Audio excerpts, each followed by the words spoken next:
In a dimly lit room, an array of peculiar scents lingered in the air. The ringtone of a phone pierced the silence, displaying the caller ID, Umbrella H.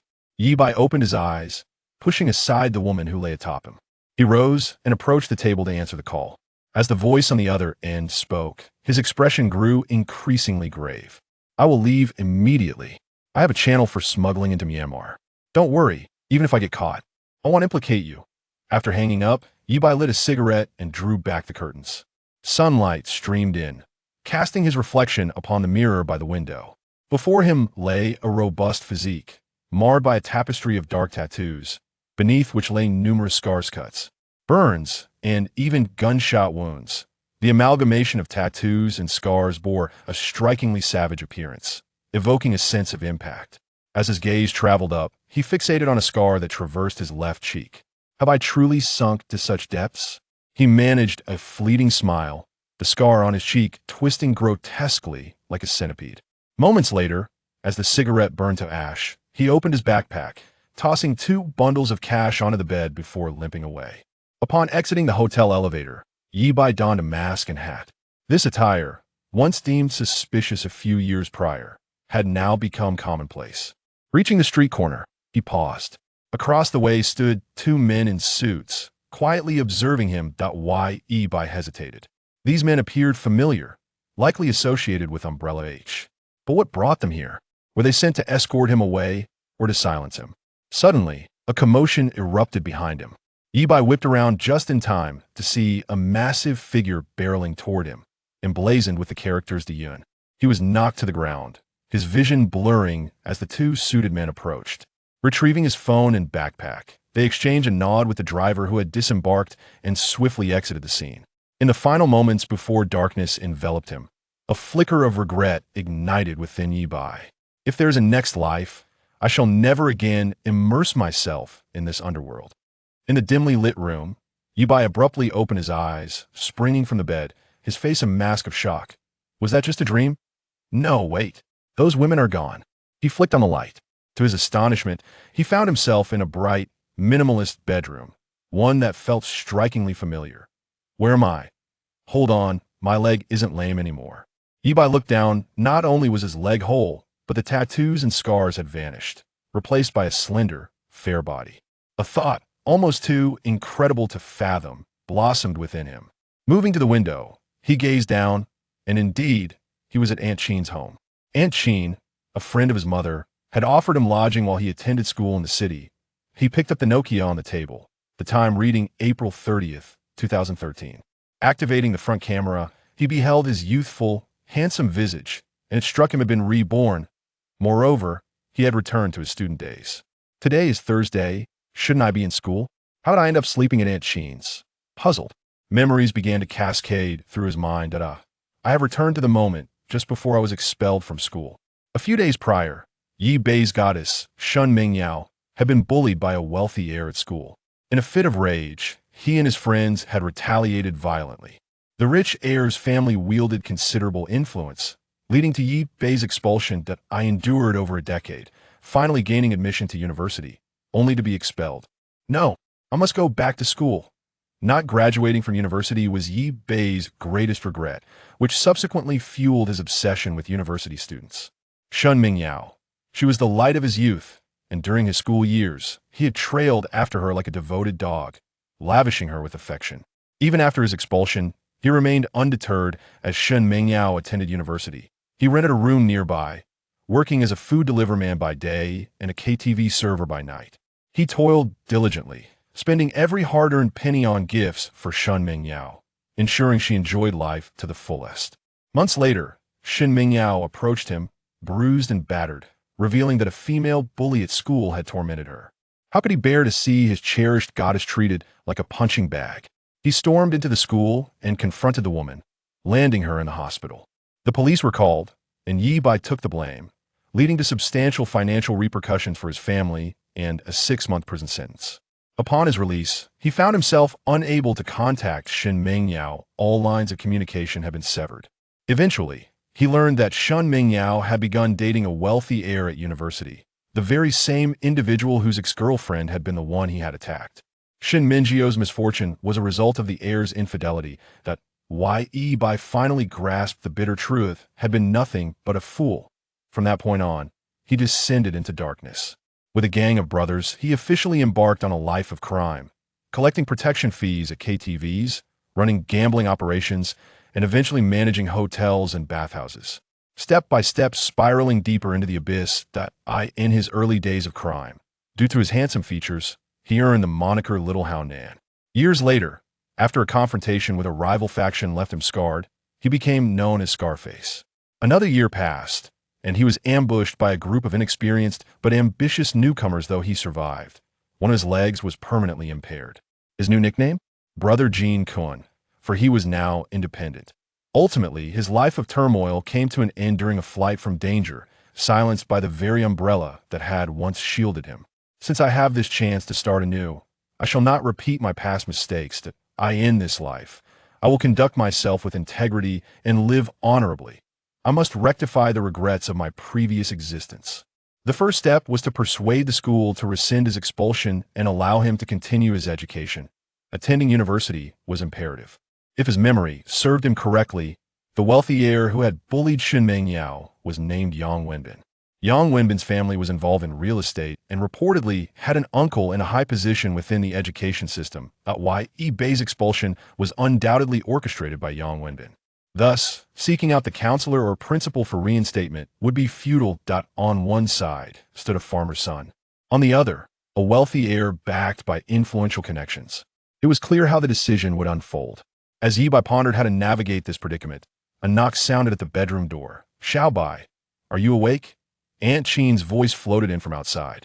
Her tone was warm and intellectual, laced with a playful charm that stirred something within. "I am up, Auntie." Ye Bai opened the door to find a beautiful woman standing elegantly at the threshold. Upon seeing him, she smiled coyly, her captivating eyes curving like crescent moons. Clad in a loose silk robe, her alluring figure was impossible to conceal, exuding the charm of a mature woman with every graceful movement that a friend of his mother. Aunt Chin. Chapter 2. Chin Yu and Annie, lunch is ready. Let us eat first, Aunt Chin said, turning towards the dining room, her willow-like waist swaying gracefully, her ample form undulating enticingly. Ye Bai was captivated. Aunt Chin's figure was simply exquisite. In his past life, having mingled with countless people, he rarely encountered such a remarkable physique. To put it in a somewhat crude manner, her figure was the epitome of perfection. Had she chosen to film suggestive videos, she would undoubtedly become a sensation with millions of followers. The two took their seats at the dining table. Chin Yu placed a steaming bowl of rice before Ye Bai, a tender smile gracing her lips. "I made your favorite braised prawns. Eat plenty." Aunt Chin was a friend of Ye Bai's mother. His parents cultivated a fruit orchard in the countryside. Due to the poor educational conditions there, 5 years ago they sent Ye Bai to the city for his studies, and he had since been living at Aunt Chin's home while attending university. Though in her 30s, Chin Yu's face was vibrant with collagen, radiating a youthful charm combined with the allure of a mature woman. When confronted with unfamiliar issues, she would display an innocent expression akin to that of an unworldly girl. This was likely due to her never having worked. She had always been a devoted housewife. After her husband's unexpected passing years ago, she inherited his estate, becoming a landlady with 3 buildings to her name. Chin Yu also had a daughter who, like Ye Bai, was studying at Peach River University. Unlike Ye Bai, who lacked ambition, Li Shiyan was an exemplary student, the model of decorum. Good students typically look down upon those less studious, and Li Shiyan was no exception. Moreover, Ye Bai's tendency to squander his parents' hard-earned money on gifts for Shin Mengyao was particularly scorned by her. Though they lived under the same roof, they seldom exchanged words. Fortunately, she was still in school. Otherwise, the atmosphere at lunch would have been rather tense. "Xiao Bai, are you truly not considering continuing your studies?" Aunt Chin's eyes revealed her concern and worry. Ye Bai felt warmth in his heart. He recalled that in his previous life, at this very moment, she had expressed similar sentiments during lunch. However, in his rebellious phase, he had dismissed her words, impatiently throwing down his utensils and storming out. It was only later, when Li Shiyan called to berate him, that he learned how much Aunt Chin had been hurt. having cried for an entire afternoon, her enchanting eyes swollen from tears. Feeling Aunt Chin's genuine care, Ye Bai silently vowed to take good care of her in this life and never allow her to be saddened again. He gazed into Qin Yu's eyes, speaking earnestly. "Auntie, I've come to a realization. I want to continue my studies. Without a degree, one struggles to navigate this society. I plan to return to school this afternoon to speak with my counselor." Qin Yu was taken aback. Just last night, he had been obstinate. Now he seemed transformed, suddenly mature and understanding. She smiled with relief. "That's wonderful. If your teacher disagrees, Auntie will help you transfer." Over the years, Qin Yu had come to regard Ye Bai as a son, genuinely concerned for his future. Witnessing his change brought her immense joy. In her delight, she thought of enjoying a glass of red wine and rose to reach for a bottle from the cabinet. The wine was placed high on the shelf, and as she attempted to jump and grasp it, she called out, "Annie, let me help you." Ye Bai stood, eager to assist. "All right. I do like that bottle of dry red. It's a bit smoother." Qin Yu smiled over her shoulder, pointing to a bottle above. Ye Bai stepped behind her, easily retrieving it with his height of over 6 feet. "You're quite impressive, Xiao Bai," she praised, but as she stood on her toes, she lost her balance and gasped, falling backward. "Ah!" Qin Yu exclaimed, startled. Ye Bai quickly caught her, holding her tightly. For a moment, Qin Yu seemed frozen, her mind blank. After a while, she gently extricated herself from his embrace. "Are you all right, Xiao Bai? Did I hurt you?" Her elegant face flushed with a rosy hue, and she realized that Xiao Bai had truly matured, no longer the shy boy who had once peeked at her with bashful eyes. A whirlwind of emotions surged within Qin Yu. She lowered her gaze, unable to meet Ye Bai's eyes directly. Despite being a captivating woman, she felt as if she were a young girl caught in a misstep. Ye Bai felt a pang of regret. How wonderful it would be if time could freeze at that very moment. With this thought, the world around him seemed to undergo a surreal transformation. Unbeknownst to him, the wind outside had ceased, and the cacophony of cicadas had vanished. Aunt Qin appeared frozen in place, her gaze fixed. Ye Bai stood in astonishment. What was happening? He hurried to the window and looked down. Pedestrians were caught mid-stride. Cars exuded exhaust fumes suspended in the air, and sparrows hovered mid-flight. It was as if the entire world had been paused. "Time has stopped." Ye Bai abruptly turned back, his gaze instinctively drawn to Aunt Qin. Chapter 3. Time stopped. Ye Bai stood before the motionless Aunt Qin.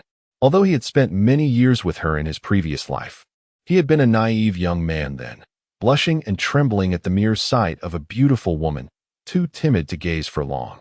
He had never realized how stunning she truly was. Ye Bai found himself struggling to control his hand. Yet, just as he was about to touch her, he halted. If I were to proceed, how would I differ from those lecherous men in the films? Besides, Aunt Qin genuinely cared for me. To take advantage of her vulnerability would make me a heartless beast. Ye Bai acknowledged that he had developed feelings for Aunt Qin, but during his former life, he had committed numerous wrongs, save for ever forcing a woman. Having been reborn, he had resolved to live a life of integrity. How could he exploit her in her unconscious state? He restrained his impulses and withdrew his hand. Suddenly, his mind felt hazy, reminiscent of the fatigue from sleepless nights. In the next moment, the world resumed its normal pace. It appeared that my abilities also come with limitations, Ye Bai pondered. He then conducted a small experiment, deducing the rules governing his powers. Each time he activated his ability, time would freeze for approximately 3 minutes, and he would require an hour of rest before he could use it again. Though 3 minutes seemed ample, it still felt insufficient for him. Ye Bai, possessing innate physical prowess, had been able to chase down and defeat several individuals single-handedly since childhood. After becoming a leader in the underworld, his peak record was defeating 7 female generals, one of whom was even the president of a university, known for her peculiar fondness for selfies. Wait, I know how to return to school. A flash of inspiration struck him. Ye Bai suddenly recalled a scandal from his previous life, shortly after he was expelled. The principal was embroiled in an extramarital affair. A video featuring the principal and an art teacher had been leaked by his wife into the school's work group. This incident had even made the trending topics on Weibo. If I could acquire the principal's private video, I would hold all the power. With a solution in mind, Ye Bai promptly bid farewell to Aunt Qin and prepared to head to school. Xiao Bai, how about I accompany you to school? Aunt Qin offered, adjusting Ye Bai's collar with an expression of concern. Don't worry, Auntie, I can handle it myself. Just stay home and wait for my good news, Ye Bai reassured her, unwittingly adopting a tone akin to that of a young boyfriend. As he spoke, he embraced Aunt Qin and gave her a gentle pat on the back. The once timid nephew found newfound boldness, leaving Aunt Qin momentarily stunned. She reassured herself that a hug from her nephew was perfectly normal. Auntie, I'm heading out now, Ye Bai declared, releasing her with a clear gaze, appearing nonchalant. As she watched him leave, she couldn't help but exclaim internally, Xiao Bai has truly grown up. She was referring to his maturity. He seemed so composed. Unlike the typical young man just stepping into adulthood, but rather like a mature man of her age. Yet, it felt as if he was deliberately taking advantage of her. After all, she was his aunt, though not by blood. She was still an elder and a friend of his mother. How could he act this way? On the bus, Ye Bai received a call. The caller ID read, Mom. Hello, Mom, he answered, feeling a bit dazed, as he couldn't recall the last time he had uttered that word. Xiao Bai, your father and I are coming to the city tomorrow. We will kneel before the principal and teachers, begging them not to expel you. In today's society, one cannot do without an education. His mother, Li Qin, chattered on the other end. Listening to her voice brought tears to Ye Bai's eyes. In his previous life, he had dismissed his parents' words, confident that he could forge a path for himself without a degree. His indifferent attitude had driven his mother to tears, yet he had felt no remorse. Even finding her nagging bothersome, ultimately hanging up and turning off his phone. His parents had rushed to the city overnight, hoping to plead for him at school, but they had been unable to locate him, nearly scouring every internet CAF in the city. Tragically, during their search, his mother had been involved in a car accident, resulting in a lifelong disability and the loss of an arm. Yet, Ye Bai remained oblivious, trapped in his own delusions. Later, when he intervened on behalf of Shen Mingyao, he ended up injuring someone, leading to his parents compensating for the damages, which left them in financial ruin. During his imprisonment, his mother, in a desperate attempt to repay their debts, had risked her own life harvesting herbs on the mountain, only to meet with a fatal accident. After his release, his father severed ties with him, and not long after, succumbed to despair. The loss of his parents was among the many reasons that led Ye Bai down a dark path of crime. Reflecting on these memories, he slapped himself hard. In his previous life, he had truly been a scoundrel. Mom, Ye Bai choked out, rest assured, I just received a call from the principal, stating I can return to school. I'm on my way there now. Is that true, Xiao Bai? You're not deceiving me, are you? I promise, Mom. You and Dad just wait for my good news at home. I'll have the counselor call you later. Ye Bai spoke with conviction. After hanging up, the bus reached his stop. He alighted and walked towards the school, only to be stopped at the entrance by a security guard on duty. As the notorious figure of Taojiang University, how could the guard not recognize him? Ye Bai, you've been expelled from school. You are no longer a student here, and you cannot enter. Ye Bai raised an eyebrow and slowly lifted his gaze. Before he could respond, an older guard emerged from the booth, swiftly kicking the younger guard aside and pulling him behind him. He then flashed a friendly smile at Ye Bai. Student, you're late today, hurry inside. With that, he remotely opened the electronic gate, granting Ye Bai passage. Lu Gu, the principal specifically instructed, the younger guard protested, only to have the older guard cover his mouth, silencing him until Ye Bai was out of earshot. Lu Gu, why did you let him in? The principal ordered that he not be allowed back. The younger guard exclaimed in indignation. The principal? What does he matter? Haven't you heard the saying among the students? At Tao University, it's Ye Bai who calls the shots. If the principal finds out Ye Bai entered, he'll only scold us for our negligence.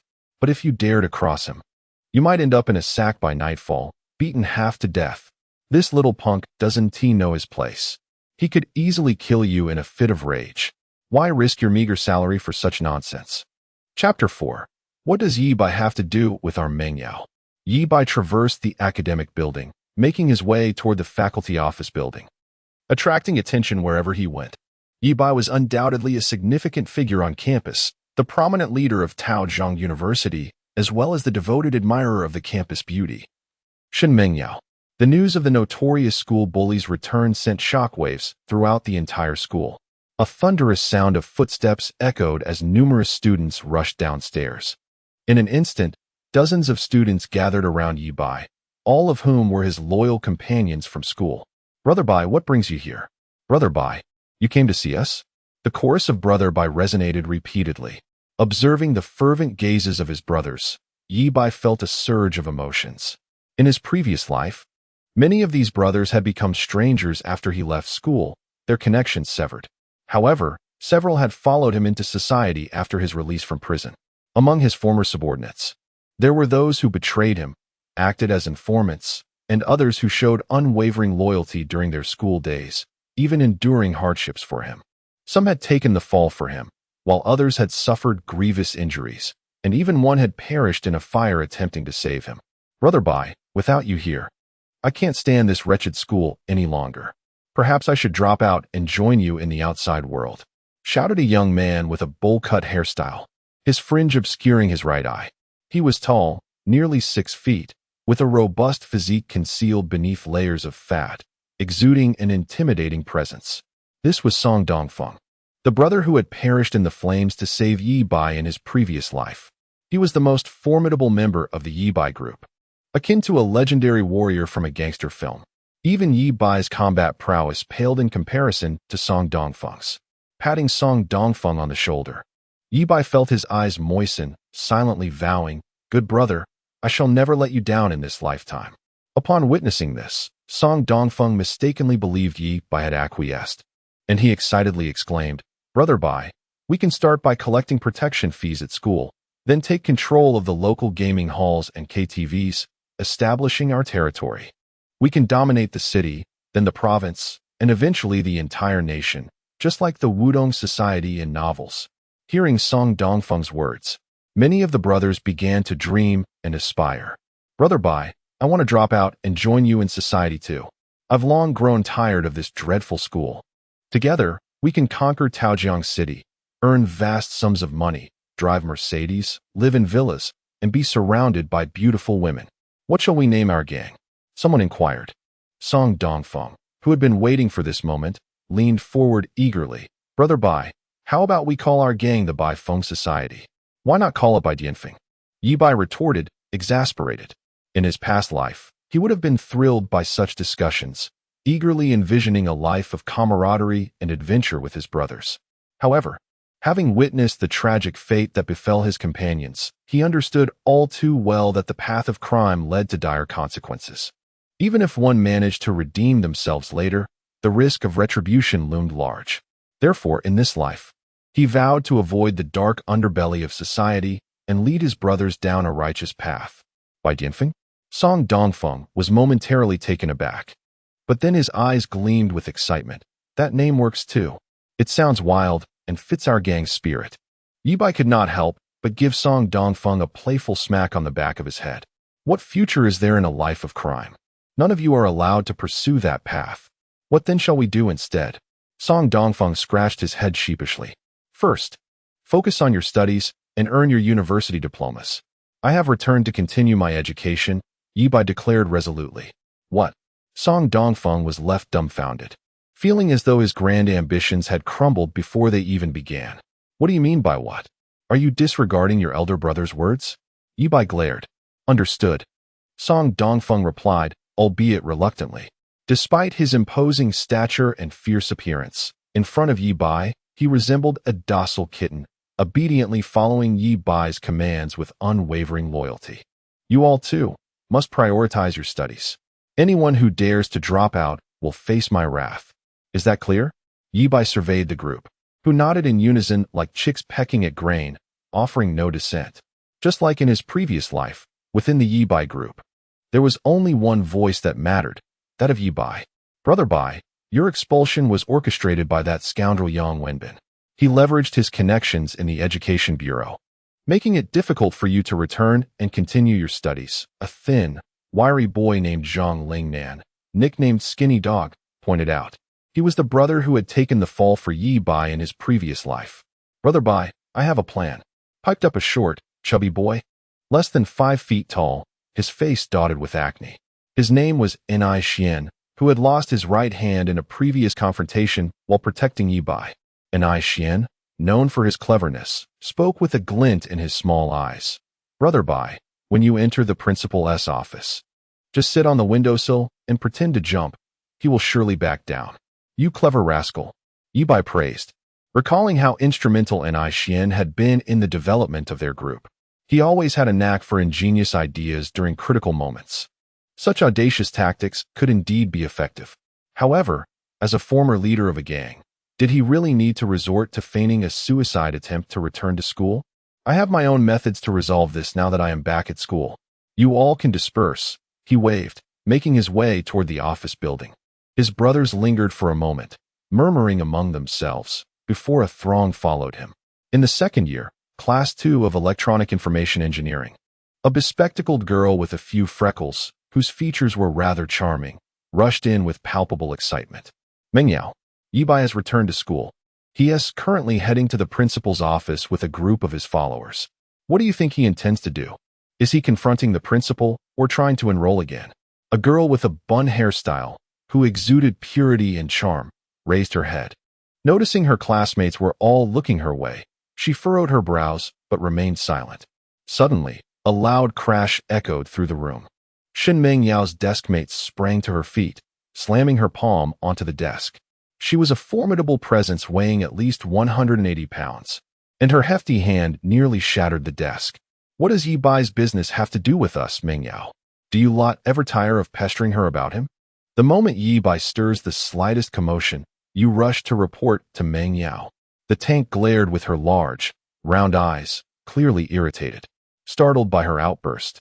The bespectacled girl felt embarrassed and retorted. Ye Bai was only standing up for Meng Yao when he confronted Yang Wenbin, which led to his expulsion. Please stop spreading rumors.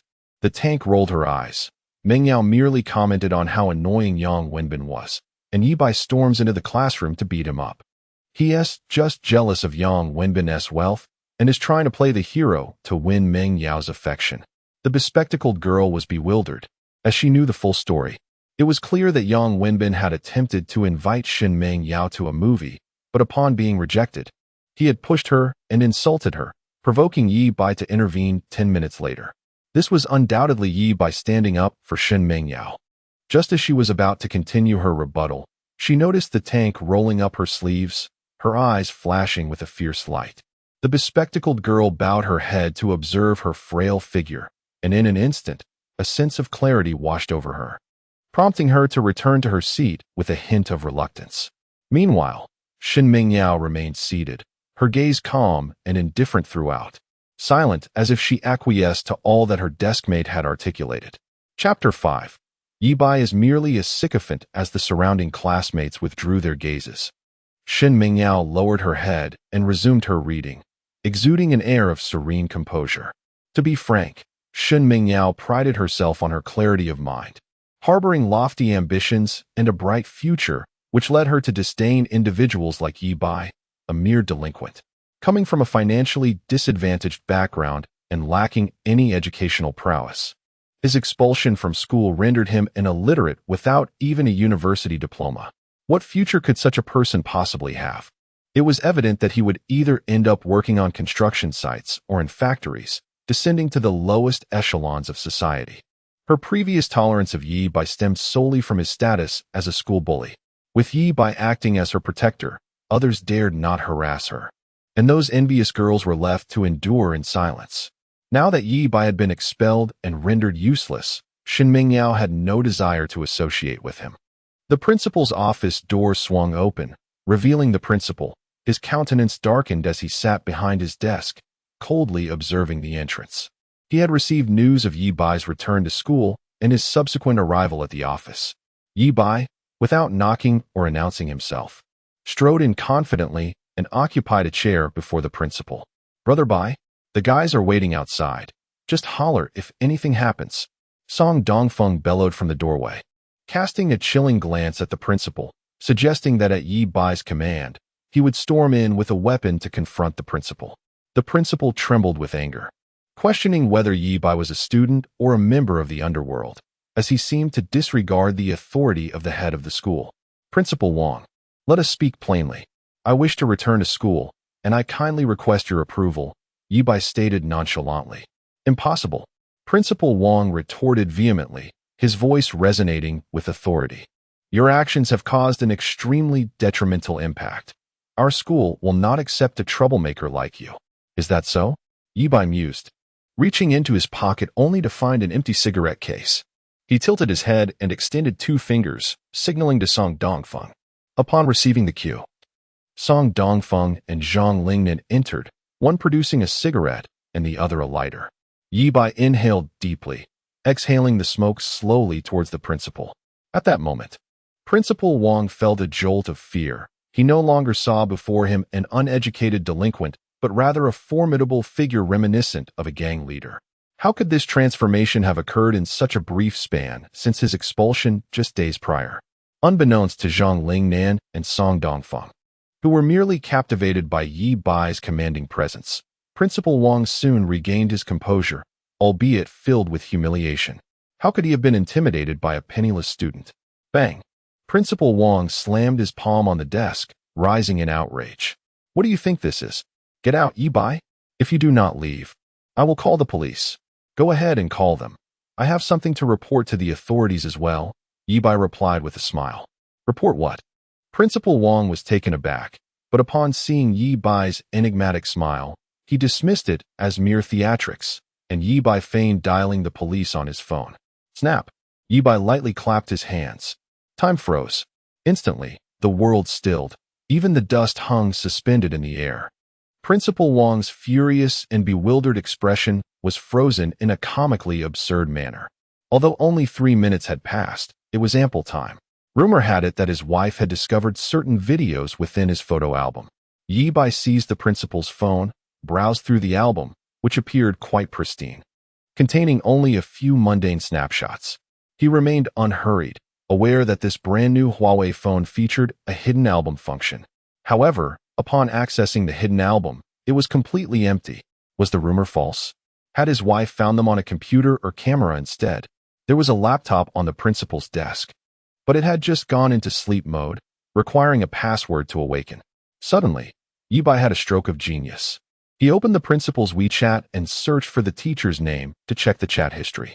The art teacher, who seemed so serious, was rather risky behind the scenes.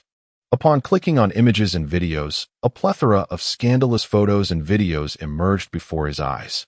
With only a minute remaining, Ye Bai calmly copied the photos and videos onto his own phone and returned to his seat. Whoosh! The world resumed its normal rhythm. Are you still not leaving? The principal thundered. Ye Bai ignored him and smiled at Song Dongfeng. Dongzi, let me show you an interesting video. Upon clicking play, the voice of the art teacher emanated from the phone. Principal Wong, you are so impressive. How many times have I told you not to address me by my title during such moments? This time, Ye Bai did not employ the time-freezing technique. Yet, the principal's furious expression remained fixed on his face, baffled as to how a video he had recorded with the art teacher just the week before could now be on Ye Bai's phone. This was a secret meant only for the two of them. Song Dongfeng, witnessing such explosive footage, nearly had his eyes pop out. What the heck? Isn't that the art department teacher? How did you get this, Brother Bai? Send me a copy. As he called out the principal's name, a realization dawned on him. Could the portly man in the video be none other than the principal himself?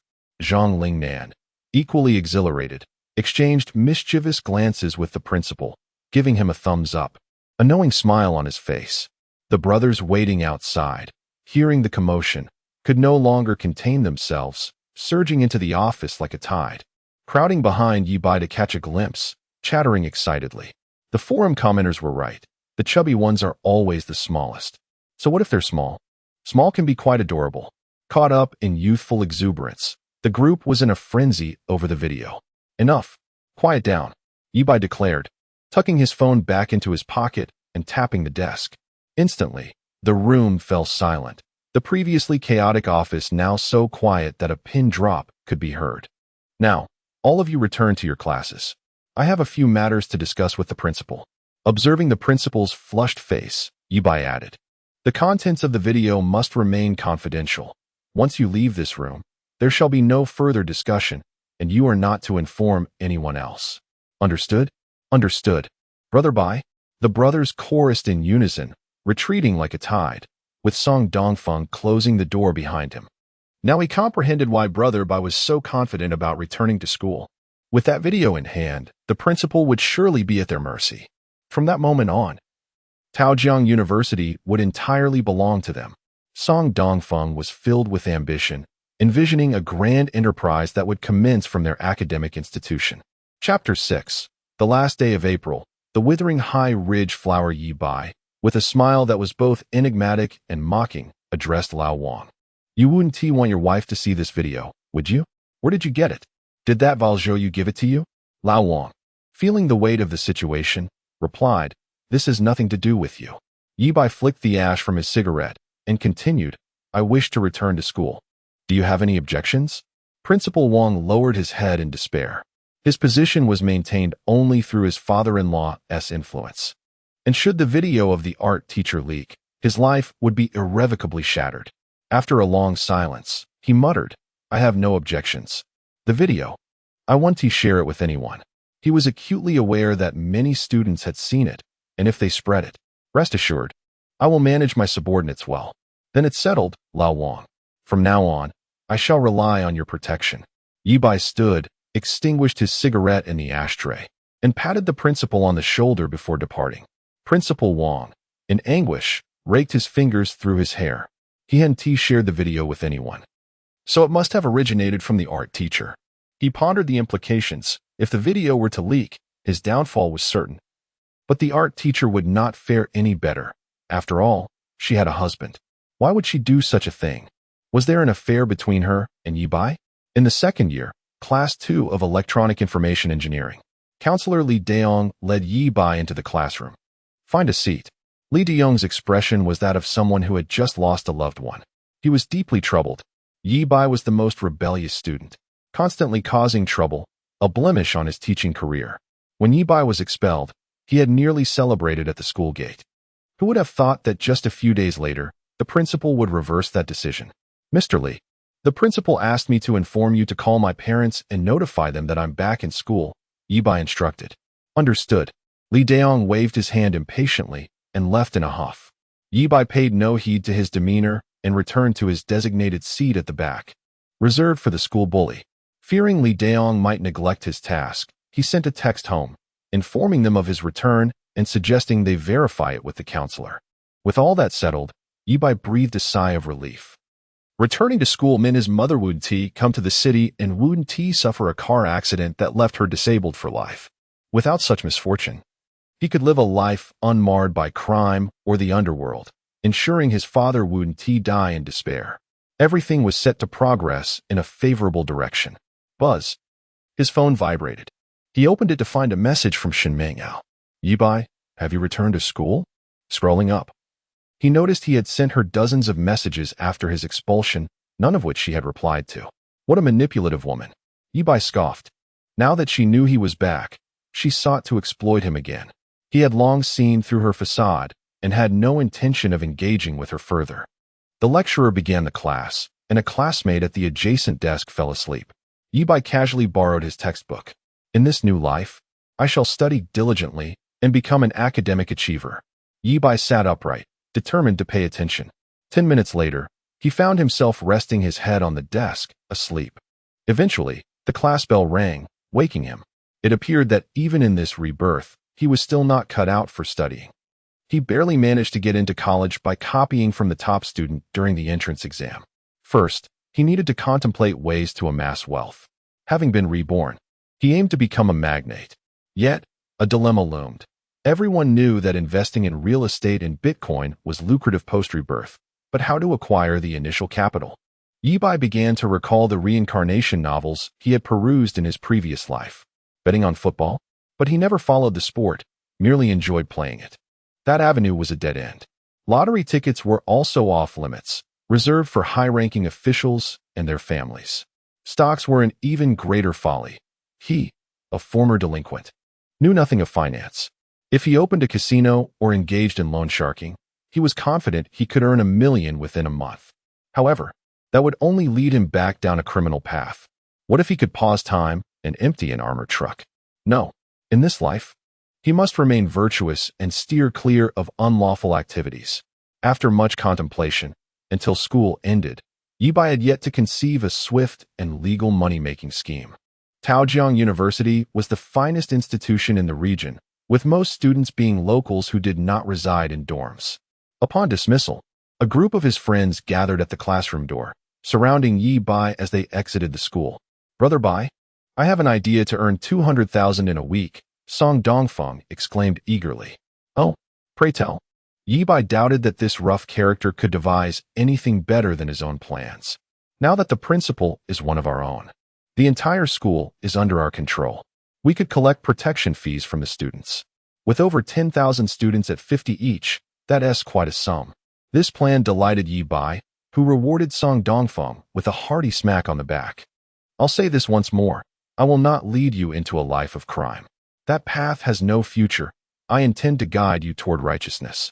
Should anyone choose the underworld, I shall consider them no longer my brother." Ye Bai's expression darkened. Song Dongfeng scratched his head sheepishly. "No more crime. We'll follow you, Brother Bai." Brother Bai looked to the southeast. An Ai Xian suddenly whispered, his small eyes sparkling with excitement. "It's Dairy Cow Chun. She's making me dizzy." Ye Bai turned to see a beautiful girl exiting the school. Astonishing, coupled with her slender waist. She exuded an air of grace and allure. A slight increase in pace would yield a visual impact that was breathtaking. It was Dairy Cow Chun, Chinsini. With an exquisitely pure visage akin to a delicate white flower, she possessed a figure that could only be described as devilish. A perfect blend of angel and demon. Shin Mingyao had been elevated to goddess status due to Ye Bai's favoritism, but Chinsini was the true belle of Taojiang University, a goddess who surpassed Shin Mingyao in every regard. During their student days, Chinsini was the unattainable goddess for Ye Bai. Despite his notorious reputation, he felt inferior in her presence and could only admire her from afar, lacking the courage to approach her. Ye Bai's admission to Taojiang University was due to his ability to copy well during exams, while Chinsini attended merely because it was close to home. Not only was she an academic achiever, but she was also a piano virtuoso, having participated in numerous competitions since childhood and won awards aplenty. Yet this paragon of talent had not been allowed to shine in her previous life. The last he heard of her was the news of her tragic demise. On the last day of April, Chinsini returned home after her usual professional class, only to be targeted by a fugitive. The criminal followed her home and cruelly murdered her. Zhou Kachong, known in the underworld as Headshot Brother, had committed dozens of armed offenses across 4 provinces over 9 years, killing 26 individuals and injuring many more. The local police issued a reward of 500,000. Zhou Kachong was the very fugitive responsible for Chinsini's death. Ye Bai was all too familiar with this man, as he was later apprehended by the police and briefly shared a cell with Ye Bai before being executed by lethal injection. Zhou Kachong had vividly recounted his experience of abducting Chinsini. "She was the most exquisite woman I have ever encountered in my life, surpassing even the starlets of the silver screen. Alas, she resisted fiercely and even attempted to flee. In a moment of carelessness, I ended her life. What a damnable pity. I had no desire to dispose of the corpse, and thus squandered the opportunity." Ye Bai's gaze turned frigid. He finally conceived a way to earn his first fortune. In this lifetime, with his presence, the ethereal blossom that is Chinsini shall not wither. Chapter 7. Ye Bai, I will not like you. As soon as Zhou Kachong is apprehended and handed over to the authorities, a reward of 500,000 yuan awaits. The last day of April. April 30th. Is it not today? Everything seems to be preordained. The day of Ye Bai's rebirth coincides with the death anniversary of Chinsini in his previous life. Seeing Chinsini leave hand in hand with her friend, Ye Bai was about to follow when a thought struck him. Could Zhou Kachong already be fixated on Chinsini? Was he observing her from the shadows? If he was, then following Chinsini would undoubtedly expose him. After all, Zhou Kachong is a ruthless criminal, wanted by the police for years, having committed numerous crimes across 4 provinces and taken dozens of lives.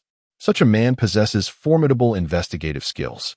Though Ye Bai had experience in evasion, He had once been tracked down and silenced by his protectors in less than 3 months. When it comes to investigative prowess, he could not hold a candle to Zhou Keqiang. After a moment's contemplation, he devised a plan. Dongzi, go buy me a bouquet of flowers. Despite possessing a mature soul, Ye Bai's youthful exterior remained intact, presenting as a strikingly handsome young man of 185 centimeters. To Zhou Keqiang, a university student posed no threat.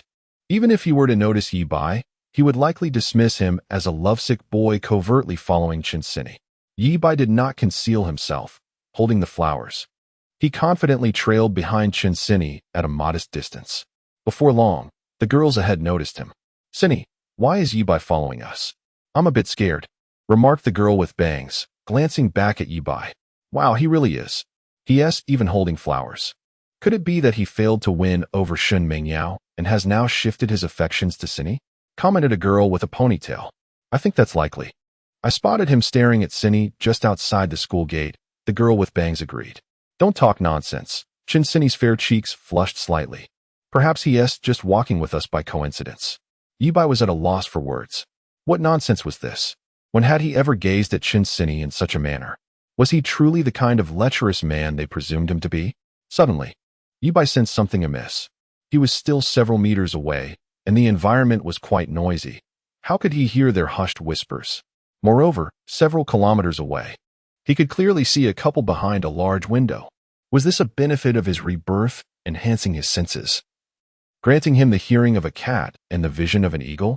Abruptly, Ye Bai felt a prickling sensation on his back, as if a ferocious beast had locked onto him.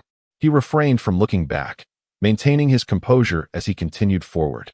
Passing by a shop window, he feigned adjusting his attire, casually glancing, and spotted a lean man wearing a hat trailing him not far behind. In an instant, Ye Bai recognized him. This was Zhou Keqiang. If he were to employ time suspension now, he could capture Zhou Keqiang, but it would expose his extraordinary abilities under surveillance. During time suspension, all activities, including surveillance, would halt. Yet, to activate time suspension and apprehend Zhou Keqiang while under observation would create a bizarre scene. One moment, Ye Bai would be walking nonchalantly by the roadside, and the next, he would instantaneously appear next to Zhou Keqiang, subduing him. Ye Bai ultimately decided against apprehending him at this moment, pretending to be oblivious as he continued walking. Soon, Chen Sini's companions departed one by one, leaving her alone ahead. Suddenly, Chen Sini halted, standing still. Ye Bai, following behind, also came to a stop. Zhou Keqiang, at the rear, remained motionless, pretending to send a message on his phone. Chen Sini turned around, her large, watery eyes fixed on Ye Bai. "Ye Bai, why have you been following me?" Fearing he might alarm the snake, Ye Bai mustered his courage, raised the flowers high, and proclaimed, "Chen Sini, I wish for you to be my girlfriend." Chen Sini's expression revealed her realization, her delicate brows furrowing seriously as she replied, "Ye Bai, I do not like bad students. I will not like you, so give up. I have reached home. Do not follow me any longer." With that, Chen Sini turned and jogged into the nearby residential complex. Ye Bai sighed, his face reflecting a blend of regret, embarrassment, anguish, and a touch of theatricality. Anyone witnessing him would assume he was a heartbroken university student. As expected, Zhou Keqiang relaxed his guard and brushed past him, entering the complex. Ye Bai quietly followed. At this juncture, he no longer needed to shadow Chen Sini. He merely had to keep his eyes fixed on this walking bounty of 500,000. As he walked, he dialed the emergency number. "Hello, this is the Jianye District Police Station in Taojiang City. Officer, my name is Ye Bai, a sophomore at Taojiang University. I need to report a wanted criminal, Zhou Keqiang. Yes, the one who has killed dozens. I spotted him in the Jixin Yuan community on Jiqingmen Street. He followed my classmate into Building 5, Unit 1. Ye Bai, are you certain you saw Zhou Keqiang?" The police officer's tone was grave. "There's no mistake. I saw his wanted poster just yesterday. He looks exactly like this man, and I noticed he has a handgun at his waist. Ye Bai, please find a safe place to hide. Zhou Keqiang is a dangerous criminal, and you must prioritize your safety. Please hurry. Zhou Keqiang has set his sights on my classmate. I'm very worried about her. I must save her. I cannot let anything happen to Chen Sini." Ye Bai's voice trembled with fear. Ye Bai, do not act impulsively. Hello? Hello? Ye Bai expressionlessly hung up the phone and quickened his pace. Second floor, third floor, fourth floor. She lives on the fourth. With his cat-like hearing, he could distinctly hear the sound of Chun Sini ascending the stairs.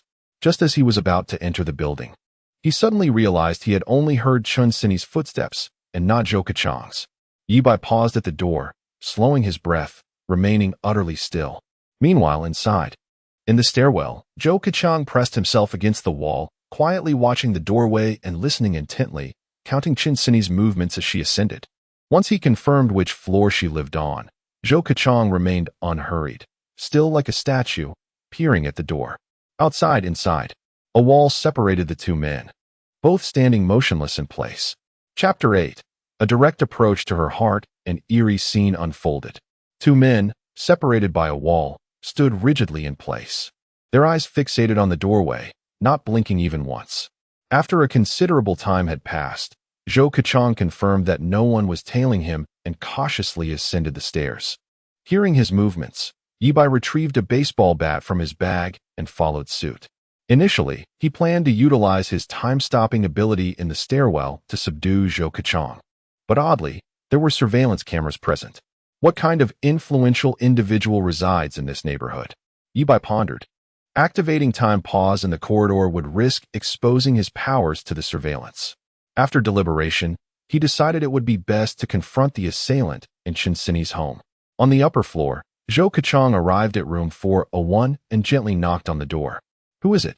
Chun Sini's melodious voice resonated from within. Is Mr.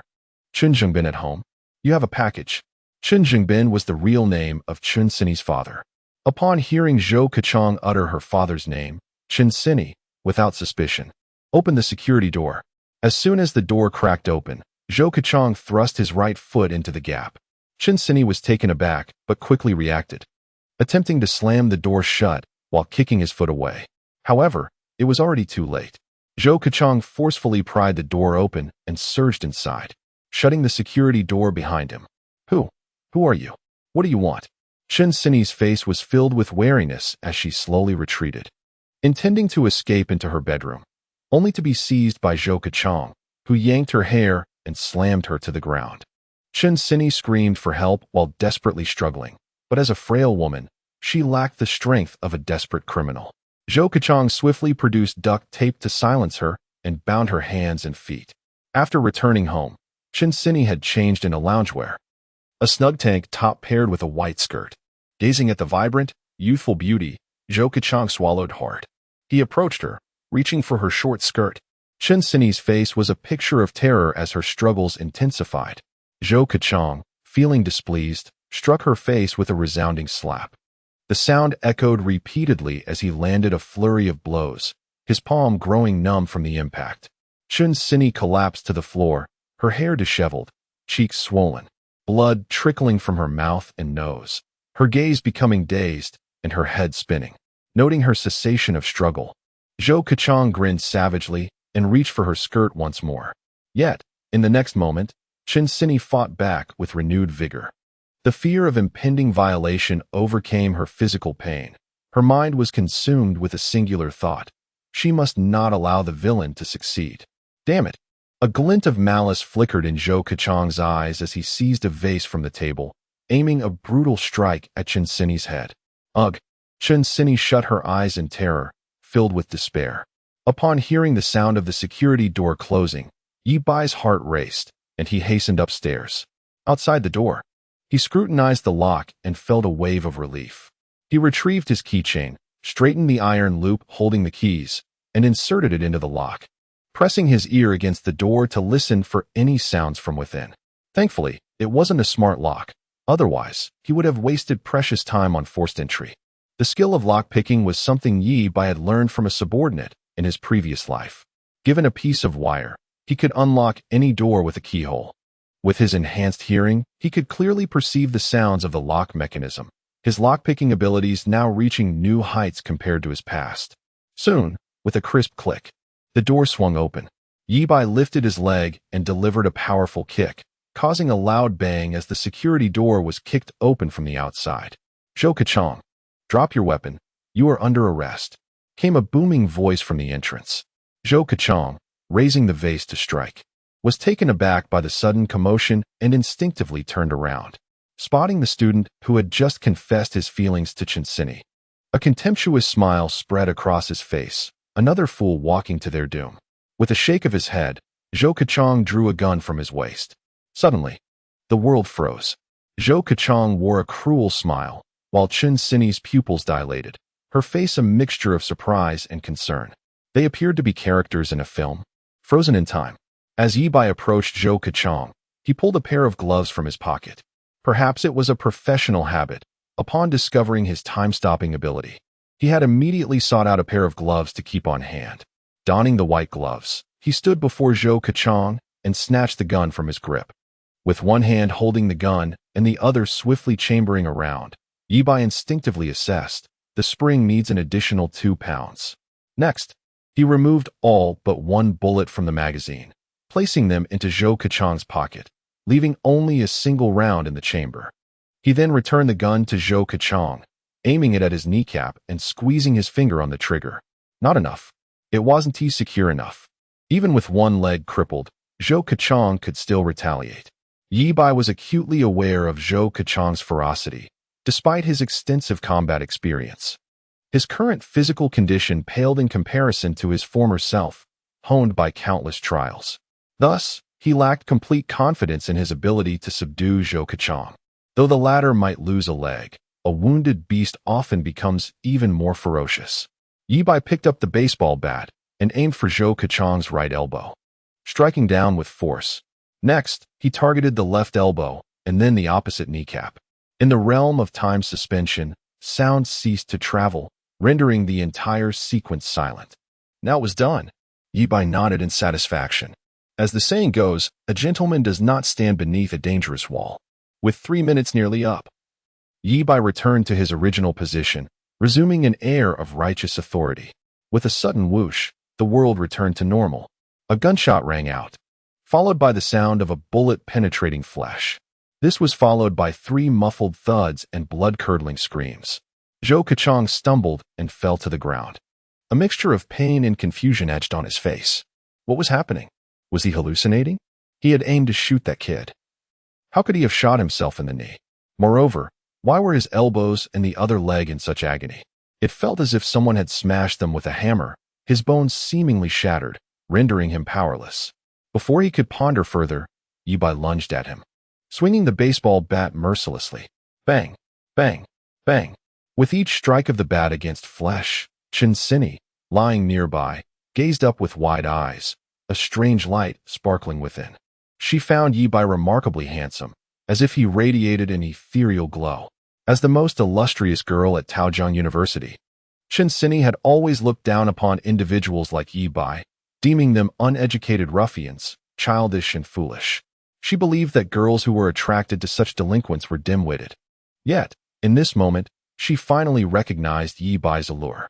Indeed, she had never encountered a boy so strikingly handsome in her life. The sound of the bat striking resonated in her heart. Chapter 9. The uniformed fugitive Ye Bai swung the baseball bat with all his might, striking Zhou Kachong mercilessly. With each blow, Zhou was reduced to a mere puddle, his bones shattered beyond recognition. As Zhou's elbows and knees had been broken during a moment of suspended time, Ye Bai, wary of leaving any traces, felt compelled to strike every part of his body. After a while, Ye Bai discarded the blood-stained bat and approached Chinsini, tearing the tape from her mouth. "Are you all right?" he inquired. Chinsini weakly shook her head, her sparkling eyes fixed unwaveringly on Ye Bai's cheek. Unaware of her unusual gaze, he untied the tape binding her hands and feet. Just as he helped her to her feet, she collapsed, unable to hold herself up any longer. Ye Bai swiftly caught her, lifting her and placing her gently onto the sofa. Even in a prone position, she appeared so. Truly a gift from the heavens. Ye Bai averted his gaze, reluctant to look any longer. The sound of police sirens echoed from afar, growing nearer. Ye Bai surveyed the surroundings, ensuring no traces were left behind, then approached the door, raising his hands high. "Officers, I am a good person. I made the emergency call. The criminal Zhou Kachong has been subdued by me. In the interrogation room of the Jianye District Police Station in Taoyang City, a perceptive detective was taking Ye Bai's statement. So, you claim that after Zhou Kachong saw you enter, he inexplicably shot himself in the thigh? Indeed. It must have been an accidental discharge, Ye Bai replied, a look of lingering fear evident on his face. And how did you manage to open the security door? With this, he said, placing the bent keyring on the table. The staircase was under surveillance, so the moment he opened the door was undoubtedly recorded. Hence, there was no need for deception. You're a university student. How did you acquire such lock-picking skills? The detective frowned, noting that the victim's family was rather unique, and the security door was custom-made, challenging even for a skilled locksmith. Yet, this young man had managed to open it effortlessly within minutes. I learned from a limping neighbor during my childhood, known as Lungzi, Ye Bai replied, mentioning a notorious thief from the 90s who was well known in Taoyang City. Although Lungzi had never met Ye Bai, he had passed away years ago, leaving no one to verify. Ah, so it was him. That explains a lot. The seasoned detective mused, recognizing the name. Make sure to document this. I hope you won't misuse this talent of yours. As their conversation continued, the door to the interrogation room swung open, and a man in his 40s entered, accompanied by a middle-aged man clad in an administrative jacket. Director. The old detective stood up promptly. Xiao Lu, step outside for a moment. This is a family member of the victim, and he wishes to consult with this brave young man, the director said, gesturing for the detective to exit. My name is Chun Zhongbin, Chun Sini's father.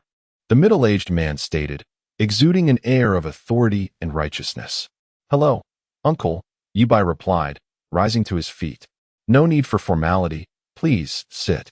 Chun Zhongbin patted Ye Bai's shoulder. Xiao Bai, you are an exceptionally righteous young man.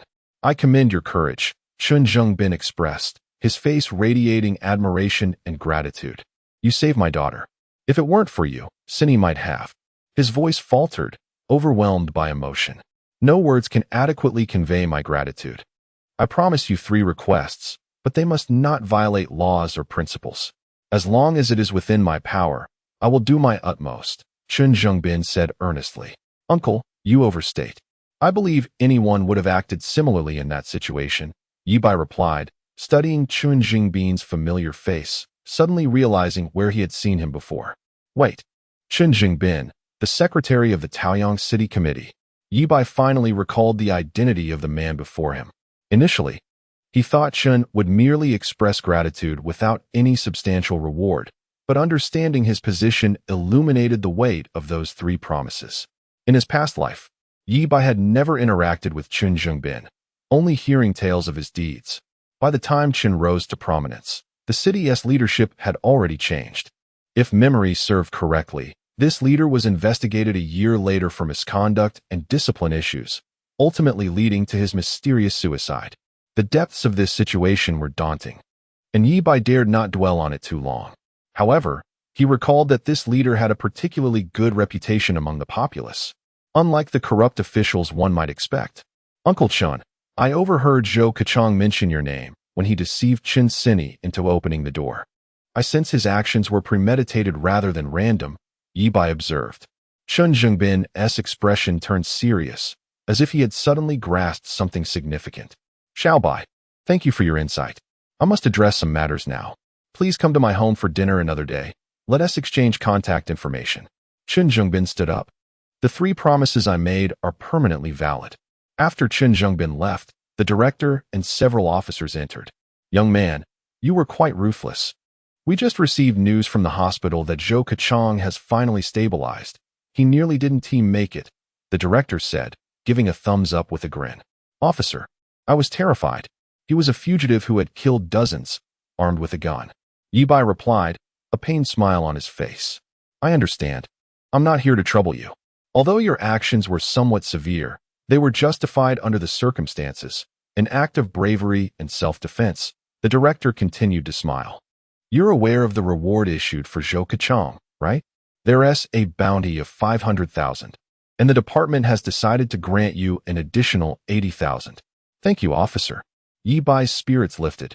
After risking his life, this initial sum of money was precisely what he had hoped for. To his surprise, he would receive an additional 80,000. By the way, young man, ordinarily we would notify the school to commend you. However, given the victim's unique situation, it's best to keep this matter discreet. Understood? The director explained. Understood. Ye Bai nodded, indifferent to any accolades from the school. Furthermore, publicizing this incident could tarnish the girl's reputation. Although she had been successfully rescued, there would inevitably be malicious speculation about her integrity. After a series of formalities, the police finally permitted Ye Bai to leave. By the time he returned home, it was already past 10 in the evening. Aunt Chin was still awake, seated on the small sofa in the living room, which resembled a rolling mill, barely accommodating her. Xiao Bai, why have you returned so late? I couldn't reach you by phone. Did the school retract its decision? Aunt Chin asked anxiously, her eyes wide with concern. The principal agreed to let me continue my studies, Ye Bai replied with a smile. Wonderful, Aunt Chin exclaimed, waving her fists in excitement. You must be hungry. I'll go heat up some food. As she spoke, Aunt Chin stood to head to the kitchen, her fitted nightgown accentuating her figure, swaying gently as she moved. Ding ding ding. Sounds emanated from Aunt Chin's bedroom, the washing machine whirring. Xiao Bai, could you help me hang the clothes? Of course, Ye Bai responded, making his way to the balcony of Aunt Chin's bedroom to hang the laundry. Bending down, he noticed a skirt in the laundry basket beside the washing machine. This is Chin Yu's dress, he realized, a captivating shade of purple. Suddenly, Ye Bai's gaze sharpened as he noticed a bee alighting upon it. Chapter 10. The misunderstanding of Annie. Why is the window screen not closed? Mosquitoes have flown in. Ye Bai picked up his stepmother's skirt, opened the window, and shook off the bees. Moments earlier, Chin Yu had instructed Ye Bai to hang the clothes while she stayed in the kitchen to reheat the meal. Wait, I haven't had the chance to wash the skirt I just changed out of. How embarrassing would it be for Xiao Bai to see it? With this thought, Chin Yu hurriedly turned off the stove and went to her bedroom. Xiao Bai, let me hang the clothes myself. You go. Chin Yu's voice abruptly ceased, her enchanting eyes widening, and her rosy lips slightly parted. Xiao Bai, what are you doing? Chin Yu was utterly astonished. What is Xiao Bai doing? He actually took. Auntie, there was a bee on it just now. I was afraid you would get stung, so I helped you shake it off, Ye Bai said nonchalantly, gesturing for her to notice the bee still lingering on the window screen. Quickly put it down. I will hang the clothes myself. Xiao Bai, you go wait in the living room, Chin Yu insisted, her dignified and charming face flushed, unable to meet Ye Bai's gaze. Although the situation was somewhat awkward, Ye Bai, having lived 2 lives, was seasoned and unfazed. After placing the skirt down, he left with an air of nonchalance. Once he was out, Chin Yu hurriedly gathered the clothes. You naughty little Bai, trying to take someone else's. Chin Yu fumed, waving her delicate fists in the air as if to strike Ye Bai. In that moment, she seemed far from a woman in her 30s. She resembled a shy young girl. After regaining her composure, Chin Yu exited the room and returned to the kitchen to continue reheating the meal. Soon, the food was ready, yet Chin Yu still felt embarrassed. After Ye Bai finished eating and tidied up, she hurried back to her bedroom and shut the door firmly. Ye Bai found it amusing. After mingling in society in his previous life, he had lost touch with Chin Yu, and his memories of her had gradually faded. However, after this interaction, he realized that this 32-year-old aunt seemed to possess a rather immature mindset, exuding a certain naive charm. It was likely due to her lack of real-world experience. Following the inheritance of her late husband's estate, Chin Yu had become a landlady, owning 3 buildings, leading a life devoid of financial struggles, which could explain her demeanor. Wait, isn't Li Shiyan already an adult? Ye Bai suddenly pondered. Auntie is 32, and her daughter Li Shiyan is 18. So she must have given birth at 14, conceiving at 13? If that were true, then Chin Yu's late husband likely had unexpectedly passed away, but might still be imprisoned. Li Shiyan probably was not Auntie's biological daughter.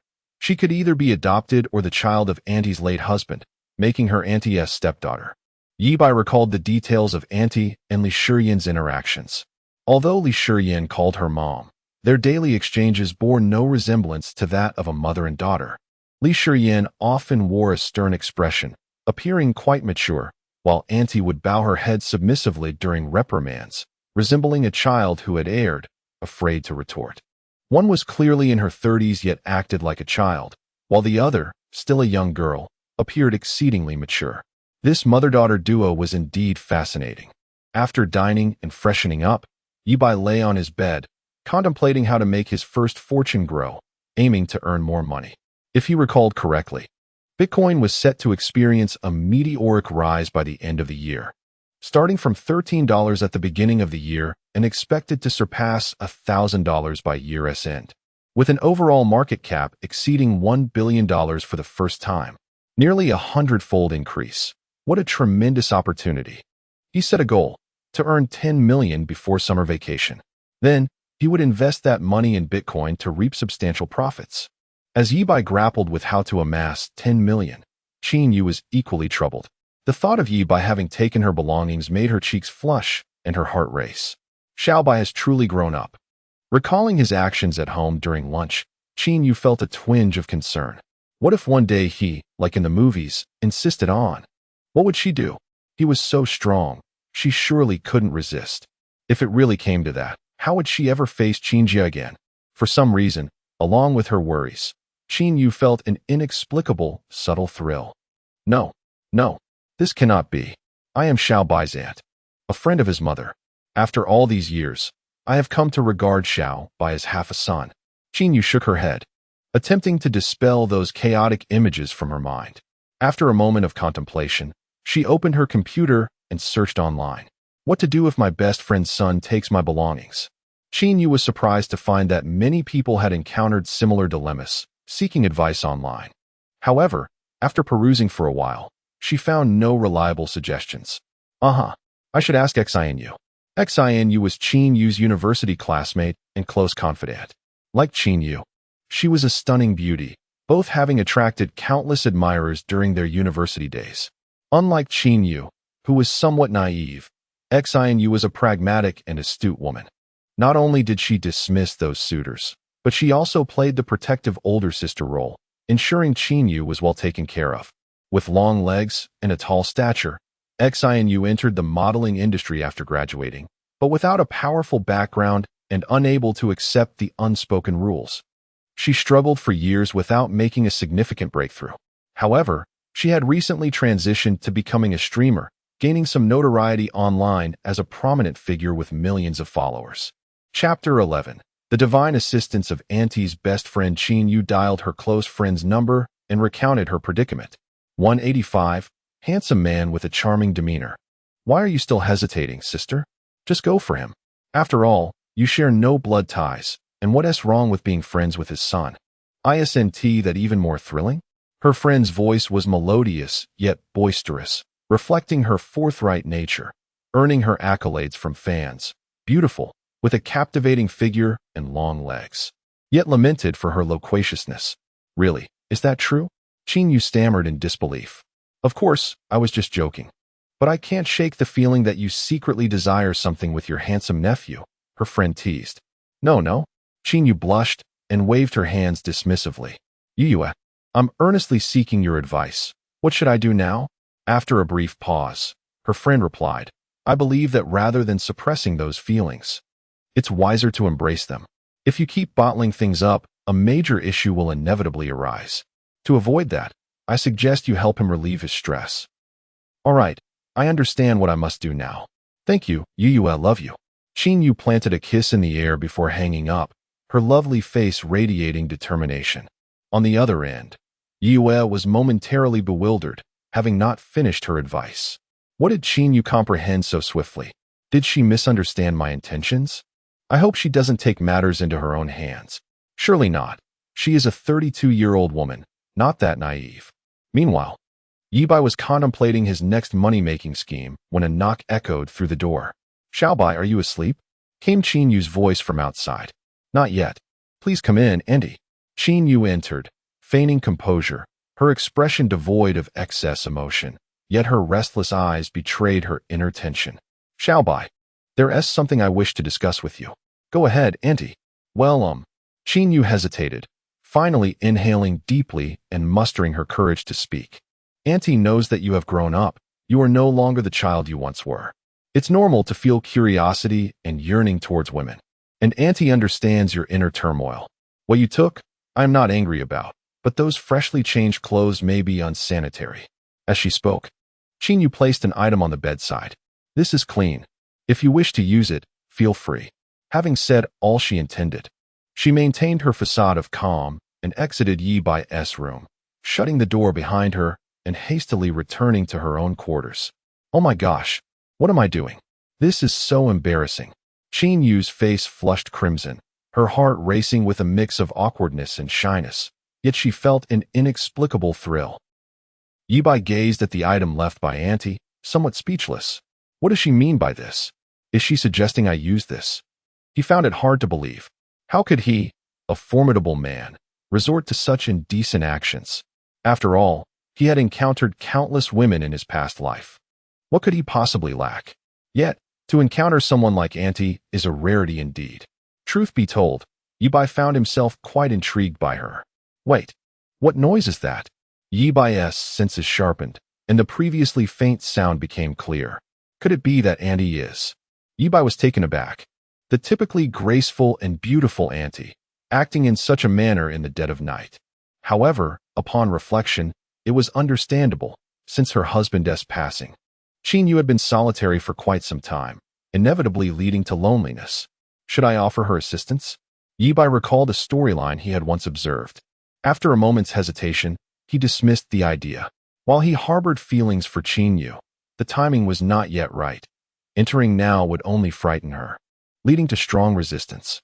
Ye Bai could never force another person into such matters. What he desired was a mutual connection with Auntie.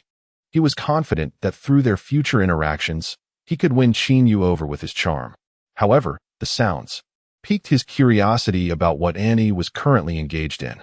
Lost in thought, Ye Bai suddenly felt a peculiar itch in his eyes, discomforting him. After rubbing them for a while and applying eye drops, the sensation gradually subsided. Ye Bai lifted his gaze, blinked, and was taken aback. What did he just see? A breathtaking tableau unfolded before his eyes, an exhilarating scene. Wait, my vision can penetrate through two walls. Ye Bai was astonished. He had acquired an extraordinary new ability, the power of X-ray vision. A spark of inspiration illuminated his mind. Ye Bai suddenly devised his next money-making plan. Chapter 12.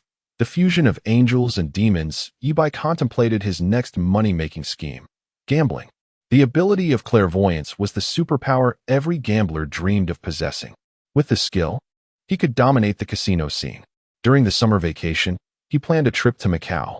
Prior to that, he intended to visit Juxiu Mountain Villa for a gamble, hoping to earn a few million after the bounty was settled. Juxiu Mountain Villa, located in the district of Taojiang City, boasted the largest underground casino in the area. The casino's owner, Xiao Hongyu, was an old acquaintance of Ye Bai.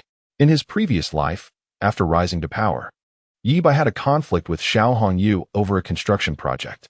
Fearing that Ye Bai might retaliate, Xiao Hongyu preemptively sent his men to eliminate him. It was during that clash that Anai Xian's arm was severed while trying to protect Ye Bai, leading to his eventual withdrawal from the underworld.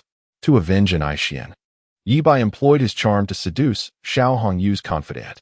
Ultimately, by the lakeside of Juxiu Mountain Villa, Ye Bai personally dispatched Xiao Hongyu, encasing him in iron pipes, filling them with cement, and sinking them to the lake's bottom.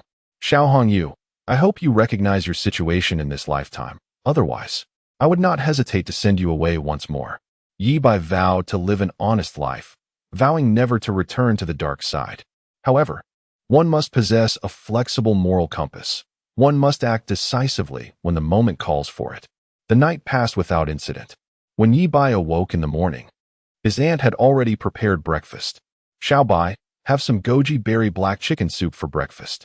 I went to the market at 5 this morning to get the freshest ingredients. Chinyu appeared radiant.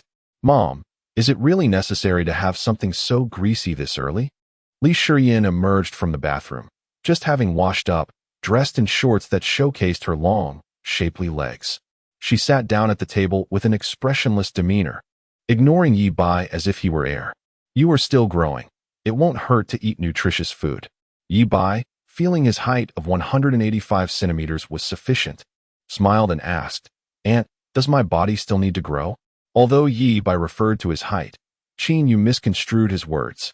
Her cheeks flushed slightly, and her eyes sparkled. This little rascal has become increasingly bold, daring to tease me in front of Shi Yan. Qin Yu scolded, casting an intense glare at Ye Bai. Yet her eyes, filled with a seductive glimmer, betrayed a hint of playful affection. Once the two children finished breakfast and left for school, Qin Yu promptly tidied up the kitchen and rushed to Ye Bai and Appo's room. Where's the trash? She wondered, peering under the bed, yet finding nothing. The item she had given Ye Bai last night seemed untouched on the table. This was unexpected. Why was the situation unfolding differently from her expectations? No. If this continues, Xiao Bai might truly lose control and I must alleviate his stress. Only then will he not harbor those thoughts. Recalling the scene on the balcony, Qin Yu pondered, could it be that Xiao Bai enjoys that kind of? After much internal conflict, Qin Yu finally resolved, her face flushed, to give him something like that when he returned. This troublesome boy is indeed hard to please. Ye Bai entered the classroom alongside Song Dongfeng, taking a seat at the back row just as Shun Mingyao's friend, the imposing figure known as the Super Tank, approached, rapping on the desk. Ye Bai, Mingyao has a stomachache. Go buy some brown sugar at the supermarket and prepare a cup of ginger tea for her. The Super Tank commanded. Without lifting his gaze, Ye Bai retorted, get lost. The Super Tank was momentarily taken aback. What did you say? I said to get lost. Mingyao's stomach ache has nothing to do with me. Ye Bai replied impatiently. Why are you being so stingy? Mingyao just forgot to reply to your message. The Super Tank protested. Ye Bai interrupted. I have no obligation to help her with anything, so don't bother me about her in the future. What kind of attitude is that? Do you still want to be Mingyao's boyfriend? Once, he had pursued Shin Mingyao, but now he felt nothing for her. So please, stop bothering me. Upon finishing, he noticed the Super Tank was still intent on arguing, so he slammed the table and called out, Dongzi. Coming, Brother Bai. Song Dongfeng, unable to contain himself, eagerly approached. Tell this pig to roll away and stop bothering me. Understood. Song Dongfeng glared at the Super Tank, his eyes wide as saucers. You heard my brother. If you dare to bother him again, I will deal with you every time I see you. Now get lost. The Super Tank trembled with anger. Her face flushed red, but upon seeing the towering stature of Song Dongfeng, she dared not utter another word and left in defeat. Mingyao, did you hear that? Ye Bai is being unreasonable. Don't pay him any mind. The Super Tank sat beside Shin Mingyao to complain. Shin Mingyao nodded. She had heard Ye Bai's words, but felt no anger. Instead, she found it somewhat amusing. Ye Bai thought he was being subtle, but was he employing that old tactic of feigned indifference? Pretending to dislike her, maintaining distance, even appearing to detest her. And then what? Did he think she would recognize his importance? Did he believe she would realize she already harbored feelings for him? How naive. This simple-minded little thug could never comprehend that, in her eyes, he was merely a tool. Shin Mingyao smirked disdainfully. At that moment, the once noisy classroom fell silent. Shin Mingyao looked up towards the doorway to see a girl standing there. She possessed an extraordinarily pure visage, appearing delicate and vulnerable, evoking sympathy. Yet she also boasted a figure that would incite envy among all women. An angelic face paired with a devilish figure. It was Chinsini. Shin Mingyao was taken aback. What was she doing here? Just then, Chinsini spoke. Her voice clear and melodious, like pearls dropping onto jade plates. Hello, classmate. Could you please help me call Ye Bai? Chapter 13. The agreement with Chinsini. With the arrival of Chinsini, the previously boisterous classroom fell into an abrupt silence. Except for Ye Bai, who was slumped over his desk, preparing to doze off, the others stared at her in a daze. Chinsini addressed the boy in the front row. Hello. Could you please call Ye Bai for me? The boy, a rather unseemly bespectacled fellow, was secretly engrossed in a risque novel featuring a protagonist named Bai. Just as he was lost in the story, a stunning beauty appeared before him, causing his mind to short-circuit. Noticing that the boy was staring at her in a daze, Chinsini slightly furrowed her brow and tapped on the desk. Excuse me? Huh. Oh. The boy jolted back to reality, his face flushed. Too shy to meet Chinsini's gaze.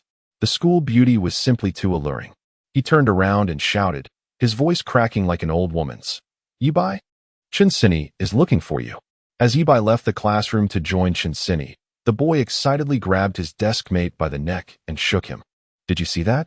Chinsini spoke to me. She's so pure and beautiful, but why does her face look a bit bruised? And she's really well endowed. No wonder they call her Milk Cow Chun. The pressure is overwhelming. I'm practically suffocating. Whether he was suffocating or not, his desk mate, who was being choked, had already begun to roll his eyes. The once quiet classroom erupted into a frenzy, with students animatedly discussing the unexpected encounter. Why had Chinsini come to find Ye Bai? When had Ye Bai managed to charm such a prominent school beauty?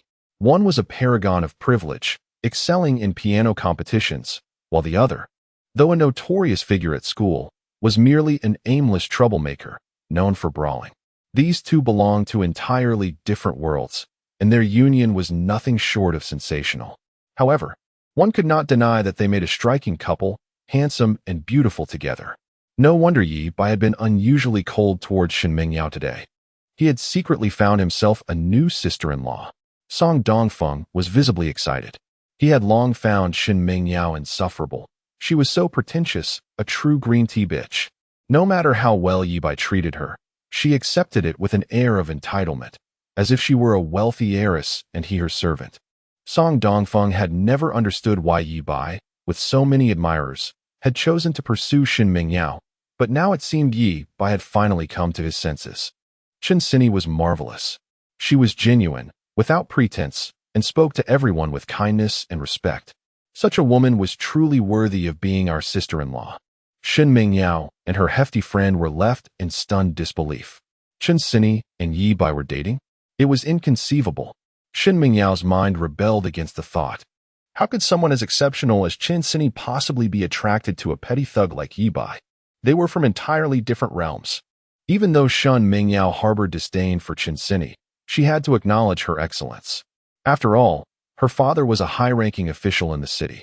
In stark contrast, Ye Bai's parents were farmers from the countryside, lacking wealth or influence, and he himself was uneducated, known only for his brutishness. Deep down, Shin Mingyao looked down upon Ye Bai, so how could Chinsini possibly harbor feelings for him? Yet, why had she come to seek him out? She had never been so close to any boy before. Shin Mingyao furrowed her brow, unable to fathom the situation. Ye Bai followed Chinsini to a small garden behind the school. Turning to him, Chinsini sincerely expressed her gratitude. Ye Bai, thank you for saving me. She would never forget the moment of her greatest despair when Ye Bai had burst through the door like a ray of light, rescuing her from her darkest hour. She could hardly imagine what might have happened had he not followed her home the previous day and discovered the stalker. Even if she had not been harmed, she might have lost her life. You need not thank me specifically. Your father has already compensated me for my services, and the government will reward me with a bounty of 580,000, Ye Bai replied nonchalantly. Chinsini looked deeply into Ye Bai's eyes and said, If my words hurt you yesterday, I apologize for what I said. After a pause, she added earnestly, I realize I was mistaken. Although I generally dislike bad students, I do not feel the same way about you. To be honest, I think you are quite handsome and provide a sense of safety. I believe I may have developed feelings for you, unlike most young girls. Chinsini did not blush or shy away when making such a confession. She maintained steady eye contact with Ye Bai, exuding confidence. Ye Bai was taken aback. What did this mean? Did Chinsini really like him? Was this a confession of her feelings? Ye Bai, let us make a pact. She proposed. My family does not allow me to date during college, but if you focus on your studies and graduate, I will agree to be your girlfriend. As she spoke, she handed him a small bag she had been carrying. This is a bracelet I made previously. I had intended to give it to the boy I liked someday. Here, I want you to have it now.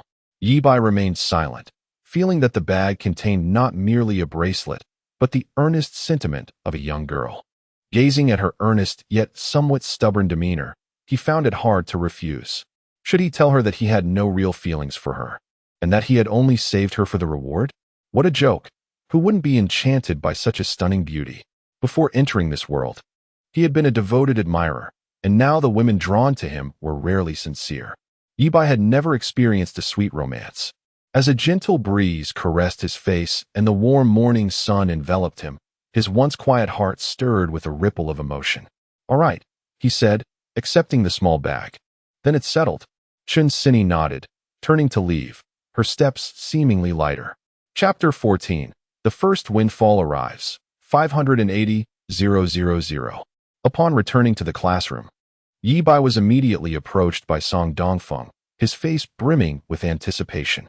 Brother Bai, has Chen Sini become our new sister-in-law? No, Ye Bai replied, shaking his head. What?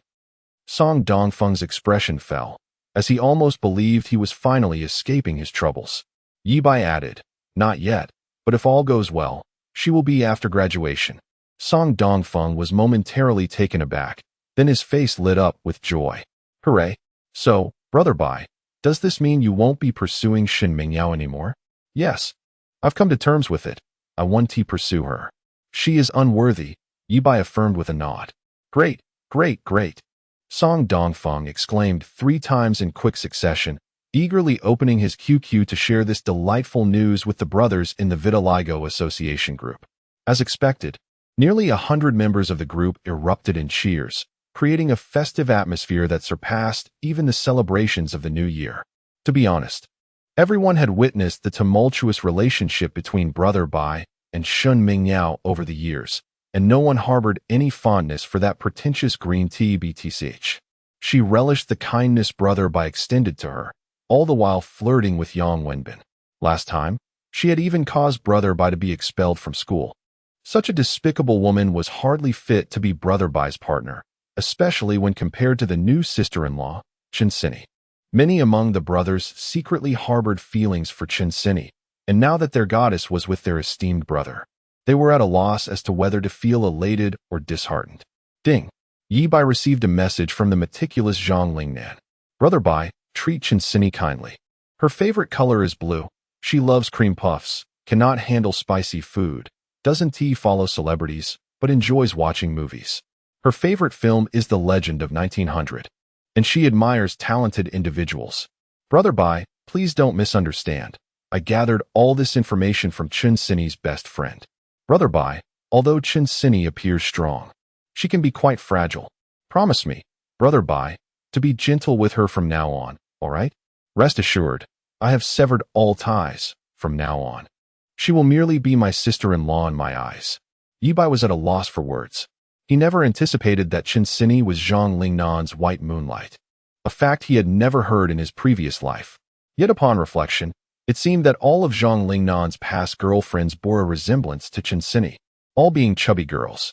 Meanwhile, the tank was left dumbfounded when Ye Bai returned from his outing with Chen Sini, holding a cloth bag in his hand. Had Ye Bai truly begun a relationship with Chen Sini? Moreover, was it initiated by her, and did she present him with a gift? The tank began to question his own reality. Mingyao, no wonder Ye Bai suddenly grew cold towards you. He has indeed become entangled with that vile woman. As a close confidant of Shun Mingyao, the tank was acutely aware of her jealousy and disdain for Chen Sini. Shin Mingyao remained silent, her brow furrowed. Chen Sini truly has no standards. She even consumes the trash that Mingyao despises. She always appears so lofty. One would think her taste would be exceptional. The tank remarked sarcastically. Upon hearing this, Shin Mingyao felt a surge of relief. Indeed, Ye Bai is merely her lapdog. It's laughable that Chen Sini would take a liking to someone she deems inferior. She is nothing exceptional herself. While Ye Bai was in a deep slumber, his Nokia phone vibrated on the desk. A message arrived from the Industrial and Commercial Bank of China. Deposit of 580,000 yuan received. Current balance, 580,076. 3. The rewards for acts of bravery and the bounty were exempt from taxation, so the full sum of 580,000 was deposited. Ye Bai's deskmate, a chubby boy with a fair complexion, noticed the phone vibrating and instinctively glanced over. Wait, am I seeing things? How many zeros? The chubby boy leaned in closer, and upon closer inspection, he was left utterly astounded. Oh my God! He couldn't help but exclaim, attracting the attention of the entire class. Shin Mingyao furrowed her brow and turned around, only to see the chubby boy staring at Ye Bai's phone, his expression one of disbelief. What had he seen? What secret of Ye Bai's had he uncovered? Xiaoya, ask him what he saw on Ye Bai's phone that caused such a shock, Shin Mingyao instructed her deskmate Detank. Detank nodded and pulled out his phone under the desk, sending a QQ message to the chubby boy. What did you see on Ye Bai's phone that was so astonishing? Did Chin Sini say something ambiguous to him? The chubby boy quickly replied, no. It was a text message. What kind of message? A deposit notification from the industrial and commercial bank. Oh, so why the commotion? It must be that Ye Bai's parents sent him some living expenses from the countryside. Your family sent you 580,000 yuan for living expenses? What? 580,000? Are you sure you're not seeing things? Of course not. I've counted several times. It's definitely 580,000. Ye Bai's screen hasn't turned off yet. So if you don't believe me, come see for yourself. Without another word, the tank immediately stood up, ran to the chubby boy's desk, pretended to borrow a textbook, then glanced over and felt as though his jaw would drop to the floor. Returning to his seat, the tank was so astonished that his entire face trembled. Mingyao, Ye Bai's bank card just received a deposit of 580,000. Shin Mingyao was taken aback. No way. Is that for real? Indeed. I just went over and saw it with my own eyes. Chapter 15. Bai Gu is indeed a born scoundrel. Shin Mingyao found herself utterly unable to remain composed. She realized she could no longer decipher Ye Bai. He had abruptly morphed into a different person, having just days ago inquired about her well-being and whether she desired barbecued meat or a visit to the skating rink. Today, however, he publicly declared that he had no connection with her and no longer harbored any feelings, inexplicably becoming flirtatious with Chin Sini. This would have been manageable. Perhaps merely a case of Chin Sini picking up the scraps that Shin Mingyao deemed beneath her. Yet, the revelation that Ye Bai possessed a staggering 580,000 yuan left her flabbergasted. What does 580,000 yuan signify? In 2013, the average price of newly developed properties in Taiyang City was 6,000 yuan per square meter. Such an amount could easily suffice to purchase an entire apartment outright. Where on earth had he acquired this fortune? Unable to suppress her imagination, Shin Mingyao envisioned the luxurious items she could procure if Ye Bai were to lavish that sum upon her. Louis Vuitton, Coach, Hermes, Chanel. She could even travel abroad, capturing beautiful photographs to share on QQ Space in her moments. Initially, she had resolved to cast Ye Bai aside, having already extricated him from her life. But these thoughts compelled her to reach for her phone, sending him a message.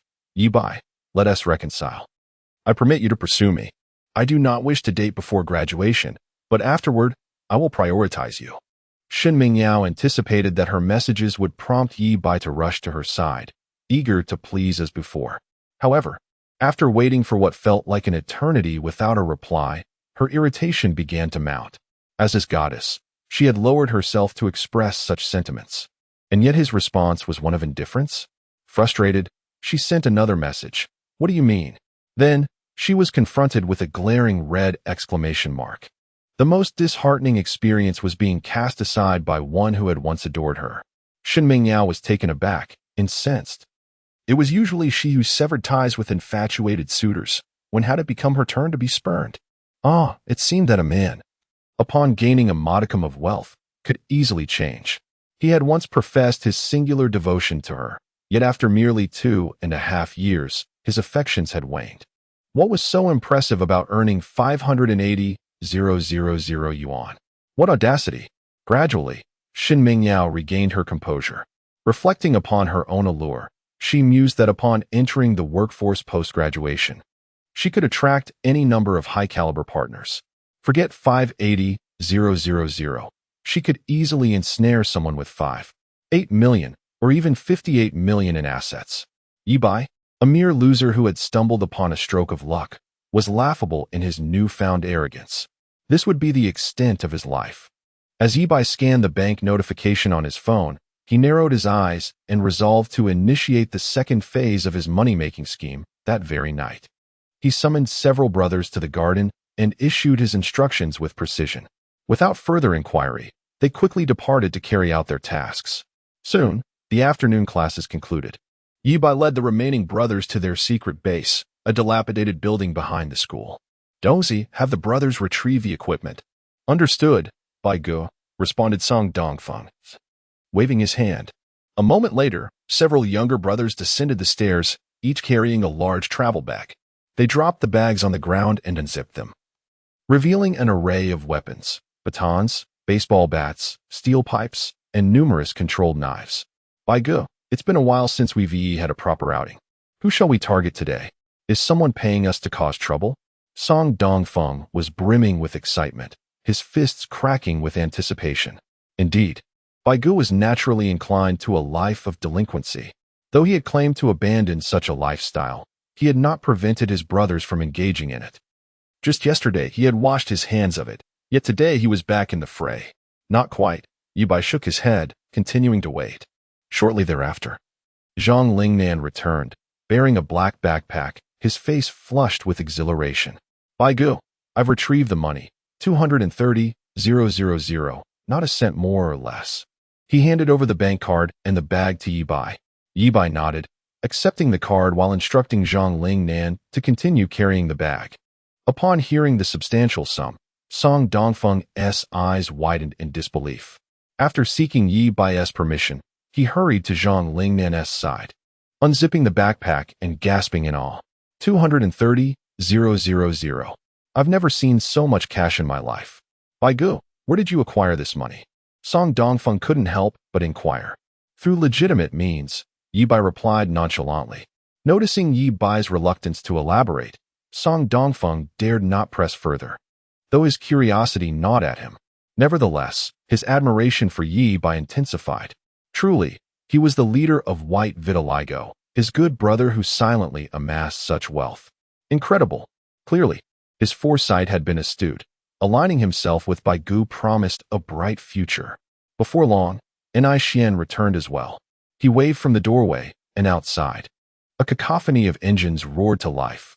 A convoy entered the courtyard of the dilapidated building, led by a formidable vehicle, followed by 5 Audis, 6 BMWs, and a dozen motorcycles. Bai Gu, the vehicles are rented. Ye Bai nodded, surveying the scene. If you have time, go obtain your driving licenses. I'll cover the costs. The brothers nodded eagerly, some feeling a twinge of shame for not knowing how to drive, especially on a day they were tasked with something significant, ultimately burdening their older brother with the expense of hiring a driver. Ye Bai pulled out 3 stacks of cash and tossed them to Xian. Take the brothers out for a meal and buy some decent outfits at the nearby mall. We need to appear more mature, at the very least. We shouldn't be so easily identified as college students. Once you're ready, wait at the foot of Shopping Mountain for my command to ascend. Dongzi, Nanzi, you two will accompany me. After issuing his orders, Ye Bai climbed into the lead vehicle, signaling the driver to head toward their destination, Zhong'an District. At the summit of Shopping Mountain, the site of the Juxiu Villa, the domain of his long-standing adversary and the man who had personally seen him off, Ye Bai was acutely aware of Xiao Hongyu's ruthless nature, his vengeful disposition, and his obsession with wealth. If anyone were to win over 1 million yuan in cash from Xiao Hongyu's establishment without sufficient connections, they would undoubtedly face dire consequences. The repercussions could range from financial loss to losing one's life. In his previous life, should Ye Bai have won several million in a casino, Xiao Hongyu would have ensured he faced no leniency. Yet, currently, Ye Bai was merely an ordinary university student. Carrying millions down the mountain was akin to a child parading gold through the streets. Even if Xiao Hongyu bore no ill intentions, others might take advantage of the situation. Thus, meticulous preparations were imperative before venturing into the underground casino. The winds of change were stirring. A tempest was on the horizon. Chapter 16. The alluring dealer dealing online. As Ye Bai passed by the Seg Mall, he instructed the driver to halt, allowing both Song Dongfeng and Zhang Lingnan to don new attire. For Song Dongfeng, he selected a business-oriented ensemble, a black shirt paired with tailored trousers and robust leather shoes. Standing at nearly 2 meters tall, Song Dongfeng boasted a muscular physique, albeit concealed beneath a layer of ample flesh. Adorned in this attire, he emanated an imposing aura, reminiscent of Ma Dongxi, yet even more formidable in stature. Zhang Lingnan, with a leaner build ill-suited for a suit, was instead outfitted in a youthful and sporty outfit, wide-leg jeans, a black short-sleeve shirt, and a lightweight sunshade jacket. The transformation in their appearance was striking. The youthful exuberance faded significantly with their new garments. Ye Bai himself opted for a fresh ensemble, a white shirt, black trousers, and substantial leather shoes. Undeniably handsome with a well-sculpted physique, coupled with the commanding presence cultivated in his previous life, Ye Bai looked splendid in any attire. Anyone who beheld him would undoubtedly commend his elegance. As he strode ahead of Song Dongfeng and Zhang Lingnan, he resembled a young lord of the underworld accompanied by his bodyguards and entourage. Upon entering the car, the driver was momentarily taken aback, unable to resist glancing into the rearview mirror. Before their excursion to the mall, they had appeared as mere ruffians. Now, they had undergone a remarkable transformation. Particularly striking was the leading gentleman, whose expression remained unfazed, as if the very mountains themselves might crumble before him without eliciting a change in demeanor. Despite a somewhat youthful visage, his poise was nothing short of invincible. Soon, they arrived at Shopping Mountain. The ascent was wide yet winding, requiring numerous turns before reaching the summit where the Jiuxiu Mountain Villa Hotel resided. After instructing the driver to wait in the parking lot, Ye Bai led his companions into the hotel, traversing the lobby before exiting through a rear door into the backyard. The area was adorned with a lush lawn, surrounded by towering trees. Ye Bai crossed the grass and entered the woods, halting before a modest 5-story building. A man emerged from the shadows, stating, "Hello. This is the hotel storage area. Please stop." Ye Bai pointed to the sky, remarking, "The sunlight outside is quite intense. I wish to enter and cool off. I kindly ask for your understanding." Song Dongfeng was taken aback, baffled by the mention of sunlight on such a night. However, the man, upon hearing this, stepped aside, allowing them entry. Ye Bai was the first to walk in, having uttered a phrase characteristic of the underground gambling scene. For newcomers to utter such words signified their identity as invited guests. Otherwise, even with hundreds of thousands or millions in cash, failure to speak the lingo would bar their entry. Inside was a corridor leading to 3 diverging paths. Ye Bai was quite familiar with this place, as it had once belonged to an old adversary in his previous life. Zhang Lingnan and Song Dongfeng had even settled scores here before. Navigating through twists and turns, they arrived at a tightly shut door. Ye Bai knocked, and the overhead camera pivoted towards them. This marked the second checkpoint. Ye Bai extended his hand, raising his middle finger at the camera. With a click, the electronic door swung open, revealing a descending passageway. Indeed, the gesture was the secret signal for this checkpoint, a quirk of Xiaohongyu's. Proceeding downward, they reached a second door guarded by 2 henchmen, yet they were allowed to pass without obstruction. The henchmen slowly opened the door, and a cacophony of sounds spilled forth: the clatter of dice, the clink of pai gao tiles, the shuffle of cards, and the shouts of gamblers. The interior was brightly lit. Unlike the opulent casinos of Australia, this underground establishment was a repurposed parking garage, its walls painted a stark white, illuminated by incandescent lights. Ye Bai approached the chip exchange counter, designed similarly to a bank, with only a single window for guests to exchange chips and cash.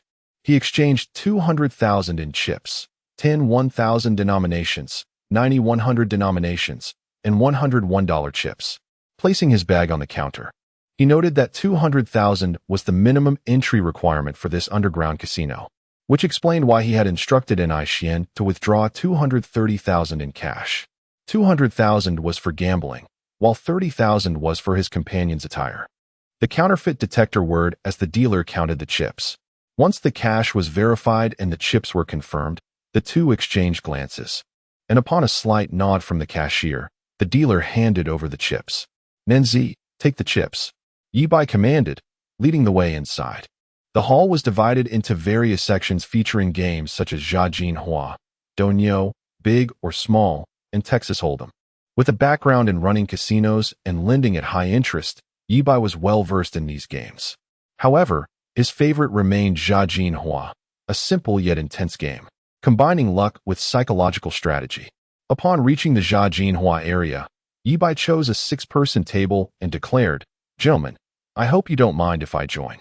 Chapter 17, Psychological Warfare, 400,000 in hand at the table, 5 players were already engaged in the game. To the left sat a rotund man with a broad face adorned with several conspicuous gold teeth, his neck draped in a glistening gold chain. Beside him was a woman clad in a qipao, possessing an alluring figure and striking beauty, exuding an air reminiscent of a mistress. Opposite them was a young man with deep dark circles under his eyes, dressed in designer attire, undoubtedly a wealthy heir with a penchant for excess. Next to this affluent youth was a gaunt, middle-aged man, his high cheekbones rendering him even more emaciated than Zhang Lingnan. He bore the hallmarks of a seasoned gambler, colloquially known as a gambling veteran. On Ye Bai and Appos, right sat a refined elderly gentleman, radiating the aura of someone who had spent years within bureaucratic circles. Likely a retired director or official. The wealth of such individuals is often immeasurable. Those in the know are well aware. The table's ante for the game of Jia Jinhua was set at 1,000, and before the cards were dealt, each player received 1,000 in chips. The dealer commenced dealing the cards. Ye Bai activated his extraordinary ability of X-ray vision, instantly discerning that his whole cards comprised 2 aces and a 3. In the realm of Jia Jinhua, this was already considered a formidable hand. However, as he surveyed the table, he discovered that the man with the gold teeth also held a pair of aces, albeit with a jack, thus surpassing Ye Bai's hand. After a few rounds of play, Ye Bai ultimately folded. As anticipated, by the end of several rounds, the man with the gold teeth had won several thousand, gleefully tossing a chip to the dealer. The second round commenced, and Ye Bai found himself with a poor hand, ranking at the bottom. He followed the betting for a few rounds before folding once more. In the third round, Ye Bai encountered yet another lackluster hand.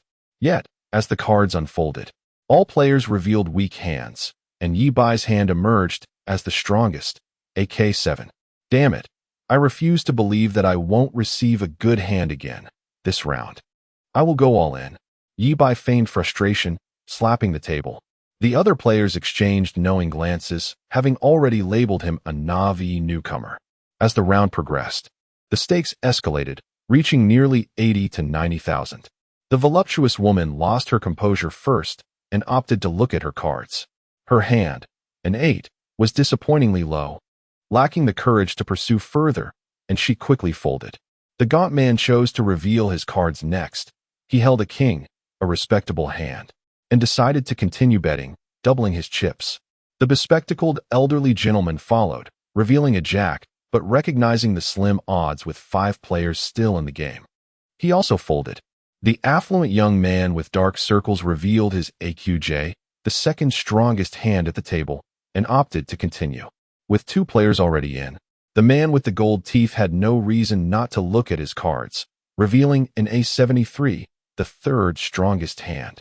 He too decided to stay in the game. I bet you all are bluffing. I shall continue. Ye Bai put on a dramatic performance, appearing resolute as he continued to raise. With players still in the game, those who revealed their cards needed to raise 3 more rounds to compare hands, and by now, the pot had exceeded 100,000. None were willing to concede. The 3 who revealed their cards decided to continue.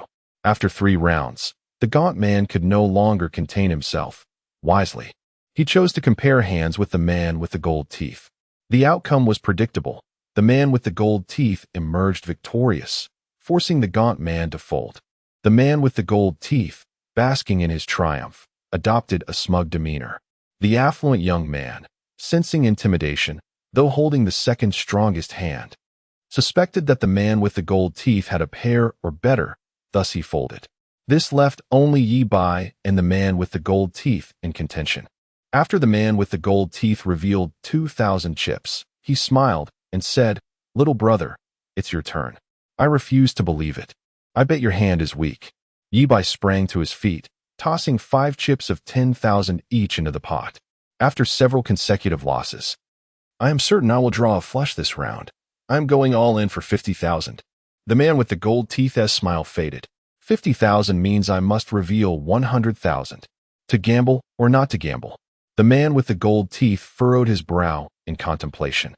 He held an ace, and with Ye Bai going all in, the odds of winning were still substantial. He decided to call. I'll match you. The man with the gold teeth tossed in 100,000 chips, then coldly remarked, but I choose not to reveal my hand. It's your turn. No. I will raise another 100,000. I reveal 20,000. The man with the gold teeth added another 10,000 chips, feigning a smile as he questioned, young man. It's your turn. Will you call? At this point, only 2 players remained, and they could choose to reveal their hands to compare. However, the man with the gold teeth opted not to reveal, instead raising the stakes, engaging in a psychological game. He feigned confidence, attempting to pressure Ye Bai into folding rather than risking 100,000. Alternatively, Ye Bai could look at his cards, which might be mediocre, finding himself in a precarious position. If he revealed, he would have to contend with the man with the gold teeth's 100,000. It is this psychological component that makes Jia Jinhua captivating. Yet Ye Bai had already seen through the ruse, remaining unfazed. You think you can bluff me? I'll call you. 100,000, no reveal. Ye Bai tossed his chips into the pot, resolutely standing his ground. The man with the gold teeth, his expression impassive, eventually nodded. Good lad, you've got guts. I'll reveal this time. 100,000, let us see. Ye Bai, appearing obstinate, knew that if the man with the gold teeth held a strong hand, he would certainly go all in, but he only held a weak hand, making it unnecessary to risk his chips. The man with the gold teeth put in 100,000 chips, opting to reveal his hand. At that moment, the total in the pot surpassed 650,000, nearing 700,000, while Ye Bai had invested less than 200,000. Winning this round would net him over 400,000. You are destined to lose. I am guaranteed a flush. Ye Bai rubbed his hands together, peering at the cards, only to see his smile gradually fade. The man with the gold teeth believed victory was assured, interpreting Ye Bai's expression as indicative of a weak hand. You win. I do not have a flush. Ye Bai feigned disappointment as he tossed his cards onto the table, exclaiming, Damn it. AK7. How did the last card change suits? Haha. I concede. The man with the gold teeth, brimming with confidence, opened his arms, ready to collect the chips. Suddenly, his expression froze. You have AK7? Damn it. This is pure luck. In a fit of rage, the man with the gold teeth flung his cards onto the table. A 73. He had lost. Chapter 18. 5 million in hand. The girl with the dragon tattoo big tooth wore a look of disbelief, as if he had just lost a debate. He had indeed lost the bet. This lad had a modest hand, the lowest ranked cards, yet his value surpassed Big Tooth's. AK7 was greater than a 73. Damn it. Ye Bai began to showcase his acting skills, his face alight with surprise. I thought you at least had a pair? To play such a hand with just an ace. I owe you one, big brother. With that, Ye Bai cheerfully rose, gathered the chips, and handed 1,000 denomination chip to the dealer. The dealer would always take 1,000 from each round, regardless of the total pot. While some casinos took a percentage based on the total bets, such establishments rarely lasted long. Keep dealing, kid. Let's see if you can go all in with me this round. Big Tooth, feeling the heat, provocatively sought to reclaim his pride from Ye Bai. Ye Bai merely smiled, disregarding him. The game continued, and as the dealer dealt the cards, Ye Bai found himself with a nearly worthless hand, opting to fold after a few rounds. Eventually, he was dealt a strong hand, J45. This time, he was determined to play through, but unfortunately for Big Tooth, he had learned caution after being burned once. Just as Ye Bai raised the bet, Big Tooth decisively folded. As time drifted by, Ye Bai's stack of chips swelled to 2 million. After deducting his initial investment of 200,000, he had netted a profit of 1,800,000. The other players at the table sensed that Ye Bai's luck bordered on the absurd. He consistently folded when his hand was weak and capitalized when it was strong, accumulating substantial winnings. They began to suspect that this young man possessed the gift of foresight. After another round of cards, Big Tooth was the first to view his hand, only to angrily slam it down on the table. Damn it. I'm really having a bad day. I'm done. With that exclamation, he rose to leave, followed closely by the bespectacled old man. The next to exit was the young man with dark circles under his eyes. The game, which had the potential to last well into the night, was scattered by Ye Bai in less than 2 hours. The woman in the qipao, however, did not leave after standing up. She approached Ye Bai and, quite familiarly, wrapped her arm around his. Hey, little handsome, You're amazing. Why not let your sister join in on the fun? She added, playfully rubbing against his arm. Ye Bai remained unmoved. Truth be told, he had encountered many such women in his previous life while running a casino. When their luck ran low, they would gravitate towards those who were fortunate, hoping to share in their good fortune. Sorry, I prefer to play alone, Ye Bai declined. Oh, come on. Don't be so cold. Let us play together. I promise to make you feel wonderful tonight, she purred, her gaze sultry. Dongzi. Ye Bai turned his head and shook it. Song Dongfeng immediately understood his cue, stepping forward with the imposing presence of a silverback gorilla. Madam, please. Humph, what a lack of romance. The woman huffed, releasing Ye Bai's arm, rolling her eyes in frustration before storming off. Both Song Dongfeng and Zhang Lingnan regarded Ye Bai with admiration, recognizing him as their esteemed elder brother. Not only had he easily earned over $1 million in just over an hour, but he also showed no interest in the advances of a willing woman. If it were them, they would have readily indulged her.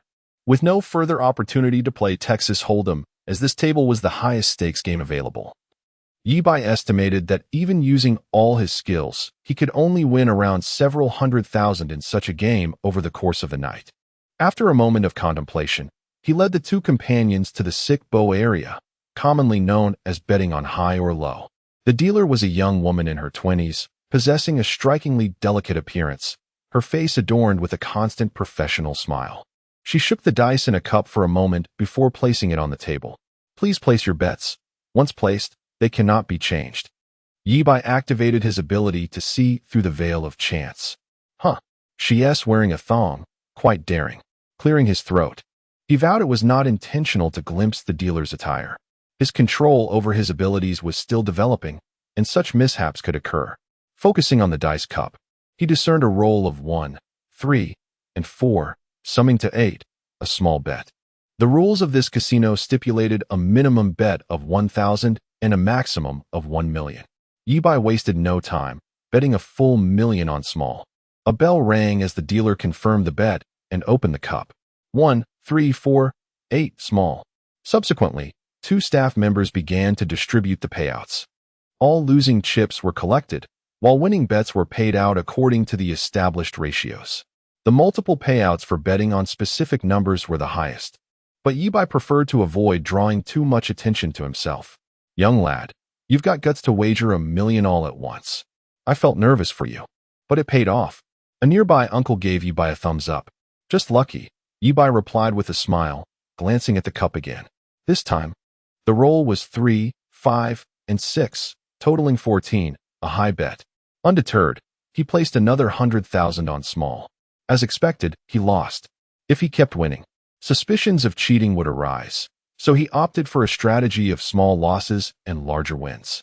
Before long, Ye Bai's fortune at the betting table had amassed over 3 million. Coupled with his earlier winnings from Texas Hold'em, his total chips had surpassed 5 million. Earlier, the dealer had noticed this fortunate and handsome young man.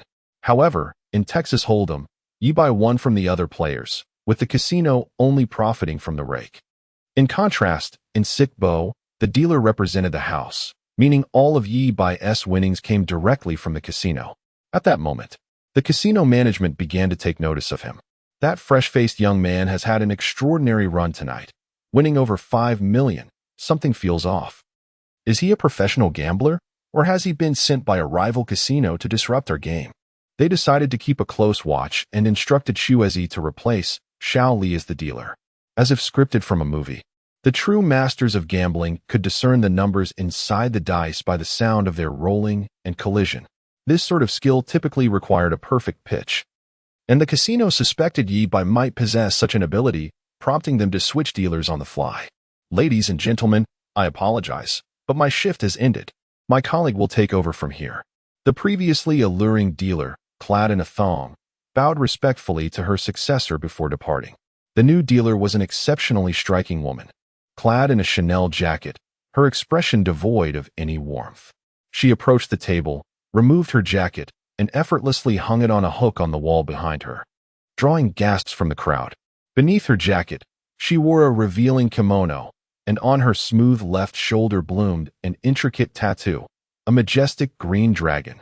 Chapter 19. The cold yet passionate Yukiko Ishihara with a chillingly beautiful visage, an alluring physique, and skin as pristine as snow, complemented by a somewhat menacing Qilong tattoo.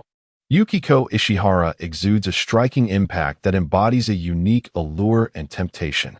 There exists an exotic charm about her, characteristic of women from the island nation, evoking a desire to conquer her. The men present, all seasoned and worldly, found their gazes transfixed upon her. Ye Bai marveled at her radiant presence, which remained as captivating as in his previous life. Wherever she appeared, she invariably commanded attention. Indeed, Ye Bai recognized this woman, and their familiarity was profound. Yukiko Ishihara, a master of deceit summoned from the island nation by the underground casino proprietor, Xiao Hongyu, also served as his public consort. In Ye Bai's past life, an Ai Xian had sacrificed his arm to shield Ye Bai during a confrontation with Xiao Hongyu. Subsequently, Ye Bai avenged an Ai Xian by employing charm to seduce Xiao Hongyu's bedfellow, this very striking woman before him.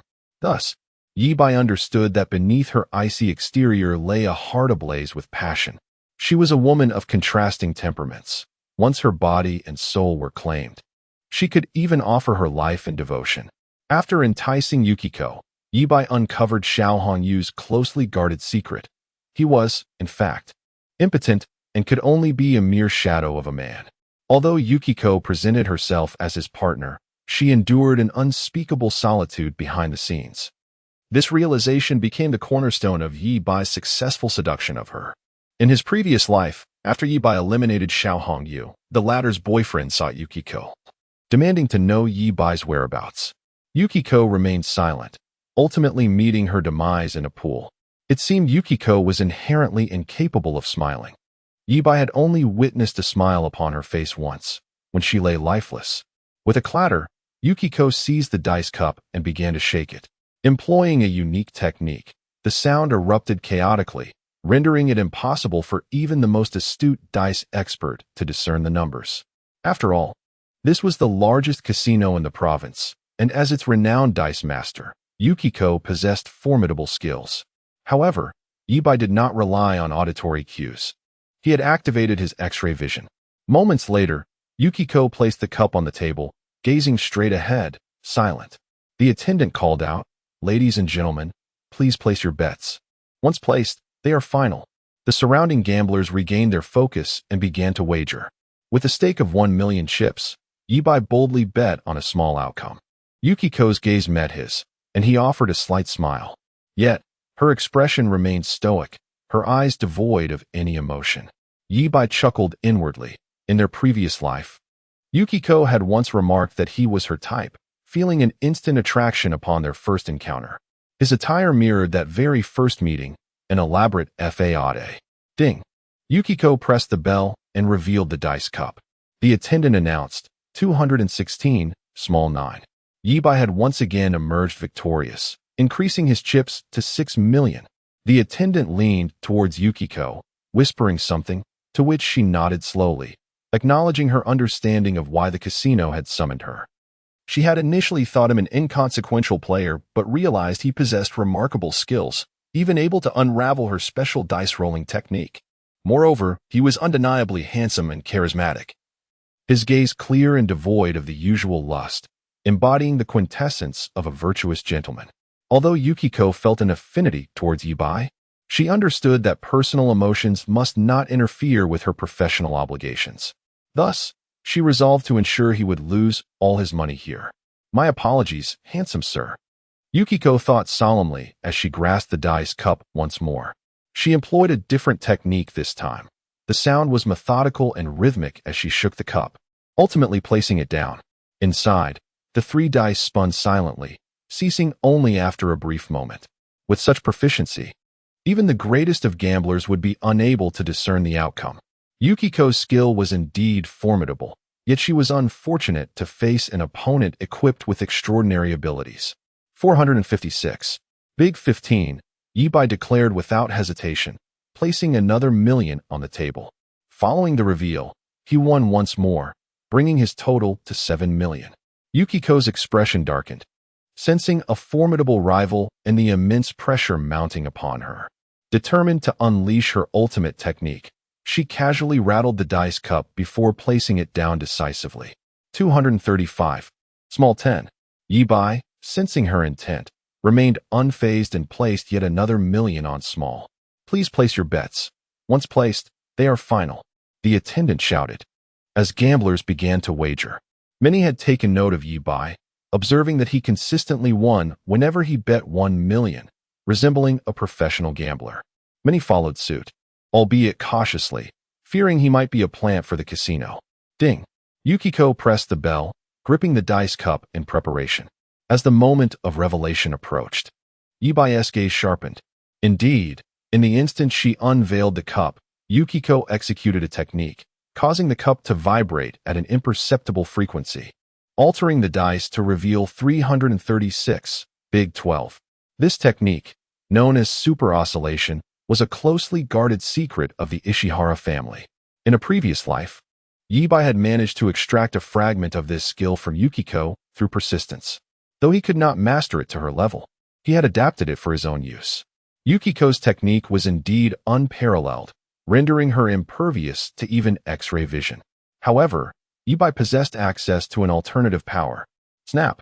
Ye Bai lightly snapped his fingers, and time froze. Everything around him became still. A man who had been shouting roll, roll, roll, now had his saliva suspended midair. Ye Bai, with a hint of disdain, circumvented him and approached Yukiko, gently caressing her immaculate face, feeling its warmth. Yukiko, in this life, I shall not fail you, Ye Bai silently vowed. He intended not only to rescue her from her solitude and despair, but also to offer her a beautiful conclusion. Chapter 20. 8 million in hand. Black stockings and Chong Sam. Although I feel a twinge of sympathy for you, Yukiko, I must emerge victorious this time. My apologies. Ye Bai grasped Yukiko's hand, lifted the dice cup, and adjusted the count from 336 back to 235. A clear plan formed in his mind. By orchestrating Yukiko's defeat, he could shatter her undefeated legend and cast doubt upon her abilities, even insinuating collusion with outsiders to siphon funds from the casino. Once a rift emerged between Yukiko and the casino, he could assume the role of her savior, liberating her from her solitude. With everything in place, Ye Bai returned to his position. The world sprang back to life. Yukiko hesitated as she opened the dice cup, feeling a fleeting illusion as if a warm hand caressed her cheek and the back of her hand. Self-deprecating thoughts flooded her mind, despite the absence of anyone near. The sensation must have arisen from her prolonged loneliness. 235, a 10-point small. The staff announced loudly, casting incredulous glances at Yukiko. Bewilderment washed over her. This was impossible. She distinctly remembered shaking the dice cup, causing the dice to bounce and the count to rise to 336. Why then, upon revealing it, did it still read 235? The frantic voice of management echoed in her earpiece. Sister-in-law, why didn't you employ your tricks? I did employ my tricks, but for some unknown reason. There was no change upon revealing the dice cup. Yukiko explained. Could it be a mistake on your part? Impossible. My techniques have surpassed those of head of the Ishihara family. I wouldn't falter in a million attempts. Yukiko instinctively retorted. Then it implies a possibility for error. Perhaps that 1 in a million chance occurred this time. Sister-in-law, please do not fail again. You must defeat this young man. All right, I will certainly win the next round. Yukiko replied with determination as she prepared to shake the dice cup once more. At that moment, Ye Bai's chips had soared to over 8 million. As he triumphed again, the surrounding gamblers erupted in excitement, realizing they had found a true powerhouse. Many regretted not placing larger bets alongside Ye Bai. All eyes were fixed on him, eagerly awaiting his next wager. When Yukiko placed the dice cup on the table, the staff declared loudly, "This table has a limited betting amount. The maximum single bet is 10 million. Please place your wagers. Once placed, they cannot be withdrawn." The atmosphere among the gamblers shifted. It was evident that the casino and this handsome man had reached a pivotal moment. The casino was serious about reclaiming their losses. Of course, there was also the possibility that the casino would again face defeat at his hands. A spectacle was unfolding. Ye Bai glanced up to find Yukiko watching him, her gaze laced with provocation. He smiled and turned away. It would be foolish to wager against Yukiko again after utilizing his final trump card. He had already secured a profit of 8 million for the night. While he could wait for the heat to dissipate and then wager 8 million once more, potentially leaving with 16 million, he feared that Xiao Hongyu would go completely insane. Ye Bai merely hoped for a rift to form between Yukiko and the Xiao Hongyu group. He did not wish to see her harmed. She had once claimed the title of champion in the Gambling King competition, her skills renowned throughout Asia. Yet she was now losing to an obscure young man. Anyone would question whether she was colluding with outsiders to defraud the casino. Ye Bai had clearly overheard Yukiko's conversation with the casino management, so exiting now served both his interests and hers. As Ye Bai departed, Yukiko and the casino staff stood in stunned silence, powerless to act.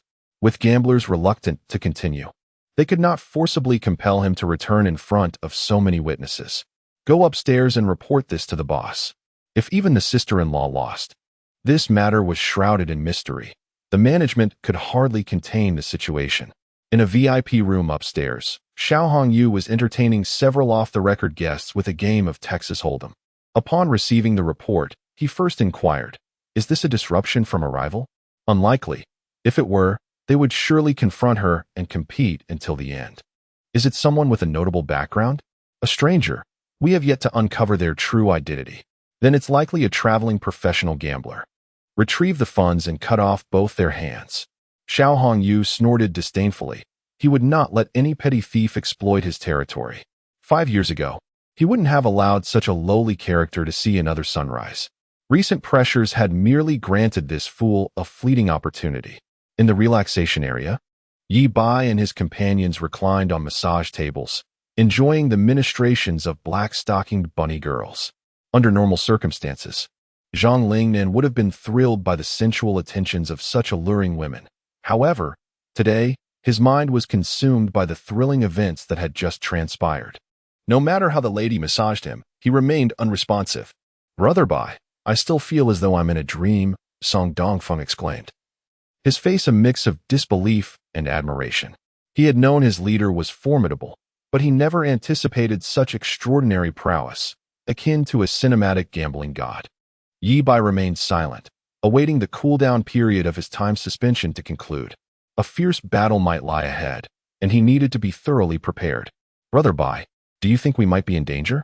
Zhang Lingnan inquired softly, having deduced that the 8 million won from the casino might not be safely taken down the mountain. Hence the precautions Ye Bai had put in place. "Indeed," Ye Bai replied, opening his eyes. "Inform the brothers. We can ascend the mountain now. The time is ripe." Zhang Lingnan and Song Dongfeng exchanged glances, devoid of fear. Instead, they felt a surge of excitement, their blood boiling in anticipation. They had heard this was the territory of a formidable underworld figure in Peach City, someone of considerable renown throughout the province. But so what? With Brother Bai at their side, they would dare to confront even the mightiest adversaries. Meanwhile, the woman in the Cheongsam, previously rebuffed by Ye Bai, had circled the casino and found Dejina in the Paigao area. "Brother Ye," she cooed, settling into his embrace and wrapping her arms around his neck playfully. "You little vixen, have you squandered all your money again? Do you only remember me when you're broke?" Dejina admonished, giving her a playful smack on her ample backside. "Brother Ye, you're so mean. Am I really that kind of woman?" The Cheongsam-clad temptress protested, then leaned in close to whisper, "Brother Ye, that young pretty boy we played with earlier just won 6 million in the big or small game. He now has at least 8 million on him." "What?" Dejina's eyes widened with surprise, a glint of greed flickering within. "Should we do as we did last time and rob this pretty boy?" she asked in a hushed tone. Dejina hesitated. That pretty boy seemed no ordinary opponent. Accompanied by a robust companion akin to a bear, this was not the same caliber as the petty thief they had previously robbed, and attempting to rob him could yield serious repercussions. "Brother Ye, your KTV only makes a pittance each year. Robbing this boy could equate to several years' worth." The woman in the Cheongsam continued to entice him. Dejina's expression shifted as he weighed his options, and after a long deliberation, he clenched his teeth in resolve. "Fine, let's do it. I'll contact Tiger and the others. You keep an eye on that pretty boy. I'll give you 30% of the take. Rest assured, Brother Ye, I will handle it. The Cheongsam woman planted a kiss on Jin Ye's cheek, then retreated to the relaxation area. Lurking in the shadows to keep an eye on Ye Bai, a cold smirk playing on her lips. Unaware of the impending danger, she thought him to be a fool. Do you fancy yourself as superior, looking down on my perceived filth? Today, I shall not let you escape unscathed. Chapter 21. The Aura of the Social Tycoon. The cheapao-clad woman wet herself in the parking lot of Jushio Mountain Villa. A dozen black-clad figures, donning hats and masks and armed with weapons, crouched behind vehicles, silently biding their time. As someone approached, they prepared to spring into action. The leader of the group received a command through his earpiece. Understood. With a swift motion, he drew a glinting dagger from his waist. Wait, others have their eyes on them. Let them fight amongst themselves. We shall be the mantis stalking the cicada, hidden in the shadows. Yes. The black-clad men sheathed their daggers and cautiously peered out from the darkness, observing intently. The tense moment of suspended time finally came to an end. During this interval, Zhang Lingnan and Song Dongfeng counted their chips together. The total amounted to 8,405,000. After generously tipping the diligent black silk-clad bunny girls for their massages, the trio made their way to the exchange counter at the entrance of the casino to convert their chips into cash. Given that this was an underground casino, transactions could not be conducted through bank transfers. With such a high volume of guests that night, the cash flow was estimated to be in the tens of millions. The thought of robbing this place sparked a wicked idea in Ye Bai's mind. However, after a moment's contemplation, he dismissed the notion. After all, stealing couldn't compare to the rapid gains of gambling. Once Xuezi exited the casino and found herself in need of funds, he could easily return to replenish his supply. After a long wait, the dealer finally finished counting the chips and prepared the cash. A few burly men opened the security door and brought out 4 large bags. All 8,400,000 chips have been converted into cash. We look forward to your next visit. The dealer wore a professionally feigned smile, his eyes glimmering with ambiguous meanings, seemingly mocking yet tinged with pity. Thank you.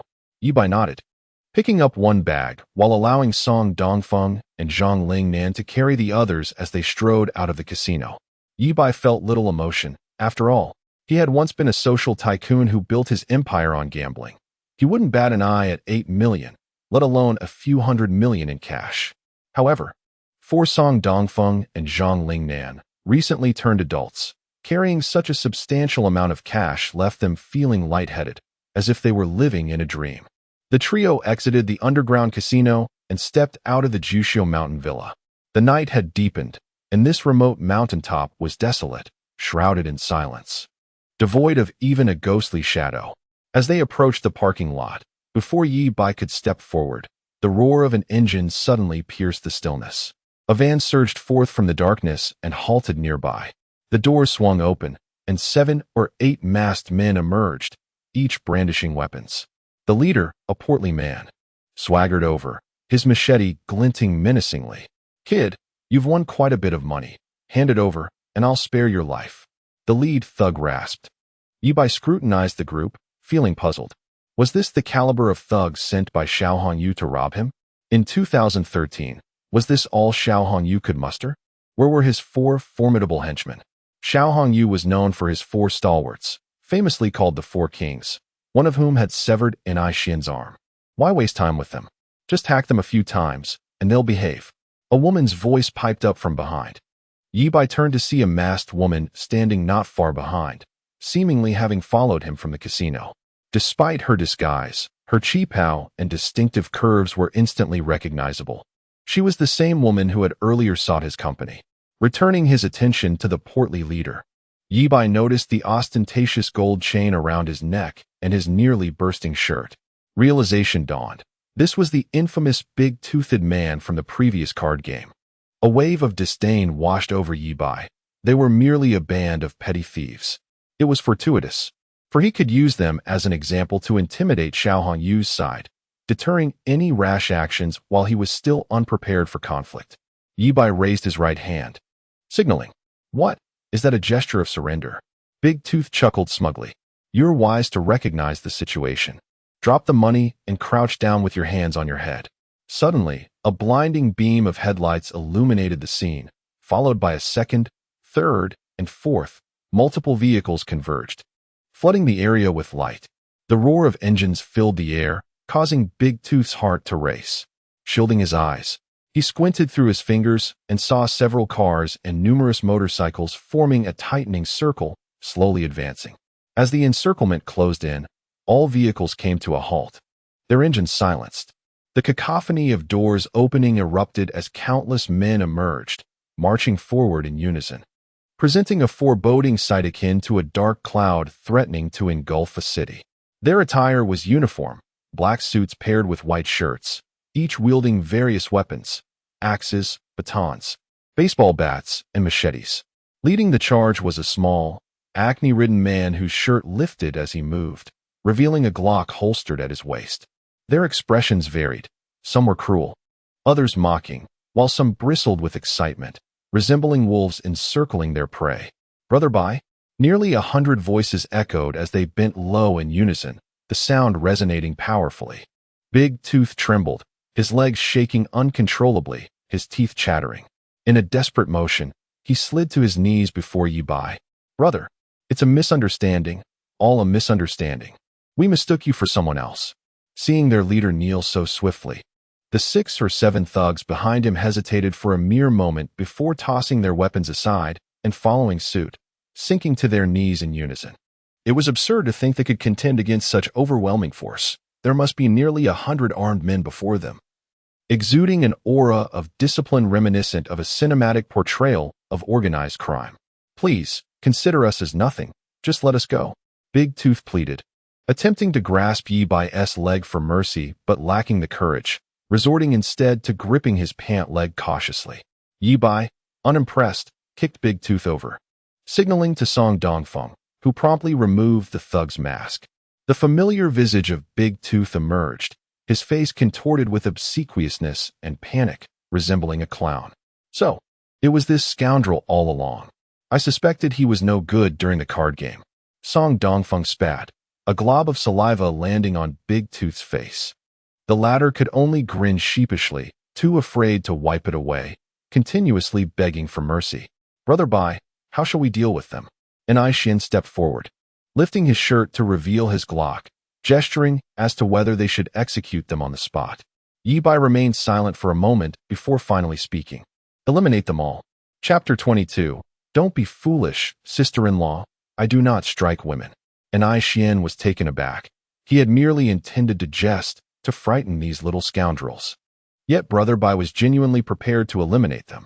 However, having grown up watching gangster films, Anai Xian understood all too well that the underworld is a path of no return.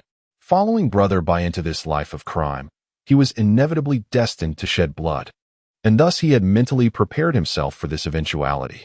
Gritting his teeth, Anai Xian made up his mind. They must all be eliminated. Moreover, he should take matters into his own hands. Perhaps this was a test from Brother Bai? Mouse, hand me the knife. Anai Xian took a watermelon knife from the hands of a nearby subordinate and retrieved a red silk scarf from his pocket, wrapping it around the hilt. This was a lesson learned from the movies. When one commits acts of violence, blood can render the hand slippery, and if the weapon were to slip away, the risk of being harmed in return looms large. A fierce glint flashed in Anai Xian's small eyes, and his lips pressed into a resolute line, his heart racing. Enough, Ye Bai interjected. They are not worthy of death. Break their legs instead. What? Anai Xian was astonished, unsure whether to feel relieved or disappointed. Bang! Bang!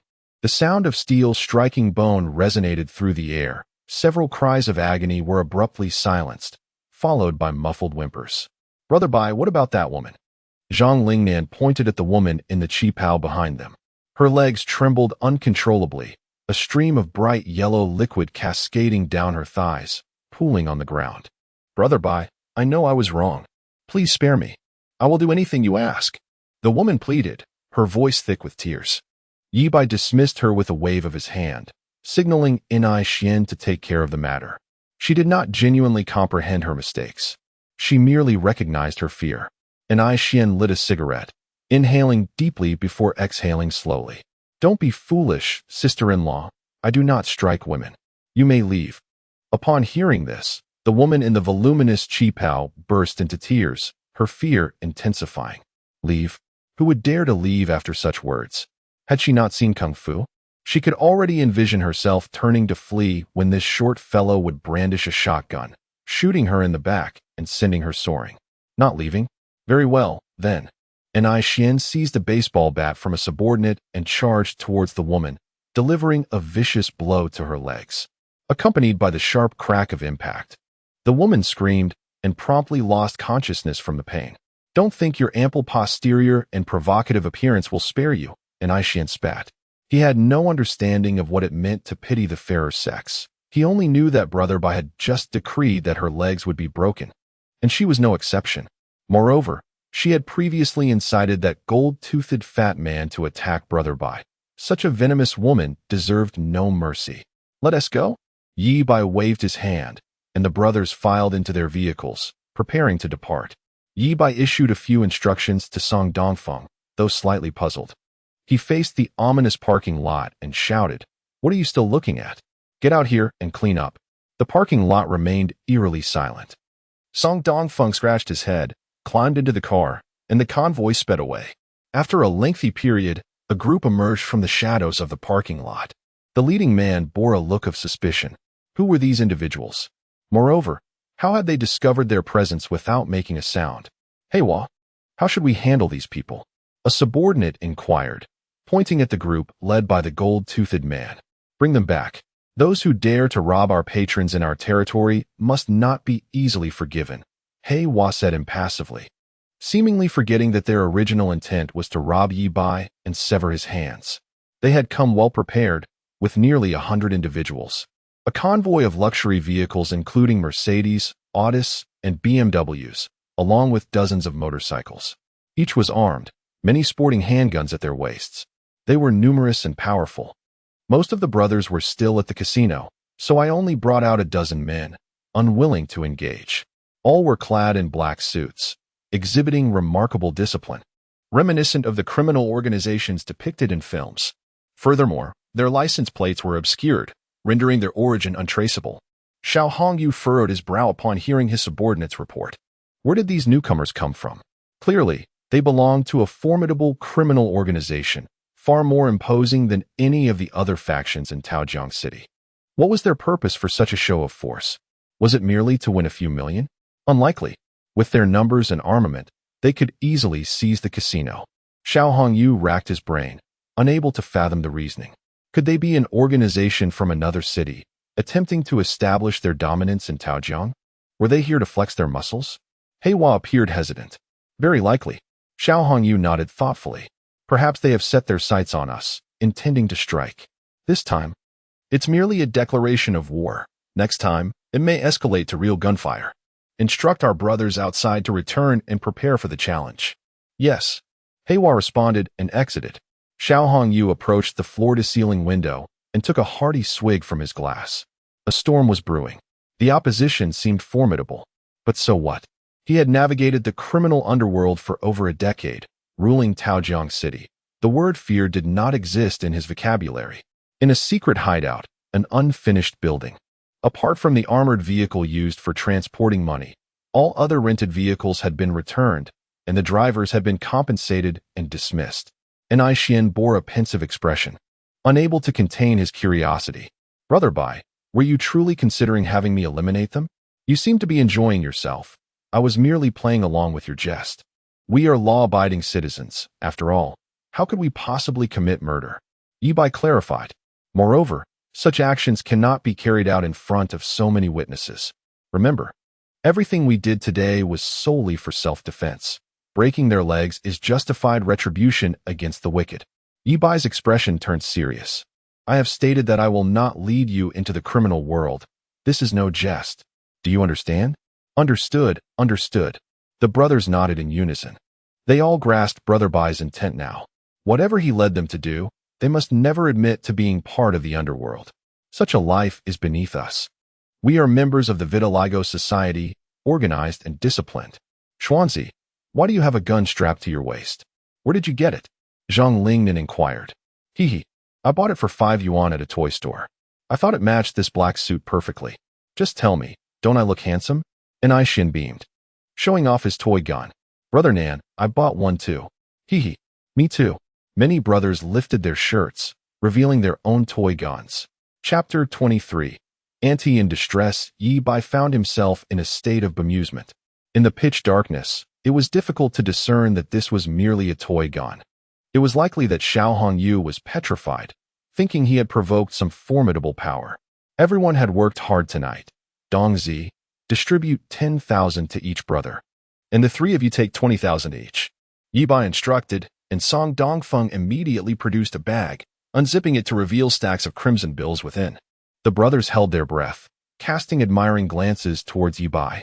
Zhang Lingnan had already recounted the night's events in vivid detail. And everyone knew that Brother Bai had transformed into a gambling deity, raking in over 8 million at the casino.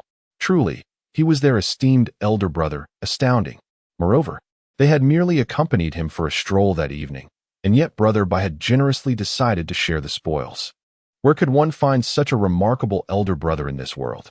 Brother Bai was magnificent. Indeed, following Brother Bai meant sharing in the bounty. Brother Bai, I have a younger sister who is about to graduate from junior high. Get lost. Minors are not allowed to date. Brother Bai, I have an older sister. Quite the looker. Brother Bai, I have a sister-in-law who is quite enticing. Brother Bai, my mother just got divorced, if you don't mind. Brother Bai, I can wear a skirt. The brothers laughed and joked, the atmosphere filled with merriment. After distributing the money, Ye Bai drove the Tiger Head car, taking the remaining funds home. 8,400,000. After the distribution, he had 7,530,000 left, plus 35,000 in his bank account, bringing his total wealth to 7,880,000. Indeed, earning money through luck was swift. The target of making 10 million by September was soon to be achieved. Perhaps it was time to adjust his goal to something more modest. Ye Bai redefined his plan. He had a vague idea of the next steps, and a field visit could be arranged for the weekend. Before long, the car arrived at the private garage beneath Auntie's residence. Ye Bai gazed at the trunk filled with cash, feeling somewhat troubled. With so much money left in the car, it was exceedingly unsafe, yet taking several conspicuous bags back was equally problematic, as he couldn't explain it to Annie. Perhaps he should consider purchasing a property this weekend? The thought of buying a house crossed his mind. Although property prices had already begun to soar, they had not yet peaked. Investing in real estate now would be a surefire profit. Moreover, living with Auntie would undoubtedly present various inconveniences, necessitating a home of his own. But where should he hide this money in the meantime?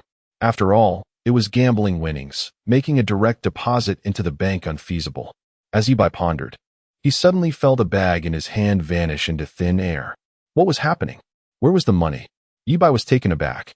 In the next moment, his consciousness was transported to an expanse of blinding whiteness, where the vanished bag of money lay before him. What was this? Spatial abilities? A personal space? Ye Bai was elated and, upon exploration, discovered that while the space appeared endless and white, he could distinctly sense its boundaries. This area was roughly the size of a 10-square-meter bedroom. With a mere thought, he could store items within it, and with another thought, he could retrieve them. It was as if fate had smiled upon him.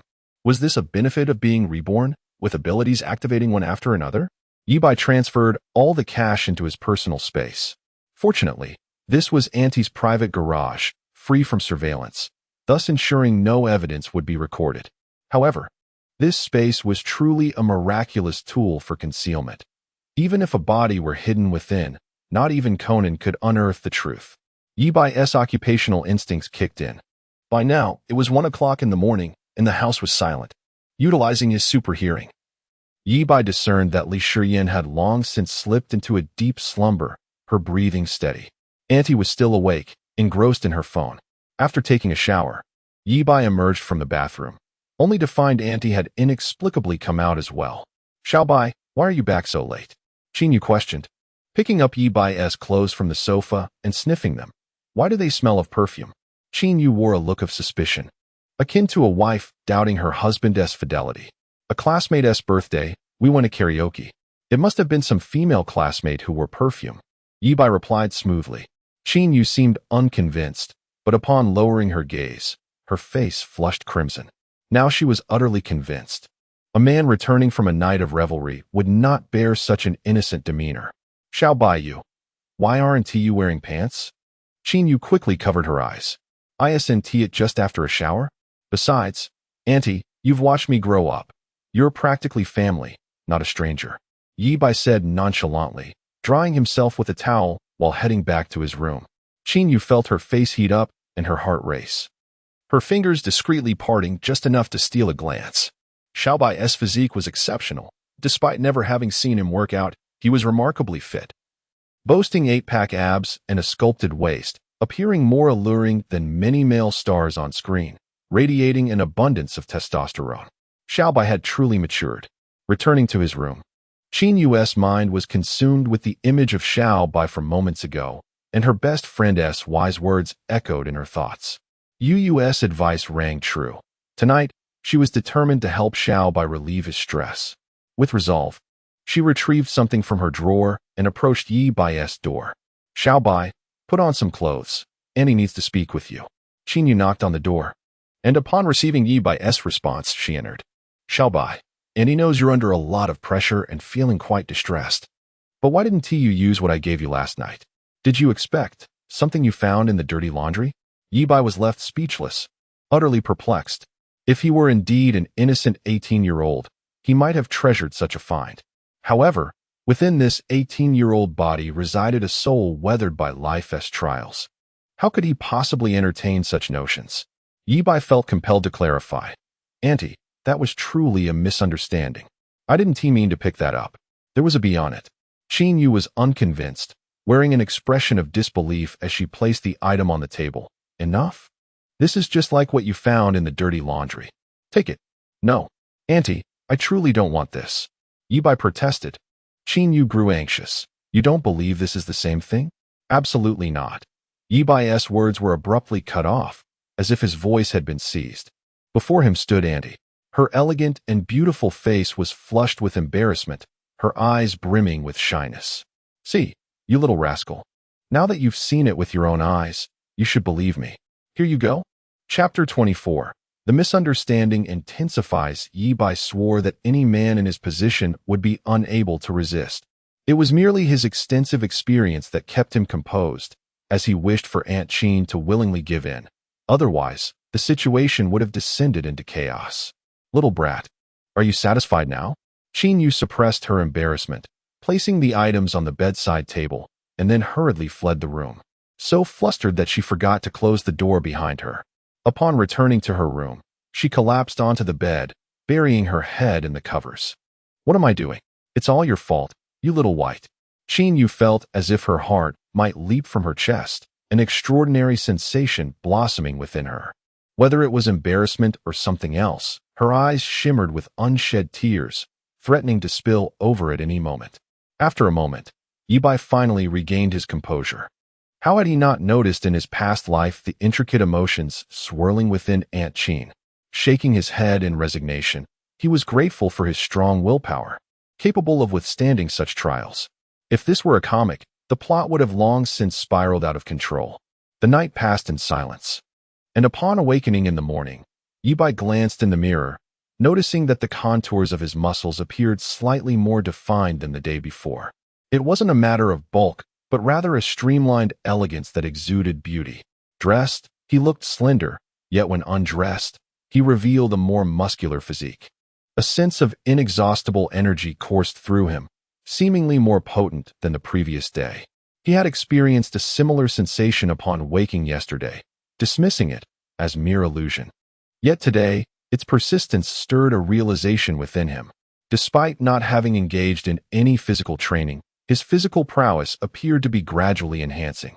Was this yet another benefit of his rebirth? A peculiar ability to augment his physique? Surely, he would not evolve into an indestructible being, impervious to even nuclear devastation?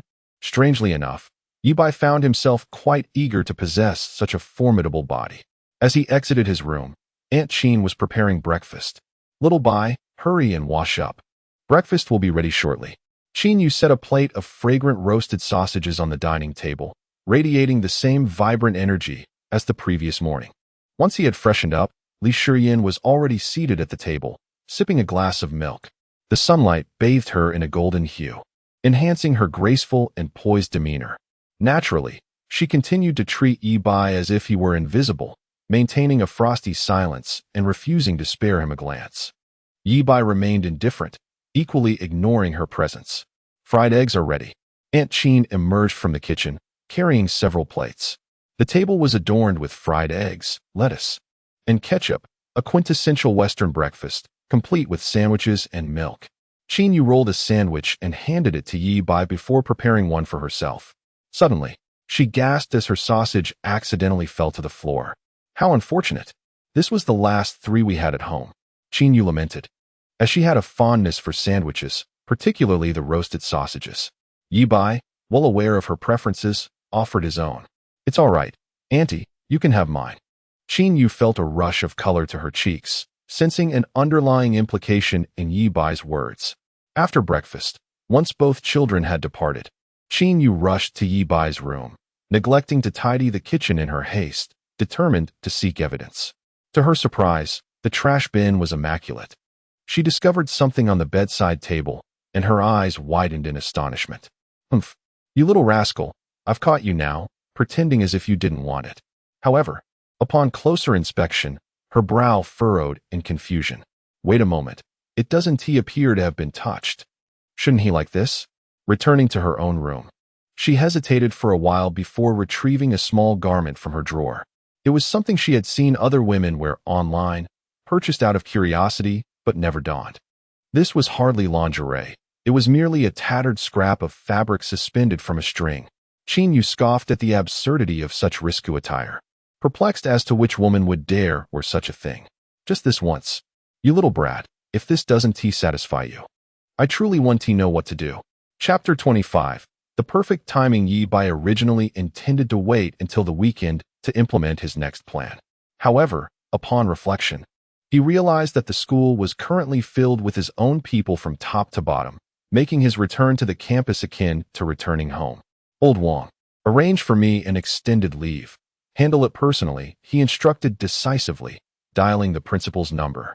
After issuing his command, he did not wait for a response and promptly ended the call.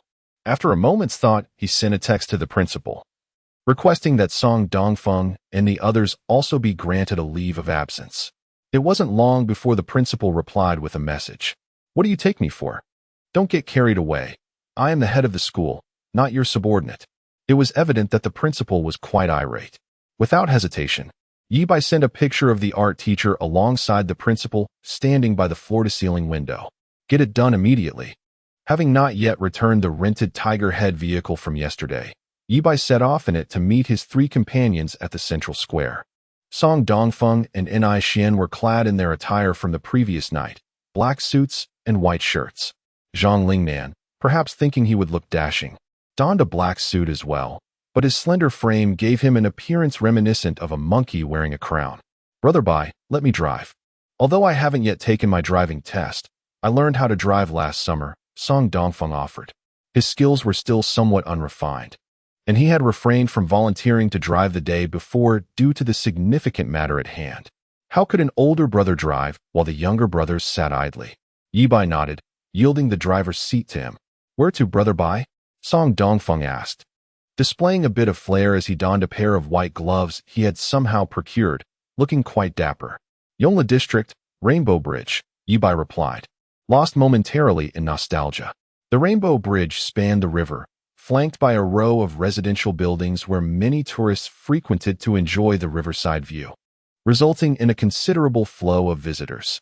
After being expelled from school in his previous life, Ye Bai had taken a job at a small bar in that area to earn money to buy a gift for Shin Mingyao.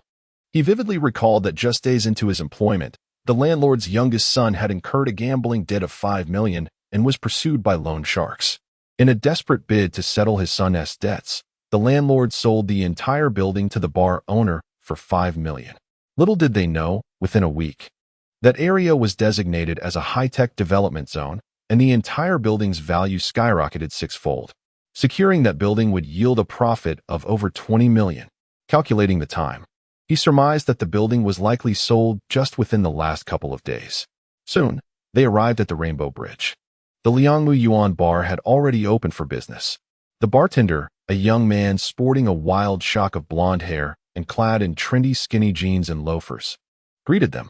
Upon entering, Inai Shin approached him, lighting a cigarette while inquiring about the situation. "You're late. My boss finalized the deal with the landlord last night," the blonde replied while chewing gum. Hearing this, Ye Bai felt a wave of relief wash over him, since the agreement had only just been reached. The contract had surely not yet been signed, and the process had not been completed. The building had 6 floors, with the landlord residing on the 4th. The group made their way directly to the 4th floor. Song Dongfeng knocked assertively on the door. "Who is it?"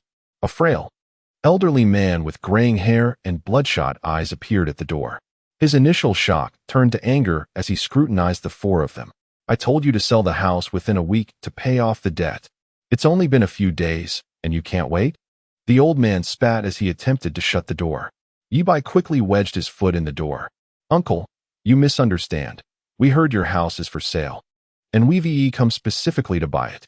You're not those debt collectors, are you?" the old man asked suspiciously. "Absolutely not." "Well, you're too late. I've already sold the building to someone else." "I know. You sold it for 5 million to the bar owner downstairs. I'll offer you 550,000. Full cash payment." Ye Bai gestured for Song Dongfeng. Nodding in understanding, Song Dongfeng placed the bag he had been holding on the floor and opened it. A stack of cash emerged, its vibrant red hue dazzling and enticing. The old man's eyes widened. 550,000, really? Worth more than gold. All right, I'll sell it to you. The old man's son owed 5 million in gambling debts, and selling the building for an additional 50,000 was an opportunity he could not turn down. The old man quickly gathered the necessary documents and followed Ye Bai to the real estate bureau to complete the formalities. Typically, the property transfer process takes between 2 weeks to a month, but with the impending rise in the building's value within a week, Ye Bai needed to expedite all procedures today.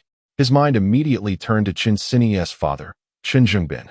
As the head of Taoyang City, he could resolve such trivial matters with a single phone call. However, the latter had only agreed to assist Ye Bai with 3 matters. And although this deal would yield over 20 million, Ye Bai felt it was not worth the favor. Such connections were best reserved for critical situations.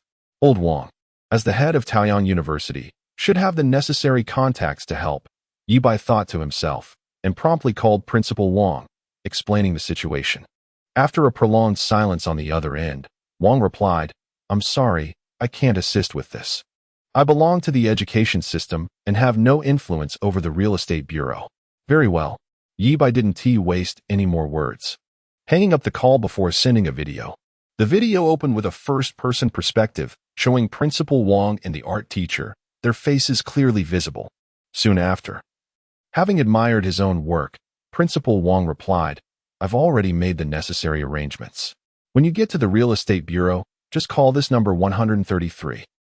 Ye Bai felt a surge of gratitude for the principal's consideration. Wang's influence proved to be substantial. Within mere hours, everything was settled, and even the property ownership certificate was prepared. Ye Bai had successfully acquired his very first building. Meanwhile, the owner of Liangmu Yuan Bar, upon learning that the landlord had sold the building for 550,000 to someone else, was left utterly bewildered. He made a phone call and drove to Jushu Mountain Villa, entering room 888. Upon entering, he was met with a resounding slap that sent him sprawling to the floor. "You incompetent fool. You couldn't manage such a trivial task. Cousin Cat, I finalized everything last night, and today I was set to handle the paperwork. Who knew someone would interfere?" The bar owner lamented, his face a mask of despair. "Cousin Cat, given the circumstances, I'll first retrieve that 5 million gambling debt. Go on. This old fool dares to disrupt our plans.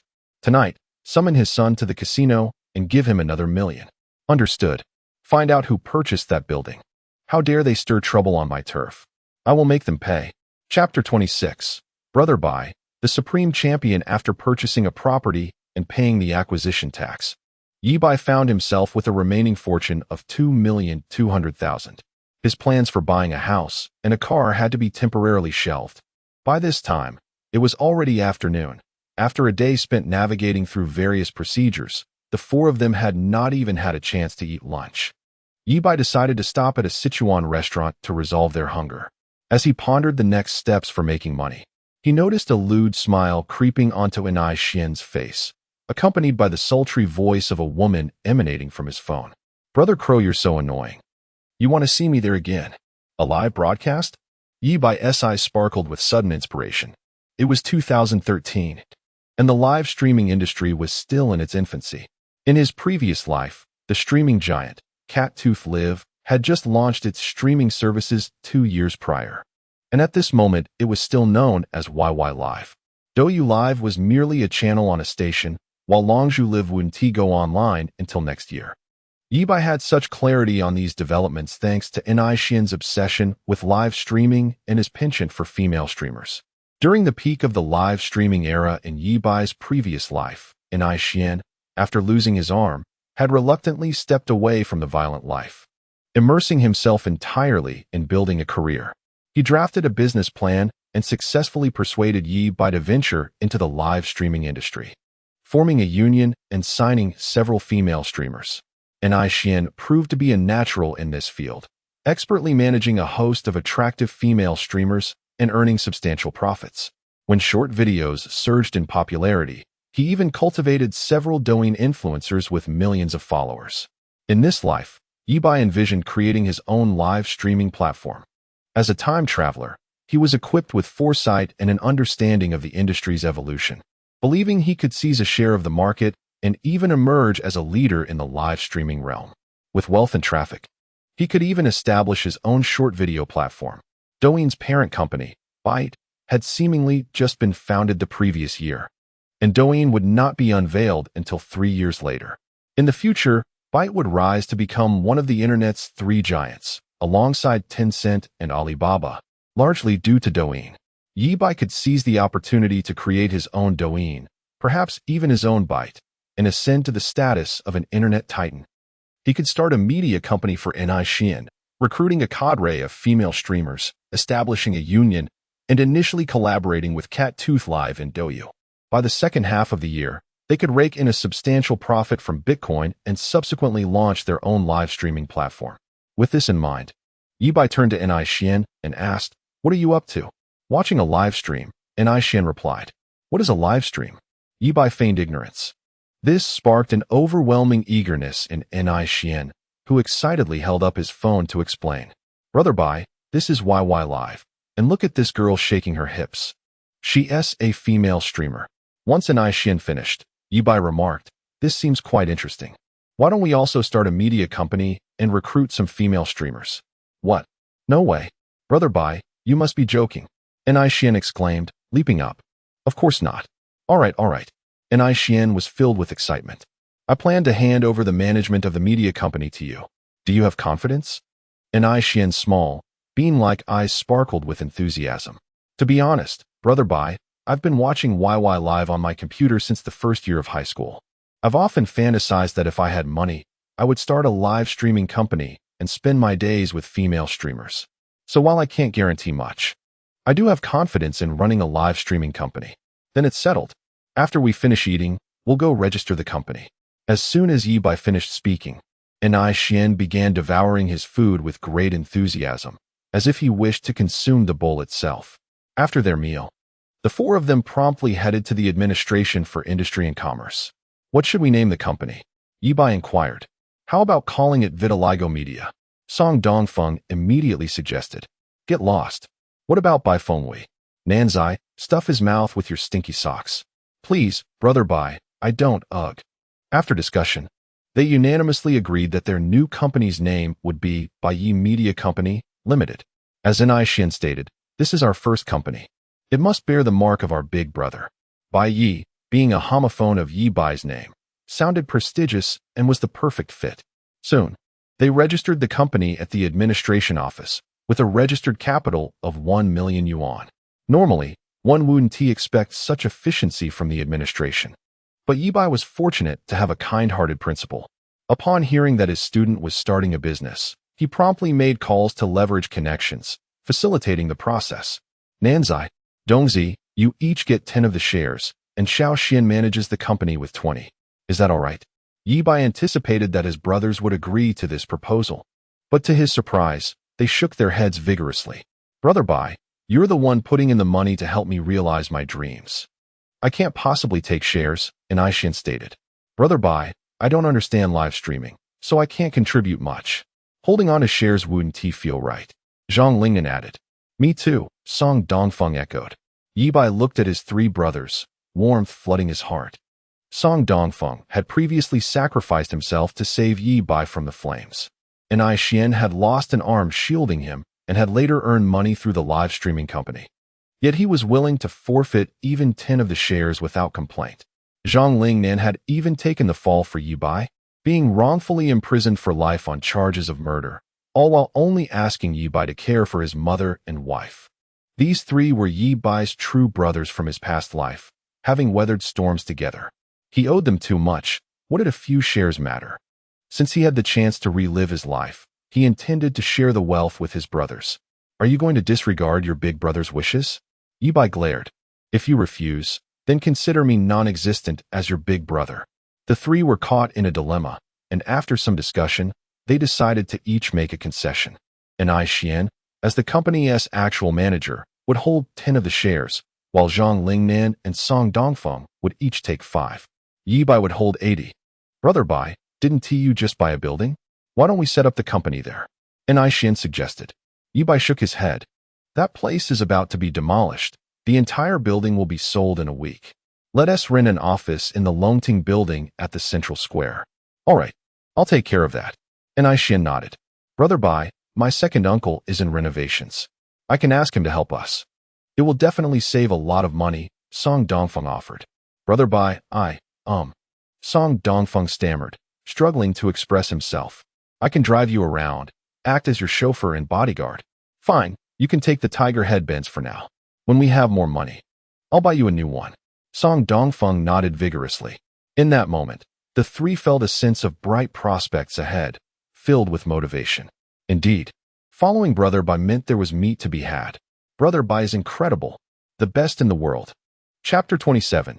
A new plan. Although Xian was naturally suited for live streaming, he remained an inexperienced university student, lacking the expertise he had in his previous life. Fortunately, Ye Bai possessed an extraordinary vision that transcended the current era, perfectly compensating for Xian's shortcomings. Ye Bai only needed to grasp the overarching direction while allowing Xian to fill in the details. As Song Dongfeng drove Ye Bai home, they discussed various matters concerning the live streaming company. Brother Bai, you can trust me to handle this. I'll draft the proposal tonight and prepare the recruitment announcement for streamers. Once the company is renovated, we can commence operations immediately, Xian declared, brimming with enthusiasm. Ye Bai patted him on the shoulder, offering words of encouragement before heading upstairs to his home. Suddenly, a flash of inspiration struck him. Live streaming, streamers, Qingchuan antique appraisal, antiques. A sequence of words flooded his mind, intertwining to form vivid images. He recalled a super popular streamer from his past life named Qingchuan, whose live broadcasts focused on antique appraisal. A sensational news story had once circulated in Taoyang City, involving this very streamer. During a live session, Qingchuan randomly connected with a shop owner selling antiques in Taoyang.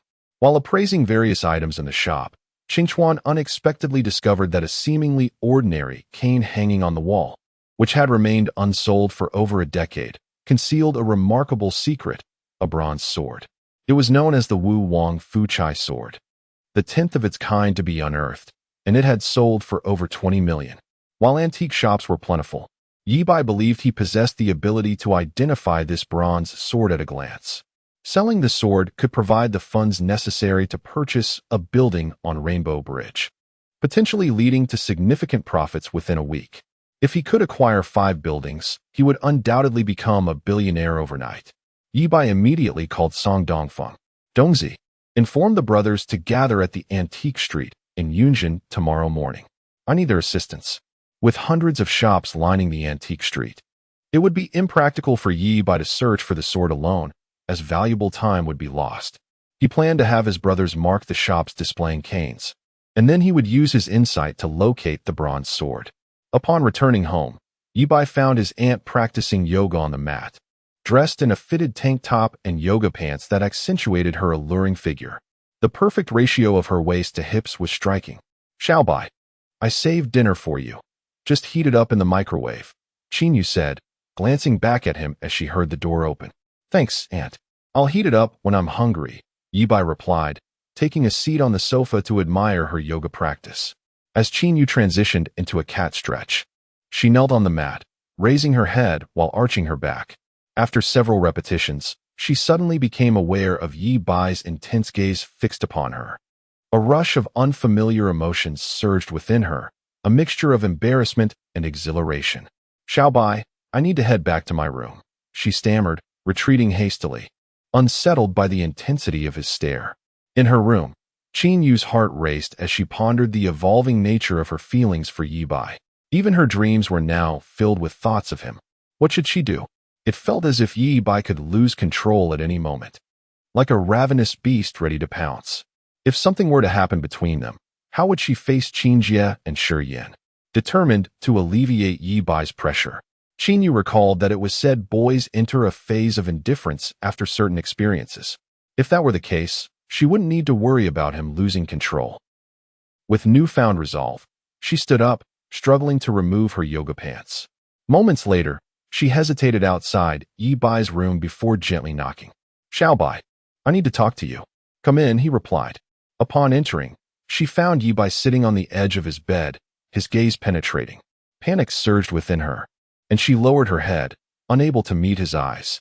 "Xiao Bai, why haven't you used what I gave you last night? Do you not like it?" He nodded. "Is it that you prefer something more conventional?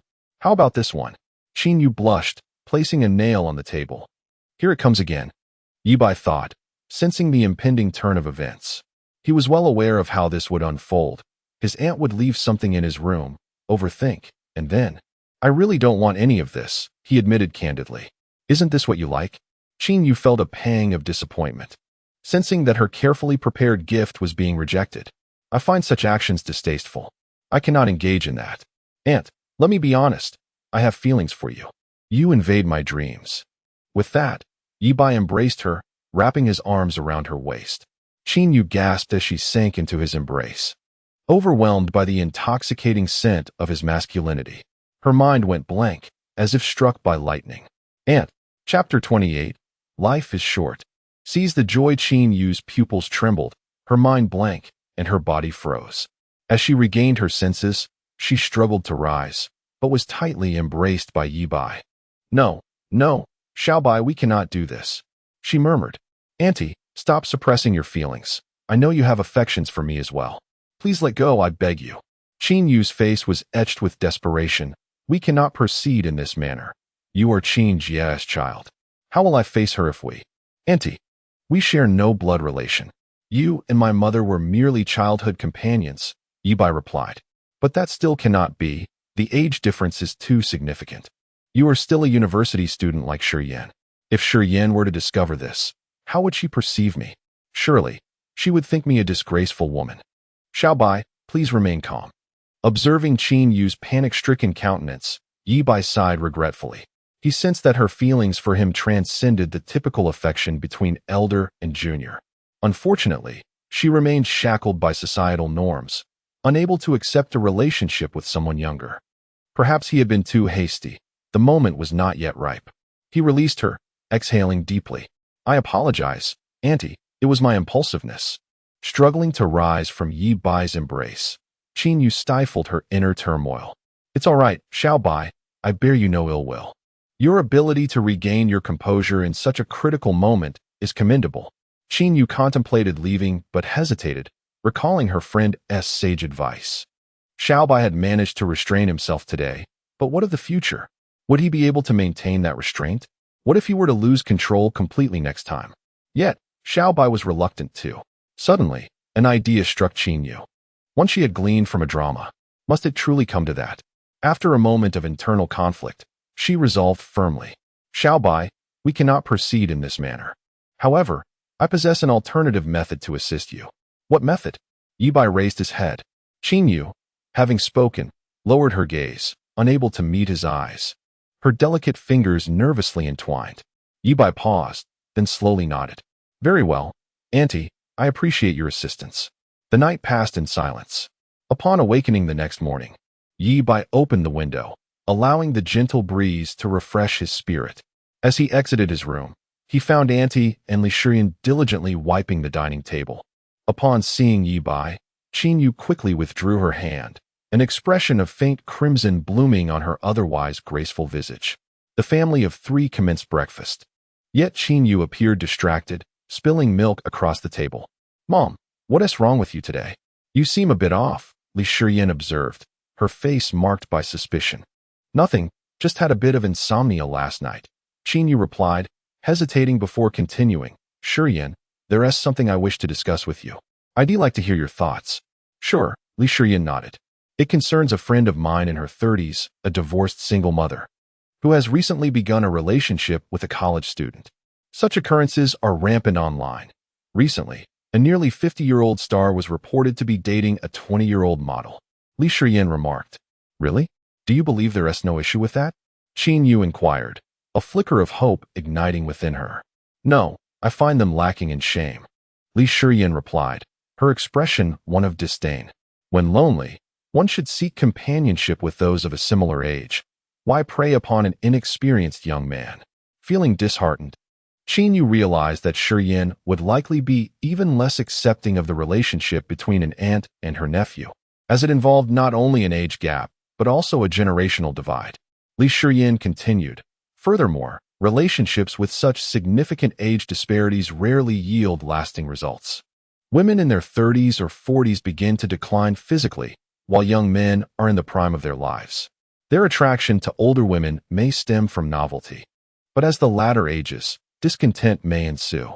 Despite being a newly minted adult, Li Shiyan's insights were remarkably mature, and Qin Yu found her reasoning compelling, leading her to feel increasingly despondent. Ye Bai, meanwhile, was exasperated. He had made considerable progress in winning over Annie, nearing a breakthrough. Yet he feared that Li Shiyan's words might undo his efforts. "I believe everyone deserves the right to pursue their own happiness. Age should not be a barrier. Therefore, Auntie, tell your friend to love boldly, unperturbed by societal judgment. Life is fleeting, indulge in joy." Chapter 29, Auntie. Happiness is the most important thing in life. Seeing Ye Bai contradict her, Li Shiyan furrowed her brows slightly. However, she chose not to engage with him, feeling disinclined to argue, and ultimately decided against saying anything further. Meanwhile, the gloomy Qin Yu, having heard Ye Bai's words, felt a bit uplifted. Indeed, life is fleeting. Why should one live under the scrutiny of others? One must seize the moment and prioritize their own happiness. Wait, that mischievous little brat. This rascal knows how to sway people's hearts with sweet words. Qin Yu cast a playful glare at Ye Bai, who, despite being in her 30s, displayed the demeanor of a youthful girl. After finishing breakfast, Li Shiyan headed out for school. Ye Bai entered the kitchen and embraced the auntie from behind as she washed the dishes. Little Bai, what are you doing?" Qin Yu's delicate frame trembled. "Auntie, thank you." Ye Bai understood the importance of seizing the moment. Just moments ago, the auntie had nearly been brought down by Li Shiyan's words, and he had successfully unsettled her emotions. Now, it was essential to administer a stronger dose of encouragement. "Little Bai, please let go of Auntie. What if Shiyan forgets something and suddenly returns?" Qin Yu's voice trembled with panic. Ye Bai tightened his embrace, stating, "Auntie, in life, happiness is paramount. Do not concern yourself with the gossip. Little Bai, I beg you, please remove your hand." Qin Yu's voice quivered with the hint of tears. All right then, Ye Bai reluctantly released his hold, knowing that he could not push her too hard. As Ye Bai stepped outside, Qin Yu could no longer maintain her composure and collapsed onto the floor. That naughty fellow. In the northern suburbs of Taoyang City, in Yuntown, the antique street was bustling with nearly 100 young men dressed in black suits and white shirts. Passers-by kept their distance, sensing the intimidating aura of these individuals, reminiscent of a movie gang, with many visibly armed. Particularly striking was the towering figure of the leader, a nearly 2-meter-tall man with a robust build, exuding the essence of an ancient warrior. "Brother Bai?" A remarkably handsome young man rushed down from the front, and the group bowed in unison. A few onlookers discreetly captured this scene on their phones. P.S. Incredibly handsome. Could that charming fellow be the underground king of Taoyang City? Both domineering and refined. With an air of nobility, he seems to have stepped out of a novel about the underworld. Ye Bai shook his head in disbelief. Why are you still wearing those outfits? Hee, Brother Bai, we look sharp like this. Song Dongfeng scratched his head, grinning like a simpleton. To the untrained eye, one might think we are involved in the underworld. Ye Bai sighed, but chose not to intervene in his brother's attire. Dress as you please. If we resemble gangsters, so be it. After all, I am a legitimate businessman, merely with a few brothers who are a tad too much. Today, I have a task for everyone. Upon concluding, Anai Xian devised a plan, organizing the brothers into groups of 3, assigning them to scour Antique Street for the dragon-headed walking canes displayed on the walls. Shortly, nearly 100 brothers dispersed throughout the street, leaving only Ye Bai and Song Dongfeng behind. Ye Bai initially considered using his extraordinary vision to locate the cane containing the bronze sword. However, once he activated his powers, he was overwhelmed by the multitude of antiques before his eyes, nearly triggering his fear of densely packed objects. Additionally, he witnessed an exceedingly inappropriate scene unfolding at such an early hour, 2 men engaging in rather questionable antics.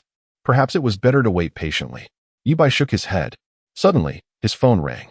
Upon checking, he discovered it was a call from Chen Sini. Hello, Ye Bai?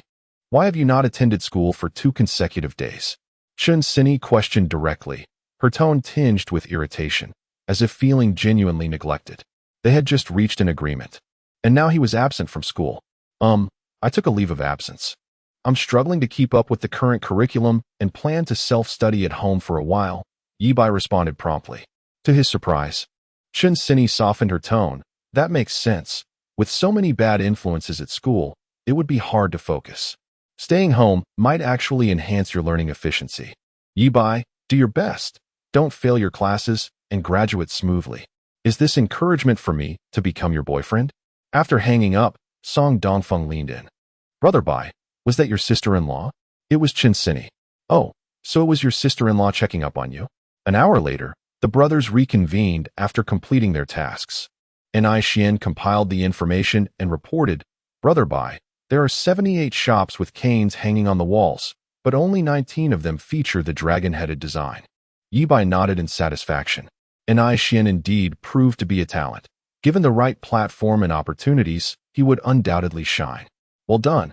You may return to handle the matters at the live streaming company, Ye Bai said, taking the notebook from Anai Xian. Understood, Brother Bai, Anai Xian acknowledged, departing with Zhang Lingnan and a few brothers. His efficiency was commendable. He had already scouted a suitable office building online and arranged for Zhang Lingnan's uncle to visit today. If all went well, renovations could commence immediately. Ye Bai perused the notebook. The first shop featuring the dragon-headed cane was at the corner. Upon entering, he took a glance and confirmed that the cane contained something, though it was stuffed with cotton rather than the anticipated bronze sword. The second shop, the third, the 10th. After inspecting all 19 marked shops, he still found no trace of the cane. Was the information incorrect? Had the cane not been hanging for over a decade before being discovered?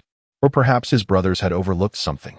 Ye Bai furrowed his brows in contemplation, glancing down at the notebook, only to find a note left by Zhang Lingnan at the bottom. Brother Bai, if you have checked all 19 shops without finding what you seek, consider visiting Mingqing Pavilion at 88 Antique Street. It is one of the largest stores here, and it opens at 11 a.m. Ye Bai checked the time. It was nearly 10:50 a.m. Let us go, Dongzi. He and Song Dongfeng made their way deeper into Antique Street.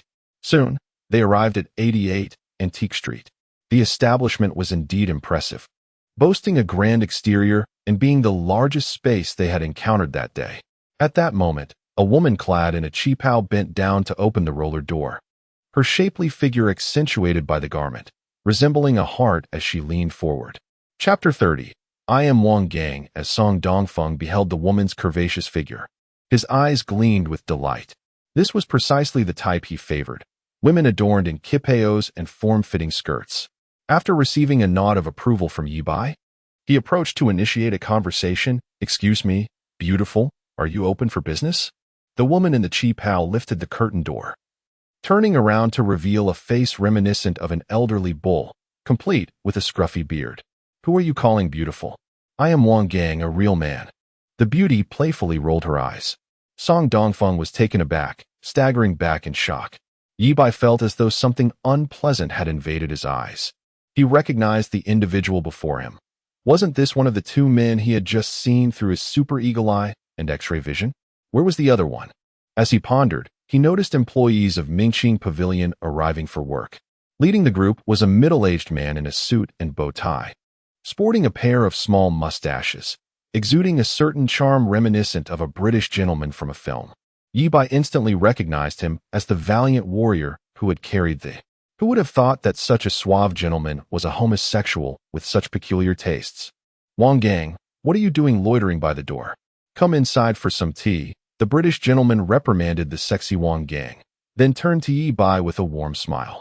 Welcome, esteemed guests. I am Xiao Zhan, the proprietor of Mingqing Pavilion. Please, come in. Ye Bai found it difficult to maintain eye contact, feeling as though the man's gaze held an unsettling allure. However, for the sake of the bronze sword, he steeled himself and entered. Mingqing Pavilion was indeed quite spacious, lavishly adorned and filled with an array of antiques. Ye Bai scanned the room, his gaze landing on the western wall. He found it. A sigh of relief escaped him. This trip would not be in vain after all.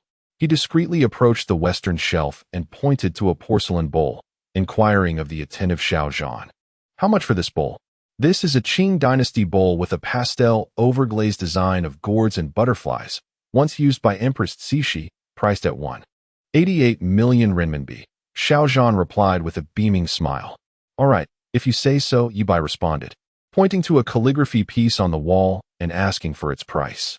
That is an authentic work by the Tang dynasty poet Li Wei, priced at 5.8 million. Xiao Zhan said. Ye Bai paused. Li Wei?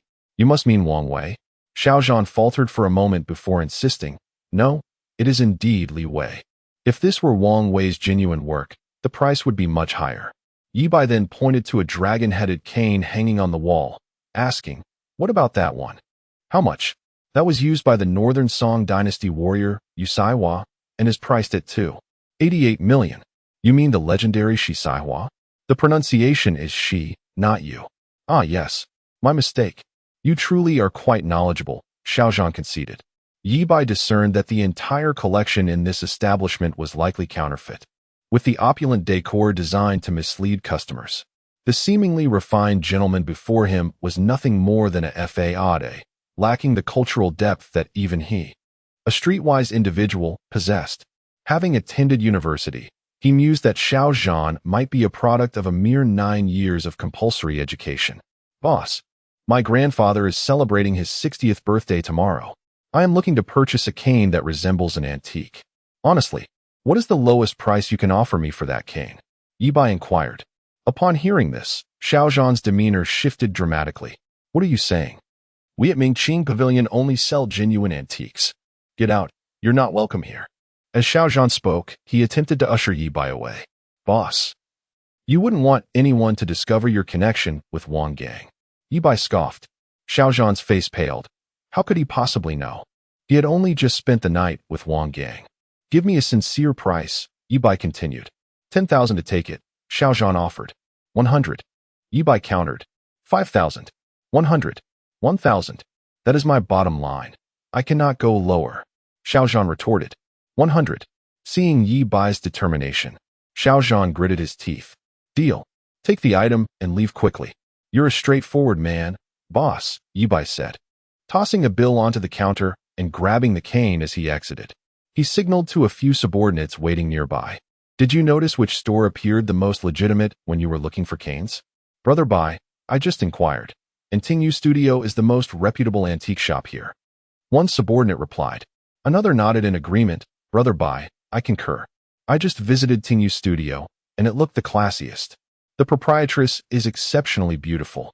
Make sure she's not another Wang Gang type, Song Dongfeng thought, feeling a shadow of doubt creeping in. Rest assured, Donggo, she is undoubtedly a true beauty. Not someone who would leave me questioning my own judgment. Chapter 31. The enchanting neighbor. The group arrived at Anew Studio. It was evident that this establishment possessed an air of authenticity, adorned with antiquated decor that exuded charm. The proprietress who came forth to greet them was equally captivating. A stunning beauty with alabaster skin, smooth and flawless, reminiscent of a cinematic sprite. Based on Ye Bai's experience, such women were often akin to mythical creatures. Yet, this woman seemed somewhat familiar. As he pondered this, she scrutinized him and tentatively called out, "Ye Bai? Who are you?" Ye Bai was taken aback. "I am Wang Wenjing. Don't you recognize me?" The woman's face radiated excitement at the unexpected reunion, her fair complexion blooming with a rosy hue. Wang Wenjing. Upon hearing this name, Ye Bai finally recalled who she was, a childhood friend, the older sister who used to trail behind. True to her name, Wang Wenjing was never quiet, from a young age. She had been the ringleader among the children, climbing trees to raid bird nests, setting traps to catch wild boars, and wading into rivers to catch crabs and snakes. Though a girl, she was even more mischievous and daring than the boys. Ye Bai found it hard to believe that this once tomboyish child, with her watermelon haircut, had blossomed into such a graceful beauty. Moreover, this gentle demeanor hinted at a certain refinement, leaving him to wonder where that fierce, uncontrollable girl had gone. "Wenjing, is this store yours?" Ye Bai inquired. "How could it be? I haven't even graduated from university. I just found a part-time job here," Wang Wenjing replied, suppressing an instinctive urge to curse, managing instead a ladle-like smile. Ye Bai nodded, feeling a sense of understanding. It made sense that the fierce girl had not truly changed. It seemed all an act. Yet, observing her delicate features, he suddenly conceived a bold idea. Although Wang Wenjing had been a reckless tomboy, she was also an idol among their peers, a child prodigy. She had been quick to learn, mastering various skills from cooking and carpentry to weaving and embroidery at a young age. She was essentially a high-caliber version of Li Ziki, not only more versatile, but also possessing greater beauty and grace. Ye Bai envisioned her as a signed artist for Bai Media, transforming her into a video blogger akin to Li Ziki. Li Ziki was a phenomenal video creator, her brand worth billions. If memory served correctly, she wouldn't rise to fame until 2015, at which point she was merely an unremarkable Taobao shop owner. Wang Wenjing, being far more attractive than Li Ziki, would undoubtedly gain even greater popularity. "Wenjing, we Haven and Oppos. T seen each other since elementary school. I can and Oppos. T believe how much you've changed," Ye Bai remarked. Wang Wenjing smiled softly, her demeanor as gentle as water. Then, leaning closer to Ye Bai, she playfully admonished, "You little rascal, are you tired of living? How dare you call me by my first name? It's Sister Wenjing." "All right, Wenjing," he replied. "You, just wait." Wang Wenjing shot him a fierce glance. The once little follower had grown up and hardened, forgetting the fear of being under her thumb. Though her hands itched to retaliate, the presence of others in the shop restrained her. Ye Bai, undeterred by the playful banter, raised his cane and stated, "I am here to sell antiques. Wenjing, please summon your boss. The boss isn't here. Then bring someone who can make decisions." Wang Wenjing regarded him with suspicion. He had always been a mischievous one. Could it be that he was attempting to peddle a counterfeit artifact? Looking down at the cane, she quickly discerned something amiss. Having worked part-time at an antique shop for a few months, she may not have been an expert, but she understood the basics. The craftsmanship of this cane suggested it had been artificially aged. "Brother, even I can tell this is a fake. You want to sell it to Tingyu Studio?" Wang Wenjing regarded him with a look of disbelief. "Just call someone out here. Don't concern yourself with that," Ye Bai replied calmly. "Fine, you've got guts. Just don't cry out in pain when you get kicked out. Wait here, I'll fetch the manager." Wang Wenjing took a few steps back, then turned to remind him, "If you're selling fake goods, I can't stop you, but remember to pretend you don't know me. I don't want to lose my job." Song Dong, having watched the two whispering intimately, could no longer contain himself. As Wang Wenjing stepped away, he approached Ye Bai. "Brother Bai, is this your sister-in-law?" Ye Bai couldn't help but kick him aside. "Get lost." "Hey, I understand. Don't worry, Brother Bai. I want to let Sister Xine know." Soon, Wang Wenjing returned, accompanied by a refined elderly gentleman. "Young man, you wish to sell antiques?" he inquired. "Indeed." Ye Bai confirmed. "Where are the items?" The old man looked around, puzzled, unable to locate the antique. This is it, Ye Bai declared, lifting the cane. The old man's expression darkened. Kid, are you mocking me? Do you take me for a fool, attempting to deceive me with such a blatant fake? Why the rush? Ye Bai chuckled, raising the cane and striking it against a nearby marble pillar. With a resounding crack, the cane shattered, splinters flying in all directions. Wang Wenjing was left dumbfounded, questioning the sanity of this once adoring follower. Selling fakes at Tingyu's studio was audacious enough, but to have it exposed publicly and react in such a manner was beyond comprehension. She could almost envision old Lu's fury, ordering security to toss Ye Bai out. Yet, after a prolonged silence, there was no sound of old Lu's wrath. Turning, she saw him staring intently at the shattered cane, excitement gleaming in his eyes. What is this? Let me see. He rushed over, snatching the cane from Ye Bai's hands. Then, he too raised it and struck the marble pillar. Wang Wenjing was stunned. Why was old Lu following suit? The metallic clang echoed as the cane completely fractured, revealing a bronze sword hidden within. Old Lu examined the sword closely. The sword of King Fuchai of Wu, remarkably well preserved. His exhilaration was palpable. To think that such a priceless artifact was concealed within an unremarkable cane. Was it perhaps sealed away during that unique period? Ye Bai's mind raced. That unique era? What was old Lu pondering? His gaze turned somber after a while. Finally, he inquired, Young man, how much do you wish to sell it for? What do you value it at? How about 5 million? Do you take me for an amateur? Return the item. I'm not selling. Ye Bai feigned dissatisfaction. Wait. After much contemplation, I'll offer you 1 million. This sword is worth around 11 million. You must allow me to profit a little. Ye Bai remained speechless. It was clear that those dealing in antiques were not to be trusted. Had he not known that this sword had fetched over 20 million at auction in later years, he might have believed him. Even considering inflation, it should be worth at least 20 million today. 20 million, firm price. If you try to haggle, I'll simply walk away. There are other antique shops on this street. This time, old Lu's expression truly reflected anguish. He grimaced, his demeanor akin to a man caught in a dilemma. Deal. Wang Wenjing's eyes widened in disbelief. 20 million. The childhood companion who once trailed behind me has astonishingly transformed into a millionaire. What a surprise. Oh, wealthy friend, I humbly seek your patronage. I yearn to abandon my struggles. With a fresh and delightful new book, I earnestly request your support. Dear readers, I hope you find joy in my work. Would you kindly take a moment to offer a free endorsement and bestow a 5-star review? Your support serves as the greatest motivation on my creative journey. Thank you. Chapter 32. Who doesn't adore a gentle big sister? As Ye Bai was selling the Wu Wang Fuchai sword, the attention of the crowd was entirely captivated by the spectacle, leaving them oblivious to a shadow lurking at the periphery, stealthily observing. Witnessing Ye Bai sell the bronze sword hidden within a cane for the staggering price of 20 million, the figure was taken aback, scrambling away to the Mingqing pavilion. Boss, this is bad, he exclaimed, breathlessly. There was actually a bronze sword concealed within the cane. That kid just sold it to old Lu for a whopping 20 million. Startled, Xiao Zhan leapt to his feet, overturning the teapot, which shattered upon hitting the ground. His face was a canvas of shock. What did you say? You must be mistaken. It's absolutely true. I saw old Lu take the bronze sword out of the cane with my own eyes. Damn it. Xiao Zhan smashed his teacup, his face shifting through shades of green and white as a torrent of emotions surged within him. Shock, greed, and regret. 20 million. How many counterfeit antiques would he need to sell to amass such an amount? Despite the opulence of his shop's decor, it merely deceived the untrained eye.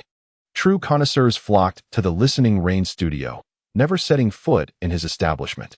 A profitable year for Mingqing Pavilion barely reached a few 100,000. Curse it, that was my 20 million, and that little brat swindled it away. He fumed. If he doesn't return the 20 million today, I'll make sure he doesn't leave this street. Xiao Zhan swiftly dialed a number. Chaozi, it's urgent. Come over with your crew. At Listening Rain studio, old Lu requested Ye Bai's bank account for the transaction. Wang Wenjing remained in a state of shock, her rosy lips slightly parted. Unable to resist, Ye Bai slipped something into her mouth, a lollipop. Wang Wenjing snapped back to reality, instinctively licking the lollipop, incredulously asking, "That bronze sword, it's yours? The money goes to you?" Ye Bai nodded, while Song Dongfeng beamed with pride. This item was purchased by Brother Bai just 10 minutes ago for a mere $100 at another antique shop. What? $100 turned into 20 million? Wang Wenjing felt a pang of envy. If the sword had been a family heirloom, she could have accepted the price. But to learn it was found on the antique street? What unbelievable luck. However, she quickly reconsidered. Ye Bai's discernment in recognizing the cane's secret justified his windfall. Unlike herself, who had failed to see its value and assumed he was selling fakes. Impressive. She gave him a thumbs up. Before long, Ye Bai received a notification of the bank transfer. He handed the bronze sword to old Lu and signed an agreement, concluding the transaction. Ye Bai's total assets soared to 21,200,000. It was now noon, and Ye Bai invited Wang Wenjing to lunch. She hesitated for a moment, but ultimately declined, explaining she had to work that day and would lose pay for taking leave. Ye Bai said, "To be frank, I've started a media company. Would you consider switching jobs? The base salary is 5,000, with meals and accommodation provided." "Really? Is that true?" Wang Wenjing's eyes widened. She earned less than 100 for a day's work here. 5,000 a month would be a luxurious life. She could hardly fathom it. Then a thought crossed her mind, and her expression turned wary. "You're not trying to take advantage of me, are you?" Ye Bai was at a loss for words. "Rest assured, I prefer gentle types. I know exactly what you're like. If I were to have any thoughts about you, it would be no different than wanting to spar with a brother. Your screech could scare me to death." "Shut up. Keep your voice down. I'm a lady now." Wang Wenjing suppressed the urge to punch him. "And where did you get the idea that I screech? Is my voice not pleasant?" she retorted, adopting a sweet, childish tone. Yet, Ye Bai shivered, pleading her to cease. Though her voice was indeed lovely at that moment, he was all too aware of her true nature and how her real voice sounded. Wang Wenjing gritted her teeth. "Who is screeching? My voice is just fine now. My voice was rough during puberty. What has that to do with me now?" Ye Bai shook his head, unwilling to engage in the debate. This fierce woman had evidently forgotten how she used to be, flaunting her prowess among peers, then turning into a gentle girl with soft-spoken words when at home. Ultimately, Wang Wenjing agreed to join Ye Bai's media company, and she was eager to leave her current job behind. "Old Lu, I have something to discuss with you. May I come to your office?" Noticing Wang Wenjing's flushed cheeks, old Lu's spirits lifted. This girl rarely visited his office. Was she finally coming around? Before he could ponder further, as he closed the door behind him, a shadow flitted past, followed by a sharp pain in his groin. "Damn you. I've disliked you for ages, so cheap and lecherous. What makes you think you can take advantage of me?" She spat, kicking him twice for good measure. Old Lu had harassed her since her first day on the job, and Wang Wenjing had tolerated it long enough. If it weren't for her family's financial struggles, she would have acted much sooner. Sighing in relief, she felt invigorated, clarity washing over her. Upon exiting the office, she kindly closed the door behind her and approached Ye Bai, a radiant smile on her face. "I've resigned. Let us go?" As they stepped out together, Wang Wenjing turned to Song Dongfeng, softly inquiring, "Are you a friend of Ye Bai? What is your name?" "Sister Wenjing, I'm Song Dongfeng. Just call me Dongzi," he replied bashfully, leaning closer to Ye Bai to whisper, "Brother Bai, Sister Wenjing is so gentle. She truly lives up to her name. I think I might be swayed." "I'm sorry, Sister Yi, but who could resist such a gentle big sister?" Ye Bai replied, "Indeed. She is gentle, gentle enough to twist your head off and kick it like a ball." Just as they exited the Listening Rain studio and hadn't gone far, a group of people suddenly surrounded them. "How dare you deceive me? Have you no idea who I am?" Chapter 33, The Impulse of Devotion Amidst the Crowd. The refined Xiao Zhan and the alluring Wang gang emerged. Xiao Zhan pointed at Ye Bai and addressed a burly man with dark skin behind him. "Chaozi, this scoundrel deceived me out of 2 million in antiques." The robust man stepped forward, sizing up Ye Bai with a disdainful scoff. "Just this pretty boy? Don't worry. Brother Zhan, I'll handle this." With a flourish, he brandished a butterfly knife, displaying its intricate design. "You've got two choices. Little brat, Either return Brother Jean's antiques or fork over the 2 million, or else I'll ensure you live in utter dependency from now on. Just then, a cacophony of footsteps echoed from behind. The burly man turned to see dozens, if not hundreds, of men in black suits and ties encircling them. The atmosphere bore an uncanny resemblance to a scene from a gangster film, as ominous clouds seemed to gather with their approach. Xiaozi, you seem to be doing well, having amassed so many underlings. Xiao Zhan patted the burly man's shoulder in satisfaction. It seems Xiaozi is quite effective, with just one call. He brought all these men to bolster our presence. Huh. The burly man appeared bewildered. I didn't summon them. Brother Jean, weren't you the one who called for them?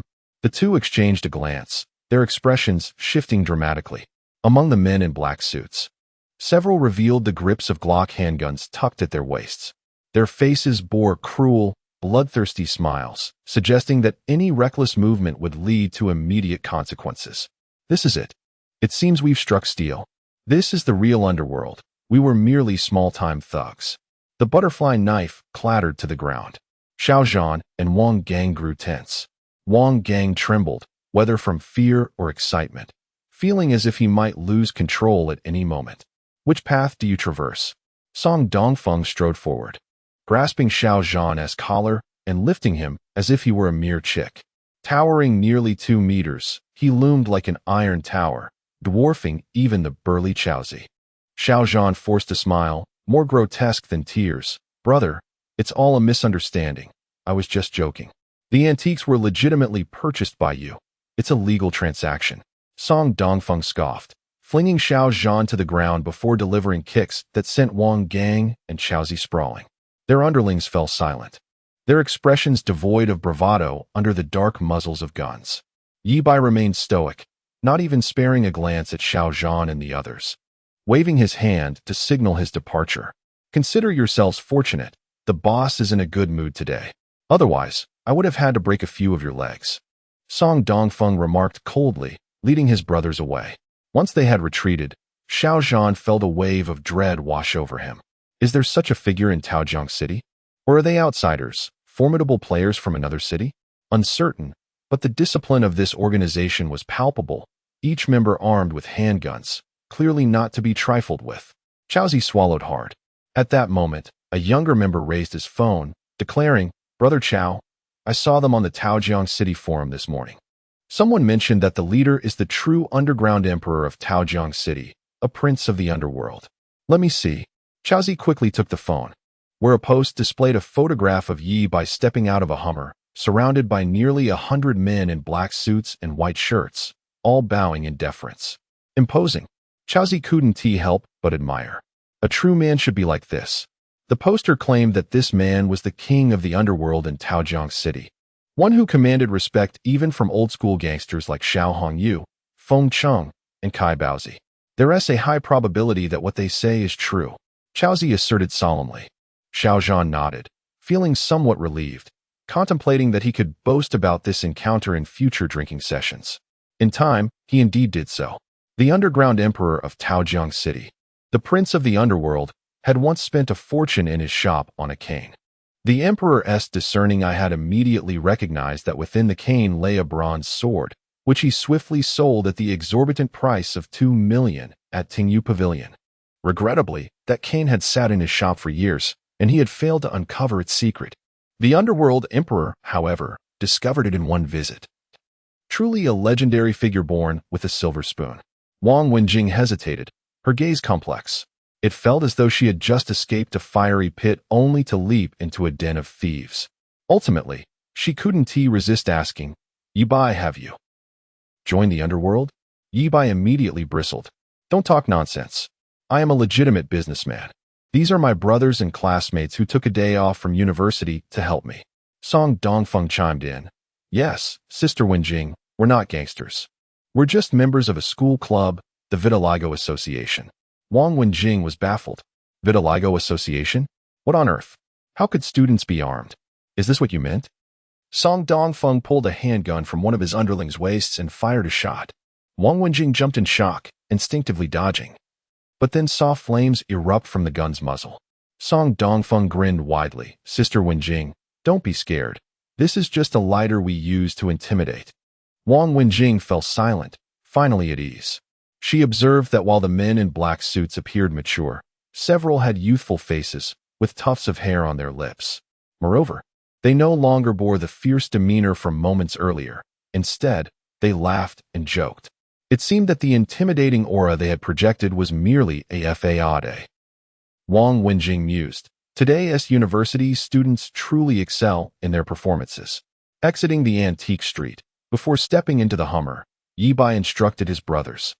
You all should take the time to get your driver's licenses. I'll buy a few cars for us to use. It's too time-consuming to rely on buses every time we gather. Yes, Brother Bai. The brothers replied in unison, their faces reflecting respect and admiration for Ye Bai. Wang Wenjing felt herself wavering again. Could they truly be university students? Not members of the underworld? After dispersing his brothers, Ye Bai took Wang Wenjing and Song Dongfeng out for lunch. During the meal, Ye Bai called Xian, informing him about Wang Wenjing and asking him to arrange her onboarding paperwork. He also shared his general plans for her, instructing Xian to recruit some professional photographers and editors to kick off the Wang Ziki project promptly, following the path of Li Ziki, leaving her with no alternatives. After lunch, bidding farewell to Wang Wenjing, Ye Bai and Song Dongfeng headed towards the Rainbow Bridge, preparing to continue their property acquisitions. Meanwhile, after some hesitation, Wang Wenjing sent Ye Bai a message. Boss Yi, could I possibly receive an advance on my salary? Ye Bai quickly replied, is something wrong? My mother is hospitalized, and the medical expenses have depleted our savings. Otherwise, I wouldn't be seeking a part-time job. How much do you need in advance? Would 3 months' salary be acceptable? After sending the message, Ye Bai remained silent for a considerable time. Wang Wenjing felt despondent, but didn't blame Ye Bai, who would request an advance on 3 months' salary before even starting a job. Even if they were childhood friends, they hadn't been in contact for 5 to 6 years. Ding dong. The notification sound of a text message broke the silence. Upon opening it, Wang Wenjing's eyes widened in disbelief. It was a bank notification indicating a deposit of 100,000. Ye Bai, work hard, and I trust you won't disappoint me. At this moment, Wang Wenjing was so moved that she was on the verge of tears, even experiencing an impulse to dedicate her life to him. No, it was more of a desire to serve him for a lifetime. With a boss like this, what would it matter if she were to enter the underworld? I know. This young lady vows that Ye Bai, I shall be devoted to you for all eternity. Chapter 34. Must I not indulge a little after all my hard work? Song Dongfeng's driving skills had become increasingly proficient, allowing Ye Bai to relax in the back seat and relish the ride, without needing to offer guidance from the passenger seat. The driving experience of the Hudo Bin may be average, but the comfort it provides is exceptional. In his previous life, Ye Bai favored more rugged vehicles, having owned a Land Rover, Navigator, G-Class, and even a classic American muscle car from the 70s and 80s. Thus, his familiarity with the Mercedes-Benz S-Class was limited. However, after renting the Hudo Bin for a couple of days, he found it to be quite satisfactory. Its exterior was well suited for a legitimate businessman like him. Ye Bai resolved that once the Rainbow Bridge property sold in a week, he would purchase a Mercedes Maybach and also procure a few vehicles for his brothers. Before long, they arrived at the Rainbow Bridge. After parking, Ye Bai took Song Dongfeng into the first commercial space on the ground floor of the building. It was a bakery owned by the landlord. Upon learning of Ye Bai's intentions, the owner was taken aback. You wish to buy the building as well? How strange. So many people have approached me lately about purchasing it. Ye Bai pondered. The government's documents must be confidential, and the decision to designate this area as a high-tech development zone had been abruptly issued by the provincial government, known only to a select few. Yet, there are no secrets that remain hidden forever. Someone must have accessed this information through special channels, indicating that the situation was quite complex and not easily explained. The bakery owner continued, visibly agitated. Those people are utterly outrageous, akin to gangsters. They harass me daily, even going as far as to defile my premises. His frustration escalated as he expressed a desire for those individuals to confront him directly. Having no fear of them since he had little to lose, his parents had passed away early, and his ex-wife had moved away with their child. Ye Bai intervened. If you are unwilling to sell to them, why not sell to me?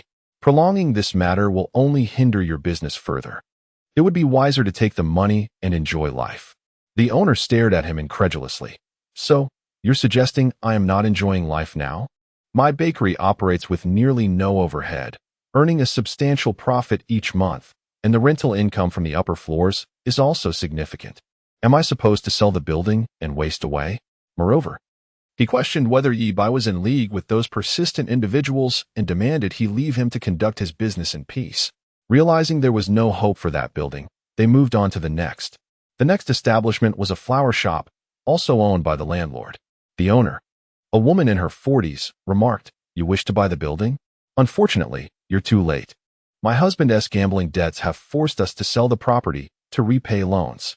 Ye Bai felt a chill run down his spine. Another case of gambling and high-interest loans?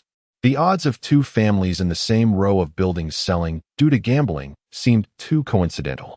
As he continued to inquire, it became evident that two other buildings had been sold for the same reason. The buyers were different, yet they were undoubtedly connected.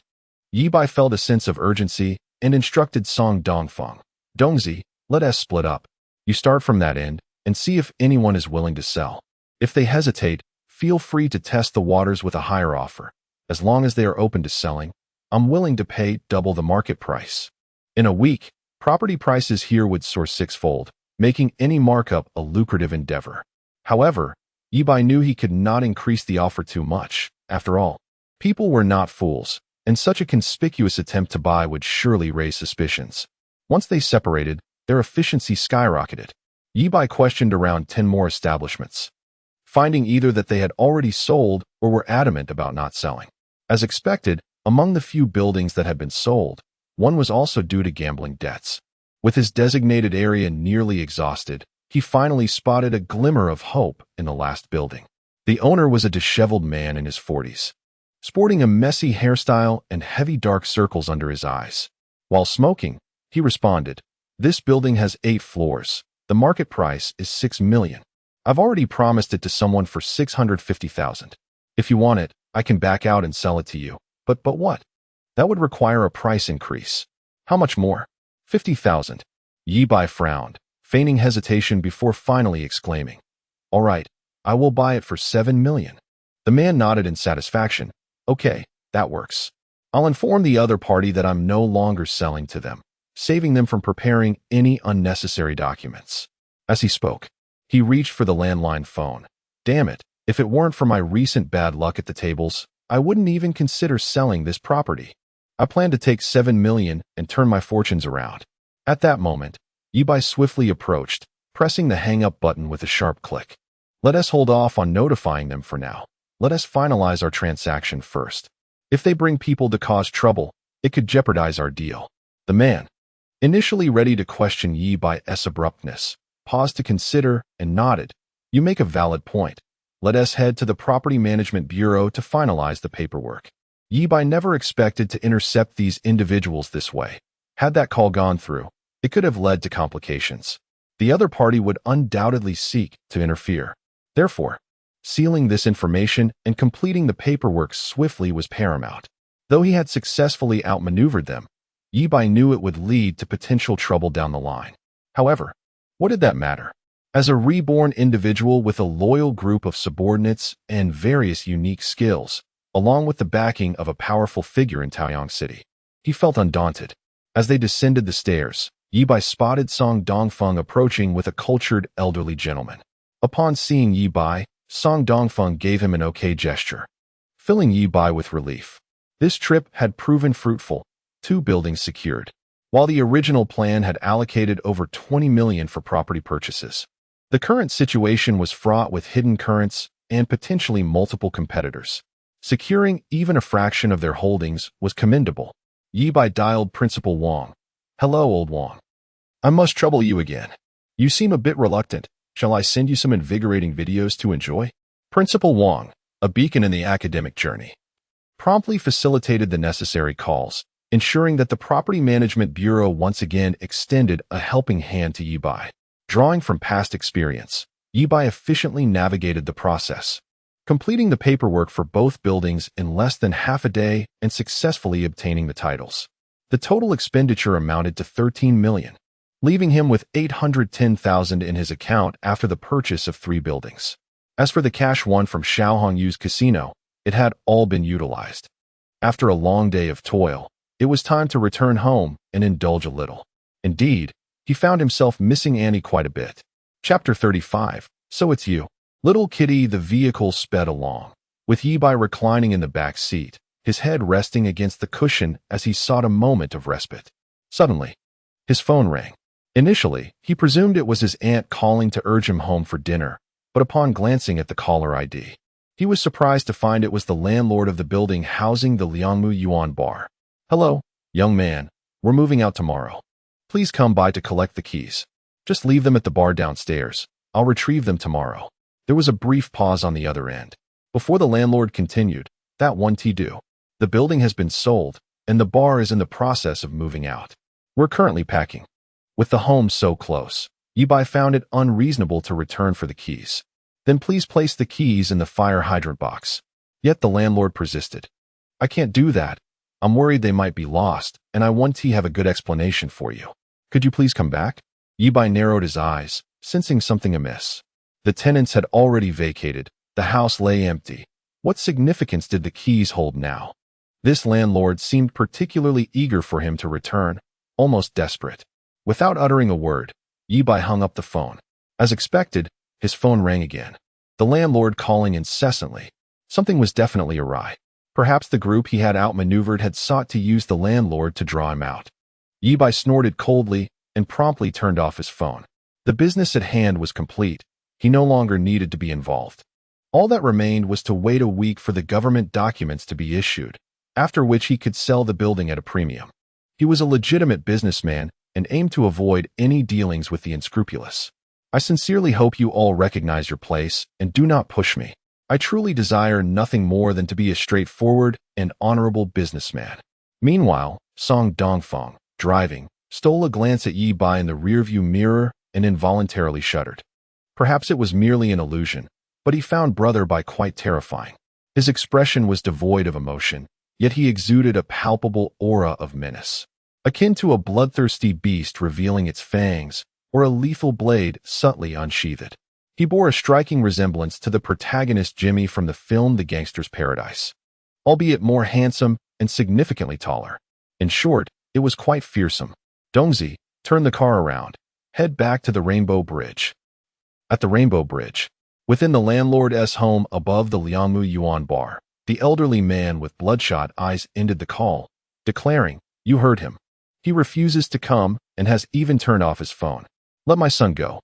The living room was shrouded in smoke, occupied by a dozen or so tattooed individuals of dubious character. On the floor, a bespectacled, slightly overweight man knelt, his hands and feet bound, a burlap sack covering his head. "Old man, why are you being so untrustworthy? You promised to sell to us. Why backtrack now? Rest assured, we want to harm your son, but only if you repay the 1 million gambling debt he owes us from last night." The old man's eyes nearly bulged with disbelief. "Another million? This troublesome wretch, why don't you just kill him?" Closing his eyes, he adopted a resigned expression, but suddenly a thought struck him. His eyes flew open, and he stared at the others in horror. "You mean to say he owes you 1 million? Are you in league with those loan sharks? You've set my son up." Seeing the smug smiles on their faces, the old man felt a surge of rage and charged at them, only to be swiftly knocked down. "Old man, what difference does it make if I tell you the truth?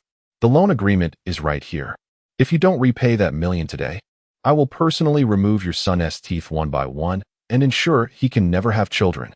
As the man spoke, he gestured, and one of his henchmen promptly brandished a pair of pliers, approaching the kneeling man with a sinister grin. Just then, the distant sound of sirens echoed. A henchman lifted the curtain to look outside. "Boss, the cops are on their way. Release him. Let us make our exit." The man ordered. "Consider yourselves fortunate. For today, I shall spare you. You have 3 days to come up with that 1 million. You know the consequences if you fail. I always fulfill my threats." Once they had departed, the old man wept bitterly, slapping his useless son in despair. Moments later, the father and son embraced, both in tears. They had truly been driven to the brink, with nowhere left to turn. At the Rainbow Bridge, in the shadows, a vehicle came to a halt, its headlights extinguished. Ye Bai gazed toward the Liangmu Yuan, his keen eyes and enhanced vision fully engaged. Indeed, gamblers meet their demise. Old Deng, having purchased your building, I have helped you sufficiently this time. Yet, these individuals seem vaguely familiar, as if I have encountered them in a past life. Ye Bai pondered, furrowing his brow. As the sound of sirens drew nearer, he watched as the individuals fled the building and entered a vehicle. He signaled to Song Dongfeng to follow. Never mind, I'll drive, Ye Bai asserted, taking the wheel. As a novice, Song Dongfeng lacked the skills for a proper pursuit. It was best for Ye Bai to take charge. To Ye Bai's astonishment, the group drove straight up Xiaoping Mountain and into the Juxiu Mountain Hotel. Ye Bai remained in the car, utilizing his keen sight and perception to continue his surveillance. Upon witnessing them enter room 888 to report to a man inside, Ye Bai smiled. So it's you, little kitty. This man was none other than the notorious Fat Cat, one of the 4 kings under Xiao Hongyu, overseeing the high-interest loan operations. In a prior life, this little kitty had also been dealt with by Ye Bai himself. Now aware of his enemy's identity, Ye Bai felt a sense of relief. The advantage was his, as he remained hidden while they were exposed. Next, he contemplated how to handle this cat. However, all their movements had been recorded, and tonight was not the right time. A moment later, Ye Bai spoke softly, Dongzi, let us go. Yes, Brother Bai. Song Dongfeng promptly drove away. Though he remained perplexed by Brother Bai's actions, one moment at the Rainbow Bridge, the next on Xiaoping Mountain, and all the while remaining silent in the car. Yet he understood that as a subordinate, it was not his place to question his leader's decisions. He simply needed to follow orders. Initially, Song Dongfeng had been influenced by Hong Kong films, which instilled a sense of respect for Ye Bai. However, after these past few days, he had been thoroughly convinced. It was an honor to follow such a capable leader. In room 888, Fat Cat listened to his subordinate's report, his anger boiling. Useless. You can't even handle such a trivial matter. The subordinate dared not raise his head. Cat brother, it's not our fault. We don't know which lowlife reported us suddenly. There was a loud knock on the door. Another henchman rushed in, breathlessly reporting, Cat brother. 2 more buildings have been intercepted. And it's that guy Ye Bai? What? Fat Cat lunged forward, seizing the subordinate by the collar, roaring. You're not joking with me, are you? The subordinate gulped nervously. No, absolutely not. Damn it. Fat Cat viciously knocked the subordinate down, unleashing a barrage of punches and kicks. You're all a bunch of worthless fools. 3 buildings intercepted in a row. Do you have any idea how much we're losing? How am I supposed to explain this to Big Brother? After venting his frustrations, Fat Cat, panting heavily, inquired, Did you manage to find out that kid's identity? One subordinate quickly handed him a document. Yes, we found out. Fat Cat snatched the document and began to read. A sophomore?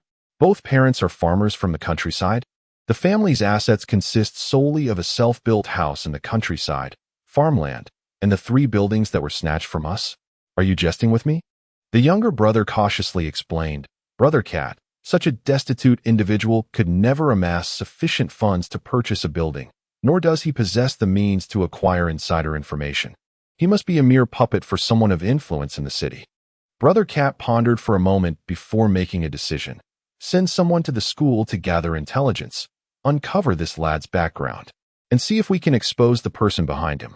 With a sinister grin, he added, Once we ascertain the truth, they will pay the price. I will annihilate them. Even if I cannot confront your powerful benefactor, I can certainly eradicate a destitute student like you. Chapter 36. The Entanglement of Qin Yu when Ye Bai returned home. Dinner had long since passed. Li Shiyin was nestled on the sofa, engrossed in a drama on her tablet. Meanwhile, Auntie, clad in revealing yoga pants, was performing yoga on the mat, her legs spread in a perfect split. Any man witnessing this scene would envy the yoga mat beneath her. Upon hearing the door open, Auntie propped herself up with her hands, maintaining her position, and turned to Ye Bai, instructing, Xiao Bai, I made turtle soup today. Shiyin and I barely touched it. It's all saved for you. Just heat it up and enjoy. Ye Bai nodded silently. Li Shiyin pouted, Mom, Could you make something lighter tomorrow?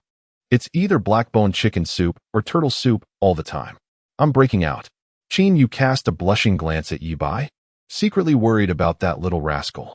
As Ye Bai warmed the nourishing turtle soup, he savored his meal while admiring Auntie's yoga practice. Sensing Ye Bai's intense gaze, Yu feared Li Shiyan might notice something amiss, prompting her to hastily retreat for a shower, forgetting to tidy the yoga mat. When Yu emerged from her shower, Ye Bai had already retreated to his room, while Li Shiyan remained on the sofa, still watching her show. After hesitating and glancing at her daughter, Yu returned to wash the clothes she had just changed out of. By the time she finished, Li Shiyan was still lost in her drama. Yu proceeded to prepare ingredients for the next day's meals. When she returned, to her surprise, Li Shiyan was still glued to the screen. Finally, unable to contain herself, Yu exclaimed, "Shiyan, it's so late. Aren't you going to sleep? Tomorrow is the weekend, no school." Li Shiyan did not lift her head. Yu, who had always worried about her daughter's academic pressures, found herself wishing the school would hold extra classes on weekends. Feeling somewhat disheartened, she was about to head back to her room when Ye Bai called from inside, "Auntie, my blanket is torn. Could you help me mend it?" "Of course," Yu replied, retrieving a sewing kit from the storage cabinet and entering Ye Bai's room. As she stepped inside, Ye Bai swiftly closed the door behind her and enveloped her in an embrace from behind. "Auntie, I miss you so much." Over an hour later, having mended the blanket, Yu emerged from the room, her cheeks flushed. Just then, Li Shiyan finished her show and prepared to return to her room. As they passed each other, Shiyan sniffed the air disdainfully. Yu instantly tensed, her heart racing. "Shiyan, what's wrong? Is there an issue?" "Mom, you should avoid going into Ye Bai's room. It's filthy, like a dog kennel, and smells terrible." The next morning, Ye Bai opened the window, greeted by a refreshing day. His progress in winning over Auntie had taken a significant leap. After freshening up and stepping out of his room, he found Auntie already in the kitchen preparing breakfast. Dressed in an apron over a silk nightgown, she bent over to wash the frying pan, her figure accentuated. Ye Bai entered the kitchen. "Ah?" Yu startled, turning to glare at him in mock anger. Then, on tiptoe, she cautiously glanced around, anxious that Li Shiyan might witness this moment. That little rascal was becoming increasingly audacious. Yu hurriedly shooed Ye Bai out, locking the kitchen door behind her. Unconsciously, memories of last night's sewing session flooded her mind. That little rascal.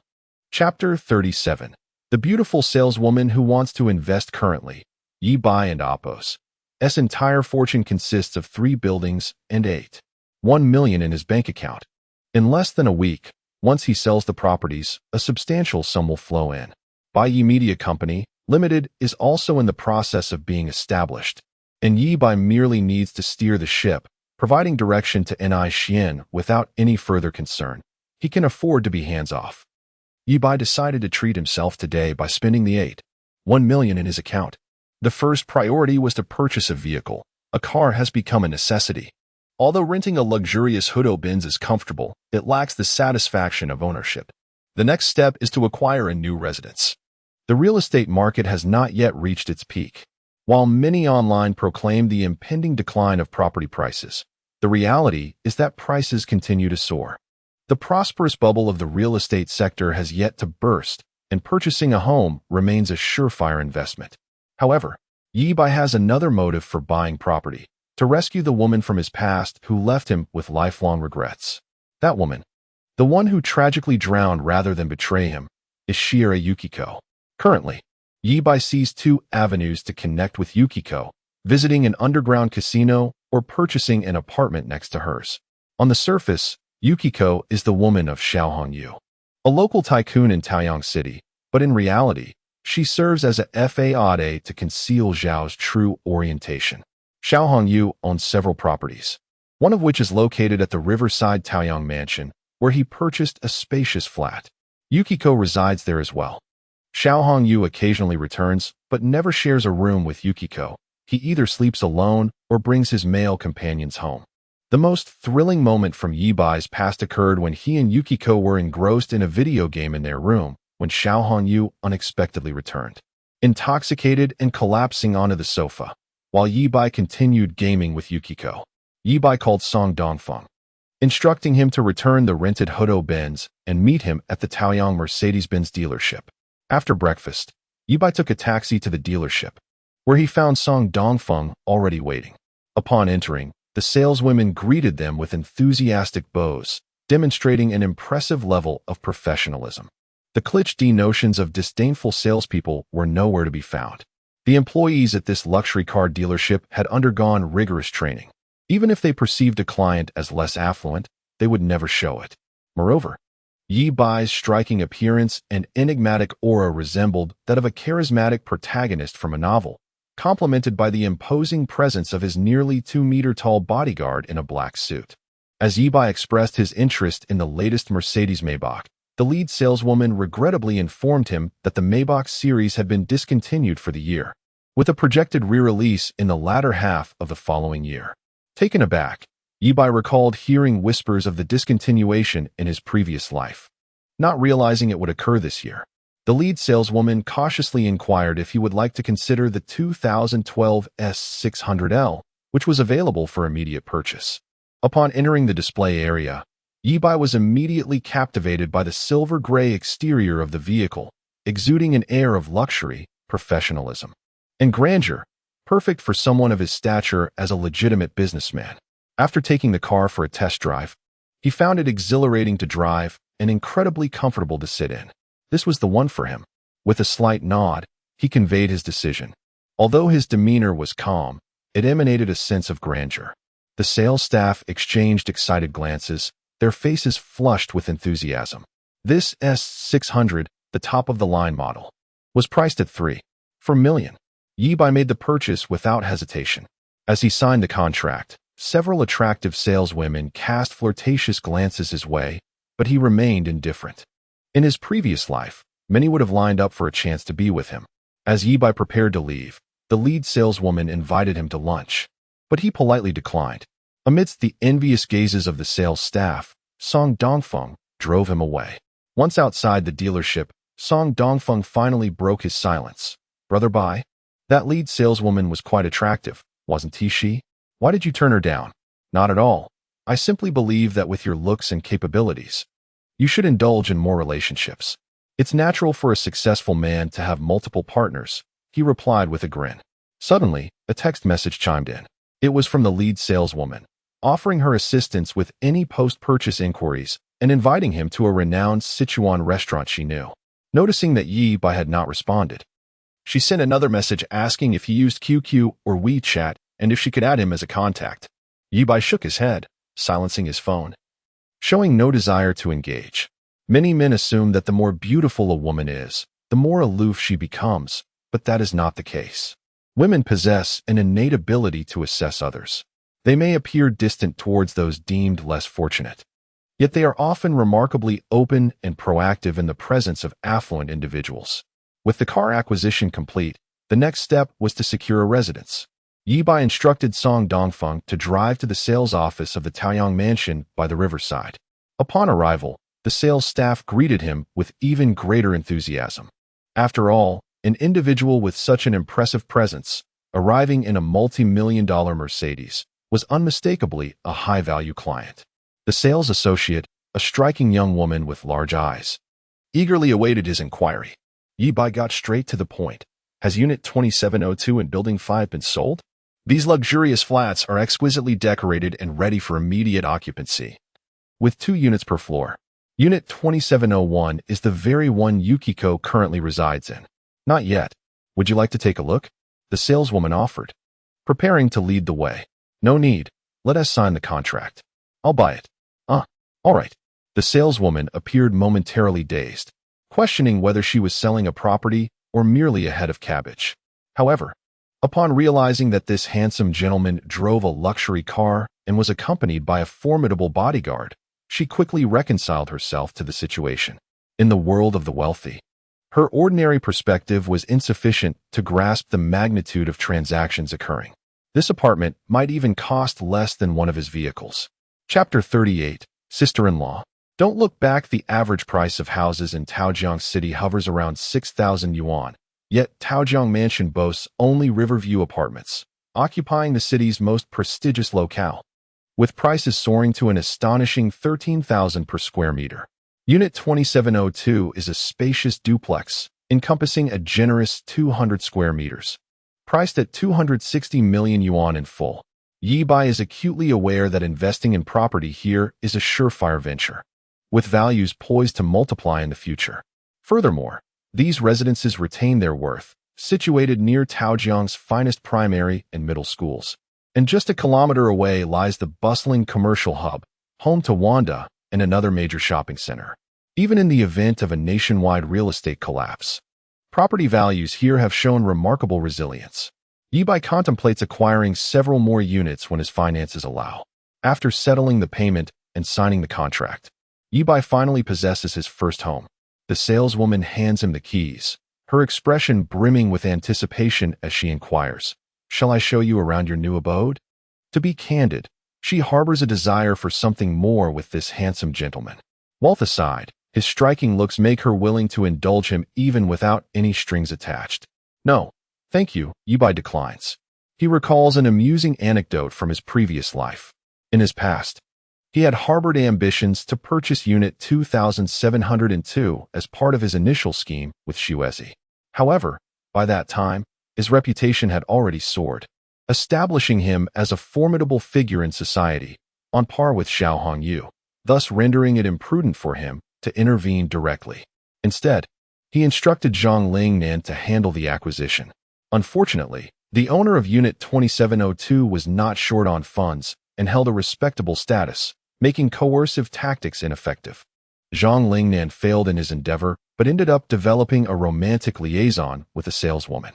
During one fateful encounter at her home, her husband discovered them, inciting a furious confrontation that resulted in Zhang Lingnan being grievously injured, ultimately requiring hospitalization. Zhang Lingnan, being Ye Bai's staunch ally, had faced numerous adversities, and a mere commoner stood no chance against him. The incident garnered media attention, and it was Ye Bai who ultimately intervened to rectify the situation. A month later, however, Zhang Lingnan found himself hospitalized again, this time suffering from severe infections, and ironically, he became a patient alongside the saleswoman's husband. Thus, Ye Bai is acutely aware of the tumultuous nature of these saleswomen. In pursuit of their performance metrics, they are prone to engaging in indiscretions with clients and vacant properties. Ye Bai has always maintained a respectful distance from such women. Arriving at Taojiang Mansion, Unit 2702, Ye Bai gazes upon his inaugural residence.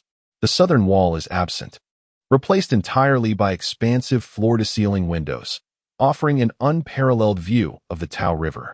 The river is vast, stretching endlessly, with only an island visible at its center. Though it is a riverview apartment, it presents a panorama akin to that of a seaside villa. Save for the absence of sandy beaches, every other aspect is splendid. The landscaping below is meticulously designed, featuring lush, sprawling lawns. The residence is delightful, and the sunsets promise to be breathtaking. Ye Bai feels a deep sense of satisfaction. Before long, Song Dongfeng arrives, bearing an assortment of fruits and pastries as a housewarming gift. Ye Bai invites him to stay at home while he ascends to Unit 2701 and rings the doorbell. The underground casino only opens at night, and given Ye Bai's familiarity with Xiuezi, he surmises she is likely either napping or indulging in her artistic pursuits at this hour. Xiuezi is a homebody, disinterested in shopping or crowds, preferring to immerse herself in solitary hobbies. With a click, the door swings open. Ye Bai, beaming, raises the gift box. "Hello. I just moved into 2702 today. From now on, we shall be neighbors. I look forward to your kindness."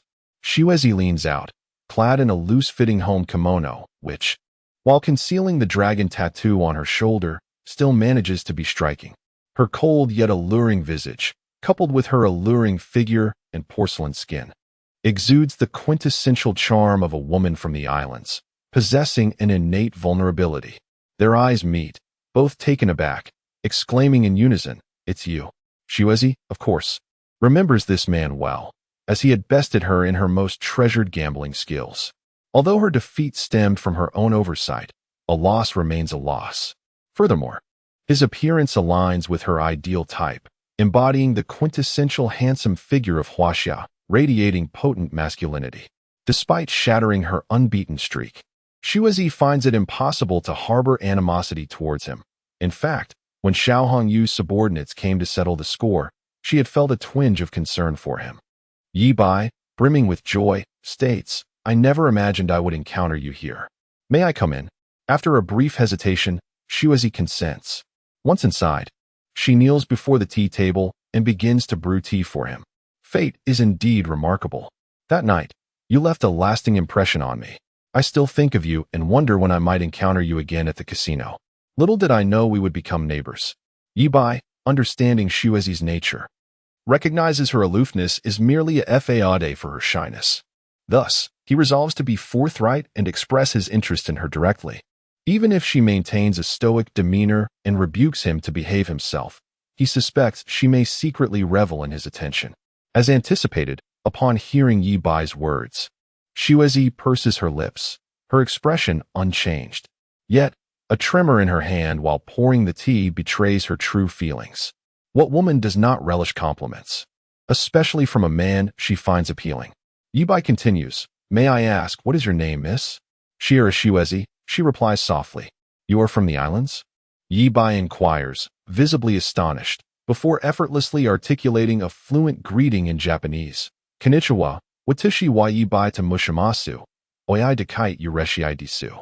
This translates to, "Hello, my name is Ye Bai, and I am delighted to meet you."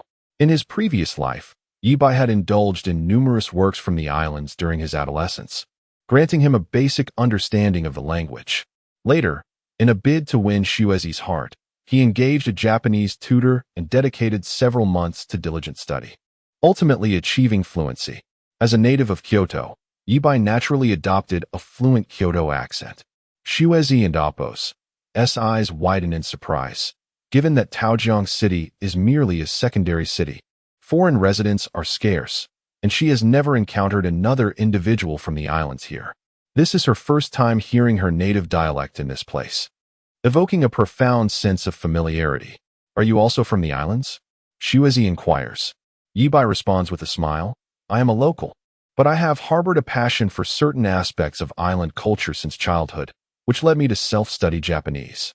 Shuizi nods, extending her hands with the tea. Ye Bai presents the gift box. "This is a small token for my new neighbor, some treats. Would you like to try them?" Upon unwrapping the box, Shuizi is astonished to discover that the Chinese pastries within are all her favorites. A flicker of warmth ignites in her otherwise stoic gaze, further intensifying the sense of familiarity. It is as if Ye Bai were a long-lost love from her past life. "Mr. Ye Bai, have we met before?" Shuizi gazes intently into Ye Bai's eyes. Ye Bai slowly shakes his head. "This is my second encounter with you, Miss Shuizi. Yet, inexplicably, upon seeing you for the first time, I felt an uncanny sense of familiarity, as if we had known each other for ages." Shuizi's heart races. Could he possibly share the same sentiment? Is this what they call love at first sight? Suddenly, the security door creaked open. Two men entered. Momentarily taken aback by the sight of Ye Bai and Shuizi seated opposite each other, Ye Bai slowly turned his head, locking eyes with the man at the forefront. It was Xiao Hongyu, accompanied by one of his four formidable subordinates, Fat Cat, the feline menace who harbored a desire to drag Ye Bai out and eliminate him. Chapter 39. The enchantress Ye Bai, loved by all the four individuals in the room, exchanged glances, the atmosphere thick with tension. What a predicament! How could Xiao Hongyu return so unexpectedly? At this hour, shouldn't he be cuddled up with his boyfriend, enjoying a peaceful slumber? Shuizi felt a surge of anxiety. That night, Mr. Yi had won 8 million at the casino, prompting Xiao Hongyu to send his henchmen to reclaim the money, even going so far as to sever the man's hands. If Mr. Yi were to be discovered here, it would be akin to a lamb walking into a lion's den. Xiao Hongyu, with his martial arts background, had built his reputation through sheer physical prowess, and his companion, the rotund cat, was no less formidable, having once claimed championship titles in Southeast Asian kickboxing. Mr. Yi, with his delicate and slender appearance, would stand no chance against even one of them, let alone facing two adversaries simultaneously. Shuizi's heart raced. She resolved to plead for Mr. Yi's mercy. offering her future casino dividends as compensation to appease Xiao Hongyu's wrath. Yet, in an instant, a more dire thought struck her. Would Xiao Hongyu suspect her of colluding with Mr. Yi to siphon funds from the casino? Given Xiao Hongyu's ruthless nature, if he were to entertain such notions, both she and Mr. Yi would likely meet with a grim fate. Though turmoil raged within her, she maintained a stoic facade. Her impassive expression proved advantageous in this moment. Just then, Ye Bai stood up with a smile, inquiring, "You must be Miss Xuezi's husband?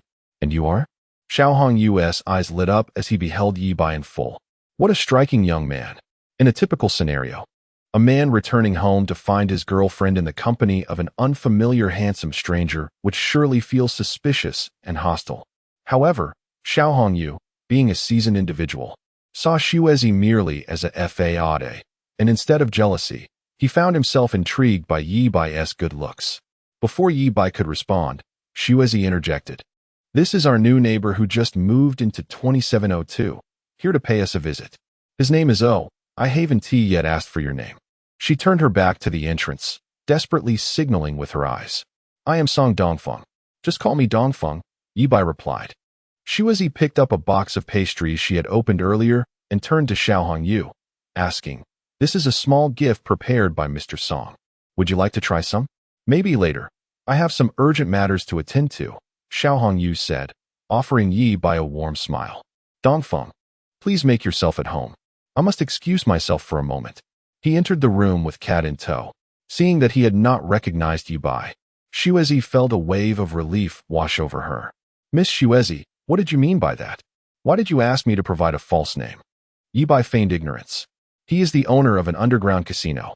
If he discovers that you were the one who won against me that day, you might not leave here unscathed," Xuezi explained. "Ah, I see," Ye Bai exclaimed, realization dawning upon him. "But why are you helping me, Miss Xuezi? Isn't he your husband?" "Not at all." Xuezi bit her lip. "I am merely his public companion. And what of your true relationship?" Ye Bai pressed. "Let us not delve into that. Knowing too much could be detrimental to you," Xuezi cautioned. Ye Bai nodded thoughtfully and then took hold of Xuezi's cool, delicate hand. "Regardless of the circumstances, Miss Xuezi, I am profoundly grateful for your assistance." As Xuezi felt the warmth of Ye Bai's hand enveloping hers, her heart inexplicably fluttered. She yearned to pull away but found herself reluctant to do so. Casting a furtive glance at the door, she whispered urgently, "Mr. Yi, please let go. If he sees us, the consequences could be graver than losing tens of millions at the casino." Xuezi was acutely aware of Xiao Hongyu's narrow-mindedness. Although she served merely as a cover for his sexual orientation, she was still publicly regarded as his possession, a forbidden treasure. The last man who attempted to entice her had long since become a mere ghost beneath the Jin Lake. "Miss Xuezi, please forgive my audacity, but I cannot fathom why. From the moment I laid eyes on you, I felt an overwhelming attraction." Ye Bai gazed intently at her, his eyes brimming with sincerity. "It is as though we were destined lovers in a past life." Xuezi found herself at a loss for words. She too felt an inexplicable connection, one that surged with intensity. Though this was only their second encounter, she experienced an absurd sensation of being willing to sacrifice her life for him. Was this love at first sight, or perhaps fate's decree? Throughout her life, she had never been swayed by any man. Why then, after merely 2 meetings with Mr. Yi, did she feel such profound emotions? Could it be that they had indeed shared a bond in a previous existence? In the room, Kat wore a look of shame. "Brother, it is my incompetence. We lost 3 out of 7 planned buildings to an unexpected competitor. Have you identified the culprit?" Xiao Hongyu's eyes blazed with fury. The loss from those 3 buildings amounted to over 60 million, a painful blow even for him. Kat nodded, handing over a dossier. "This fellow named Ye Bai has a clean background. His family has been composed of farmers for 3 generations. Currently, their only assets, apart from their rural home and farmland, are these 3 buildings. Thus, I suspect he is merely a front for someone more powerful in the city." Xiao Hongyu scrutinized the photo in the dossier, his brow furrowing. "Doesn't this young man seem somewhat familiar to you?" Leaning closer, Kat replied, "Now that you mention it, I didn't feel that way at first. But the more I look at him, the more familiar he appears, as if I've seen him somewhere before. On the first page of the dossier was a picture of a youthful boy, his heavy bangs obscuring one eye. After a moment of contemplation, Cat slapped his palm in realization. This hairstyle is quite trendy among the youth these days. What do they call it? Non-mainstream aristocrat? A number of my younger subordinates sport this look. No wonder it feels familiar. Indeed, Xiao Hongyu mused, feeling the resemblance extended beyond mere hairstyle. Though he could not pinpoint why. Find out who is backing him. If it's someone we can confront, we'll deal with them and him together. If not, we must eliminate this young man. Even if we cannot touch his benefactor, we must make it known that I, Xiao Hongyu, am not to be trifled with. No one can take liberties with me. Understood, brother. I share the same sentiment. I have already dispatched people to investigate. Once we catch this fellow, I will personally ensure he meets his end. Cat declared, his fingers splayed wide, a fierce expression on his face. Chapter 40. The approaching era of Prince Qi. The identification photograph of Ye Bai was taken 4 years ago, at a time when he had yet to mature, and his hair concealed a portion of his face, rendering him a quintessential non-mainstream student. Now, he has grown tall and handsome, exuding an exceptional charisma. To those unfamiliar with him, it would be nearly impossible to connect him with that photograph. Thus, it is entirely reasonable that Xiao Hongyu and Fat Cat could not recognize him. However, a hint of resemblance could still be discerned in his brows and eyes, which is why the two felt a sense of familiarity. Had He Weizi been present, he would have instantly recognized Ye Bai as the one who won 8 million at the casino that day. Xiao Hongyu suspected that a large gang from another city sought to encroach upon Taojiang City, intending to use him as a pawn. Recently, he had dispatched numerous underlings to gather intelligence about them. Yet, he could never have imagined that the two individuals they were searching for were, in fact, the same person. Moreover, this individual was presently outside, holding his woman's hand in a passionate confession. The underground casino at Jusho Mountain Villa operated in secrecy, attracting patrons who were either affluent or of distinguished status, including those with particularly special identities. Consequently, there were no surveillance cameras outside the casino, although the restaurant and hotel rooms within were monitored. Nevertheless, Ye Bai had not ventured into such areas. Thus, the only people who knew of Ye Bai's appearance were the casino's management and Xiao Hongyu's woman, Xuan Xuezi. With a click, the door swung open. Ye Bai sat upright, while Xuezi knelt before him, pouring tea. Fat Cat nodded at the two of them and stepped outside. Xiao Hongyu settled onto the sofa and warmly inquired, Dongfeng, am I not mistaken? Indeed, Ye Bai replied. What industry are you involved in? Xiao Hongyu probed further. I am currently an entrepreneur, having established a media company that has yet to commence operations, Ye Bai answered. And your parents? Xiao Hongyu pressed on. My parents are ordinary farmers from the countryside, and I have built my success from scratch, Ye Bai replied. Xiao Hongyu nodded, feeling a twinge of disdain. Residents of Taojiang Mansion were predominantly wealthy, and he had forged numerous connections here. Initially, upon seeing Song Dongfeng, with his remarkable appearance and poise, he assumed he was either a rich second generation or the offspring of an official, only to discover he was merely a young man who had made a modest amount of money. Despite his inner contempt, Xiao Hongyu maintained a friendly demeanor, for Song Dongfeng was undeniably striking, captivating his interest. In fact, Xiao Hongyu even entertained the notion of claiming Song Dongfeng as his own. However, now that they had become neighbors, he felt no urgency. There would be ample opportunities in the future, and if soft approaches failed, a more forceful strategy could be employed. As Xiao Hongyu seemed disinclined to leave and wore a rather greasy smile, Ye Bai decided he no longer wished to stay and rose to take his leave. Today had proven to be immensely rewarding. His progress with Xuezi surpassed even that of his past life. Ye Bai was confident that soon he would rescue her from the depths of her loneliness and solitude. After Ye Bai departed, the smile on Xiao Hongyu's face gradually faded. He cast a glance at Xuezi and instructed, spend more time with Song Dongfeng. I rather like this young man. Xuezi grasped her clothing with her fingertips, her gaze shifting. Lost in thought, upon returning to 2702, Ye Bai received a call from Xian. Brother Bai, we have successfully recruited a professional photographer and editor. Excellent. What about the farmhouse? Have you found a suitable rental? Ye Bai inquired. It was initially intended for rent, but Sister Wenjing mentioned that her grandmother lives in the suburbs, where the environment meets your requirements. She hopes you can visit in person, and I Xian relate. Ye Bai chuckled. What a coincidence.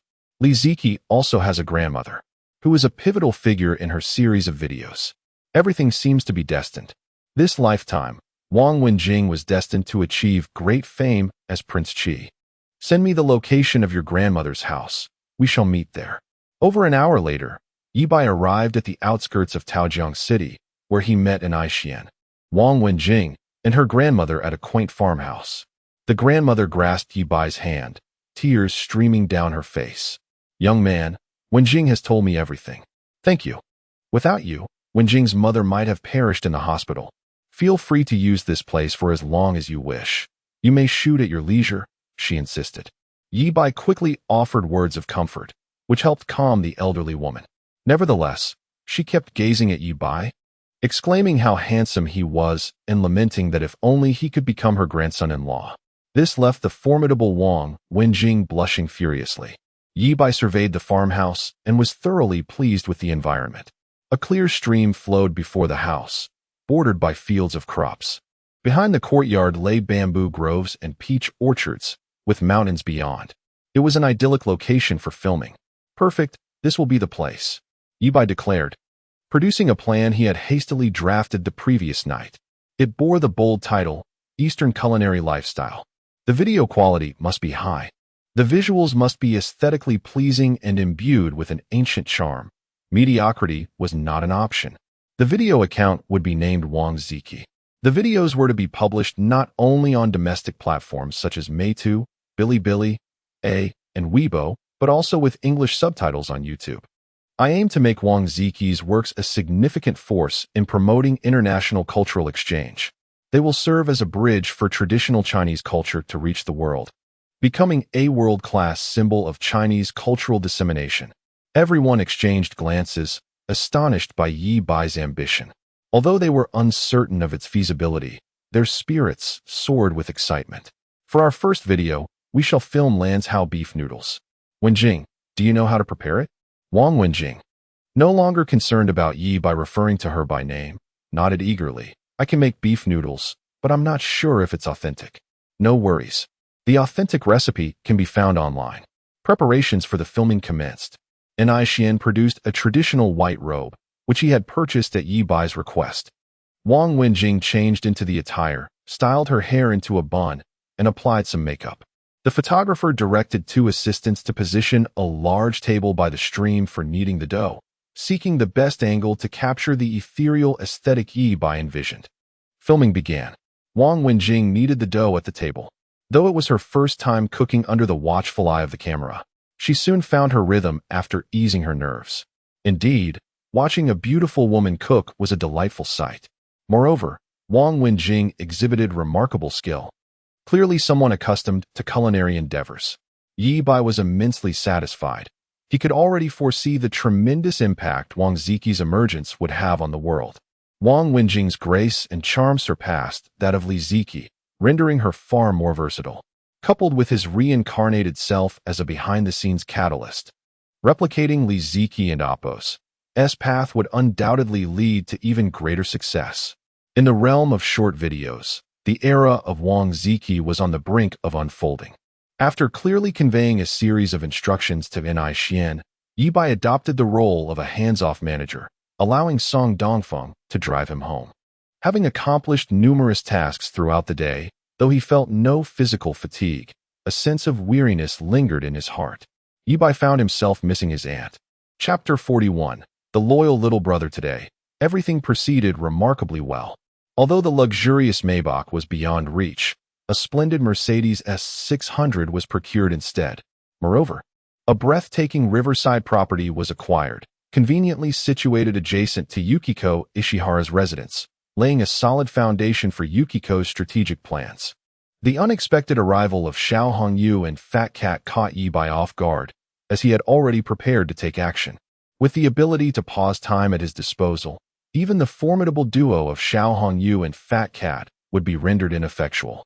Strangely, however, they failed to recognize Ye Bai, and Yukiko, true to her former self, took an immediate liking to him, opting to shield him from discovery. In her actions, Yukiko did not contemplate the consequences. She did not consider what would transpire when Xiao Hongyu eventually uncovered that their new neighbor was the one who had won 8 million at the casino. She would undoubtedly be treated as a traitor. Yet, this was the essence of Yukiko. Despite knowing that Ye Bai's intentions were ulterior, aiming to use her against Xiao Hongyu, she still succumbed to the gentle snare of Ye Bai.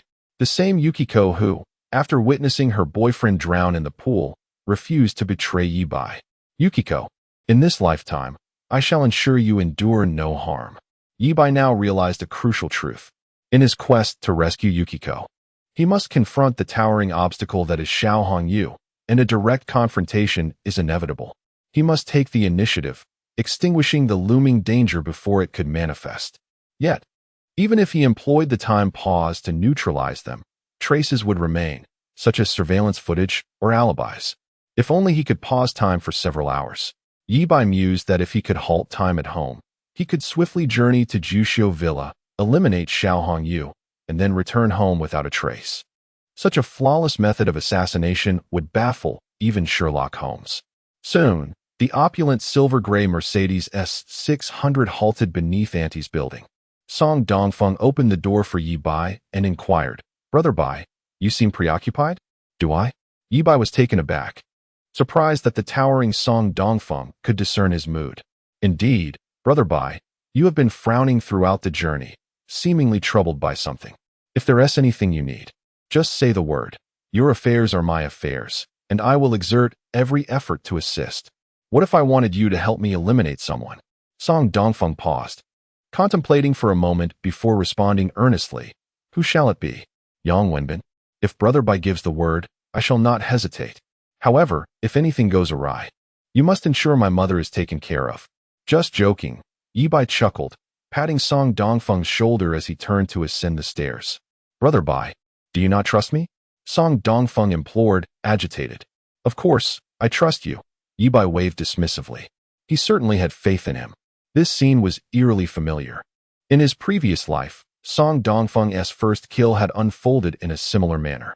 Upon returning home, Ye Bai found Auntie in the kitchen preparing dinner, while Li Shiyan sat at the dining table, engrossed in her phone as she awaited the meal.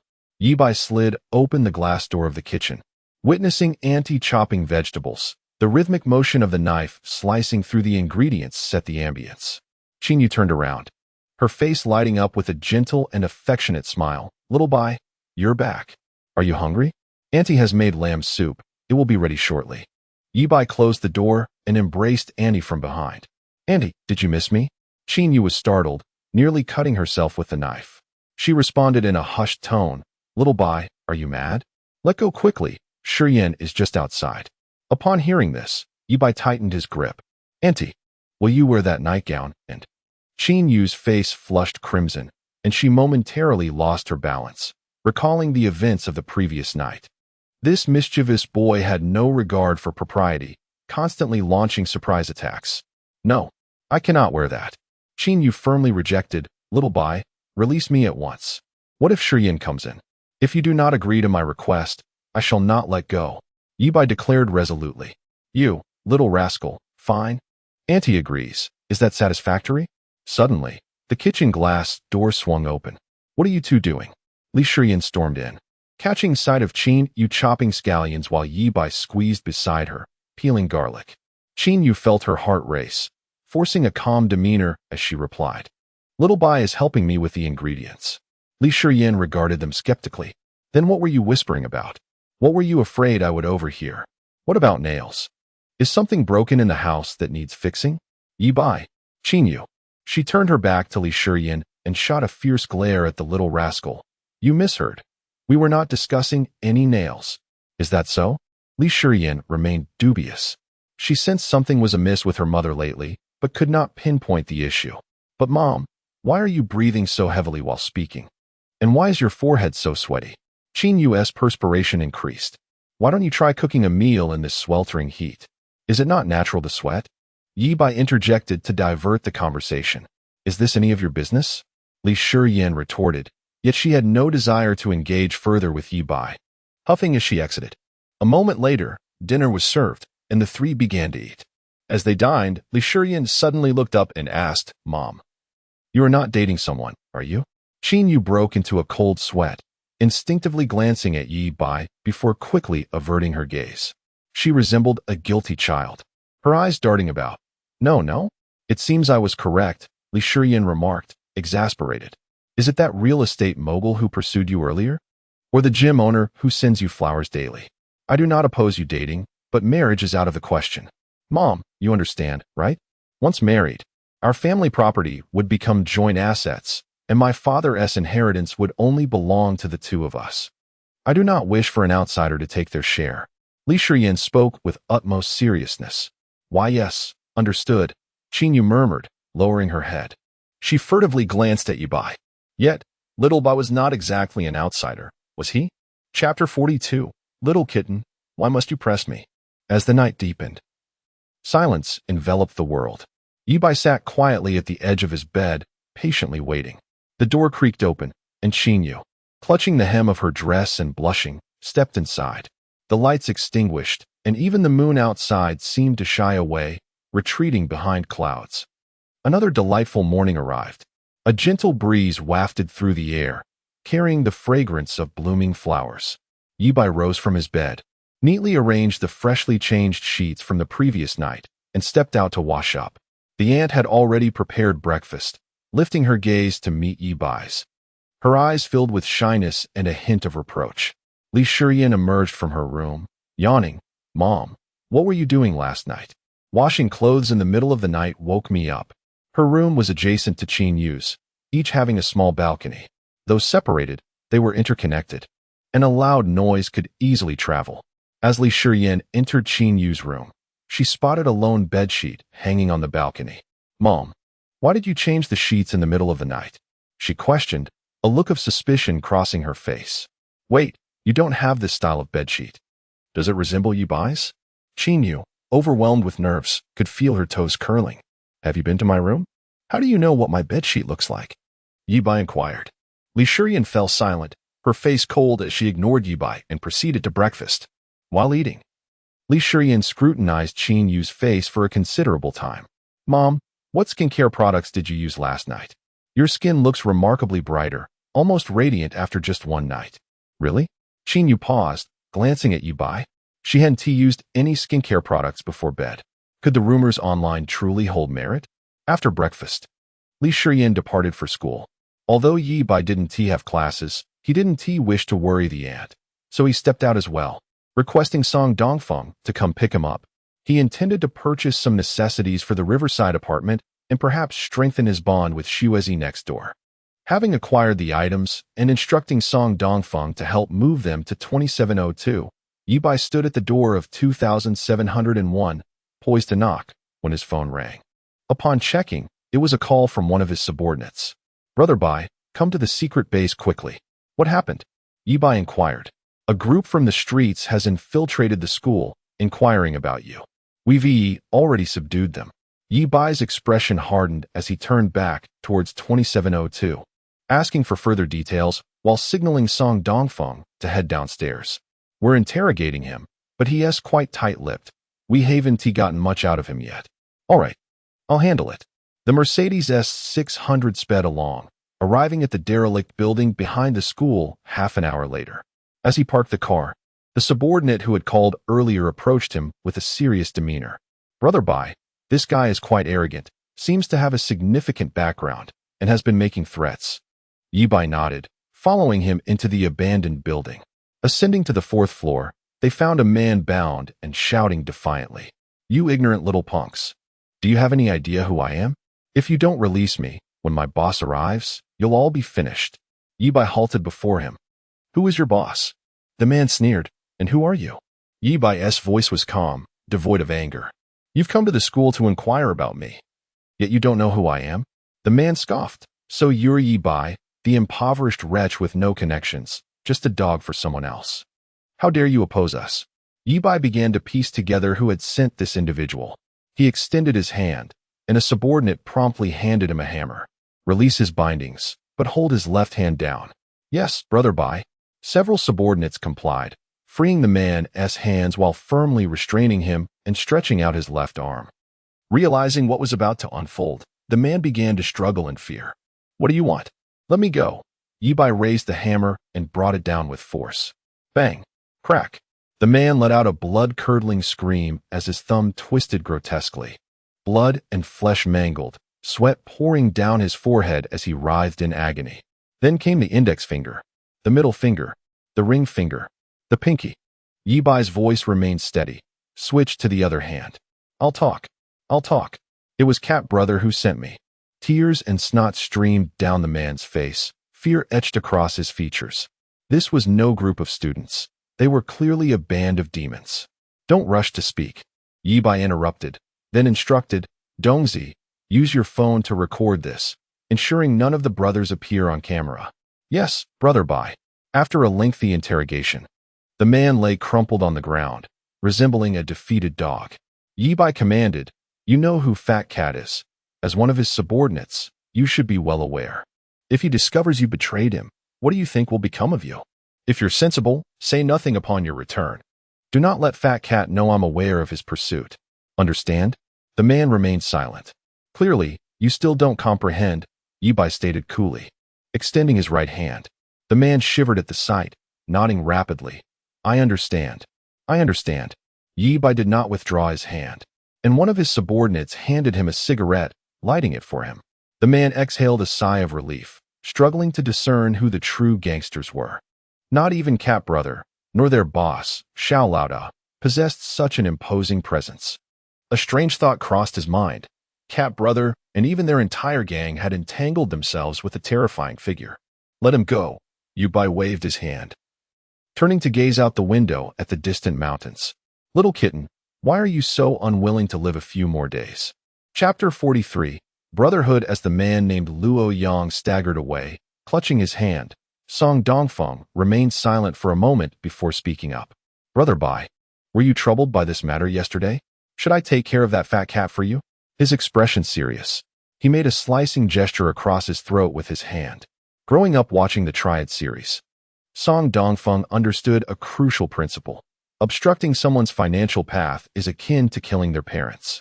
The other party had orchestrated a scheme, first leading individuals to lose everything at the gambling tables, then offering high-interest loans, and subsequently pressuring them for repayment, effectively allowing them to acquire property without spending a dime, seizing their entire wealth. However, 3 buildings had already been snatched by Brother Bai. Now that they had come knocking, it was clear that this issue could not be resolved amicably. There was only one course of action: eliminate Fat Cat, Luo Yang's elder brother. Ye Bai had already contemplated disposing of Fat Cat, yet some matters were inconvenient to share with Song Dongfeng. He patted his arm and said, "Dongzi, things have not escalated to that extent. Do not rush. The elder brother is not anxious. But Brother Bai, the early bird catches the worm. Indecisiveness is the greatest taboo in our world. Indeed, but we are not part of that world. We are legitimate businessmen and law-abiding citizens. Rest assured, I have already made arrangements for this matter." Ye Bai smiled and turned to leave. Song Dongfeng watched his retreating figure, pounding his fist against the wall in frustration. He was baffled. What had become of Brother Bai? Was this still the courageous and decisive Brother Bai he knew? The other party could send a lackey today and a whole army tomorrow. Moreover, if they disregarded the code of the underworld, what would happen to Brother Bai's family? Song Dongfeng's expression shifted as he resolved to take action. In Unit 502 of Moonlight Garden, Qin Yu hummed a tune, her backside in the air as she tidied up her room. Recalling the events of yesterday, a flush of embarrassment colored her cheeks, mingled with a hint of sweetness and thrill. That little rascal. Thankfully, I maintained my boundaries. Suddenly, her phone rang. It was Xiao Bai, with a cheerful demeanor. Qin Yu answered, only to receive shocking news. "Annie, today is a classmate's birthday, and I'm going to his house for the party. I'll be sleeping over, so I want to be home tonight." "Oh, all right." After hanging up, Qin Yu was overwhelmed with a sense of regret and loss. In Unit 2702 of Peach River Mansion, Ye Bai stood before the floor-to-ceiling window, a glass of whiskey in hand, gazing quietly outside. The sunset cast a brilliant red hue over half the sky and the river, creating a breathtaking scene. Yet, Ye Bai saw nothing of the beauty. His mind was consumed by thoughts of one man, Fat Cat. How was he to deal with him? As night fell and darkness enveloped the sky, Ye Bai still had no solid plan. Crafting a perfect accidental death was proving to be exceedingly difficult. He envisioned numerous schemes, car accidents, objects dropped from heights, falls, but each plan unraveled with glaring flaws. No matter what, he would find himself at the scene, and the fleeting moment of time would not suffice to fabricate an impeccable alibi. While Ye Bai was lost in contemplation, he suddenly noticed his reflection in the glass fade away rapidly, disappearing entirely in an instant. What was happening? Startled, he raised his hand, but all he could see was empty air. He hurried to the bathroom, flipped on the light, and found the mirror equally devoid of anything. Could it be an invisibility power? Ye Bai attempted to take a selfie with his phone and discovered that he was completely invisible to the camera. A thought struck him, and he concentrated, causing his figure to reappear instantly. Testing this newfound ability, he realized that not only could he render his body invisible, but his clothing too would vanish along with him. However, any object he held could not become invisible. For instance, if he held his phone while invisible, it would appear to float in midair. Yet, if he tucked it into his pocket, it would become invisible again. What a serendipitous turn of events. The benefits of being a reincarnate were truly impressive. A clear plan began to form in Ye Bai's mind. He pulled out an anonymous phone card and sent a text to Fat Cat's underling, Luo Yang. "Do you want hot pot?" This was Ye Bai's coded message. Before long, a reply came. "I haven't said anything. I hope you keep your word." "Excellent. Where's Fat Cat now?" "Cat brother is quite irritable today. He went to Rainbow Bridge to collect debts himself, claiming he needed to vent. What will he do after collecting the debts? If he doesn't go drink afterward, he'll return to the casino. He usually stays in room 888 at Jushio Mountain Villa." Just as Ye Bai was about to discard the anonymous phone card and head to Jushio Mountain Villa to wait for Fat Cat's return, another message arrived. "Didn't you just ask these questions? Why are you using a different number to inquire again?" Ye Bai's expression hardened as he pieced something together. He removed the anonymous card and flushed it down the toilet, then inserted his own card and called Song Dongfeng. "Hello, the number you dialed is currently unavailable." Listening to the automated message, Ye Bai's heart sank. He hurried downstairs, ready to take a taxi to Rainbow Bridge, only to find a Mercedes-Benz S600 parked quietly in the lot below. "Song Dongfeng, you fool. Why don't you listen to your elder brother?" At Rainbow Bridge, in the darkness, a tall figure clad in a hat and mask lurked silently. He intently watched the entrance of Liangmu Yuan Bar, occasionally glancing at the photo on his phone. The early bird catches the worm. The latecomer suffers. Chapter 44. The beast that devours humanity. In the upper floor of the Liangmu Yuan Bar, on the fourth floor, the former landlord knelt on the ground, his hair a disheveled white, pleading desperately, "I truly have no money left. The 5 million from selling the building has all gone to you. We are utterly broke. For the past few days, we have been selling furniture just to survive. I beg you, spare my son." As he spoke, he repeatedly knocked his head against the floor, blood streaming from his forehead. In the center of the living room, a somewhat rotund man was bound to a chair, unconscious, with shattered glasses and several teeth scattered on the ground. The corpulent figure, known as Fat Cat, approached the kneeling old man, wielding a bloodied pair of pliers, and kicked him to the ground.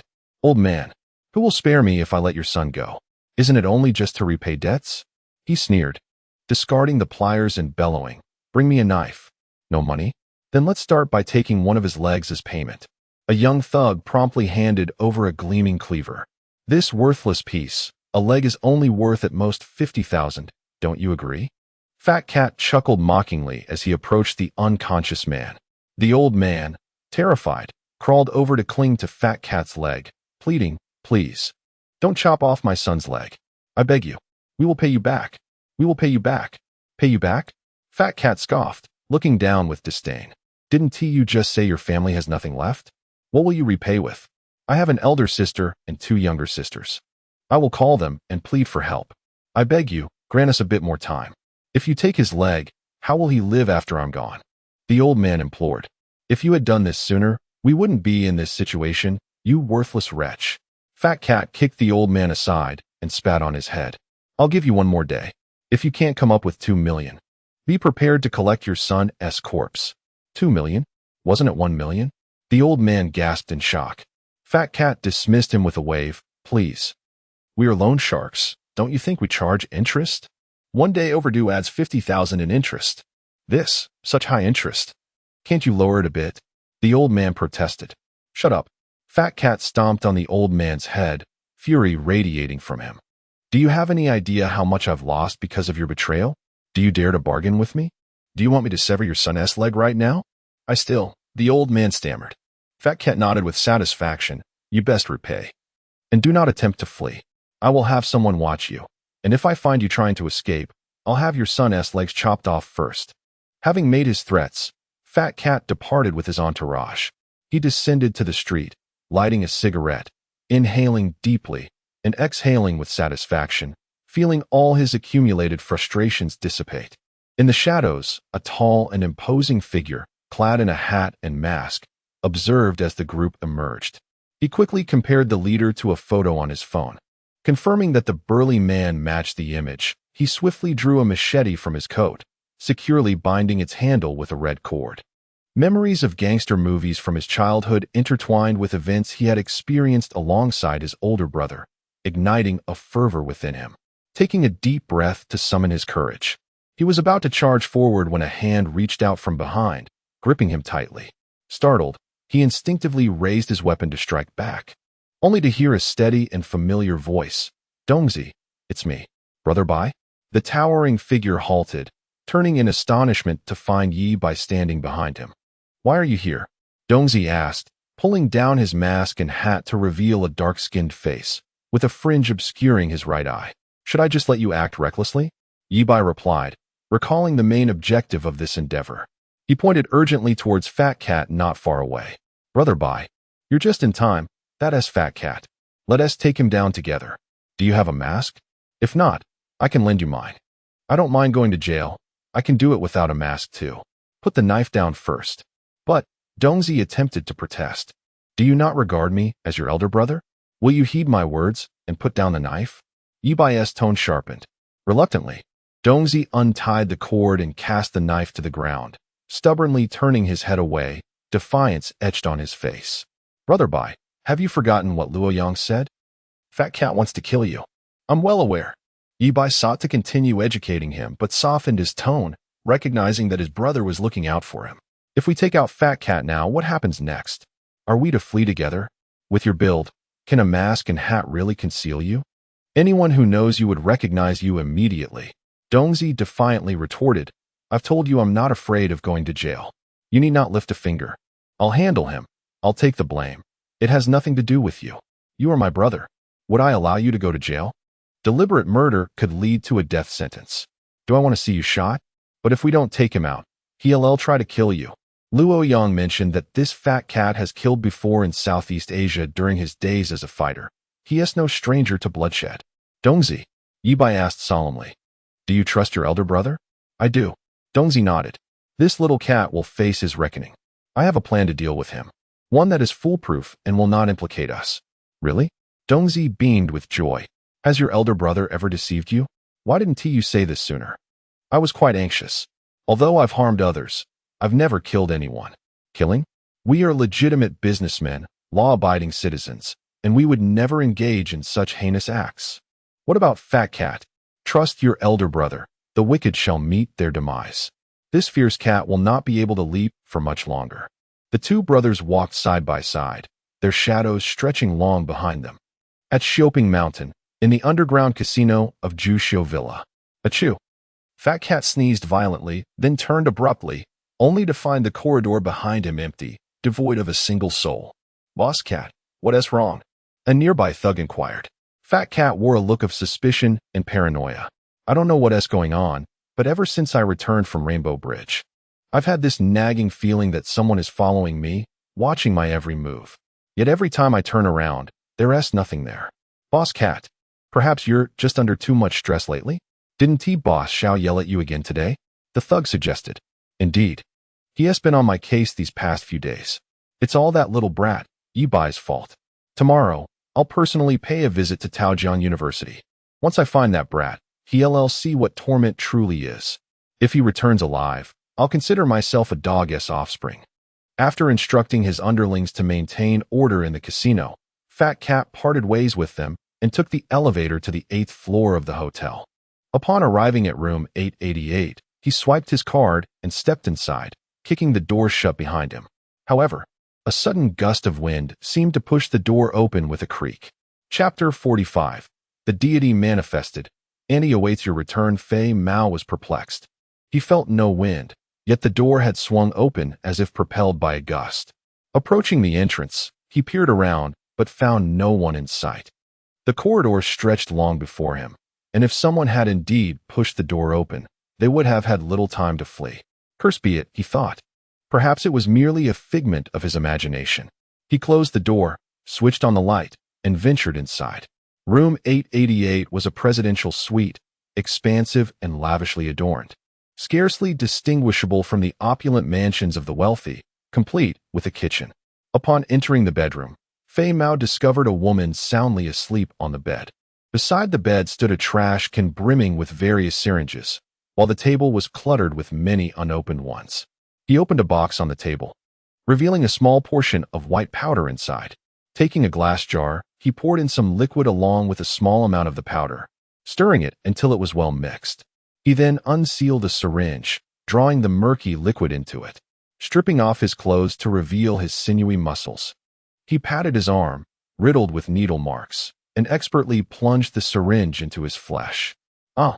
Fei Mao exclaimed in exhilaration, flinging himself onto the bed.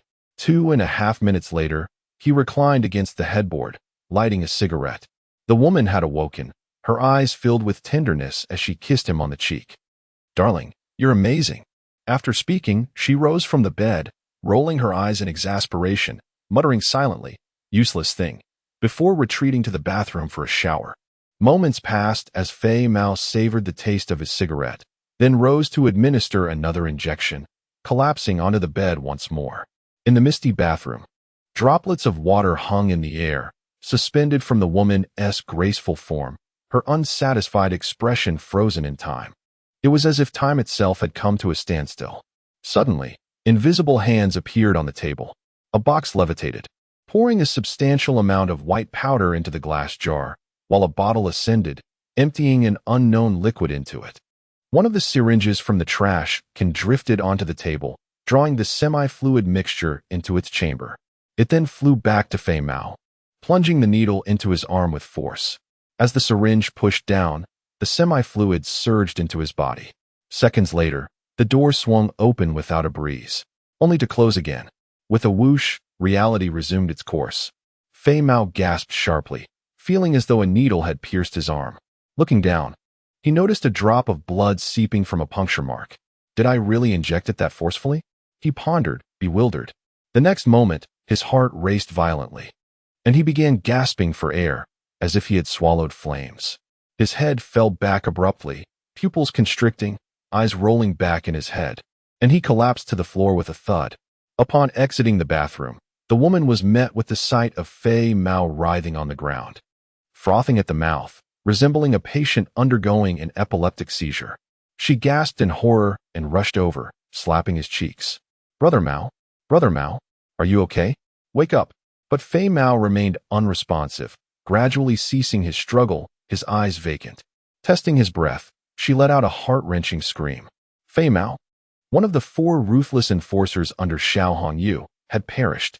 In no time, a group of underlings, alerted by the commotion, rushed to the scene. Upon entering, they were struck dumb by the sight before them. A blond-haired man cried out, "What the hell? Brother Mao is dead? Call the police." "Call the police? Are you insane?" Another snapped, delivering a sharp blow to the blonde's head. "We're the mafia, for heaven's sake." Right. So what do we do? Bury Brother Mao in the back mountains?" The blonde received another reprimand. "Hurry and contact Boss Xiao. We can't handle this." After a while, Xiao Hongyu arrived at the scene. By the time he got there, a coroner clad in black had just completed the examination. There are no visible injuries. Death resulted from an overdose of narcotics, the coroner concluded. One of the 4 enforcers, Hei Hua, whispered, "Boss, it's safe to rule out homicide. I reviewed the surveillance from the past week. Apart from Lao Mao, this woman, and a few underlings, no one else has been here. The underlings always come in groups to report and leave together. The doors and windows are intact, locked from the inside. Noticing Xiao Hongyu's gaze directed at the woman, who was huddled in a bathrobe on the bed, Heiwa swallowed hard, a glint of greed flashing in his eyes. Boss, you know her. She has been with Lao Mao since she was 18. She would never harm him. Besides, Brother Mao was a champion in free fighting in Southeast Asia. She wouldn't have the strength to kill him. Xiao Hongyu furrowed his brow, a nagging intuition telling him that the situation was not as straightforward as it appeared. Yet all evidence suggested that Fei Mao had succumbed to an overdose. After a moment's contemplation, he shook his head, deciding he was overthinking it. Recently, the pressure from that formidable adversary had made him anxious, leading to irrational thoughts. Let us give him a grand burial. Ensure the brothers keep their mouths shut. After categorizing this incident, Xiao Hongyu glanced at the woman on the bed and continued. After all, she is Lao Mao's woman. She has been with him for so long. Let us take good care of her. As for Lao Mao's funds, aside from what goes to his family, let us allocate a portion to her. Understood. Heiwa smirked as he regarded the woman on the bed. Among the underlings, Luo Yang observed the scene with a chill running down his spine. What kind of terrifying figures had they entangled themselves with? They had just inquired about Brother Mao's whereabouts, and in no time, he had met a silent demise. Had he not sent those messages, he wouldn't have suspected that Brother Mao had died a non-natural death. A wave of fear washed over Luo Yang, and a troubling thought crossed his mind. If they continued to provoke someone named Ye Bai, would the currently ambitious Xiao Hongyu also end up as a corpse? At the Rainbow Bridge, on the 4th floor above Liang Mu Yuan Bar, a bespectacled, slightly plump man had fallen asleep, his cheeks swollen, his body marred with scars, groaning in his dreams. 200,000, 200,000. The old man murmured to himself, wondering where he could find such money. He had exhausted all his relatives, and none were willing to assist a hopeless gambler. Even his sisters urged him to sever ties with his son, leaving him to fend for himself. Yet, he could not bear to watch his child be harmed. In that moment, the old man contemplated a desperate end. If he died, the torment would cease. Suddenly, he turned his head and noticed 2 stacks of cash on the bare table, appearing as if by magic. He rushed over, discovering a signed IOU beside the money, inscribed with his son's name. What is this? The old man's eyes widened in disbelief. Just as his phone alarm began to ring, confused, he realized he had no recollection of setting an alarm for this hour. Upon checking his phone, he found a draft message on the screen. Fei Mao is dead. Leave quickly. Take care of yourself. Tears welled in the old man's eyes as he fell to his knees, bowing repeatedly around him. Heaven has eyes. The deity has manifested. By the banks of the Peach River, Ye Bai lit a cigarette, planting it in the mud. Little cat, in your next life, keep your eyes wide open. Be a good person. The moon shone brightly over the river, and the stars twinkled in the night sky. Ye Bai stood in silence, lost in thought. Ding! His phone chimed. He picked it up to find a message from Auntie. Little Bai, please return home early after your classmate's birthday. Auntie is waiting for you. That peculiar request. Auntie has agreed. Shy emoji. Chapter 46. Yukiko Ishihara's cherry blossom kimono. When Ye Bai returned home, it was already past midnight. Activating his enhanced hearing, he discovered that Li Shiyan had long since fallen into a deep slumber. The room belonging to his aunt was silent, yet the rhythmic sound of breathing emanated from the living room sofa. Upon switching on the light, he found his aunt comfortably asleep on the couch. Though she was a woman in her 30s, she appeared adorably innocent in her sleep, with drool nearly spilling from her lips as she smacked them, seemingly savoring something delicious in her dreams. Ye Bai shook his head and approached her, intending to lift her and carry her back to the bedroom. However, as soon as he wrapped his arms around her slender, soft waist, she stirred awake, her drowsy eyes fluttering open. Amusingly, even though she was awake, she continued to smack her lips. With a smile, Ye Bai inquired, Auntie, what delectable treat are you enjoying in your dreams? Qin Yu's graceful and charming face flushed, and she instinctively glanced downwards. Ye Bai scooped her up and began to walk towards the bedroom. Auntie, is it true that you agreed to my peculiar request? Chin Yu shyly murmured in response. That morning, Shurian had remarked on how her skin appeared more radiant and delicate, exuding a glow. After glancing in the mirror, she indeed noticed the difference. Thus, after a day of hesitation, Chin Yu decided to acquiesce to Ye Bai's unusual request, to allow Xiao Bai to wash her face and see if it could truly enhance her beauty. Nestled in Ye Bai's embrace, Chin Yu shyly tucked her head down. Yet, as Li Shiyan was already asleep, she refrained from resisting and allowed Ye Bai to hold her. However, a quick glance revealed that they had entered the wrong room. Xiao Bai, you've come to the wrong room, she pointed out. Ye Bai shook his head and gently placed Chin Yu on the soft, white bed. I haven't made a mistake, Andy. I wish to be in your room. But Shiyan is right next door, and our balconies are connected. Don't worry, she has heard worse. Ah, you little rascal. Don't say that. The next morning, Li Shiyan emerged from her room, dark circles under her eyes, and exploded with anger. Mom, why aren't you asleep at this hour? And why are you doing laundry? Chin Yu kept her head down, too timid to respond. Casting a reproachful glance at Ye Bai, it's all this rascal's fault. Ye Bai, enjoying his breakfast, felt a sense of pride. Thank you, Yukiko. I am grateful for the Ishihara family's secret. He mused that if he were to work as a masseur at a foot spa, he would undoubtedly become a top-tier technician. Wait a minute, I've barely scratched the surface, and I'm already this exaggerated. How formidable must Yukiko be, who can wield the complete technique? Ye Bai felt a twinge of regret that during his past life with Yukiko, he hadn't thought to have her use the Ishihara family's secret arts to massage him. After finishing his breakfast, Li Shiyan set off for school, and Ye Bai headed to the supermarket to procure ingredients. He planned to prepare a grand dinner at the Taojiang mansion, inviting Yukiko to taste his culinary creations while also nurturing their relationship. With Fat Cat dealt with, there would be no immediate actions from Xiao Hongyu. Initially, Ye Bai considered eliminating Xiao Hongyu as well, but upon reflection, he dismissed the idea. The death of Fat Cat due to an overdose could be deemed an accident. However, if Xiao Hongyu were to perish on the same day, it would raise suspicions. If the police became involved, they might uncover traces leading back to him, and Ye Bai preferred to avoid such risks. The recent conflicts with Xiao Hongyu's faction were limited, but he was undoubtedly the most conspicuous player. He had previously taken 8 million from the casino and intercepted 3 buildings at Rainbow Bridge. If the police initiated an investigation, they would undoubtedly focus on him. Thus, Ye Bai resolved to let Xiao Hongyu enjoy his freedom for a while longer. After gathering the ingredients at the supermarket, Ye Bai returned to his riverside residence, organized the items, and then activated his enhanced hearing to check on the activity in Unit 2701. Only Yukiko was home.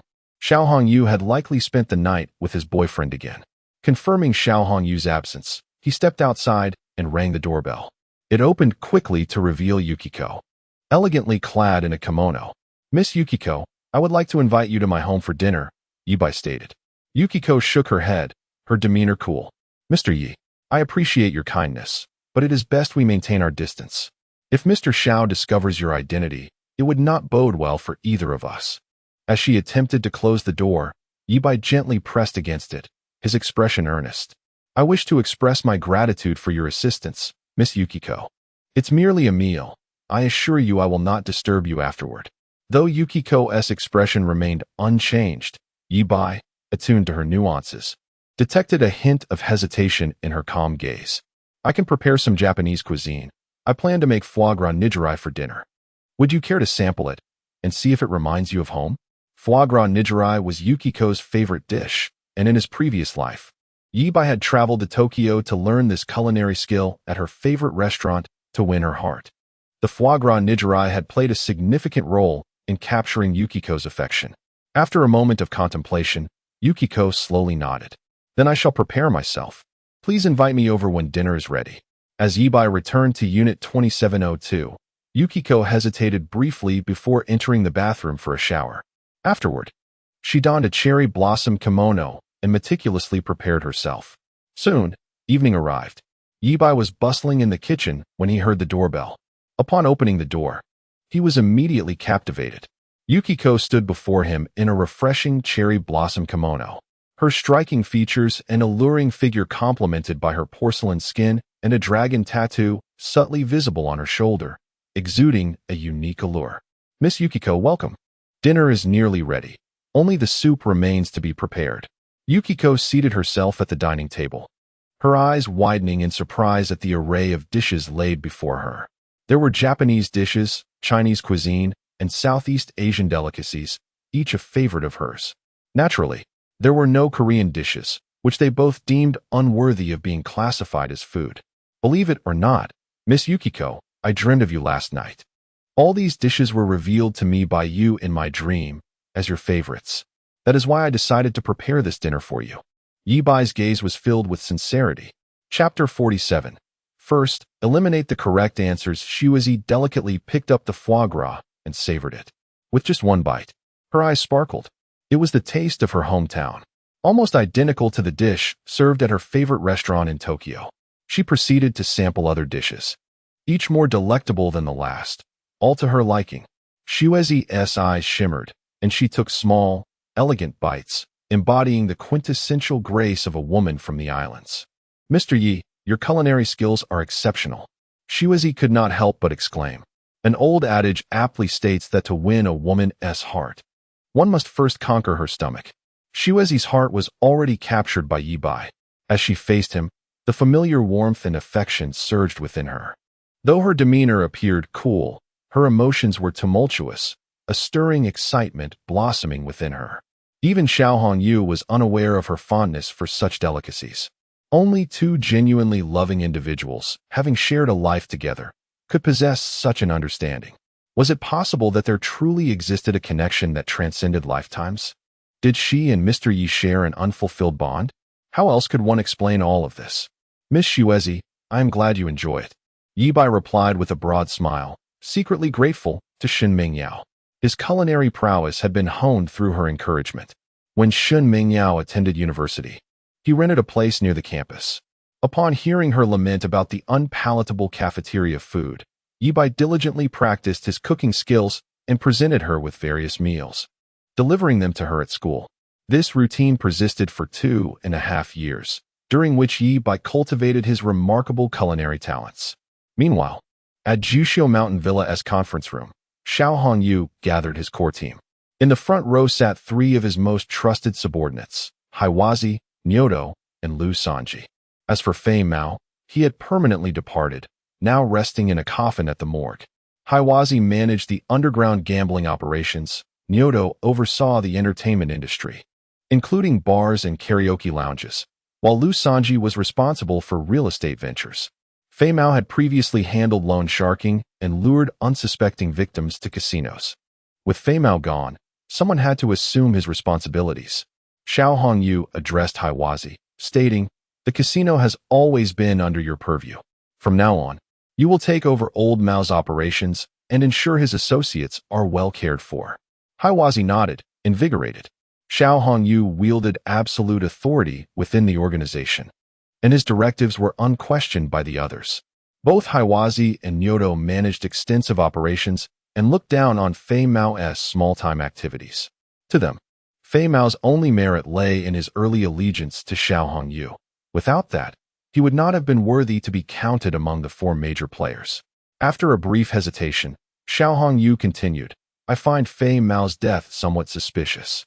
How could he, after years of indulgence, misjudge his limits? Could his death be linked to that night's unexpected visitors at the casino? If Ye Bai were present, he would undoubtedly commend Xiao Hongyu for his astute intuition. Brother, how could that be? Who could evade the corridor's surveillance to eliminate Brother Mao without leaving a trace? Didn't his sister Mao say that she stepped out for just a moment and returned to find him overdosed, convulsing on the floor?" Haiwazi scoffed, questioning whether Xiao Hongyu had grown overly paranoid. The surveillance footage, medical examinations, and Sister Mao's testimony all substantiated that old Mao had succumbed to his own reckless pursuit of thrills. It was inconceivable that he had been murdered, unless by some supernatural being or an extraordinary figure capable of invisibility. Haiwazi added, "Moreover, those individuals vanished without a trace after that night. I suspect they were merely passing through Taoyang City, seeking an easy score." I have encountered such characters before. I hope I am merely overthinking this. Xiao Hongyu shook his head and instructed, Haiwazi, complete the unfinished tasks of old Mao. First, ascertain the identity of the student named Ye Bai and discover who he serves in this city. Once you have clarity, eliminate him to honor old Mao's memory. Rest assured, brother, I will handle it, Haiwazi replied confidently. He is merely a poor student. It will be a simple task. Not far behind, Luo Yang felt a tremor within him. He seemed to hear Xiao Hongyu instructing Haiwazi to go after Ye Bai. Just how formidable was this Ye Bai? Capable of killing without a trace, with a cadre of ruthless followers at his command? While Haiwazi was a seasoned enforcer, he was no match for someone as terrifying as Ye Bai. As the meeting concluded, the remnants of Fei Mao's former allies now fell under Haiwazi's command, awaiting his orders. Haiwazi surveyed the group, fixing his gaze on Luo Yang. You are Luo Yang, correct? Luo Yang nodded. I am aware of you. You were old Mao's most astute operative. He often boasted about your skills in gathering intelligence. Tomorrow, you will visit Taoyang University and thoroughly investigate Ye Bai's background. Luo Yang. Huh, me? Why must it always be me? Luo Yang felt a sense of despair but could not refuse, so he acquiesced. Haiwazi glanced at Luo Yang's bandaged hand and inquired, What happened to your hand? I had an accident. A car ran over it, Luo Yang lied. After being released by Ye Bai the previous day, he had contemplated confessing everything to Fei Mao. However, that notion had long since evaporated. What a joke. Brother Mao had been eliminated with his assistance. Haiwazi nodded, patting Luo Yang on the shoulder, urging him to perform well before striding away. Luo Yang watched Haiwazi's retreating figure, envisioning a corpse. This organization would inevitably be shattered by Ye Bai. You fools, you have no idea who you are provoking. Luo Yang raged inwardly. After a moment, he made a decision that betrayed his ancestors. He turned traitor, becoming a true double agent. He entered the restroom, pulled out his phone, and sent messages to both numbers that had contacted him last night, detailing everything that had transpired that day. He also included a note. Please inform Brother Bai that I shall henceforth serve as a loyal pawn in his game. Should there be anything requiring my attention or reporting, please do not hesitate to command me. A wise bird selects the right tree to nest in. A virtuous minister chooses the right lord to serve. Luo Yang came to realize that Xiao Hongyu's faction was doomed, and he had no desire to share their fate. Chapter 48. The wise adapt to circumstances. Haiwa held a dossier in his hand, featuring Ye Bai during the non-mainstream era. This face appeared somewhat familiar to him. Frowning, he looked up and noticed his underling, momentarily stunned by the resemblance in their hairstyles. Damn it. No wonder this face seems so familiar. Even you, little brat, have adopted this ridiculous style? The underling chuckled. Brother Haiwa, this hairstyle has become quite trendy among the youth in recent years. Without it, I wouldn't stand a chance at the clubs. What a disgrace. Haiwa laughed and tossed the dossier into the trash. In his eyes, this impoverished student was already as good as dead. Once Luo Yang conducted his investigation and cleared the way, Haiwa would crush him effortlessly. He failed to recognize that this non-mainstream youth was, in fact, the dragon who had made waves at the casino that night. After giving his underling a few instructions, Haiwa stood up and exited, heading to room 888. He retrieved a keycard and unlocked the door. The room had been tidied up, and Fat Cat's body had been taken to the morgue. However, Cat's sister remained. She was sitting on the edge of the bed, engrossed in her phone. Upon seeing Haiwa enter, she quickly stood up. Brother Haiwa. Cat's sister, please sit down. No need for such formality. Just call me Xiao He, Haiwa said with a smile. Cat brother has accumulated quite a fortune over the years, but he also has many family members. Without a proper status, I fear you won't receive much, he continued. Cat's sister fell silent, gripping the bedsheet with her fingers. You wouldn't want to spend so many years with Cat brother, only to end up with nothing, would you? Haiwa said, caressing Cat's sister's fair cheek, feeling anger swell within him. If you obediently follow my lead, I can help you secure a share of Cat brother's wealth. Of course, just a portion. Without hesitation, Cat's sister stepped forward in submission. The night deepened. Song Dongfeng drove the Mercedes S600, picking up Ye Bai from Taojiang Mansion and taking him home. Sitting in the back seat, Ye Bai gazed at the city lights, his mood elevated. Today, his relationship with Shuezi had progressed rapidly. He believed that soon, he would experience the secret massage techniques of the Ishihara family at her hands. Although he had been quite familiar with Shuezi in his past life, that was when she was on the cusp of middle age. Now, facing the youthful Shuezi, he felt a different kind of allure. Flowers from different eras possessed distinct beauties. As Song Dongfeng drove, he occasionally glanced at Ye Bai through the rearview mirror, his expression betraying a mix of excitement and hesitation.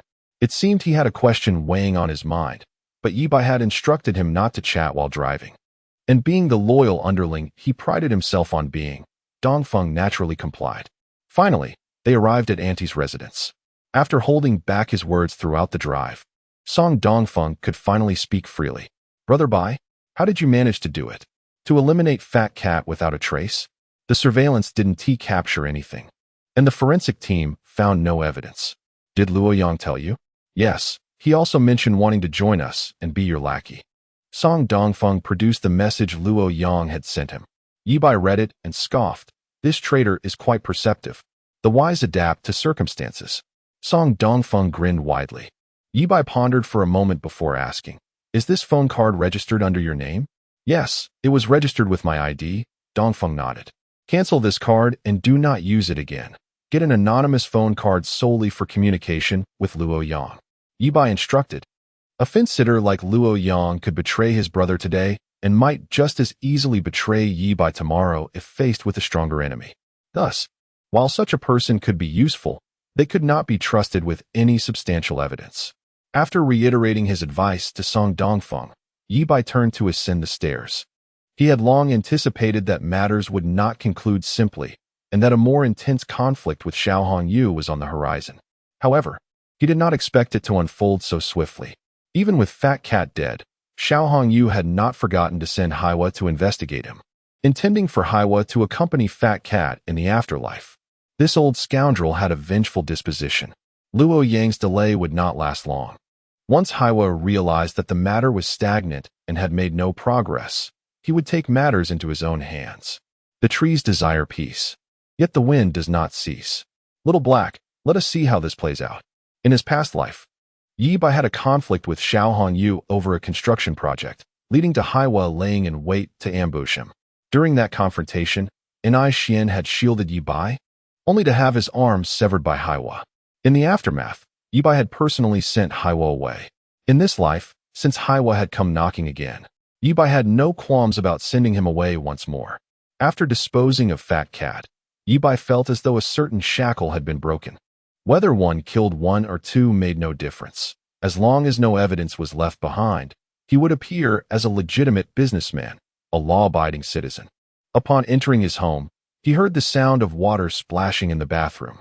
It was Li Shiyan taking a shower. Auntie was kneeling on a yoga mat, practicing yoga. Welcome back, Xiao Bai. I saved you some dinner. I made mutton soup today. She turned her head, and, upon seeing Ye Bai, a glimmer of joy flashed in her beautiful eyes. Ye Bai approached quietly. Smack! Qin Yu was startled and quickly scrambled up from the yoga mat. Casting a guilty glance toward the bathroom, she feigned anger. You little rascal. You're becoming increasingly bold. Do you not value me at all? Of course not. I hold Auntie dear to my heart, Ye Bai replied, wrapping his arms around Qin Yu. A Qin Yu exclaimed. You bad guy. Her enchanting eyes sparkled with mischief, a youthful shyness gracing her cheeks. Suddenly, the sound of water stopped, and Qin Yu's face paled in an instant. She struggled to rise from Ye Bai's embrace, but found herself firmly held in place. Xiao Bai, let me go. Auntie is done showering and could come out at any moment. Qin Yu pleaded. Annie, if you promise me a small favor, I will let go. Ye Bai whispered softly in her ear, like a devil's whisper. What favor? Could you perhaps change it to? Not that? Qin Yu froze for a moment, seemingly realizing something, her expression one of disbelief as she looked at Ye Bai. Xiao Bai, you want to? What a rascal. What are you thinking, Annie? Ye Bai chuckled. I don't have such peculiar preferences. What is it then? Ye Bai simply uttered one word. Oh. Qin Yu caught on, her head shaking vigorously like a rattle drum. No, don't even think about it. Creak. The bathroom door swung open. Li Shiyan emerged wrapped in a bathrobe, and upon seeing Ye Bai lounging on the sofa, holding his head, with Qin Yu sitting upright beside him like a student in class, she raised an eyebrow. "Mom, why is your face so red?" Li Shiyan asked suspiciously. "Just finished yoga, feeling a bit tired," Qin Yu panted, glistening with sweat. "What kind of high-intensity yoga were you doing? You're out of breath, just speaking." Li Shiyan shook her head and retreated to her room. Qin Yu shot Ye Bai a fierce glare, her demeanor full of allure, before fleeing in embarrassment. As night deepened, the sound of the door creaking open echoed. Qin Yu entered gracefully, her eyes sparkling. "You little rascal, you bad guy." Creak. The door closed again. The lights dimmed. Chapter 49. The blue-clad war god. Exuding the essence of a wife as dawn broke, Li Shiyan was awakened by the thunderous clamor of the washing machine. Groggy and bewildered, she emerged from her bedroom, her expression one of utter confusion. Qin Yu, blushing and with her head bowed, dared not breathe, resembling a pitiful little kitten, frail and helpless. The family of three commenced their breakfast. Li Shiyan's gaze was fixed on Qin Yu's face, as if she had stumbled upon something extraordinary. "What is the matter? Is my face not clean?" Qin Yu inquired nervously. "No," Li Shiyan shook her head. "Mother, how is it that your skin seems to improve with each passing day? Is it?" Qin Yu instinctively touched her cheek, realizing that indeed, her skin felt softer and more delicate than before. Li Shiyan nodded enthusiastically. "It's as if you've just peeled a fresh egg. You used to have fine lines at the corners of your eyes, but now they have vanished." At these words, Qin Yu could no longer contain her excitement. She quickly retrieved a makeup mirror and upon examining her reflection, was overwhelmed with joy. Her cheeks were fair and tender, soft and smooth, akin to the skin of a newborn. Who could discern that she was a woman in her 30s? Her complexion surpassed that of an 18-year-old girl. Qin Yu instinctively glanced at Ye Bai, her beautiful eyes filled with astonishment. Could this all be thanks to Xiao Bai? Goodness, could those rumors be true? Ye Bai, too, had noticed Auntie and Appo's transformation. He mused that he hadn't been this impressive in his previous life. Could this be a benefit of reincarnation? A form of superpower? After breakfast, Ye Bai was the first to step out. Song Dongfeng was already waiting downstairs, leaning against a luxurious Mercedes S600, smoking. Upon seeing Ye Bai, he hastily discarded his cigarette and opened the rear door, inviting Ye Bai to enter. The opulent vehicle glided away smoothly. In the dimly lit stairwell, Li Shiyan emerged slowly, her brow furrowed, deep in thought. She realized she could no longer comprehend Ye Bai. Not only had he ceased to be Shen Mingyao sycophant and drawn clear boundaries, but he was also being pursued by the aloof Chen Sini. Moreover, he had recently stopped attending school, having taken a month-long leave, personally approved by the principal. What was going on? Did he treat the school like a public restroom, coming and going as he pleased? Was he commanding the headmaster like a subordinate? Today, he departed in a lavish S-Class Mercedes. Li Shiyan recognized the driver. A simpleton who constantly followed Ye Bai. Where had they acquired such a vehicle? What secrets lay behind Ye Bai? Never mind, it was none of her concern. Even if he were to commit heinous acts, it was irrelevant to her. Yet, her mother had also been acting strangely in the late hours. Peculiar sounds emanated from her room. Li Shiyan resolved that tonight, she would stay awake to uncover the mysteries of her mother's late-night activities. Ye Bai had initially planned to visit Taijiang Mansion and deepen his relationship with Xuezi, but he received a call from N.I. Xian. He was asked to come to Longting Building beside Central Square, as the company had completed its renovations. Ye Bai was astonished. So soon? It's only been a few days. Brother Bai, it's like this. A company happened to go bankrupt there, so we didn't need to renovate. We just purchased some new office equipment and set everything up. We finished all the arrangements last night, and the company can operate normally today. The recruitment information I posted online has proven useful. Many have contacted us. I want you to come and oversee things, N.I. Xian explained. All right, Ye Bai agreed, instructing Song Dongfeng to turn the car around towards Central Square. Although he had established numerous companies across various industries in his previous life, Bai Yi was the first company of this life, holding special significance and being a crucial part of his future business endeavors. Ye Bai felt a surge of excitement. Whether he could rise to the pinnacle and become one of the internet giants depended on the foundation laid by Bai Ye. Before long, they arrived at Central Square. Longting Building was a commercial edifice in the city center, boasting over 30 floors. Bai Ye's office was located on the 18th floor. The building was constructed in a square shape, with elevators and restrooms in the center, surrounded by office spaces. Bai Ye rented approximately 300 square meters on the 18th floor. Upon entering, the reception desk greeted them, with a wall behind it adorned with artistic lettering. Bai Ye Cultural Media Network Technology Company, Limited. The company logo, designed by Ni, featured 2 English letters, BY, splattered with paint. Ye Bai surveyed the area and was thoroughly satisfied, although Ni had a somewhat unappealing appearance. With small green bean-like eyes and a face full of acne, he was indeed reliable in his work. There were already 5 bespectacled individuals working at their desks. I recruited them from another company. They include editors, business personnel, and operators, Ni boasted. After filming the video for Sister Wenjing yesterday, I had the editor start working from home. We should see the finished product by tomorrow at the latest. What more could Ye Bai say? This fellow was undoubtedly born for this line of work, as if endowed with leadership qualities from birth. With such a good brother by his side, how could wealth not follow? Zhang Lingnan also arrived, but he was merely sweeping the floor, and when he caught Ye Bai's glance, he flashed a grin. Soon enough, it was time for the first batch of young women applying for the anchor positions to arrive. Each one was meticulously made up and elegantly dressed, exuding allure, with a fragrant cloud of perfume surrounding them. Ye Bai took his seat at the head of the conference table, with Ni and Song Dongfeng flanking him. Strangely, he felt as though he were selecting a harem. The first girl to enter was rather beautiful, but she stumbled over her words and lacked expressiveness. Ye Bai subtly shook his head. However, upon inquiring about her major, he was pleasantly surprised to learn she was from the Provincial Dance Academy. That was no issue. Lack of verbal skills could be developed later. As long as she had a sexy figure and could dance in front of the camera, she could earn money. She was promptly accepted. The second applicant was less impressive. She spoke fluently, but lacked physical appeal and talent. Pass. The third girl had a pleasing appearance, a sweet face, and was tall, though she was somewhat robust. Ye Bai glanced over and asked, "How's your appetite?"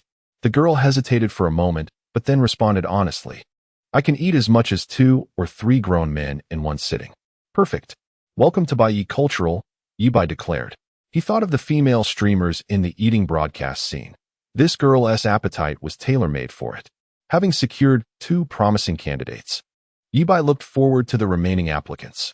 However, to his dismay, after interviewing a dozen, none met the minimum requirements.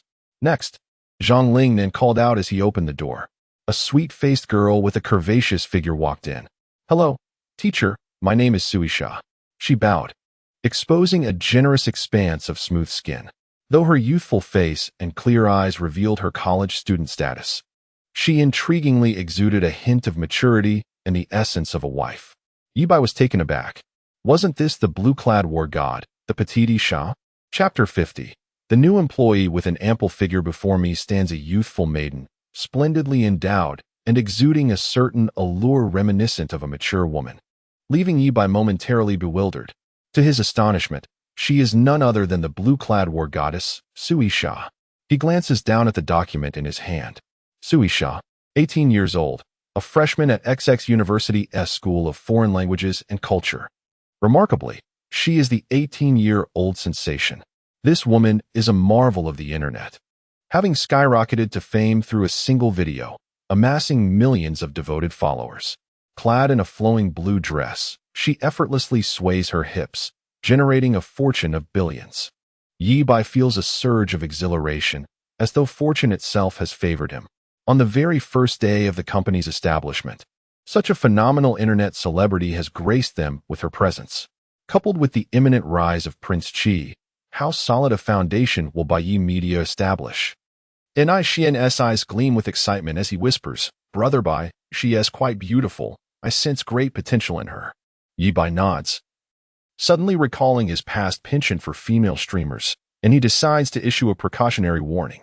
"Shaxian, I must caution you, if the female streamers approach you, I won't object to your pursuits, But should you dare to coerce them, I will not be lenient.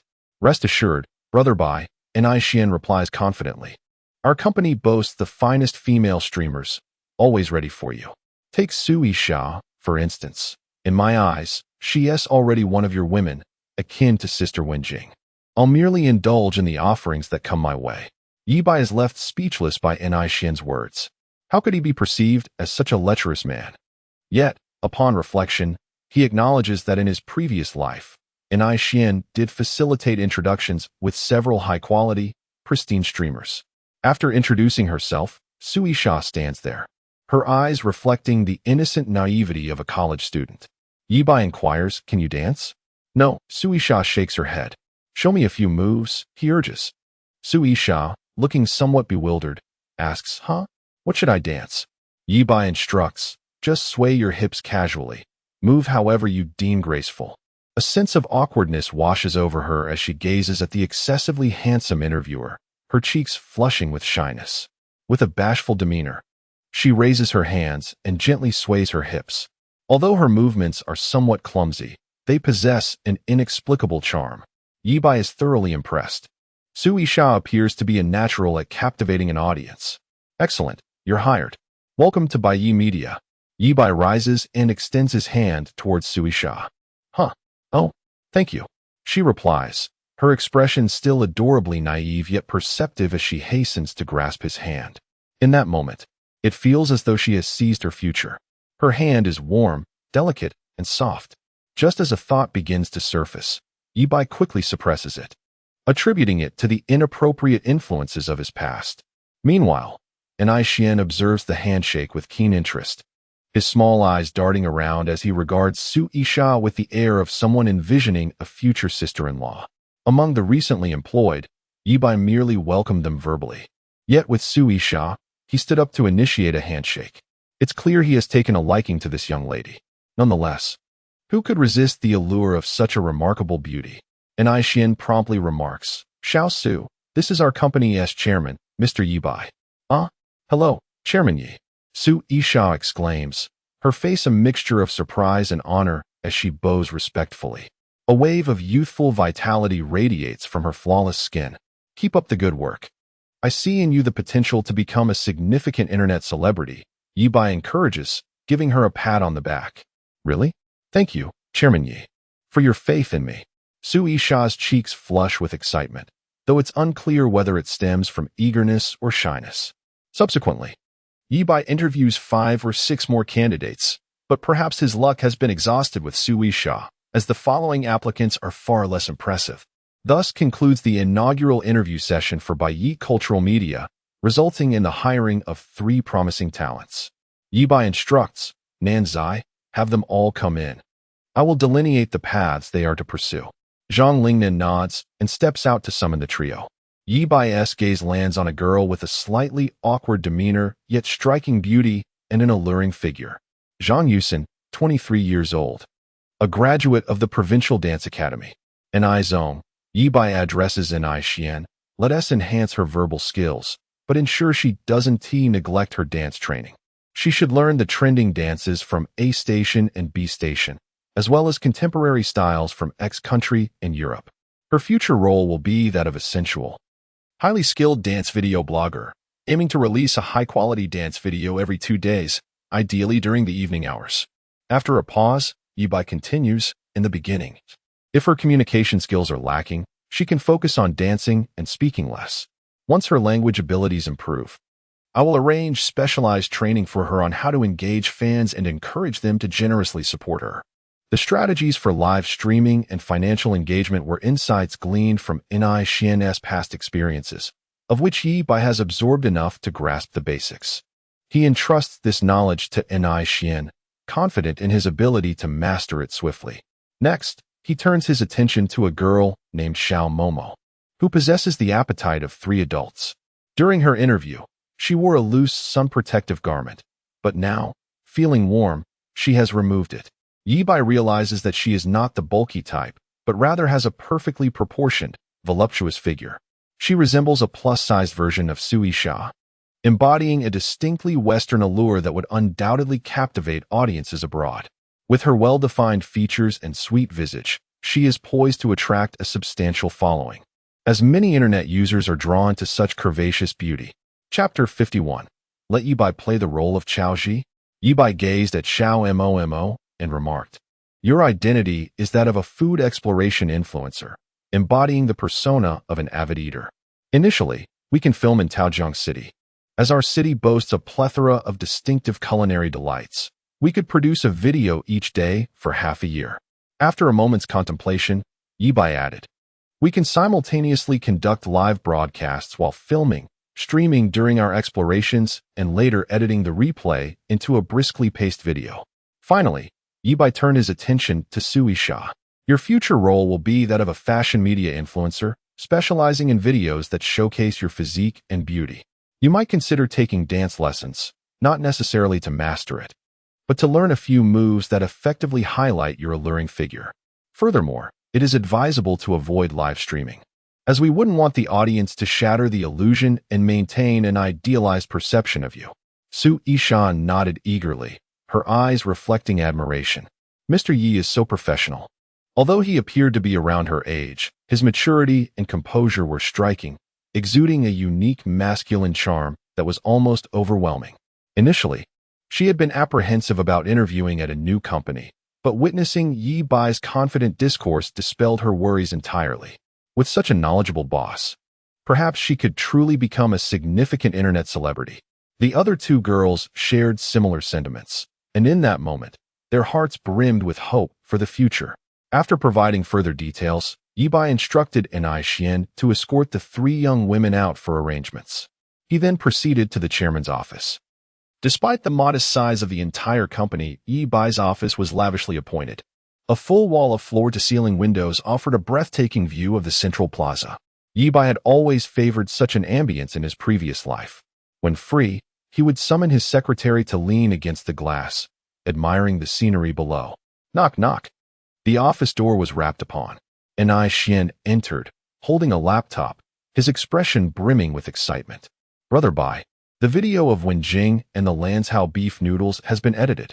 I couldn't find that song you mentioned, Dreams in the Flower Lane, but I discovered another piece that aligns beautifully with the video's aesthetic, a bamboo flute accompaniment in an ancient style." Saying this, he placed the laptop on the desk and clicked play. The melodious sound of the bamboo flute filled the air as the video commenced, showcasing a charming rural courtyard. Verdant mountains and clear waters adorned the scene, with the garden flourishing with vegetables under the gentle glow of dawn. Everything appeared idyllic. Next, a young woman clad in a flowing white robe appeared on screen, her porcelain skin and exquisite features captivating. 5 elegant black characters emerged, Lanzhou beef noodles, alongside a bowl of noodles that tantalized the senses. The ancient-style beauty proceeded to cook, first harvesting vegetables from the garden, then kneading dough at the table. In an instant, the ethereal figure transformed into one grounded in the vibrancy of daily life. After watching the video, Ye Bai nodded in satisfaction. The quality of this video surpassed anything produced by Li Ziki in his previous life. The protagonist's image and presence were of an entirely different caliber. Once released online, this video would undoubtedly create a sensation, marking the dawn of an entirely new realm. Ye Bai commanded, "Release the video. Entrust the account management to professionals, and ensure that the filming progress with Wang Wenjing continues unabated." His anticipation for Bai Ye's future grew ever more fervent. With the cultural depth of Wang Ziki and the allure of Su Isha, the prospects appeared promising. As Ye Bai contemplated the future, he unexpectedly received a call from one of his underlings. "Brother Bai, that little thug associated with Fat Cat has returned to the school. We captured him, but he claims he is now with us." It was Luo Yang. The black guy had sent him to gather intelligence at the school. Ye Bai hung up and instructed Song Dongfeng to drive to Taojiang University.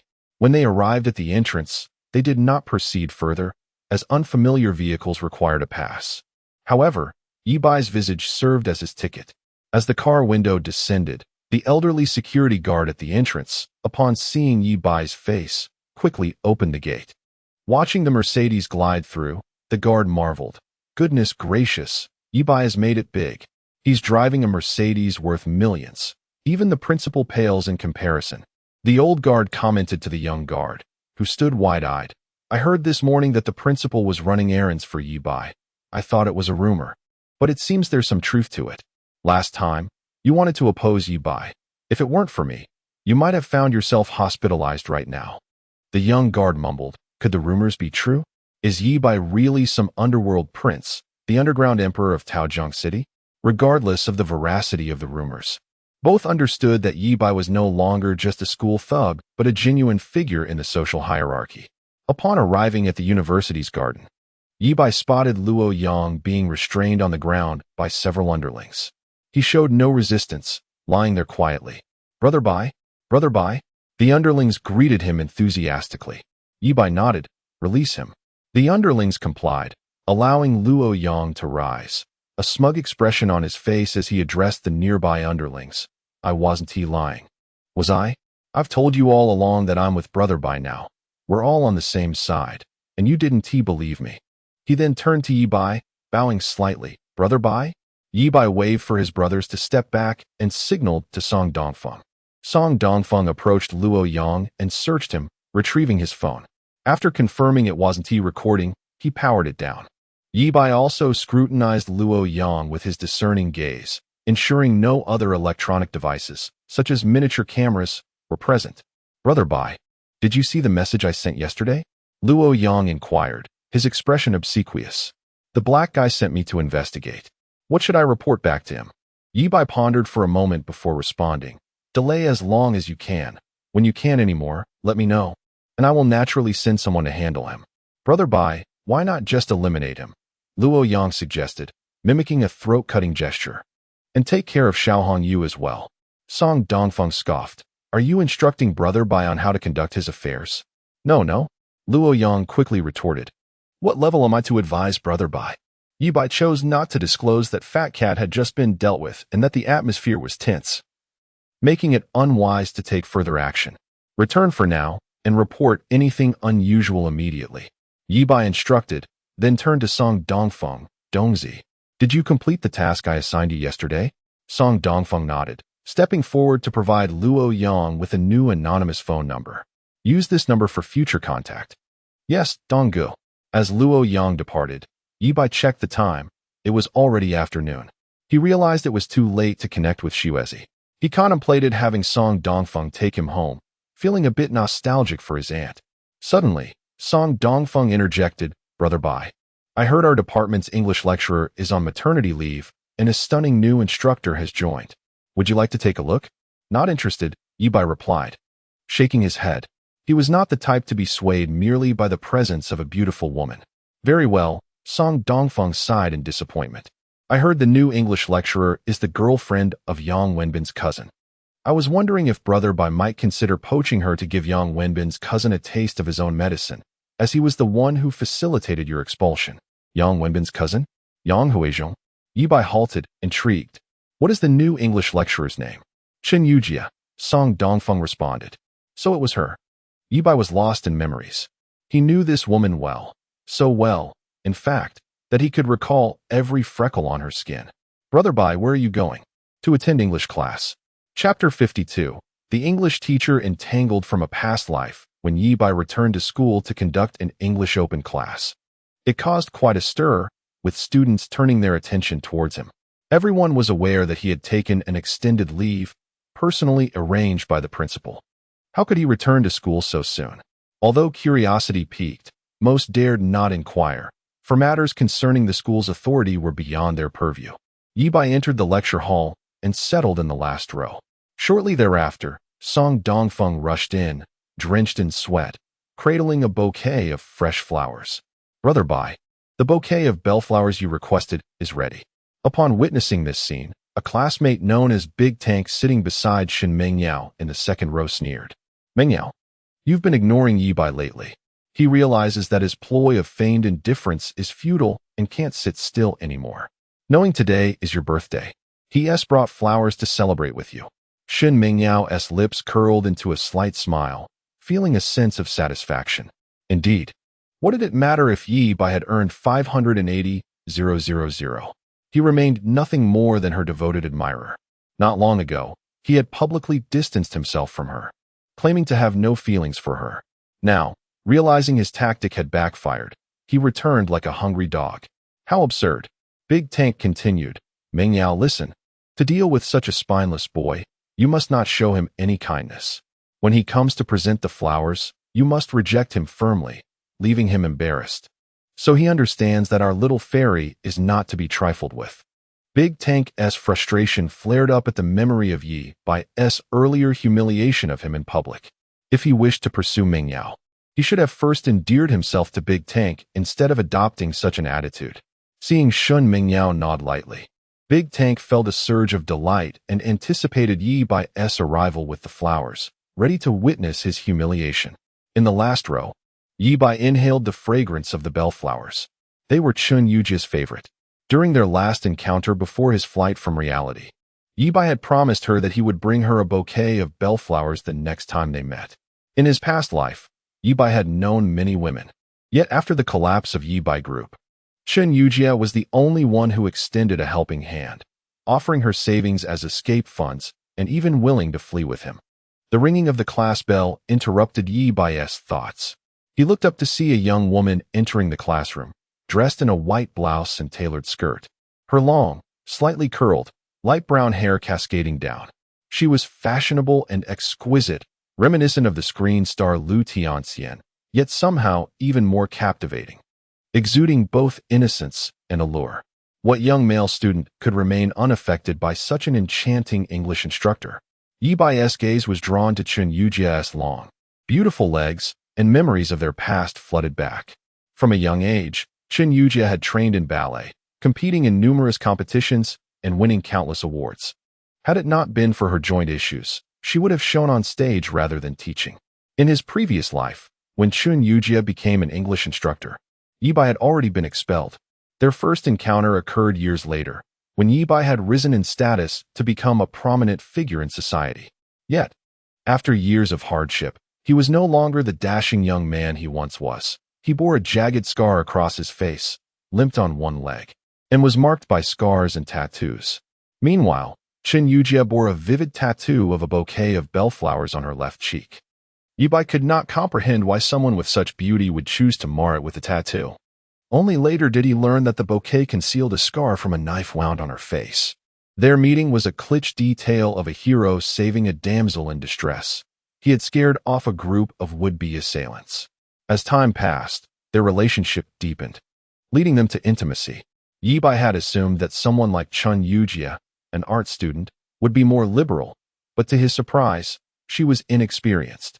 He was the only man to have truly entered her heart, unlocking her emotional barriers. In the summer of 2013, after her joint issues forced her out of the dance world, she enrolled at Taichung University and became an English instructor. On the day of her birthday, after celebrating with her boyfriend Yang Huizhong, she encountered a group of drunken thugs in a narrow alley. The thugs, seeing her beauty, attempted to assault her. The usually formidable Yang Huizhong faltered in that critical moment, fleeing in fear and leaving her to fend for herself. Chun Yujia fought desperately, but in the chaos, she was slashed across the cheek. Fortunately, a patrolling officer intervened, allowing her to retain her dignity. However, rumors spread that she had been assaulted, branding her as tainted. Unable to bear the weight of such accusations, Chun Yujia resigned from her position and moved to a different city to start anew. Hello, everyone. College English is a required course, so I hope you all will pay close attention in class and pass the CET4 exam as soon as possible, Chun Yujia announced, her gaze sweeping to the back of the classroom where Ye Bai sat. Their eyes met, and she paused, not captivated by his handsome visage, but rather puzzled. Who was he? She had become familiar with her students and did not recall such a striking figure from the Department of Electronic Information Engineering. This student? Are you in our program? Chun Yujia inquired. Teacher Chun, I was on leave a couple of days ago, Ye Bai replied, picking up the bouquet of bellflowers and walking towards her. Big Tank, witnessing this, became agitated and exclaimed to Shin Meng Yao, wow, dreamy look. Ye Bai is coming over with flowers. He wouldn't dare to confess in front of everyone during class, would he? But then again, this is something a school bully might do, disregarding classroom decorum. Shin Meng Yao was momentarily taken aback, though her face betrayed little emotion. She felt a flicker of pride within her. She contemplated how to refuse him. Accepting was out of the question, but she needed to keep him dangling. After all, he possessed 580,000, all of which could be spent on designer bags and cosmetics. As Ye Bai approached, Shun Mingyao prepared to speak. But he bypassed her entirely and went straight to the podium, offering the bouquet to the new English instructor. Teacher Chun, you are beautiful, and these flowers suit you perfectly. Ye Bai gazed into her eyes. Chun Yujia was momentarily stunned, then accepted the bellflowers with a radiant smile. Thank you, student. What is your name? Ye Bai? You are Ye Bai? A flicker of surprise crossed Chun Yujia's eyes. She had heard her boyfriend mention this name, said to belong to Taijiang University's most notorious troublemaker. Recently, he had publicly assaulted Yang Huizhong's cousin, Yang Wenbin, over Shun Mingyao.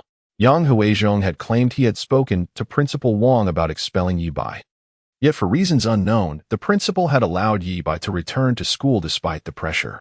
Chen Yujie glanced at Shun Mingyao, whose face had turned ashen, and chuckled softly, shaking her head. It seemed this bouquet had originally been intended for Shun Mingyao, but due to some conflict between them, Ye Bai had deliberately chosen to present it to her, likely to provoke Shun Mingyao. Young male students could be so immature. When Ye Bai returned to his seat, his gaze softened as he looked at Chun Yujia. Teacher Chun, the flowers I owed you have been delivered. In this life, I will protect you. I will never allow you to suffer those harms again. The bellflowers should be held in hand, not inked upon the face. Ye Bai recalled Chun Yujia's injured leg, pondering whether he could heal it. If the elixir had rejuvenating effects, could it also mend her wounds? Or perhaps, with his awakening of numerous abilities, he might eventually develop healing powers. If that were the case, he could easily restore Chun Yujia's leg to health. Chapter 53. The clown Shun Mingyao's expression was one of displeasure. She felt fortunate that she had refrained from speaking first. Otherwise, she would have been made a fool. The art of seduction was not to be played in such a manner. Today was Shun Mingyao's birthday, the most significant day of the year. Yet, Ye Bai had the audacity to toy with her. Ye Bai, congratulations, you've gone too far. Shun Mingyao vowed never to engage with Ye Bai again. Even if he were to beg on his knees, she would not grant him forgiveness. He was merely a sycophant, who gave him the courage to treat her this way. A class swiftly passed, and the afternoon sessions concluded. Ye Bai and Song Dongfeng arrived at the parking lot to retrieve their vehicle, spotting Principal Wang approaching from a distance. Old Wang, off work already? Ye Bai greeted with a smile.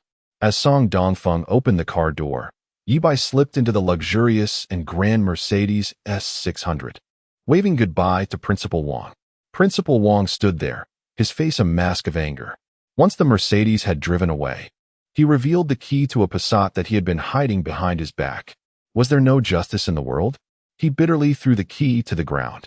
This little brat, who had been threatening him all day, was now driving a $1 million Mercedes, while he, the principal, dared to drive a Passat.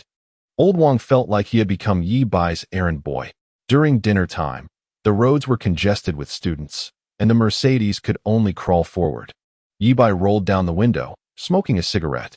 As they passed, many students wondered if a high-ranking official was inside, speculating whether the principal had changed cars.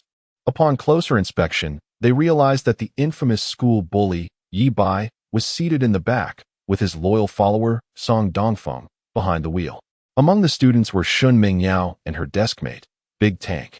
Both rubbed their eyes in disbelief. Was that really Ye Bai? If they hadn't known him, they would have assumed he was a scion of some powerful family. Ye Bai's demeanor and presence were worlds apart from the old loser they once knew. Although Shun Mingyao was superficial, her focus was primarily on various luxury goods. She had little knowledge of cars, recognizing only that it was a Mercedes. As she pondered whether Ye Bai had spent all his money on the car, she overheard a student exclaim, "This is a Mercedes S600, worth millions. I saw it at the auto show." Did Ye Bai's family undergo a significant change? Can he really afford such a luxury vehicle? Could Ye Bai's true identity be that of a billionaire's son? Had he been pretending to be poor all this time, playing the sycophant to Shun Mingyao, only to reveal his true self now? This was how it often unfolded in novels. Nonsense. The truth was that Ye Bai was actually the son of a crime lord, having recently inherited his father's organization. If you look at the top post on the Taoyang City Forum, Someone well-informed claimed that he was a gangster's heir, the underground emperor of Taoyang City. When I first saw that post, I hesitated to confirm if the prominent figure in the photos was indeed Ye Bai. But now, it's undeniable. It must be him. Shin Mingyao and Big Tank exchanged glances, both stunned. Big Tank hesitated before suggesting, Mingyao, why not give Ye Bai another chance to pursue you? Shun Mingyao nodded, internally forgiving Ye Bai and placing him back in her affections, now ranking him as her number one. A gangster's son, the underground emperor of Taoyang City. Such a man was indeed a fitting match for her. When Ye Bai returned home, Li Shiyan had yet to arrive. Spotting Aunt Qin stirring a pot in the kitchen, he approached and embraced her from behind, wrapping his arms around her waist. Little rascal, let go. Shiyan is coming back soon. Qin Yu cast a furtive glance at the door, anxious that her daughter might enter and catch her in this compromising position. I took a taxi. Shiyan will be delayed by more than 10 minutes on the bus. Ye Bai inhaled the fragrant scent of shampoo in Aunt Qin's hair, feeling warmth wash over him, easing his fatigue. Aunt, may I kiss you? Ye Bai was perplexed by her reluctance. Their relationship had progressed to such a level, yet she still resisted the kiss. No. Qin Yu firmly rejected without a second thought. She believed that as long as they did not cross that final boundary and kiss like lovers, there would always be room for retreat. Then can I kiss Shiyan's rice bowl?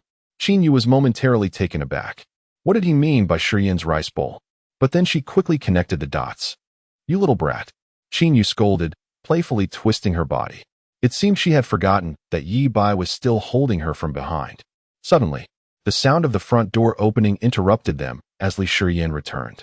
Upon entering, she noticed her mother cooking while Ye Bai was peeling garlic behind her. The aroma of the rice wafted through the air, prompting Shiyan to ask, Mom, what are you cooking for dinner? Qin Yu replied, stir-fried chives with eggs, stir-fried kidney, and braised lamb. Li Shiyan frowned in exasperation. Why are you cooking such greasy, rich dishes again? I've been breaking out lately. Qin Yu remained silent, casting a sidelong glance at the little troublemaker. Could it be because of this little rascal? Dinner was soon ready, and the three sat down to eat. Li Shiyan gazed at her mother's flawless, smooth complexion, then touched the small pimple that had just appeared on her own face, feeling a pang of jealousy. Mom, what skincare products are you using? Let me try some. Huh. Qin Yu instinctively glanced at Ye Bai. How could I let you use them? She shook her head, saying, I'm not using any skincare products. Li Shiyan persisted. Then did you take some magical remedy to balance your hormones? Let me try some too. Qin Yu was at a loss for how to let Li Shiyan take that. She certainly couldn't allow Shiyan to. Qin Yu hurriedly shook her head, dismissing the images that flashed in her mind. I must be losing my mind. How could I even entertain such a terrifying thought? Li Shiyan noticed her mother's shifting expression, growing increasingly suspicious. Something was off, very off. She resolved to put her plan into action that night, to feign sleep and sneak out in the middle of the night to uncover what her mother was really up to. What commotion had been emanating from her room? Chapter 54. The eavesdropping Shiyan after dinner. Li Shiyan tidied up and retired to her room early. She had resolved to execute a surprise tonight, so upon entering her chamber, she extinguished the lights and pretended to fall asleep. Ye Bai exchanged glances with Qin Yu, whose eyes were filled with bashfulness. Auntie, I will wait for you in my room, Ye Bai said as she approached the door and turned back to remind Annie. Remember to change into that white silk nightgown when you sleep tonight. It's beneficial for your skin. Qin Yu pouted, You little scamp. How naive of you to think that. Auntie will not indulge you any longer. She had recently come across information online that emphasized the importance of proper methods in educating children, asserting that one cannot simply acquiesce to their every whim. As night deepened, Ye Bai sat by the bed, messaging Ni Xian about some tasks and imparting a few insights. Suddenly, the door creaked open. Ye Bai looked up to see Annie entering. Her face flushed. Contrary to Ye Bai's suggestion, she wore a purple nightgown instead of the silk robe. Annie, what is that? Ye Bai pointed to the wall behind Qin Yu. She quickly turned to look, tilting her head upwards. Ye Bai chuckled at Auntie's silhouette, realizing how much she cared for her. Qin Yu turned around, her demeanor playful as she shot Ye Bai a teasing glance. You little rascal. Before she could finish, Ye Bai pulled her into an embrace. Auntie, perhaps it's best you return to your own room. Suddenly, Ye Bai sensed a disturbance outside and activated her vision. She saw Li Shiyan stealthily opening the door and tiptoeing towards them. Xiao Bai, what is it? Qin Yu inquired, her eyes glistening with curiosity. Shoo. Ye Bai pressed her finger to her lips, signaling for silence. Although initially flustered, Qin Yu's embarrassment intensified when Ye Bai whispered, Shiyan is outside. Qin Yu straightened up, her heart racing with anxiety, and whispered back, You wouldn't be trying to scare me, would you? Ye Bai remained silent, urging her to look down. When Qin Yu turned her head, she noticed a vague shadow moving at the door's crack. Instantly, a chill ran down her spine, and her body stiffened. Ye Bai pondered, Annie, have you ever played a game involving numbers? Qin Yu shook her head in rapid succession. Outside, Li Shiyan was puzzled. She had faintly heard voices from her mother's room when she had exited, but now there was an eerie silence. Why was the light still on? What could her mother be up to?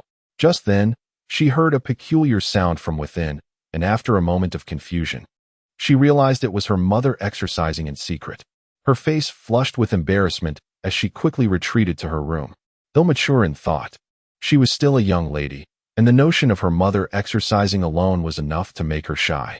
After all, her mother had been alone for many years, undoubtedly feeling lonely. She began to question whether it was selfish of her to prevent her mother from dating or remarrying. The properties left by her father, even if split in half, would suffice for both of them to live comfortably for a lifetime. That night, Li Shiyan took a long time to drift off to sleep.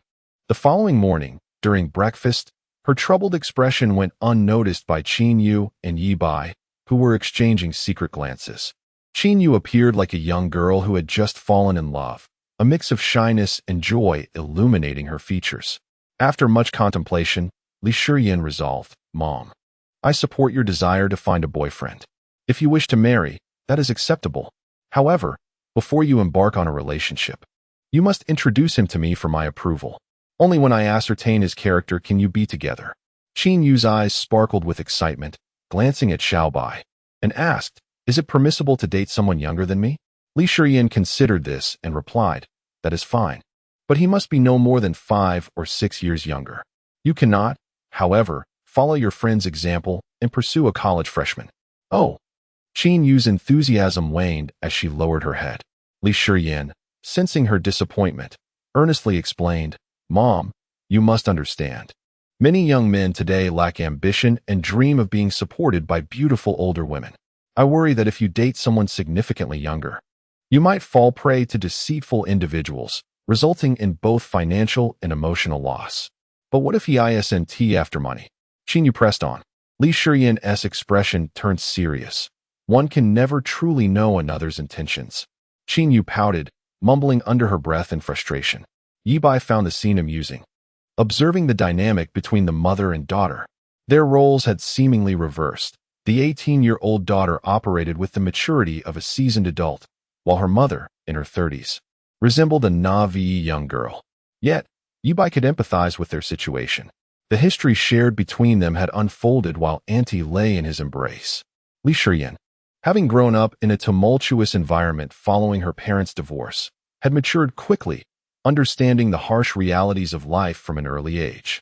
After her mother's passing, she returned to her father's home, only to encounter Qin Yu, her stepmother. Tragically, before she could experience the warmth of paternal love, her father passed away unexpectedly, leading her to forge a deep bond with her stepmother, one that transcended blood ties. In contrast, Qin Yu had embraced the role of a full-time homemaker after graduation, never having ventured into the workforce. Upon inheriting her late husband's estate, she enjoyed a life of comfort, resulting in her remaining endearingly innocent, akin to a carefree young girl. Chapter 55, Guidance from the Blue-Clad War God. The allure of a married woman after enjoying breakfast. Ye Bai descended the stairs and settled into his Mercedes S600, heading towards the central square. Before long, they arrived at their destination. Song Dongfeng went to park the car while Ye Bai entered the Longting business building, making his way to the 18th floor. The company originally occupied only a few hundred square meters, yet Ye Bai anticipated that this space would soon prove insufficient for the burgeoning enterprise. Consequently, He instructed Ni Xian to lease all offices from 1801 to 1808. After all, financial constraints were not a concern for him. Although he currently had merely 2 million in his account, the imminent release of government documents and the profitable sale of the Rainbow Bridge property were expected to yield significant gains. The newly rented office spaces included some transformed into professional live-streaming studios, while others were entirely emptied and adorned with mirrors to serve as dance studios. The live-streaming rooms were still undergoing renovations, but the dance studios were simply furnished. Within half a day, 3 studios had taken shape. Studio 1 was exclusively designated for Zhang Yusin, a graduate of the Provincial Dance Academy, whose beauty was accentuated by her charming demeanor. Upon inspecting the space, Ye Bai found Zhang Yusin dancing, with a female photographer capturing her movements. True to her training, her dance was rooted in solid technique, and her figure was exceptionally graceful. Coupled with her stunning visage and Ye Bai's behind-the-scenes support, it was not an exaggeration to assert that she could effortlessly amass millions of followers and become a sensation. Studio 2 belonged to the competitive eater Xiao Momo, who was busy filming a video. Lacking dance skills, she wore an outfit that highlighted her figure and struck various alluring poses under the guidance of her dance instructor. Her voluptuous figure, reminiscent of Western beauty standards, stirred even the seasoned Ye Bai's excitement. Ye Bai had specific expectations. The food exploration videos must balance both indulgent and healthy options, showcasing her physique at the beginning and end of each video. After all, her Western-style body had a vast audience, particularly among those with particular preferences. Ye Bai recalled that, in the future, many content creators on platforms like Bilibili engaged in similar borderline content, often masquerading as food-related channels while subtly promoting other agendas. Studio 3 was occupied by Sui Sha. Upon entering, Ye Bai noticed she had donned a blue costume as per his request and was filming under the supervision of her dance instructor. As Ye Bai observed, Ni Xian approached with a mischievous grin, inquiring whether Ye Bai had detected any discrepancies. Confused, Ye Bai paused, prompting Ni Xian to express his dismay at Ye Bai's obliviousness. Sensing that Ye Bai was about to reprimand him, Ni Xian quickly clarified that each of the newly hired hosts possessed unique charms, and he had intentionally arranged for them to work with female photographers, dance instructors, and assistants to ensure they remained untainted by the interests of others. Ye Bai, exasperated, admonished Ni Xian not to misconstrue his intentions, asserting that he was not the kind of boss who exploited his female subordinates. Ni Xian eagerly agreed, fully aware of Ye Bai's penchant for maintaining a facade of propriety. As they continued their inspection, Ni Xian noted Ye Bai's subtle admiration for Zhang Yusin, excitement over Xiao Momo, and an almost irresistible attraction to Sui Sha. Ni Xian speculated that Sui Sha would be the first to capture Ye Bai's attention among the trio. After a moment, Ye Bai's expression darkened as he observed Sui Sha's lack of dance proficiency. Her movements were unrefined and lacked professionalism. "Stop," he interjected, interrupting their session. Ni Xian, please take the instructor for a break and get some water. Understanding Ye Bai's intent to speak privately with Sui Sha, Ni Xian swiftly dismissed the crew and closed the door. Nervousness washed over Sui Sha as she sensed the shift in atmosphere. What was this about? Surely, the boss wouldn't resort to inappropriate advances, would he? Despite his striking appearance and affluence, she believed that any courtship should involve a more conventional approach, such as flowers or dinner invitations. She was not the kind of woman to be easily swayed. As Sui Sha deliberated, Ye Bai's serious demeanor prompted him to offer guidance. As I mentioned, you need not perform extravagant dance routines. Simply learn some basic movements to showcase your alluring figure. Taken aback, Sui Sha protested, but I saw how well Zhang Yusin dances.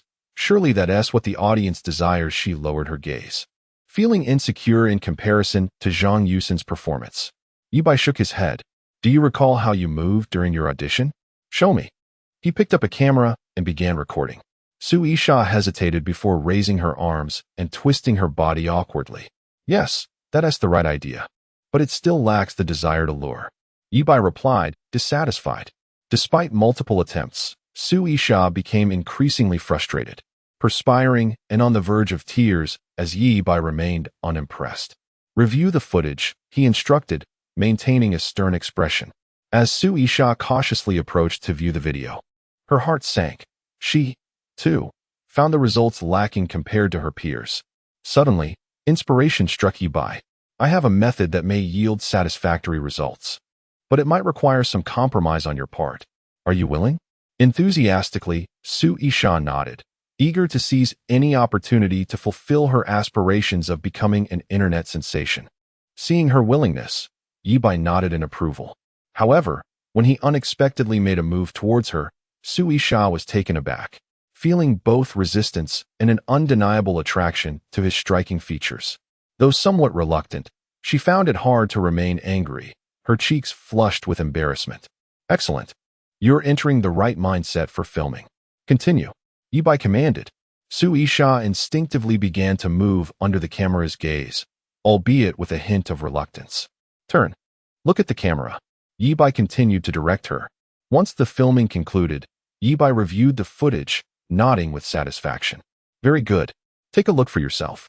Su Isha leaned in to observe, her expression one of shock. As I gazed at the video, my reflection effortlessly swayed, adorned with an expression that held an indescribable charm, exuding an alluring aura of a captivating young woman. Su Isha's rosy lips parted in disbelief. Could this enchanting figure in the video truly be her? A surge of exhilaration coursed through her, igniting the thought that posting this video online could potentially catapult her to viral fame, transforming her into a prominent internet sensation. Ye Bai instructed Su Isha to summon an Xian and the others to witness the video. Everyone who laid eyes upon it was left utterly astounded. The photographer's gaze towards Ye Bai resembled that of one beholding a marvel. Could a suggestive video be captured in such a manner? While one might argue it was suggestive, her attire was modest, merely contoured to accentuate her enticing silhouette. Conversely, if one were to assert it lacked suggestiveness. The sheer allure of the video evoked a tantalizing blend of innocence and desire. Even as a woman, Su Isha felt a flutter within. One could only imagine the frenzy this video would incite among men online. Mr. Ye, you are a photographic genius. The photographer praised, giving Ye Bai a thumbs up. Of course. Miss Su is also stunning. Had it been another girl, the result would not have possessed the same effect and essence. Su Isha's cheeks flushed crimson as she remarked, Mr. Ye, if I ever find myself lacking in spirit, I hope you can assist me in filming videos like today. Ye Bai was taken aback. It was the first time he had received such a request. Yet, which man could possibly refuse a charming appeal from a petite Isha? Very well, he nodded in agreement. The onlookers exchanged bewildered glances, shifting their gaze between the two. What had transpired moments ago in the dance studio? 3,000 words of grand narrative, dear readers. Are you satisfied with the efforts of our beloved cat? Shower her with your affection. Bows deeply, revealing a radiant glow. Additionally, do consider recommending Cat's dear friend, Zhang, who has authored a remarkable completed work titled Fantasia, A Legacy of Power, which is also part of our Huang Fanxia. Chapter 56. The allure of innocence and the stepmother's skirt. Noticing the peculiar expressions on everyone's faces, Su Isha belatedly realized she had misspoken. Her delicate face flushed crimson with embarrassment as she hurriedly attempted to clarify. I didn't mean that. The others nodded in understanding, their expressions conveying a shared comprehension that only deepened her mortification. The shooting resumed, and Su Isha retreated to the dressing room to don a stepmother's skirt. The photographer, camera in hand, began to capture her, yet despite the alluring nature of her attire, which was far more revealing than her previous blue ensemble, she could not achieve the enchanting effect that Ye Bai had managed to create. The photographer, puzzled, found himself at a loss. However, Su Isha understood the reason behind this. She could not reach that state on her own. Mr. Ye, I must trouble you once more, she said, biting her lip in a mix of shyness and anticipation as she gazed at Ye Bai. Then, an almost heart-stopping moment unfolded before the photographer's eyes. Ye Bai shook his head, took the camera from the photographer's hands, and approached her with an air of reluctant determination. He then playfully gave her a light smack. Su Isha, biting her lip, began to move with the rhythm of the music, her eyes reflecting a whirlwind of emotions: injury, shyness, and excitement. as she stole glances at Ye Bai, her gaze almost shimmering. Ye Bai maintained a stern demeanor, issuing commands without pause. Look at the camera. Move your body. Yes, just like that. Blink. Smile. But not that kind of smile. Soften it. Embody a shy innocence. Capture that blend of purity and allure. He nodded in satisfaction. This little fairy, Sui Sha, knows how to entice. Indeed, she is a natural at this borderline celebrity game. Once the video was complete, the surrounding female staff members gathered, each one astounded by the captivating result. Sui Sha cheered with delight, her eyes filled with admiration for Ye Bai. The photographer was left speechless, realizing how the video had come to life. So, this is how such borderline content can be crafted. Yet, it appeared that Sui Sha's state was somewhat amiss. She needed Ye Bai's assistance to find her rhythm. Ye Bai called a meeting with those responsible for Sui Sha's management and video distribution. He instructed, remember, when releasing the video, each must be tagged with the term innocent allure. Mr. Ye, a bespectacled colleague inquired, what exactly is innocent allure? Ye Bai pondered for a moment before explaining. In essence, it's a blend of sensuality, charm, purity, and cuteness. Simply put, it's innocence intertwined with seduction. If you still don't grasp it, just watch Sui Sha's video. Her style embodies innocent allure. Sui Sha raised her hand. Mr. Ye, I've never heard this term before. Did you coin it? Sort of, Ye Bai replied ambiguously. The term innocent allure had gained popularity in 2019, attributed to a social media influencer known as Tsongban.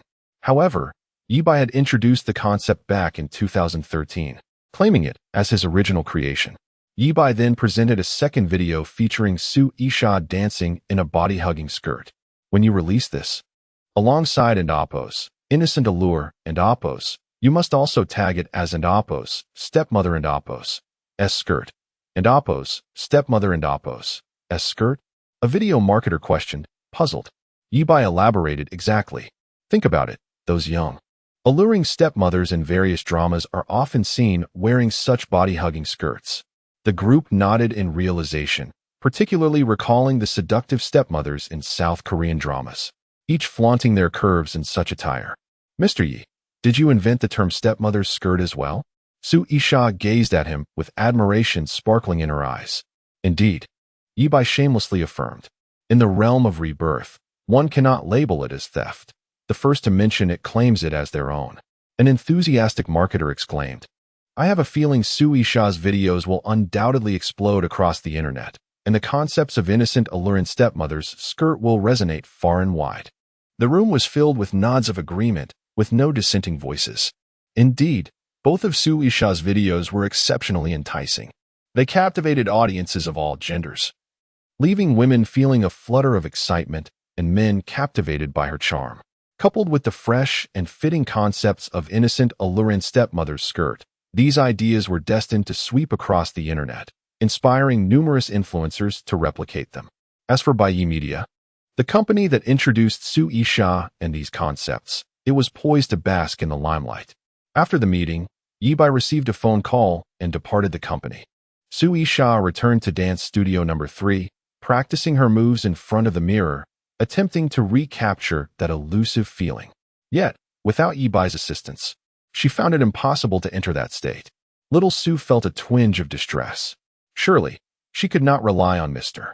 Ye for assistance every time she filmed a video. He was the chairman of the company, busy with countless responsibilities, while she was merely a small employee beneath him. Requesting his help once or twice was acceptable, but would he grow weary of her repeated requests? Sui Sha's worries were unfounded. No man could refuse her such requests, and Ye Bai was no exception. Knock, knock. The door to the dance studio was rapped upon. Sui Sha turned to see General Manager and I enter.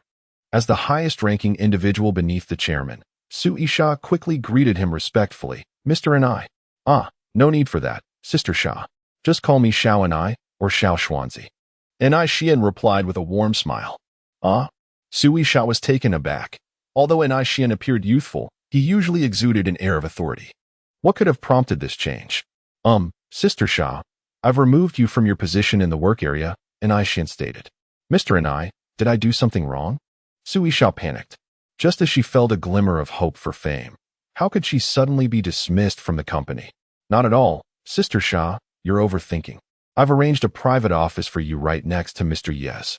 Come, let me show you, Anai Xian said, leading the way. Sui Sha, bewildered, followed him to a lavishly decorated office. Though it did not rival Ye Bai's, it boasted a large floor-to-ceiling window overlooking the central square, offering a breathtaking view. Take your time to explore, I won't intrude, Anai Xian said, stepping outside and closing the door gently behind him.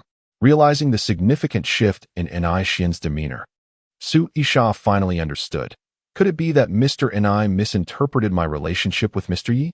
Amused yet secretly delighted, she thought to herself how wonderful it would be to become Ye Bai's woman. He was handsome and affluent, with a charming demeanor that could make one feel as if enveloped in spring, yet exuded an irresistible allure when assertive. And when he filmed, Su Isha's cheeks flushed once again at the thought. Unbeknownst to Ye Bai, as he assisted Su Isha in filming, he had unconsciously employed the secrets of the Ishihara family. Ye Bai vowed he had no intention of doing so. Chapter 57. The gift owed to Yukiko from a past life. After answering the phone, Ye Bai instructed Song Dongfeng to fetch it from the underground garage and descended alone. Upon exiting the lobby, he spotted a diminutive, slender subordinate wearing glasses, standing at the entrance with a gift box in hand. Brother Bai, I've brought what you requested. Ye Bai expressed his surprise. So soon? Didn't you take some time to explore the Magic City? The young man sheepishly scratched his head and replied, the Magic City can be visited any time. It's far more important to attend to Brother Bai's request. Ye Bai accepted the gift box from him. Let us head back to the office. Your brother Xian is quite busy right now, and your return is just in time to assist him. Yes, Brother Bai. The young man hurriedly dashed into the building. Ye Bai nodded to himself as he watched his retreating figure. This subordinate, Yuan Yihong, had lost contact with Ye Bai after he was dismissed in his previous life. Later, he learned from Anai Xian that Yuan had been accepted into a graduate program at the Provincial City University of Electronic Science and Technology, and upon graduation, he joined ByteDance, successfully ascending to a high-ranking position. Since Ye Bai aspired to establish a colossal internet enterprise, he could not overlook such talent in his vicinity. Recently, he had specifically asked Anai Xian to have him assist in various tasks, observing that Yuan was indeed reliable and worthy of cultivation. Perhaps in the future, he could help develop their own version of Douyin, proving invaluable. Song Dongfeng drove the Mercedes-Benz S600 up from the underground garage. Ye Bai took the gift box and instructed him to head to the Taojiang mansion. The box contained pastries from a century-old establishment in the Magic City, specifically the variant that Shiera Yukiko adored. In his previous life, after betraying Xiao Hongyu, they had traveled to the Magic City together, and the first thing Yukiko did upon landing was to take a taxi to that shop. Unfortunately, the old establishment had been demolished, and the new location was still under renovation.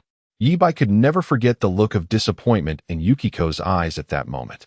Ultimately, she never got to taste those pastries before she became a lifeless corpse. Before long, they arrived at the Taojiang mansion. Upon reaching the 27th floor of Building 5, Ye Bai asked Song Dongfeng to wait for him at home. Holding a bouquet of flowers in one hand and the gift box in the other, he rang the doorbell. Click. The door swung open. Yukiko peeked out, maintaining her aloof demeanor, but her eyes sparkled for an instant upon seeing Ye Bai. Ye Bai smiled. Miss Yukiko, want you invite me in for a moment? After a brief hesitation, Yukiko opened the door and let him in. In the living room, Ye Bai presented the flowers. Miss Yukiko, these are for you. She accepted them, softly uttering a thank you, and upon looking down, she realized they were her favorite gypsophila. Ye Bai then handed her the pastry gift box. And this, it's from my favorite bakery, which I had a friend bring back from the Magic City. I wanted to share it with you. Though he spoke with ease, Ye Bai himself had little interest in sweets and found nothing particularly special about that pastry. Yukiko opened the box and her eyes widened in disbelief. It was indeed the classic item from that century-old shop in the Magic City, her absolute favorite. She increasingly suspected a lingering connection between her and Mr. Yi from their past life, feeling that they were destined to be together in this one. Mr. Yi always seemed to strike a chord deep within her, stirring her emotions with every gesture. Mr. Yi, thank you so very much. I truly adore this gift and cannot wait to savor its deliciousness. I apologize for my rudeness."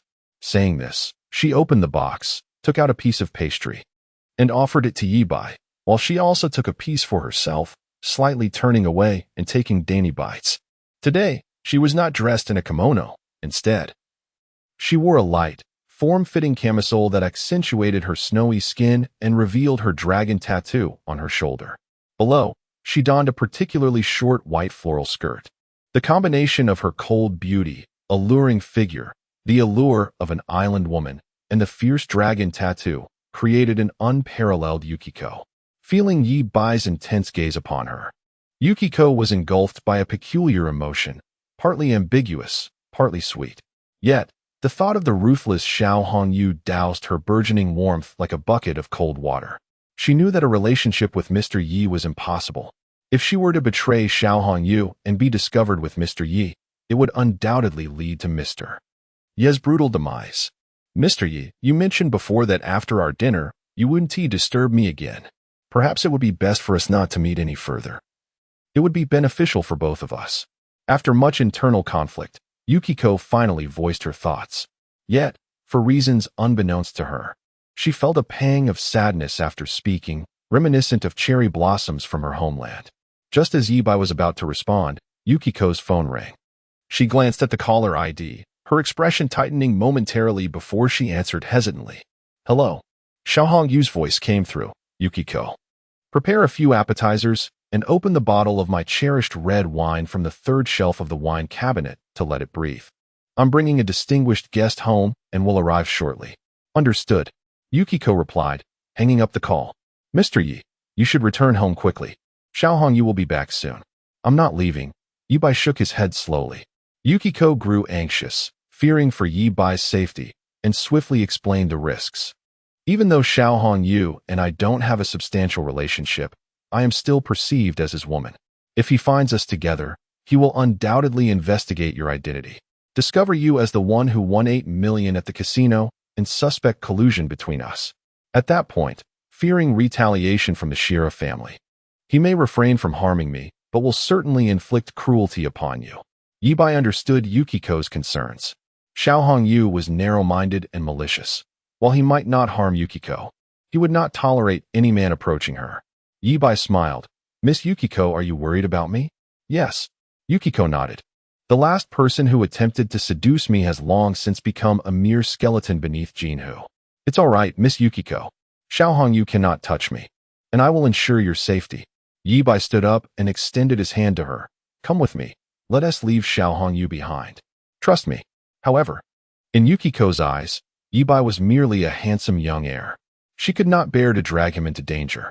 With a near-pleading tone, she implored, "Mr. Yi, please consider it my request. Leave now, won't you?" Ye Bai sighed. In Yukiko's mind, Xiao Hongyu was a terrifying overlord, while he was but a frail knight, incapable of contending with the likes of Xiao Hongyu. Was it time to arrange a meeting between Xiao Hongyu and Fat Cat? Yet, it had only been a few days since Xiao Hongyu's unexpected demise, which would surely cause a stir. The police would take notice. Even without evidence linking him to the act, he would undoubtedly be scrutinized. In that scenario, every action would be hampered. Had he been too hasty? In his previous life, it took him half a year to win Yukiko over, yet in this rebirth, he had foolishly believed he could achieve it in mere days. As Ye Bai prepared to leave, he glanced toward the door and paused in shock. "Miss Yukiko, there is no time left." Chapter 58. The gentle trap of Shuezi. With a click, the electronic door lock rotated open, and Xiao Hongyu entered, flanked by 2 men. Upon lifting her gaze, Shuezi was busy tidying the dining table, which was adorned with several small dishes and a decanter of red wine. Xiao Hongyu commanded, "Shuezi, please return to your room. We have matters to discuss." "Understood," Shuezi nodded, retreating to her room and closing the door. Turning around, she found the room empty. She called softly, "Mr. Yi?" Silence greeted her. The window was ajar, and the wind swept in, causing the white curtains to flutter. Had Mr. Yi climbed out the window? But this was the 27th floor. Hastily, Shuezi approached the window and peered outside. Noticing a narrow ledge leading to 2702, she felt a wave of relief. It seemed Mr. Yi had returned home via the ledge. Yet, an inexplicable sense of loss enveloped her at the thought of Ye Bai's departure. In truth, she cherished and relished the moments spent with Mr. Yi. Each encounter stirred her previously dormant heart, recalling her recent words to Mr. Yi, urging him not to meet again. A tinge of sorrow washed over her. Surely, Mr. Yi must feel a sense of loss too. But Shiwezi found herself trapped. If only she had not become Xiao Hongyu's woman.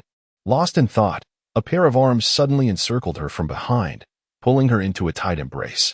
Instinctively, she gasped, but a familiar voice murmured in her ear, "It's me. Mr. Yi, you haven't left?" Though her expression remained stoic, a glimmer of joy danced in her eyes. Ye Bai held her closely, whispering, "Miss Shiwezi, I adore you. Let us be together." In Ye Bai's warm embrace, Shiwezi savored the intoxicating scent of the man enveloping her. Her heart raced uncontrollably, nearly succumbing to the moment. Yet, a sliver of reason lingered. "Mr. Yi, I am Xiao Hongyu's woman. We cannot be together. This is for your own good. Fear not, Miss Shiwezi, we need not let him know." Ye Bai inhaled the delicate fragrance of Shiwezi, silently contemplating. Or perhaps, Xiao Hongyu could simply accompany his overweight cat instead. Ye Bai continued to hold Shiwezi closely, gently tilting her head back to kiss her crimson lips. Truth be told, Ye Bai's understanding of Shiwezi surpassed even her own. Within moments, he felt her yield into his embrace, her pale cheeks flushed and her eyes glistening with unshed tears. Alone in a foreign land, Shiwezi had become the woman of a local magnate, leaving her with no male suitors brave enough to approach her. Even the few with ill intentions had met their demise at Xiao Hongyu's hands. Thus, she had endured an unbearable solitude for far too long. Now, in Ye Bai's arms, her pent-up emotions erupted like a torrent, responding with fervor. After a prolonged embrace, they parted, and Shiwezi's eyes were clouded with confusion. "Miss Shiwezi, I know you feel something for me too. Promise me, let us be together." Ye Bai's words were a soft whisper, akin to a devil's temptation. Shiwezi instinctively wanted to agree, but the sound of Xiao Hongyu's booming laughter from outside jolted her back to reality. If Xiao Hongyu discovered her betrayal, his wrath would be thunderous, and Mr. Yi would become nothing but a corpse beneath the Jin Lake. "Mr. Yi, we cannot." Shiwezi struggled to break free. This was not right. Ye Bai recalled vividly from his past life.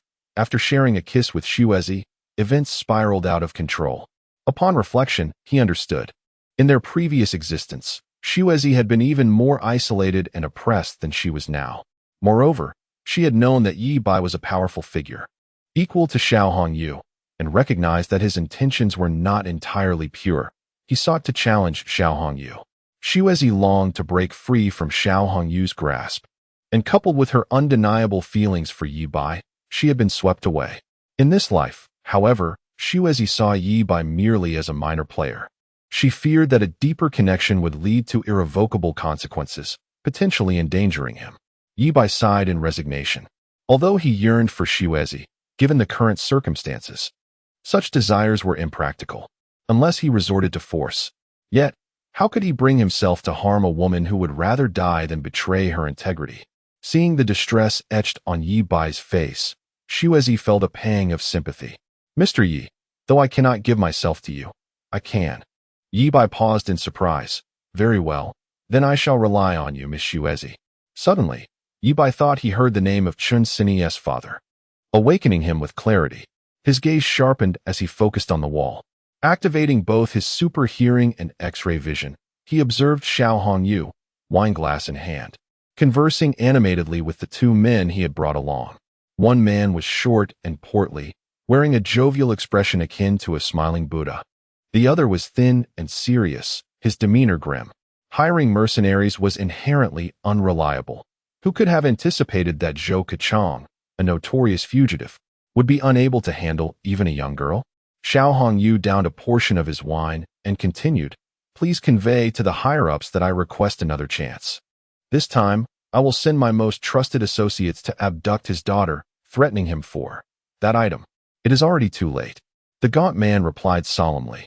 "That item has already been handed over to another group by Chen Jingbin." "What?" Xiao Hongyu's face fell, sitting upright in alarm. Will this have significant repercussions for our benefactor? For now, it is not critical. The key evidence has been concealed by the benefactor. The portly man smiled reassuringly.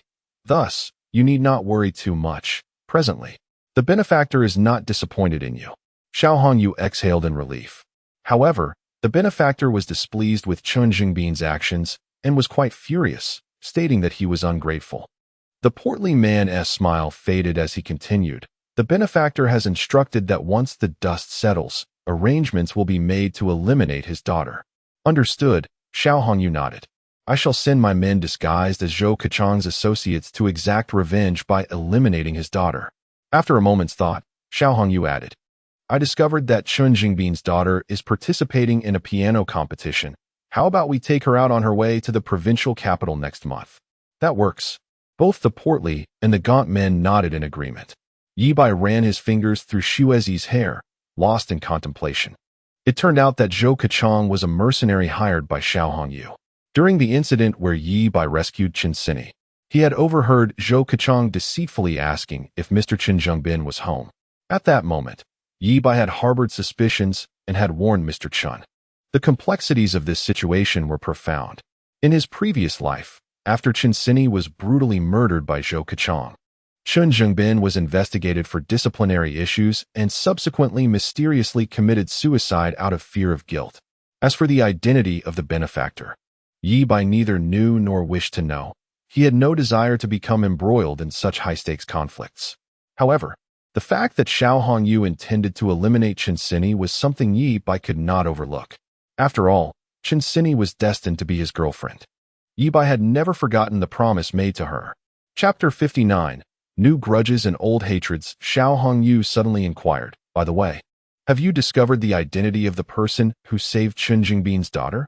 After the abduction plan for Chun Sini failed, Xiao Hongyu had instructed his informants within the police department to investigate, but the matter was highly confidential. Unable to obtain specific details due to his subordinate rank, he sought assistance from these two individuals who served influential figures. The short, stout man nodded and placed a document on the table. Upon glancing at it, Xiao Hongyu's pupils constricted instantly. Ye Bai? It was he who had rescued Chun Jingbin's daughter. All the clues in his mind connected seamlessly, and everything made sense. This student named Ye Bai was Chun Jingbin's right-hand man. Aware that the Rainbow Bridge was to be designated as a high-tech development zone, Chun Jingbin had instructed Ye Bai to purchase properties in advance. Do you know this person? The short man asked. Xiao Hongyu nodded and recounted his entanglements with Ye Bai. The man chuckled with a hint of amusement. Chun Jingbin is unwilling to accept our terms and insists on submitting that item. I thought he was a paragon of virtue, but it turns out he is merely feigning nobility. Ye Bai. Xiao Hongyu revealed a cruel smile. Now that he understood the identity of Ye Bai's backer, there was no need for further investigation. In due time, he could eliminate him. The disruption of his plan to abduct Chun Jingbin's daughter, coupled with the acquisition of 3 buildings worth over 60 million, was the perfect opportunity to settle old scores. After resolving the issue with Chen Sini, I intend to deal with him as well. Is that acceptable? As you wish. Ye Bai caressed Xuezi's little head, his gaze profound. Xiao Hongyu planned to eliminate Chen Sini and then himself, allowing for a brief period of tranquility before the inevitable. Old Xiao before that. Let me send you down to meet the little cat. Once Xiao Hongyu was dealt with, Xuezi could freely be with him, and they could explore the myriad uses of the Ishihara family's secret arts together. Time passed, and Ye Bai stood by the window, lighting a cigarette. The sounds of brushing teeth and rinsing echoed from the bathroom. The living room had fallen silent as Xiao Hongyu personally escorted the 2 guests out. Moments later, Xuezi emerged from the restroom, a touch of shyness preventing her from meeting Ye Bai's gaze. He gently pulled her into his embrace. Xuezi feigned a token struggle before obediently resting against Ye Bai's chest, closing her eyes to savor the moment of happiness and sweetness. Miss Xuezi, you also have feelings for me, don't you? Xuezi remained silent, tacitly agreeing. I understand your concerns. You hesitate to truly be with me out of fear for my safety against Xiao Hongyu. Ye Bai extinguished the cigarette, lifting her chin to meet his serious gaze. But, Miss Xuezi, please trust me. I will resolve this matter swiftly, so you need not worry while being with me. Xuezi's eyelashes fluttered, instinctively tightening her embrace around Ye Bai. Mr. Ye, please don't do anything rash. You have no idea how powerful Xiao Hongyu is, nor how ruthless he can be. I am well aware, Ye Bai replied, contemplating revealing a fragment of the truth to the woman who had sacrificed her life for him. If she could not trust him, whom could she trust? Miss Xuezi. The conflict between Xiao Hongyu and me extends far beyond what you know. Do you genuinely believe that Fat Cat's death was merely an accident? Xuezi's eyes widened in shock as she gazed up at Ye Bai. He smiled, choosing not to elaborate further. As she regarded his handsome visage, a newfound hope surged within her. It seemed that Mr. Yi was far more complex than she had initially perceived. Perhaps she could indeed escape from Xiao Hongyu's grasp. Perhaps she could truly be with Mr. Yi and become his woman. Mr. Yi, is it the sun goddess who has heard my heart's plea and sent you to rescue me? Xuezi asked dreamily. Ye Bai remained silent, holding her tightly and kissing her. Meanwhile, at Longting Tower on the 18th floor, by Yi Media, in Dance Studio 3, Su Yisha followed her dance instructor to learn some simple yet alluring movements, continuing to film the third video. However, without Ye Bai's assistance, she struggled to find her rhythm, leaving both her and the cameraman unsatisfied with the results. After much deliberation, Su Yisha, her cheeks flushed, asked the camerawoman, "Could you please film it like Director Yi does, where you first?" The camerawoman, a recent graduate, was taken aback. "Wait, Sue, are you feeling all right?" Yet, eager to capture a quality performance, she nodded in agreement. Though she was a woman with normal inclinations, she couldn't help but feel a twinge of envy at Su Yisha's alluring figure. Now that the request was made, it suited her perfectly. Su Yisha blushed and signaled for the camerawoman to start, envisioning Ye Bai's likeness in her mind. Surprisingly, it yielded some effect, albeit faint, falling short of the standard set by the previous two videos. After hours of effort, they ultimately conceded defeat. But when Director Yi returns to the company, only he can help you find your working state again. Su Yisha understood the subtext and nodded, her cheeks still flushed. Not only the camerawoman, but even she began to wonder if something was amiss with her feelings. Su Yisha eagerly awaited Ye Bai's return to the company. Unfortunately, he did not appear by the end of the workday. Once home, she nibbled on a few snacks and took a shower, lying on her bed feeling weary. Yet, thoughts of the two subpar videos and the possibility of going viral online filled her with delight. She was grateful to Director Yi. He was her patron, and she, his steed. Lost in thought, a sudden flush crept across her face, her enchanting eyes shimmering, as if on the verge of spilling over with emotion. Unconsciously, she recalled Ye Bai's commanding yet dominant demeanor while filming. Director Yi truly possessed a certain charm. Chapter 60. Li Shiyan detected her aunt's anomaly. The Mercedes-Benz S600 sped down the road, with Ye Bai lost in contemplation in the back seat. Suddenly, a new thought struck him. In his previous life, he had spent his days in the social underbelly, constantly on the run until death, engaging in every possible misdeed except for those that adhered to the law. Consequently, when confronted by enemies, Ye Bai often found himself trapped in a mental labyrinth, fixated on violent resolutions. For instance, he had considered simply sending the rotund cat down to meet his maker. Given that Xiao Hongyu was an adversary of Chen Jingbin, could he perhaps leverage the influence of this high-ranking official to eliminate Xiao Hongyu? With the abilities of pausing time and becoming invisible, he could undoubtedly gather incriminating evidence to ensure Xiao Hongyu's downfall. He could discreetly follow him, uncover his various secrets, or even install hidden cameras in his home and office. However, Xiao Hongyu possessed considerable backing, with powerful patrons in the provincial capital. It was evident that even when Ye Bai had personally dealt with him, the underground casino at Juxiu Mountain remained unscathed, revealing the formidable connections behind him. Moreover, the collapse of Ye Bai's own group had been partly orchestrated by these unseen forces. Even if he were to directly present evidence of Xiao Hongyu's crimes to Chen Jingbin, it was unlikely that a straightforward resolution could be achieved. He resolved to prepare for both scenarios.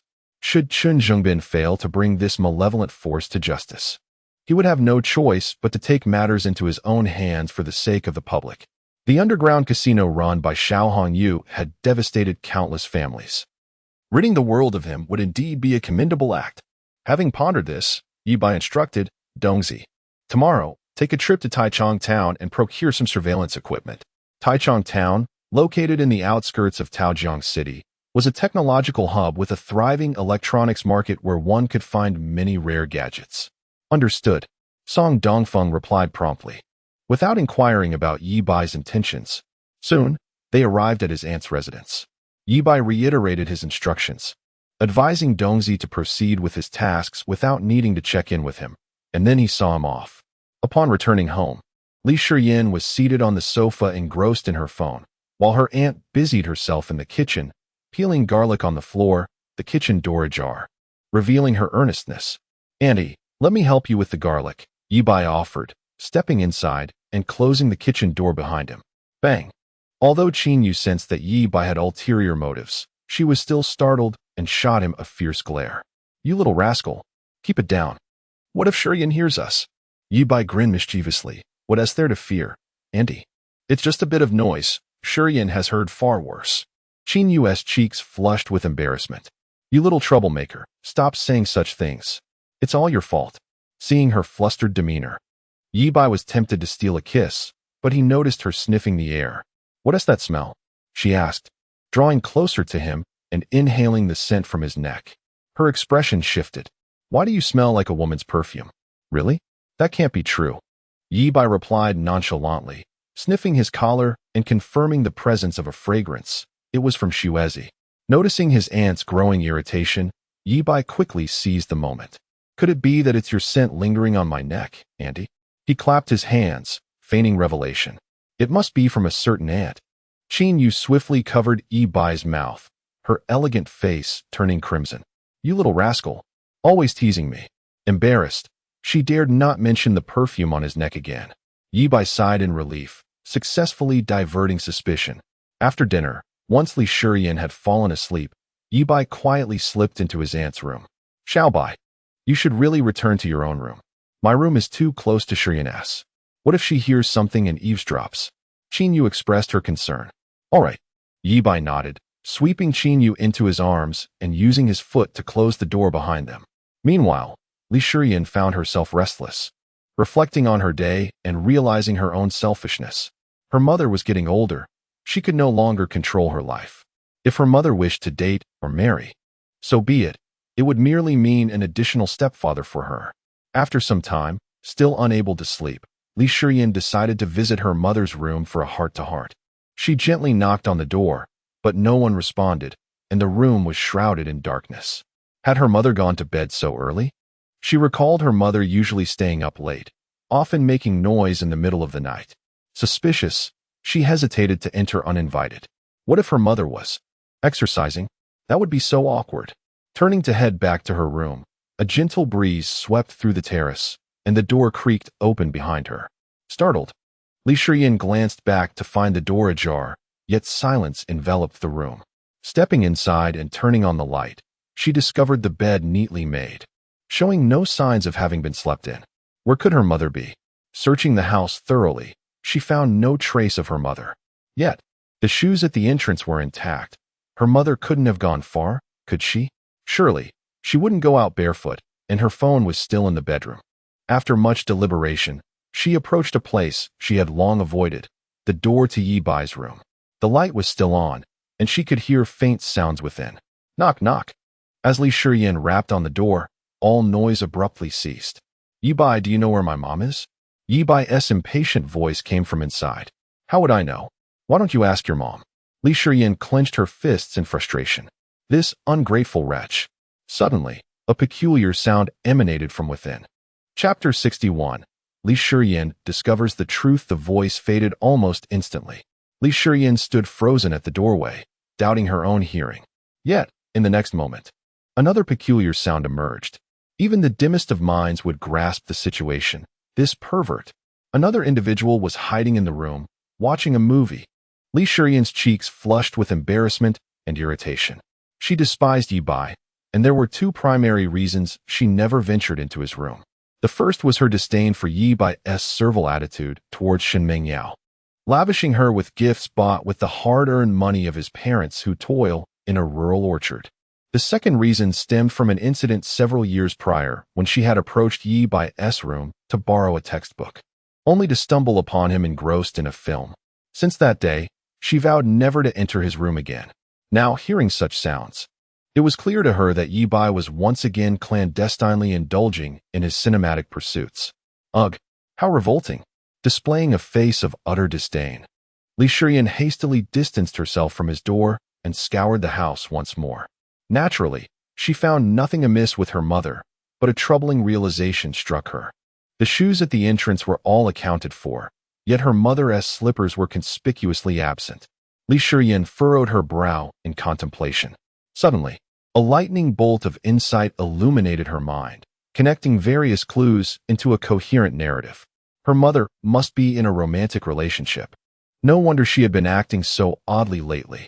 She had left the house wearing her slippers, so she had to be somewhere within the building. This new boyfriend of hers must be a man residing in the same complex. The entire building was part of the inheritance left by Li Shiyan's deceased father, and aside from their small family of 3, the remaining occupants were tenants. Which male tenant could it be? Li Shiyan stroked her chin, pondering like a detective. The man on the 7th floor? No, that was not right. Though he had a handsome face, he was too short for her mother's taste. What about the one on the 6th floor? That was also incorrect. He seemed to be a rather effeminate young man. Which one could it possibly be? Were there any new tenants who had moved in recently? Li Shiyan returned to her room, mulling over the possibilities, but alas, she fell asleep without uncovering which man had stolen her mother's heart. As for Ye Bai, he did not even cross her mind. Though she sensed something was amiss with him lately, his distancing from Shun Mingyao and his extravagant outings in a luxury Mercedes worth millions, she could never fathom any connection between him and her mother. What a ludicrous thought!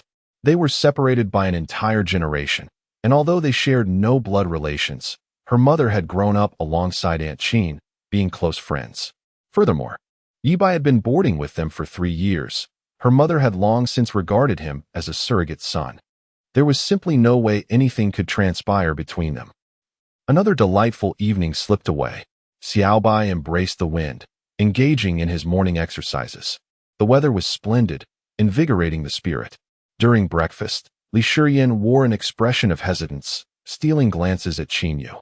Aunt Qin resembled a little girl caught misbehaving. Her head bowed as she nibbled on a bun, too timid to meet Li Shiyan's gaze. Yet, when her daughter wasn't looking, her beautiful eyes would dart towards Ye Bai with intensity. Ye Bai feigned ignorance, maintaining a nonchalant demeanor. Ultimately, Li Shiyan refrained from voicing her thoughts and departed after finishing her meal. Qinyu breathed a sigh of relief, pleased that her daughter had not suspected her relationship with that little rascal. "Auntie, could you please change the sheets and mattress for me?" Ye Bai asked with a smile. Qinyu pretended not to hear, ignoring his request. Ye Bai decided against teasing her further, planting a quick kiss on her cheek before departing, eliciting a playful protest from Aunt Qin. "You little scoundrel," she huffed, starting to tidy up the dining table, humming a cheerful tune, her mood remarkably buoyant. For reasons unknown, she felt a sweet sense of happiness. Just the thought of Ye Bai brought a smile to her face. Could this possibly be the feeling of being in love? Qinyu mused. Her relationship with her late husband was rather complex, and despite her age, she had never truly experienced romance. When Ye Bai arrived at his company, the employees had already begun their day. After settling into his office, Inai Xian entered with palpable excitement. "Brother Bai, the video featuring with Jing has surpassed 1 million views across the internet, and she has garnered over 100,000 fans. Such rapid success." Ye Bai felt invigorated. Following Inai Xian to the workstation responsible for managing Wang Ziqi's account to review the back-end data. Platforms such as Meipai, Bilibili, and Weibo had all registered Wang Ziqi's account and published the video. Not only had the views exceeded 1 million, but they were continuing to surge. Keep the momentum going. Invest in traffic. Purchase views. Engage promotional teams and fan-favorite creators to help with sharing and promotion, Ye Bai commanded. He had transferred an additional 2 million to the company account the previous day, ensuring ample funds were available. As for himself, he only had 50,000 left in his account. "Understood, Brother Bai? Given the current momentum, we must indeed seize the opportunity." Nishian nodded and increased the advertising expenditure. The feedback on YouTube has also been encouraging. Many foreign viewers are intrigued by Han culture, he added. Ye Bai acknowledged this, as it came as no surprise to him. In his previous life, Li Ziki had enjoyed immense popularity on YouTube, amassing millions of fans. Wang Wenjing's ethereal beauty would undoubtedly resonate more with foreign audiences than even Li Ziki. At that moment, an editor raised their hand, announcing that the videos featuring Su Yisha and her crew were completed. Ye Bai approached to review them. Zhang Yusin's video showcased impressive quality under Ye Bai's guidance. She had cosplayed as a character from League of Legends and performed a dance from a popular girl group. Her figure was tall and elegant, and her face captivating. It was easy to foresee that this video would become a sensation, attracting a plethora of enthusiastic fans. The footage featuring Xiaoma was merely an introduction and conclusion that highlighted her physique. She had already ventured out with a photographer to explore culinary spots. The video launch was still a few days away. As for Su Yisha, her appeal was undeniable. She was forever the embodiment of the blue battle attire. Ye Bai inquired with the operations team, have the accounts for Xin Xiaoming and Li Ziyashazi been registered? Yes, the operator confirmed. Xin Xiaoming was the name Ye Bai had assigned to Zhang Yusin's account. Interestingly, there was a similarly named female creator on Bilibili. Yet she paled in comparison to Zhang Yusin in terms of both physique and beauty. If that Xiaoming could amass hundreds of thousands of fans, Zhang Yusin would surely exceed her. Then let us publish the video and begin purchasing views. Ye Bai instructed. In his previous life, the blue battle attire had been unmatched. It was essential to remember that this was the era of short video explosions, and even Li Ziyashazi had carved out a niche for herself. This year, replicating her style would undoubtedly create a significant impact. Moreover, with the new concepts of pure desire and stepmother skirts backing her, Su Yisha was destined to become the pioneer of pure desire and the founder of the stepmother skirt trend. She would undoubtedly shine brightly in the industry. After issuing his directives, Ye Bai returned to his office, reclining in his chair while contemplating a plan to eliminate Xiao Hongyu. Just as he was deep in thought, the office door was knocked upon. Come in. As the chair swiveled, he saw Su Yisha enter, her cheeks flushed. She was dressed in an office lady ensemble, complete with high heels, black stockings, and gold-rimmed glasses. Boss, I'm preparing to film a new video today, but I can't seem to get into the right mindset. Chapter 62. The blue-clad war god seeks guidance again. Ye Bai was taken aback. Su Yisha's demeanor seemed to suggest something rather unexpected. Indeed, the aura of this petite secretary was strikingly captivating. Observing Ye Bai's silence, Su Yisha cast him a pitiful glance before turning to leave, her silhouette forlorn, reminiscent of a stray kitten. Stop. Ye Bai slowly rose to his feet. Su Yisha turned back, her face alight with surprise and anticipation. Is this for the workplace series? Then let's shoot in my office. As he spoke, Ye Bai retrieved a camera from the photographer and closed the door, commencing the shoot. Snap. Leaning against the desk, she lifted her hips, resting half her body atop it. Her gaze became slightly dreamy. Yes, just like that. Raising her hand, she gently twisted her upper body, revealing a pure smile. Excellent. This is the essence of innocence intertwined with desire. Ye Bai continued to issue directives. Su Yisha became completely absorbed, her work ethic soaring as she struck a myriad of poses in response to Ye Bai's instructions. Unbeknownst to her, she began to genuinely enjoy her work, her mindset subtly shifting, transforming into someone who, despite being exploited by a ruthless boss, found joy in it. After investing in promotional efforts, Wang Ziki's video experienced explosive growth in views and followers. This style of video was unprecedented in the country, leaving audiences intrigued. The quality was exceptional, with Wang Ziki's striking appearance, dressed in an ancient-style white robe, imbuing her with an aura akin to the ethereal Xialong from Jin Yang's novels. Men adored her, and women were equally enamored. A video featuring Yali Xiaosha and Xin Xiaoming was also released, and after promotion, their metrics began to surge. Xin Xiaoming's content was diverse, combining dance with beloved anime cosplay, showcasing movements that were both professional and exquisitely graceful. However, Her growth in views and followers paled in comparison to Yali Xiaoxia, who seemed to possess an inexplicable charm that captivated viewers effortlessly. No man could resist the allure of a mature yet innocent beauty. The concepts of pure desire and stepmother skirts were quietly gaining momentum, akin to a spark ready to ignite a wildfire. Ye Bai also tasked the operations team with hiring numerous online promoters to advertise on Weibo and various forums, striving to firmly establish Su Yixia as the archetype of pure desire and the pinnacle of stepmother fashion. In the afternoon, news arrived from Song Dongfeng that matters had been settled, and he was on his way back from Tiexing town. Ye Bai instructed him to drive to the Taojiang mansion while he took a taxi. Upon his arrival, after a brief wait, Song Dongfeng returned. "Brother Bai, these items were procured by my trustworthy subordinates, wearing masks and hats to ensure anonymity," he reported. Ye Bai nodded, impressed that Song Dongfeng had learned to be prudent, recognizing that even disguises could be futile against his distinctive physique. Song Dongfeng opened the trunk, lifting a large cardboard box, and together they ascended the stairs. Inside were various surveillance and listening devices, along with a printer.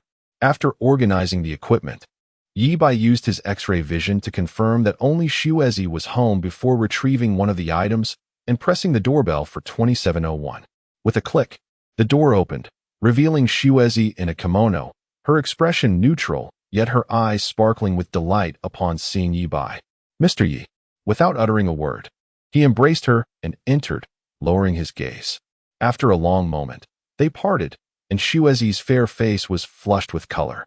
"Do you enjoy my enthusiasm?" Ye Bai inquired. Xuezi did not respond, merely biting her lip. Ye Bai, well acquainted with her, understood her unspoken affection, though she feigned modesty. "Xuezi, there is something I must honestly tell you." "Please, Mr. Yi, go ahead." Ye Bai spoke with gravity.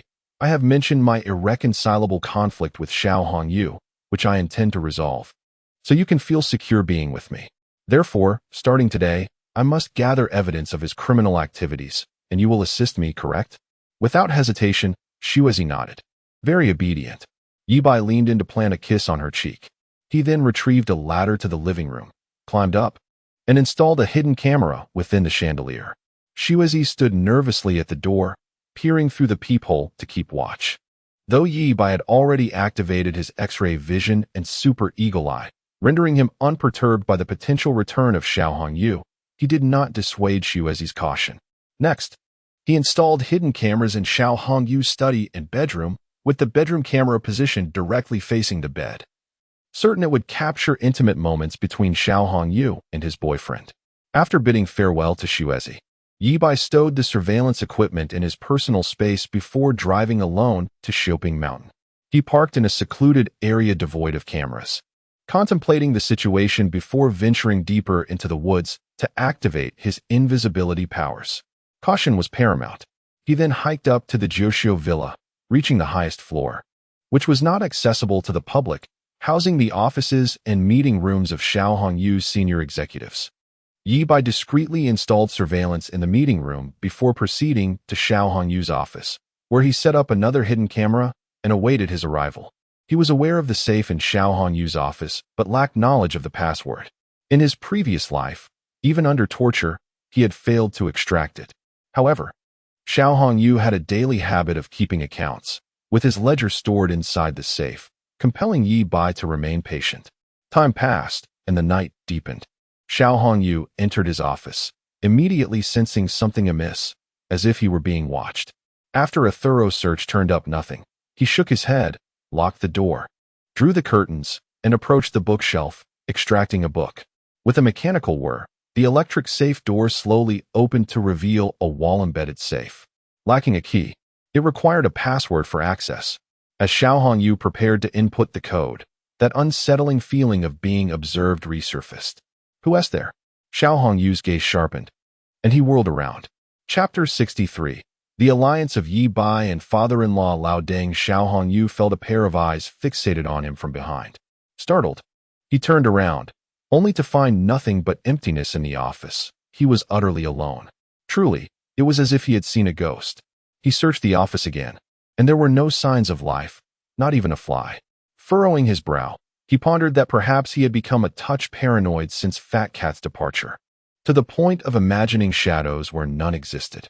Although the office was devoid of company, he could not shake the feeling of being watched, as though a ferocious beast had its sights set on him, poised to strike at any moment. After confirming once more that he was indeed alone, Xiao Hongyu input his password and opened the safe, retrieving the ledger to begin his accounting. After a considerable time, he locked the safe again. He had intended to rest for a moment in the office, but the persistent chill behind him felt as if a specter lingered in the room.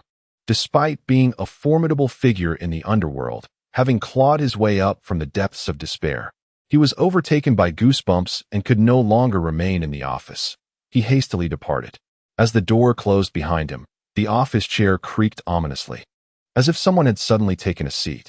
Ye Bai activated his X-ray vision and super eagle eye, observing Xiao Hongyu depart in his vehicle before rising to mimic the procedure and unlocking the safe. Inside, alongside the ledger, were numerous documents detailing the financial flow of all Xiao Hongyu's enterprises, including records of bribes to officials, meticulously specifying the organization, position, and names involved. It was evident that these documents contained the majority of Xiao Hongyu's criminal activities in leading his nefarious organization. Ye Bai first took photographs for documentation before returning everything to its original state. To remove the items outright would risk alarming Xiao Hongyu and his associates, leading them to destroy all evidence. Thus, he resolved to merely back them up for the time being. When he faced Xiao Hongyu earlier, a murderous impulse had arisen within him.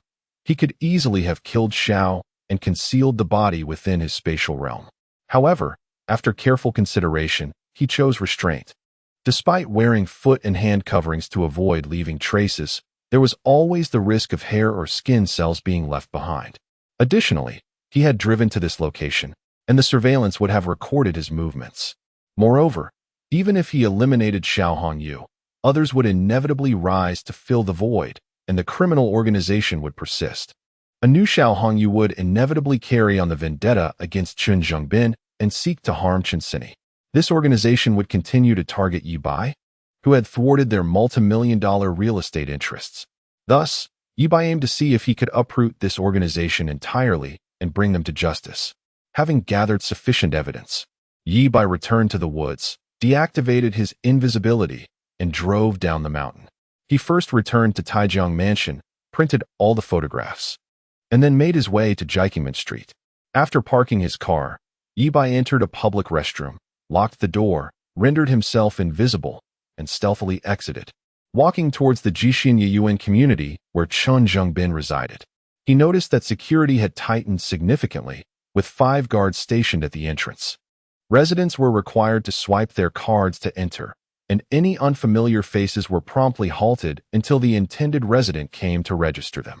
Indeed, once bitten, twice shy, Chen Zhengbin had become exceedingly cautious. Ye Bai overheard one of the younger subordinates mention that Chen Sini now had someone shadowing her for protection during her school hours.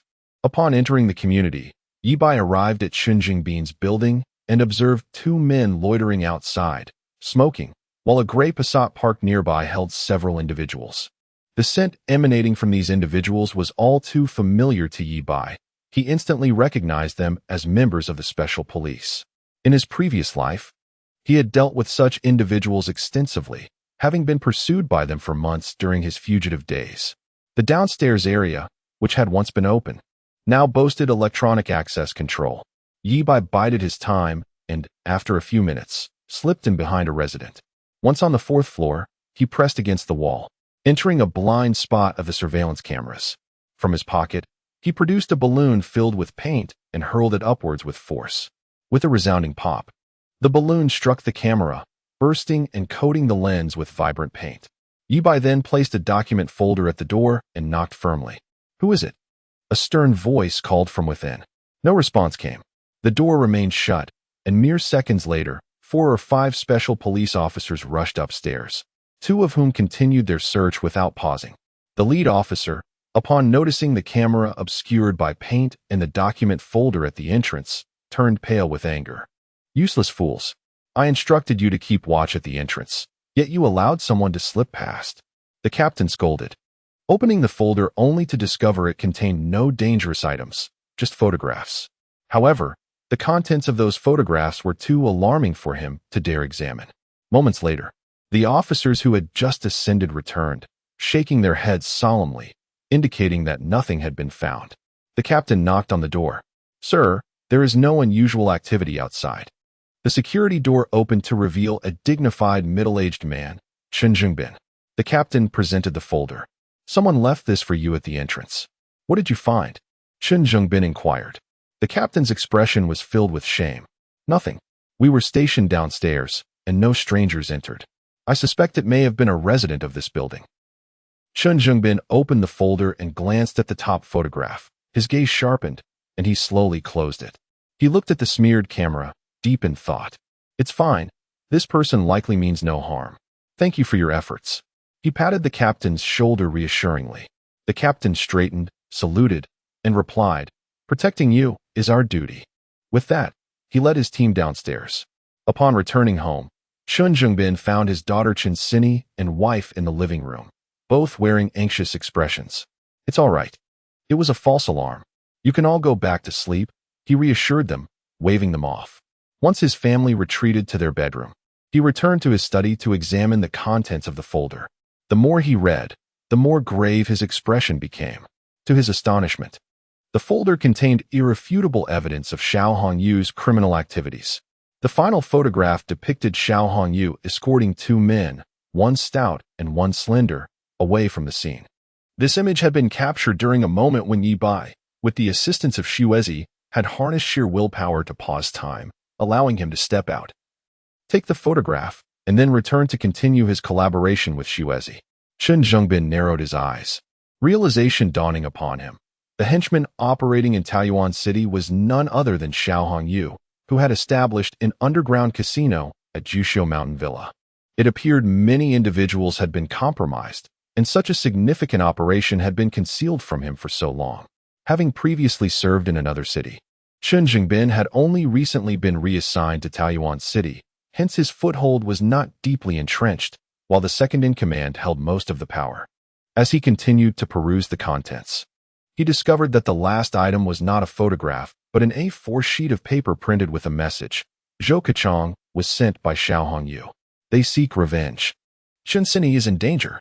My aim is to dismantle the Xiao Hongyu organization. If you wish to cooperate, please hang a red quilt on the balcony tomorrow. If so, further evidence will be provided." Chen Zhengbin retrieved a cigarette, lost in contemplation as he smoked, quickly filling the study with a haze of smoke. The following morning, a bright red quilt hung in the sunlight on the balcony. His wife, curious, asked, "Old Chen, isn't that the quilt we used on our wedding day? We haven't touched it in years. Why did you dig it out now?" Dusting off the quilt, Chen Zhengbin smiled without elaborating. "Regardless of who you are, whether a champion of justice or a schemer, it matters not. The enemy of my enemy is my friend. Those bearing the surname Wang truly believe that I, Chen Zhengbin, am easily bullied. First, I shall eliminate your minions in Taojiang City, and then I will gradually deal with you, the formidable tiger." A glimmer of cold light flickered in Chen Zhengbin's eyes. His family is his Achilles heel. The dragon's Achilles heel. Those who dare to touch it shall be slain. Chapter 64. The Rise of the Blue-Clad War God and Prince Qi. As dawn broke, Ye Bai awoke, the first order of business being to retrieve his phone and access the surveillance footage. He began with the camera in room 2701 of the Taojiang mansion. The living room was devoid of activity, yet three individuals occupied Xiao Hongyu's chamber. Ye Bai felt the urge to cleanse his eyes. Good heavens, old Xiao is quite extravagant. The meeting room at Jushu Mountain Villa and Xiao Hongyu's office were both empty. Shifting to the final video feed, which Ye Bai had installed in the small grove of the Jixin Garden community the previous night, he saw that it was directed at Chen Zhengbin's building. On the balcony, a vibrant red quilt was hung. A smile graced Ye Bai's face. With the involvement of this prominent city leader, the prospect of bringing Xiao Hongyu to justice had significantly improved. Ye Bai had amassed considerable evidence of Xiao Hongyu's illegal activities, including bribery, leading a criminal organization, public disorder, and operating an illegal gambling den. This evidence had already been shared with Chen Zhengbin. The next step lay in observing his actions. Any new evidence that Ye Bai obtained would be promptly delivered to him, including proof of murder and intentional homicide. Should Chun Zhongbin launch a decisive strike, but still fail to bring Xiao Hongyu to justice, Ye Bai would have no choice but to take matters into his own hands to rid the world of this menace. Before Chen Sini's piano competition next month, Xiao Hongyu must either be imprisoned or face a far grimmer fate. There was no alternative. After freshening up, Annie had prepared breakfast. Xiao Bai, this is the goji berry and pig kidney porridge I made early this morning. You must drink plenty, she said, handing him a bowl, her face radiating concern for her nephew. Thank you, Auntie, Ye Bai replied, nodding and pouring her a glass of warm water. You should drink some too. Qin Yu shot Ye Bai a sidelong glance, her cheeks tinged with crimson. Li Shiyin furrowed her brow, sensing an inexplicable oddness between her mother and Ye Bai, though she couldn't quite articulate what felt amiss. Once the two children finished breakfast and departed, Qin Yu retrieved clean sheets and bedding from Li Shiyin's room to change in Ye Bai's quarters. Heavens! Qin Yu gasped, astonished as she touched the bedding. Xiao Bai had left the window open while sleeping, and the torrential rain had soaked the bed. This mischievous boy, sleeping soundly through thunder. With no time to change the bedding, Qin Yu hurried to the dining table, grabbing the glass of cool water and gulping it down. Upon arriving at the company, Ye Bai was greeted by a cacophony of excitement. Anai Xian approached him, beaming with enthusiasm. Brother Bai, the video featuring Wang Ziki has surpassed 10 million views across the internet. The fan count is nearing 1 million, and numerous advertisers are clamoring to collaborate with us. Ye Bai, having anticipated this, remained composed and inquired, has Wang Wenjing's swing video been completed? Anai Xian nodded. It was filmed last night and is currently in the editing phase. Excellent. In his past life, Li Ziqi's swing video had also become a classic, garnering immense views and serving as a pivotal moment in her rise to fame. Ye Bai had discovered Li Ziqi through that very video. Grant Wenjing and the others a day off, and then we shall proceed with filming the cherry wine and tomato beef stew videos, he instructed, recalling that these two were also iconic videos from Li Ziqi's repertoire. Ye Bai felt as though he possessed an extraordinary memory since his rebirth, able to vividly recall the details of videos he had previously viewed, even the online novels he had read to pass the time. Perhaps he could try his hand at writing, becoming a renowned author? The thought intrigued him. Anai Xian interrupted his musings, adding, by the way, Brother Bai, as per your instructions, the brand for Wang Ziki has been registered. Ye Bai nodded. He was acutely aware of the disputes between Li Ziki and Winey and Company in his past life, which had had far-reaching consequences and caused significant losses. In this life, having personally launched Wang Ziki, he would ensure that such issues did not resurface. Naturally, he would not neglect Wang Wenjing, who had been a childhood companion. At that moment, an operator stood up, exclaiming with excitement, Director Yi, General Manager and I. The Pure Desire video released by Eli Xiaosha has just surpassed 5 million views, and her fan count has exceeded 50,000. Let us seize the momentum and release the stepmother's skirt video. Ye Bai issued the command. The accounts of Eli Xiaosha and Wang Ziki were complementary, one focusing on suggestive content and the other on traditional Chinese culture. Together, they would create a formidable presence in the digital realm. Ye Bai reviewed the back-end data, noting that while Xi and Xiaoming's video views and fan growth lagged behind these two, she was still several tiers above other content creators in the same niche, making her ascendance to a small internet celebrity with millions of fans a likely prospect. Suisha, who had been practicing her dance in the studio, dashed out upon receiving the news. The more she examined the back-end data, the more exhilarated she became. Her face flushed with excitement as she bounced around. Director Yi, thank you for your guidance. Without your direct involvement, the video quality wouldn't have reached this level. Unable to contain her joy, she clung to Ye Bai's arm, her eyes brimming with admiration. Ye Bai noticed that Suisha wore a pink knitted top and a very short black skirt today. Are you filming the Pink Warrior video? He asked. Suisha nodded. I just tried filming alone, but I couldn't get into the right mindset. I still need you to shoot it. With a determined expression, Ye Bai replied. Let us head to dance studio number 3, and I'll assist you. Suisha followed closely, reminiscent of a bashful bride. Twist. Look at the camera, not me. Let your eyes shimmer. Yes, just like that. Blink, sway, and let the skirt fly. Ye Bai directed, but as they began filming, the energy seemed to wane slightly.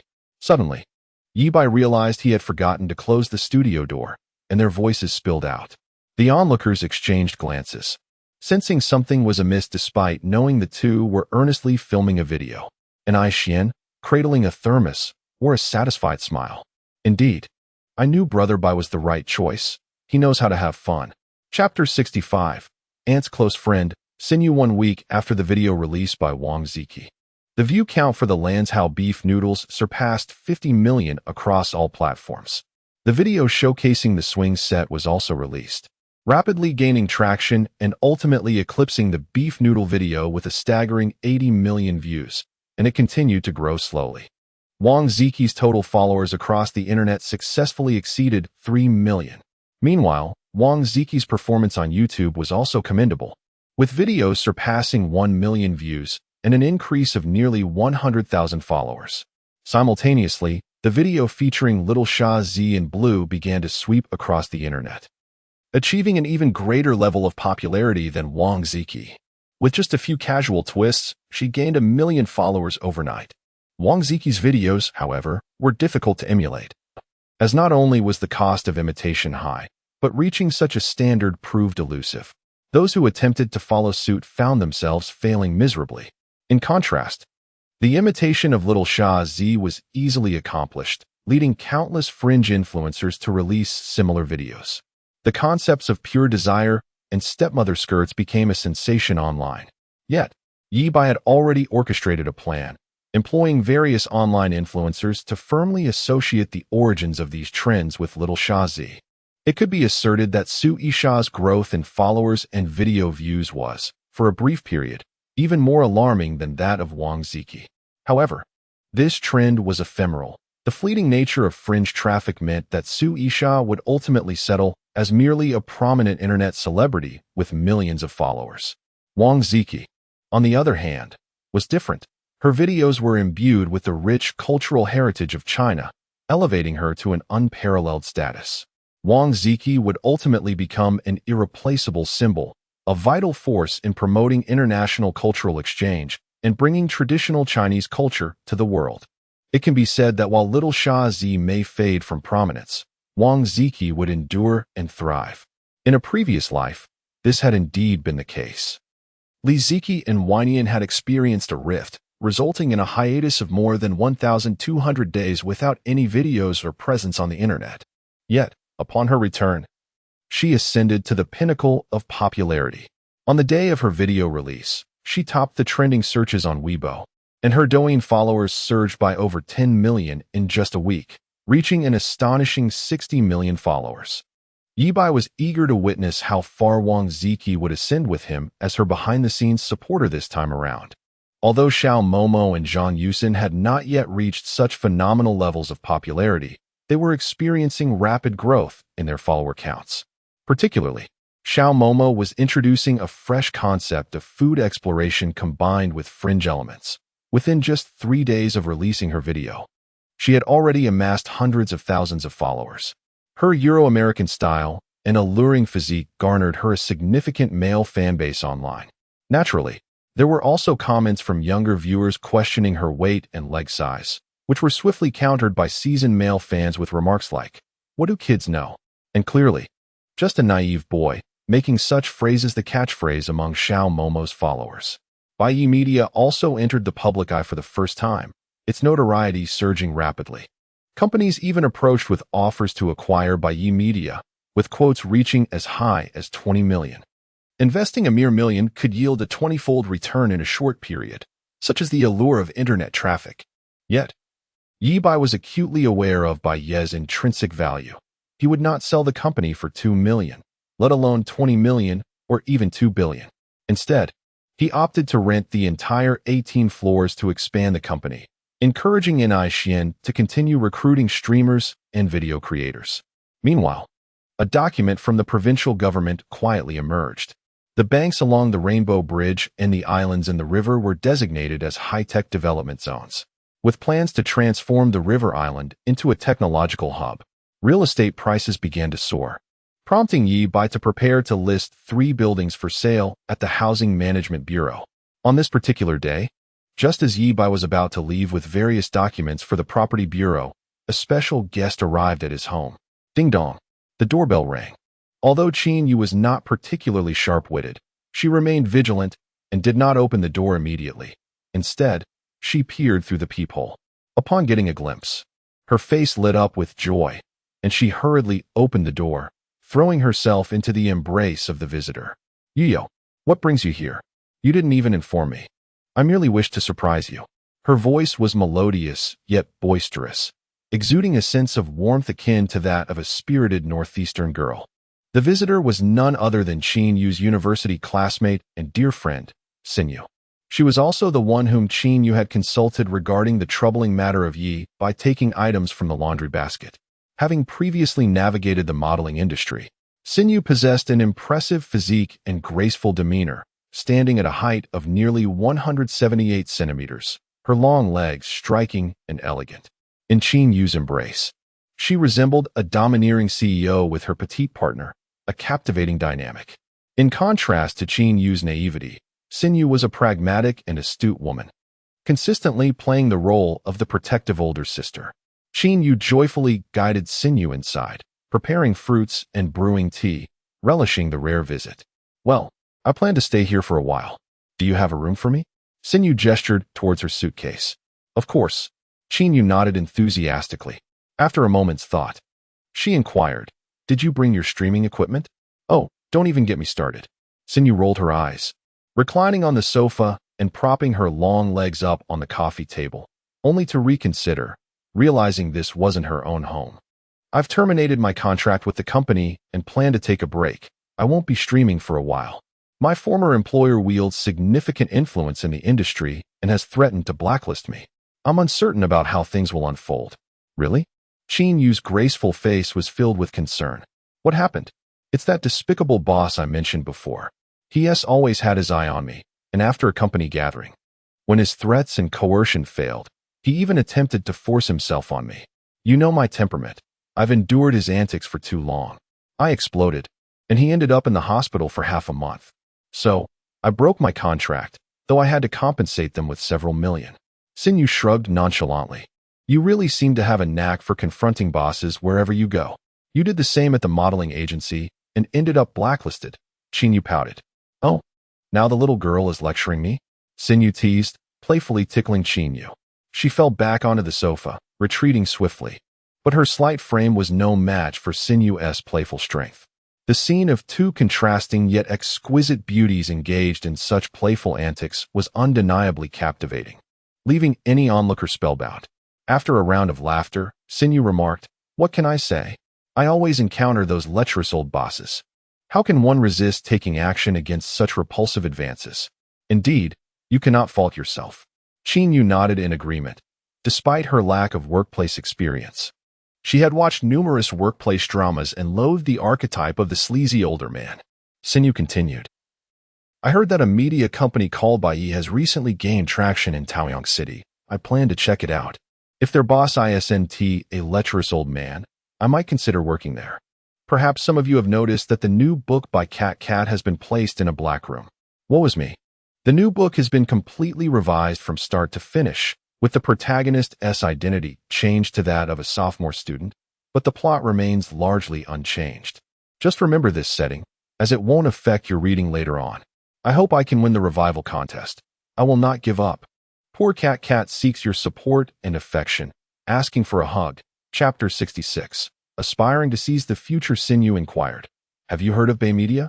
Qin Yu shook her head, admitting that she often spent her leisure time at home reading or watching dramas and was not well acquainted with the latest online trends.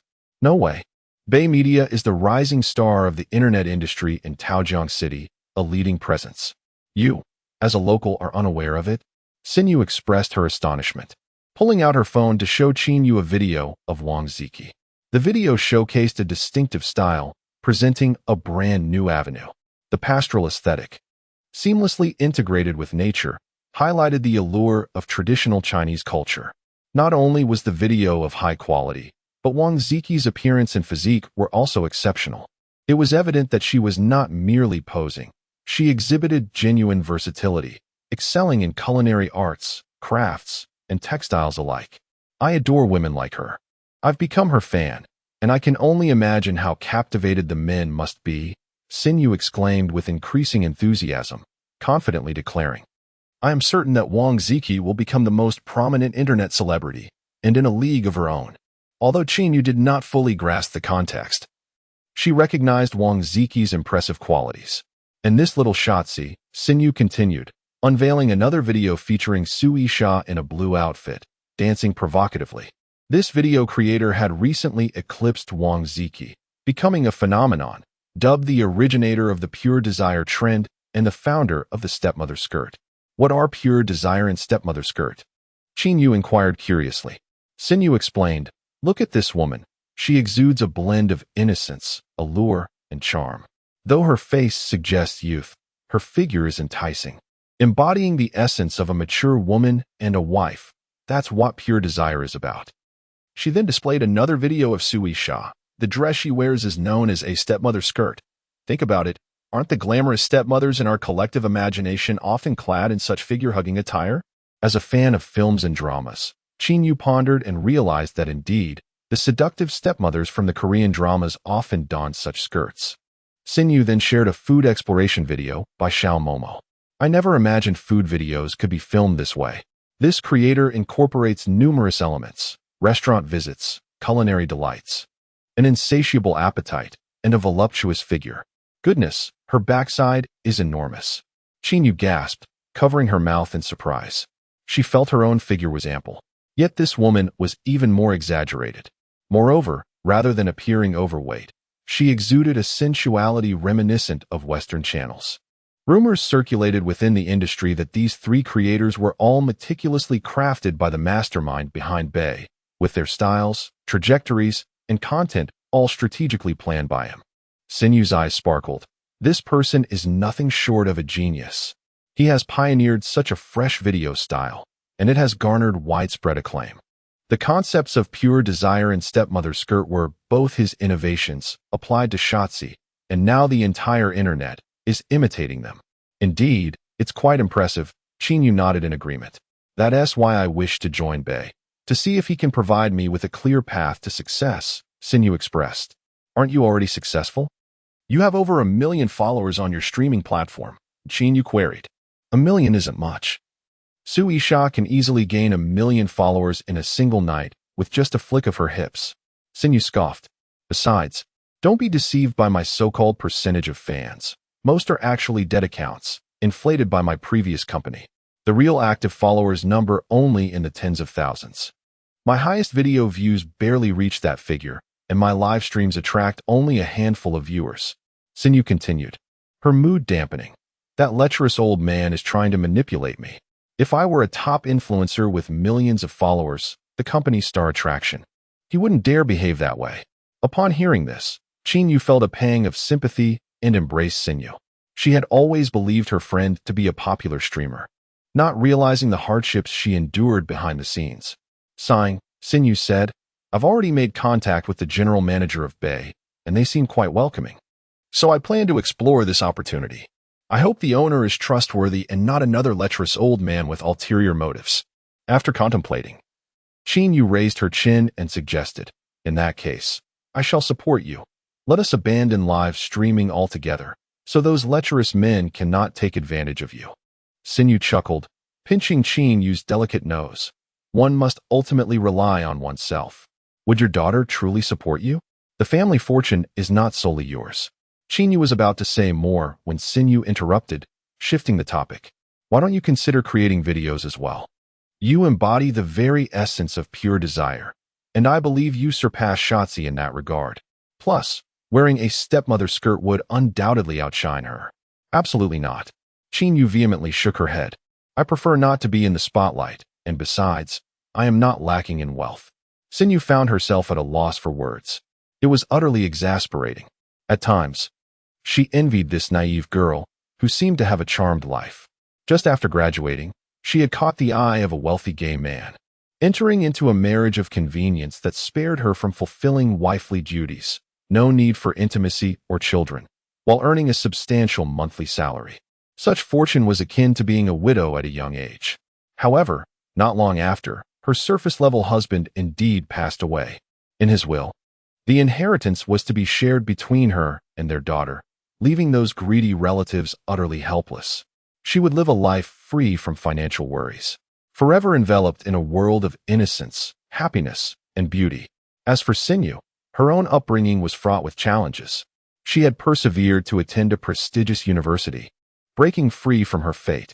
Although fortune had graced her with a Victoria's Secret model-like figure, it had not granted her the fortune to thrive in that world. Wherever she went, she was beset by the lecherous gazes of various men. Had Sinew been the type to barter her body for opportunity, she might have achieved great fame long ago. Alas, she was not. Thus, when her modeling career was stifled, her foray into streaming did not yield success either. After all, this world is not lacking in beautiful women. What it lacks is the chance to transform from a fish into a dragon. Sinew had ventured to Taojiang City with a glimmer of hope for such an opportunity. She yearned to seize the future. Chapter 67. The deity of beautiful legs. In ancient Greece, after Ye Bai registered 3 properties at the Real Estate Bureau, he returned to Bai Media. The company has been thriving recently, with its talents, Prince Chi and a little Shah Zi, achieving remarkable fame. Thus, his daily routine consists of monitoring Xiao Hongyu's movements through surveillance and steering the company towards its overarching goals. Naturally, he also assists Su Isha in filming videos. This woman seems to be increasingly addicted.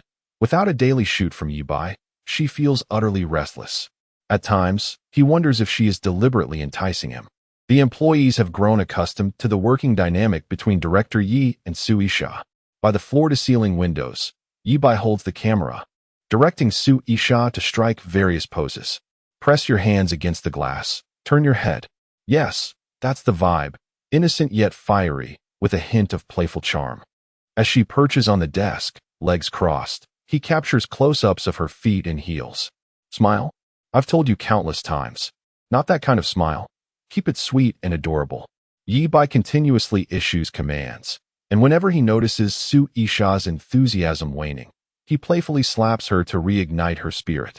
After a considerable time, both are satisfied with the video quality and conclude the shoot, with Su Isha blushing as she exits the office. She has developed a profound love for filming. Work brings her joy and fulfillment. A day without work leaves her feeling off-kilter. Ye Bai lights a cigarette, standing by the window, gazing at the bustling metropolis, inhaling deeply before exhaling slowly. He realizes that Su Isha's fervor for her craft has influenced him. A day without filming leaves him itching for action. Knock, knock. The office door echoes. Come in. Ye Bai commands, turning to see Ni Xian entering with a laptop. Brother Bai, you must be aware of Shuguang Network Technology Company, Limited? Ye Bai nods. He has indeed heard of Shuguang, a prominent enterprise in the provincial capital. Until his downfall and subsequent pursuit, Shuguang flourished and became a celebrated enterprise of the province. The owner of Shuguang has official backing and hails from a notable family. Ye Bai has crossed paths with this individual before, yet they are not of the same ilk. Ni Xian continues. Shuguang has a subsidiary in cultural media called Outyin. Recently, they had a streamer terminate her contract and reached out to me, expressing interest in joining our company. She has already arrived in Taojiang, and I plan to have her visit our office tomorrow. Ye Bai waves his hand dismissively. You can handle such trivial matters on your own. No need to consult me. Ni Xian adds, however, I just received word that this streamer had an unpleasant fallout with Outyin's management, and they threatened to blacklist her. Anyone who dares to hire her would be considered an enemy of Shuguang. Our company is in a growth stage and should not make unnecessary enemies. Yet I see great potential in this streamer. Joining us at Bai could undoubtedly elevate her career. This is where Ni Xian feels torn. He desires talent, but is wary of offending a company with official connections. Ye Bai scoffs. Can a mere Outyin executive speak for Shuguang? Besides, what of Shuguang? In the future, they will be beneath Bai Yi. Ni Xian nods, placing the laptop before Ye Bai. Brother Bai, here is a video of the streamer. Take a look and see if she possesses potential. As Ye Bai watches the video, he cannot help but be impressed. This woman is indeed striking. Her beauty and physique are top tier, especially her legs, which could rival those of a Victoria's Secret model. Such legs could never grow tiresome. One might even liken her to a goddess of beauty from ancient Greece. Anai Xian scratches his head, playing a second video. This is a recording of her live stream. While her voice is quite pleasant, she comes off as overly boisterous, shattering the illusion. The video showcases a bright, resonant voice exclaiming, "Brothers, for the tribe, charge. Watch me perform the 360-degree Thomas fly." Anai Xian frowns at her exuberance, while Ye Bai's eyes gleam with interest. "Brother Bai, do you prefer this contrasting persona?" Anai Xian cautiously inquires. If Ye Bai has taken a liking to her, then not even Outyan's executive or Shuguang's owner would matter. This woman would be his priority. Am I the sort to be so easily swayed by beauty? Ye Bai retorts, glaring. Of course not.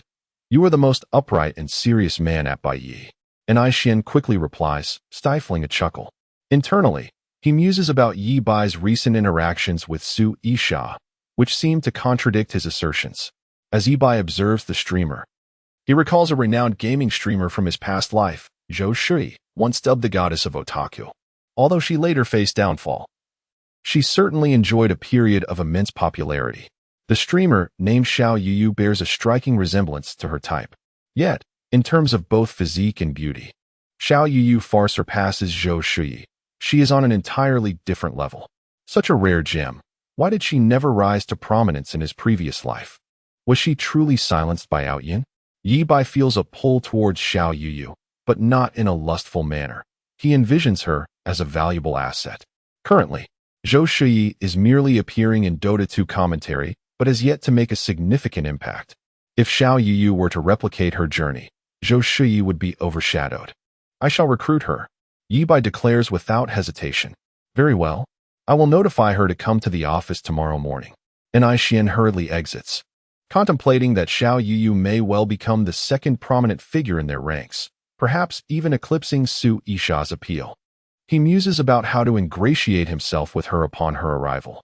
As the evening draws near and the workday concludes, Su Yisha arrives at Ye Bai's office. Director Yi, do you have time tonight? To express my gratitude for your guidance, I would like to treat you to dinner. Her big eyes sparkle with anticipation as she dons a white pleated skirt that modestly reveals her shapely legs, a delightful blend of youthful innocence and mature allure that captivates. Ye Bai contemplates accepting her invitation, as the peculiar atmosphere between them suggests an evening out would be more than just a meal. However, his aunt has already informed him to return home early due to guests arriving. Having agreed, it would be impolite to retract. For Su Yisha pales in comparison to his aunt's significance. He shakes his head. I have matters to attend to today. Let's postpone. Very well. Su Yisha's disappointment is palpable as she turns to leave. Suddenly, Ye Bai strides past her, his expression unreadable. I truly have something to attend to. I will treat you to dinner another time. Su Yisha stands frozen, her cheeks flushed with a mix of embarrassment and indignation. How could Director Yi behave like this outside of work? Is he not being rather inappropriate? As her face burns with shame, she finds herself harboring an inexplicable fondness for Ye Bai. The story is still in the editing phase. The first round of revisions has failed, and I will continue to work diligently throughout the night. I will not give up. Dear readers, please support my efforts. Chapter 68 Xiao Bai, this is your Aunt Sinew.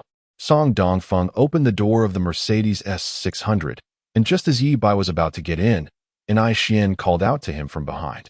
Brother Bai? Anai Xian, clutching his phone, had a grim expression. It's the head of Outyan Media. I don't know how they got my number, but they want to speak with our company's chairman.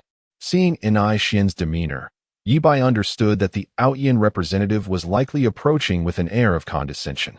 He had a clear intuition about the intentions behind the call. Hand me the phone.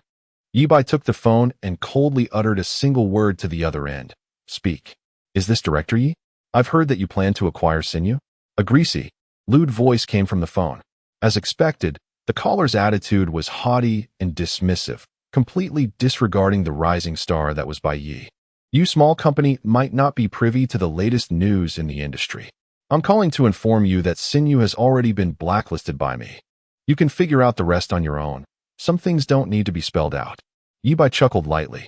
Very well, we will certainly nurture Synopsis well. The older man was momentarily taken aback. He had not anticipated that, with Xu Guang's backing, he could not easily dismiss a small company in the same province.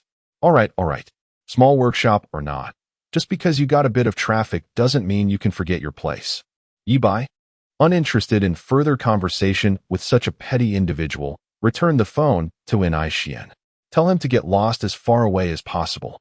Although Xian was internally reluctant to offend such a powerful company, especially with their official backing, he knew he must obey his boss's orders. You old fool. What gives you the right to threaten my brother?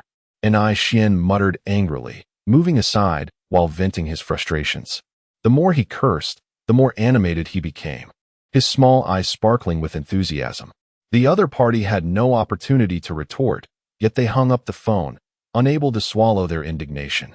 Ye Bai shook his head. The Outyan representative was truly lowbrow.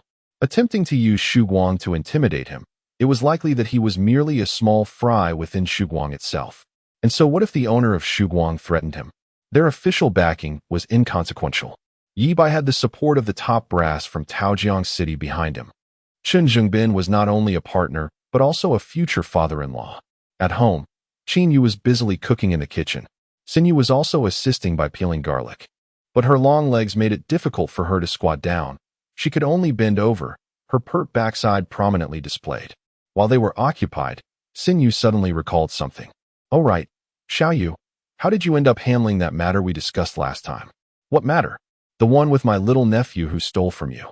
Qin Yu nearly dropped the pan in surprise. Well, it just went like that, I suppose. Xin Yu pressed further. What do you mean by like that? Qin Yu felt a blush creeping up her cheeks, realizing that Xin Yu's question was somewhat leading. I did what you suggested to ease the situation. Qin Yu replied shyly. Then that's good. You found him a movie to watch and let him play on his own, right? I almost thought you took matters into your own hands, Xin Yu teased. Huh. Qin Yu looked bewildered. Weren't you the one who helped him personally? But upon reflection, Qin Yu realized Xin Yu had never actually said that. Perhaps she had only heard what she wanted to hear. Qin Yu's face turned as crimson as if she had a fever, her eyes filled with embarrassment. Initially, she intended to consult Xin Yu about how to restore their relationship to its former simplicity. However, realizing her misunderstanding of Xin Yu's words, she resolved that she could not let Xin Yu find out. Otherwise, she would be subjected to relentless teasing, leaving her utterly mortified. Ye Bai opened the door to his home, changed his shoes, and walked out of the foyer, only to find the kitchen door tightly shut, with Auntie busy cooking. Initially intending to tease Auntie, he turned only to see a woman standing in the living room, munching on an apple. Ye Bai was taken aback. Xiao Yu? This woman possessed considerable beauty and an exceptional aura, exuding the spirited confidence of a big city girl. Her figure resembled that of a Victoria's Secret model, with golden proportions that were both alluring and seductive. Her exceptionally long legs were striking. Ye Bai recognized her striking face, having seen it just recently, albeit through a video. The woman was too distinctive for him not to recognize her. Was this the guest Annie had mentioned? You know me? Xin Yu exclaimed joyfully. A wild fan. I must have some fame after all, to encounter a wild fan offline. Xin Yu strode over, her long legs making a rhythmic sound. How did you grow so tall? Must be 185 centimeters, right? Squat down. As she spoke, she pressed down on Ye Bai's shoulders, then playfully shoved his head into her embrace. This is the first time I've encountered a wild fan. Considering how handsome you are, and for the sake of being Xiao Yu's nephew, I shall grant you some fan privileges. After a few seconds of being enveloped, Xin Yu finally released him, her enchanting face breaking into a smile. Now you have some material for your fantasies tonight, but do take care of yourself. Ye Bai was momentarily speechless. Xin Yu was exceedingly excited. After mingling in the modeling and streaming circles for so long, she had never met a fan in person. Moreover, he was a handsome young man standing at 185 centimeters, and he happened to be the nephew of her good friend. She playfully poked Ye Bai's abs, exclaiming, Your physique is impressive, truly a little wolf cub. Just a bit shy, though. It's just facial cleanser, and you're already blushing? Ye Bai was at a loss for words. It wasn't shyness. He was simply struggling to breathe. Suddenly, the kitchen door swung open, and Qin Yu, hearing the commotion, stepped out. Xiao Bai is back. Auntie will introduce you. This is Auntie's good friend and also a sister. You can call her Auntie Sinew. Sinew, this is the son of my childhood neighbor, Ye Bai. You can just call him Xiao Bai. For some reason, Qin Yu felt a sense of DJVU, as if introducing her boyfriend to her family. Xiao Bai, keep Auntie Sinew company while I continue cooking for you. Qin Yu, feeling a bit shy, hurried back into the kitchen. Ye Bai was uncertain about what to say. He could never have imagined that the new streamer joining the company would appear at his home just a day before starting work. Auntie Qin's friend, Auntie Sinew. Chapter 69. Sister Yu. Our chairman is indeed your devoted fan. Xianyu, frequently harassed by a myriad of lecherous older men, found herself developing a mild aversion to men. When she pulled Ye Bai into her embrace, to be frank, this was the most intimate interaction she had ever shared with a male. Afterward, Xianyu was somewhat astonished. Why did she not feel repulsed by Ye Bai? Upon reflection, it dawned on her. Ye Bai was a handsome young man, a university student with a physique to rival that of a model. Moreover, he held dual identities as both her fan and the nephew of her close friend. Thus, upon their first meeting, instead of feeling disdain towards him for being a man, she found herself rather fond of him. Unable to restrain herself, she playfully indulged him, offering a small fan service. Xianyu guided Ye Bai to the sofa, where she brazenly draped her arm over his shoulders, teasing him by pinching his cheeks and flexing his biceps. Before he could sit, she playfully patted his backside, exclaiming, "You've got quite the rear. Why, oh why, does Auntie have to bring this up?" Ye Bai thought, bewildered.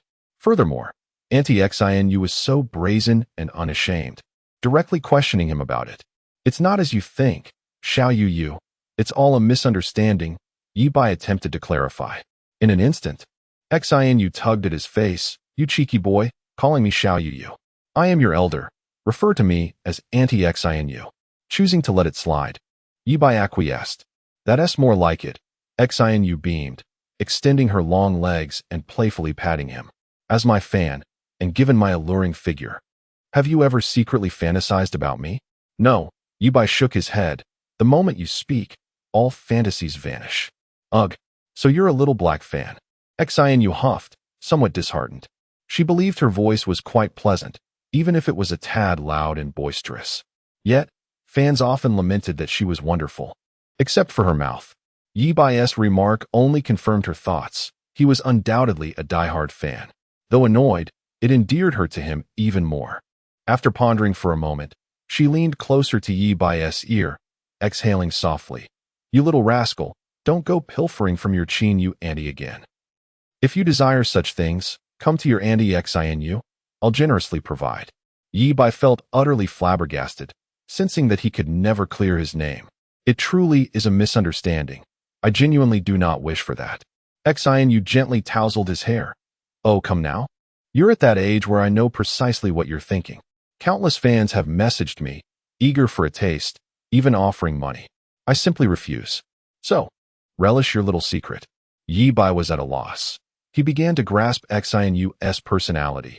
Outgoing, straightforward, and unreservedly familiar, all while playfully teasing her fans. Yet, if he were to genuinely ask her for such things, she would likely refuse. At that moment, the security door swung open, and Li Shiyan returned from school. She paused upon seeing Xianyu, then exclaimed with surprise, "Auntie Xianyu, what brings you here? Why, is my presence unwelcome?" Xianyu laughed. "Of course not. It's been years since we last met. You've grown so much. Come, let me see if you've matured in other areas," Xianyu teased. Dinner was swiftly prepared, and the four of them gathered around the table, sharing a harmonious meal. The only discord lay in the relationship between Ye Bai and Li Shiyan. She treated him as if he were invisible, and he, in turn, did not attempt to engage her either. After dinner, Xianyu pulled Qin Yu aside to wash up, stating that she intended to sleep with her that night, wishing to conduct a thorough check. Before leaving, she cast a lingering glance at Ye Bai, who understood her unspoken message. With Xianyu's presence, Auntie could not sneak into his room at midnight. In truth, two aunties were not out of the question. A night of silence ensued. The next morning, when Ye Bai emerged after freshening up, he noticed Xianyu was absent. Auntie had left early.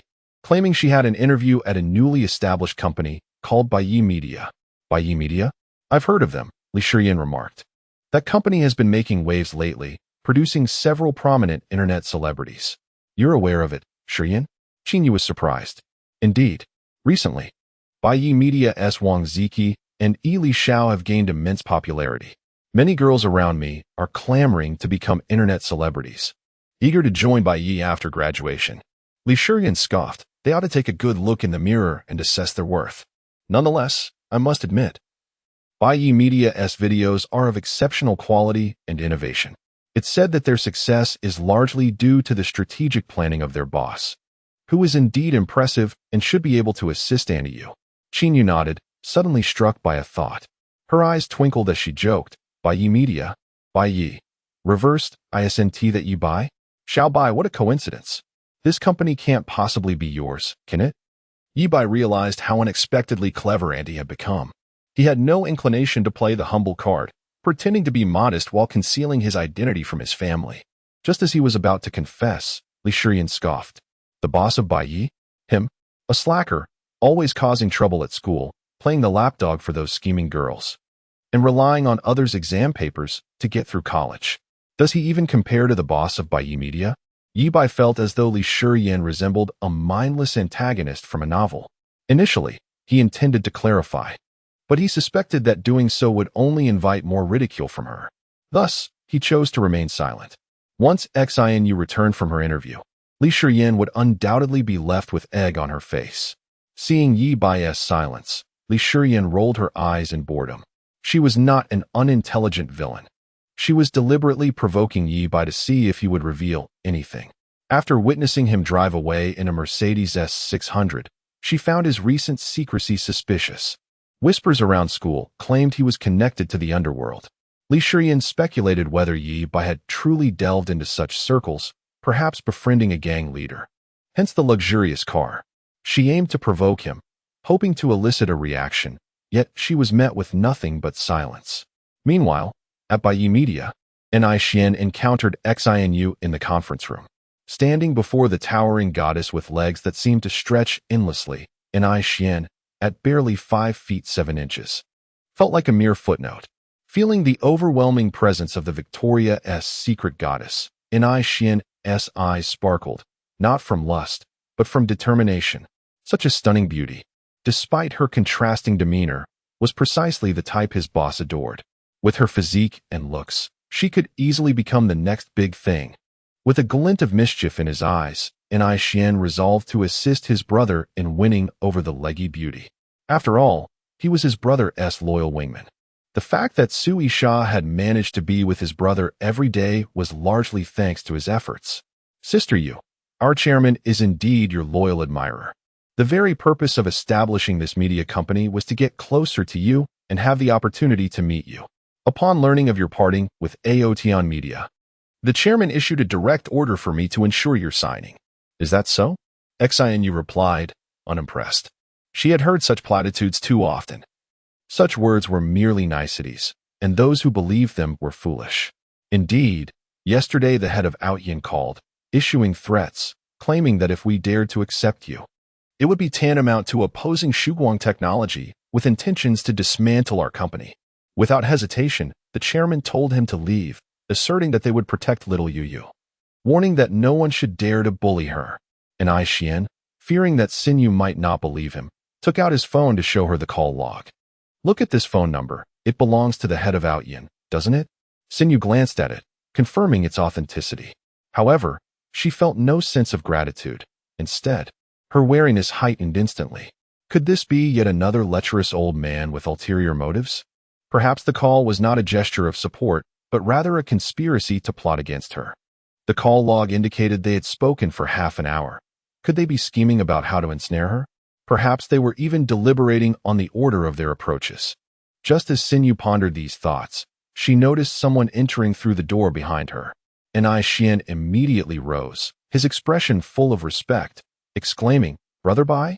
He gestured for Xinyu to turn around, saying, "Sister Yu, this is our chairman of Bai Media, Chairman Yi." Xinyu turned abruptly, and then froze in astonishment. Last night was another night of revisions. The second round of the resurrection match is about to begin.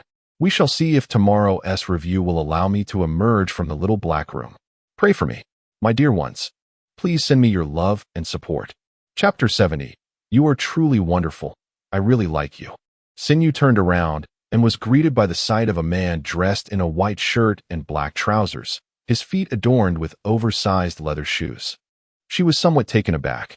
The chairman of Bai Media was entirely different from her expectations.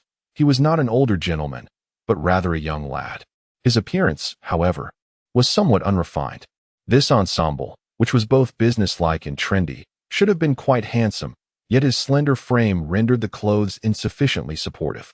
Furthermore, his wild, voluminous blonde curls nearly obscured his eyes. This was hardly the image one would associate with a company chairman. He resembled more of a nonconformist youth. Was this really the individual behind the internet sensation Prince Chi and Little Shazi? Synyu found herself engulfed in doubt. She recalled what General and I had mentioned earlier about Chairman Bai being a seasoned fan of hers, and her wariness heightened. Could this Mr. Ye be the type to send private messages asking to purchase her clothing? She began to waver, deciding against signing a contract with Bai. After all, who knew how she might be harassed by such a superior? Hey, Nan Shao, why are you dressed the same as Brother Bai? Anai Shin exclaimed, his eyes wide with surprise. Moments ago, he had peered through the glass wall of the conference room, assuming that the figure he saw was Brother Bai, only to find it was Zhang Lingnan who entered. Zhang Lingnan spun around with a hint of pride. I think Brother Bai looks quite dashing in this outfit. And it seems to be popular with the ladies, so I decided to give it a try. How do I look? Get out of here. Anai Shin waved his hand in annoyance, then turned to Synyu with an awkward smile. Sister Yu, I apologize for the misunderstanding. This is our company's janitor, not the chairman. Just as he finished speaking, the conference room door swung open again, and a young man walked in, dressed identically to the previously mentioned Nen Shao. However, it was evident that this individual possessed a more attractive physique, the kind that accentuated his slimness while revealing a well-defined form. He stood tall at approximately 185 centimeters, with chiseled features that were strikingly handsome. There was a unique aura about him, a blend of elegance and dominance. He bore a resemblance to a younger Gu Tianla, yet was even more charming and captivating. Synyu marveled inwardly. Such superior looks seemed wasted on anything other than stardom. If he were to debut in acting, even with the most wooden of expressions, he would undoubtedly become a sensational heartthrob. Yet, this face seemed oddly familiar. Synyu paused. It was not merely a sense of familiarity. She had touched his abs and playfully patted his backside the previous night. Wasn't this the nephew of Qin the little wolf dog Ye Bai? What was he doing at Bai? Was he here to audition as a host?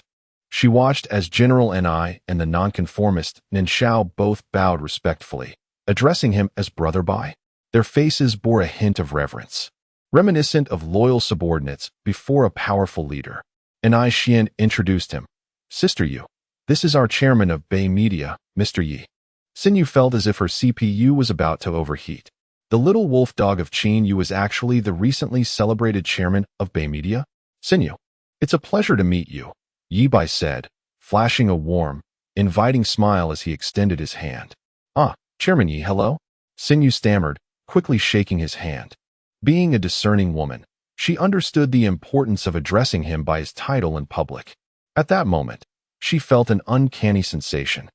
If not for the striking resemblance to the Ye Bai she had seen the night before, even the name being the same, she might have doubted her recognition. Before her stood a mature and composed chairman, while the Ye Bai from last night had been a bashful university student. A shy young man who blushed at her offering to wash his face. Noting that Sinyu's gaze was fixed on Brother Bai, Anai Xian felt a surge of satisfaction. It seemed inevitable that the two would soon become an item, and he would find himself relegated to a lower status within the company. Yet, he didn't mind. As long as his brother was happy, a bit of personal sacrifice was a small price to pay.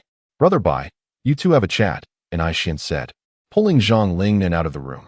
Seeing Synyu still somewhat dazed, Ye Bai smirked playfully. What's wrong? Aunt Synyu, do you not recognize me?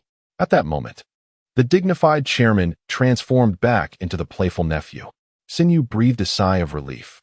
Goodness, little Bai, I never imagined you were the chairman of Bai, she exclaimed in astonishment, pinching his cheek and gently tapping his solid chest. Once again, she envied Yu for having such an outstanding protege. Handsome, capable, and with a fondness for older women. What a catch. That foolish woman, unaware of the quality male right beside her. Had she known, she would have urged her to take the initiative and offer some discreet guidance to little Bai. So what if there was a slight generational gap? There was no blood relation, not even a familial bond, merely the son of a childhood playmate. If it were her, she would have likely succumbed long ago. Ye Bai glanced at the conference table, where a contract lay. He gestured towards it. Aunt Sinew, what do you think? Care to join Bai? Without hesitation, Sinew approached and signed the contract without even glancing at its contents, her guard having dropped to its lowest. She completely forgot her earlier suspicions about the chairman of Bai conspiring against her and her resolve not to sign. Little rascal, Anne is now yours. You better treat her well, Sinew teased, her voice losing its previous assertiveness. To her surprise, her captivating yet spirited visage added an intriguing flavor to her words. Rest assured, Aunt Sinew, I am your loyal admirer. Ye Bai winked playfully. His intention was merely to jest about the misunderstanding from the previous night, when Sinew thought he was her little black fan. Yet, Sinew recalled what Xian had just said. Our chairman is indeed your devoted fan. He established this media company to enter this circle, seeking opportunities to meet you. When the head of Outyin had called to threaten her, insisting that if he dared accept her, he would ruin Bai, the chairman had unhesitatingly told him to scram, asserting that he would protect little Yu. No one would dare bully her. And Xian's words echoed in her mind, and Sinew felt an inexplicable shyness mixed with sweetness. Her alluring large eyes glistened as she gazed at Ye Bai, her expression softening. If Qin Yu were to witness her demeanor, he would undoubtedly be taken aback. Having known this woman for years, Qin Yu had never seen her exhibit such a vulnerable side. More than anything, Sinew felt touched that this little rascal cherished her so dearly, secretly contributing so much without seeking recognition. Originally, she had jokingly suggested giving that to Ye Bai, but now she resolved to reward him properly when she returned home that evening. She would give him her clothing, and whatever else. Perhaps even personally assist him was not out of the question.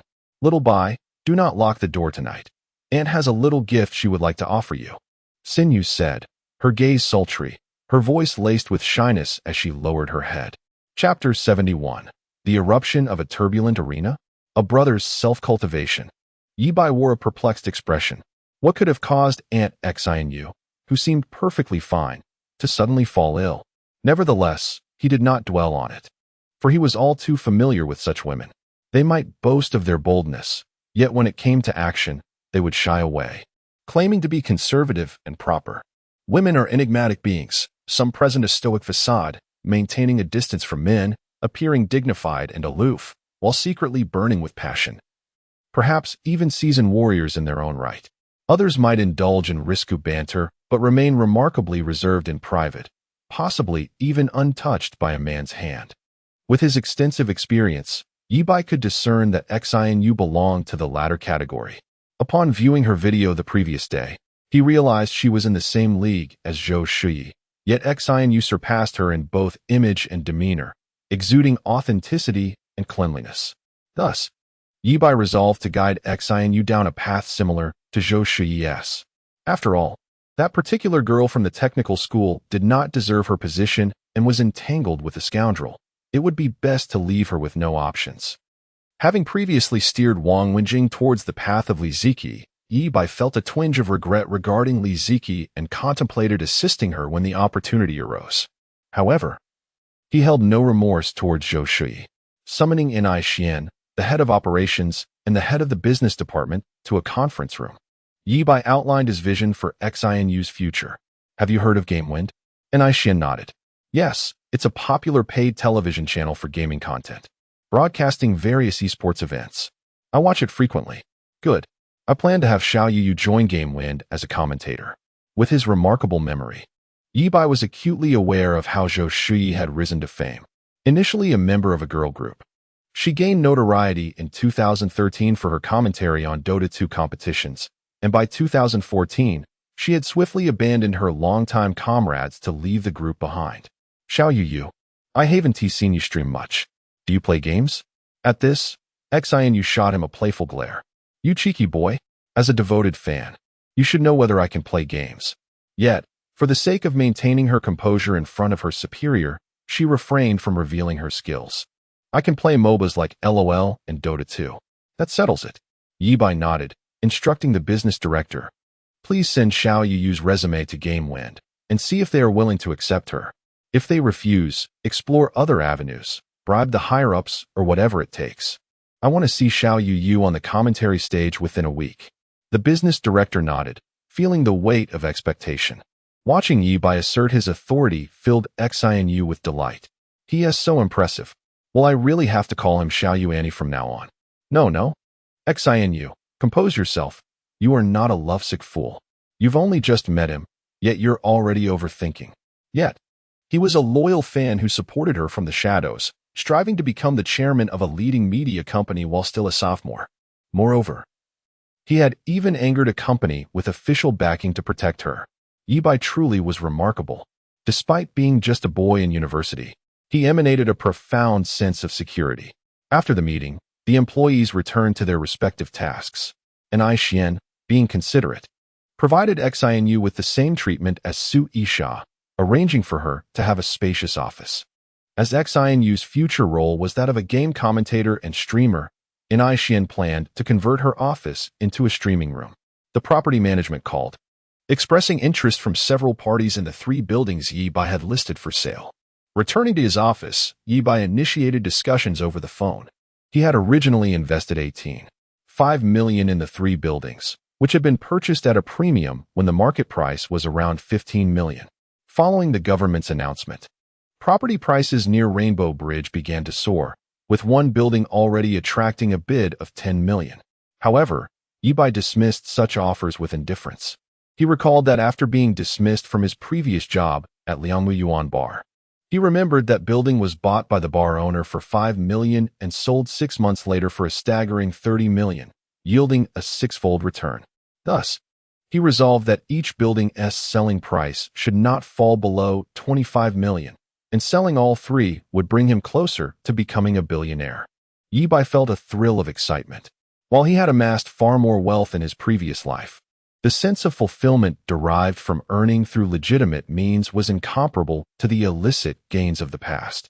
In his former life, he had to appease the powers that be, always walking on eggshells, fearing the day he might fall victim to the very forces he had once navigated. In this life, however, every penny earned was clean and justifiable. What? The initial funds for buying the buildings came from gambling? Nonsense. There's no evidence. It was all from trading antiques on Antique Street. Knock, knock. The office door was rapped upon. Come in. Upon the command, Sui Sha entered. Her cheeks flushed and her eyes wide. Director Yi, do you have a moment? Could you help me shoot a video? I still can't find my rhythm. Ye Bai shook his head and stood up. Are you truly seeking to film a video? I hesitate to expose you. It's evident you're just asking for trouble. He maintained a serious facade as he led the bashful Sui Sha into dance studio number 3. And Xian, initially enjoying the spectacle, suddenly noticed Xian Yu's curiosity piqued by the commotion in the office. He froze momentarily, quickly approaching her. Sister Yu, regarding your work arrangements, I have a few matters I'd like to discuss with you to seek your opinion. Xian Yu nodded, halting her steps. Just as Xian intended to enter, he reconsidered. He had to avoid any appearance of impropriety. How could he remain alone in the office with the sister-in-law?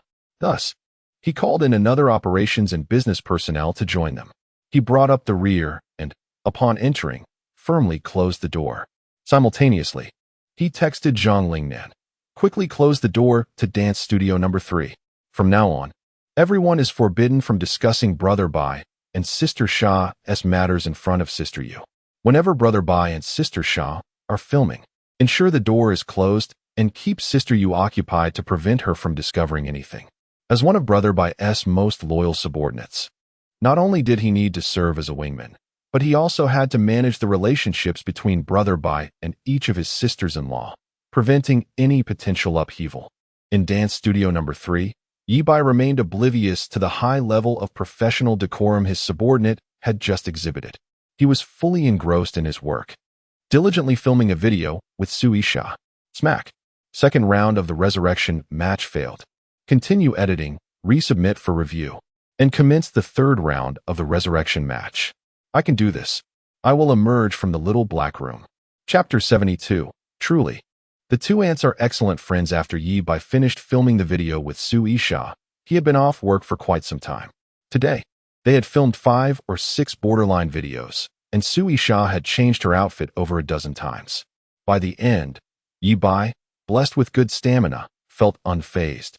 While Su Isha was utterly exhausted, panting heavily, her cheeks flushed as if she had a fever. To an outsider, it might have seemed as though they were engaged in some clandestine activity in the dance studio. In reality, they were diligently working, sincerely filming videos, devoid of any inappropriate antics, save for a few playful slaps exchanged between them. Ye Bai had initially intended to bring Aunt Sinyu home with him, but she had left long before, leaving only a handful of diligent workers still toiling away in the office. When he was driven home by Song Dongfeng, dinner was just being served. The family of 4 gathered around the dining table to commence their meal. After some contemplation, Sinyu turned to Qin Yu and said, "Little Yu, after we finish dinner, could you help me tidy up the spare room? I'll be sleeping alone tonight, so there's no need for us to share a bed." She had originally planned to stay a few days at Qin Yu's home before moving out, but now that Ye Bai was there, she found it hard to leave. I wanted to cuddle with you for a few more nights," Qin Yu pouted, a look of regret on her face. "We've both grown accustomed to sleeping alone. Cramming together just doesn't work. It's best to avoid it," Sinyu replied. She was contemplating sneaking into Ye Bai's room later that night after everyone had drifted off to sleep, to give him a few small gifts. If she shared a bed with Qin Yu, it would be rather inconvenient. With this thought, Sinyu shyly glanced at Ye Bai. Although numerous fans persistently sent private messages requesting such gifts, with some even willing to pay handsomely, she had never acquiesced. The notion of giving Ye Bai these small tokens made her feel a bit bashful, despite her typically carefree demeanor. "Well then, it seems I'll be sleeping alone tonight," Qin Yu said, pouting again. Although her face bore an expression of regret, her eyes sparkled with delight, betraying her true feelings. She secretly stole a glance at Ye Bai, her gaze filled with affection. These past few days, she had grown accustomed to the nightly cuddles with this mischievous boy and felt slightly disoriented at the thought of sleeping apart from him tonight. Finally, she would have the chance to be close to him again. Ye Bai suddenly felt an ominous premonition. Their mutual understanding had deepened. A mere glance from Aunt Sinyu was enough for him to grasp her thoughts. However, what was going on with Aunt Sinyu? The glimmer in her enchanting eyes mirrored that of Aunt Sinyu's. Was she serious when she mentioned not locking the door tonight, intending to bring a small gift? Ye Bai buried himself in his meal, remaining silent. Li Shiyin glanced back and forth, her brow furrowed. She sensed that both her mother and Aunt Sinyu were acting strangely, though she could not pinpoint the issue. After dinner, Li Shiyin took a shower and retreated to her room first. The remaining 3 exchanged knowing glances and silently returned to their respective rooms. Soon, the night deepened. The world was enveloped in silence, with silver moonlight cascading over the earth.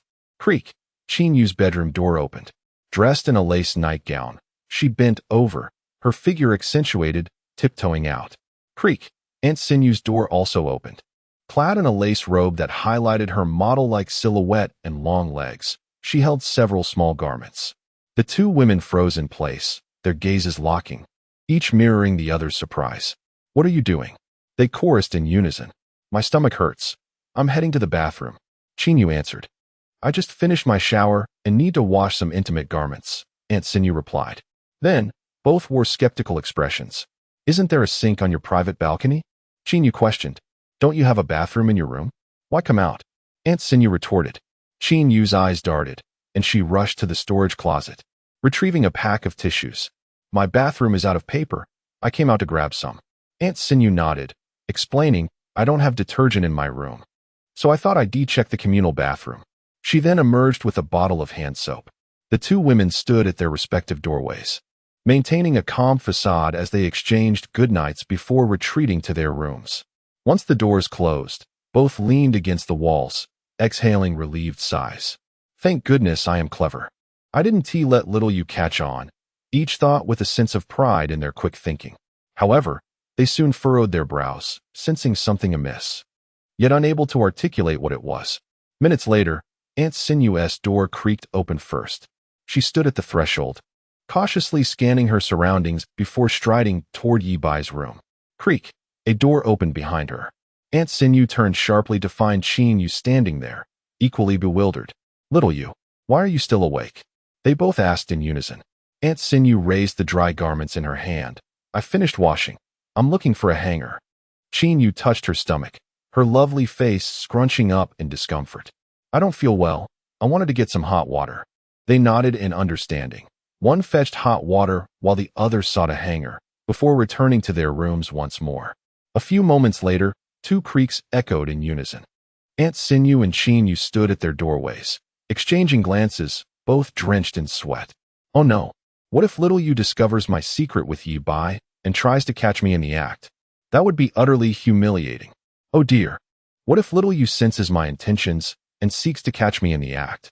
If she finds out, where would I hide my face?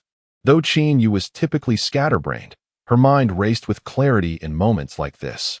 She forced a pitiful smile, attempting to dispel Aunt Sinu's suspicions. Little you, I still want to cuddle with you while sleeping. Me too. I'd like to chat with you before bed, Aunt Sinew replied, playing along. Why don't we sleep together? They proposed in unison once more. With smiles gracing their faces, they joined hands and made their way to Chin Yu's room. Their expression suggested they were quite pleased, though their true thoughts remained a mystery. Ye Bai, observing the entire scene with his keen insight, understood that both women were weaving a web of deception and grasped their intentions.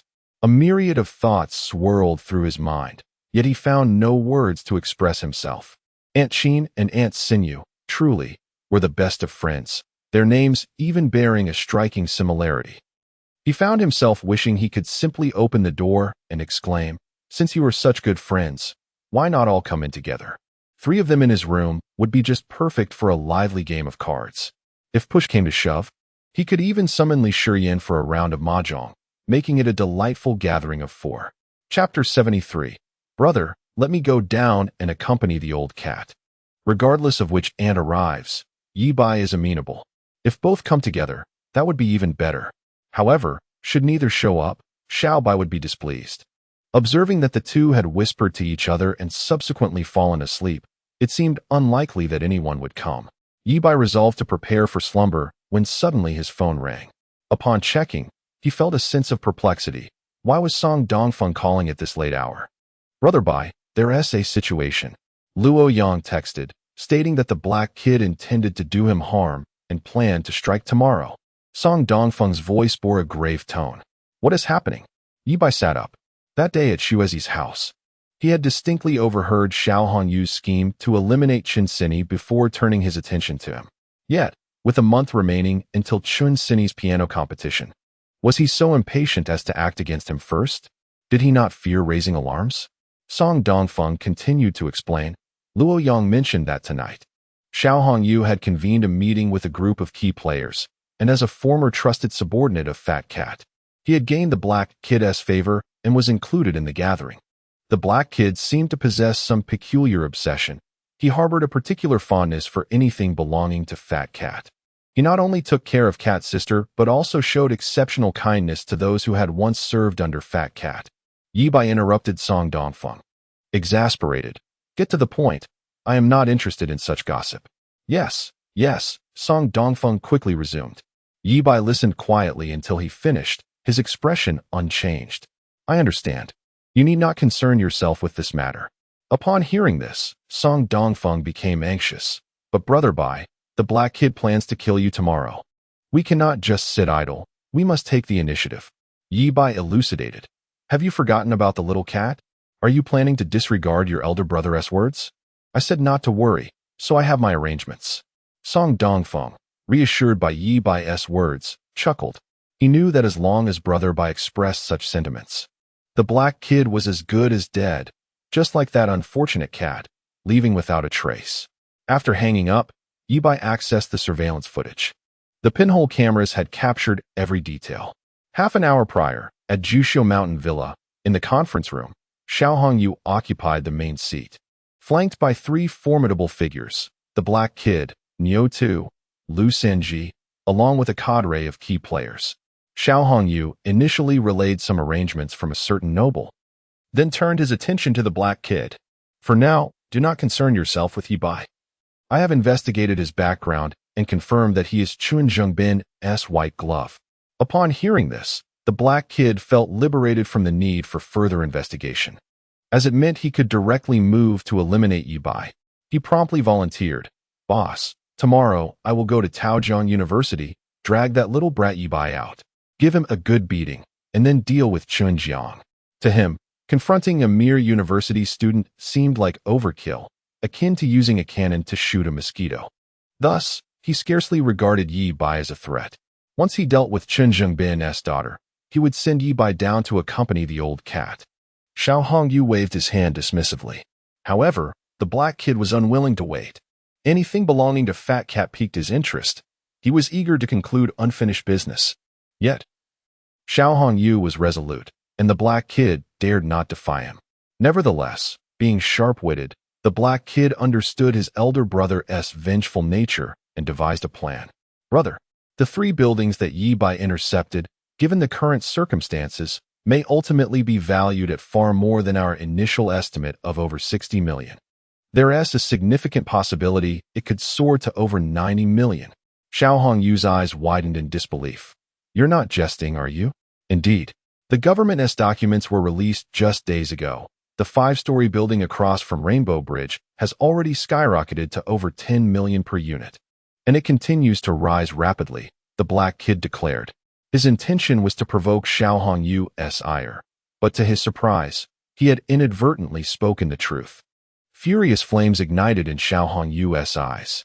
Damn Ye Bai? That's over 90 million. Rounded up, that's 100 million. Regardless of future market trends. My blood pressure has spiked at this revelation. Tomorrow, I will capture that bastard and take him to Jiangxin Island. I shall personally send him off. Understood. The Black Kid's spirit soared, a sinister smile spreading across his face. Luo Yang, who sat behind him as a favored subordinate, witnessed it all unfold. Although he had defected, a wave of desolation washed over him. It was over. The new boss was rushing headlong towards his demise. Not only had he dallied with Cat Brother's woman, but he also sought to accompany him in death. What rank do you hold? To dare covet Brother Bai's attention? Do you not even know how to spell death? After the meeting concluded, Luo Yang excused himself to use the restroom, finding a stall to sit in, where he relayed tonight's events to Song Dongfeng via text. After sending the message, he lit a cigarette, inhaling deeply, feeling akin to Chen Yongren from Infernal Affairs. 3 days after 3 days, nearly 10 days have passed. Brother Bai, when will I return to the organization? Associating with these fools leads to no future. Initially, Ye Bai intended to see if Chun Zhengbin could eliminate Xiao Hongyu's group entirely, ensuring that those deserving of punishment received it.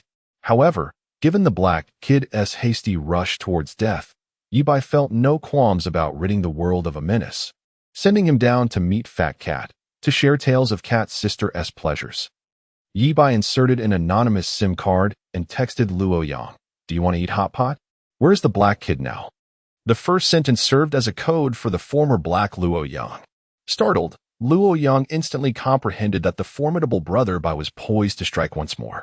The original landlord of Liangmu Yuan Bar intended to flee to escape debts, but the Black Kid's men captured him and his son in the countryside. They've been brought back to the landlord's home, and the Black Kid is heading there now, claiming that he will collect debts that Fat Cat could not recover. Ye Bai felt exasperated. He had returned the IOU to that old man and even left a note urging him to flee. How could he have been apprehended? Moreover, the Liangmu Yuan building was ostensibly his property, yet the Black Kid dared to exert his dominance there. Fate had decreed that he would not survive the night.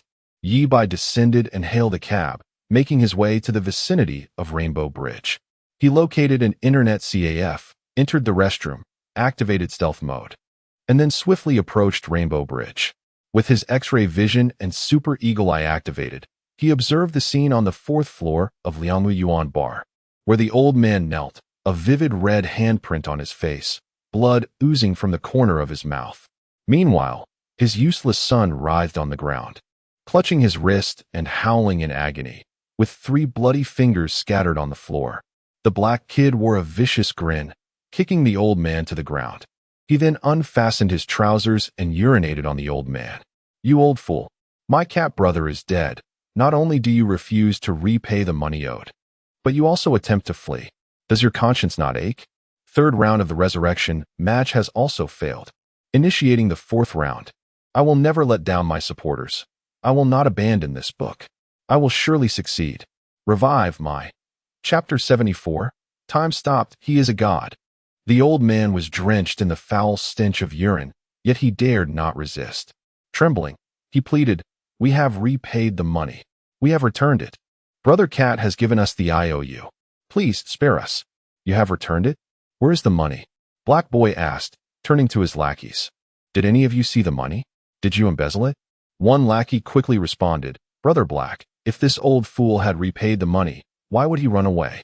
Indeed, if you have repaid the debt, why are you fleeing? I see no evidence of repayment. I have taken over Brother Cat's assets, and there has been no deposit into his account, nor any sudden influx of cash." Having finished relieving himself, Black Boy shuddered and sighed contentedly. He waved his hand, signaling his lackeys, "You all come too. Let everyone share in the fun, including his son." Instantly, the group of lackeys split into 2, dropping their trousers to urinate on the old man and the slightly plump man. The old man shielded his face with his hands, refraining from resistance, fully aware that opposing these beasts would only lead to a more dreadful fate. "Is it just a few severed fingers? You scream like a pig being slaughtered. Come, let me disinfect you. Don't move. If you dare to twitch, I will chop off your remaining 7 fingers one by one." The slightly plump man, initially wanting to roll away, dared not move upon hearing this. He trembled on the ground, clutching his severed finger, moaning in agony. Once they had all finished, the old man wiped his face and said, "We truly repaid Brother Cat. If we hadn't tea, how could Brother Cat have willingly given me the IOU? I can repay you again, but only if you can produce the IOU." "I understand now," Black Boy exclaimed, clapping his hands in realization. "So you old fool stole the IOU. I wondered why I couldn't find it anywhere. I even thought Brother Cat hid it in Sister Cat's belongings and searched for it." The lackeys present exchanged glances and began to laugh lewdly, well aware of their brother's proclivities. "You want the IOU, do you? I have plenty." Black Boy waved his hand, and one lackey immediately retrieved an IOU from his bag, approaching the slightly plump man, holding his breath as he pressed his hand onto the document. The slightly plump man's hand was already a bloody mess, so there was no need for ink. "Damn, whose urine is so foul? Second brother, is it you? Stop chasing after the girls." One lackey cursed, prompting everyone to burst into laughter. Black Boy, thoroughly amused, remarked, "See, now we have the IOU. Old man, when do you plan to repay the money? We did not sign the IOU voluntarily. We do not acknowledge it." "Very well. Old man, you truly have a tough bone." Black Boy seethed, gesturing angrily. "Chop off his son's member. Let this old man be left without heirs." One lackey interjected, "Brother Black, this old fool can be left without a son, but not without a granddaughter. His son is married and has a daughter who has moved to the provincial capital with his ex-wife." "Damn it. Why didn't you say so earlier?" Black Boy's eyes lit up. "Go to the provincial capital and bring back his granddaughter. If he doesn't repay the money, we'll do it in front of him." The old man, who had been silent until now, felt his eyes welling with tears at this prospect. He charged at Black Boy, shouting, "You beast! How dare you? I will fight you." With a swift kick, Black Boy sent the old man sprawling to the ground, blood foaming from his mouth. "Brother Black's kick, I could never learn that." A lackey flattered, "Learn a thing or two." Brother Black was a key player in the football team, nicknamed Golden Right Foot. Had he not retired, our national team would surely have made it to the World Cup. Black Boy, unfazed by the flattery, disdainfully shook off the urine from his foot. "How dare you lay a hand on me? Throw this old fool off the building." Moments ago, at the Rainbow Bridge, concealed in the shadows, Ye Bai could no longer bear to watch. In his previous life, he had risen through the ranks by running a casino and offering high-interest loans. Yet, to be frank, while he and his lackeys could be ruthless. They would never be cruel to ordinary people. When they couldn't collect debts, they resorted to soft violence, such as lingering at the debtor's home, consuming their food and resources. Black Boy's actions were nothing short of inhumane. Ye Bai retreated to a surveillance-free area and sent a text message to Luo Yang. Call Black Boy and tell him you saw the dragon that won 8 million at the casino recently. Just as Black Boy was about to give the order to act, his phone rang. Upon seeing it was Luo Yang calling, he answered, concerned that something had gone wrong at the casino. Brother Black, I just saw the dragon who won big at the casino. Are you sure? Black Boy's eyes narrowed. Absolutely. He only brought 2 lackeys with him, and they've just gone into the restroom while I keep watch outside. Keep an eye on them. I'll be back soon. Black Boy hung up, waving his hand decisively. Back to Juxiu Mountain Villa. Notify all brothers outside to come up the mountain. Bring out the best of the best. A throng of men abandoned the old man and his son, rushing downstairs. One lackey looked back, adding, prepare the money. If he doesn't repay, just wait for the granddaughter. Once they had left, the old man fell into a moment of silence before bursting into tears. Such sin. Jingjing, I'm sorry, he cried, beating the floor. While he had initially contemplated death, the thought of his only granddaughter being targeted by these fiends filled him with dread and despair. After a moment of reflection, the old man suddenly bowed repeatedly to the coffee table in the living room. Heavenly Father, please open your eyes. Take these murderous beasts away. Juxiu Mountain Villa lay across the river from Taijiang, accessible by traversing the Rainbow Bridge and crossing the Jingzinsa Bridge.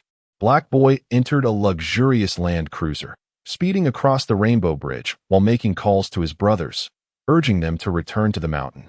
As something significant was about to unfold, as the night deepened, the vehicles on the Rainbow Bridge dwindled. The land cruiser sped along, and by the time it reached the center of the bridge, there were no other vehicles in sight. Suddenly, the world came to an abrupt halt. Time seemed to freeze. Then, the door of the land cruiser swung open. Though the driver had been motionless, his arm was suddenly seized by an invisible force, twisting uncontrollably. The steering wheel turned sharply to the left, and the tires followed suit. In a realm where time was suspended, everything should be immobile, and no objects could be manipulated or destroyed. Yet, the master of time could command everything within this world at will. In the realm where time stood still, he was indeed a god.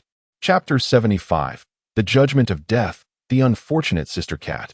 After the steering wheel was violently wrenched, the accelerator was rendered useless. Suddenly, the driver's elbow sank inward, as if struck by a tremendous force in the area of the nerves. First the left hand, then the right. A baseball bat materialized out of nowhere, striking the black-haired man's temple with brutal force. The car door slammed shut once more. With a crash, the world returned to normal. Damn it! The driver shouted, feeling as if the nerves in his arms had been shattered, rendering them completely numb and immobile. But what followed filled him with even greater dread. At some point, he had inexplicably yanked the steering wheel hard to the left. The front wheels, spinning at high speed, suddenly veered sharply, subjecting the suspension system to an immense lateral force that surpassed its limits, resulting in a catastrophic axle break. The tires exploded in tandem. What the hell? What are you doing, second brother? The passenger in the front seat sensed something was amiss and immediately pulled the handbrake. But it was already too late. The cruiser soared into the air, flipping over. Black brother. A subordinate in the back seat turned just in time to see the black-haired man had passed out, blood oozing from the left side of his head. Moments later, the cruiser crashed through the guardrail, plunging headfirst into the Peach River. Fortunately, the windows had shattered and warped during the chaotic flip, allowing the subordinates to kick out the glass and escape. The black-haired man remained unconscious, while a nearby subordinate attempted to rescue him, but the seatbelt malfunctioned, refusing to unfasten. As the water began to flood in, the car slowly sank. Gritting his teeth, the subordinate made the heart-wrenching decision to abandon his older brother and escape. The icy river water surged in, jolting the black-haired man awake, his head pounding painfully. Upon opening his eyes, he realized the car had overturned, cursing under his breath as he hurried to unbuckle his seatbelt, only to find it impossible. Frantically, he retrieved a dagger from his pocket and sliced through the belt. Just as he freed himself from the window, the cruiser began its slow descent into the depths. Seeing several subordinates desperately swimming towards the shore ahead, he cursed again at their lack of loyalty and followed suit. Once ashore, he glared at the subordinate who had sat beside him, slapping him hard across the face. "How could you just abandon me like that to save yourself?" The subordinate, looking miserable, replied, "Black brother, the seatbelt wouldn't unfasten. I was about to ask the brothers for a knife to come back for you, but when I turned around, you were already out." The black-haired man, not wishing to dwell on the incident, mentally marked this subordinate with resentment. He scanned the area and asked, "Where's second brother?" Second brother was the driver. A subordinate shook his head. "I didn't see him come out. He's probably gone." Frowning, the black-haired man recalled catching a glimpse of someone in the driver's seat as he escaped. But in the heat of the moment, he had no time to consider it. Even if the eldest brother was disloyal, he could hardly blame the others now. "Let's return to the casino. Note the location of the submerged car. And tomorrow we will find someone to retrieve second brother." The driver was gone, and how the car flipped was a mystery to all. On the Rainbow Bridge, Ye Bai furrowed his brow. Was the black-haired man truly so physically resilient? After sustaining such a blow, he had regained consciousness and swum back to the riverbank with remarkable speed. Ye Bai recalled that in his previous life, during the climactic battle with Xiao Hongyu, Song Dongfeng had kicked the black-haired man 5 meters away, perceiving him as weak. He hadn't anticipated such tenacity. It seemed he had underestimated Dongzi's combat prowess. When they had sparred, he surely hadn't held back, treating it as mere play. Ye Bai shook his head. This was an oversight on his part. He did not wish for the black-haired man to perish, inadvertently dragging innocent bystanders into danger.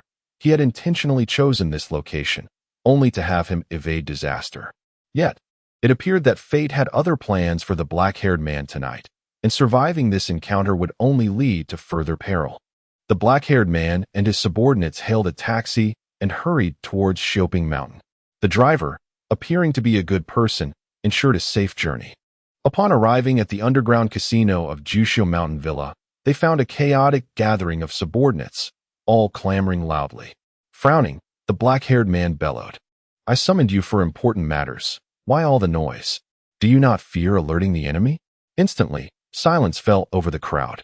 One subordinate stepped forward, pointing at Luo Yang, angrily exclaiming, "Black brother, let this waste speak for himself." "Hey, black brother, why are all your clothes wet?" Seeing the black-haired man return safely, Luo Yang felt a chill in his heart and forced a smile on his face. "Black brother, I mistook the wrong person. It wasn't the over-the-river dragon from that night, causing my brothers to waste their trip." The black-haired man, incredulous, slapped Luo Yang across the face and unleashed a flurry of blows and kicks upon him. "You worthless piece of trash. How could you make such a mistake? Do you have any idea how close you came to getting me killed?" After a brutal beating, Luo Yang was left battered and bloodied, yet he dared not retaliate. "I could just kill you." After venting his anger, the black-haired man's fury subsided somewhat. He pointed at Luo Yang and waved for everyone to disperse before heading upstairs. Luo Yang wiped the blood from his nose, feeling desolate. "Brother Bai, you are truly going to get me killed. How could you not deal with him on the way?" Observing the disheveled appearance of the black-haired man and his group, it was evident they had encountered trouble en route. Yet, he had returned alive. At that moment, Luo Yang began to harbor doubts about Ye Bai's capabilities. Was the death of Brother Cat truly just a coincidence? Upon returning to room 888, the black-haired man stripped off his wet clothes. "Black brother, what happened? How did it end up like this?" Sister Cat approached him. The black-haired man did not respond, gazing at Sister Cat's alluring figure, licking his lips as he swept her into his arms. 2.5 minutes later, the black-haired man filled the bathtub with water and sank into it, luxuriating in the warmth. "Damn, this is bliss. So this is how the old cat lives, truly a life fit for a deity." He retrieved a cigarette, took a deep drag, and exhaled slowly, closing his eyes in contentment. Unbeknownst to him, a hairdryer on the shelf began to levitate, its plug finding its way into a socket. Then it floated towards the bathtub. "No way."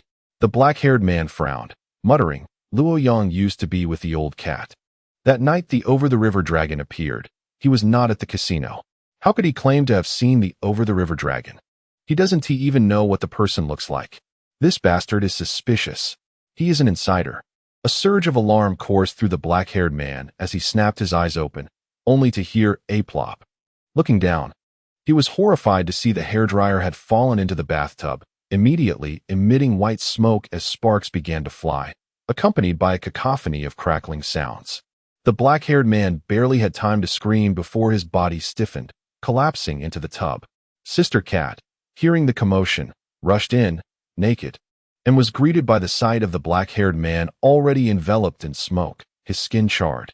The bathroom was filled with the acrid scent of burnt flesh. Sister Cat did not dare to unplug the hairdryer, nor did she think to cut the power. With a shriek, she stumbled out the door. The subordinates rushed in, stunned not by the sight of the black-haired man, but by the sight of the naked Sister Cat.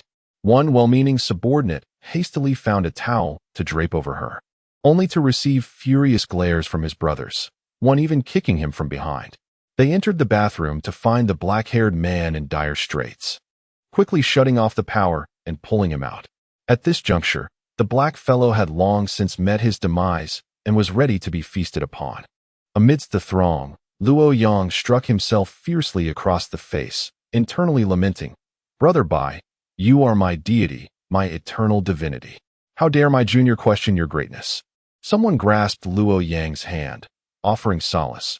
"Brother Yang, do not blame yourself. It was Brother He's fate to encounter such a trial."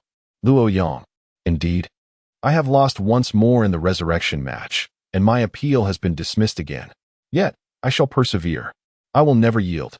Let there be resurrection. My." Chapter 76. Brother Bai demands your demise at the third watch, not to spare you until the fifth upon witnessing Luo Yang harshly slap his own face. His younger brothers were deeply moved by his loyalty.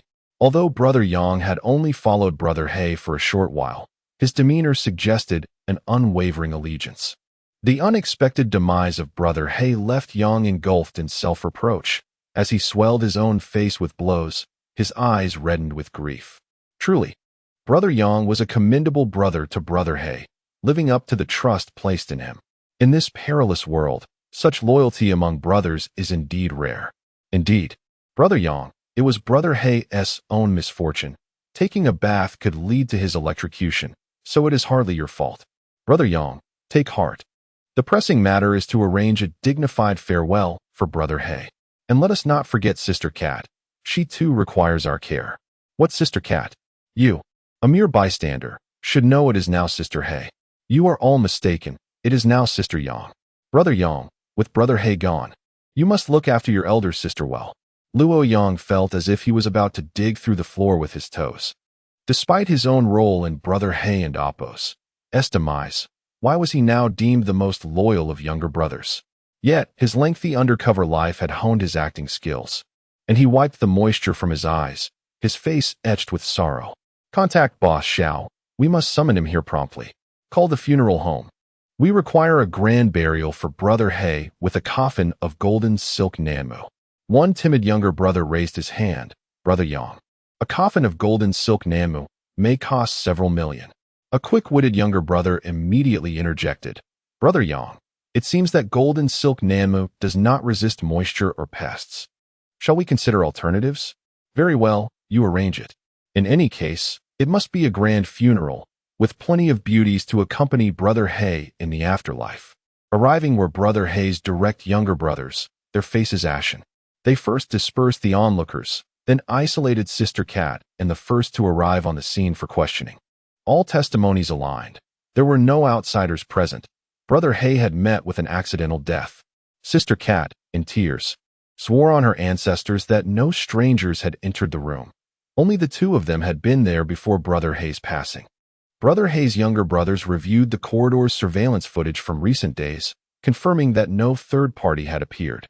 Soon, Xiao Hongyu arrived, his countenance grim as if he had just lost his mother. In less than a month, two of his four stalwarts had met with accidental deaths. His naturally suspicious nature could not accept this as mere coincidence. After hearing the reports from Brother He's younger brothers, Xiao ordered everyone out of room 888, retaining only one younger brother by his side. This was a companion of decades, raised alongside him, whose reliability surpassed even that of his four stalwarts. With a subtle gesture, Xiao signaled for the younger brother to retrieve a surveillance video of the room. Indeed, he had instructed his men to install a pinhole camera here. Following the unexpected death of Fat Cat, Xiao had developed considerable doubts about Sister Cat and had taken precautions. Together, they scrutinized the footage surrounding the incident. Regrettably, they had neglected to place a camera in the bathroom, thus missing the moment of Brother He's death. As they watched Brother He embrace Sister Cat passionately, Zhao's expression darkened. This wretch, I entrusted him to look after Sister Cat, and he took her to bed. No sense of brotherly honor. After cursing, he continued watching the footage. Observing Brother He enter the bathroom 2.5 minutes later, while Sister Cat lay on the bed, visibly dissatisfied. Moments later, the bathroom was illuminated with electric sparks, prompting Sister Cat to rush over, only to scream and flee, followed by a throng of younger brothers responding to the commotion. During this interval, there was indeed no sign of a third party. Brother, it seems Brother He truly died by accident, sighed a younger brother. Zhao's expression remained grim. His instincts insisted that something was amiss, yet all evidence pointed to a mere mishap. If someone could render themselves invisible, they could indeed eliminate Brother He without leaving a trace. They could have followed Brother He into the room, orchestrated an accident, and then exited with Sister Cat. But how could that be? Reality is not a film. If superpowers existed, the world would be in chaos. Unyielding, Xiao commanded his younger brother to retrieve the recent surveillance footage and fast-forward through it. Yet, no third party had entered. Brother He had always returned alone, immediately embracing Sister Cat. After he left, Sister Cat, unsatisfied, continued on her own. The younger brother gawked at the spectacle, excitement brewing. However, Xiao, a seasoned veteran, found it distasteful. After reviewing the footage and the scene once more, though he still felt uneasy, he ultimately dismissed his suspicions. He exited the room to announce the findings to the gathered brothers in the corridor. Brother He had indeed met with an accidental death. He had placed an electrified hairdryer on the wall rack, which fell into the bathtub while he bathed, resulting in electrocution. Brother He was dispatched to the funeral home, and his family was notified of the grand burial arrangements. Furthermore, all key members of the organization were summoned for a meeting the following morning. As Xiao entered to investigate, Luo Yang felt a surge of anxiety, fearing any revelations that might link him to the incident. He discreetly positioned himself at the back of the crowd, ready to flee at the first sign of trouble. Observing Zhao's demeanor, it appeared the situation was under control. Much like with Cat Brother's death, nothing conclusive would emerge. Luo Yang's admiration for Brother Bai surged within him like a relentless torrent. What is a god? Brother Bai is a deity, eternal and divine. Brother Bai demands your demise at the third watch, not to spare you until the fifth. Fat Cat had previously sought to confront Brother Bai, only to meet his end through an overdose. Now Brother He attempted to deal with Brother Bai, only to be electrocuted. Moreover, both deaths were accidental, leaving no trace behind. Such divine methods. Luo Yang felt a wave of relief wash over him. Fortunately, he had been wise enough to abandon the shadows and ally with Brother Bai. Otherwise, he too would have met a grim fate. Brother Bai, Young Yang shall follow you for life. That night, Brother He was hastily transported to the funeral home. The news of his electrocution in the bathtub quickly spread, sending shockwaves through the underworld. Xiao Hongyu was a well-established figure in the region, with his four stalwarts renowned for their prowess. Yet, within a span of less than a month, two of these formidable allies had perished unexpectedly. There had to be more to this than met the eye. Some speculated whether he had crossed paths with a figure of immense influence, whose actions against his brothers were intended as a warning. If he dared to persist, he might be the next to fall. Others jested about a recent absurd rumor circulating in the underworld, claiming that a new Prince of Darkness had emerged in the region. Surely, old Xiao must have offended this so-called underworld emperor, or so the jest went. Of course, no one echoed this sentiment. It was merely idle chatter from those who indulged in fantasy online. We are seasoned veterans of the underworld, too wise to believe such tales. What Prince of Darkness? What underground emperor? Likely just a schoolyard bully posturing, seeking to inflate his own ego. If he were to encounter genuine figures from our world, he would likely be terrified beyond measure. Chapter 77. Into the Fire, My Brother. Early the next morning, at the top-floor conference room of the Juxiu Mountain Villa, the core members of the Xiao Hongyu group had gathered, a bustling sea of faces. Xiao Hongyu and the last two stalwarts had yet to arrive, and the brothers were engaged in fervent discussions about the events of the previous night. To be frank, I sensed something sinister in room 888. Indeed, it was rather peculiar that both Cat Brother and Black Wa had met with untimely ends there. The room certainly felt cursed. Is it not strange how many coincidences exist? Yet, in the absence of any evidence suggesting foul play, one could only attribute it to some ineffable, mysterious force at work. A blond fellow, resting his chin on his hand in contemplation, proposed a different perspective. What if the issue lies not with room 888, but rather with Sister Cat? I'm not suggesting she caused the demise of the two brothers, but perhaps there is an aura of misfortune surrounding her. By heavens! Another chimed in. Now that you mention it, it does feel as though Cat Brother and Black Wa both perished under her influence. Could it be that she carries some sort of poison within her? Pondered another. Perhaps she has been cursed, leading anyone who enters to meet their end. Yanggu, did you hear that? You must exercise caution. Do not fall into the same trap as the two brothers. Ruo Yang was drenched in sweat, completely taken aback by the increasingly eerie nature of the conversation. Had it not been for his own involvement in the deaths of the two esteemed brothers, he might have believed it. Soon, Xiao Hongyu arrived, flanked by the formidable Niu Tu and Lu Senji. The room fell silent in anticipation of their leaderess address. Xiao Hongyu began by addressing a few matters, paying tribute to the fallen stalwarts, before turning to discuss the enterprises that Black Wa had overseen. The moment of truth had arrived, and the eyes of ambitious individuals glimmered with desire. Niu Tu and Lu Senji were subtly at odds, each eager to seize this lucrative opportunity. Xiao Hongyu narrowed his eyes, surveying the brothers below. A month prior, the group's business had been divided into 4 spheres. Niu Tu managed the entertainment sector, encompassing bars, KTVs, and bathhouses. Lu Sanji oversaw real estate projects, while Black Wa managed the underground gambling operations. Fat Cat was responsible for usury and luring unsuspecting victims into the casino. After Fat Cat's departure, Black Wa had assumed all his responsibilities, including those pertaining to Sister Cat. With Black Wa now gone, it was imperative that someone step up to shoulder this heavy burden. Niu Tu spoke first, indicating a stout young man beside him. Brother, let Wu take over for Black Wa. He has been with us for years and is adept at managing business affairs. He can certainly handle the casino and loan operations without issues. Lu Sanji scoffed and gestured for a delicate-looking subordinate to stand. Brother, In Hao is a brilliant finance graduate. Though he has been with us for a short time, his loyalty is unwavering. It was he who carried you out when you were ambushed and injured 2 years ago. The two continued to bicker, neither willing to yield. Xiao Hongyu remained silent. Aware that leading a group is akin to ruling an empire, one must maintain a balance of power among subordinates. The enterprises previously managed by Black Wa could not be entrusted to Lu Sanji or Niu Tu. Doing so could jeopardize his own position as leader in the years to come. As for who would take over Black Wa's responsibilities, Xiao Hongyu had contemplated this matter deeply the previous night and had arrived at a decision. He rose and beckoned to Ruo Yang. Yang Zai, come forward. Astonished, Ruo Yang felt a foreboding sense of dread, yet he steeled himself and approached. Xiao Hongyu placed a firm hand on Ruo Yang's shoulder and spoke gravely. Yang Zai, both Fat Cat and Black Wa valued you, indicating that you are a person of considerable capability. Your contributions to the group over the years have not gone unnoticed. But, brother, Ruo Yang interjected, I have only been in the group for 2.5 years. I was merely a subordinate under Cat Brother, tasked with gathering information. I may excel at basketball, but leading is beyond my abilities.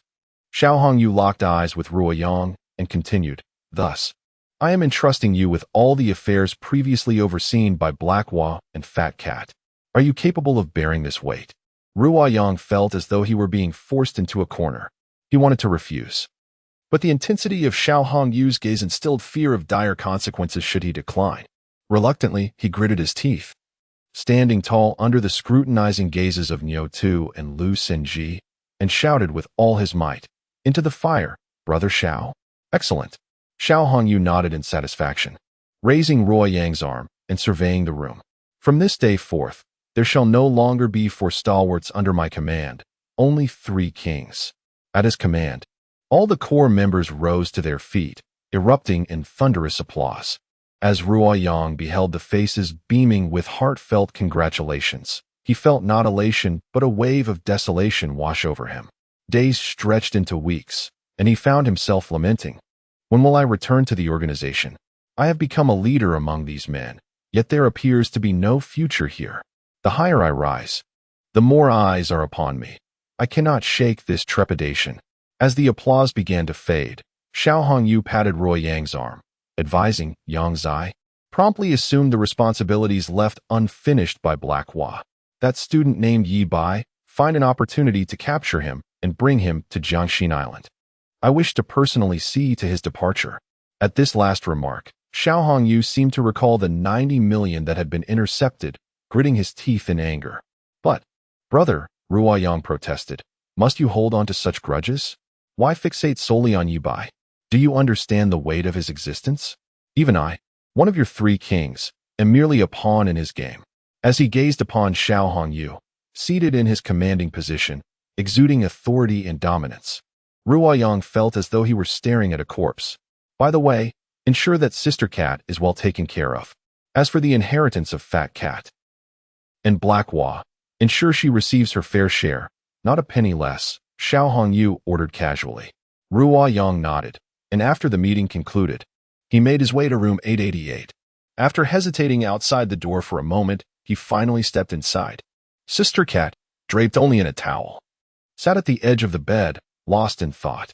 Ruo Yang admired her resilience, despite the room having been cleaned. The fact that 2 lives had been lost there did not deter her from staying, nor did she seem to fear the implications. Approaching the bed, he offered words of comfort. Sister Cat, try to find peace. Cat Brother and Black are watching over you from below. They would not wish for you to be sorrowful. Sister Cat lifted her gaze to Ruo Yang but remained silent. According to the arrangements, you are entitled to a share of Cat Brother and Black Hua's inheritance. Before Ruo Yang could finish, Sister Cat rose from the bed, kneeling before him and reaching to unfasten his belt. In that moment, Ruo Yang hesitated. Truthfully, Sister Cat was indeed alluring, and he was tempted to experience the pleasures of leadership. Yet, recalling his subordinates' whispers about her being cursed, he felt a twinge of repulsion despite knowing the truth. He quickly interjected, Sister Cat, this cannot be. You are the partner of my 2 esteemed brothers. In our line of work, we must uphold the code of honor. A brother's wife is off limits. Pushing Sister Cat away, he stepped back repeatedly. Rest assured, I will do my utmost to ensure you receive what is rightfully yours, not a single penny less. Ruo Yang dared not meet Sister Cat's gaze again, fearing he might succumb to temptation. He hastily exited the room. Meanwhile, Xiao Hongyu observed the surveillance footage on his phone, nodding in approval. Indeed, brother did not misjudge you. You are truly a man of brotherhood and loyalty. With a talent like you among us, our group has nothing to fear in terms of prosperity. As Luo Yang busied himself with the affairs of He Wazi and Fei Mao, while occasionally seeking opportunities to relay secret messages to Song Dongfeng, Ye Bai toiled diligently at the company throughout the day. Wang Ziki, a mere grain of sand, needed no further introduction, as her popularity surged across the internet. Particularly remarkable was Wang Ziki, whose momentum seemed inexhaustible. Each video she released garnered immense attention. Although the curvaceous Xiao Momo and the dancer Zhang Yusin operated on different tiers, they too flourished with increasing success. Arrangements for Aunt Xinu to commentate on the gaming competition were finalized. Initially, the organizers had reservations regarding her vibrant streaming style, fearing it might come across as jarring to the audience. However, the hired operations manager proved to be quite adept, swiftly flying to the headquarters of Gaming Wind and treating several mid-level executives to a night of massages, foot baths, and karaoke. After such a comprehensive service, the matter was settled. By the time Ye Bai returned home, hours had passed since work concluded, and dinner time had long since elapsed. Upon opening the door, he was met with a breathtaking sight. A scene of unparalleled beauty unfolded before him. Aunt Qinyu, and Aunt Xinu each occupied a yoga mat. Engrossed in their practice, Xinyu sat with her back to the entrance, her voluptuous form resembling a small millstone, nearly engulfing the mat beneath her.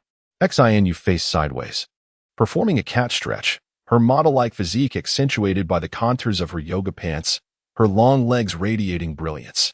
Ye Bai stood in astonishment. Could there be a more perfect tableau in this world? Chapter 78. The Ant's delight and Li Shiyan's shock upon hearing the sound of the door opening. Both ants turned around simultaneously. Upon seeing Ye Bai, their beautiful eyes sparkled with joy. Little Bai is back. Has the big nephew finished work? They exclaimed in unison. Xinyu, hearing their exuberant words, couldn't help but question, finished work? What work? Has Little Bai found a part-time job? It was only then that Xinu realized she had let slip too much and silently asked Ye Bai if he wanted to reveal his business endeavors. Ye Bai, unfamiliar with her gestures, signaled that it was inconsequential and proceeded to the kitchen to warm up his meal. Ye Bai possessed no penchant for feigning humility despite his considerable wealth. He had no inclination to masquerade as a mere mortal. As the saying goes, a rich man returning home is akin to wearing fine clothes in the dark. One must know when to be low-key and when to embrace the limelight. He had perused some ludicrous online novels in his past life, where the protagonists, despite amassing fortunes, would don tattered clothes and ride inferior bicycles, pretending to be destitute. They would then face scorn and ridicule from classmates and relatives, only to later reveal their true wealthy status, delivering a slap in the face to their detractors. Ye Bai opened the thermal container, retrieving the meal prepared by the ants, and placed it in the microwave. Today, the ants had prepared stir-fried rice, complemented by several home-style dishes, clams, and steamed oysters with vermicelli. Without further ado, it was all meant to enhance vitality. The ants were evidently eager to enhance their complexion. Xinu explained, Little Yu, in truth, Little Bai has started a company. He is now the chairman. Much like the domineering CEOs in novels. What? Is that true? Xinyu was taken aback, suspecting it to be a jest. Not long ago, Little Bai was still in a rebellious phase, having been expelled from school for fighting with classmates. His transformation after returning to school was indeed significant. Becoming a considerate child who cared for his aunts, but to suddenly become a domineering CEO seemed implausible. Where would he acquire the funds to start a company? Li Shiyan slowly lifted her head, her brows furrowing slightly. Her suspicions were confirmed. Ye Bai had indeed immersed himself in underworld dealings, becoming a subordinate to a societal leader. The notion of him being a company chairman was merely a guise, with someone else financing the company and placing him in the spotlight as a scapegoat. Xinu continued to elaborate. It's true, and Little Bai's company is the recently popular Bai Media. Wang Ziki and Li Xiaoxia are both internet celebrities that Little Bai has nurtured. Both Xinyu and Li Shiyan were rendered speechless. Yui, you cannot be jesting with us, can you? Li Shiyan's brow was tightly knitted. Xinu, with utmost seriousness, replied, Why would I joke about such matters? Try reading Bai Yi backward. I only discovered Little Bai's position as chairman after joining the company, and he has also mapped out my future career trajectory. Ye Bai interjected with a smile. Aunt Xinu, the arrangements with Game Wind have been finalized. You will be heading to the Magic City for a business trip tomorrow. And the day after is the Dota 2 Summer Championship quarterfinals. Game Wind intends for you to attend as a guest commentator. If you perform well, you could secure a permanent position. This will be your debut in commentary, so be sure to prepare thoroughly. Yes, yes. Xinu nodded earnestly, adopting a new title. Rest assured, Chairman Yi, I will not disappoint you. She was determined to seize her future. Yuyo, you aren't conspiring with Little Bai to trick me, are you? Is today April Fool and Oppos, este? Xinyu remained skeptical. A delinquent youth becoming the chairman of a promising internet company within a month seemed too fantastical. Observing Xinyu and Li Shiyan's disbelief, Xinu, without hesitation, pulled out photos from her phone. There was a selfie of her and Ye Bai at the company, their cheeks nearly touching, exuding intimacy, and behind them, the Bai Yi logo adorned the wall. Besides the selfie, there were candid shots of Ye Bai leading meetings and guiding Zhang Yusin and Xiao Momo. Of course, she lacked photos of him filming videos with Sui Sha. as she was often detained whenever he worked with her. At last, Qin Yu and Li Shiyan were convinced. Qin Yu felt a surge of excitement, thrilled for her friend. No, for her dear companion. In her exuberance, she unexpectedly embraced Ye Bai and planted a kiss on his cheek. You little rascal, you've finally made something of yourself. Truly wonderful, and is so proud of you. As she spoke, Qin Yu's face suddenly flushed. She quickly released her hold on Ye Bai and glanced back, relieved to find that Yu and Shiyan had not noticed her slip. You little troublemaker. Qin Yu gazed at little Bai, playfully scolding him. Her eyes sparkled, threatening to overflow with emotion. Then, she leaned closer to Ye Bai, whispering, now that you've achieved success, Aunt is genuinely happy.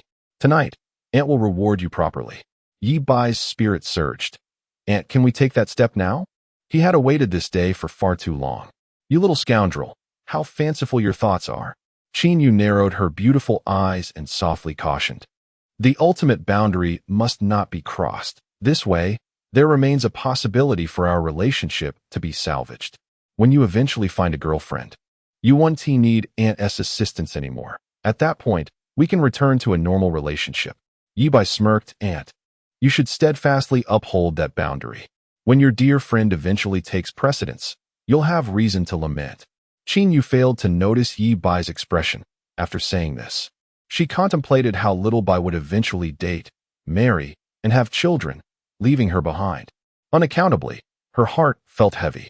Yet, a relationship with little Bai seemed impossible. Despite having no blood ties, she was a friend of his mother, a generation above him. Besides, little Bai was still young. By the time he truly matured, she would have already aged. Just as Shiyan had said, he might disdain her for her wrinkles and her figure. Wait, perhaps not. Qin Yu realized that Ye Bai indeed possessed some kind of magic. Ever since he had washed her face, she felt increasingly youthful, her figure more toned. And the faint crow's feet at the corners of her eyes had vanished without a trace. Her skin and physique seemed to have reverted to that of an 18-year-old girl. Suddenly, an idea sparked in Qin Yu's mind. Even if she couldn't have any formal relationship with little Bai, maintaining a secret bond like this could be quite delightful. Chapter 79. The promise with Aunt Sinew. Qin Yu felt a flutter in her heart, but she quickly shook her head, casting the thought aside. If that were the case, would she not become a mistress? That would be exceedingly selfish and immoral, not to mention unfair to Xiao Bai's partner. If Ye Bai were to learn of Qin Yu's thoughts, he would undoubtedly laugh at her overthinking. In this lifetime, destiny had bestowed upon Ye Bai a body that grew stronger with each passing day. It was only a matter of time before he became a superhuman capable of withstanding a nuclear blast. Therefore, regardless of whom he married, she would eventually find it unbearable, begging Ye Bai to find her a few sisters to share the burden. Li Shiyan scrutinized Ye Bai, as if seeing him for the first time. Bai Yi was a prominent internet company in Taoyang City, and as a computer science major, Li Shiyan had made it a point to learn about the company. Upon her investigation, she was astounded by the chairman's remarkable prowess. Initially, she had assumed that someone of such caliber would be a suave and cultured gentleman or a sophisticated urbanite seasoned in the fashion industry. To her surprise, the individual was none other than Ye Bai. Just a month prior, he had been an aimless young man, a foolish dog led astray by Shen Mingyao. She found herself puzzled, wondering what experiences had led to such a dramatic transformation. Could it be that a mere expulsion from school had sparked his enlightenment? After her moment of shock, Li Shiyan headed to the communal bathroom for a shower. Qin Yu also retreated to her room to wash up, wanting to smell delightful as a reward for Xiao Bai. Once the two had left, Sinew leaned in closer, nearly resting half her body on Ye Bai's. She whispered sweetly in his ear, "Little black fan, to express my gratitude for everything you've done for me, I have prepared a small gift for you." It was the first time Sinew had given a personal gift to a fan, and she felt a rush of shyness as she spoke before retreating to her room. Ye Bai sat bewildered on the sofa, utterly confused by Sinew's intentions. After his shower, as he lay on the bed, he sensed something was amiss. Lifting the covers, he discovered a lacy pair of panties lying quietly there. Ye Bai could only stare in disbelief. Is this really the small gift Aunt Sinew mentioned? He couldn't help but think how these two aunts were truly kindred spirits, sharing such similar names and a penchant for this kind of playfulness. Ding. His phone chimed with a message from Sinew. Little black fan, do you like my gift? It's the outfit I wore all day today. So shy? JPG. Ye Bai replied, I am quite dissatisfied with this gift. Little Yu. Your sincerity is lacking. Unlike the online celebrities on Bilibili, who reward their fans with direct deliveries. After a while, Sinew responded, You little rascal. Little black fan. You surely have designs on me. Confess. Did you previously consider little Yu as my substitute, which is why you stole her clothes? Ah, woman, your name is Confidence. I'll clarify one last time. I did not steal. It was a misunderstanding. Not listening. Little black fan stole clothes and is hiding in his room. Ye Bai grew weary of her antics. Moments later, Sinew sent another message. You little rascal, are you angry? So stingy? All right, ain't you one to tease you anymore. Don't be upset, okay? Are you really ignoring me? If you continue to ignore me, I will be angry. Furious. JPG. Seeing that Ye Bai remained unresponsive, Sinew relented. Okay, I concede. I'm sorry. This time, I promise, if I truly become popular, I'll reward you properly. With something substantial. Ye Bai perked up. Is that a promise? Humph, you little rascal. You little pervert. Ye Bai insisted. First, answer my question. Really, so shy? JPG. After saying this, Sinew sent a photo, a selfie of her beautiful legs clad in black stockings. Those legs were simply exquisite. If only Sinew understood how to utilize her advantages. She could easily become a trending internet sensation with those stunning limbs. Sinew added, the photo is to be paired with my little gift. Little black fan. Take care of your health and sleep early. Good night. Creak. The door opened.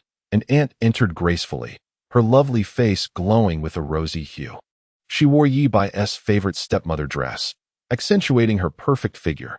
Ye Bai remarked, Ant, what is that on the wall behind you?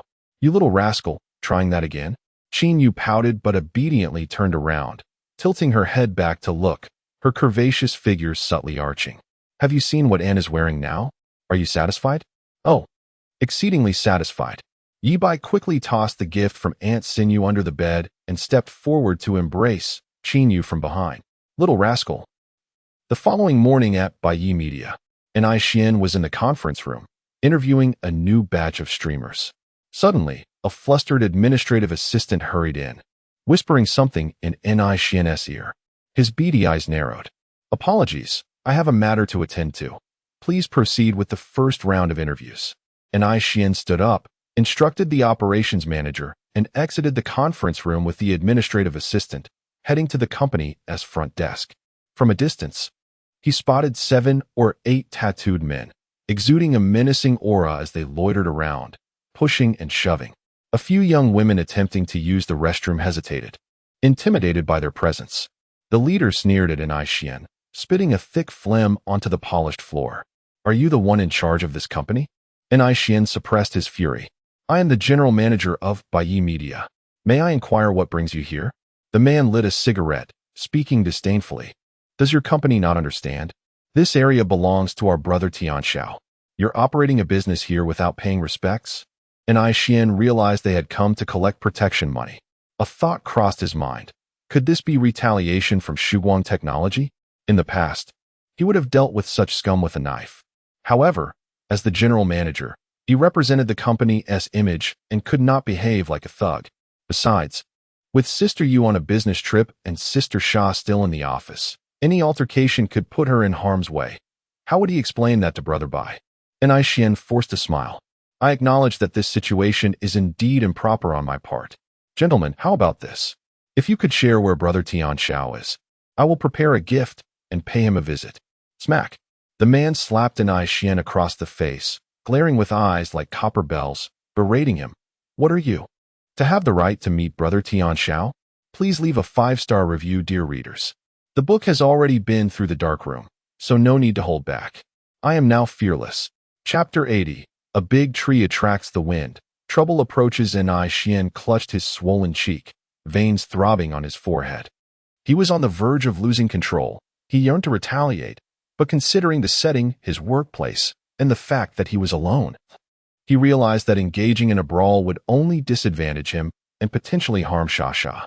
Suppressing his fury, Anai Xian swallowed his indignation and forced a smile.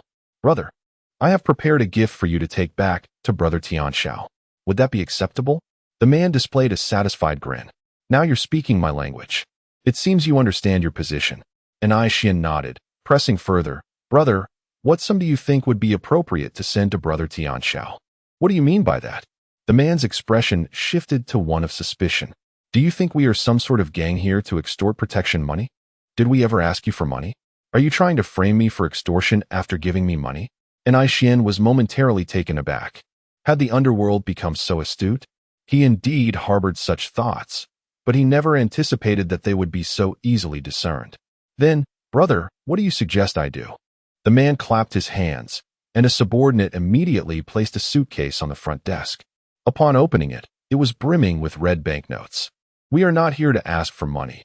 Rather, we are offering you some. The man grinned, revealing a set of yellowed teeth. I checked, and your company, Bai Media, has a registered capital of just 1 million. Brother Tianxiao wishes to acquire 60% of your shares for 1 million.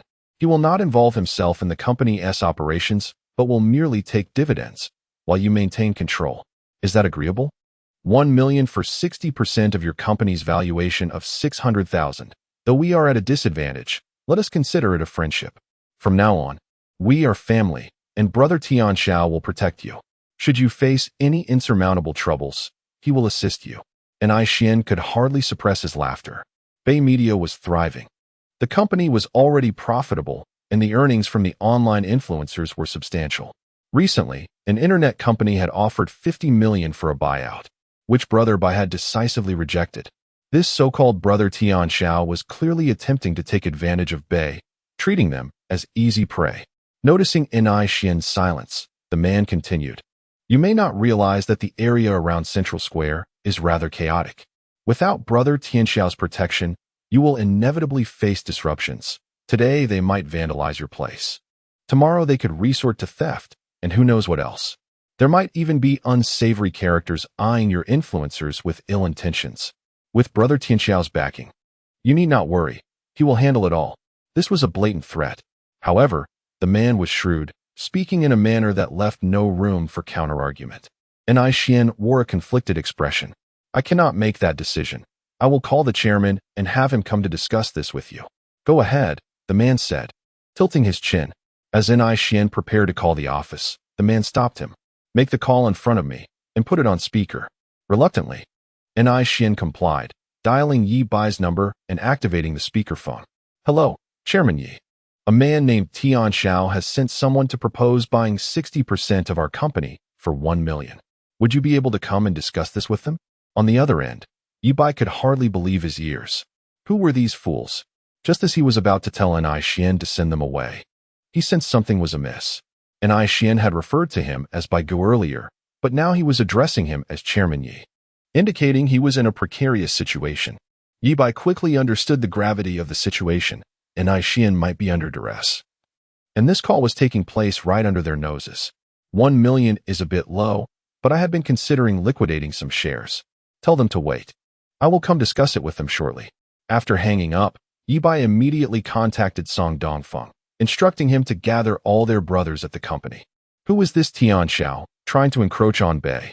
Ye Bai reviewed the company's surveillance footage and confirmed that Anai Xian was indeed being held against his will. Seeing Anai Xian receive a slap filled him with rage. The blow struck not only Anai Xian, but also tarnished Ye Bai's reputation as the older brother. Many employees had sensed that something was off, yet they were powerless to intervene and could only discreetly call the police. Meanwhile, the group remained brazen, evidently well prepared, suggesting they had backing from above. The name Tianxiao might very well be a fade, hiding a more formidable figure with considerable influence across both legal and illicit domains. Indeed, the larger the tree, the more it attracts the wind. Many had set their sights on Bai's lucrative endeavors. Ye Bai's gaze deepened. Did these insignificant characters think they could manipulate him as they pleased? In Taohua City, he was not one to back down from a challenge based on connections. After all, he had the city's top authority backing him. Ye Bai promptly took out his phone to call his benefactor. Certainly. This minor issue did not warrant Chen Zhengbin's direct involvement. His 3 promises were too valuable to expend on such trivial matters. Hello, Cindy, do you have time? I would like to take you out for dinner. Yes, tonight. You don't have class this afternoon, do you? I will come pick you up. After ending the call, Ye Bai hurried downstairs. Song Dongfeng had been waiting eagerly, busily contacting their brothers, his face alight with excitement, ready for action. This man was always eager for a fight. 10 women paled in comparison to a single formidable opponent. Brother Bai, finally, some small fry have come to stir trouble. My fists are itching for action. Song Dongfeng cracked his knuckles. Once in the car, Ye Bai instructed, First, let us head to the school to pick up Chen Sini. Sure. Song Dongfeng immediately perked up at the first part of the instruction, anxious not to miss out on any action, but his eyes lit up at the latter part. Feeling a wave of emotion. After so many days, Brother Bai finally remembered to dote on Sister Sini. The two quickly reached the university, spotting Chen Sini from a distance. Dressed in a white dress and holding a handbag as she stood at the entrance. With an angelic visage and the grace of a delicate flower. She possessed a figure that was astonishingly voluptuous, with curves that seamlessly tapered to a slender waist. The phrase delicate branches bearing luscious fruit was epitomized in her presence. Chen Sini was the undeniable flower of Taohua University, the white moonlight in the dreams of countless young men. Having played the piano since childhood, she exuded an extraordinary artistic temperament. Anyone passing by could not help but be captivated by her allure. Chapter 81. Who gave you the audacity? Dare to touch my brother? The Mercedes S600 came to a halt at the roadside as Ye Bai stepped out, a charming smile illuminating his strikingly handsome face as he waved at Chen Sini. Surprised, Chen Sini hurried towards him. With each step, her alluring figure swayed enticingly, delivering a visual impact that was utterly captivating. This woman exuded the essence of a wealthy heiress, evidenced by her ownership of 2 Mercedes G-Class vehicles. Ye Bai, is this your rented car? You really didn't have to. I'm not a girl who craves vanity. I would be just as happy if you rode a bicycle with me, Chen Sini said earnestly, remaining straightforward as always. She was the type of person unreserved in expressing her feelings. After developing a fondness for Ye Bai, she was open about it, without concealing her affection. Actually, this is my car. Come on in, and I will explain everything, Ye Bai replied, opening the door for Chen Sini. Many boys watching this scene felt their hearts shatter. Recently, rumors had circulated in school that the notorious Ye Bai had stopped being a sycophant for Li Mengyao and had instead embarked on a romance with the school beauty, Chen Sini. Most were skeptical, believing that Chen Sini would never be interested in someone like Ye Bai. Witnessing the reality before their eyes made them feel as though their youth had come to an end. Surely, you didn't take out a loan from those bonuses to buy this car? Chen Sini asked, frowning. Coming from a privileged background, she recognized the value of the luxury vehicle. If Ye Bai had indeed financed it through loans, she would be deeply disappointed. Her ideal partner did not need to be exceptionally wealthy or outstanding. They simply needed to lead a grounded life. After all, she was already quite accomplished herself, with her father being the top official in Taoyuan City, and her grandfather a well-known tycoon in the provincial capital. She harbored a strong disdain for men who, despite their lack of wealth, attempted to inflate their image. They were vain and immature, and she did not wish for the man she admired to be of that ilk. No, Ye Bai slowly shook his head, turning to meet Chen Sini's gaze. This story is a long one. Sini, I have liked you for a long time, Chen Sini interrupted. Then why have you been pursuing Shen Mingyao? Please let me finish. I know I may not be worthy of you, but I felt that Shen Mingyao shared some similarities with you, which is why I regarded her as a substitute. However, upon discovering her true nature, I realized that she could not hold a candle to you. That day, I mustered the courage to confess my feelings, only to encounter an unexpected incident. At the police station, when I learned who your father was, I felt utterly hopeless, believing there was no possibility for us. I wanted to give up, but then you said those words to me and made that promise, to be my girlfriend after graduation. My family is poor, my parents are farmers. Your family would surely disapprove of our relationship. So, I started working hard to earn money. I utilized the 580,000 to trade antiques on Antique Street, earning several million. Then invested in 3 buildings and subsequently founded a company, Bai Media. You've heard of it, right? It's mine, Shinsini exclaimed. The Bai Media where Wang Ziki and Ili Shatsi work? Yes, Ye Bai nodded. Now that the company has grown, I feel I might be deserving of you. Today, I wish to take you to the company to show you the fruits of my labor for our future. Ye Bai's face radiated sincerity, his eyes filled with genuine emotion. As he spoke, he gently took Chin Sini's delicate hand. The self-cultivation of a scoundrel. 1. Crafting sweet nothings and lies without a hint of remorse. 2. Establishing a deep emotional persona, telling her that all I do is for you. Ye Bai's words were a blend of truth and deception. What man would not fantasize about a high-caliber woman like Chin Sini? Although Ye Bai had once been a sycophant for Shin Mingyao, who dictated that one could only admire a single woman. In his past life, Chin Sini had shone too brightly, leaving Ye Bai feeling insecure and hesitant to approach her. Otherwise, there would have been no connection with Shin Mingyao. Listening to Ye Bai, Chin Sini felt a surge of emotion and was filled with gratitude. Her fondness for him grew. What girl would not be captivated by a man who was both earnest and ambitious? However, being a demure young woman, she blushed and withdrew her hand. After a brief pause, she looked at Ye Bai seriously and said, "Thank you for everything you've done for me, Ye Bai. I will discuss this with my family when I get home. I hope they will agree to let me date during college. If they do, I will be your girlfriend. Even if uncle and aunt disapprove, I will strive to earn their acceptance." As Ye Bai spoke, he took her hand again. This time, she feigned a slight struggle but allowed him to hold on. Though Chin Sini was stunningly beautiful, she remained a naive young woman, unversed in romance. Faced with a worldly man like Ye Bai, who had seen many women, she was unable to resist his charm. Meanwhile, at Bai Media, 7 or 8 young men, adorned with tattoos of dragons and tigers, lounged carelessly on the reception sofa, while N.I. Xian stood beside them, resolutely. Many employees had called the police, and logically, the authorities should have arrived by now, yet half an hour had passed without a sign. One of the men, slouched on the sofa, suddenly had a bright idea, extinguishing his cigarette and beckoning N.I. Xian. "Hey, since we're all just waiting, why not call Ili Shatsi out and let us see her shake her hips?" The other subordinates perked up, their eyes gleaming, and chimed in, "Right. I've been itching to see her too. Hurry, let us bring her out for a show. Dragon brother, let her sit in your lap and shake it. It'll be a sight to behold." "Sure. I'll record a video and post it online to make Dragon brother famous as well. Let's see if we can make him a viral sensation." And the girl from the live stream, what was her name? Momo who never gets enough. Bring her out. Her ample figure is something else. And I like a woman with substance. Listening to their crude remarks, N.I. Xian clenched his fists. "I'm sorry.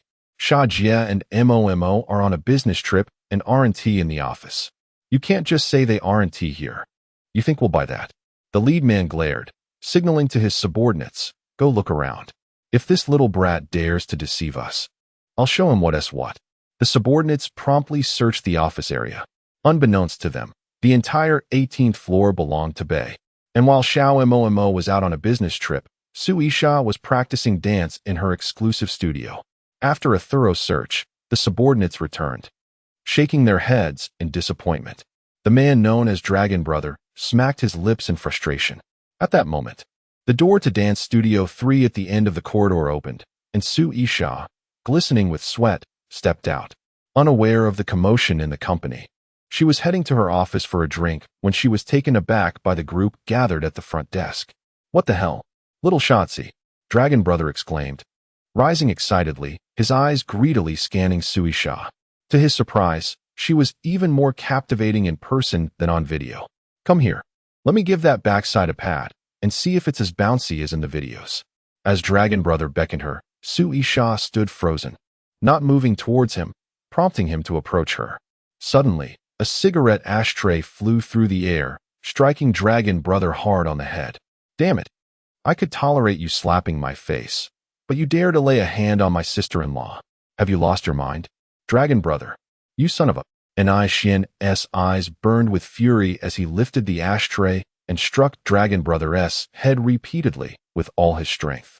At the same time, he did not forget to shout at the startled Su Isha, sister-in-law, "Run. Head downstairs. Bai Gu is coming." The surrounding lackeys were taken aback and immediately rushed forward. However, despite his diminutive stature, standing at just under 1.7 meters, Ni Xian exhibited an extraordinary fighting prowess. Using 2 ashtrays to knock down the 2 lackeys that lunged at him, blood splattered everywhere. Yet, Ni Xian ultimately faced the disadvantage of his size and being outnumbered. He was swiftly overpowered and pinned to the ground by the lackeys. Long Gu, rising from the ground, wiped the blood from his face with his shirt. His back was adorned with tattoos, now marred with streaks of blood, presenting an especially menacing sight. "You little brats dare to lay a hand on me." Long Gu seethed with fury, his expression twisted in rage. He picked up a bloodied ashtray and approached the struggling Ni Xian, raising his arm high, aiming the ashtray at Ni Xian's head, and brought it down with force. A dull thud echoed through the air. Following that was a loud crash, accompanied by a cacophony of falling objects. Suddenly, Long Gu was sent flying, crashing into the wall, leaving a smear of blood on the BY logo, and tumbled into the space between the reception desk and the wall. The lackeys slowly turned their heads, lifting their gazes. There stood a towering figure, nearly 2 meters tall, resembling an iron tower. He gradually lowered his head, exuding an overwhelming presence akin to that of a wild beast. "Who gave you the audacity to lay a hand on my brother?" Chapter 82. A shift in mindset, the awakening of the evil dragon within Ye Bai. 10 minutes prior, the Mercedes S600 sped along the road. Ye Bai held Chun Sini's delicate hand, sharing a glimpse of his future aspirations with her. As she listened, her sparkling, doe-like eyes lit up with excitement. Ye Bai recounted how he transformed from an aimless delinquent into a business elite worth tens of millions, or even over $1 billion. All thanks to Chun Sini. He yearned to draw closer to her, to earn the approval of her parents in the future. Though Chun Sini possessed a high level of intelligence and emotional acumen, she was still a young girl, unable to withstand Ye Bai's earnest charm. Moreover, every word he spoke was logical and highly credible. Chun Sini felt a rush of sweetness in her heart, resolving to plead with her parents upon returning home, to allow her to date during her university years and be with Ye Bai. Suddenly, Song Dongfeng's phone rang. He was driving and could not answer, so he connected to the car's Bluetooth. Immediately, Zhang Lingnan's anxious voice echoed in the cabin. "Dongzi, is Bai Ge with you? I can't reach him." "Yes, what's wrong? What happened?" Song Dongfeng inquired, a look of confusion crossing his face. "There's trouble at the company. A gang of thugs is causing a ruckus. They have Ni Xian restrained, trying to forcibly buy out a majority of the company's shares for 1 million. What? These gangsters have no shame. Just days ago, an internet company offered 50 million to acquire Bai Yi, and Bai Ge refused. Now they think 1 million will suffice." Song Dongfeng gritted his teeth, emphasizing the figure of 50 million with particular intensity. Through the rearview mirror, his furious expression was unmistakable. This was no act.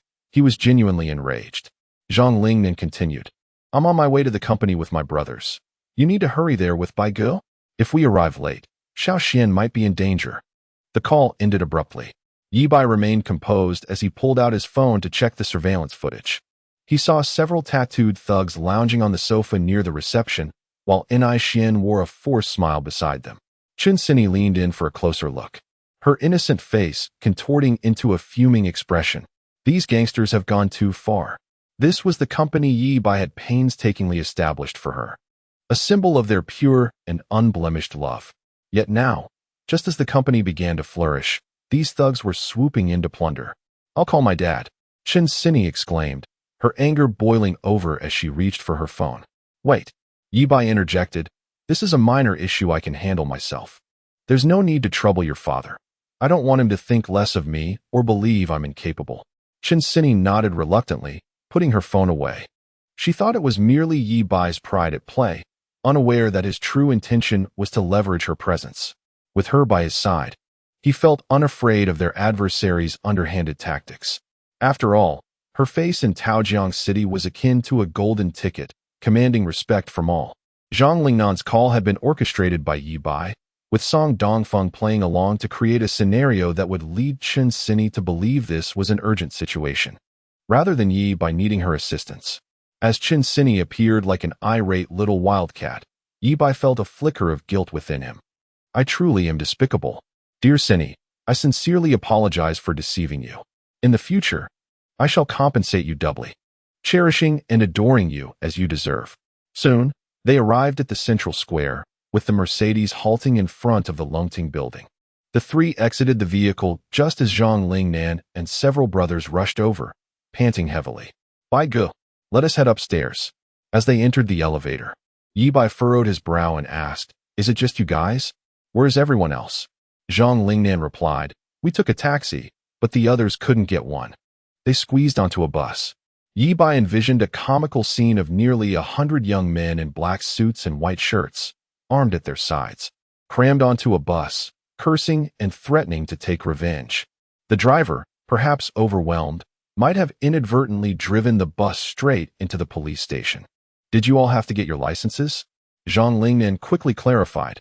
We've all registered and begun driving lessons. We just came from the driving school.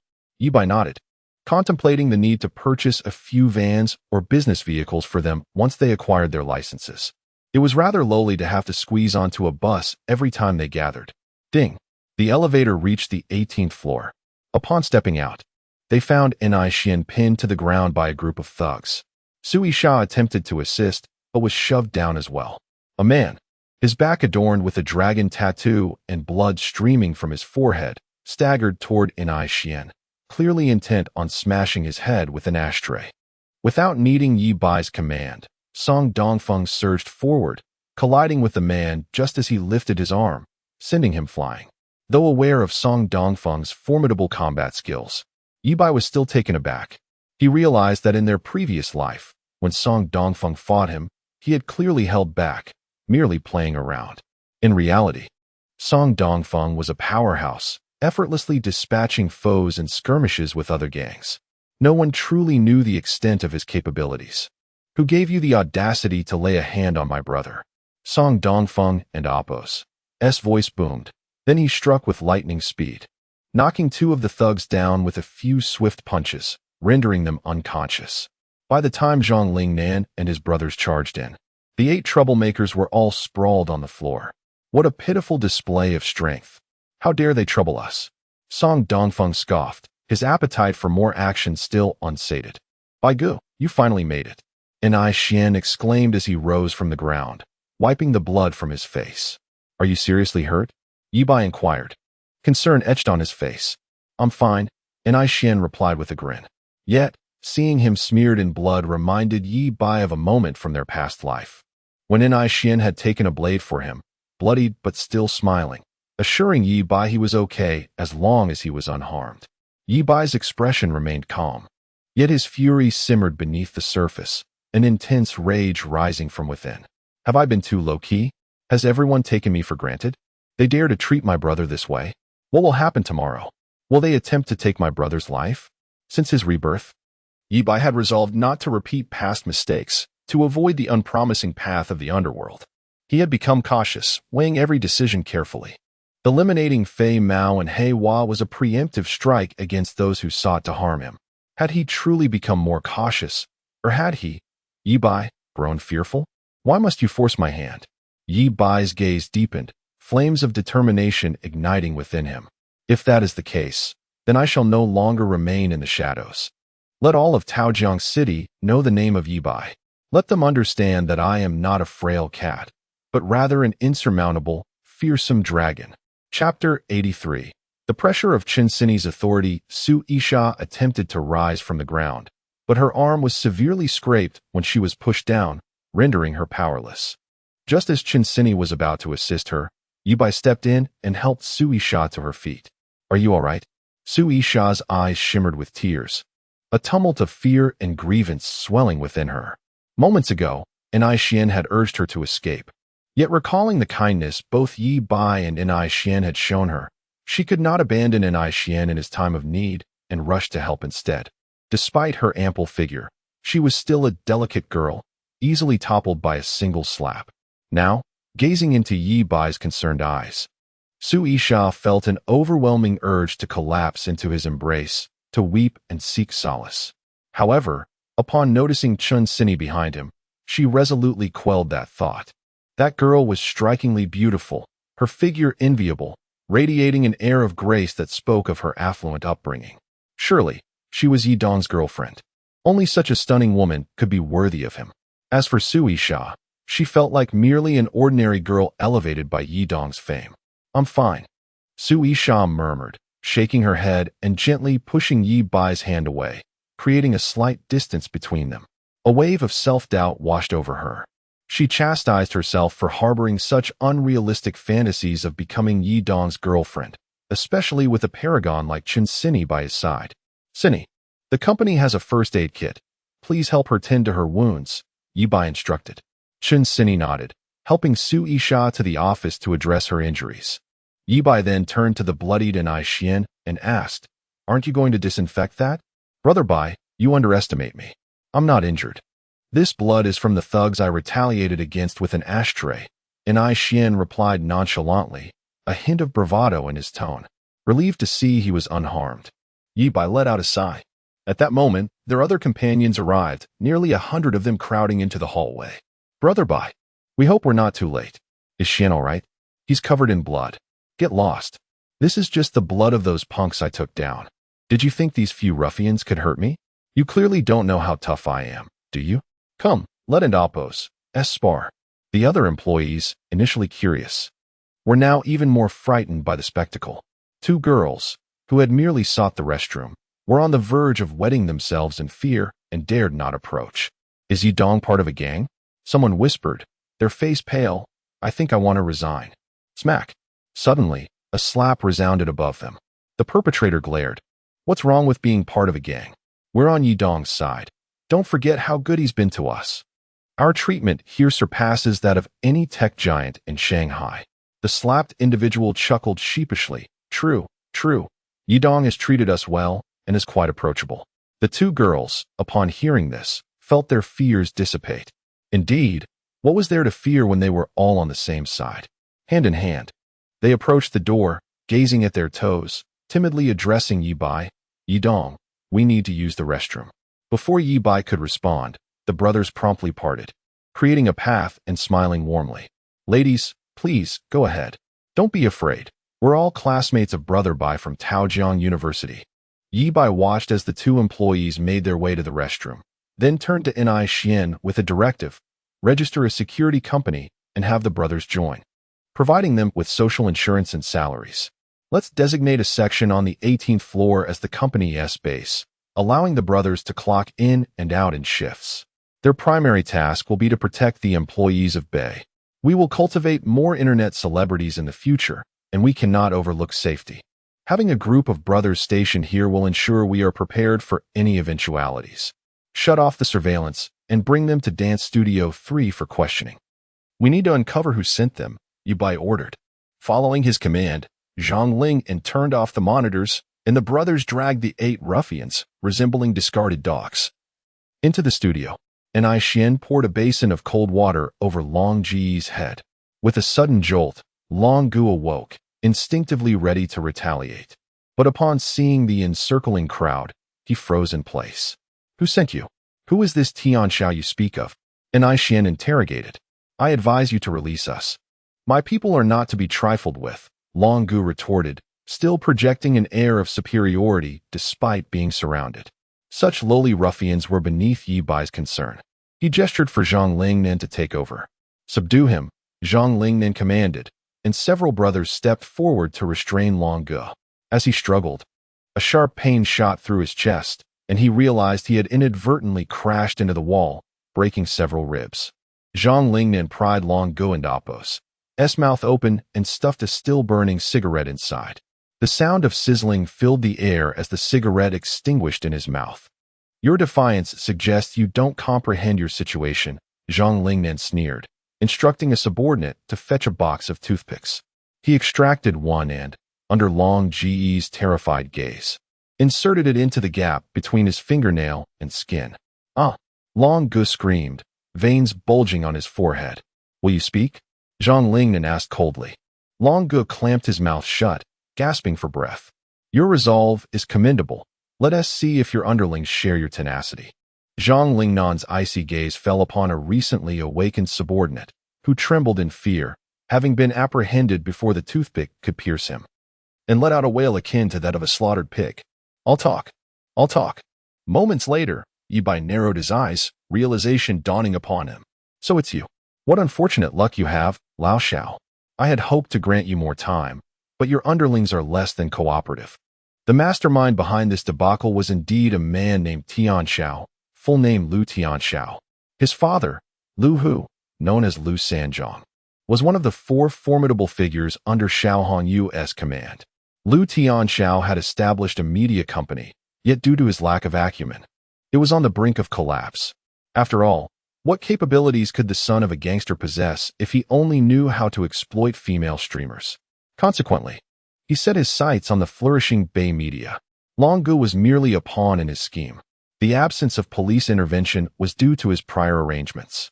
Tian Xiao, it seems you will be the one suffering now. Let it be known throughout Taojiang City who Ye Bai is. Upon entering his office, Ye Bai found Chen Sini attending to Su Yisha's wounds. Sini, stay here at the company. I will take these ruffians to the police station. Chen Sini's brow furrowed. Don't think you can deceive me. Are you planning to seek revenge? Of course not. Do women not possess large chests and small brains? Ye Bai mused, surprised at Chen Sini's intelligence despite her ample figure. He had anticipated her to caution him against impulsivity, yet her next words left him dumbfounded. Take me with you. Ye Bai was taken aback. These thugs have gone too far, attempting to unlawfully seize our company. Chen Sini, filled with righteous indignation, pointed at the bloodied face of Ni Xian and exclaimed, and you have beaten our company's employee to such a state. Ni Xian opened his mouth, intending to explain that the blood on his face was merely a result of the altercation, and that he himself had sustained no real injuries. However, upon witnessing Chen Sini's furious demeanor, he chose to remain silent. Take me with you. Even if the situation escalates, with my presence, there will be no issues. In that moment, Ye Bai discerned an unexpected aura of authority emanating from Chen Sini. He felt as though he had underestimated this woman. She was not merely the fragile flower she appeared to be. Su Yisha stared at Chen Sini in a daze, suddenly feeling a twinge of fear. Could this be the legendary pressure of a rightful heir? Chapter 84. The dominance of cowherd Chen. While Ye Bai was conversing with Chen Sini in the office, Zhang Lingnan and Song Dongfeng waited at the door. The two exchanged glances, their excitement palpable. Despite Ye Bai's expressionless demeanor, they discerned that he was deeply angered. When Ye Bai was enraged, the repercussions were invariably severe. Today, they finally had the opportunity to take action. Both were daring individuals. Song Dongfeng was robust and formidable, his fighting style characterized by overwhelming strength, while Zhang Lingnan, with a slender physique, excelled in cunning tactics and ambushes. In their previous lives, Zhang Lingnan primarily handled interrogation within the organization. He had a penchant for watching gruesome films, absorbing numerous torturous methods. Hence, it was Zhang Lingnan whom Ye Bai had tasked with interrogating long ago. Ding! The elevator doors opened, and several men in hats emerged. Upon noticing the congregation of young men in black suits and white shirts in the corridor, they momentarily froze, quickly adopting a defensive stance with their hands resting on their waists. Observing this, Zhang Lingnan promptly shouted, "Gentlemen, please don't misunderstand. We are merely students from Taojiang University." Many of his companions produced their student IDs, fervently explaining their situation. The brothers of Ye Bai's group were remarkably skilled in acting. Moments ago, they had exuded an intimidating aura akin to the Razor Gang from Gangster's Paradise. However, upon the arrival of the men in hats, they instantaneously reverted to the innocent demeanor of university students, blinking their naive eyes. The men in hats casually inspected a few of the IDs, their vigilance waning. The leader questioned, "On a weekday, why are so many of you here instead of attending classes?" Zhang Lingnan explained, "We intend to establish a security company and have come here to select a location for registration." He had just overheard Ye Bai instructing Xiao Su about their new venture as entrepreneurial students. "What gang? We are legitimate businessmen. What about the axes at our waists?" He continued, "We're simply cosplaying as the Axe Gang from Kung Fu. Otherwise, why would we wear these black suits and white shirts? Indeed, Zhang Ling and had conspired with his brothers to coordinate their attire and weaponry. The axe was a practical choice, capable of both hacking and, if bloodshed was to be avoided, used as a blunt instrument. If caught by the men in hats, they could always argue they were merely cosplay enthusiasts. The men in hats nodded, momentarily silent, when one of them noticed a Glock handle protruding from a brother's waist. "Don't move," he barked, drawing his weapon and pointing it at the young man before signaling to a companion to approach and retrieve the Glock. Upon handling it, the officer felt something was amiss. The firearm was oddly light, reminiscent of a toy. "Please don't be alarmed. This is merely a lighter shaped like a gun. Go on, pull the trigger," the young man said innocently. The officer aimed the gun at the ceiling and pulled the trigger. Click! A burst of flames erupted. "Remarkable," the officer remarked, somewhat exasperated.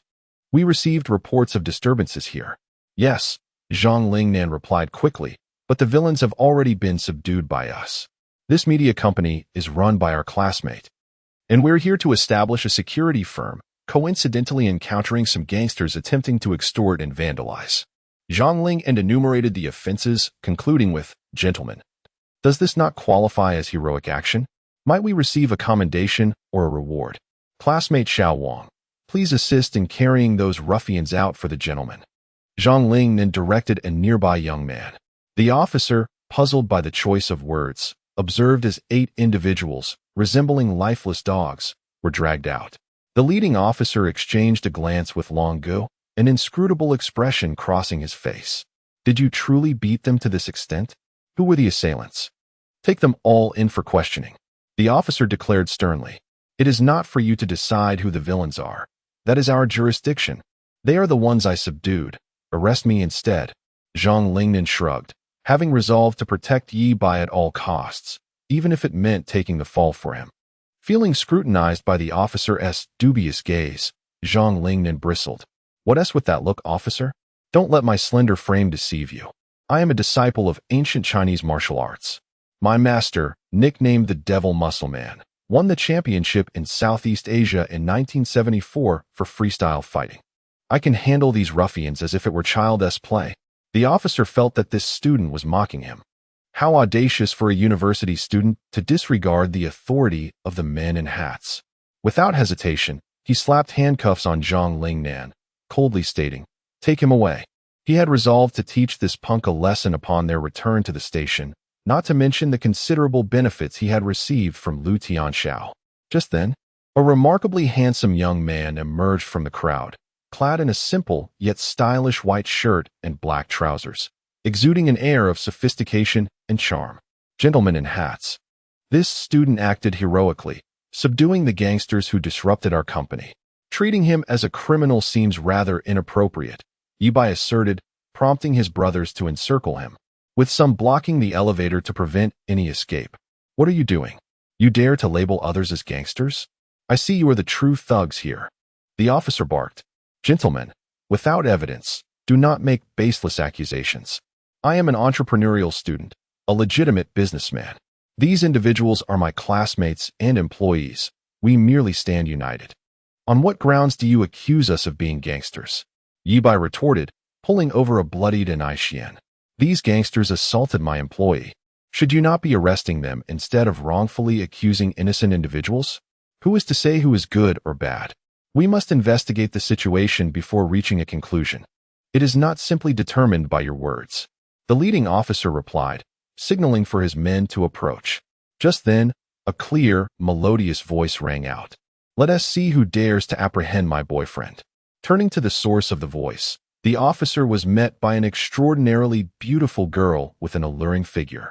She wore a cold expression, her gaze icy and commanding, radiating an air of nobility intertwined with an undeniable dominance.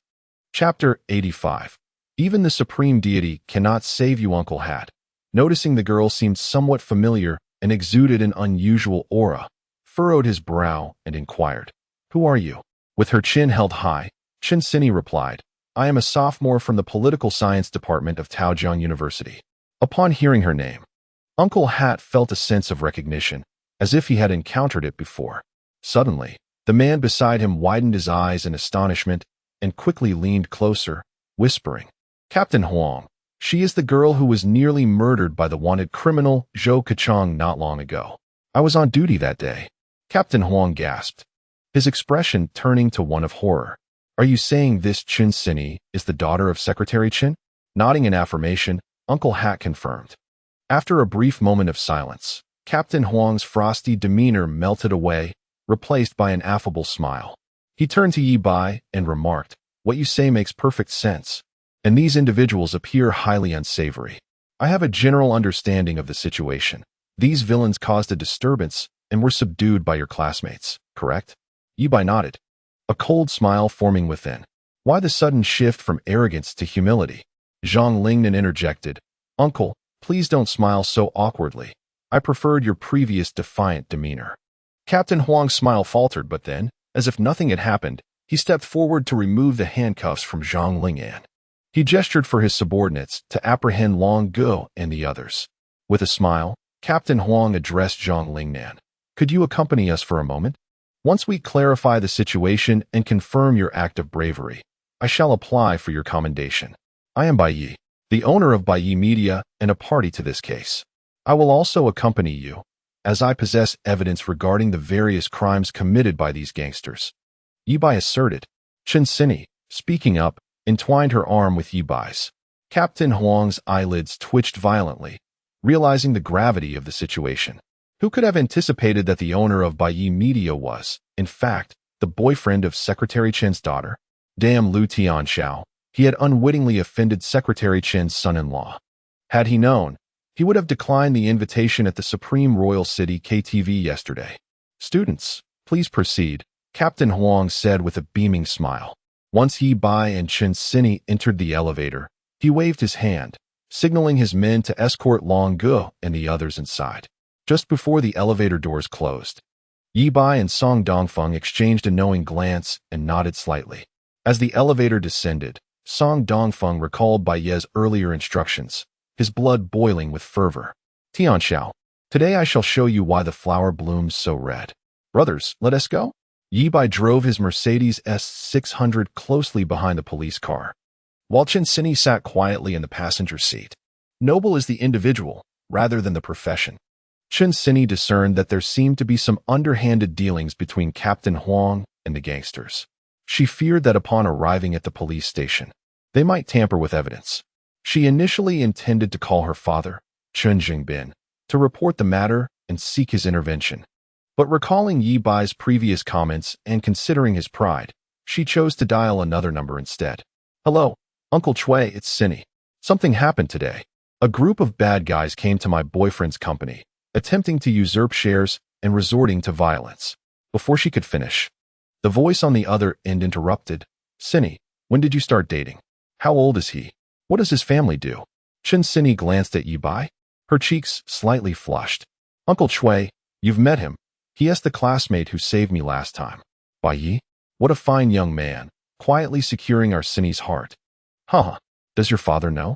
I'm not sure. Uncle Chui, please keep this under wraps for now. I need to prepare my parents for this news. All right, please continue with your account. Once the call ended, Ye Bai curiously asked, do I know this Uncle Chui? Yes. Uncle Chui is the director of the Municipal Public Security Bureau. You met him the day you saved me, Chen Sini replied. Ye Bai nodded, one hand on the steering wheel while the other held Chen Sini's hand. You were going to consult your parents first, yet here you are, agreeing to be my girlfriend.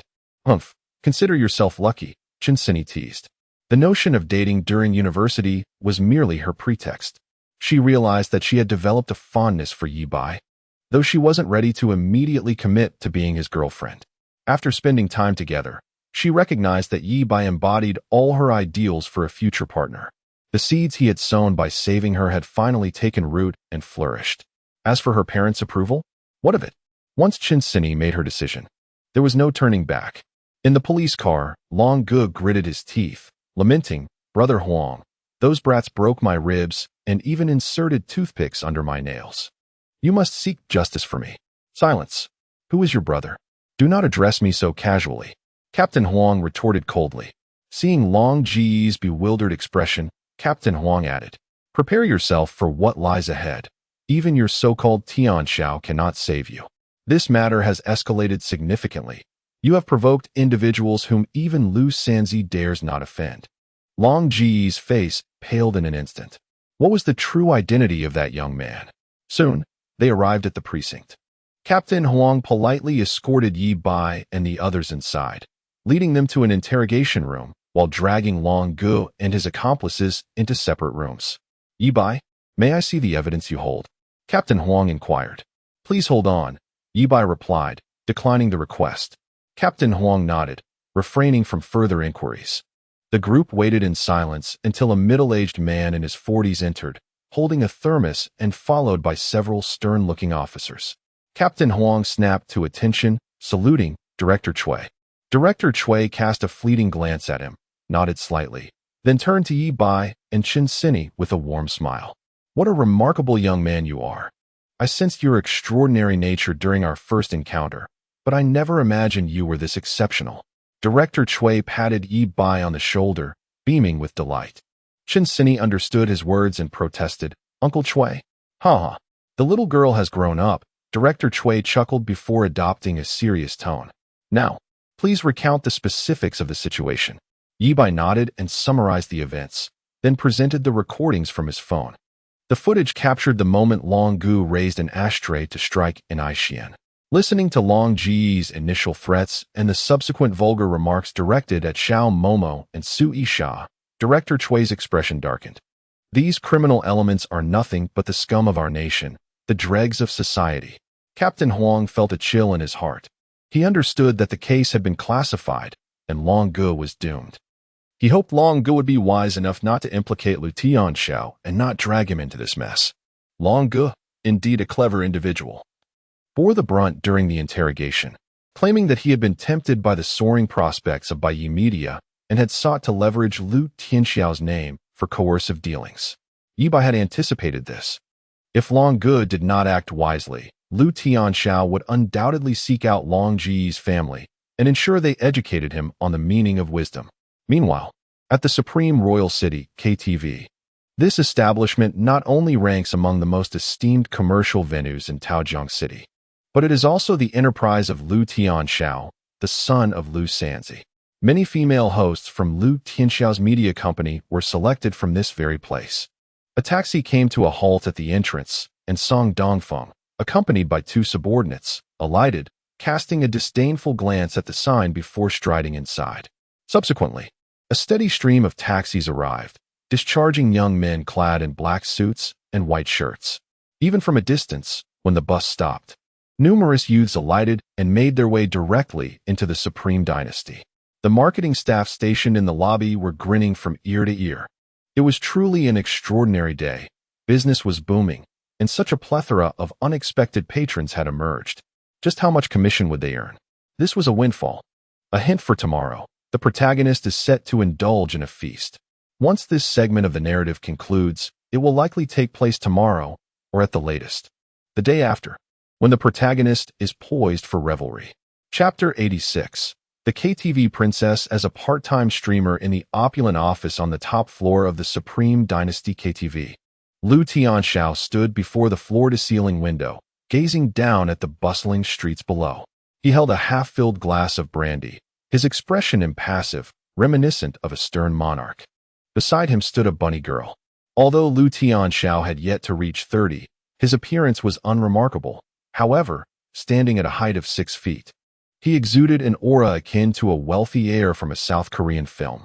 The sound of an ostentatious ringtone abruptly shattered the atmosphere, reducing Lu Tianxiao's grandeur to that of a vulgar nouveau riche. Upon answering the phone, he heard Huang's voice on the other end. Xiaolong's mission had failed.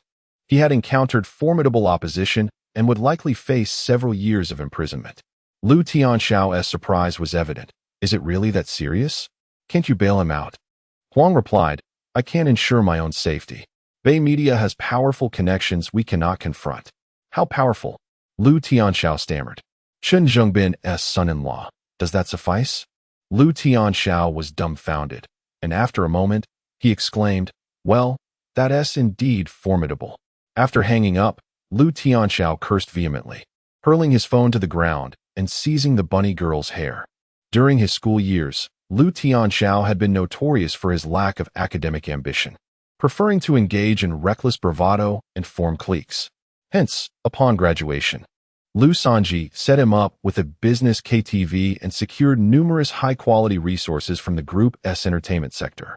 However, Lu Tianxiao was a natural spendthrift, prone to entrepreneurship that led to the downfall of numerous ventures. Eventually, Lu Sanji gave up on this enterprise and arranged for Lu Tianxiao to have a stepmother who would nurture him in a less ostentatious lifestyle. Lu Sanji never divulged any internal affairs to Lu Tianxiao, leaving him oblivious to the fact that Ye Bai was not merely an entrepreneurial college student, but also the chairman of Bai Media. Unbeknownst to him, Ye Bai was Chun Zhengbin's white glove and had been the target of repeated machinations by Xiao Hongyu. 3 minutes passed. The bunny girl glanced at the time and timidly remarked, "Brother Tianxiao, my streaming session is about to start." "Yes, go ahead," Lu Tianxiao nodded. Suddenly, a loud crash echoed as the door was kicked open. Lu Tianxiao jumped in fright, turning to unleash his fury, only to see two of his subordinates writhing on the floor in agony. As the dust settled, a tall and imposing figure strode into the room. His dark skin and side-swept bangs obscured one eye, and at nearly 2 meters tall, his muscular frame was enveloped in a layer of fat, reminiscent of a robust silverback gorilla or a fearsome black bear. The newcomer was none other than Song Dongfeng. Tilting his head with a grin, he revealed a mouthful of white teeth. "So, you're the one they call Brother Tianxiao?" Lu Tianxiao hesitated, then leaped from the sofa, dashing towards a cabinet in the corner that held a silver revolver. Yet, before he could grasp the weapon, something whizzed past him, sending Lu Tianxiao crashing into the wall, where he paused for a heartbeat before crumpling to the ground. Coughing up blood and struggling to breathe, he felt as if he had been struck by a speeding train. This blow likely shattered several ribs. A group of 10 or so subordinates wielding axes surged into the office. The leader brandished a Glock pistol, announcing, "Brother Dong. We've smashed all the surveillance cameras, and the thugs guarding the place are subdued. Most customers are in their rooms with the women, but a few noticed the commotion and fled. What if they call the police?" Song Dongfeng replied, "It's fine. We can always find someone to take the fall.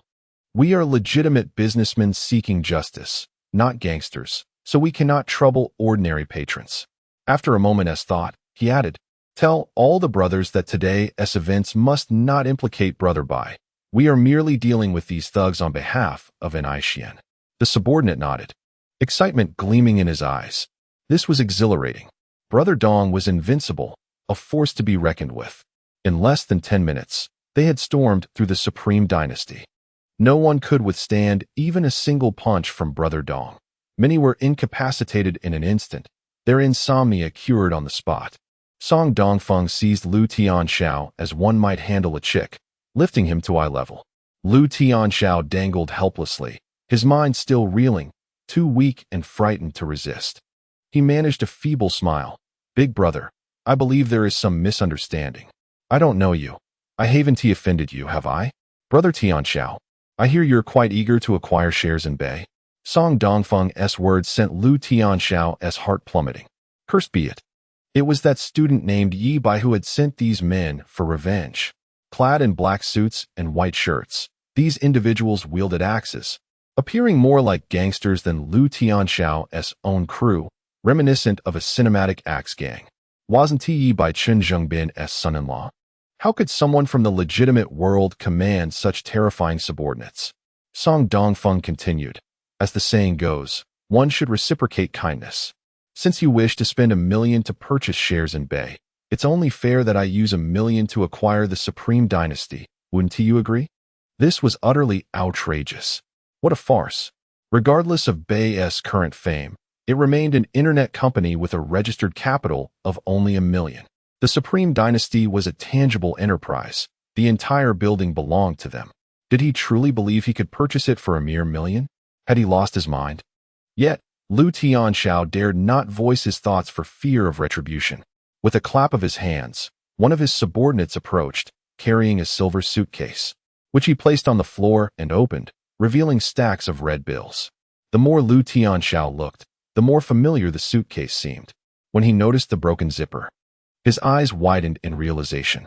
This was the very suitcase he had given to Xiaolong. Cautiously, he said, "Big brother, if I'm not mistaken, this is my money, right?" Setting aside the worth of the Supreme Dynasty, isn't it a bit inappropriate to use my money to buy my own belongings? Just because you say it's yours. Does that make it so?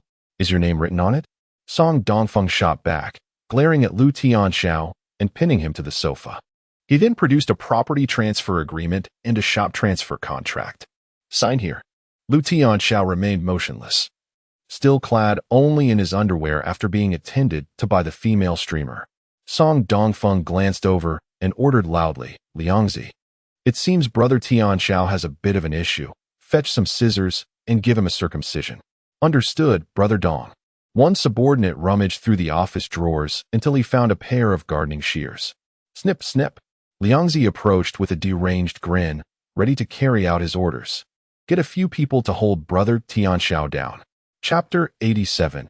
A cold rainy night, with a knife but no umbrella. Upon hearing the words, several henchmen immediately subdued Lu Tianxiao like a slaughtered pig, pulling his legs apart. "Brother Tianxiao, my strength is a bit excessive.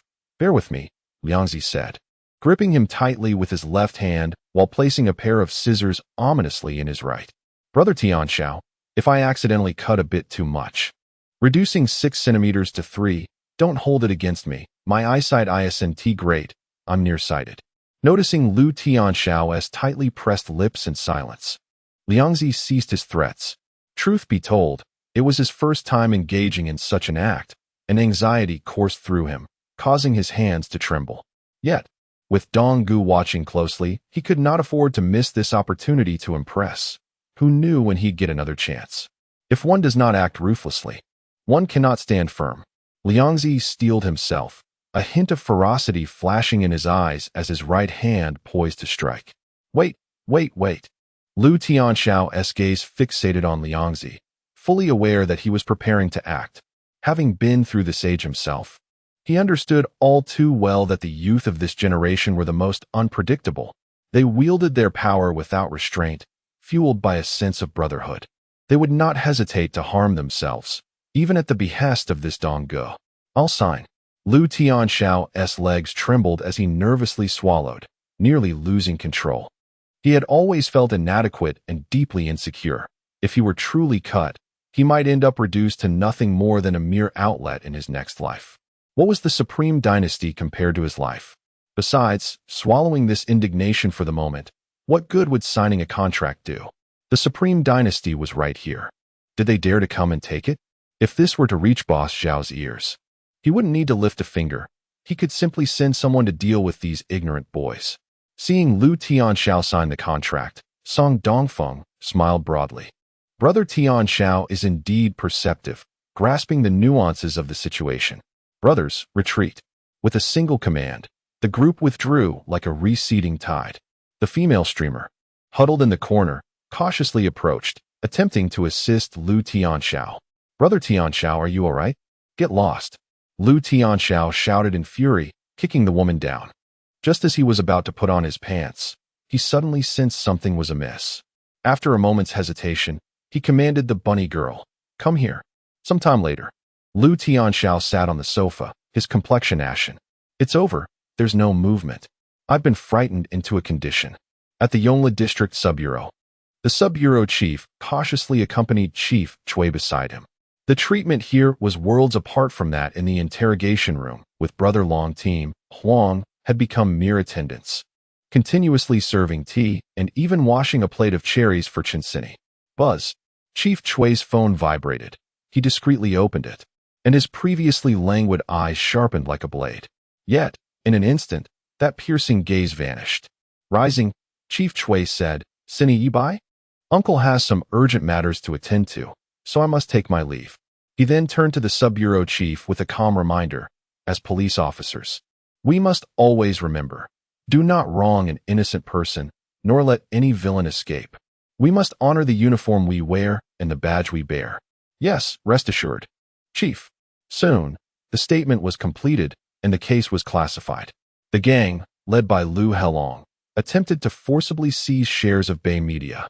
But Zhang Lingnan from Taojiang University heroically intervened, subduing Lu Helong and his cohorts. Director Huang patted Zhang Lingnan's shoulder, praising, "Young man, you did well. I will notify your principal to commend your courageous act. Such valor deserves encouragement." Huh.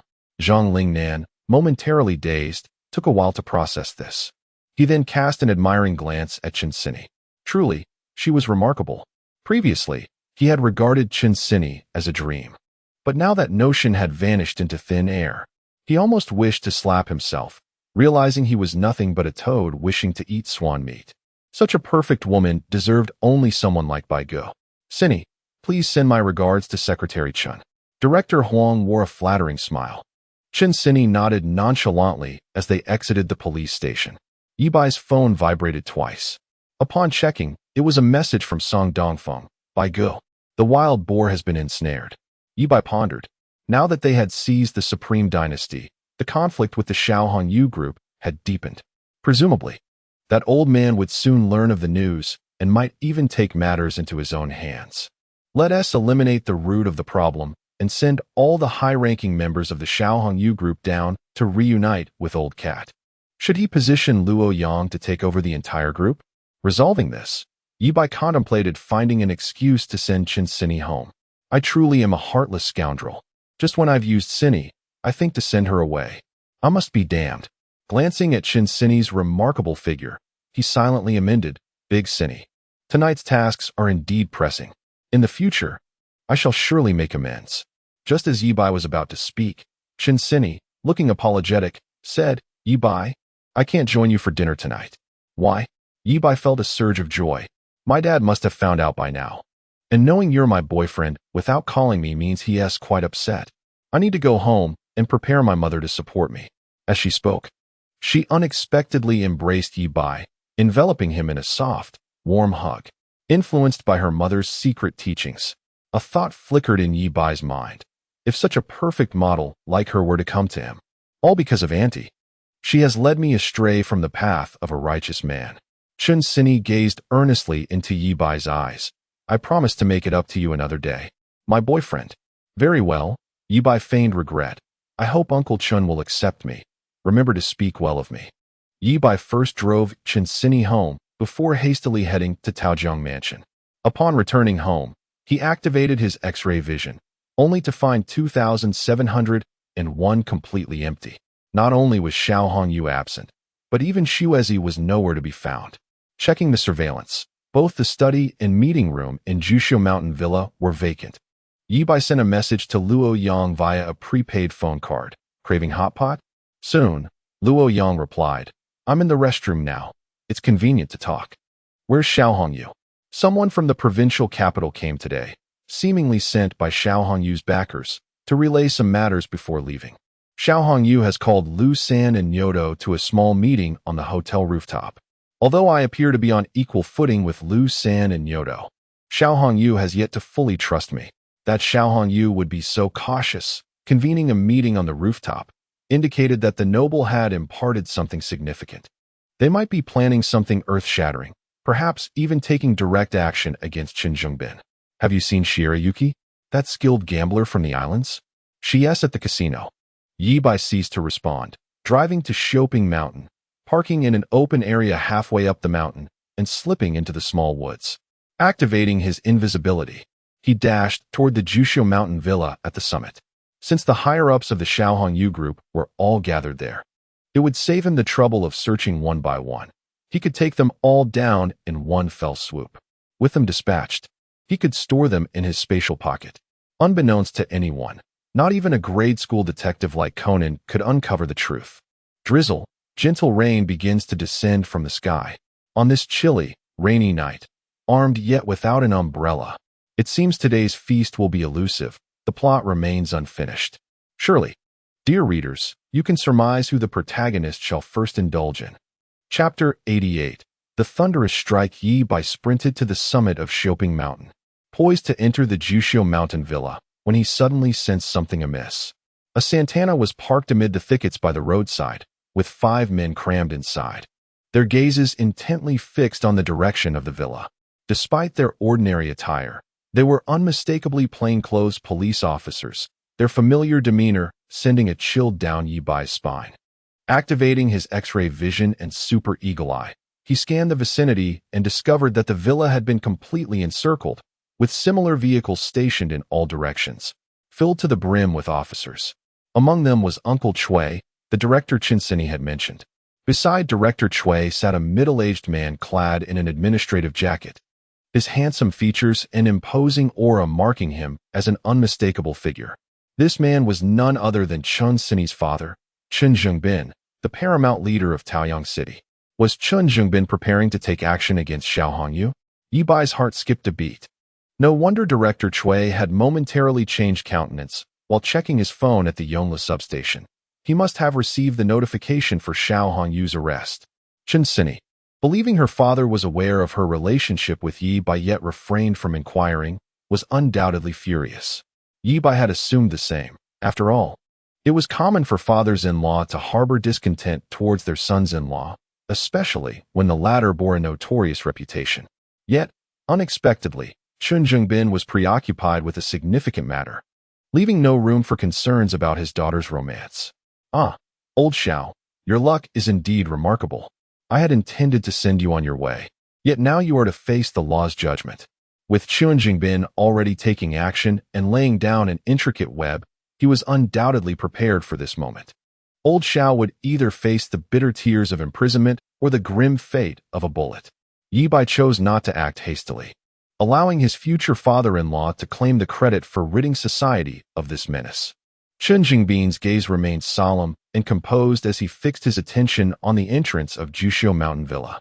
Armed with information from a mysterious source that Xiao Hongyu was an underling of a provincial figure, and knowing that his daughter had narrowly escaped a perilous encounter orchestrated by Xiao, Chun Jingbin had already deemed Xiao Hongyu a dead man walking. Equipped with various pieces of evidence provided by the mysterious informant, Chun Jingbin had meticulously orchestrated today's thunderous strike, determined to obliterate this criminal syndicate. To prevent leaks, the police participating in the operation, aside from Director Chui and his trusted aides, were entirely officers borrowed from Jiangbei City, having served nearly 2 decades there. Rising through the ranks to become the city's leader, he could place his full trust in the officers dispatched from his stronghold. "Act!" Chun Zhengbin coldly commanded. In a synchronized flurry, countless officers sprang into action. The meticulously woven net suddenly began to tighten. Inside Juxiu Mountain Villa, following the conclusion of a clandestine meeting, Xiao Hongyu led Lu Sanji and Nyoto to the study, uncorking a bottle of 1982 Lafite and pouring 3 glasses. Clink! 3 glasses met in a harmonious chime. Xiao Hongyu, with a serious demeanor, declared, "Complete the task for our benefactor, and boundless wealth will be within our grasp. Remember, this must be handled solely by the 2 of you, without any subordinates."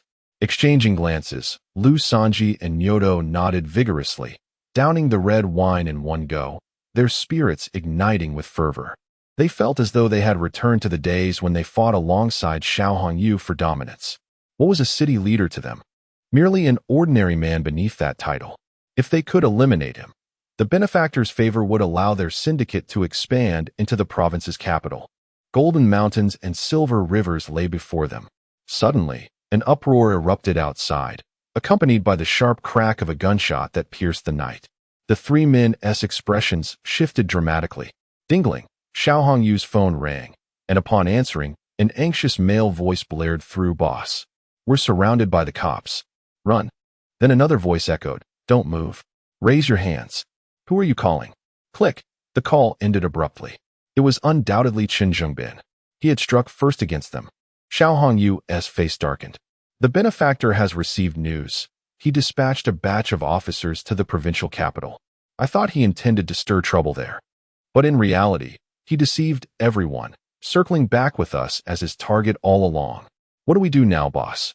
Lu Sanji asked, a vicious glint in his eyes. "Should we fight our way out? I can have the brothers bring out the weapons from the armory." "No." Xiao Hongyu decisively rejected the idea. "If we retaliate and accidentally harm an officer, there will be no turning back. You both escape through the secret passage from the casino." As he spoke, Xiao Hongyu sat down firmly by the entrance. "What about you, boss? Shouldn't you escape with us? Nyoto urged. No. I will wait here for Chun Jung-bin to come for me, Xiao Hongyu said with a cold smirk. He must have discovered that Zhou Kachong was sent by me, which is why he is so eager to capture me for revenge against his daughter. But even if he manages to apprehend me, what then? With the leverage I possess, the benefactor will surely rescue me. If you escape, my safety is assured. The benefactor wouldn't dare silence me, understanding that I might share the intel with you. Do you understand? As long as the benefactor takes action, we will be safe.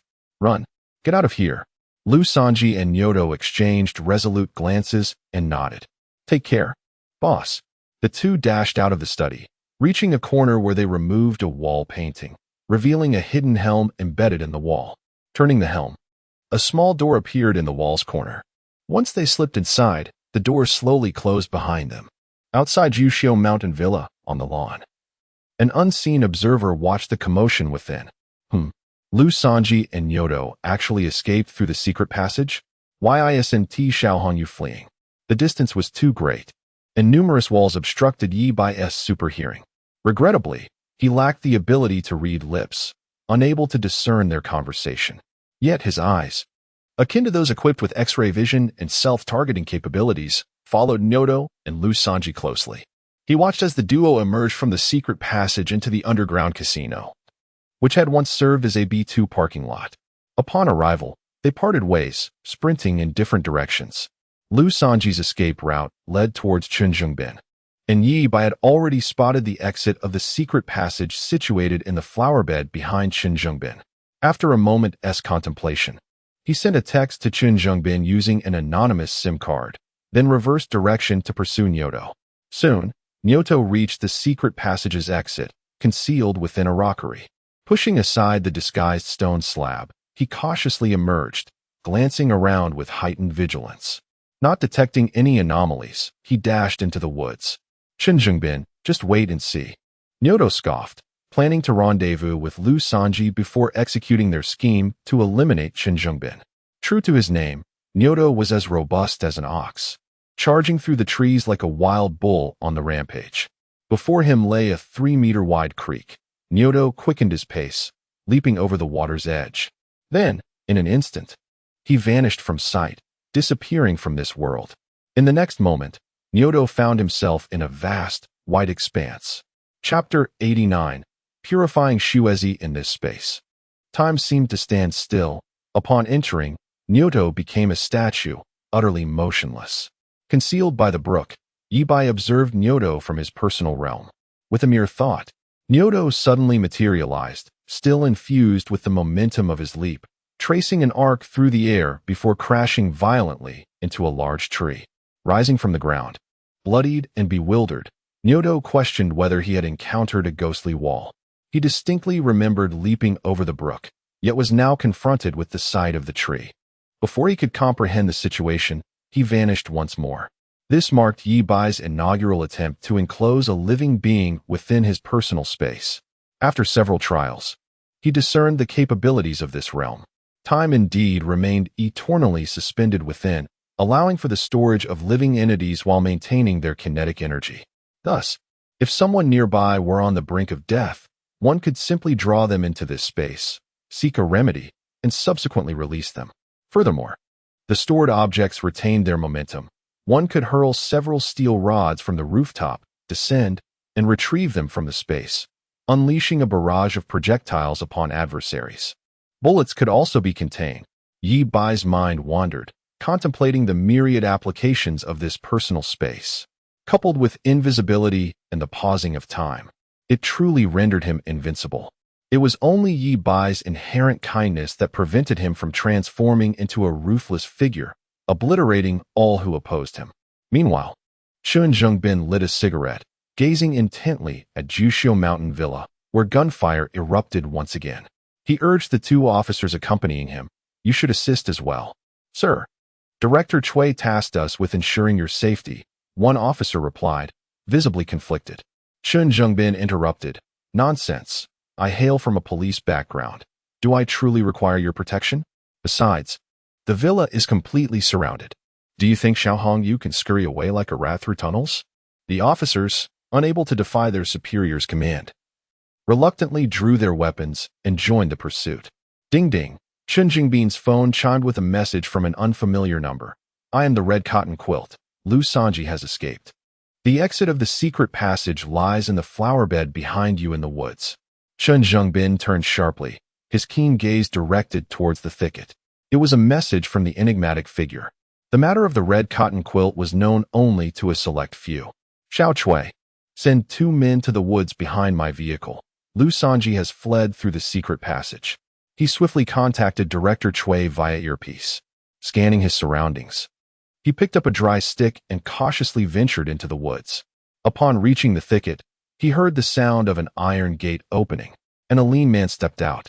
It was Lu Sanji. Their eyes locked. Lu Sanji, scanning the area warily and finding only Chen Jingbin, revealed a scornful and menacing smile. Secretary Chen, how did you discover this exit? Heaven has a path you refuse to tread, yet hell has no doors through which you may enter. How dare you come alone to trap me? As Lu Sanji finished speaking, he lunged at Chen Jingbin. Quick to react, Chen Jingbin swung the stick toward Lu Sanji's head. However, in that fleeting moment, Lu Sanji's body contorted at an odd angle, evading the blow. With a swift motion, his right hand flipped, and a glint of cold steel flashed as they separated. A crimson line appeared on Chen Jingbin's arm, blood gushing forth. Quite nimble, aren't you? That strike was aimed at your throat, yet you managed to elude it. Lu Sanji chuckled lightly, revealing a gleaming blade nestled between his index and ring fingers. Noticing the shock in Chen Jingbin's eyes, Lu Sanji smirked. Secretary Chen, are you unaware that the notorious thief, Lungzi, is my mentor? With that, he charged at Chen Jingbin once more. Chen Jingbin retaliated with the stick, but he couldn't even graze Lu Sanji's clothing. Though a former officer, he had long since distanced himself from the front lines, living in comfort for years, rendering him no match for Lu Sanji's streetwise agility. After several exchanges, Lu Sanji overpowered Chen Jingbin, pinning him to the ground. He positioned the blade menacingly against Chen Jingbin's throat. In a moment of desperation, Chen Jingbin instinctively raised his hand to block. The two engaged in a struggle, with Lu Sanji's blade inching ever closer to Chen Jingbin's throat. In that critical instant, the world was abruptly frozen. Time halted. Ye Bai revealed himself from a distance, rushing to intervene. Initially intent on rescuing Chen Jingbin and then slipping away, he reconsidered. Such a significant favor could not be overlooked. Donning a mask from his personal space, Ye Bai resolved to save him in the guise of the mysterious figure. Yet, he hesitated, questioning why he should hide like a mouse when he had committed no wrongdoing. By openly rescuing Chen Jingbin, he would become a benefactor to his entire family, ensuring his esteemed status in Taozhong City. After all, he had saved both his daughter and him. Surely, a son-in-law role would not be unreasonable. Moreover, with Xuezi apprehended by the police at the casino, even if he used his extraordinary abilities to rescue her, she would still be a fugitive. To save her, he needed to appear as the enigmatic savior and cleanse her name. Chapter 90. Ye Bai finally becomes a true man in a moment of clarity. Ye Bai made a decisive choice.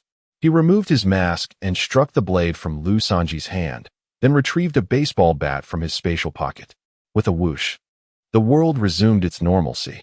Lu Sanji was engaged in a struggle with Chen Jingbin, oblivious to the fact that the blade had fallen from his grip. A crisp sound echoed as Ye Bai made contact. Lu Sanji fell silent, collapsing into a deep, infant-like slumber. Chen Jingbin looked up in astonishment, only to find Ye Bai grinning widely. Uncle Chen, are you all right? Ye Bai, how did you end up here? Chen Jingbin asked, but quickly realized. You are the mysterious person who provided me with the evidence? It is indeed me, Uncle Chen, Ye Bai responded with candor. He had extricated himself from his previous predicament. Having committed no illegal acts and having assisted Chen Jingbin in ridding society of evil, why should he conceal his actions? Chen Jingbin's gaze deepened as he posed a question that weighed on his mind. Why are you doing all this? Ye Bai inquired. Uncle Chen, are you aware of my relationship with Cindy? Chen Jingbin nodded, his expression impassive. I know I am not worthy of Cindy, so I used the prize money to venture into business.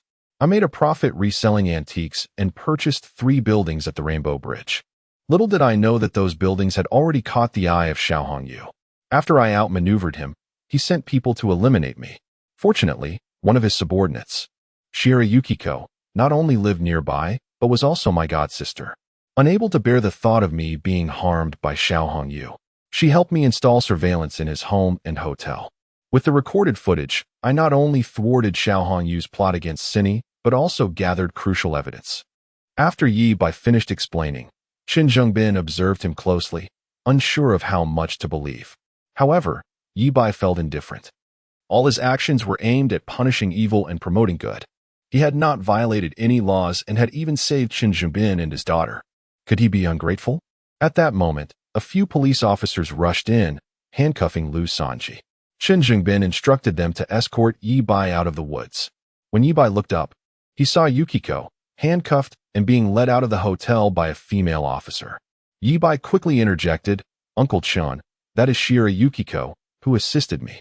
Though she works at Xiao Hongyu's casino, she has turned her back on his criminal enterprise and has made significant contributions to dismantling it." Qin Zhengbin fixed his gaze on Ye Bai. "As far as I know, she is Xiao Hongyu's woman. Why would she help you?" Without hesitation, Ye Bai opened a saved surveillance video on his phone. The image depicted Xiao Hongyu lounging in bed, surrounded by women, including a large black man. Qin Zhengbin's lips twitched involuntarily. Even he, with his vast experience, found the scene shocking. Yukiko is merely a facade of Xiao Hongyu's woman. She has long disapproved of his numerous crimes, which is why she chose to help me. After a moment of silence, Qin Zhengbin contacted Director Cui via his earpiece. "Bring Shira Yukiko over." Ye Bai sighed in relief. He had finally cleared Yukiko's name. After all, operating an underground casino was illegal, and as a dealer, she was also culpable. If her name remained unclean, she might be deported back to her homeland, even if she avoided prison. Yukiko was brought over, her delicate face devoid of expression, her eyes somewhat dazed. Upon seeing Ye Bai, her face lit up with joy. Yet, as a prisoner, she feared implicating him and refrained from acknowledging their connection. Qin Zhengbin pointed at Ye Bai and asked Yukiko, "Do you know him?" Yukiko remained silent. "Yukiko, he is one of us. Please, speak the truth. It is all right," Ye Bai encouraged. After exchanging glances with Ye Bai, Yukiko slowly nodded. "What have you done with him?" Qin Zhengbin pressed on. Memories flooded Yukiko's mind of how she had used techniques learned from movies to aid Ye Bai. However, it was evident that he was not inquiring about that. After a moment's thought, she coldly replied, "Surveillance. Release her. She is our undercover agent." Qin Zhengbin waved his hand, signaling the female officer to remove Yukiko's handcuffs. After a brief contemplation, Qin Zhengbin led the two aside and said, "The matter is not yet resolved. Xiao Hongyu's organization has not been fully dismantled, and the depths of this issue are beyond your understanding. Take her away." "Thank you, Uncle Chun." "Yukiko, let us go," Ye Bai said, deliberately keeping his distance from Yukiko. After all, Qin Zhengbin was to be his future father-in-law, and he could not let him discover the true nature of his relationship with Yukiko. Thus, he needed to make Qin believe that she was merely his godsister, rather than his romantic interest. Qin Zhengbin watched them depart, his gaze profound, lost in thought. Ye Bai led Yukiko to the hillside and settled into his Mercedes. He felt as though he had forgotten something important, yet could not recall what it was. "Oh well, it probably isn't significant," he mused. Turning his head, he found Yukiko gazing intently at him. "Mr. Yi, you truly did it." With a rush of emotion, Yukiko leaped into Ye Bai's arms, her beautiful eyes brimming with affection, nearly spilling over with tears. The towering shadow of Xiao Hongyu had been lifted, and Yukiko could no longer suppress her feelings. Akin to a volcano erupting or a dam bursting. "Mr. Yi, let us be together. I wish to be your woman, to be wholly yours, to be utterly possessed by you." With her enchanting form in his embrace, Ye Bai could no longer contain his desires, leaning down to kiss her, his hands growing restless. Meanwhile, Luo Yang, forgotten by Ye Bai, was being escorted out by the police. Brother Bai is incredible, a true legend. Just moments after inquiring about Xiao Hongyu's whereabouts, he mobilized this many officers to make arrests. It is an honor to be associated with such a powerful figure. "Hey sir, take it easy, we're on the same side." Who said we were on the same side? Get in the car. Brother, I'm an undercover agent. I'm truly one of you. Luo Yang pleaded desperately. You claim to be an undercover? What is your badge number? Luo Yang was left speechless. A police officer kicked him in the rear, shoving him into the police car. You an undercover? I'm the President of the United States. Sir, I had no choice before, but now I'm genuinely a good person. Shut up and tell that to the judge. Third update. To complete this segment of the story, the author stayed late at work without eating or returning home, just to write. It's been a tough day. Is it too much to ask for a little support? Chapter 91. The secret vault of Xiao Hongyu within the opulent confines of the Jushu Mountain Villa. Xiao Hongyu reclined upon the sofa, exuding an air of nonchalance, a subtle smile adorning his lips. Suddenly, several armed police officers burst into the room, their demeanor cautious, prepared for a potential confrontation. After all, they were dealing with a notorious crime lord known for his ruthlessness, likely to possess an arsenal of firearms and capable of a violent retaliation. Contrary to their expectations, however, Xiao Hongyu not only refrained from resistance, but appeared utterly confident, even lighting a cigar and casually propping one leg over the other, embodying the essence of a powerful figure. Smack! A young and handsome officer forcefully swatted the cigar from his hand, commanding, "Hands on your head, crouch down." Xiao Hongyu cast a piercing glance at the officer, committing his features to memory, plotting to exact revenge once the storm had passed. Yet, under the looming threat of dark barrels, he begrudgingly complied, lowering himself as instructed. Footsteps echoed as Director Chui accompanied Chun Zhengbin into the study. An officer from the criminal investigation team promptly approached to report the situation. Director Chui, Secretary Chun. The core members of Xiao Hongyu's criminal organization have all been apprehended, except for Niu Tu, also known as Niu Lu. Upon hearing this, a glimmer of hope flickered in Xiao Hongyu's eyes. Perfect.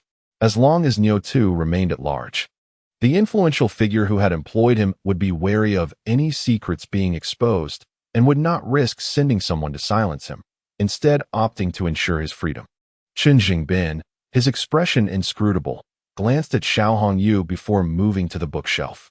He picked up a yellow-covered book from the third shelf, upon which the words Sister Bai, the young matron, were prominently inscribed. With a click, the bookshelf revealed itself to be electronically controlled, slowly unveiling a hidden safe embedded within. Xiao Hongyu sprang to his feet in alarm. "What are you doing? Don't move." The young officer, his nerves frayed from participating in such a significant case for the first time, struck Xiao Hongyu's head with the butt of his gun. Blood trickled down his forehead, yet he remained unresponsive, his gaze fixated in horror upon Chen Zhengbin. Few were aware of the safe and Oppo's existence. How could he know? However, a fleeting thought crossed Xiao Hongyu's mind. Even if Chen Zhengbin discovered the safe, the combination was known only to him. Moreover, the safe was specially designed. Any forced entry would activate a self-destruction mechanism. As he pondered, he watched Chen Zhengbin begin to input the code. Seconds later, with a beep, the safe door swung open. "This is impossible." Xiao Hongyu gasped, collapsing onto the sofa, his face ashen. It was over. Completely over. The contents within, if in his possession, would ensure that the influential figure would spare no effort to rescue him. But if they fell into Chen Jingbin's hands, it would spell significant trouble for the powerful patron. Not only would rescue become impossible, but he might even order his assassination. As Chen Jingbin began to sort through the items within the safe, Xiao Hongyu could no longer maintain the facade of a crime lord, his voice rising in desperation. "Chen Jingbin, how did you know there was a safe behind the bookshelf? How did you know the code? Who informed you?" Chen Zhengbin furrowed his brow slightly, dismissing Xiao Hongyu's inquiries with a wave of his hand. "Take him away." "Yes." Two officers swiftly approached, handcuffing Xiao Hongyu and escorting him out. Director Chui reported, "Leader, I've issued a warrant for Niu Tu's arrest. He will not escape." Chen Jingbin's gaze deepened with contemplation. Had Niu Tu truly fled? If Ye Bai could send a text to inform him of Lu San's escape route, then he surely knew where Niu Tu was heading. The timeline of receiving the message and being rescued was telling. It was clear what Ye Bai had been up to. Thus, Niu Tu had undoubtedly not evaded capture. Yet, Ye Bai remained silent about Niu Tu's whereabouts. indicating only two possibilities. Either Neo 2 possessed something of significance to Ye Bai, prompting him to take him away for interrogation, or he had already eliminated Neo 2 during the pursuit. In either scenario, Neo 2 was beyond retrieval. This university student, Ye Bai, was no ordinary individual. He appeared harmless. Yet he had singularly dismantled Xiao Hongyu's criminal enterprise. Fortunately, he stood on the side of justice and was one of their own. Chen Zhengbin had no intention of disclosing what he knew. Though he hailed from a police background with a strong sense of justice, he was not inflexible.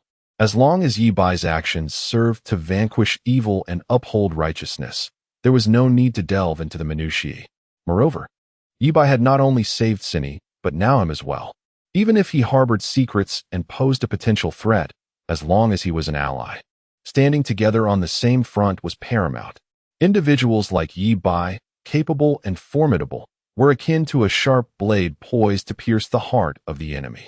While dangerous, they were also immensely powerful. Chen Zhengbin possessed the wisdom to harness such a weapon. Furthermore, this young man had even captured his beloved daughter as heart who knows. He might indeed become his son-in-law one day. In the suburbs, within an unfinished building, 6 men gathered. Leading them was a scar-faced man, a trusted brother of Xiao Hongyu, who had grown up alongside him. It was he who had installed surveillance in room 888, where Sister Cat resided. These 6 individuals were Xiao Hongyu's most loyal subordinates. Having been dispatched on a task earlier, they received word of the police raid on Jushu Mountain Villa while en route back. Dao Gu, what shall we do now?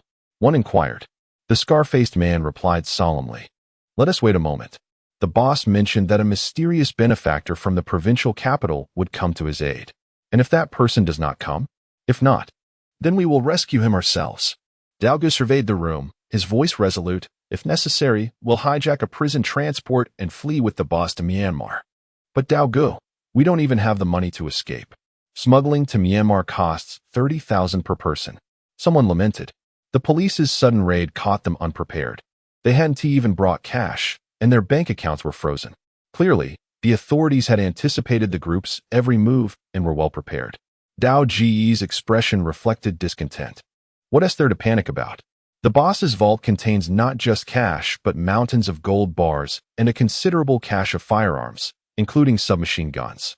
The men's faces lit up with hope.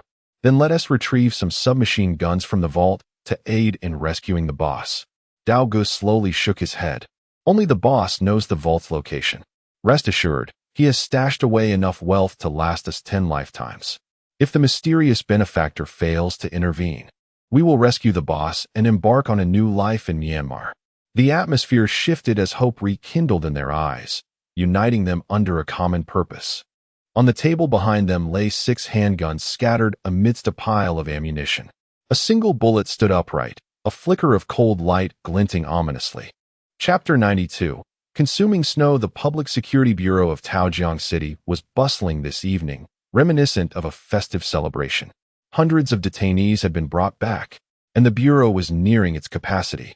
Director Chui's trusted officers and all the police seconded from Chen Zhengbin were diligently performing their respective duties. Chen Zhengbin had issued a stringent order. With sufficient evidence at hand, the entire case must be concluded overnight to ensure its feature in tomorrow's morning news of Taojiang. Knock. Knock. The door to Chen Zhengbin's makeshift office was rapped upon. Director Chui entered to report, Leader, we have indeed found numerous pinhole cameras at Xiao Hongyu's residence and at Jushu Mountain Villa. Additionally, Ye Bai's dossier has been retrieved. Chen Zhengbin accepted the document from Director Chui and scrutinized its contents. The background was unblemished. His ancestors had been farmers for 3 generations with no criminal record. Just over a month ago, Ye Bai was merely an ordinary university student. The so-called campus bully was, at best, a minor delinquent. However, after being expelled from school and later reinstated, a seismic transformation occurred. In line with Ye Bai's account, after collecting the bounty for the arrest of Zhou Kachang, he had flipped antiques for a substantial profit and snatched up 3 buildings from Xiao Hongyu, now ascending to the rank of a media company CEO. Bai Yi Media was astonishingly valued at over 100 million. Chen Zhengbin was taken aback. Yes, I too was astonished. But this valuation comes from professionals who assert that Bai Media's momentum is formidable. It's worth far exceeding that figure, Director Chui replied, smacking his lips. This kid is simply extraordinary. It's no wonder even XINE is fond of him. Director Chui continued, in summary, this young man is no ordinary character. He possesses remarkable abilities and an extraordinary charisma. In just 2 years at university, he managed to rally nearly 100 students to follow him, all unwaveringly loyal. I genuinely fear they might be lured into the underworld, embarking on a path of crime. Suddenly, Director Chui recalled something and produced another file. This is a subordinate of Ye Bai, named Song Dongfeng. We received a report that he led a group to the Supreme Dynasty KTV and purchased the entire establishment from Liu Tianxiao for 1 million, using Liu Tianxiao's own funds. Purchasing his KTV with Liu Tianxiao's money? Chen Jingbin was momentarily stunned. Indeed, Liu Tianxiao dispatched Liu Helong and others to buy Ye Media in an attempt to seize Ye Bai's shares, prompting Ye Bai to send Song Dongfeng to retaliate. Chen Jingbin rubbed his temples in exasperation. This young man was indeed a restless spirit. Forget it. Let this be a reward for Ye Bai. After all, he played an indispensable role in uprooting the Xiaohongyu group. Director Chui nodded in agreement, sharing the sentiment. Ye Bai had a certain charm, being both handsome and capable, and he seemed well suited for XINE. As for the takeover of the Supreme Dynasty, it was a trivial matter, given that Liu Tianxiao had provoked him first.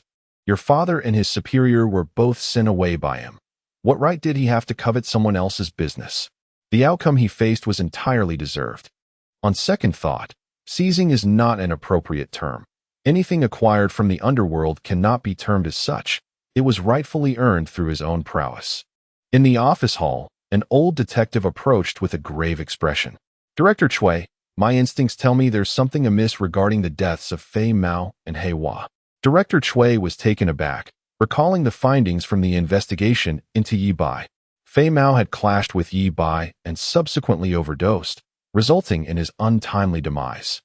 He Hua had also confronted Ye Bai, leading to a car accident on Rainbow Bridge. Although he survived, a subordinate named Lao Er perished. Less than an hour later, he met his end due to an electric shock from a faulty hairdryer while in the bathtub. If there were no underlying issues, Director Chui would never believe it. Connecting the dots with Ye Bai's displayed abilities, a vague suspicion began to form in his mind.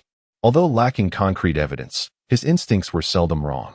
With a dissatisfied expression, Director Chui inquired, did you find any anomalies while reviewing the surveillance footage? None. But, the detective began, only to be interrupted by Director Chui. But what?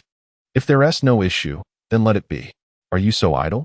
Our current mission is to eliminate organized crime, not to investigate whether these ruthless criminals met their demise by accident. Furthermore, even if they were murdered, so what? Such scum deserve to die?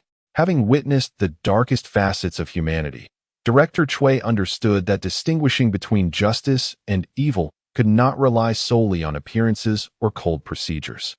Though he could not voice it, he believed that the two men were utterly deserving of their fate.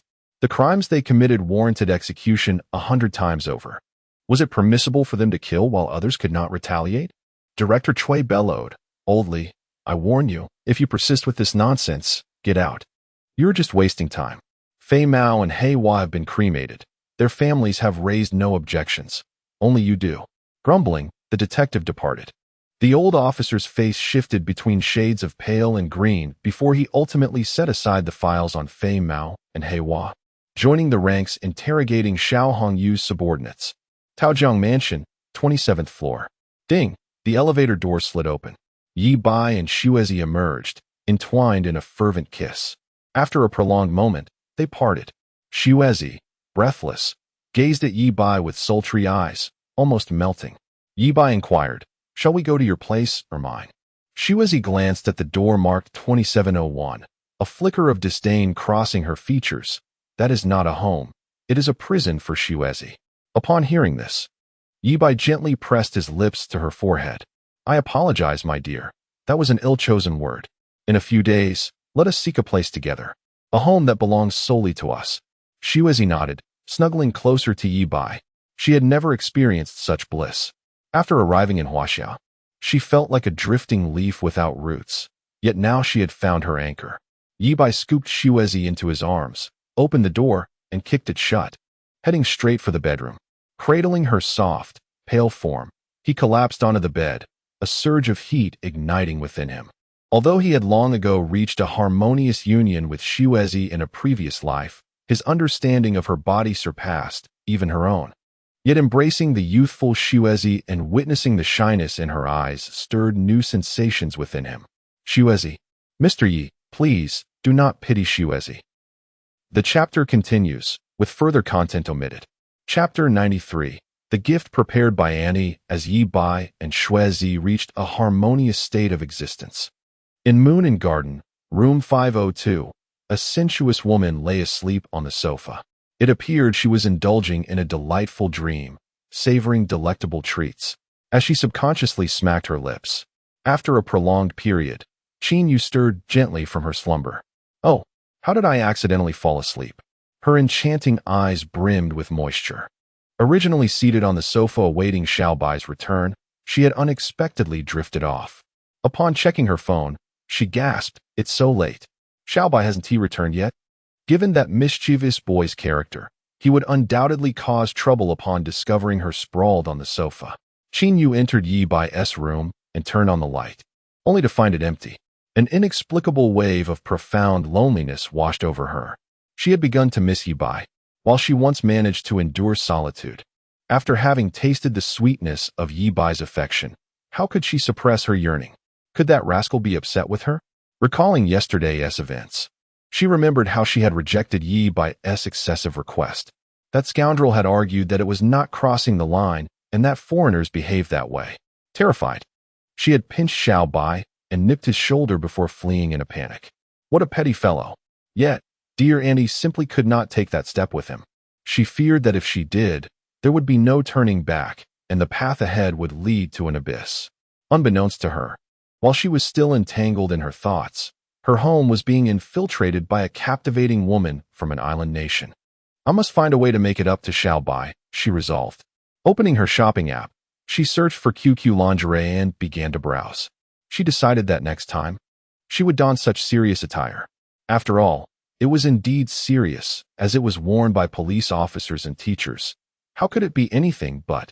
Meanwhile, in the luxurious KTV at the top of the Supreme Dynasty building, Chairman Lu Tianxiao reclined on the sofa, seething with rage at the realization that Ye Bai had forcibly taken over the entire building using his own 1 million. Glancing at the time, he called the rabbit girl who had previously served him. "You finished your broadcast, right? I'm extremely agitated. Come to my office at once." Moments later, the rabbit girl arrived. Lu Tianxiao's fury was palpable. He had resolved to embellish the tale for his father, Lu Sanzi, upon his return. He planned to say he was in the office enjoying hot pot and singing when that scoundrel Ye Bai sent hundreds of people to wreak havoc and coerced him into signing the transfer agreement. Then he would enlist his father to confront the powerful Xiao Hongyu, begging him to deal with that scoundrel. What if a contract had been signed? With boss Xiao's backing, could they truly take the Supreme Dynasty from him? Suddenly, the phone rang, and Lu Tianxiao's expression darkened upon answering. What nonsense is this? Which fool dares to arrest boss Xiao? His heart sank further when he heard, "What? My father has been arrested? He is in the hospital? A concussion? He might become a permanent vegetable?" He hung up, his expression a whirlwind of disbelief, confusion, and anger mixed with fear. Is my father gone? In the past, such news would have thrilled Lu Tianxiao. Finally, he would be free from supervision. Yet now, he was not only fatherless but also deprived of his greatest support. The entire Xiao Hongyu faction had crumbled. He realized that with no one to assist him, the Supreme Dynasty was utterly defenseless. Ye Bai and his crew were unrestrained and could seize control at any moment. No, I must escape. This place is too perilous. Lu Tianxiao felt desolate, akin to a stray dog. Just as he was about to call his subordinates to flee, the door swung open with a loud bang. A tall, imposing figure strode in. It was yet another ruthless subordinate of Ye Bai. Lu Tianxiao, akin to a startled bird, instinctively kicked the rabbit girl aside. "Big brother, I'm leaving immediately. Please don't harm me." However, Song Dongfeng paid him no mind and excitedly shouted to the outside. Officer, Lu Sanzi's son, Lu Tianxiao, is here. Several police officers entered, and the lead detective's brow furrowed upon witnessing the scene before the floor-to-ceiling window. Take him away. Lu Tianxiao exhaled in relief. The police have arrived. How wonderful. I won't have to endure the wrath of this brute, nor worry about being eliminated.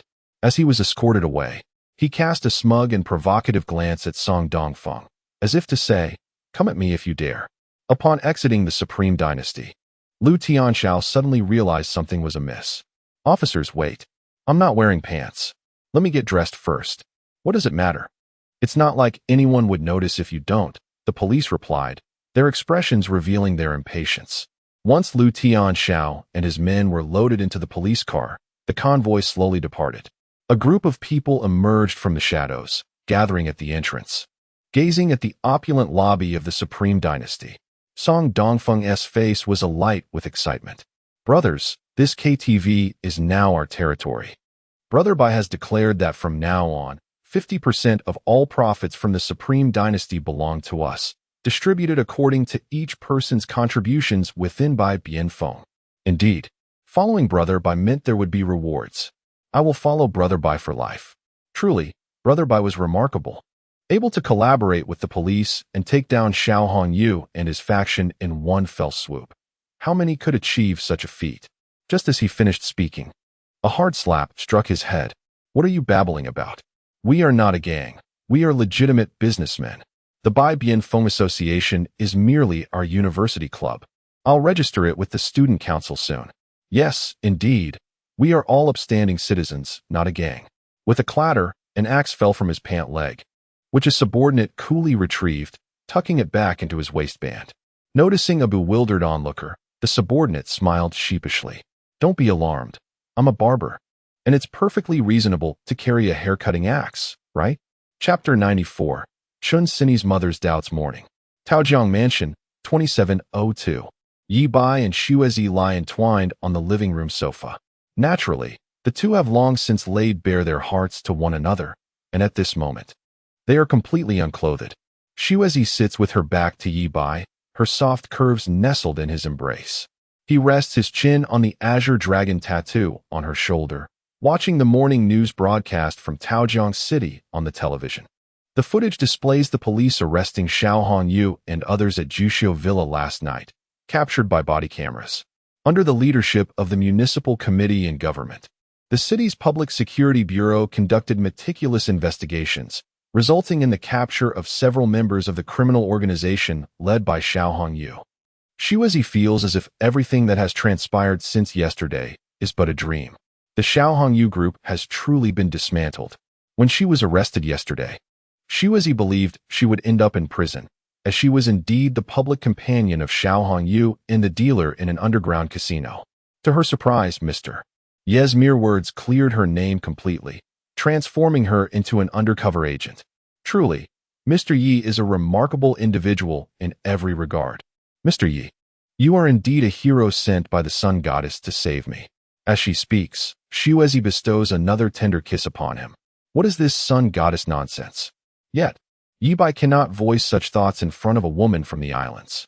He can only smile, holding Xuezi's soft, smooth body close, his hands becoming restless. After a while, Xuezi's brow furrows as she struggles to maintain a nonchalant expression. Oh, Xuezi hastily covers her mouth, attempting to stifle any sounds. Ye Bai chuckles at her demeanor. Indeed, Xuezi remains just as she was in a previous life. After a considerable time, Xuezi heads to the restroom. Ye Bai lazily reclines on the sofa, motionless. When Xuezi returns, he embraces her and inquires, Xuezi, what was the name of the technique you used during our first encounter at the underground casino? Xuezi is taken aback. Mr. Yi, you noticed that day? Ye Bai replies, of course, while that move appeared quite astonishing, it seemed you made an error. Indeed, the probability of an error is 1 in 10,000. Yet it coincidentally occurred on the day we met. Mr. Yi, it must be fate that I am destined to be your woman. Xuezi's eyes brim with affection. Ye Bai chuckles softly. Knowing he cannot reveal that there was no mistake at all, he had merely paused time to manipulate the dice. Rebirth and extraordinary abilities are his greatest secrets, and he must not divulge them to anyone. The move Shuezi employed is a closely guarded secret of the Ishihara family. As she speaks, she picks up a glass of water from the table. Mr. Yi, watch closely. With that, her hand remains still, yet the water within the glass begins to vibrate violently, swirling into a vortex. Impressive, Ye Bai exclaims, placing his hand on Shuezi's body and smiling. In fact, after that night, I went home and diligently studied it, learning a few rudimentary aspects and developing other applications. Shuezi looks puzzled, but as Ye Bai demonstrates the technique, her pupils widen in astonishment. Her eyes glisten, filled with tears that threaten to spill at any moment. And Mr. Yi, you truly are a genius. Shuezi stammers, overwhelmed and nearly speechless. How about that? My ability to draw inferences from one example is quite commendable, wouldn't you agree? Ye Bai boasts a little. In both past and present, this technique has proven infallible, leaving no woman able to resist him. Ye Bai has even acquired an elegant moniker, Kato II. However, he is not entirely pleased with this nickname, as he has watched Kato's cinematic works and believes he surpasses him by a considerable margin. Mr. Yi, you have inspired me greatly. Shuezi seems lost in thought, her eyes shimmering with emotion, tears beginning to flow from her charming peach blossom eyes. She pushes Ye Bai back onto the sofa. Mr. Yi, to express my gratitude for all you have done, allow me to repay you using the Ishihara family's secret technique. Jishin Yayu Community. 401. Dinner time has arrived. A mother and daughter, resembling two blooming flowers, are dining in the restaurant. However, rather than a harmonious scene, the atmosphere is stifling. Chun Sini wears a pure, cold expression, silently consuming only the plate of vegetables before her. Her mother, Gong Li Fong, is visibly upset. She slams her chopsticks onto the table mid-meal, her chest heaving with agitation. Chun Sini and her mother appear to be cut from the same cloth. Both possess 4 Mercedes-Benz G-Class vehicles. Unlike Chun Sini's youthful vitality, Gong Li Fong is a woman in her 40s, with a few wrinkles at the corners of her eyes, yet still possessing the charm of a beautiful matron. Even if he saved you, it doesn't mean you must repay him with your body. Can't you just give him money? You were so obedient as a child. How have you turned into this now? It truly infuriates me. Gong Li Fong exclaims, tears cascading down like pearls. Crying, "Want to help? I am not Chen Zhongbin, and I want to fall for this." Chun Sini's delicate features remain expressionless. Gong Li Fong's tears abruptly cease, and she glares fiercely at her daughter. "I am only looking out for your best interests. That Ye Bai is a troublemaker, always getting into fights. Not long ago, he stormed into a classroom and assaulted a classmate. Is such a ruffian a suitable match?" Chun Sini has no retort. She cannot defend Ye Bai in this instance. Regarding this matter, she feels a twinge of jealousy. She claims to have always liked him, considering Shun Mingyao a substitute. Yet he fights with other boys for her sake. Nevertheless, recalling Ye Bai's efforts on her behalf, Chun Sini ultimately forgives him. If a girl is exceptionally beautiful, many boys will fight for her. Yet, few are willing to change themselves for her. "Mom, Ye Bai has changed now. He is quite remarkable. A budding entrepreneur and a university student, now the chairman of Bai Media. Are you aware of this company?" "No, I am not." Gong Lifong scoffs. "It's just a small company. Do I care about his money?" Gong Lifong rolls her eyes. The Gong family is quite prominent in the province, and her annual dividends from the family far exceed the profits of many publicly traded companies. Chun Sini understands her mother's disposition and knows what she is truly thinking. She earnestly states, "Mom, you are merely fortunate to have been born into a prominent family. Ye Bai's parents are farmers. Yet he has risen from humble beginnings to change his fate, a feat you cannot begin to comprehend." You, Gong Lifong is genuinely upset this time, tears streaming down her face. "I am only considering your future.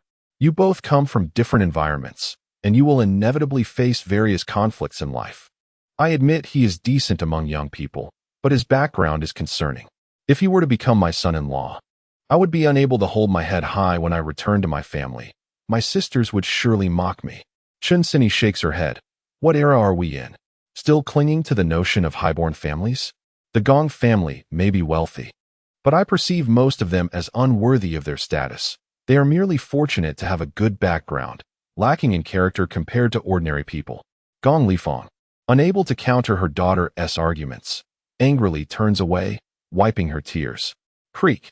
The security door opens, and Chun Zhengbin returns. Having dedicated 2 full days to completely dismantling the Xiaohongyu group, he appears profoundly fatigued. Gong Lifang immediately approaches to report. Old Chun, you finally chose to come home. Your daughter is on the verge of being abducted by a yellow-haired delinquent. Honey, could you say something? I am aware of Cindy's relationship. Chun Zhengbin nods. Then what? Quickly educate her. That wretched girl is driving me mad. Chen Cindy raised her head to look at her father, her face brimming with determination. She was acutely aware of the disparity between herself and Ye Bai. There are certain things that even a company valued at over $1 billion cannot compensate for. But so what? Throughout her life, Ye Bai was the only boy who made her heart flutter, the one who introduced her to the sweetness of love. Chen Cindy was resolutely prepared to fight to the end. The decision she had made was unalterable by anyone. She intended to be with Ye Bai, and no one could stand in her way. Chun Zhengbin gazed at his daughter, his expression stern and solemn. Cindy, I do not oppose your relationship with Ye Bai. Dad, I have made up my mind about Ye Bai. Nothing you say will change that. Huh? What did you just say? Chun Jingbin's serious demeanor softened into a hint of a smile. That young man, Ye Bai, seems quite admirable. I actually like him. The mother and daughter exchanged incredulous glances. Utterly taken aback. Time to go home for the new year. Today's 2 chapters were written, one on the airplane and the other at the high-speed rail station service desk. Sob. Oh. Chapter 95. The inevitable predicaments of middle-aged Chen Cindy was taken aback. She had steeled herself for a confrontation with her parents, fully expecting her father to side with her mother in opposing her relationship with Ye Bai. Yet, to her astonishment, her father was not only amenable, but also expressed a fondness for Ye Bai. She questioned if she was hearing things. Dad, are we referring to the same Ye Bai? The one I'm dating, who rescued me from Zhoukachang. Chen Zhengbin nodded. I'm aware. The unexpectedness of this approval left Chen Cindy incredulous. She cautiously inquired, You truly don't object? He was once the school's notorious delinquent, constantly embroiled in brawls, and even expelled for assaulting a classmate. Hasn't he reformed? His repentance is commendable. A prodigal son's redemption is invaluable, but his parents are ordinary farmers. Lineage is immaterial, tracing back 3 generations. Who isn't of agrarian descent? Moreover, young Ye Bai is remarkably accomplished, building an empire from scratch, amassing a fortune in a mere month. Chun Jingbin's words were imbued with admiration for Ye Bai, adding, We must invite him home for a meal soon, for a formal introduction. Wonderful. Chen Cindy's eyes sparkled. She had never perceived her father as so endearing. Gong Lifang could no longer contain herself, reaching out to touch Chun Jingbin's forehead. Old Chun, are you delirious, or have you lost your senses? Chen Jingbin brushed away Gong Lifang's hand. After decades of matrimony, he was well acquainted with his wife's disposition, a princess-like demeanor, haughty and proud, stemming from her privileged upbringing. Lifang, Ye Bai not only saved our daughter, but also rescued me this time. As he spoke, Chun Zhengbin removed his blazer, revealing bandages encircling his arm and back. These were the wounds inflicted by Lu Sanji's blade. Chun Jingbin's police training had been his saving grace. A common individual would have been fatally slashed by Lu Sanji. Had it not been for Ye Bai, you would have been bereft of me. The sight of blood seeping through the bandages stunned both mother and daughter. They had seen the news reports, aware that Chun Jingbin had been engaged in combat with criminals for 2 days. Yet, they hadn't grasped the sheer violence concealed behind the terse news bulletins. Even the commander was so grievously injured. The plight of the rank-and-file officers must have been even more harrowing. Without a word, Chen Cindy dialed Ye Bai's number. It went unanswered, replaced by a cold, automated voice. The number you have dialed is currently switched off. Dad, is Ye Bai all right? Chen Cindy anxiously inquired, fearing he had sustained severe injuries. Unaware he was unscathed while a Japanese woman named Shuezi was the one bleeding. Chen Zhengbin, his thoughtful daughter, had ultimately let him down. Her father was so grievously injured, yet she showed little reaction, concerned only for that scoundrel. Not only is he unharmed, but he's also living luxuriously. Chen Jingbin's tone was laced with annoyance. Chen Sini breathed a sigh of relief, only now seeming to register Chen Jingbin's wounds, exclaiming in alarm, "Dad, are you all right?" Chen Jingbin, "I'm fine, I won't die." He now understood why fathers-in-law often viewed their sons-in-law with disdain. Although his daughter had wounded him, his wife offered some solace. Gong Lifeng caressed Chen Jingbin's arm, her eyes brimming with tears, her face etched with concern. As she wept, Gong Lifeng turned to her daughter.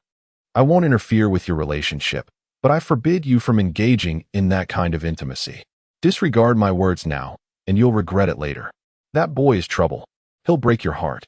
Chen Jingbin wiped away Gong Lifeng's tears. "Enough. Sini is an adult, capable of making her own decisions. Besides, I was once an impoverished youth, yet you insisted on marrying me against your mother's wishes, who also deemed me anew well." Gong Lifeng gently tapped her husband's shoulder. "My mother wasn't wrong. You rascal, always break my heart." Witnessing her parents' affectionate banter, Chen Sini felt intensely awkward, unable to bear watching any longer. Shaking her head, she retreated to her room. Bang! The door slammed shut. Chen Jingbin swept Gong Lifeng into his arms, a mischievous grin appearing on his otherwise dignified face, creating a striking contrast. "So I'm a rascal? I'll show you just how much of a rascal I can be." "Ah, quiet. Sini hasn't fallen asleep yet." Gong Lifeng blushed. Truth be told, she was also somewhat aroused. "Is it all right? You've sustained so many injuries." Chen Jingbin remained silent, determined to demonstrate with actions. Carrying his wife back to their room, tossing her onto the bed, and spanking her ample dairy re. 2.5 minutes later, Chen Jingbin coughed awkwardly. "Alas, age has caught up with me. These 2 sleepless nights, coupled with the injuries, have left me somewhat impotent."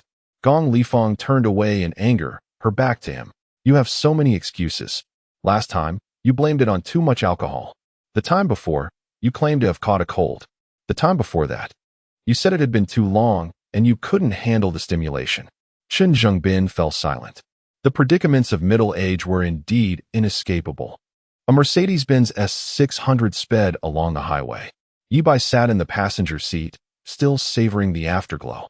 Song Dongfeng drove while humming a song. The mountain road has 18 bends. The waterway has 9 linked loops. Ye Bai. Truthfully, the song Dongfeng was humming was quite apt. And it should be him singing it. As I predicted, the Ishihara family's secret art can unlock that usage. Shuezi's use of the Ishihara family's secret art allowed the dice cup to oscillate at a super frequency imperceptible to the naked eye, thereby altering the numbers within. Inspired by Ye Bai, she had directly developed another usage. In a word, exquisite. Ye Bai felt that the legendary 10 great weapons were nothing in comparison. No, Shuezi already possessed a secret weapon, and layering it with the Ishihara family's secret art transformed her into a veritable vixen. The sensation was simply too torturous. Not even a throne could tempt him away. Ye Bai wished he could spend 24 hours a day with her. Questioning King Zhou, understanding King Zhou, becoming King Zhou. Chapter 96. The enchanting KTV princess and the biomother. The luxurious Mercedes-Benz S600 came to a halt before the prestigious Supreme Dynasty KTV. Ye Bai alighted from the vehicle, greeted by 4 attendants clad in black suits and white shirts, each adorned with a rubber baton at their waist. Their axes, naturally, were left behind. Such implements were reserved for brawls, and it would be too ostentatious to bear them while on duty. Upon seeing Ye Bai step out, they quickly approached, bowing respectfully. "Brother Bai." The eyes of the 4 were filled with admiration and fervor. In the past, they followed Ye Bai for the thrill and the prestige. Now, their loyalty was absolute. In such a short time, he had carved out a vast territory for them. Associating with such a formidable leader promised a bright future. Ye Bai inquired with genuine concern, "Were any brothers injured this time?" No. The attendants shook their heads vigorously. "Brother Bai, you should have seen it." Dong Gu was like a divine warrior, effortlessly dispatching Lu Tianxiao's gang, each punch sending them reeling as if they were mere children. Ye Bai turned to Song Dongfeng, who scratched his head and flashed a foolish grin. Hee, I learned it all from Brother Bai. My strength doesn't even come close to half of his." Instantly, The attendants held Ye Bai in even greater esteem. He understood that Song Dongfeng was helping him establish authority. Otherwise, over time, the subordinates would only revere Dongfeng's prowess, forgetting their true leader. As they entered the opulent hall, a dozen KTV marketers rushed forward, enthusiastically greeting Dong Go. Though labeled marketers, they were akin to ancient courtesans, engaged in the business of pleasure. "This is my brother, Ye Bai, the future master of the supreme royal city," Song Dongfeng declared. The marketers nodded eagerly, their anxiety palpable. Who could have anticipated the sudden downfall of the entrenched Xiao Hongyu group, with Lu Tianxiao and his son apprehended by the police? Logically, the supreme royal city KTV should have been confiscated, yet this gentleman managed to secure it right under the nose of the Public Security Bureau. Not only did the authorities raise no objections, but the Bureau even returned some of the princesses and staff apprehended the previous day. The implications were clear.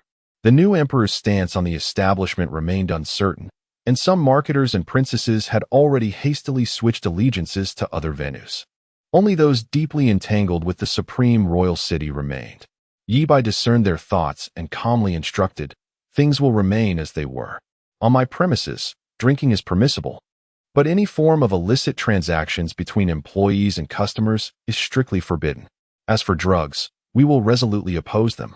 If any guests are found using drugs, they will be handed directly to the authorities."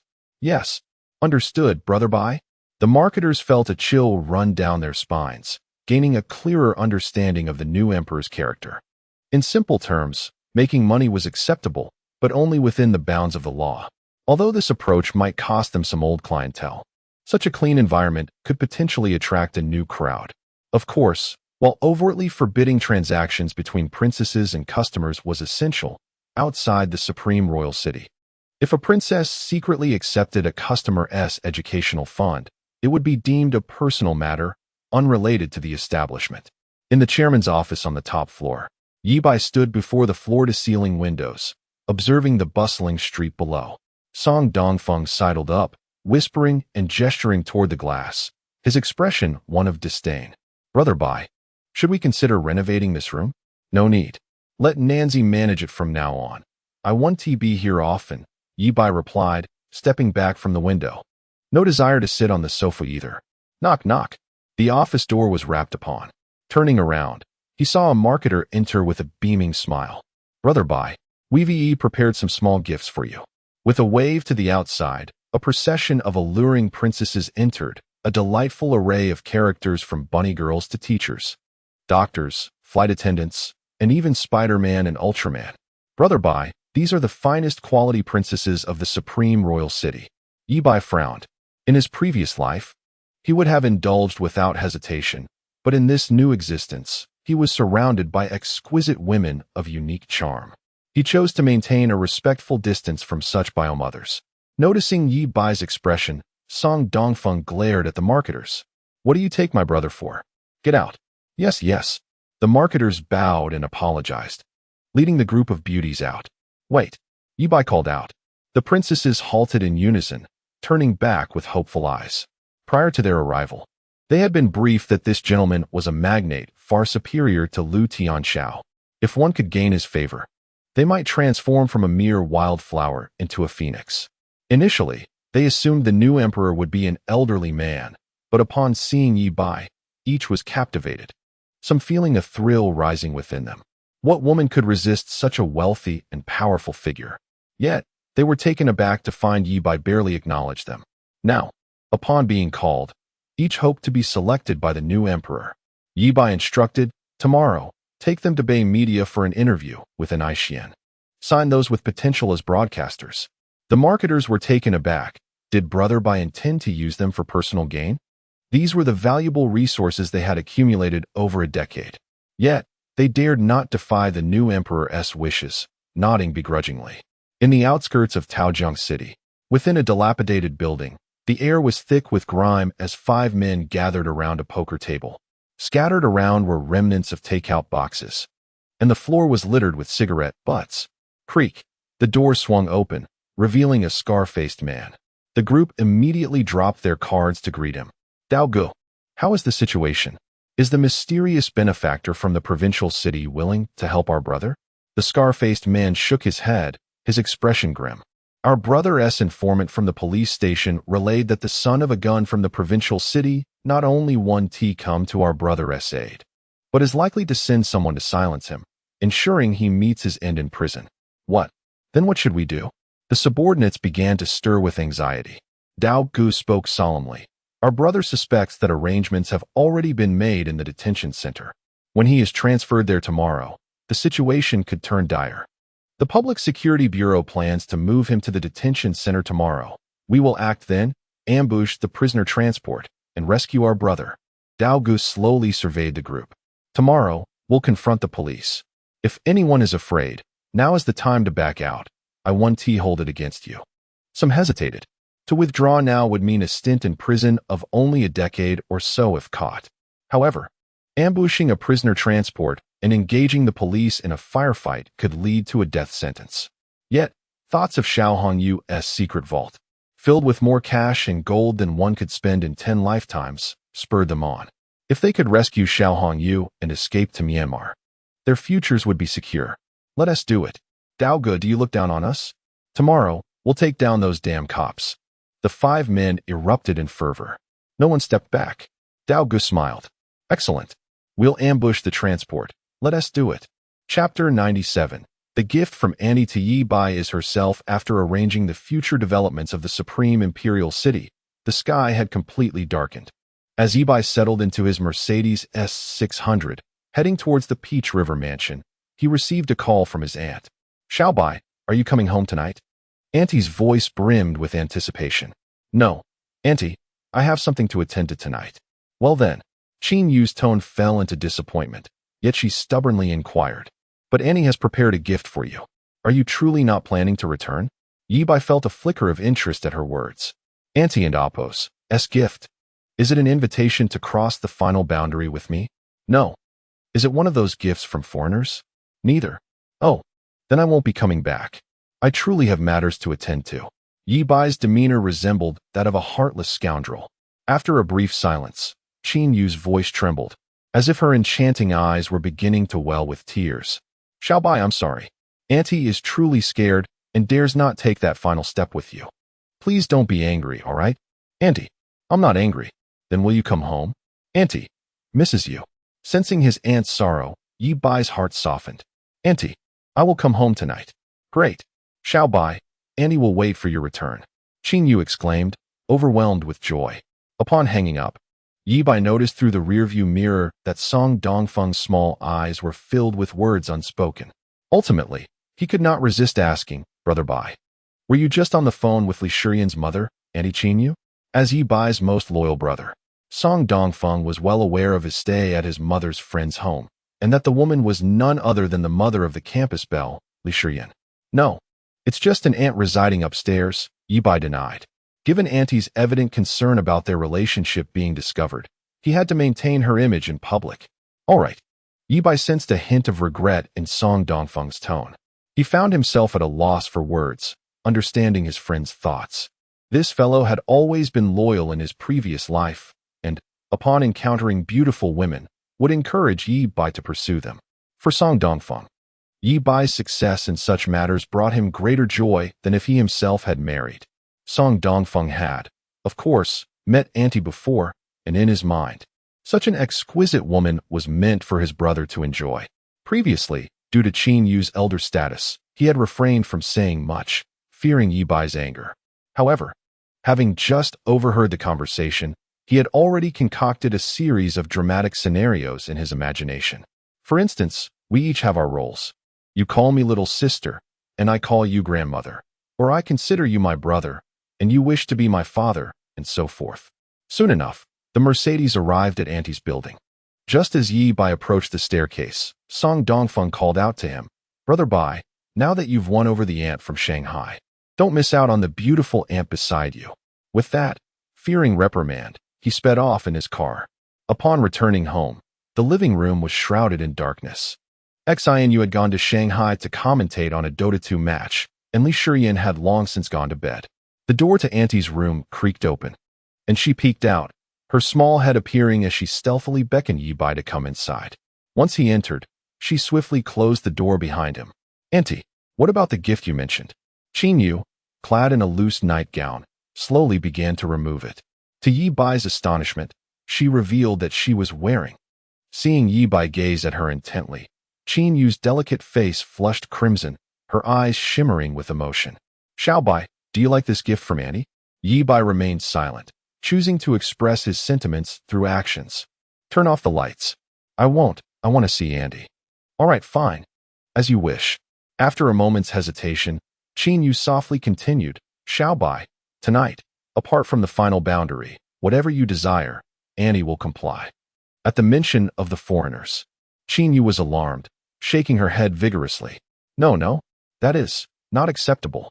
Ye Bai felt a twinge of disappointment, but quickly reconsidered. As long as they did not truly cross that boundary, then. He leaned closer to Qin Yu's ear, whispering softly. Qin Yu's earlobes flushed with color. I will comply, but Xiao Bai." She grasped Ye Bai's arm, pleading earnestly. "Promise Auntie you will keep your word, all right?" Auntie is truly frightened. Ye Bai, feeling helpless, indeed harbored such intentions. Yet, gazing into Auntie's pleading eyes, he sighed inwardly. He could not bear to deceive or take advantage of her. She was not ready, and if he were to act on such impulses, it might shatter her completely. "All right, I promise I will not force you into anything." Ye Bai possessed ample patience. The progress of winning over Auntie had reached a significant stage. He merely needed a catalyst to unlock the bonds within her heart. Might that catalyst lie with Xianyu Auntie? Contemplating this, Ye Bai envisioned that once he fulfilled his agreement with Xianyu Auntie, allowing Qin Yu to accidentally stumble upon it, it could profoundly impact her psyche. Perhaps it would break the chains binding her. "Dear Auntie, I hope you won't cry." Claiming it was you who initiated.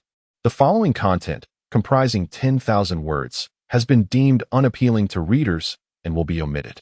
Chapter 98, The Heist of the Prison Transport, prelude to the climax. In the early hours of the morning, a fierce wind howled and dark clouds loomed overhead. The moon and stars were obscured, casting the world into utter darkness. A flash of lightning tore through the night sky, followed shortly by a deafening clap of thunder. Raindrops began to fall, gradually intensifying into a torrential downpour. In an unfinished building on the outskirts of Peach City, illuminated by the flashes of lightning, the dimly lit interior was heavy with stagnant air. The door creaked open, and Daogo entered, carrying a bag. "It's about time. Everyone, wake up," Daogo shouted, rousing the 5 men inside. He unzipped the bag and emptied its contents onto the floor. "These are the tools I managed to procure," he declared. Upon seeing the items, the eyes of the 5 men gleamed with excitement. There was an Uzi submachine gun, a shotgun, and several rounds of ammunition. "Azu, you have the best shooting skills. You take the submachine gun. I'll handle the shotgun, and the rest can use handguns," Daogo instructed, then produced a bag of masks and poured them onto the table. Each mask was an animal visage, lifelike and menacing, featuring heads of pigs, rats, monkeys, and more. At 6 in the morning, the police will escort the boss from the Public Security Bureau to the detention center in the north of the city. We will set up a blockade at the Big Bend in Yinlong Bay, hiding in the trees on either side. When the prison transport gets a flat tire and the police stop to make repairs, madman, you will pretend to be a passerby, driving by to offer help and divert their attention. We will seize the opportunity to charge in. When the police are in disarray, you can strike from the inside, and we will coordinate our efforts to rescue the boss." Daogo laid out the rescue plan, his gaze intense as he surveyed the room. "Brothers, how we will live the rest of our lives depends on today." The other 5 men were stirred with fervor. "Rescue the prison transport. Take down the police. Save the boss. Daogo, I can't wait any longer. When do we set off?" "Daogo, this grand endeavor is bound to make national headlines tomorrow, right?" "Daogo, we're always up to such risky business. Why don't we go all out? After rescuing the boss, we should take care of that scoundrel Chen Zhengbin," someone suggested, their eyes glinting with a ruthless thirst for blood. Daogo nodded in agreement. "That's exactly what I was thinking. If it weren't for Chen Zhengbin, our group wouldn't have collapsed. I won't rest easy until he is dealt with, but first and foremost, we must rescue the boss. We can plan the rest after he is free." Everyone nodded, The one hesitated. Dao Gu, I've received news that Chun Zhengbin has released the boss's wife. Could it be that she betrayed him? Your information is accurate. Our informant in the Public Security Bureau confirmed it. The boss's wife wasn't even taken into custody. She was released by Chun Zhengbin at the villa, picked up by some pretty boy. Dao Gu squinted, understanding the implications. As the most trusted brother of Xiao Hongyu, he knew well of Xiao Hongyu's orientation. The woman from the island, Shuan Yukiko, was merely a fade for the boss, so her betrayal was hardly surprising. After all, islanders are hardly known for their loyalty. Dao Ji's eyes flashed with a cold glimmer. She won't last long. The boss won't let her off easily. Chun Zhengbin must be dealt with, but we can't overlook that vile woman. And then there's Chun Jingbin's daughter. What's her name? Chun Shui? I've seen her photo. She's quite stunning. When we take care of Chun Zhengbin, we should capture her too. First use her, then dispose of her. Yes, Chun Jingbin's daughter is indeed enticing. She looks innocent, but who knows what she might be hiding. I adore that stark contrast, another chimed in. The group descended the stairs in a cacophony of voices. Moments later, a Jeep Wrangler roared to life, surging into the rainy night toward the north of the city. Morning arrived, and Ye Bai opened his eyes. Despite having stayed up late the previous night, he was still brimming with vitality. In contrast, Qinyu, curled up in his arms, slumbered like a lazy kitten. Indeed, Ye Bai had finally spent the night in his aunt's room. The previous evening, they had played games until late, leaving Qinyu satisfied yet utterly exhausted. Initially, she had intended for Ye Bai to return to his own room, but fatigue overtook her, and they ended up sleeping in each other's embrace. As the warmth of her presence enveloped him, Ye Bai couldn't resist a playful impulse. Qinyu stirred awake with a soft whimper. He had intended to share a morning moment with her, but their aunt glanced at the time and her expression changed dramatically. Xiao Bai, hurry up and get out. Xiwan is about to wake up. Qinyu pushed Ye Bai's mischievous hand away and quickly scrambled to get dressed. Ye Bai lazily arose from bed, appreciating their aunt's beauty. But he finally got up when urged repeatedly. Qinyu cracked the door open slightly, peering out to ensure the coast was clear. After confirming there was no one around, she quickly pushed Ye Bai outside. It feels like we're sneaking around. Ye Bai recalled a memory from his past life involving an exquisite woman with whom he had an affair. She was the principal of a prestigious school in the provincial capital. Once, while she brought him home, her husband returned unexpectedly. Fortunately, he was drunk and collapsed on the sofa, allowing the woman to tend to him while Ye Bai quietly prepared to escape, but he couldn't resist the urge to approach. During breakfast, Ye Bai received a call from Xian. Brother Bai, you saw his live debut in Moto last night was a resounding success. I've sent you the video. You should check it out. After hanging up, Ye Bai clicked on the video Xian had sent. It was a recording of the live stream. The commentary featured 4 hosts, 2 professional male commentators alongside 2 female commentators. One was naturally Xian, and the other was the somewhat well-known Zhou Shui. Both were in the same field, yet Xian's striking figure, beauty, and poise overshadowed Zhou Shui entirely. Xian's supermodel stature was incomparable to the ordinary Zhou. And when they stood together, Xian's long legs shone brilliantly, making Zhou Shui appear like a mere potato. Moreover, Xian's educational background far surpassed that of the vocational school graduate, as she demonstrated thorough preparation, effortlessly delivering clever remarks and memorable quotes during the commentary.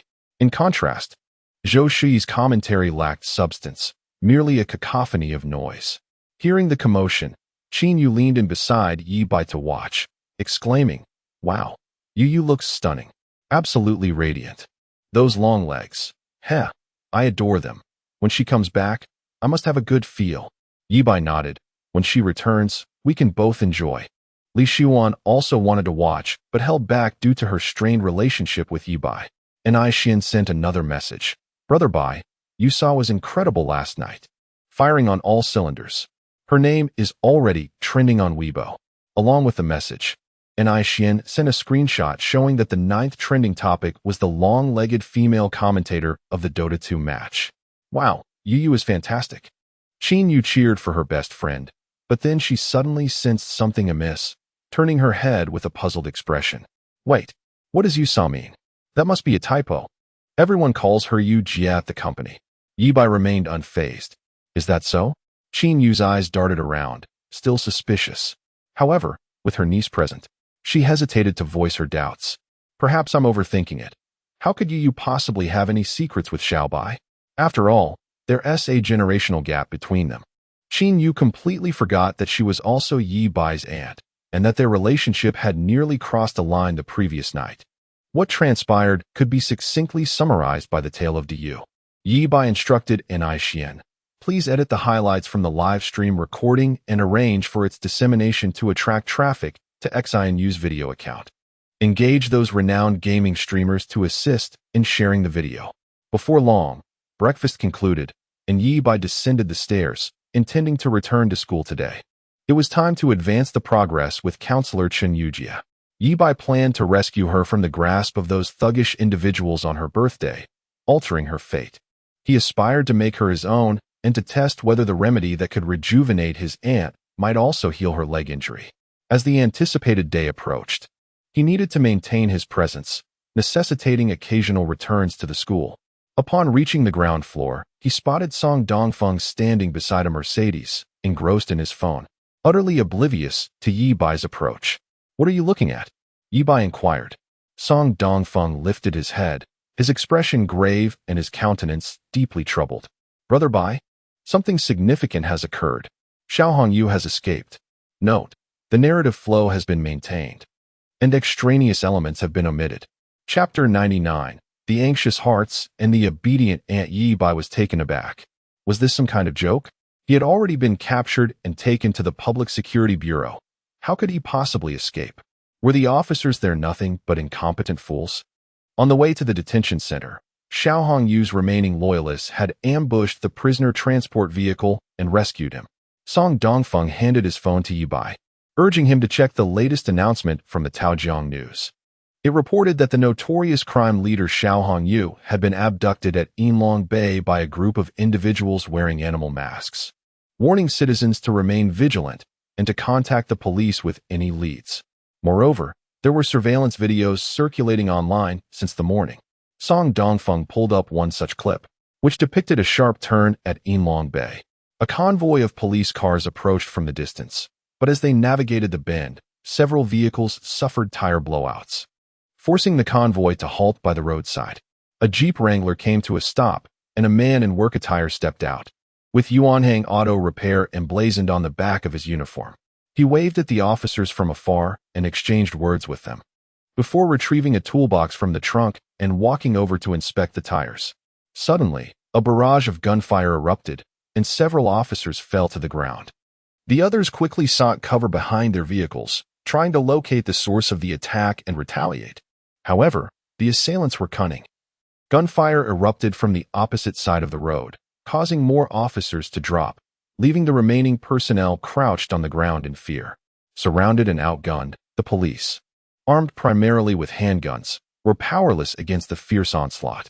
At that moment, the previously trembling auto repairman, who had been hiding on the ground, astonishingly drew a handgun from his toolbox and shot several officers in the back. 5 assailants charged from either side of the road.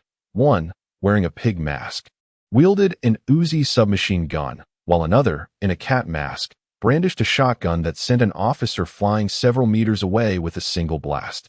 They subsequently opened the prisoner transport vehicle and freed Xiao Hongyu, making their escape in a Jeep Wrangler. The scene was too brutal for Ye Bai to bear. His brow furrowed in concern. What is the casualty count for the police?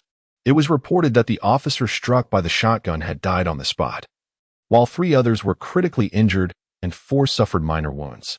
Song Dongfeng grimaced, his teeth clenched in anger. These beasts truly deserve to die. Ye Bai remained silent, and Song Dongfeng continued. The citizens are terrified. Many dare not even step outside. Schools have announced temporary closures, and the police have sealed all routes out of the city. However, I fear it may be too late. Xiao Hongyu and his crew might have already fled the province. No, he won't escape. Ye Bai shook his head. As Xiao Hongyu's longtime rival, Ye Bai knew him all too well, narrow-minded and vengeful. With his vast empire crumbled and his status reduced from a billionaire to a wanted criminal, Xiao Hongyu could not possibly accept this reality. Before he fled, he would undoubtedly seek revenge. Chen Jingbin was his primary target, and next in line could be Xuezi. As everyone else present during the arrest at Jushu Villa had been apprehended, the masked assailants had clearly been tipped off about the exact timing and route of Xiao Hongyu and Appo's transport. There had to be a rotten insider within the Public Security Bureau.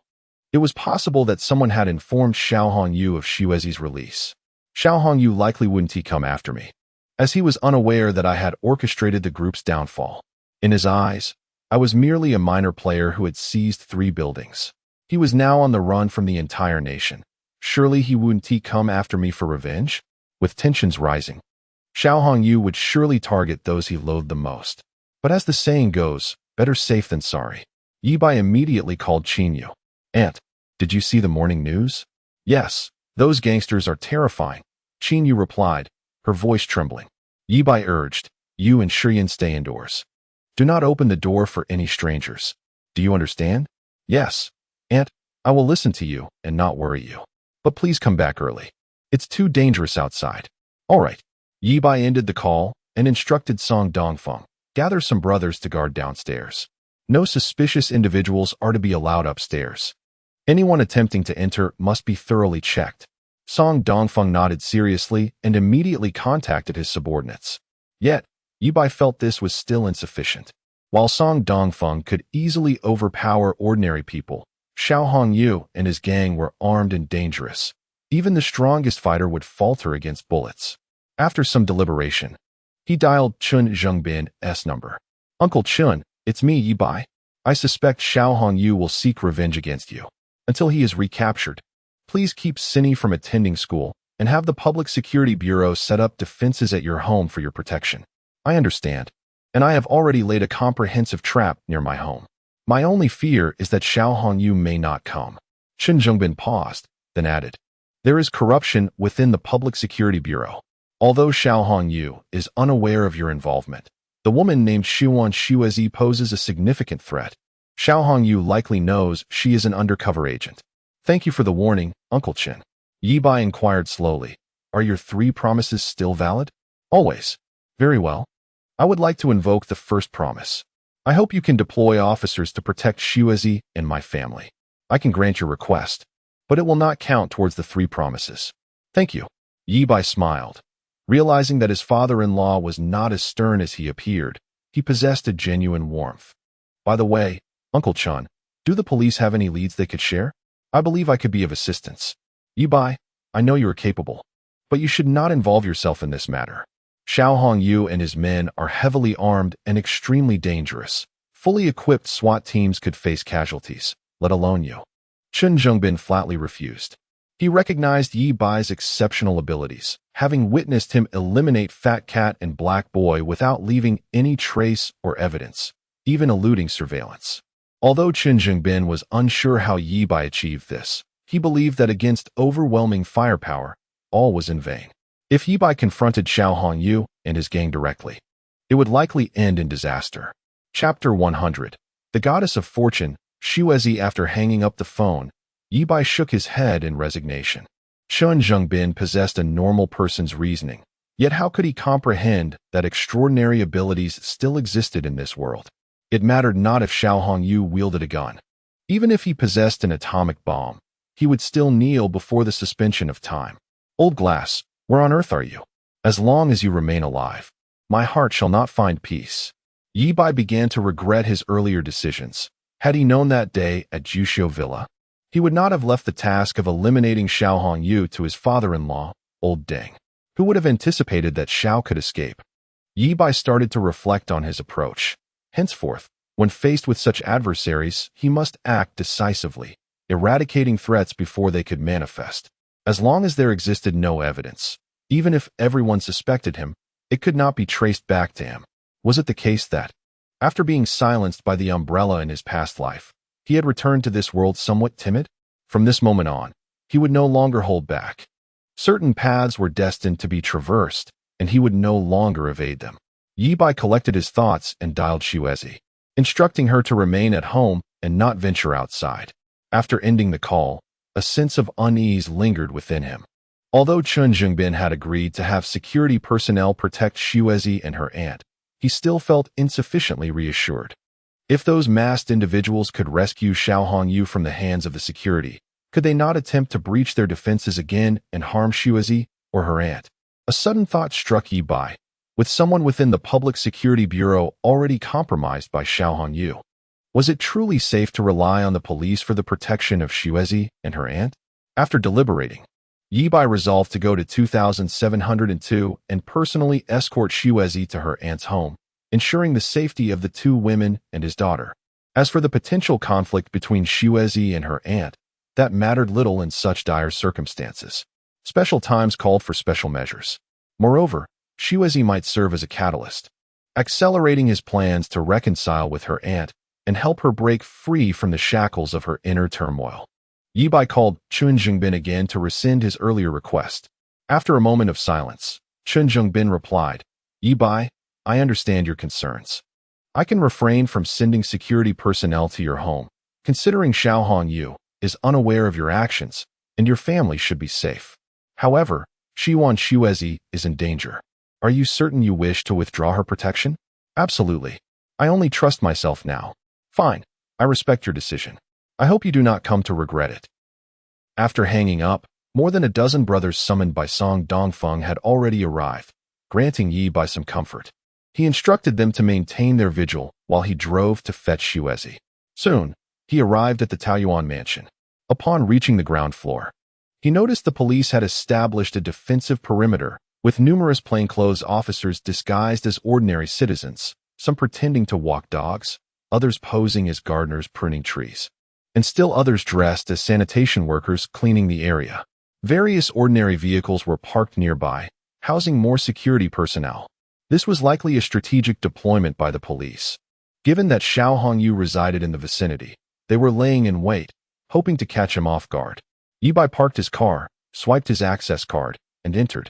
Before he could step onto the elevator, two security officers approached him, conducting a thorough check to confirm he was a student from Taoyuan University and a resident of the building before granting him passage. It's best not to go out for a while. Are you aware that your neighbor, Xiao Hongyu, has become a wanted criminal? If you have any information, report it to us immediately, one officer advised. Ye Bai nodded and took the elevator upstairs. As he opened the door to his apartment, a wave of fragrant air enveloped him, and Xuezi leaped into his arms, clinging tightly to his waist. She said nothing, her expression devoid of emotion. Yet Ye Bai sensed her inner turmoil. Do not worry, Xuezi. I will keep you safe, he reassured her, stroking her back gently. This place is not secure. Pack your things and come with me.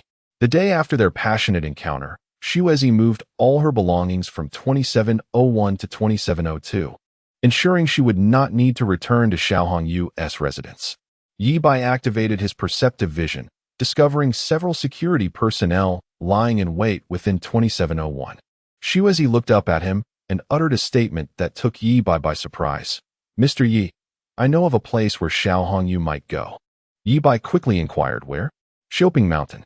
Xuezi opened her phone's map, zooming in on Juxiu Villa.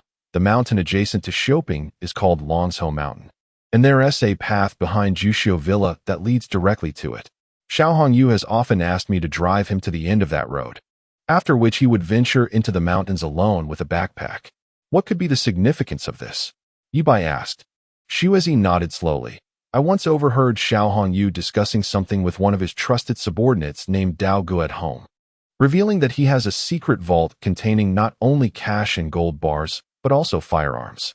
Before fleeing, he would undoubtedly visit this hidden vault to take its contents.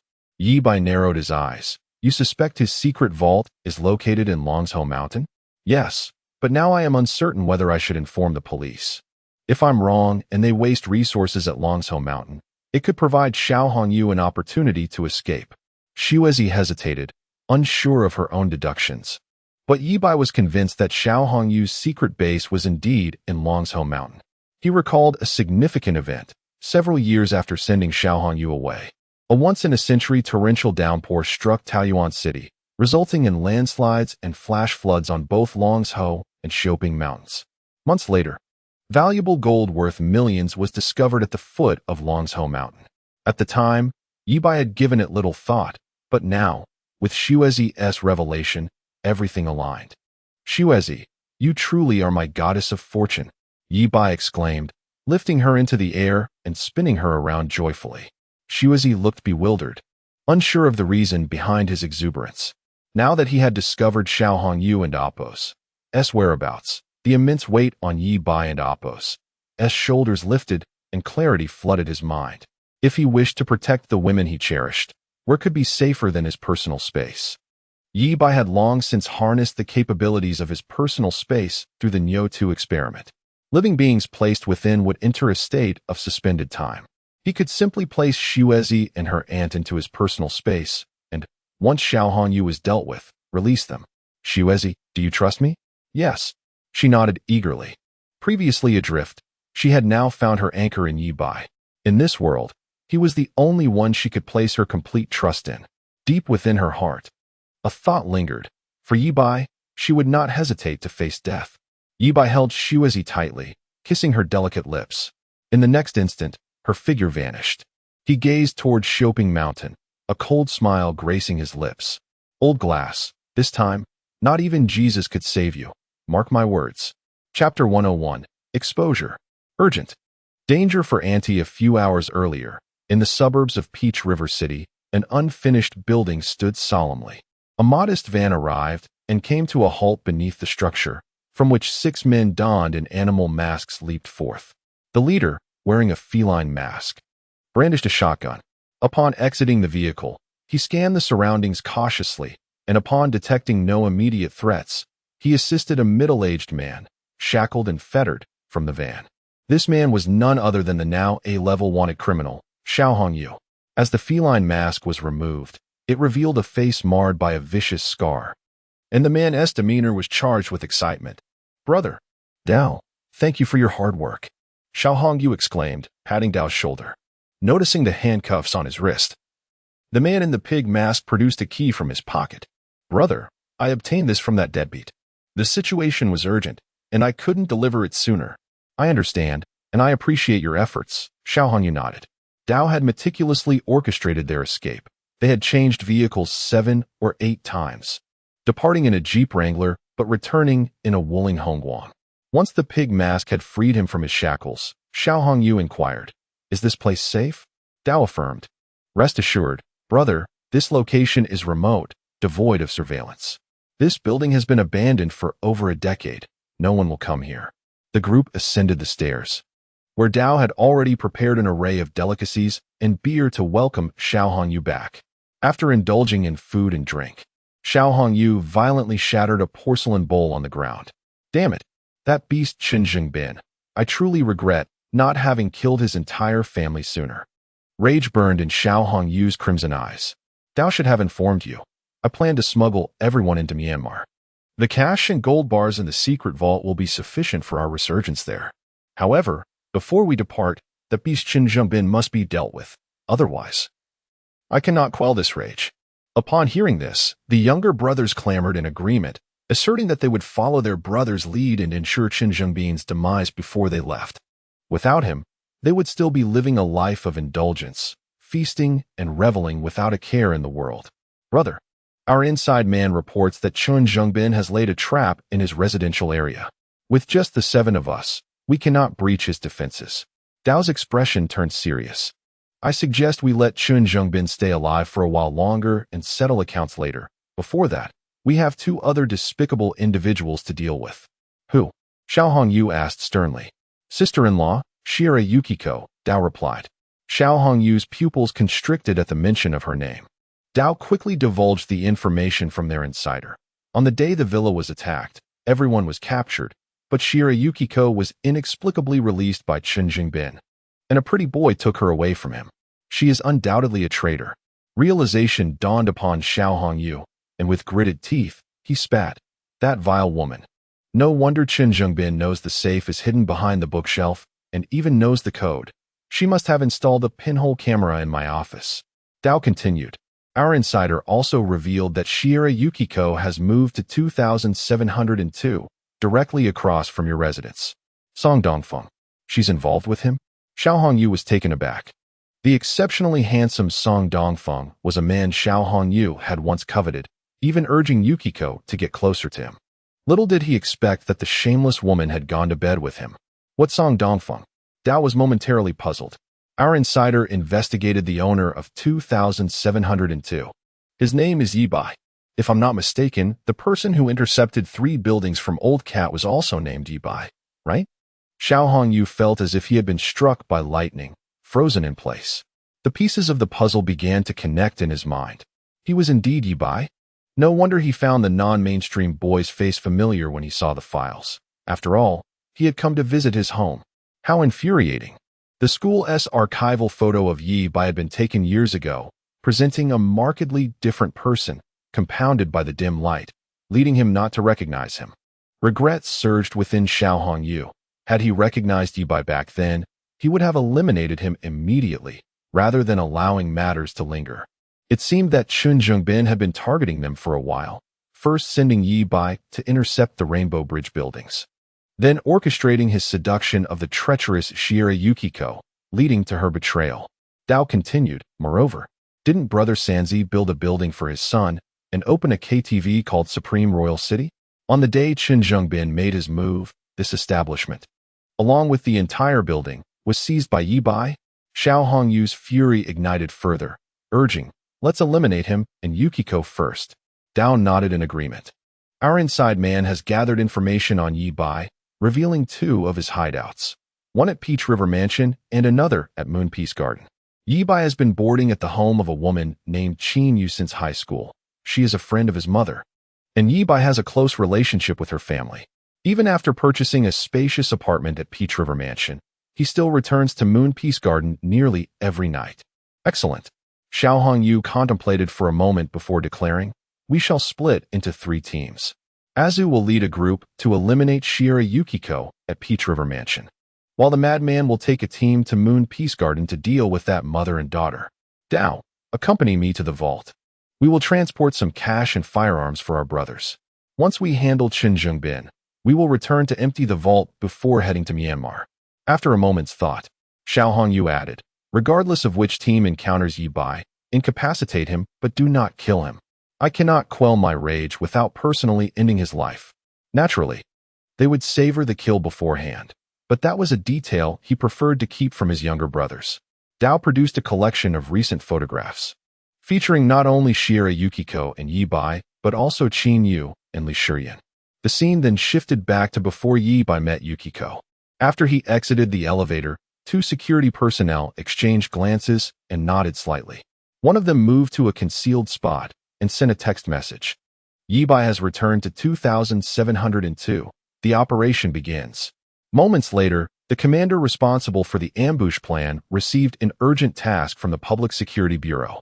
A report had come in regarding the sighting of Xiao Hongyu and his group in a residential building 3 kilometers away. The Bureau requested that he mobilize his team for support. Without a second thought, the commander ordered a group of plainclothes officers into their vehicles, departing from Peach River Mansion. Shortly after their departure, a van emblazoned with the Red Squirrel moving logo pulled up.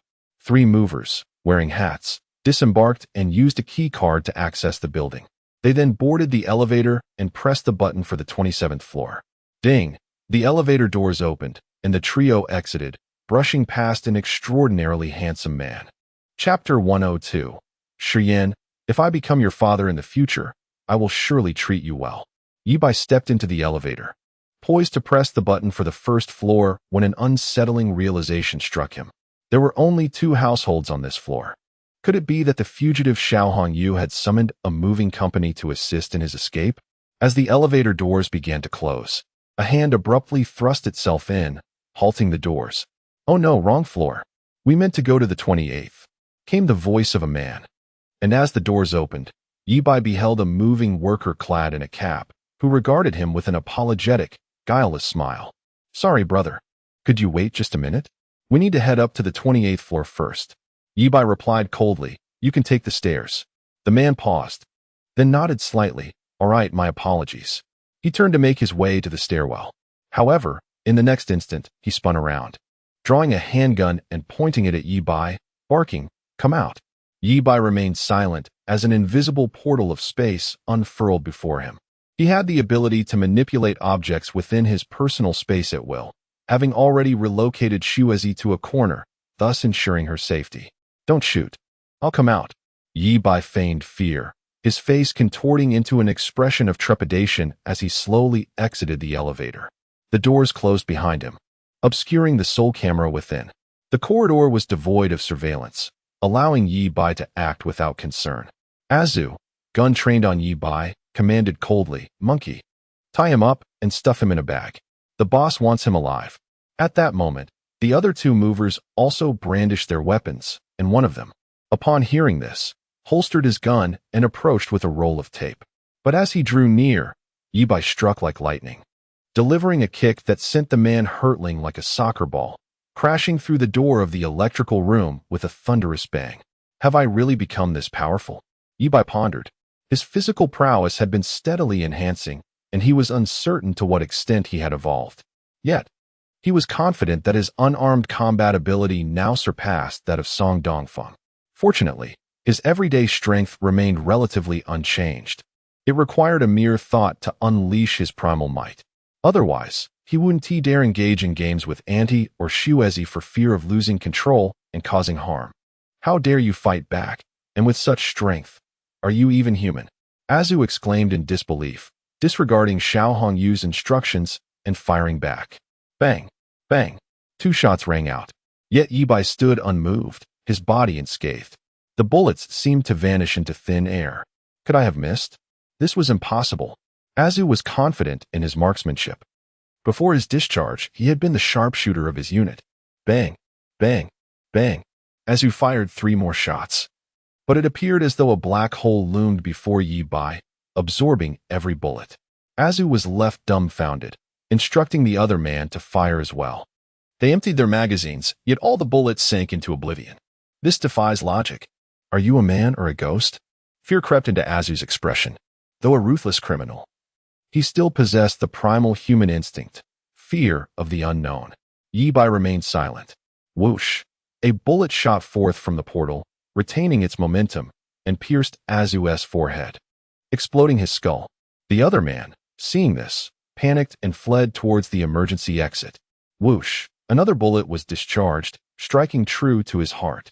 Ye Bai discovered that by controlling the bullets with his mental energy, he had transformed into a true marksman, hitting his targets with unwavering accuracy.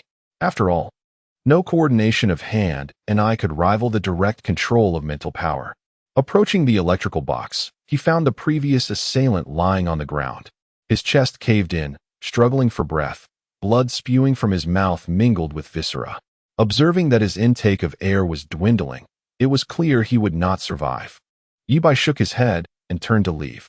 Yet, in the next instant, he appeared at the doorway again. A finishing blow is a good habit. Whoosh! A bullet flew from the portal, ending the man's life. In films, countless characters, both heroes and villains, have met their demise due to a lack of a finishing blow.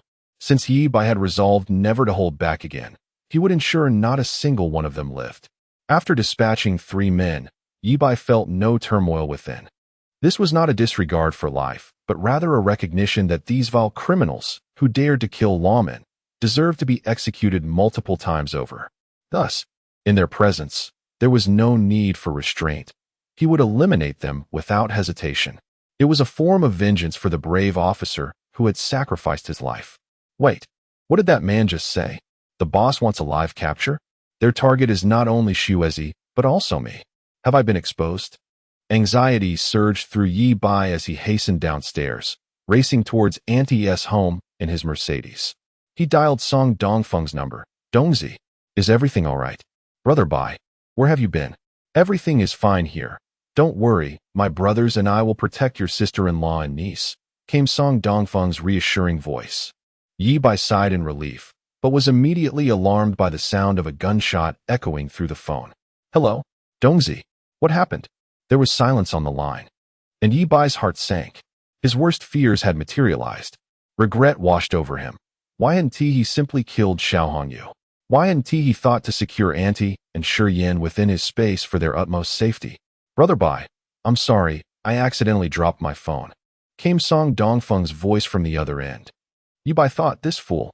Dongzi, listen to me. Go upstairs immediately and hide Annie and Li Shiyan in the tenant's apartment. Also, instruct the brothers to disperse. Those criminals are armed and not something you can handle. Lastly, put the phone on speaker. Do not hang up. Whatever happens, I need to know immediately.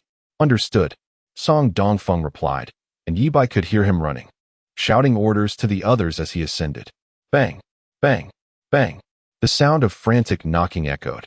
Yet, no one answered the door. Ye Bai recalled his instructions to Annie, to remain inside and not open the door for anyone, regardless of who knocked. Damn it. Ye Bai swiftly retrieved his backup phone and called Qin Yu using an anonymous SIM card. Beep, beep, hello, who is this?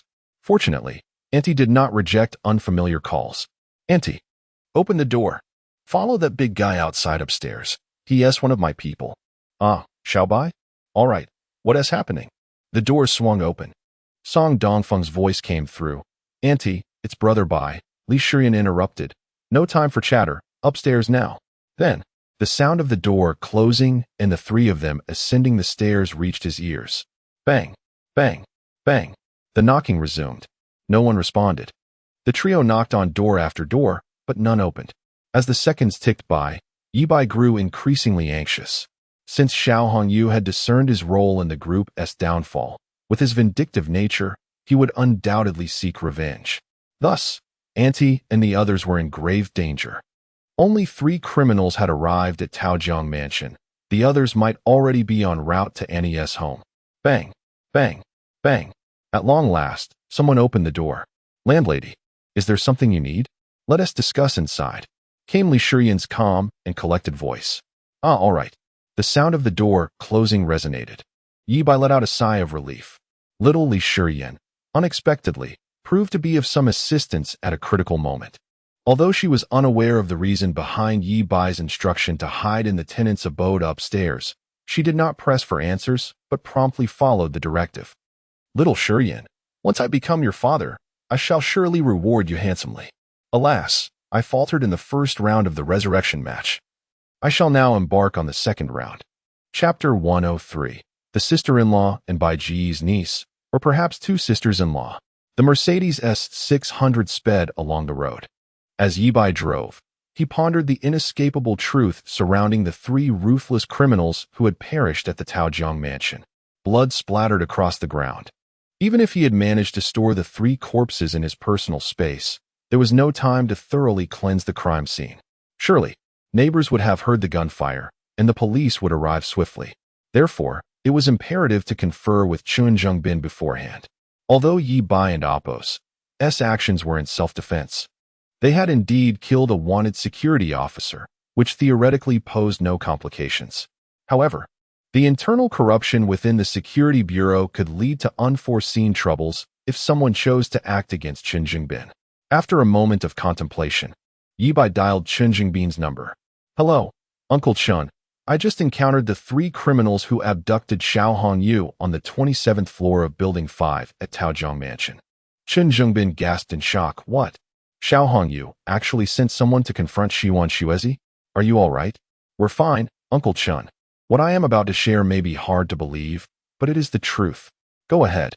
After leaving my home, I crossed paths with them. They were dressed as movers, so I did not recognize them.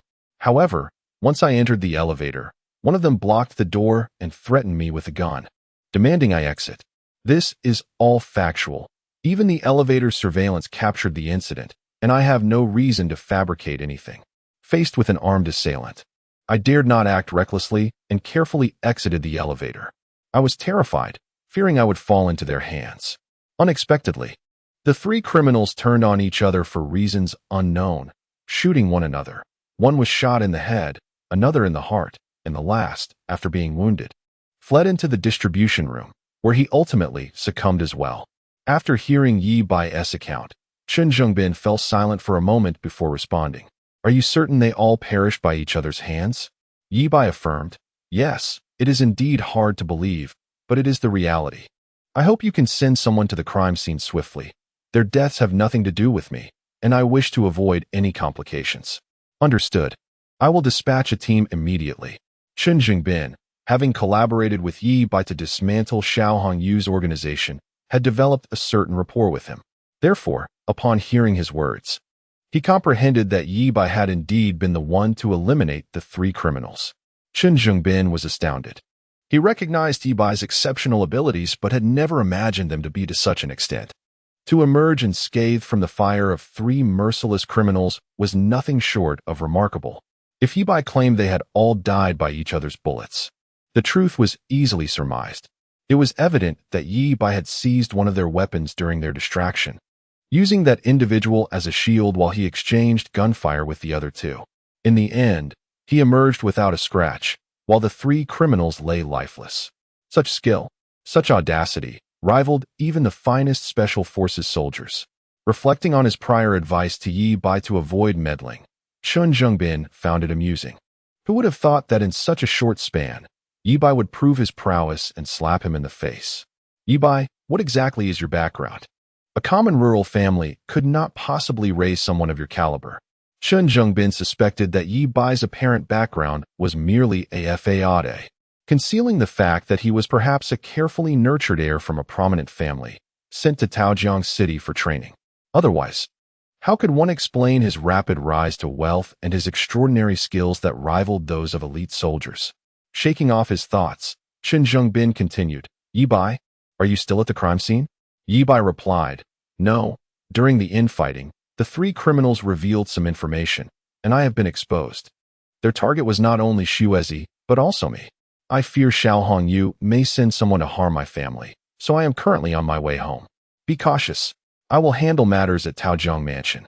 Should anything arise, do not hesitate to contact me. If you need any leads, just call. This time, Chen Zhengbin no longer underestimated Ye Bai. Rather, he held immense expectations for him, hoping he could deal with Xiao Hongyu. As long as Xiao Hongyu lived, Chen Zhengbin could not find peace. The Security Bureau could not provide perpetual protection for him and his family. They needed to lead their lives as well. After hanging up, Ye Bai drove furiously. Soon, he arrived at the Wen Garden. Raising his head, he activated his super eagle eye and super X-ray vision. Discovering that the three ladies were safe in an upstairs tenant's apartment, prompting a sigh of relief. However, upon glancing at the interior, his gaze sharpened. 10 minutes earlier, Song Dongfeng and Qin Yu entered the tenant's apartment 602, securely shutting the door behind them. The occupant of 602 was a city professional, a career woman named Bai Jie. Today, she had taken a day off due to discomfort from her menstrual cycle, and after seeing news of an armed robbery and the rescue of a crime lord, she felt the outside world was perilous and decided to remain at home. Noticing the tense expressions on their faces, Bai Jie inquired, Landlady, is something the matter? Bai Jie, it's nothing serious. Some bothersome relatives have come to our hometown, and we just wish to find refuge here for a while. Li Shiyan contemplated before adding, Bai Jie, my mother and I have some personal matters to discuss. Would you mind stepping out for a bit? Ah, sure. I'll go brew some tea for you. Bai Jie, with her accommodating nature, was not one to refuse others. She headed to the kitchen, closing the door behind her. Song Dongfeng, right? Li Shiyan asked. Song Dongfeng nodded shyly, his gaze fixed on the floor, unwilling to meet Qin Yu and Li Shiyan's eyes. In his mind, he envisioned Qin Yu, this enchanting woman, destined to become his sister-in-law. After all, Bai Ji's striking good looks and charm were so compelling that even the most steadfast men would willingly do anything for him, let alone these beautiful women. As long as Bai Gu had the inclination, no woman could escape his grasp. Thus, in the presence of his future sister-in-law and niece, or perhaps two sisters-in-law, Song Dongfeng maintained the utmost respect, harboring no thoughts and even refraining from glancing at them. What is going on? Li Shiyan pressed, her gaze fixed anxiously on Song Dongfeng. I don't know. I'm just following Bai Ji's instructions. Song Dongfeng replied, his lips sealed tight. However, Li Shiyan, astute as she was, connected the dots concerning Ye Bai's recent peculiarities and the morning news, leading her to a conclusion. Is this related to Xiao Hongyu? Does Ye Bai have a grudge against him? Now that Xiao Hongyu has escaped, is Ye Bai worried he might retaliate against us? Song Dongfeng remained silent, moving to the window to scrutinize the street below. A nondescript van was parked outside. from which emerged two men wearing baseball caps. Just one glance was enough for Song Dongfeng to sense something was amiss. The way they scanned their surroundings suggested they were trouble. As the two men entered the building, Song Dongfeng felt a surge of anxiety. Fortunately, Bai Gu had anticipated their actions and had led the two ladies upstairs. Otherwise, attempting to confront them today could have resulted in several casualties among their brothers, considering their adversaries were armed criminals. Regardless of his confidence in his own abilities, Song Dongfeng held a healthy respect for firearms. After the two men ascended the stairs, he moved to the door, pressing his ear against it to listen intently to the sounds outside. He failed to notice that at that very moment, a taxi had stopped below, and a striking woman, exuding confidence and allure, stepped out. It is Sinew. She has returned home. Chapter 104. The true climax approaches. Ye Bai lifted his gaze and spotted two thugs outside room 401. One was on lookout while the other attempted to pry open the door with a wire, both armed with handguns at their waists. Aunt Sinew had returned unbeknownst to him and was now at the corner of the second floor. As Ye Bai alighted from the vehicle, he dialed Sinew's number, simultaneously preparing to pause time, ready to act at a moment's notice should the situation escalate.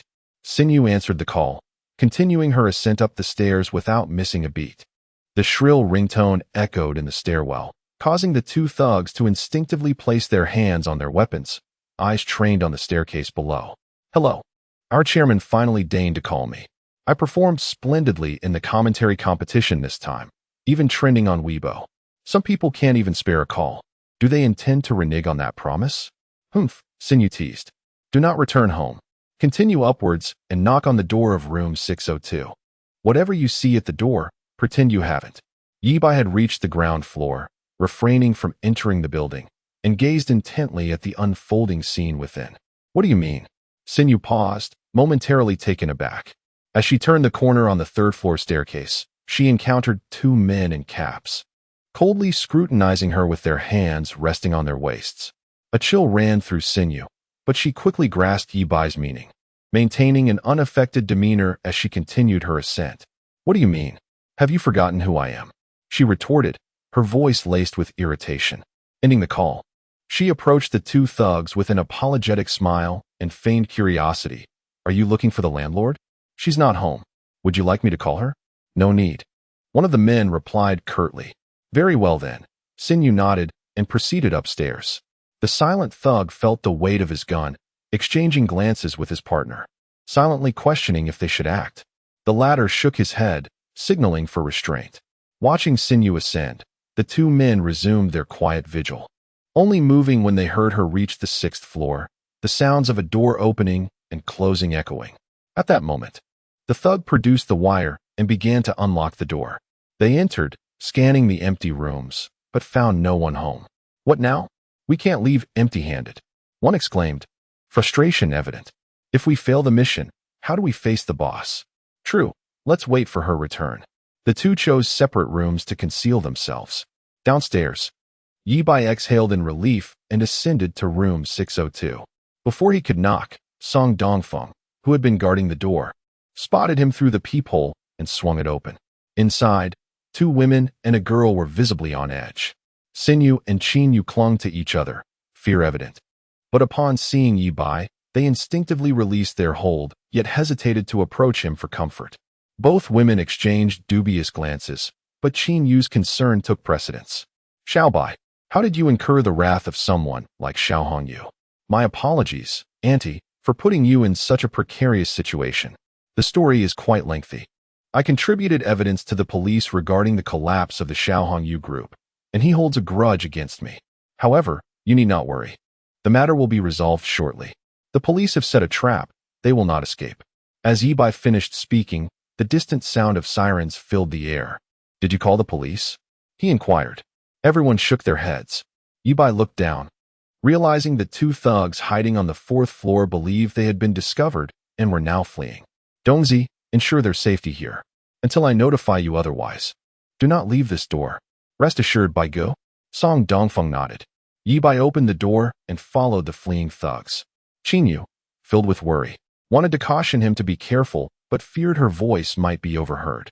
She opened her mouth, but refrained from speaking. In an unexpected turn, Ye Bai abruptly returned, prompting surprise on the faces of Qin Yu and Xin Yu, only for the four of them to vanish without a trace. In the next moment, they found themselves in a stark white void, their expressions and movements frozen. Beside them, Yuki was captured mid-kiss, while not far away stood a robust man, bloodied and terrified, none other than the long-missing Nyo Tu. Above them, dozens of bullets hovered ominously. Ye Bai retracted his consciousness and hurried downstairs. The remnants of Xiao Hongyu's faction numbered 7. He had eliminated 3, with 2 remaining on the lower floor, leaving Xiao Hongyu and another. Logically, Auntie and the others should be safe, but Ye Bai dared not take chances. The visible remnants were one thing. The true number of threats remained uncertain. Until he could ensure Xiao Hongyu was thoroughly dealt with, he would prefer to keep Auntie and the others within his secure space. As for the risk of exposing his abilities, Ye Bai had a plan. At the right moment, he would use ether to render them unconscious and then release them. Claiming they had no idea why they suddenly fainted, the 2 thugs had made it downstairs and jumped into a van, but it was too late. Police cars had already arrived beside them. Both men drew their guns, prepared for a last stand. Yet the police vehicles showed no sign of halting, merely passing by without incident. What now? Should we continue lying in wait for their return? The driver asked. The other thug pondered, when suddenly the rear door swung open. Both men spun around, directing their guns at the opening, only to find the van empty. What is going on? The passenger asked, confusion marring his features. Was it the wind that opened the door? Surely not. Or has the vehicle malfunctioned? They exited the van to inspect, even checking beneath it, but found nothing amiss. Returning to the vehicle, a sense of unease settled within them, leaving them uncertain of their next move. Perhaps we should return and complete the mission? If we cannot prove our worth, the boss may discard us. Agreed. They resolved to lay in wait at 401 for Qin Yu and her daughter to return. But just then, the phone rang. Frenzy, what is your status? Dao Ji's voice crackled through. Dao Gu, there's no one home at Qin Yu's. We're currently lying in wait here. Please refrain from calling for now. I'll silence my phone. Frenzy dared not speak the truth. Mission cancelled. Evacuate Moon and Garden immediately and return. Azu and the others have failed. I just received word that they are all dead. That Ye Bai is extremely dangerous. Even with guns, you're no match for him. What? Frenzy gasped in shock. Then we'll head back right away. Dao Gu continued. Do not return to the old location. Head to Shopping Mountain. The boss and I will await you near the villa. Understood. Ending the call, Frenzy accelerated, quickly leaving the area. Unbeknownst to them, in the back of the van, a cushion subtly depressed, as if an invisible figure occupied the seat. Happy New Year, everyone. May this new year bring you all good fortune and health. Love you all, moi. Chapter 105. Sister Bai's Desolation and Loneliness in Room 602 of Moonlit Garden. Sister Bai emerged from the kitchen, holding a pot of tea, only to be taken aback by the emptiness of the living room. Where is everyone? Just a moment ago, the air was filled with lively chatter, and now, it appears as though everyone has vanished. Have they all left? Sister Bai searched her home thoroughly, including the bathroom and balcony, yet not a single soul was in sight. The landlady was exceedingly rude, departing without a word, and Sister Bai could not fathom why she had come to her home so abruptly. Pouting slightly, she couldn't help but mutter a few complaints in her heart. Given her accommodating nature, that handsome man from the landlady's family, was it his first visit? Why had he left so quickly? Sister Bai's cheeks flushed with a sudden embarrassment, as she found herself recalling something inexplicable. Each time she encountered that charming gentleman from the landlady's residence, an odd impulse welled up within her. In her dreams, he was always the male protagonist of her most intimate fantasies. However, possessing a reserved and submissive disposition, she never dared to initiate conversation, instead daydreaming of him taking the initiative to visit her and sweep her off her feet. Meanwhile, a van sped through the city, skillfully navigating turns and avoiding areas where traffic police were stationed. The gang of 6, while rescuing Xiao Hongyu from the prisoner transport, drove an abandoned Jeep Wrangler, their faces concealed by animal masks. The police were only aware of the identities of the 3 individuals who had been killed by Ye Bai, remaining oblivious to the other 3.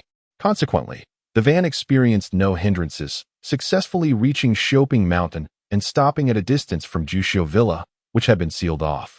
Uncertain if any security personnel were on duty inside, they dared not approach too closely to avoid unnecessary trouble.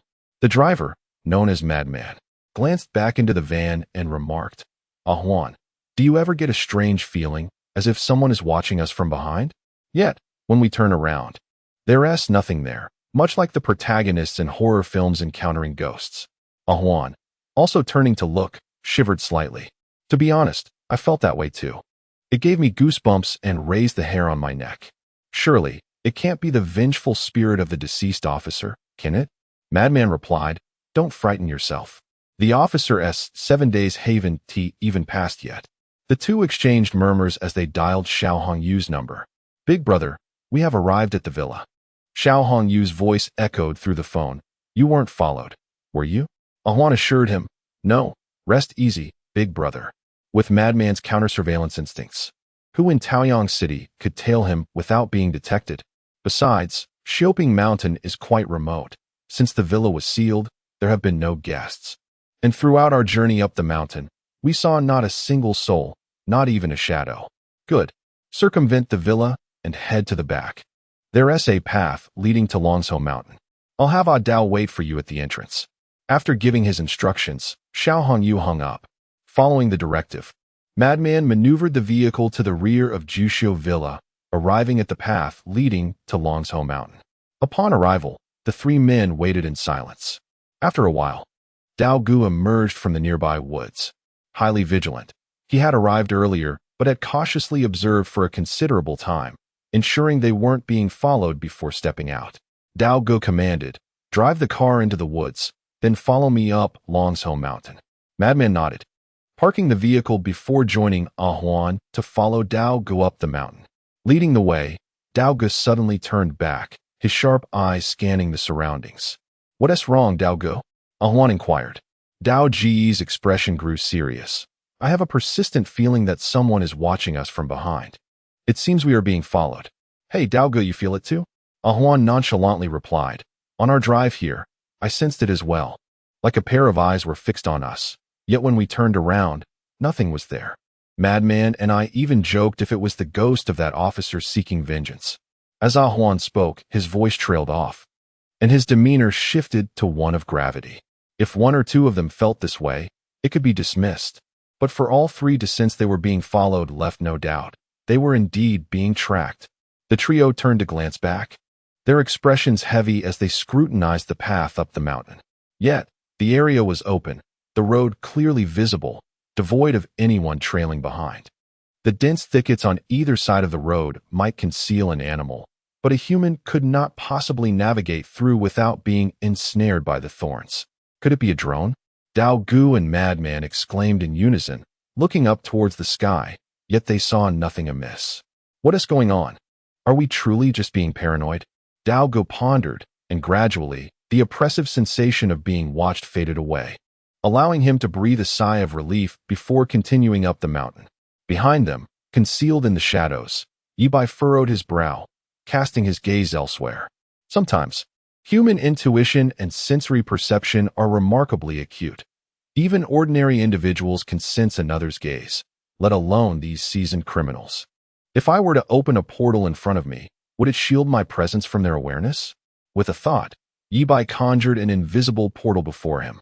He quickened his pace, closing the distance to Dao Gu and the others, even fixing his gaze intently upon the back of their heads. Yet this time, the three remained entirely oblivious. Indeed, while the portal was transparent, it effectively blocked their line of sight.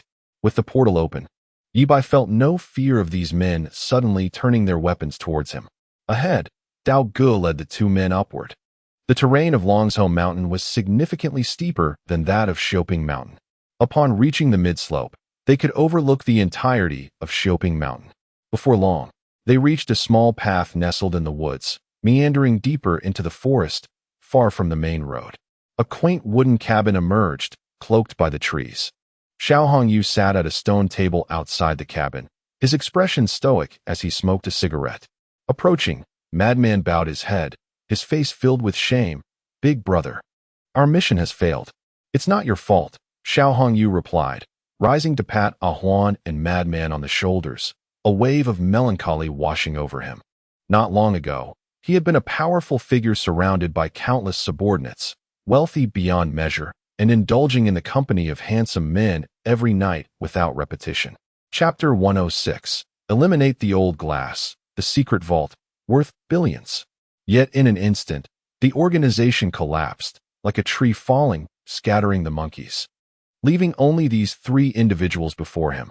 Surely, there were still former subordinates of the group who had not been captured, but those individuals dared not show their faces. They were either hiding or fleeing, rendering them unreliable. All of this was the fault of those three wretched beings, Chun Zhengbin, Ye Bai, and that islander vixen, Shira Yuki. Xiao Hongyu wished to see them suffer 1,000 deaths.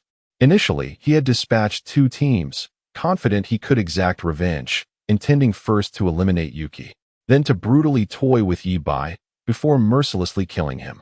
Who would have imagined that Azu and his men would be entirely wiped out? If the madman and Ah Huan had been even a moment slower, they too might have met a grim fate. Madman, Ah Huan, you are not to blame. Dao Gu spoke. That Ye Bai is exceedingly dangerous. According to intelligence from our insiders, after Azu captured Ye Bai, inexplicably, they turned on each other, shooting one another dead. But how could that be? They were all brothers in misfortune, and even after heading to Myanmar, we could still live splendid lives. Azu had no reason to betray his own. Dao Gu, has the ballistic analysis been completed? Madman inquired. Suspecting that Azu and his men had been ambushed and shot dead by Ye Bai, and that Qin Zhengbin had orchestrated a cover-up. Each firearm's rifling and the firing pin marks on the shell casings are unique, akin to human fingerprints. By comparing the rifling, the bullet, and the shell casing marks, one could accurately determine which gun fired the shot. Not yet, but insiders suspect Qin Zhengbin tampered with the evidence. They are expediting the analysis to collect evidence against him. Dao Gu replied, shaking his head. Just as he finished speaking, his phone beeped. Upon reading the message, Dao Ge's expression darkened. The ballistic analysis results had come in. Azu and his 2 associates had indeed been killed by each other's gunfire, and the police concluded that it was a dispute over divided spoils. Xiao Hongyu maintained a stern demeanor. There is no doubt. It must have been that bastard Ye Bai who seized the gun and killed Azu and the others, then staged the scene. I underestimated him. I never expected that at such a young age, he would possess such exceptional skills and audacity, even outmatching Azu, who was a seasoned marksman. Strangely, upon learning this outcome, Xiao Hongyu's hatred for Ye Bai did not intensify. After all, it was merely his subordinates who had perished. On the contrary, he found himself somewhat admiring Ye Bai, and his desire to capture and kill him grew ever stronger.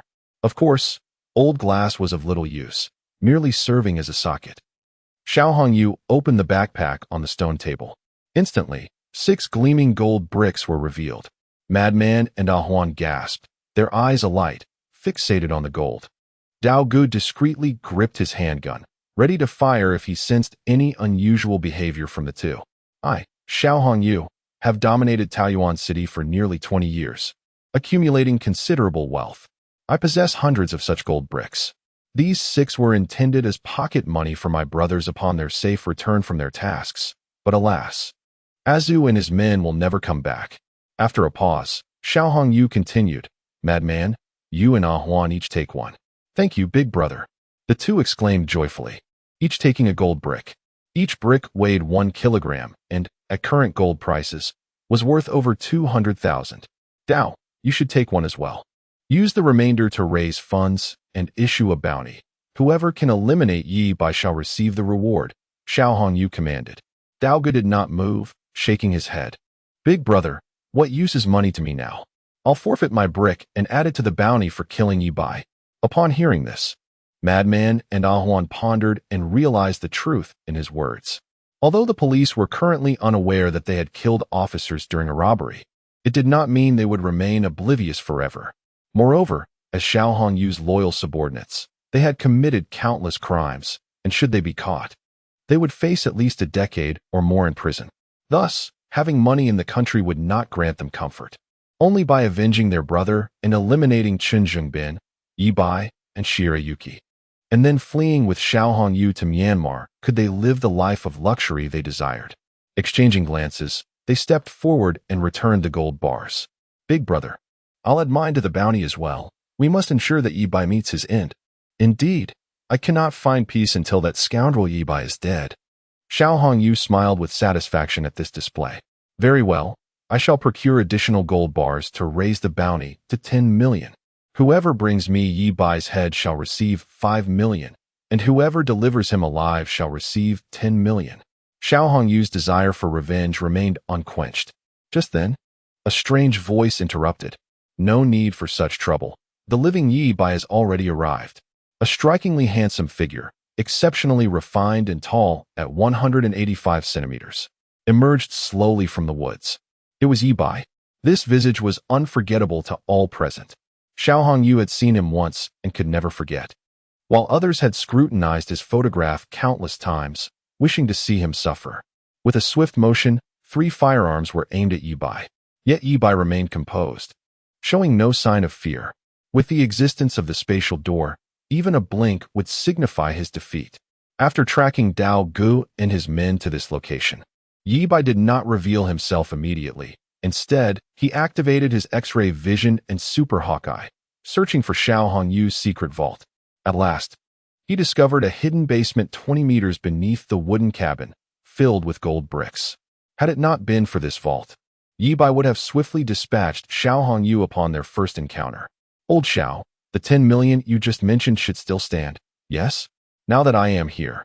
Give me the 10 million, Ye Bai declared. Ah, Ye Bai? I knew I felt as if I were being watched along the way. It was you trailing behind. Truly, you refused to tread the path of heaven and instead choose the gates of hell. Dao Ji's expression twisted with rage as he prepared to pull the trigger. Xiao Hongyu interjected hastily. Don't kill him, and don't slap him either. Dao Ji's lips twitched, yet he could not disregard Xiao Hongyu's command. He aimed at Ye Bai's feet and pulled the trigger. Everyone was aware of Ye Bai's danger. Thus, he would not make the foolish mistake of threatening him with a gun, instructing his subordinates to bind him. First, they would incapacitate him before taking further action. However, after 2 shots rang out, Ye Bai stood unmoving and scathed. Had he missed? Dao Gu began to doubt his marksmanship and fired several more shots, yet still failed to hit. Though he was not an infallible sharpshooter, at such close range, he should have hit at least 9 out of 10 shots. Something was amiss. Everyone, fire at once. Dao Gu commanded. The 3 men simultaneously unleashed their firearms at Ye Bai. Yet, even as the magazines emptied, Ye Bai remained unscathed, as if an invisible black hole consumed all the bullets. Are you done yet? Ye Bai spoke blandly. In the next instant, a bullet shot forth from the spatial door, piercing Dao Ji's skull. Bang! It was akin to a watermelon exploding, red and white matter splattering everywhere. Swish! 2 more bullets fired, and both Ah Huan and Madman met the same fate, their heads exploding in an instant. Ye Bai stood with his hands clasped behind his back, exuding an air of calmness and composure, reminiscent of mountains standing tall amidst the vastness. Xiao Hongyu gazed at him in horror, his eyes wide as if he had encountered a ghostly apparition. Chapter 107. The Fall of a Generation's Hero. Ye Bai's sudden wealth upon witnessing the scene before him. Xiao Hongyu was utterly astounded. It dawned on Lao Bowling why the bullets fired by Adeo and his companions had failed to even graze Ye Bai's clothing, instead disappearing into the abyss. He had somehow absorbed all the bullets, only to rebound them and eliminate Adeo and his 2 associates. Was Ye Bai a mere mortal or some ethereal being? Was this an extraordinary skill akin to the legends of yore? Perhaps it was akin to superhuman abilities depicted in American cinema? Or could it be that Ye Bai was a legendary martial arts master, employing the renowned technique of dueling stars from the tales of Tianlong Babu, returning their own aggression upon them? Regardless of the nature of his prowess, Xiao Hongyu realized he had gravely underestimated Ye Bai. Such an extraordinary entity was far beyond the capacity of an ordinary individual like him to confront. Simultaneously, Xiao Hongyu finally comprehended the fate of Azu and his 2 companions, understanding why the police had concluded their demise to be a result of internal conflict, leading to their mutual destruction. With a soft thud, Xiao Hongyu's knees buckled, and he collapsed to the ground. Brother Bai, I was blind to your greatness. Please, show mercy and spare my life. I have concealed gold bricks worth hundreds of millions in a secret vault. If you let me go, I will reveal its location.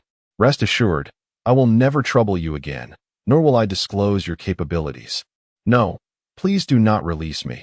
Accept me as your servant, and I shall be your loyal dog henceforth.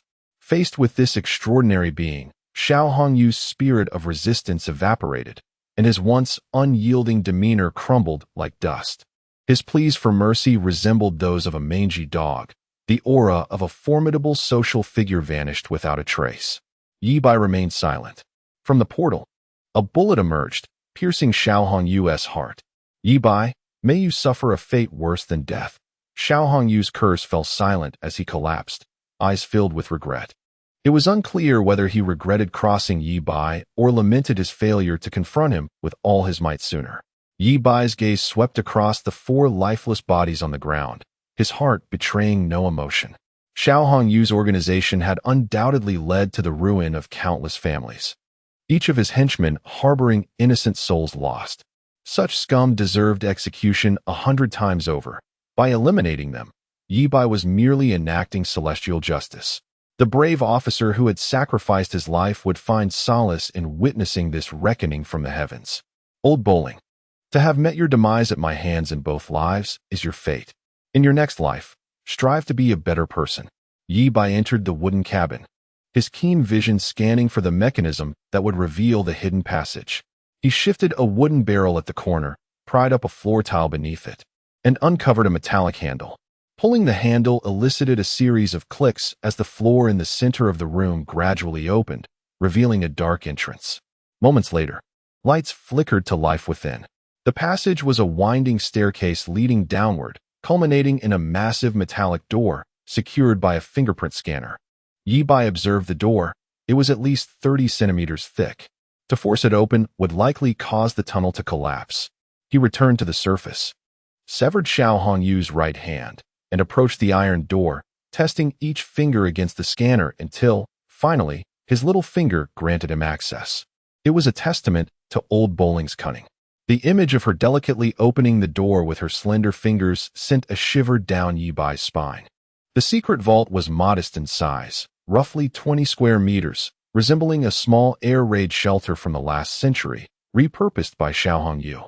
The southern wall was adorned with an array of firearms: Uzi submachine guns, Desert Eagle revolvers, sniper rifles, shotguns, and grenades, among others. The floor was littered with several bulletproof vests and 2 crates of ammunition. With a wave of his hand, Ye Bai collected everything into his spatial storage. On the eastern side, a wooden chest brimmed with cash, Chinese yuan, and multiple foreign currencies, indicative of Xiao Hongyu's foresight in preparing for a swift escape. The total cash was estimated to be several million, accompanied by a dozen passports, all of which Ye Bai stowed away. At the center of the vault lay the day's pièce d'argent, 5 iron boxes, each overflowing with gold bricks. After counting, Ye Bai discovered each box contained 100 gold bars, totaling 500, each weighing 1 kilogram. With the current gold price exceeding 200 per gram, the total value was approximately 120 million. Xiao Hongyu had dominated Taohua City for over 2 decades, and though much of his wealth had been seized, these were the spoils he had amassed over the years. Truly, his violent pursuits had led him to this windfall, catapulting Ye Bai into the ranks of billionaires. With a flourish, Ye Bai stored all the gold bricks in his spatial storage. Returning to the surface, he discarded Xiao Hongyu's severed hand, contemplating for a moment before abandoning any thoughts of concealing the bodies. These ruthless bandits had inexplicably turned upon each other, resulting in their mutual demise. And Ye Bai bore no connection to their fate.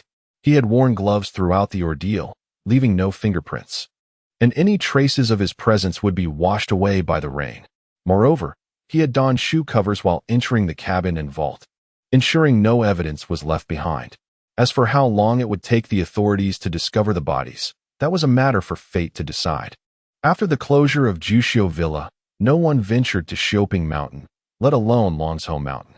Perhaps years later, an intrepid outdoor explorer would stumble upon this site. uncovering the remnants of humanity scattered about. Having arrived in a van driven by a madman, Ye Bai could only return home cloaked in invisibility. Fortunately, his physical prowess allowed him to run dozens of kilometers without breaking a sweat. By the time he reached Auntie's house, night had fallen. On the way back, Ye Bai had checked online for any gas capable of inducing instant unconsciousness, only to find it was mere rumor. Such tales of human traffickers using cloths to render victims immediately insensible were fabrications. Thus, it was improbable he could use ether to incapacitate Auntie and her companions. An idea struck Ye Bai, one that would allow him to pick them off one by one. He first arrived at the garage, opened the door, and, using his spatial storage, applied a veil of invisibility to Song Dongfeng's eyelids before releasing him into the back seat of the Mercedes. At nearly 2 meters tall, Song Dongfeng sprawled across the rear seat, his legs dangling outside. What happened? He mumbled, bewildered, as he sat up. He had merely blinked, and suddenly found himself in a Mercedes. The world outside transformed from light to dark. Dongzi. Ye Bai's expression was grave. As Song Dongfeng exited the vehicle and saw Ye Bai's demeanor, his heart raced with trepidation. What's the matter, Brother Bai? Ye Bai placed a reassuring hand on Song Dongfeng's shoulder. Tomorrow, you should visit the hospital for a checkup. Something must be amiss.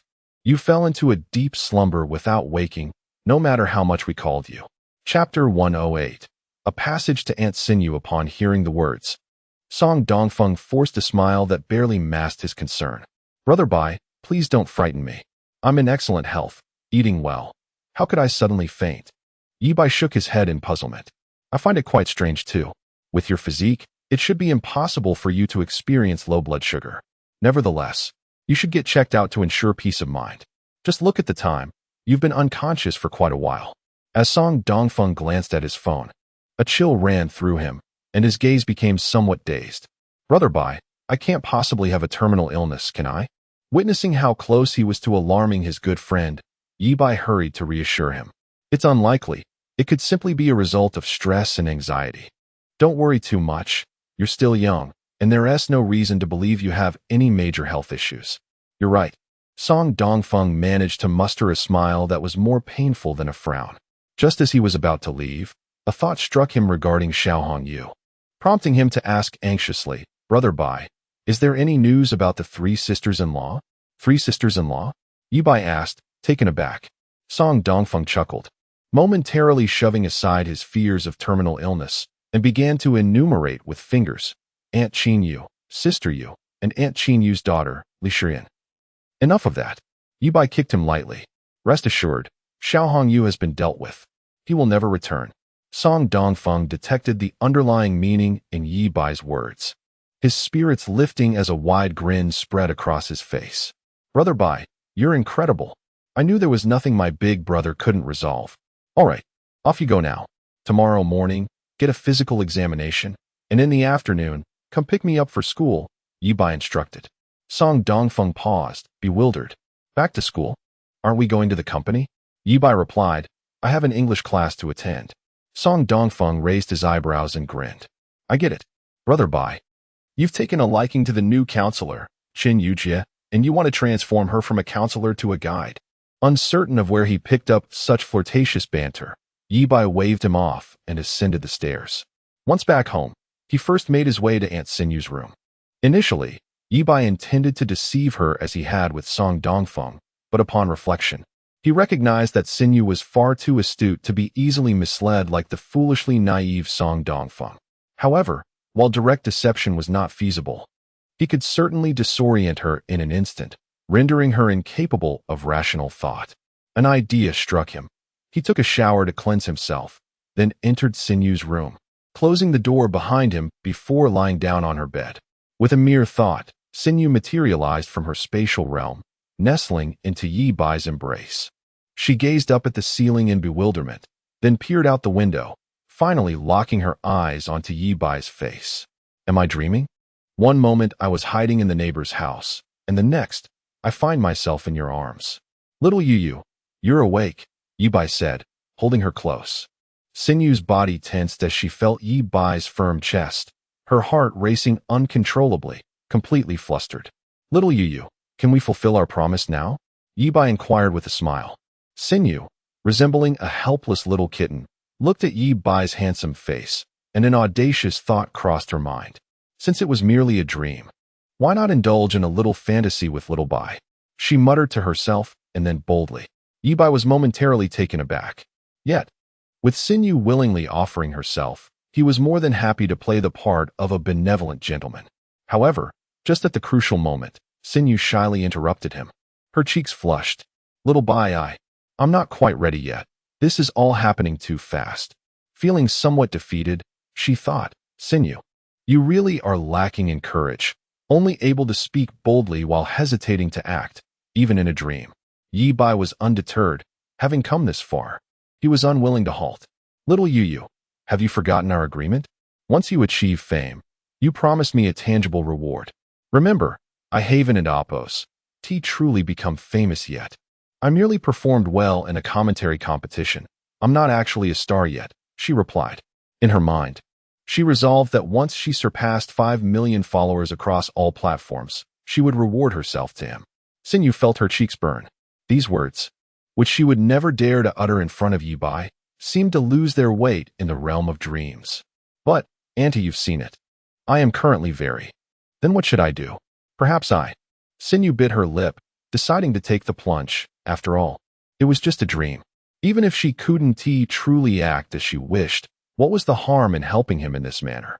Moreover, truth be told, she found the prospect rather exhilarating and wished to give it a try. After some time, Ye Bai stood by the window, lighting a cigarette. Synopsis emerged from the bathroom, looking somewhat dazed. At that moment, she sensed something was amiss. How could this dream feel so vividly real? Every sensation, every detail, mirrored the real world perfectly. But if this were not a dream, how could she explain that just a moment ago she was in room 602 upstairs and now, in the blink of an eye, she was back home, nestled in little Bai's arms? Ye Bai extinguished his cigarette and turned to her. By the way, Aunt Synopsis, have you been working too hard lately? You fainted earlier at Sister Bai's house. Huh? Synopsis was bewildered, stammering, this isn't a dream? Ye Bai replied, of course not. You were just, well, do you think it felt the same as usual? Synopsis was speechless. It was her first time experiencing this. How could she know if it felt the same? Wait, if this wasn't a dream, then what had just transpired between her and little Bai? As her face flushed with embarrassment, she recalled how casually she had bantered with Ye Bai, even gifting him facial cleanser on their first meeting. Yet, that was merely because of Ye Bai's enchanting charm and the various advantages that had drawn her to him from the beginning. In truth, Synopsis was still an innocent girl. Having carefully guarded herself due to a mild aversion to men, she had never even held hands with a boy. Yet, in such a short time since getting to know Ye Bai, their relationship had advanced to this extent. Oh no, I thought this was just a dream. I'm going to lose my mind. What if little Bai thinks of me as some loose woman? Having won the resurrection round, I am out of the dark room. Oh yeah. Chapter 109. The embarrassed Aunt Synopsis, realizing that this was not a dream, was suddenly engulfed by a profound sense of embarrassment. She threw herself onto the bed, burying her head in the covers like an ostrich, though her body remained exposed. Ye Bai approached and gently patted her, offering reassurance. It's all right, Aunt Synopsis. I know you are not a frivolous woman. With experience from 2 lifetimes, Ye Bai, a seasoned veteran, could easily discern that Synopsis was a woman of integrity. Synopsis trembled slightly, recalling the moments they had just shared, and her cheeks flushed with shyness as she stammered, You should leave. I can't face anyone. Okay, take a moment to calm down, Ye Bai replied, unable to resist giving her another pat before departing. Progress of the plan, 2-5. Next, it was Qin Yu's turn. Ye Bai entered Aunt Synopsis' room, intending to employ the same strategy, lying down on the bed. Suddenly, a brilliant idea struck him. Since Synopsis believed she was dreaming, what if he could convince Aunt Qin that she too was in a dream? Would she be willing to transcend her boundaries and take the final step with him?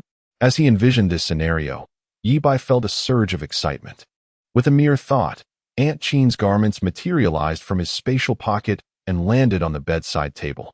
Ye Bai swore he had only intended to summon Aunt Qin, but due to his lack of experience with his abilities, only her clothes appeared, while she remained. Yet, when it came to eliminating foes, every bullet had found its mark. This was controlled by Ye Bai, not by little Bai. In the blink of an eye, the fragrant Aunt Chin fell into his embrace. Aunt, you're awake. Chin Yu lifted her head, gazing at Ye Bai's cheek from a 45-degree angle, her mind racing with the thought, little Bai is so handsome. Even at this angle, he is striking, without a trace of a double chin. But then confusion struck her. Wait, are we not at Sister Bai's house? How did I end up on the bed? Where are my clothes? Chin Yu was bewildered. Ye Bai gently coaxed her. Aunt, could it be that you are dreaming? Dreaming? Chin Yu paused, considering his words. Ye Bai continued to weave his tale. Indeed, otherwise how could you explain appearing at home in the blink of an eye? Is it truly a dream? Chin Yu furrowed her brow, reaching out to touch Ye Bai's abs. It cannot be a dream. The sensation is too real, just as it always has been. Chin Yu shook her head vigorously, suddenly recalling something that made her anxious. How did we end up at home? Why is it so dark? Didn't two bad guys break in? Have the police caught Xiao Hongyu? Little Bai, it's dangerous here. We must leave quickly. Xiao Hongyu could retaliate at any moment. What about Yu? What about Shiyan? And your friend who resembles a gorilla? Ye Bai was taken aback. Why was Aunt Chin suddenly so astute? She usually seemed quite scatterbrained. Although she appeared sharp, she often assumed a protective role, guiding Aunt Chin throughout their university days. Yet, at this critical moment, why was her intellect surpassing even that of Aunt Sinyu? With no alternative, Ye Bai decided to lay out the truth. Aunt, the truth is, while we were at Sister Bai's house, you suddenly fainted for some unknown reason. As for Xiao Hongyu and the others, the police have dealt with them, and they will no longer trouble us. Really? Chin Yu sighed with relief, her elegant face lighting up with joy. Of course it's true. When have I ever deceived you? Ye Bai affirmed confidently. But you were just trying to convince me that this was a dream. Chin Yu replied, eyeing him warily, pushing away his mischievous hand. Little Bai, you wouldn't want me to think this is merely a dream, would you? That way, I might do something reckless. Ye Bai was stunned. Why was Aunt Chin suddenly so clever? This was not like her at all. Did her intelligence spike in times of danger? He maintained his composure, replying, how could I be that kind of person? You absolutely are, you little rascal. Chin Yu retorted, pinching Ye Bai playfully. Leaning closer to her ear, he whispered softly, Aunt, I want. What do you want? Just like last time, you and I. You little rascal. Chin Yu huffed. But as she remained in Ye Bai's embrace, she conceded, I promise. Aunt, just like last time, aside from the final boundary, whatever you wish for, I will comply. Rest assured, Aunt, I will ensure it mirrors the tale of Du. Chin Yu's thoughts were momentarily overtaken, and after a long pause, she finally processed his words. You little scamp, always bullying your aunt. Ye Bai grinned mischievously. So, Aunt, would you allow me to bully you? Perhaps. Chin Yu murmured, playfully twisting her body. Little Bai, why do you smell like you use perfume? Do I? You all fainted inexplicably, and I carried each of you out. Perhaps I accidentally picked up Aunt Sinyu's scent during that time. You carried you out too? You little scamp, confess honestly, did you take advantage of the situation? Of course. Moreover, Aunt Sinyu did the same as you. Ah, you little rascal, don't say such nonsense. I warn you, do not covet Aunt Sinyu, otherwise, I shall be very upset. What if Aunt Sinyu were to entice me first? Dream on. Yu is not only fearful of men, but also disdainful of them. How could she ever initiate anything? Stop daydreaming. Is that so? Well, Aunt, let me give you a heads up. If Aunt Sinyu were to make the first move, I would not refuse. If you are unwilling to let me cross the line, don't come crying to me afterward, claiming I initiated it. You little rascal. I'll bite you to bits. Chapter 110. The Bloodshed Unleashed. No turning back. It is said that while Sinyu and Chin Yu are strikingly different in nature, they share one common trait. Both possess an undeniable allure. After a considerable time, Ye Bai ignited a cigarette, his gaze penetrating as he peered out the window. His expression neutral, neither joyful nor sorrowful. Yet soon, he withdrew from his contemplative state. His physical prowess had reached an extraordinary level, weighing over 100 kilograms. He could kick an adult like a mere ball. Ye Bai was oblivious to the extent of his own formidable strength. Chin Yu emerged from the freshly made bed, her elegant and radiant face filled with anticipation as she saw Ye Bai extinguishing his cigarette and preparing to leave. Xiao Bai, why don't you stay here tonight? You can head back early tomorrow while Shiyan and Yu are still asleep. Not this time, Annie. Ye Bai gently cupped her lovely face and placed a soft kiss on her cheek. Though Xiao Hongyu has been dealt with, there are still some matters to attend to. So I must leave soon. Upon hearing this, Qin Yu's expression turned anxious. Is there still danger? Rest assured, there will be no danger. Sleep well, Auntie. Qin Yu nodded eagerly. Yes, I will stay at home and sleep, and I won't worry Xiao Bai. Such a good girl, Ye Bai chuckled. Despite being in her 30s, Auntie still retained a youthful spirit, resembling a young bride. This contrast was indeed captivating. After closing the door behind Auntie, Ye Bai stealthily approached Li Shiyan's room. Progress on the plan, 3 out of 5 completed. Next, it was time to attend to Li Shiyan. With the previous 2 ladies, Ye Bai had the audacity to slip under their covers and embrace them from his spatial realm. However, with Li Shiyan, he was more cautious. Should he dare to do so, she would likely scream and kick him out, and worse, might even report him for attempted assault. Ye Bai was acutely aware of how much Li Shiyan despised him. Entering her room, he stood a respectful distance from the bed, and with a thought, summoned Li Shiyan from his spatial dimension, where she lay on the bed, bewildered yet vigilant. I'll keep it brief. At Aunt Bai's home, you might have been overly tense and fainted. Xiao Hongyu and his associates have been thoroughly dealt with by the police, and there is no longer any danger. Li Shiyan remained silent. Since you're awake, I shall take my leave. Rest well.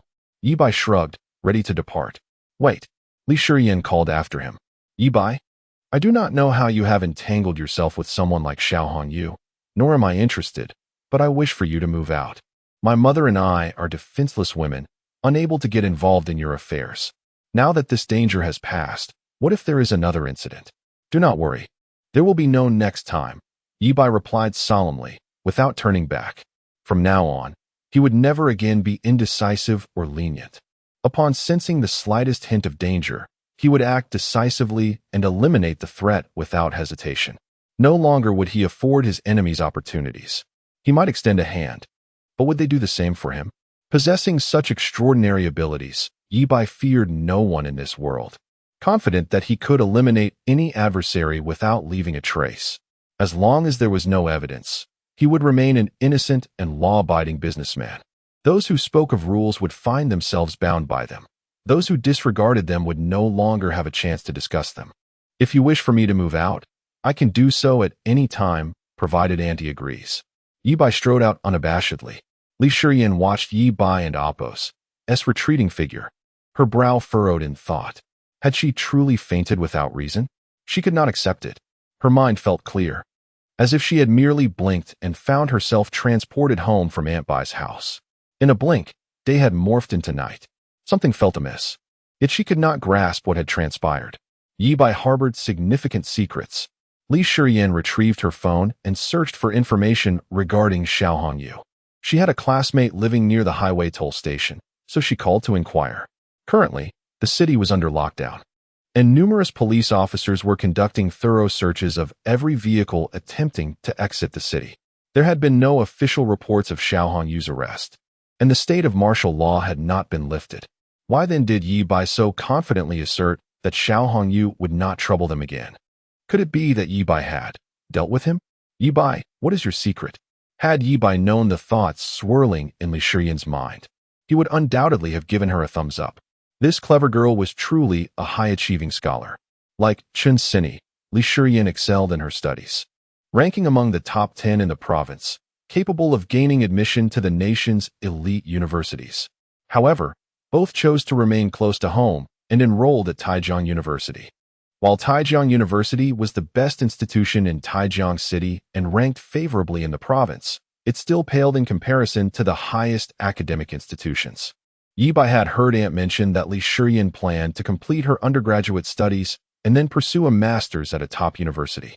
It was likely that Chen Sini harbored similar ambitions. As young women mature, their desire to explore the world often eclipses their initial reluctance to leave home.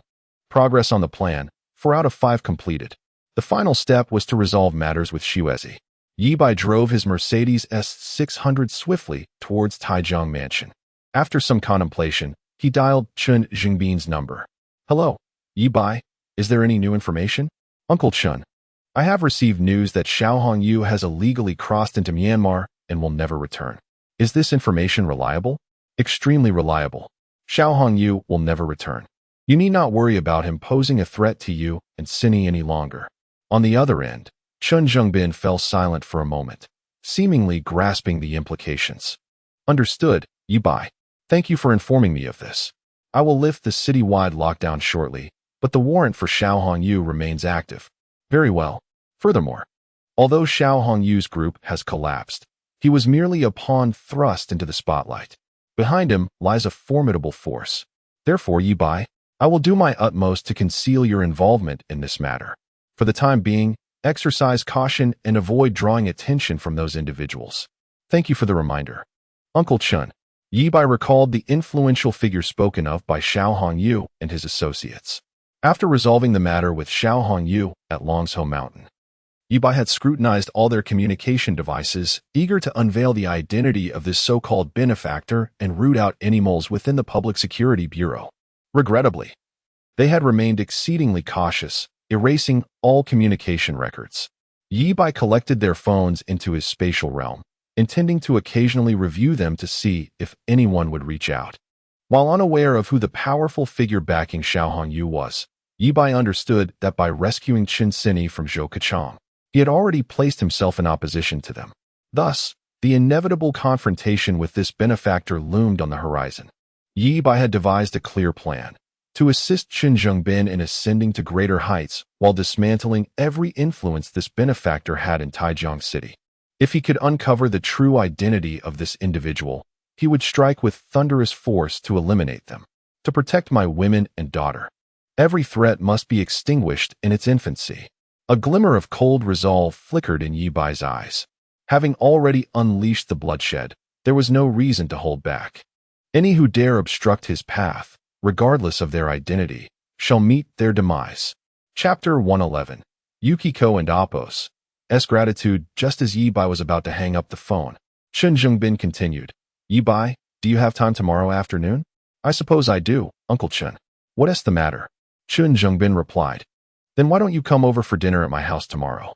I am aware of your relationship with Sini. I have no objections to your romance. But your aunt is less agreeable. She has been in a quarrel with Sini lately. I hope you can make a good impression tomorrow and perhaps change her opinion of you. All right, Uncle Chun, I will be there on time. It was indeed difficult for Ye Bai to refuse the invitation from his future father-in-law, especially since he had already assisted him in resolving numerous matters. Chun Jingbin continued to advise, let me give you a heads up. Your aunt comes from a prominent family and possesses a somewhat proud disposition. She may speak harshly, so I hope you want to take it to heart and avoid quarreling with a lady. I understand, Uncle Chun. After hanging up, Ye Bai felt an inexplicable sense of having forgotten something, yet he couldn't recall what it was. Oh well, it's probably nothing significant. I should first focus on completing my plan. Upon arriving at the Peach River Mansion and returning to his residence in 2702, Ye Bai initially intended to go straight to bed and release Yukiko. However, upon further reflection, he decided a shower would be more appropriate. Being clean is a form of respect for Yukiko. 5 minutes later, Ye Bai lay in bed, and with a thought, Yukiko materialized from his spatial pocket into his embrace. Mr. Ye, weren't we just sharing a kiss in the living room? How did we end up in bed so quickly? Yukiko's small face reflected her confusion. Miss Yukiko, you have been unconscious for an entire day. Many events have transpired during that time. Ye Bai explained gently, hinting that Xiao Hongyu and his associates had been dealt with, and they would no longer pose any threat. Is that true? Will Xiao Hongyu never return? Yukiko fluttered her delicate eyelashes, her expression neutral, yet her eyes sparkled with excitement. Indeed, he can only come back as a vengeful spirit seeking retribution, Ye Bai responded. How wonderful. From now on, Yukiko can proudly be Mr. Ye's woman, she said, her eyes shimmering with delight. Miss Yukiko, for your safety, we must remain discreet for the time being, as there are still remnants of Xiao Hongyu's faction at large. Understood. Yukiko nodded earnestly, biting her lip as she shyly spoke. Mr. Ye, without you, I would still be trapped in a cage, enduring unspeakable loneliness and despair. You have rescued me, allowing me to become a true woman and experience the joys of being one. Let me repay you.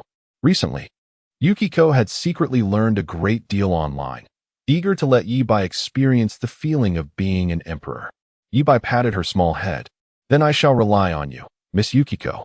After a moment, Yukiko lowered her head, avoiding Ye Bai's gaze, and in a timid whisper, she said, Mr. Ye, about that game you mentioned, which foreigners seem to enjoy. I agree to it. Ye Bai was taken aback. Didn't you say you were a bit scared? It's all right. I can overcome my fears as long as you are happy, Mr. Ye.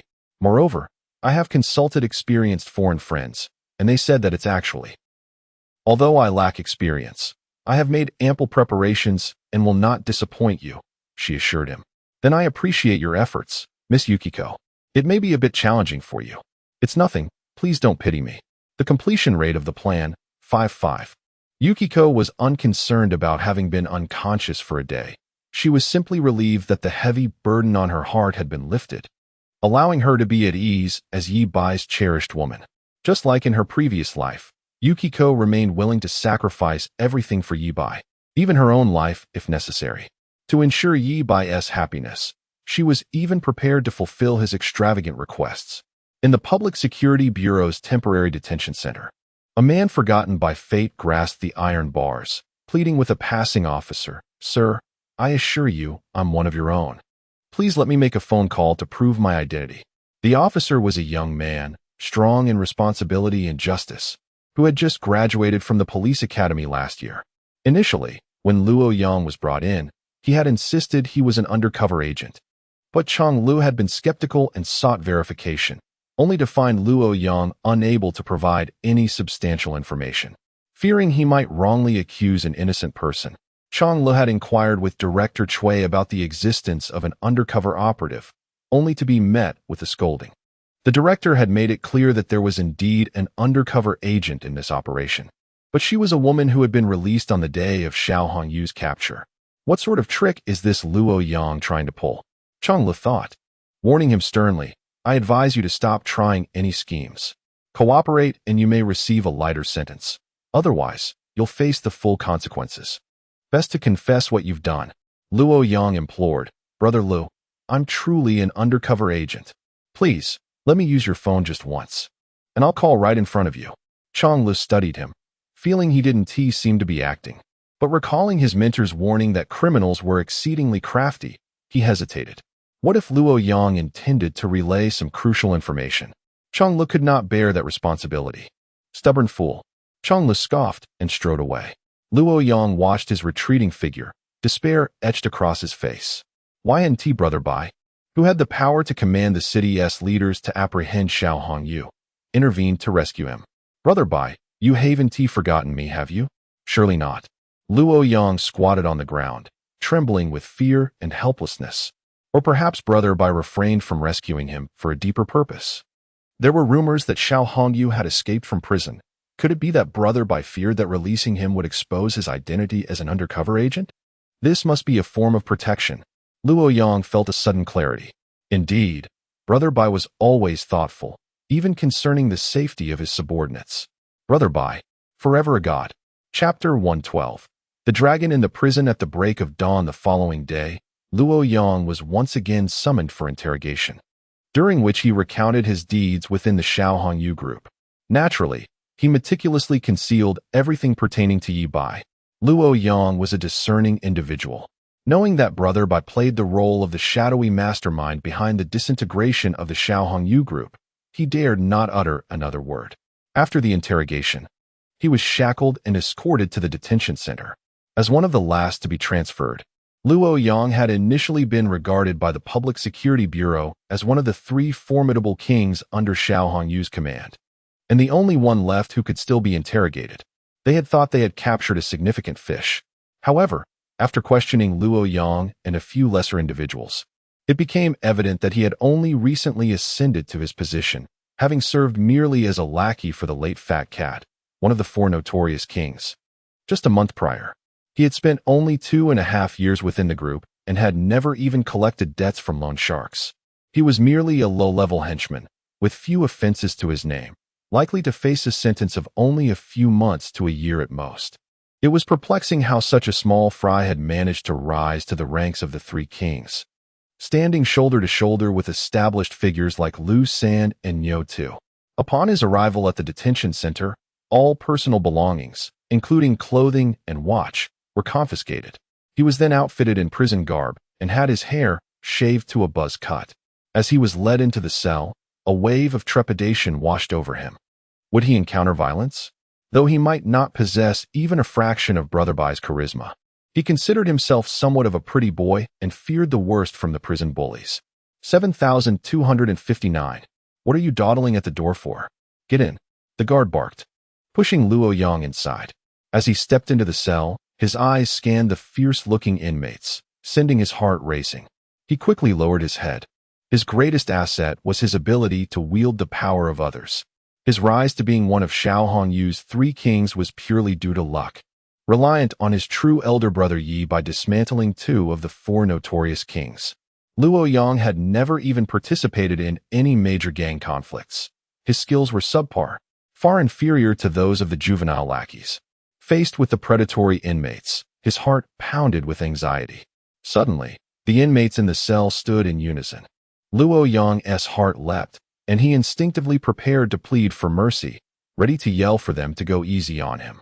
But instead, he was greeted by a chorus of voices bowing in unison, "Brother Yang." The shout reverberated throughout the surrounding cells, stirring the inmates into a frenzy. What? Brother Yang has arrived? Wonderful. We have a leader now. The excitement rippled through the prisoners, who rushed to the bars, eagerly greeting Luo Yang. Luo Yang was bewildered, his mind spinning. A burly bald man stepped forward, slightly bowing. Brother Yang, Big Brother has escaped, and it is rumored he fled to Myanmar with Brother Nyo. Brother Sen has become a vegetable, lying in the municipal hospital, reportedly never to awaken. As the bald man spoke, tears welled up in his eyes. Right now, we are leaderless. A young man, covered in tattoos and bearing a fierce countenance, stepped forward in agreement. Brother Yang, with Big Brother gone, you are the only one left among the three kings to maintain order in the group. We will rely on you from now on. A cacophony of voices erupted, each echoing their sentiments. Yes, Brother Yang, you must bear this great banner. You are now the new head of our group. As the enthusiasm grew, the bald man slammed a fist against the iron bars, commanding silence. The crowd gradually quieted, and he surveyed the room with a fierce gaze before bellowing, "Attention! Let us congratulate Brother Yang on his ascent." At this proclamation, all stood at attention, solemn expressions adorning their faces, as they encircled Luo Yang, bowing slowly and chanting in unison, "Congratulations, Brother Yang." Some were so overwhelmed that tears streamed down their faces. It was as though they had found their anchor. Their spirits lifted and unified, all eyes fervently fixed upon their new leader. Luo Yang stood there, utterly dumbfounded. Me? How on earth did I become the new leader of the gang? A bolt of realization struck him. It dawned on him that Brother Bai had orchestrated this entire scenario. The reason he had not rescued him was to position him as the new head of the Xiao Hongyu group. No, from now on, it would be the Luo Yang group. Brother Bai would forever remain a god, strategizing from the shadows, triumphing from afar. What an incredible turn of events. Meanwhile, at the Taojiang mansion, Ye Bai, engaged in his morning exercises, suddenly sneezed. With my physical constitution, how could I possibly catch a cold? Is someone speaking ill of me? A nagging sense of forgetfulness washed over him, as if he had overlooked something important. Just then, Snozy employed the secret techniques of the Ishihara family, causing Ye Bai to cast aside all thoughts, his mind clearing. Luo Yang observed the imposing bald man, contemplating whether he might also be one of his own, perhaps affiliated with Brother Bai. Yet, he understood the perils of undercover life. Even upon recognizing a comrade, he could not reveal his identity. He patted the bald man's shoulder warmly. "What is your name?" "Brother Yang. I am Lu Di's Who's, known as Iron Head." The bald man slightly bent forward. Luo Yang nodded solemnly and instructed, "Iron Head, from now on, you will be one of my four kings." Iron Head's eyes widened, tears welling up instantly. "Thank you, Brother Yang. My life henceforth belongs to you." Then, emulating his idol, Iron Head declared, "For you, Brother Yang, I would brave fire and water." The cell erupted once more, the inmates clamoring and banging on the bars, shouting for Brother Yang. It wasn't until a guard entered, wielding a baton and punishing several loudmouths, that silence fell upon the room. A shifty-eyed fellow sidled up to Luo Yang and said, "By the way, Brother Yang, yesterday Sister Yang came to see me. She mentioned going to the Public Security Bureau, but they wouldn't let her meet you. She said she would wait for you outside." Luo Yang was taken aback. "Sister Yang? Who is that?" "That's Cat's sister, or no, it's Black Baby's sister." He paused, feeling a headache coming on. "I know who you mean, but how did she become Sister Yang?" The shifty-eyed man appeared equally perplexed. "Brother Yang, isn't it the tradition of our faction to inherit Cat's sister? You are taking over for Black Baby and Cat Brother, so wouldn't that make you Cat Sister's man?" Luo Yang felt fatigued by the conversation, but he knew these matters were trivial. He waved dismissively. "If you say so, then so be it." Suddenly, he recalled something, scrutinizing the shifty-eyed man. "Why would Cat's sister send you to relay a message?" The man scratched his head sheepishly. "Well, Brother Yang, actually, Sister Yang is my cousin. When I joined the group, she introduced me to Cat Brother." Ah, Luo Yang understood now. This fellow was attempting to leverage familial ties for gain. However, the thought of Cat's sister's alluring figure and stunning beauty, having been courted by two formidable brothers, stirred something within him. He couldn't help but feel a surge of jealousy. Others had warned him that Cat's sister was dangerous, having led to the downfall of two brothers. Yet, as Brother Bai's foremost lackey, he believed he could withstand the allure. Chapter 113. Betraying Brothers. Eating inside and out, Luo Yang sat on the bed, flanked by two underlings who were massaging his shoulders. "Since Brother Bai entrusted me with such a formidable task, I must not let him down. It is imperative that I unite everyone within the group, and upon my release from prison, we shall grow stronger and ultimately become the most formidable force in Taojiang City." Luo Yang pondered deeply. He had a habit of smoking while contemplating. Instinctively, he reached for a cigarette, and one of his subordinates promptly brought it to his lips while another ignited it with a lighter. Taking a deep drag, he exhaled slowly, his authoritative visage enveloped in a cloud of smoke. Indeed, Luo Yang was born with an innate ability to wield power through intimidation. Now, as the new leader of the gang, his initial trepidation had dissipated, replaced by an aura of unwavering confidence. The underlings around him gazed into his profound eyes, feeling the commanding presence that enveloped the prison cell, and they were instantly captivated. Undoubtedly, he was a legendary figure within the organization, having risen to prominence solely through sheer might, ascending to a position among the three great kings in just 2.5 years. His charisma rivaled that of the peak era of Boss Xiao. Initially, the gang had been in a state of disarray with the downfall of the organization. Xiao Hongyu and Yo Tu had fled to Myanmar, while Lu Xinji had become a vegetable, leaving the brothers aimlessly scattered like headless flies. However, with the emergence of a reliable new leader, hope for a brighter future began to blossom among them. Previously, the underworld in Taojiang City was dominated by three factions. Aside from Xiao Hongyu, there were also the veteran leaders Kai Baozi and Feng Cheng. But now, with someone like Brother Yang, who could strike down a bull with a single punch, leading the charge, there was a chance that the new gang could overpower Kai Baozi and Feng Cheng, ultimately ruling the underworld of Taojiang City. "Brother Yang, what shall we do moving forward?" inquired a stout, bald man who leaned in slightly. This man was Lu Deju, known as Iron Head, one of the four kings within Luo Yang's group, and the only one currently bestowed with the title of king. "Allow me a moment to reflect," Luo Yang replied, his brow furrowing slightly as his presence intensified, creating an astonishing sense of pressure. The underlings, who had been admiring their leader's countenance, felt a chill and quickly bowed their heads. After a brief pause, Luo Yang rose, surveying the room before speaking in a measured tone. "Our first priority is to get out of prison.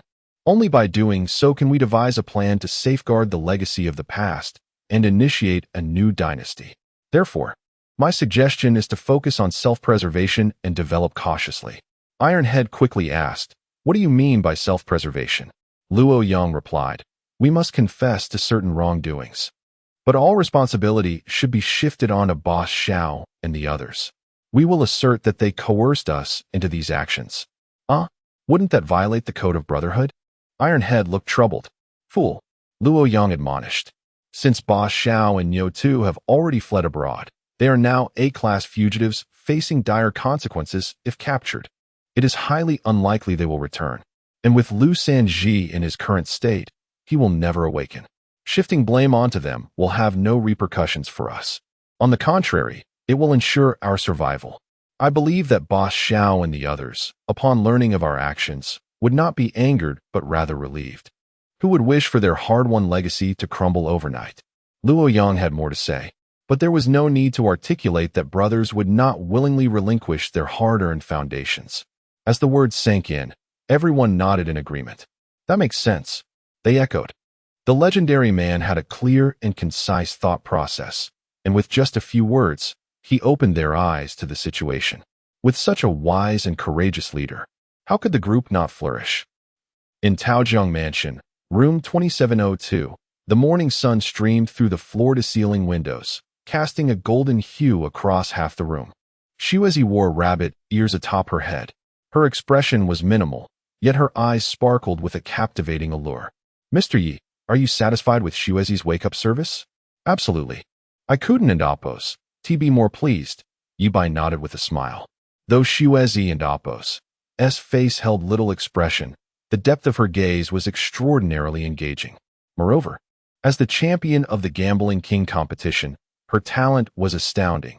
She had mastered the secret techniques of the Ishihara family to an incredible extent, showcasing an almost surreal proficiency. Ye Bai had only scratched the surface of these techniques, able to apply them only to his hands. Yet, Xuezi could adapt them in any scenario. Such a remarkable beauty, devoted and willing to sacrifice her life for him, had captured Ye Bai's heart entirely. By midday, after bidding farewell to Xuezi, Ye Bai prepared to return to school for his English class. With Xiao Hongyu completely dealt with, he had decided to let Xuezi stay at Taojiang Mansion for the time being, planning to purchase a suitable home for her later. Reflecting on the day, Ye Bai had executed his plan with precision. First, he had dealt with Aunt Xinyu, then Aunt Qinyu, and finally Xuezi. Fortunately, his innate talent and formidable strength, combined with his remarkably evolved physical condition, allowed him to manage it all while still appearing vibrant and energetic. Ordinary people would have turned into mummies under such strain. Upon reaching the ground floor, Song Dongfeng was already waiting by the Mercedes-Benz S600. Ye Bai had driven it to Taojiang Mansion the day prior, while Song Dongfeng had taken a taxi to arrive early. Brother Bai, Song Dongfeng opened the car door, reporting, "The Public Security Bureau has lifted the citywide curfew." The official statement claims that Xiao Hongyu, Niu Tu, and the 6 notorious hijackers have successfully fled to Myanmar. Song Dongfeng held a deep admiration in his heart, fully aware that these issues had been resolved by Brother Bai.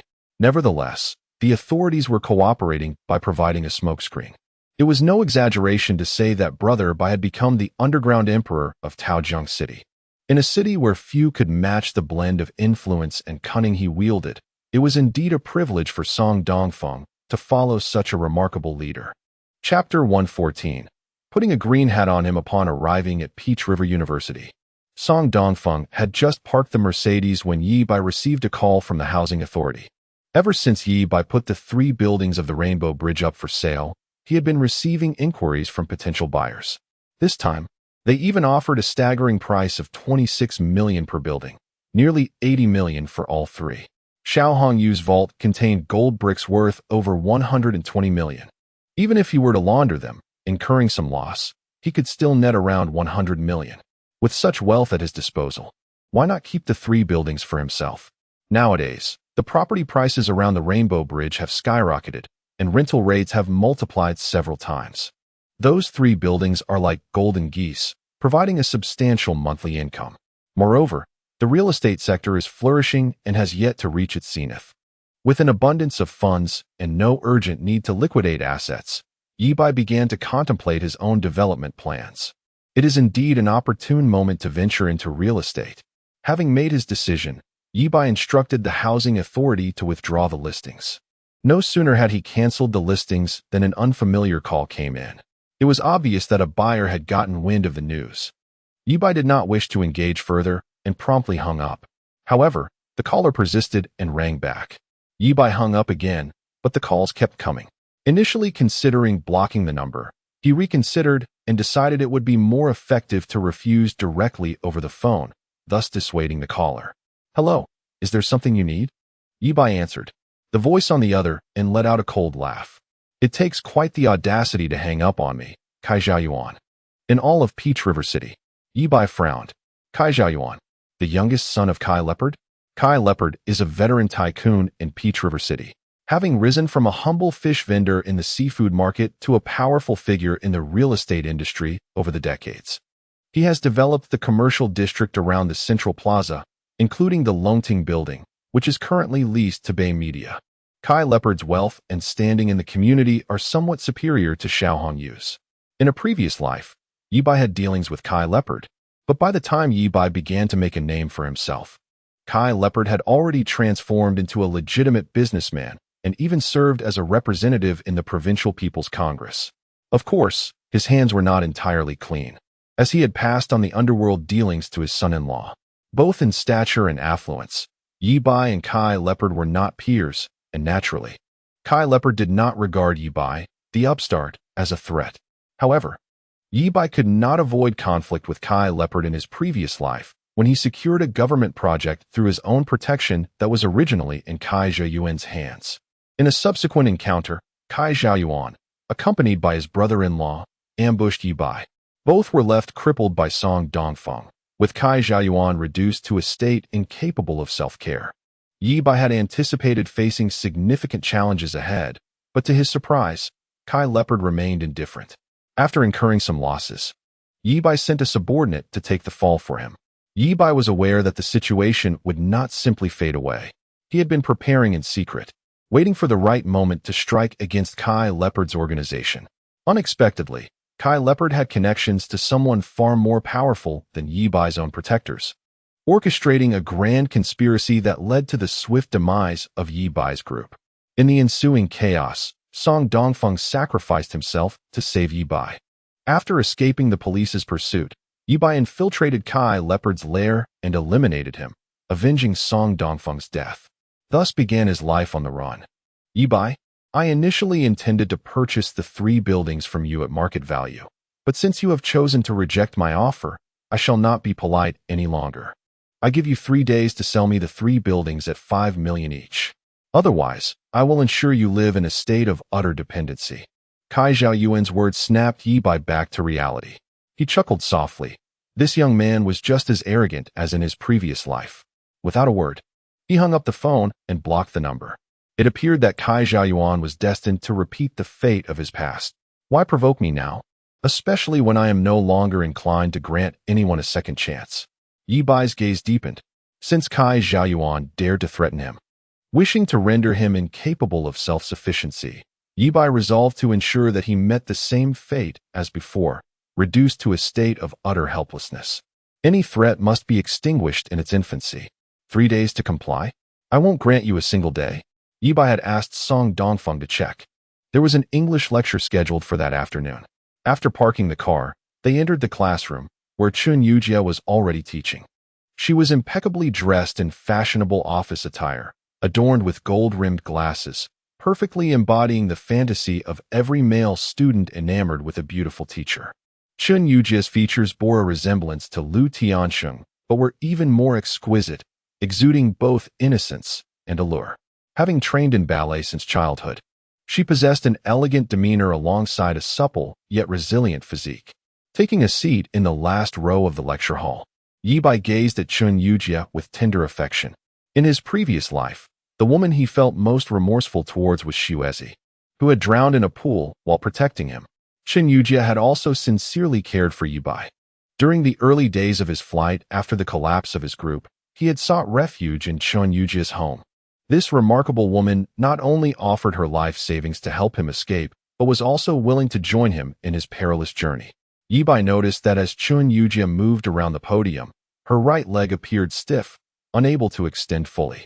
Upon reflection, He recalled that she had recently undergone her first surgery on her leg joints and was far from the agility he had known her to possess in his previous life. Don't worry, Teacher Chun. In this lifetime, I will help you heal your leg injury and allow you to shine on stage once more. The first step in assisting his teacher would naturally involve rescuing her from those ruffians. Ye Bai had observed that not only had Auntie rejuvenated, but Xuezi's complexion had become more youthful than that of an 18-year-old, with several small scars vanished. Therefore, he was confident he could heal Chen Yujia's leg. If one attempt failed, he would make several. If external treatments did not suffice, he would explore internal remedies. Wait, Chen Yujia's current boyfriend is Yang Wenbin's cousin, Yang Huizhong. Yang Huizhong's uncle is none other than Kai Leopard. Ye Bai chuckled. It seems that fate intertwines my path with Kai Leopard's. His son wishes to seize my 3 buildings, while I aim to claim his nephew's girlfriend, bestowing upon him a metaphorical green hat. Chapter 115. The clown Shin Mingyao strikes again. 13 years have passed since Chen Yujia, suffering from joint issues, was compelled to relinquish her dreams and exit the dance realm, subsequently becoming an English lecturer at Taoyuan University. During this time, she acquiesced to the persistent pursuit of Yang Huizhong, ultimately becoming his girlfriend. One summer, after celebrating her birthday, while traversing a narrow alley with Yang Huizhong, they were accosted by a group of unruly thugs intent on assaulting her. Yang Huizhong, despite his bravado, was petrified by the dagger in the hands of the assailants and fled. In her struggle against the attackers, Chen Yujia sustained a cut across her cheek. Fortunately, a patrolling officer intervened, preserving her dignity and preventing the thugs from taking advantage. However, this incident left her with an irreparable scar, and rumors about her lost purity began to circulate. In response to the gossip, Chen Yujia decided to resign and seek new opportunities in the provincial capital, where she became a ballet instructor. To conceal her scar, she later chose to tattoo a flower on her face.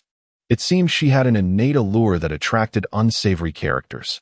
When Ye Bai first encountered her, another group of thugs attempted to assault her, but he, like a divine savior, drove them away, rescuing Chen Yujia and helping her to open her heart.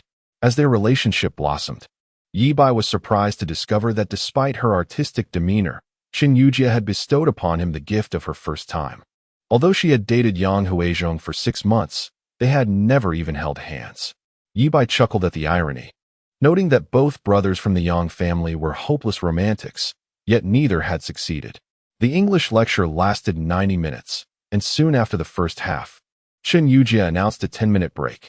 Ye Bai pondered for a moment before retrieving his phone to search for images of Kai Jiayuan, the most flamboyant of the 4 children of the Kai family, known for his extravagant lifestyle and frequent appearances at social events, including a viral moment at a nightclub where he lavishly spent money.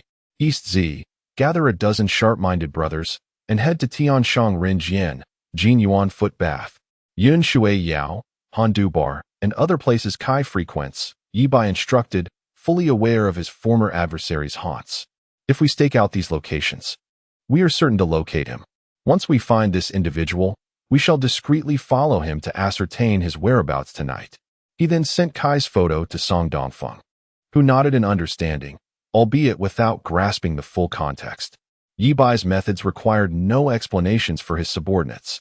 Meanwhile, as Ye Bai arranged his plans, many classmates were animatedly discussing Wang Ziki and Xiao Shatzi, the 2 hottest internet celebrities in Taoyuan City, particularly among students. I adore Xiao Shatzi. Her voluptuous figure is simply mesmerizing, and her coy expressions drive me wild. One student exclaimed. Another chimed in, Xiao Shatzi's videos lack substance, but I prefer Wang Ziki. Her features are ethereal, akin to a sprite, and her content promotes traditional Chinese culture, garnering immense popularity abroad with over 1 million followers on YouTube. Both were favorites. Yet one student confessed, but my true favorite is Momo, with her Western-style physique. It's simply captivating.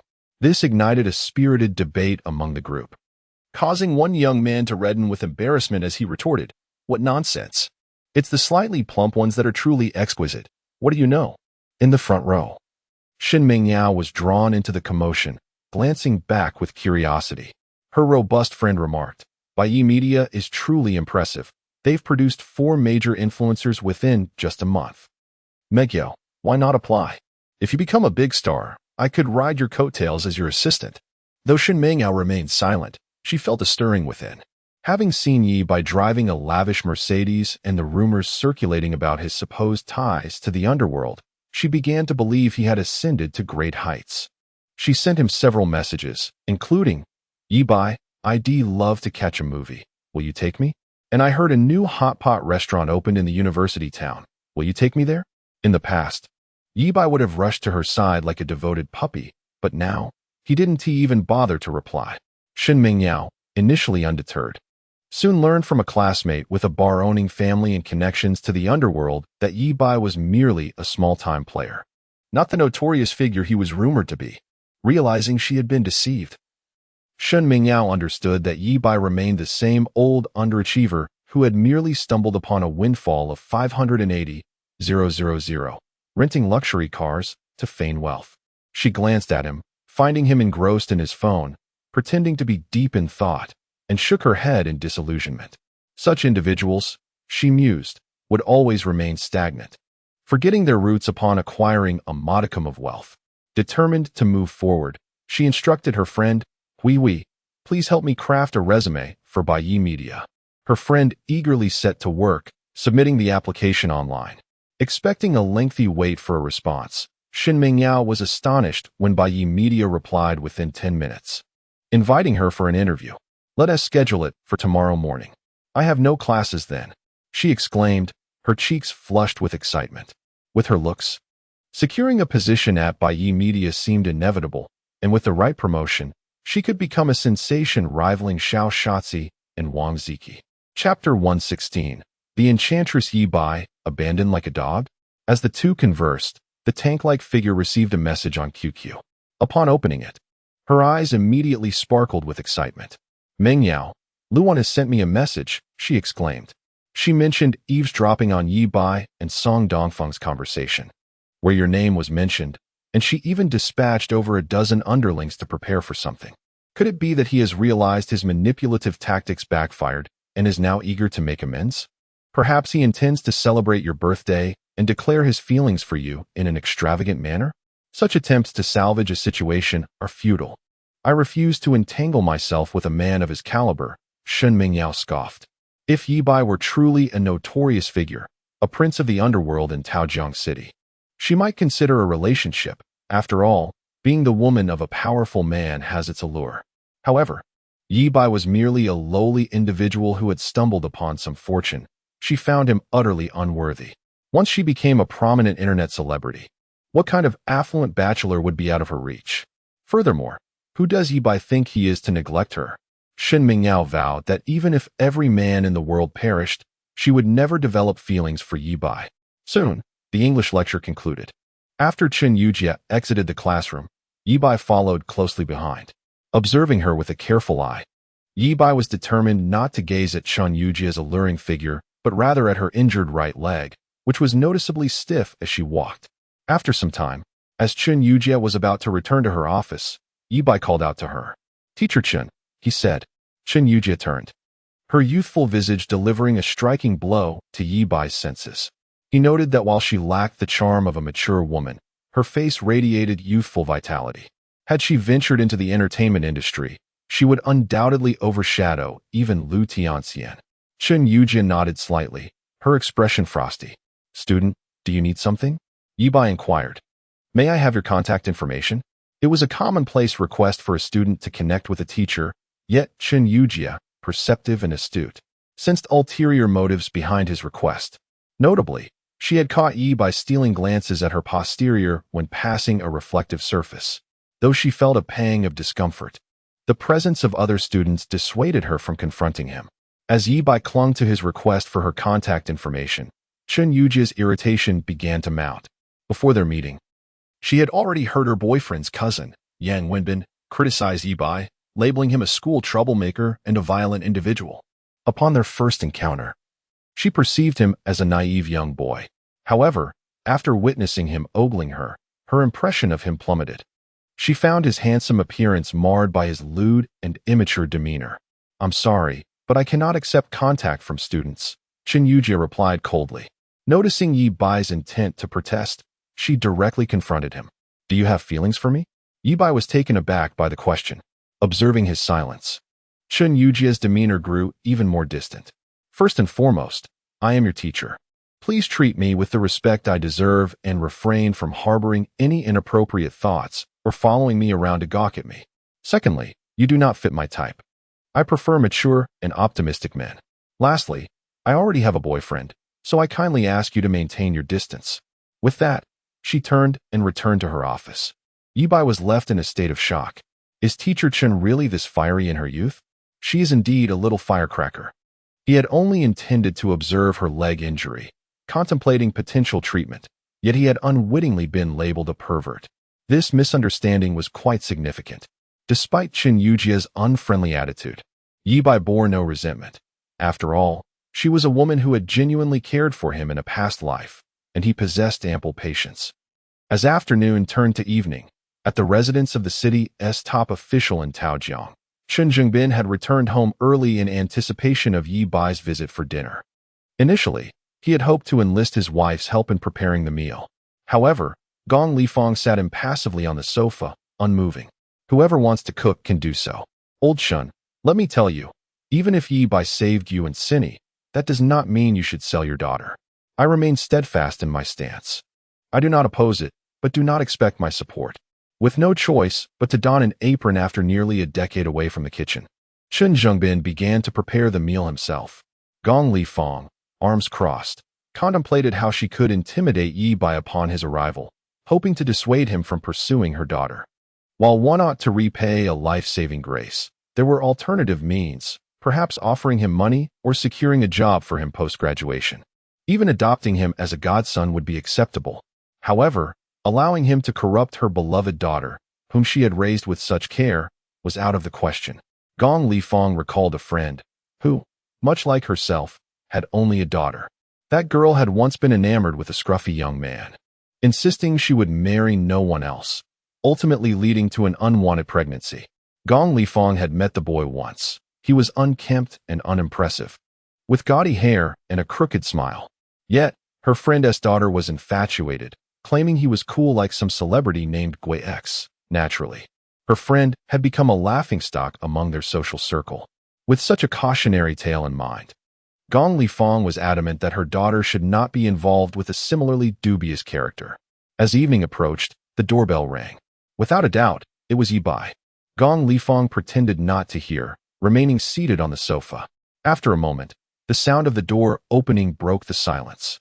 Gong Lifeng cast a sidelong glance, noticing her precious daughter entering.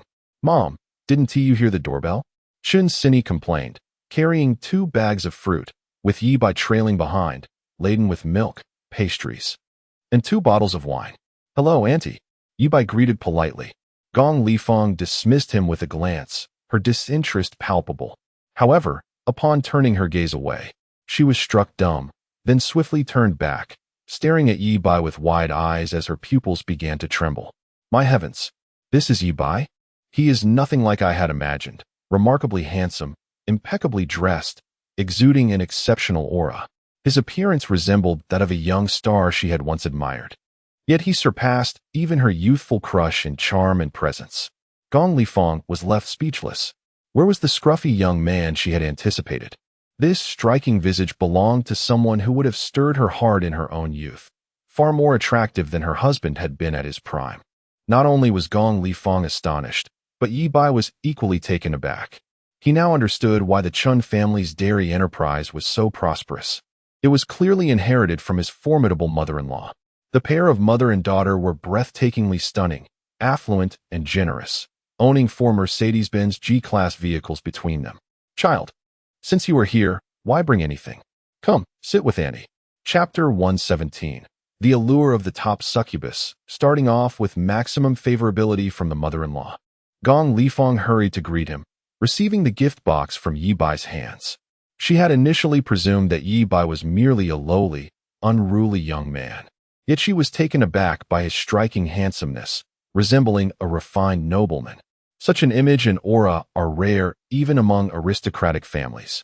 It is no wonder that her daughter, Chen Cinny, who usually carries herself with such pride and disdain for her peers, has now found herself captivated by Ye Bai.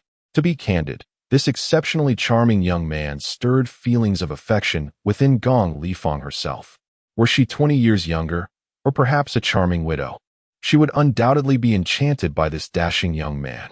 It is hardly surprising that Li Meijing, having been widowed for less than a year, has begun dating a male university student. Questioning Meijing's choices, seeking to understand her, simply would not do. Old Chun is still around. Gong Lifang shook her head, casting aside her errant thoughts, and donned a warm smile as she warmly invited Ye Bai to take a seat. You dear, you've come all this way. Why bring anything? Come, sit beside Auntie. After uttering those words, she felt a hint of ambiguity in her statement.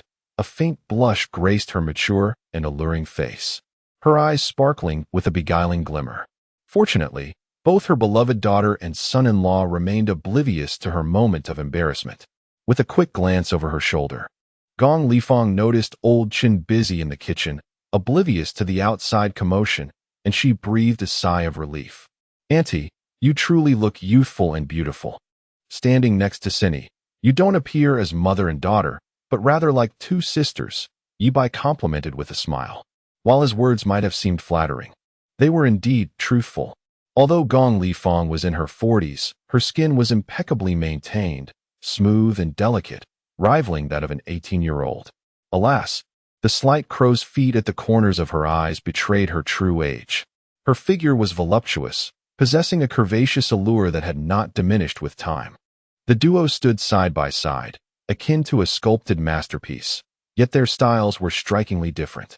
Chen Sini exuded the vivacity of a youthful beauty, her body alluring, yet her face radiating an innocent purity. Conversely, Gong Lifang's form was both voluptuous and enticing, her countenance exuding a sultry charm, undeniably captivating. Your words are as sweet as honey. Gong Lifang delighted in Ye Bai's flattery, covering her mouth as she giggled, her laughter a delightful melody. Ye Bai, I shall call you Xiao Bai from now on. Please, have a seat while I prepare some tea for you, she said, bustling towards the liquor cabinet in search of tea leaves. As she half squatted, her form was undeniably alluring, her curves exaggeratedly pronounced. Old Chin truly dined well every day, Ye Bai mused, recognizing in Gong Lifang the essence of Chin Sini. One could only imagine that in her 30s or 40s, Sini too would blossom into such a mesmerizing beauty. For women like her, age only enhances their allure. The older they grow, the more captivating they become. Ye Bai could hardly fathom how enchanting Gong Lifang would be should she regain her youthful visage, erasing those crow's feet and any signs of age. In the future, as his bond with Chun Sini deepens, he would have her bring home some beauty elixirs for Gong Lifang, allowing her to experience the joys of youthful rejuvenation. Enough, enough. Ye Bai hastily redirected his gaze, focusing on the present. After all, she was old Chin's wife, and a modicum of respect must be upheld. He could not entertain such thoughts. At the doorway, Chin Sini stood holding 2 bags of fruit, lost in a sea of confusion. Was no one attending to her? Her mother, who often referred to her as her precious daughter, had now welcomed Ye Bai inside, neglecting her entirely. That insufferable Ye Bai only knew how to flatter. Wait a moment. Hadn't her mother vehemently opposed her relationship with Ye Bai? Just yesterday, she threatened to give him a stern warning upon his arrival. Why the sudden warmth now? The tea she prepared seemed to be the prized Hong Pao from Weishan, a rare treat her father seldom indulged in. Weishan's mother tree is reputed for its exceptional quality, yielding tea that is often unattainable even with wealth. The last time her uncle visited, he had begged her mother for a cup, but she had refused. So why was she serving it to Ye Bai? Surely she hadn't mistaken it for something else. Suddenly, the kitchen door swung open, and Chun Jungbin emerged, catching sight of the tea Gong Lifang had prepared, his brow twitching slightly. However, recalling Ye Bai's life-saving kindness to both him and his daughter, he deemed the tea a trivial matter. If Ye Bai enjoyed it, he could take the remainder with him. Xiao Bai, please take a seat. Auntie will return to the kitchen to cook, Gong Lifang said, removing the apron from Chun Jungbin while grumbling. Old Chun, I've told you that since Xiao Bai is here for the first time, I should prepare a few signature dishes to welcome him. Yet you insist on competing with me. Chun Zhengbin was utterly speechless. Had she not just proclaimed that whoever wanted to cook should do so? Hadn't she expressed disdain for Ye Bai? Now, her demeanor had shifted so drastically. He could not comprehend this sudden change. Even suspecting that his wife might be biding her time, plotting something against Ye Bai. Soon, the meal was ready, and the family of four gathered around the dining table. "Auntie, this is absolutely delicious," Ye Bai exclaimed, genuinely impressed by Gong Lifang's culinary skills, which were indeed exceptional. "If you enjoy it, do eat more," Gong Lifang beamed, continually serving him more dishes. Chun Zhengbin and Chen Sini exchanged bewildered glances, both perplexed by her unusual behavior. Chen Sini felt a twinge of unease, fearing her mother might suddenly flip and throw a plate at Ye Bai. After dinner, Ye Bai assisted in clearing the dishes, intending to wash them as well. However, Gong Lifang quickly intervened, her hands smeared with grease from the plates. Unable to reach out to Ye Bai, she playfully nudged him away with her backside. "Xiao Bai, please step out. If you keep this up, Annie will get angry. Is it disrespectful to Auntie?" Ye Bai could only smile ruefully, bending slightly as he exited the kitchen. Upon closing the kitchen door, Gong Lifang began washing the dishes, and as she did, she marveled. This boy truly has a solid physique. Old Chen never had such a build. Chapter 118. The Heart-Fluttering Chen Sini. The girl's first kiss. Chen Zhengbin summoned Ye Bai to the study and handed him a cigarette. The two began to indulge in the haze of smoke. Suddenly, Chen Zhengbin inquired, "Ye Bai, how is your Bai media faring these days?"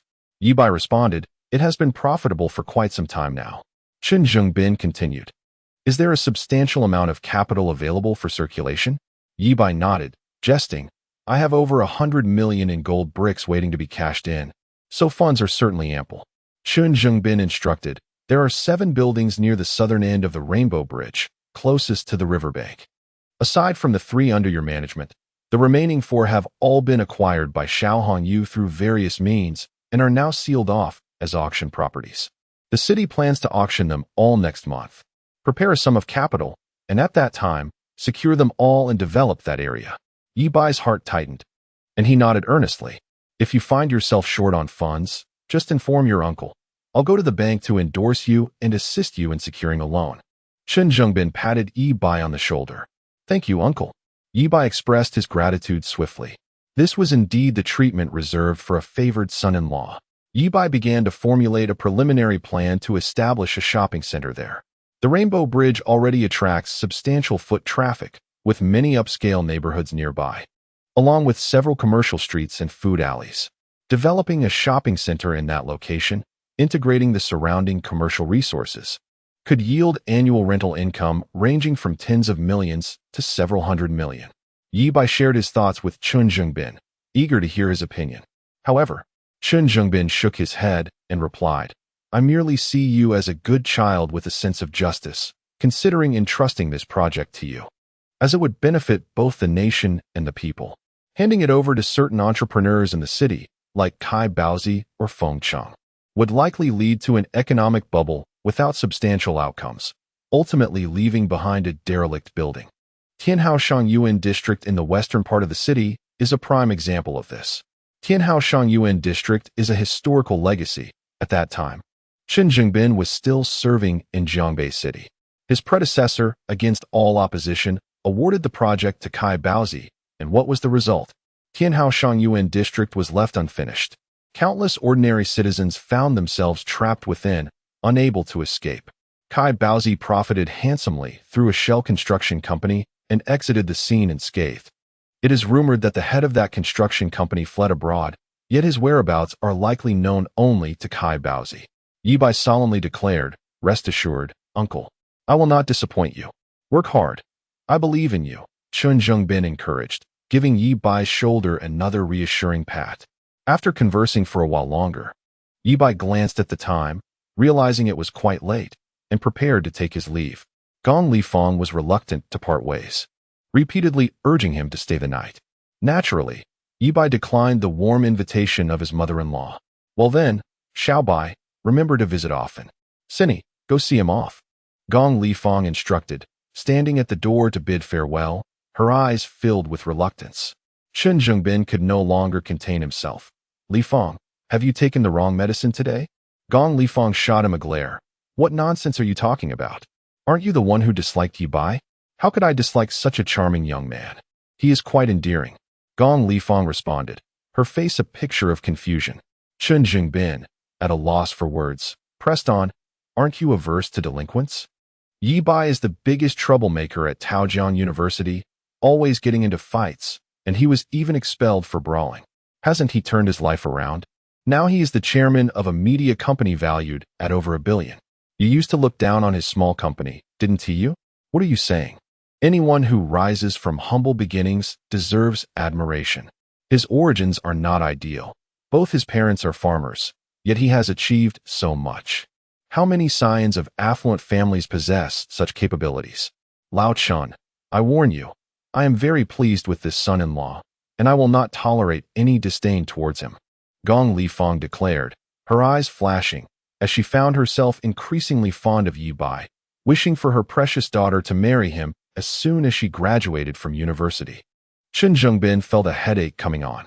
Li Fong had been adamantly opposed to their relationship, yet now her disposition had changed completely, seemingly enamored with Ye Bai. Chen Zhengbin could not fathom what was going through Gong Li Fong's mind. However, he considered it a positive development, as it brought peace to their home. Ye Bai was a mystery to him. Perhaps he was indeed an heir secretly groomed by a prominent family, sent to Taojiang City for practical experience. This young man was exceptionally talented and deeply principled. If Cindy could end up with him, it would surely be a blessing. Today had gone smoothly, which put Chen Zhengbin in good spirits. He caught a glimpse of Gong Li Fong, industriously cleaning the table, and felt a spark of interest. He approached her from behind and embraced her. Li Fong, how about we head back to our room? Under normal circumstances, Gong Li Fong would have playfully acquiesced, and the couple would retreat to their room for a brief interlude before Chen Zhengbin would awkwardly seek an excuse to exit. Yet today, Gong Li Fong turned away, evading his advances, her large, enchanting eyes glaring at him. Enough. You always leave me in a state of confusion. Lao Chun, from now on, you are not allowed to touch me. I'll sleep in another room. Gong Li Fong huffed, retreating to her room and locking the door. Chen Zhengbin stood awkwardly at the spot, his earlier enthusiasm dissipating. Ah, the trials of middle age, when even one's wife cannot be tamed. Well, perhaps it is best to review today's meeting instead. Downstairs, Chen Sini escorted Ye Bai to the entrance of the community, reflecting on her mother's unexpected demeanor. Feeling as though she had awakened from a dream, she almost suspected that her mother had been possessed. Or perhaps her mother's friendliness towards Ye Bai was merely a facade, concealing ulterior motives. Sini, are you satisfied with your boyfriend's performance? Ye Bai turned back, smiling at Chen Sini. Most girls, even if content, would feign indifference, but Chen Sini was a sincere and steadfast girl. Upon hearing his question, she nodded earnestly, replying, I am very satisfied. Not only does my dad like you, but even my mom has been won over by you. Then shouldn't you reward your boyfriend? Ye Bai bent down, pointing to his lips. He had anticipated that Chen Sini would shyly protest, leading to a playful tug-of-war before eventually allowing him a kiss. To his surprise, Chen Sini said nothing and boldly leaned in. Feeling the softness of the girl's lips, Ye Bai stood frozen, his heart racing fiercely. Awakening from his stupor, he wrapped her in his embrace. He marveled at how slender Chen Sini's waist was and wondered how she managed to support herself. Did she tire easily while walking? After a while, they separated, and Chen Sini nearly stumbled, leaning against Ye Bai for support. She tilted her head back, blinking her innocent eyes, and earnestly asked, Ye Bai, how are you so good at this? Never mind, I won't pressure you about your past. I only hope that you can treat me well in the future. And of course, I will reciprocate. Rest assured, I will never let you down. And I trust in you. Chen Sini nodded, gently kissing Ye Bai once more. Good night, boyfriend. Make sure to get home and rest early. With that, she turned and walked back, her steps light and sprightly, like a delicate fawn. Ye Bai couldn't help but acknowledge the uniqueness of a girl like Chen Sini. So rare. She possesses an uncanny ability to touch the hearts of others effortlessly. Moreover, if her daughter is already so astonishing, one can only imagine the mother. Ugh, Ye Bai mentally chastised himself, cursing his own thoughts. Upon exiting the residential complex, he spotted a Mercedes-Benz S600 parked at the roadside, with Song Dongfeng standing beside it, smoking a cigarette. As soon as Ye Bai emerged, he hurried over. "Brother Bai, the investigators you sent out, the brothers have been on stakeout all night without catching a glimpse of him." Initially, everyone thought the mission had failed. But guess where he was spotted in the end? Upon seeing the incredulous expression on Song Dongfeng's face, Ye Bai instantly understood. It can't be at the Supreme Dynasty, can it? As expected of Brother Bai, Song Dongfeng commended, giving a thumbs up. Ye Bai was at a loss for words. He had never anticipated that Kai Zhaoyuan would venture into his territory. Is he still at the dynasty? No, he has gone to the Jinhai Villa district, which seems to be his family residence. Ye Bai nodded, recalling that Kai Baobao indeed owned a villa in Jinhai. But Kai Zhaoyuan was quite intimidated by his formidable father and rarely visited. What could have prompted this change of heart today? However, it mattered little. Letting him become a mere shadow of himself at Kai Baobao's residence would only add to the amusement. If Kai Baobao were also present, Ye Bai would not hesitate to deal with him as well. Glancing up at the sky, the weather tonight was splendid, the stars glittering brightly, and the moon casting its luminous glow over the river. Ye Bai had a faint premonition that tonight's excursion to Jinhai would prove to be particularly intriguing. Chapter 119. Gong Lifeng hopes Qinsini will fulfill her wish upon returning home. Qinsini initially anticipated her parents would have a few words for her. However, to her surprise, the living room and dining area were devoid of any presence. Chen Zhengbin was engrossed in work within his study, while Gong Lifeng had sequestered herself in her room, engaged in some unknown activity. Qinsini found it hard to believe her mother's sudden shift in demeanor. Uncertain of her true intentions, she feared that Gong Lifeng might appear cordial towards Ye Bai while harboring ulterior motives. Wishing to express her feelings and ascertain her mother's stance, Qinsini approached the door and gently knocked. "Mom, are you asleep?" Initially, there was a rustle from within, but it abruptly ceased with her knock. Strangely, no one responded. "Mom?" Qinsini knocked again. After a brief pause, Gong Lifeng's somewhat strained voice emerged from the room. "Sini, is there something you need?" "I wish to discuss Ye Bai with you," Qinsini replied. The mention of Ye Bai prompted a sudden shift in Gong Lifeng's tone, and once more, silence enveloped the room. Yet, there seemed to be faint sounds inside, akin to a child secretly playing a game beneath the covers. The noises were muffled and subdued. Qinsini grew increasingly concerned, sensing her mother's unusual behavior today. She twisted the doorknob, only to discover it was locked. Anxiously, she knocked on the door again. "Mom? Are you all right?" "I'm fine." "Sini, please return to your room. I will come to talk with you shortly." Gong Lifeng's voice was strained. "All right then. I shall take a shower and wait for you in my room," Qinsini replied, still puzzled. Nevertheless, seeing her mother seemingly untroubled, she proceeded to the bathroom. As she left, she could have sworn she heard her mother let out a long sigh. After spending over 20 minutes in the shower, Qinsini emerged, feeling refreshed, and returned to her room, reclining against the headboard while reading. A while later, the door creaked open. Gong Lifeng entered, clad in a delicate nightgown that accentuated her alluring curves, particularly in the front, which seemed almost exaggerated. If Qinsini's and exuded a youthful charm, Gong Lifeng was the epitome of mature beauty. She radiated an intoxicating allure, her face a blend of maturity and seduction, her eyes sparkling as if casting electric glances at everyone. Gong Lifeng pulled a chair beside the bed and sat down. The striking nature of her presence completely enveloped the chair. "Mom, why is your face so flushed? And why are you sweating so much? Were you exercising vigorously in your room?" Qinsini inquired, perplexed by her mother's rosy complexion and dampness. Since childhood, Qinsini remembered her mother's fondness for fitness, often returning home exhausted yet content. That had fostered a warm and happy atmosphere in their household. However, after her elementary school graduation, she hadn't witnessed her mother in such a state again. To her astonishment, nearly a decade later, she was witnessing her mother's return to fitness. Gong Lifeng, upon hearing the question, briefly exhibited a hint of shyness. "Well, while you were showering, I hopped on the treadmill for a bit." Qinsini nodded. looking into her mother's eyes, and earnestly asked, "What are your thoughts on Ye Bai?" "Very ambitious," Gong Lifeng recalled. "Huh." Chen Sini was confused.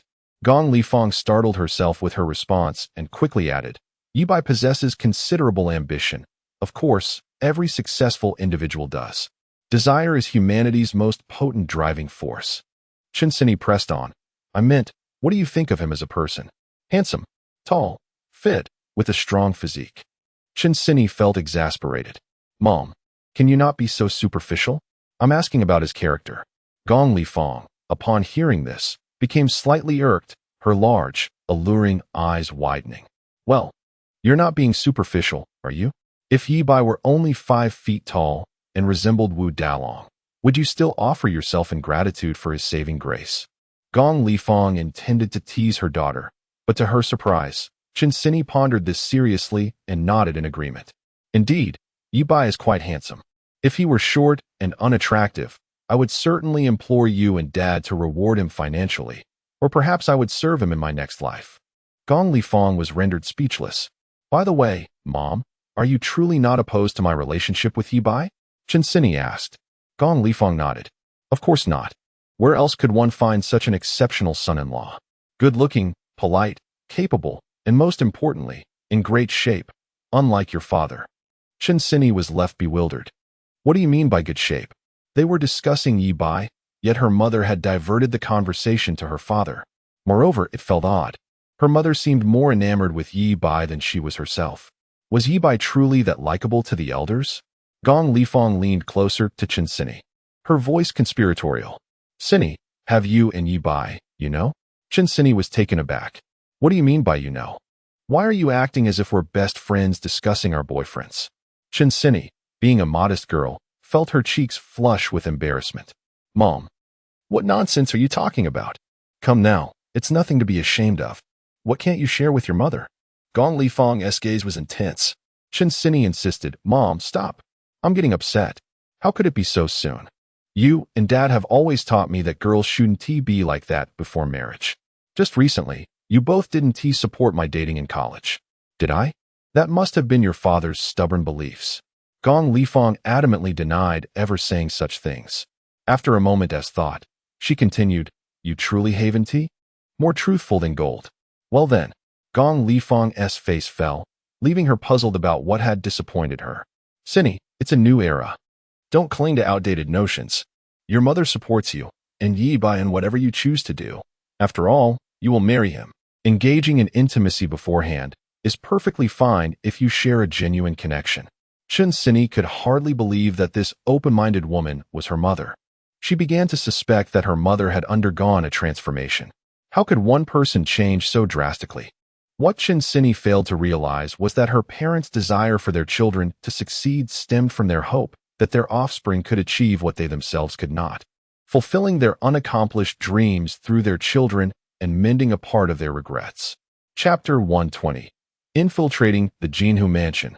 The perverse Kai Zhaoyuan Gong Lifeng was certainly aware of the right and wrong in this matter. Some thoughts are best kept to oneself, lest one steps into a bottomless abyss, potentially shattering the family into pieces. The mother and daughter engaged in a heartfelt conversation. Chen Sini noticed that her mother had truly set aside her prejudices and accepted Ye Bai, genuinely recognizing and even liking him. A wave of joy surged within her. When she became Ye Bai's girlfriend, she had braced herself for a fierce battle with her family, yet this hurdle was crossed with such ease. Her mother even seemed eager for her to marry Ye Bai tomorrow and have him move into their home as a son-in-law. She even suggested that if Ye Bai were willing to take on that role, she would gladly transfer her shares in the family business to him. Chen Sini believed her parents were being reasonable, unaware that Ye Bai had taken the lead in this matter. It goes without saying that Chen Zhongbin admired Ye Bai, even concocting various mysterious identities for him. As for Gong Lifeng, she was utterly enchanted by the charm of the demonic body.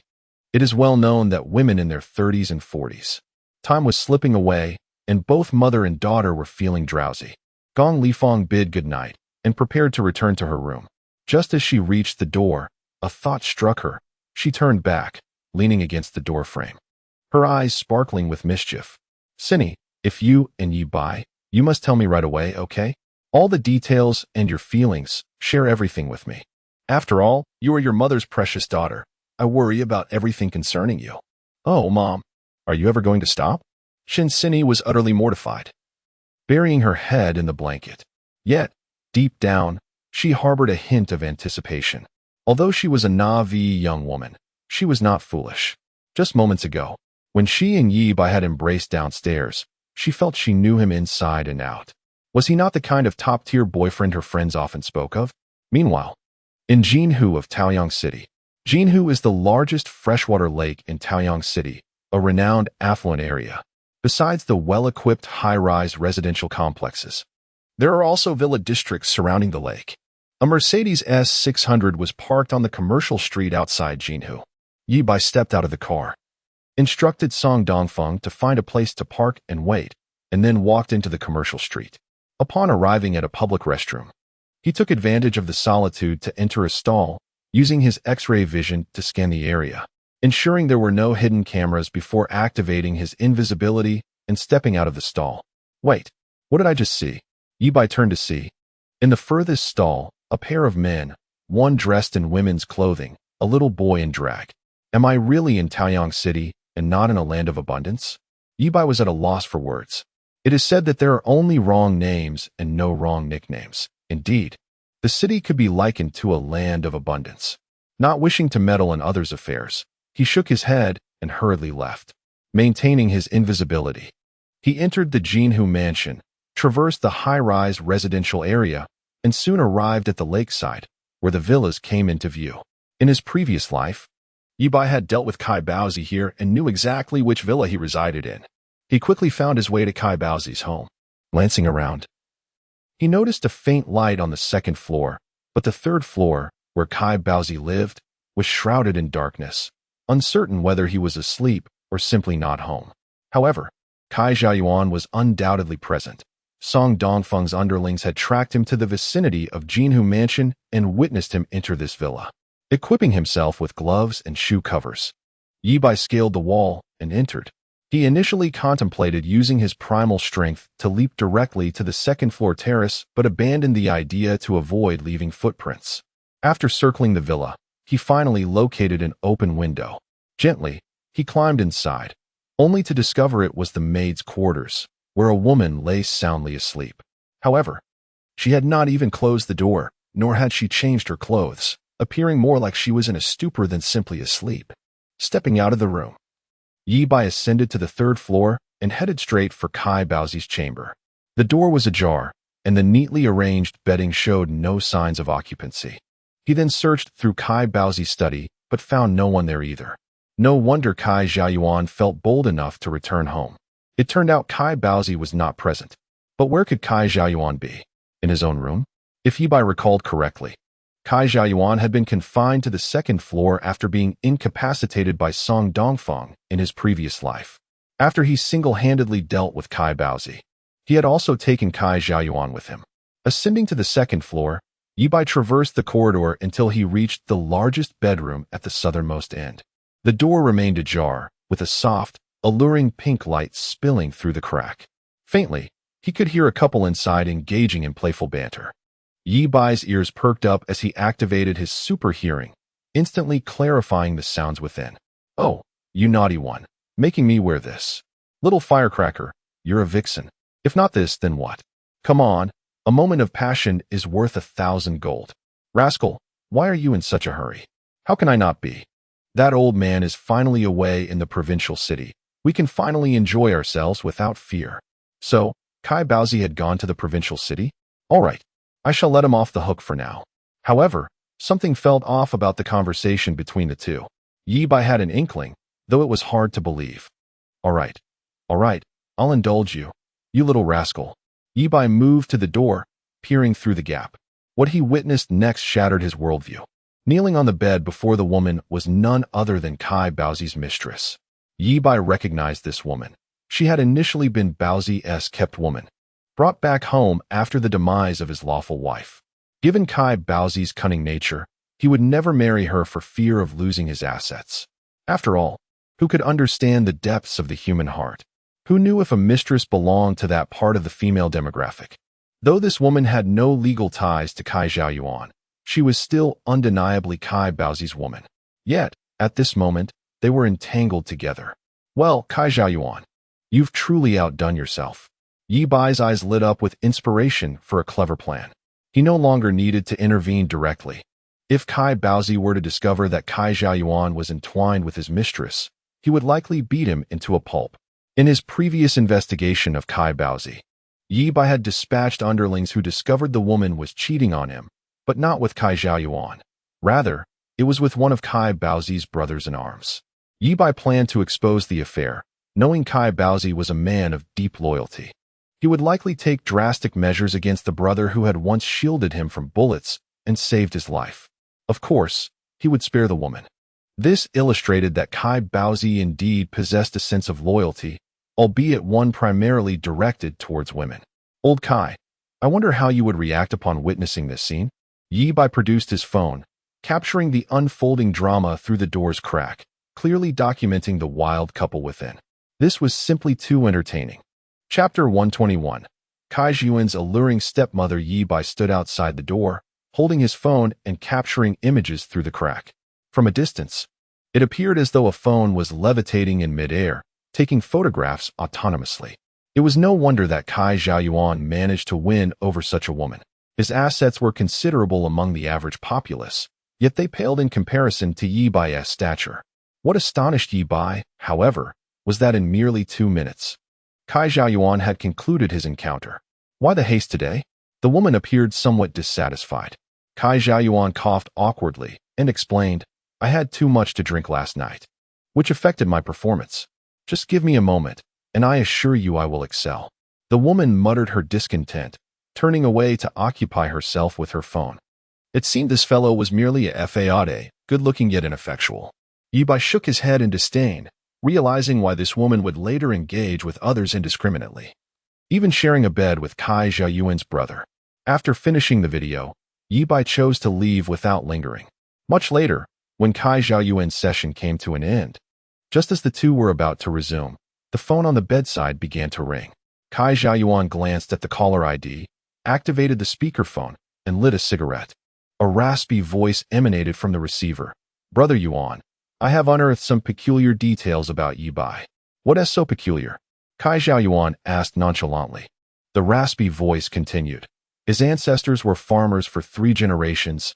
His parents are fruit farmers from the countryside.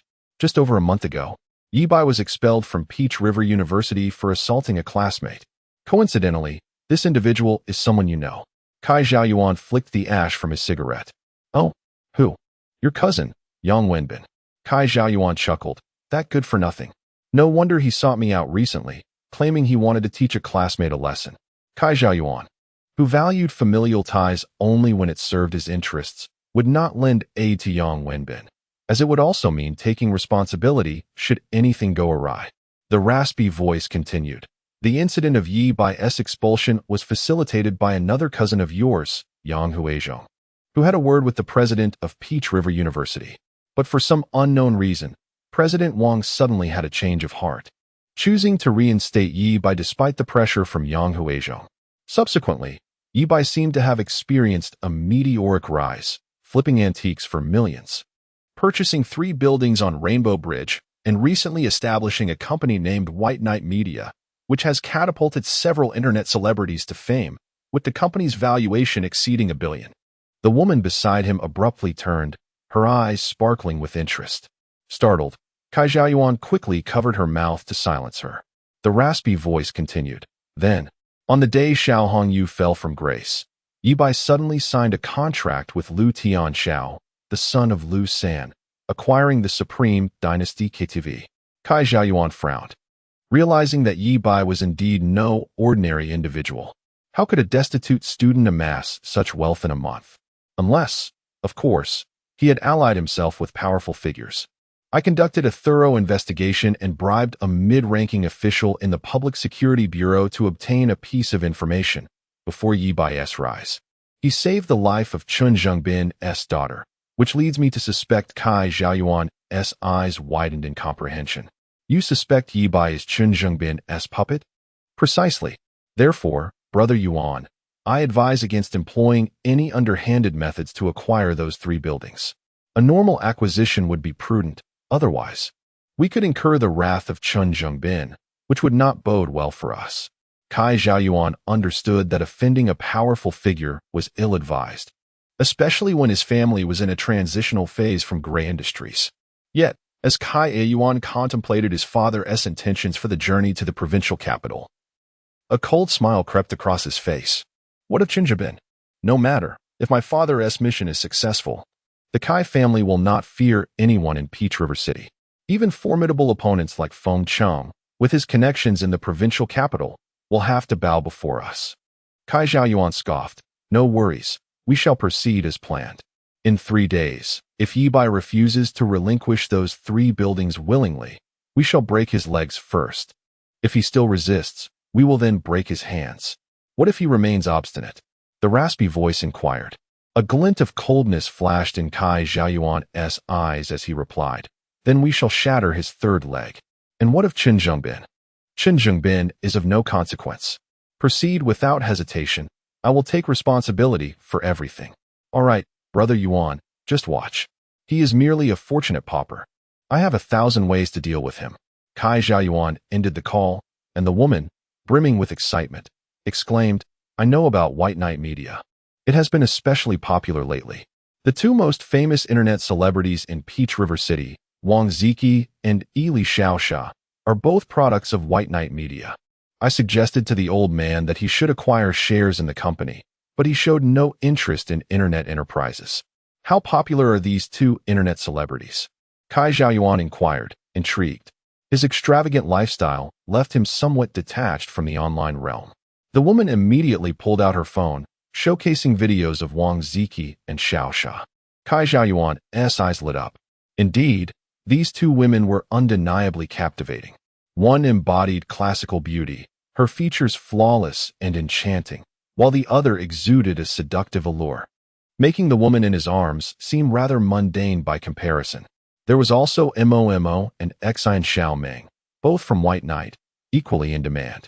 Kai Xiaoyuan's eyes sparkled with desire as he beheld Xine Xiaoming's supple form dancing gracefully.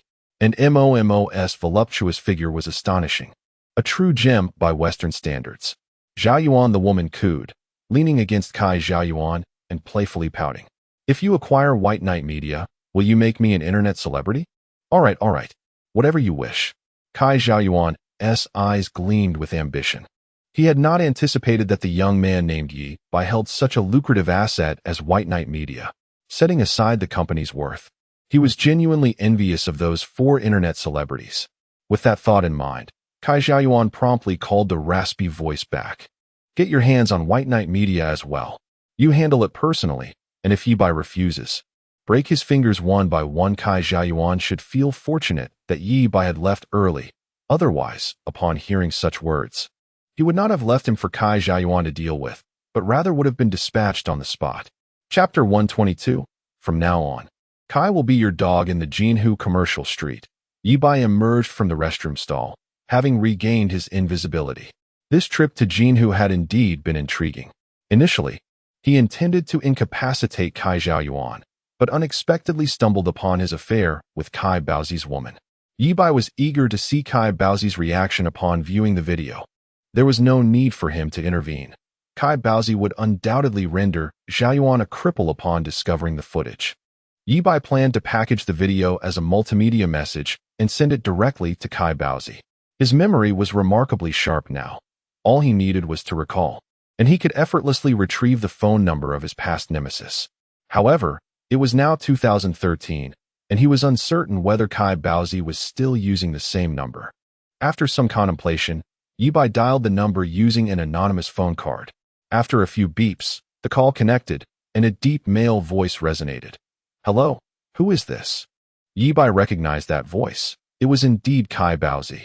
He remained silent, hung up, and subsequently sent the video. In the provincial capital, within an exquisitely designed mansion, Kai Baozi, who commanded authority in Taojiang City, was seated respectfully on the sofa, his back straight, daring only to perch half his bottom on the edge. Even in solitude, he maintained this posture. The phone rang, and upon answering, He found no one on the other end before the call was abruptly disconnected. What sort of nonsense is this? Calling without saying a word, Kai Baozi muttered under his breath. A notification chimed, an incoming message. Just as he was about to check it, the door swung open, and he quickly tucked his phone away. Two men entered, one short and stout, sporting a benevolent smile reminiscent of a Maitreya Buddha, and the other tall and gaunt. With a stern expression, had Ye Bai been present, he would have immediately recognized them as the two individuals who had met with Xiao Hongyu in Taojiang City. Acting on behalf of a prominent figure in the provincial capital. Where is the esteemed individual? Kai Baozi inquired cautiously. The lean man glared. What makes you think you are worthy of a personal audience with him? Yes, Kai Baozi nodded submissively. The stout man stood on tiptoe, patting his shoulder. No need to be so formal. From now on, we are all working for the esteemed one. We are allies.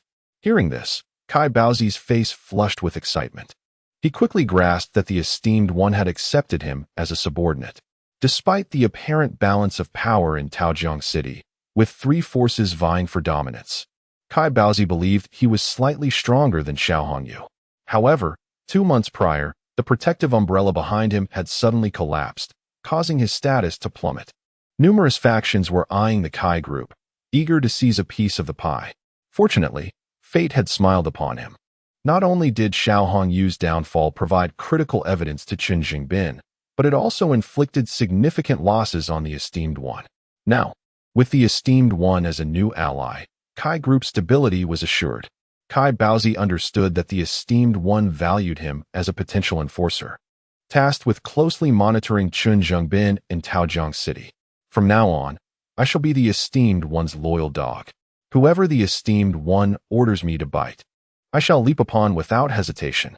Ah, Boss Kai, let us not use such harsh terminology. By calling yourself a dog, you're also insulting us, the stout man chuckled. However, the esteemed one does have a task for you. Please, go on, Kai Baozi urged. Chen Jingbin has repeatedly opposed the esteemed one, and due to his sensitive status, the esteemed one cannot directly eliminate him. However, the esteemed one is quite displeased with his actions. Thus, your first task is to... The stout man made a slashing motion across his throat. Understood. I will see to it, Kai Baozi responded eagerly. In half a month, Chen Sini will arrive in the provincial capital for a piano competition. Arrange for someone to deal with her en route. This is not only the esteemed one's directive but also your initiation. So remember, do not leave any traces. Send trustworthy individuals to carry it out. Once the task is completed, ensure that no loose ends remain, and do not involve yourself or the esteemed one. Rest assured, this is my forte, Kai Baozi declared confidently. As he exited the mansion, Kai Baozi felt invigorated, as if a path to greatness had unfolded before him. Suddenly, he recalled the unread message and opened his phone. A strange sound echoed from the device. Initially dismissing it as spam or a promotional video from dubious websites, he was taken aback upon recognizing the faces in the video, nearly causing his eyes to bulge with rage. This beast, this vile woman, after all I have done for you, Kai Baozi seethed, nearly choking on his anger. Typically, during visits to the provincial capital, he would indulge in nightlife and reconnect with old friends. However, upon viewing this video, all desire for leisure evaporated. He ordered his driver to take him back to Taojiang City immediately. Upon returning to Jinhu Houding, Kai Baozi's face was grim. He contemplated sending the driver away, as family disgrace should remain hidden. Yet, upon further reflection, considering his age, he worried about being outmaneuvered should he attempt to catch them in the act. Thus, he instructed the driver to call for reinforcements and summoned several reliable subordinates. Moments later, 5 or 6 burly men arrived. Had Ye Bai been present, he would have recognized the strongest among them as the man from the public restroom in Jinhu Commercial Street, entangled with a cross-dresser, armed with clubs. The group followed Kai Baozi upstairs with an air of menace. Upon reaching the second floor, they found Kai Zhiyuan's door ajar, the interior cloaked in darkness. Kai Baozi kicked the door open and switched on the light. Despite being mentally prepared, the sight before him shattered his composure, eliciting a tumult of emotions: anger, humiliation, and sorrow. On the bed, Kai Zhiyuan lay entwined with a woman, both in deep slumber. Awakened by the commotion, they turned to see a furious Kai Baozi, their faces draining of color. "Brother Baozi, it's not what you think. Zhao Yuan forced me," the woman pleaded. "You filthy harlot. You were the one who seduced him." Kai Baozi barked, "Hold this beast down." Two hefty men advanced, and as Zhao Yuan attempted to escape, he found himself overpowered and pinned to the ground, exposed. Kai Baozi struck Zhao Yuan on the arm with a club, a sharp crack echoing as his wrist shattered, causing him to howl in agony. Yet, Kai Baozi and Apos' fury was far from quenched. He yearned to end Zhao Yuan and Apos' life. However, he restrained his murderous intent, knowing Zhao Yuan was still his own kin. Yet the pent-up rage was unbearable, and suddenly, he noticed one of his men eyeing Zhiyun's backside with a glint of excitement. A wicked idea took shape. "You beast! You dare to touch any woman. Today, I shall let you experience what it feels like to be at someone else's mercy." He pointed at the burly man. "You go?" "Me?" The man stammered, bewildered. "Yes, if you don't get this wretch to the hospital today, I'll make sure you end up in one." Kai Baozi growled, brandishing the club menacingly. The man glanced at the club, contemplating whether this was a reward, yet the ferocity in Kai Baozi's eyes silenced any protest. Moments later, a blood-curdling scream echoed throughout the villa. The sound was deafening. Chapter 123. Kai Zhaoyuan's pain and pleasure. Kai Zhaoyuan writhed in agony, his expression a tumultuous blend of despair and suffering. Yet, gradually, the pain ebbed away, followed by the vanishing of his despair. Ultimately, Kai Baozi was taken aback by the scene before him. His scalp tingled in disbelief. His intention had been to impart an unforgettable lesson to Kai Zhaoyuan. But who could have foreseen this outcome? "You beast! You have utterly shamed me." Kai Baozi's wrath intensified, his heart heavy with sorrow. He kicked the burly man aside and bellowed, "Since this animal refuses to repent, let us change our approach. I refuse to be outdone." Kai Zhaoyuan was now gripped by sheer terror. He struggled vehemently, but it was futile. Moments later, he let out a scream akin to that of a slaughtered pig before losing consciousness. Kai Baozi snorted coldly. "Continue." Once more, Kai Zhaoyuan awakened, only to scream again before fainting. This dreadful cycle continued. Observing the grotesque and harrowing spectacle, Kai Baozi's ire slightly subsided as his gaze drifted toward the woman cowering in the corner, trembling. To be candid, upon returning and witnessing the scene, Kai Baozi had harbored a desire for his subordinates to take advantage of the woman. However, she had been with him for nearly a decade, and among all his mistresses, she was the one he cherished the most. His prized possession, he could not bear to let anyone else tarnish her. Then, Kai Baozi contemplated submerging her in the Peach River, yet he hesitated, finding the prospect of killing her too merciful. A flicker of inspiration struck him, a plan that would allow him to vent his frustrations without harming her, while also imparting a lesson she would never forget. Kai Baozi waved his hand to halt the burly man, declaring, "That is enough. Take this beast to the hospital," he commanded, gripping the woman's hair, dragging her upstairs amidst her pleas for mercy. Shortly thereafter, anguished screams echoed from above, accompanied by Kai Baozi's furious roars. "You shameless harlot! You have disrespected your vows. You dared to place a green hat upon my head. Do you enjoy being treated this way? Are you pleased now?" Listening to the harrowing sounds emanating from above, the onlookers felt a chill run down their spines. They had never imagined that the usually affable Kai Baozi could exhibit such ferocity. That he would go to such lengths with Zhao Yuan was one thing, but to unleash such cruelty upon his own woman was another entirely. The burly men exchanged apprehensive glances before carrying Kai Zhaoyuan to the hospital. City People's Hospital. Emergency operating room. Time passed, though it felt indistinguishable, until the surgical lights finally dimmed. The chief physician of the proctology department, called in for the emergency, emerged from the operating room, shaking his head repeatedly at his assistant. Absurd. Utterly absurd. Are the youth of Peach City engaging in such debauchery? In nearly 30 years of practice, I have seldom encountered such a scenario. I almost believed I had been transported to the city of corruption. Kai Baozi's direct subordinates had long since departed, leaving only Kai Zhiyuan's younger brothers outside the door. They were oblivious to the details of the incident, aware only that their elder brother had been injured and rushed into emergency care.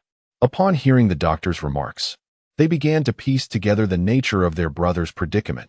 Instinctively, they covered their behinds, a wave of unease washing over them.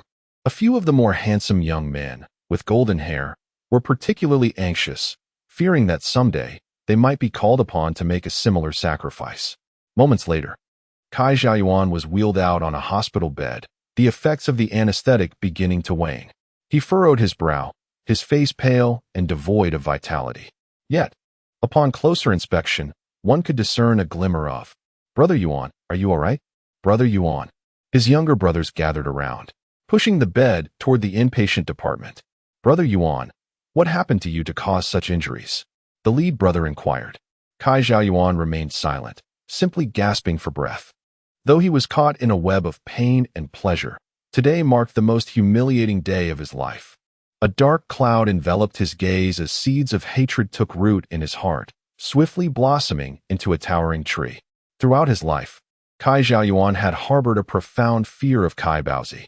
Any misstep would result in severe repercussions. Kai Baozi would either slap him or unleash a torrent of violence. Yet, he only feared Kai Baozi. He had never despised him. Now, however, things had changed. A thought he had never entertained before began to blossom within him. He yearned to become the new king of the Kai group.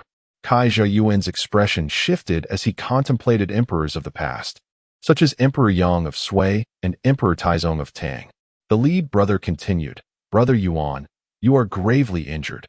Perhaps we should delay our plans regarding Ye Bai?" "Absolutely not. Everything shall proceed as planned." Kai Xiaoyuan's gaze deepened. He envisioned seizing power and usurping authority. First, he must accumulate strength. By devouring the substantial opportunity that was Ye Bai, his own influence would expand exponentially. Meanwhile, at the Peach River Mansion, room 2702, Ye Bai opened the door to find a canvas in the center of the living room, depicting an oil painting set against a backdrop of beach and ocean. The painting's focal point was a striking couple embracing under the sunset, a likeness of himself and Xuezi. In his previous life, Ye Bai had known of Xuezi's artistic talent. She had pursued a degree in fine arts while studying in Japan. Her childhood dream had been to become a world-renowned painter, but within the Ishihara family. Only she and her sister remained.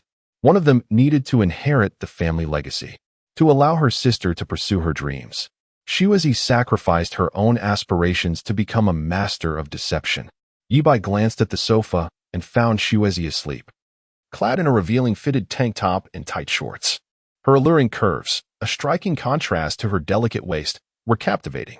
The fierce dragon tattoo adorning her body only enhanced her exotic allure. Ye Bai tiptoed toward Xuezi.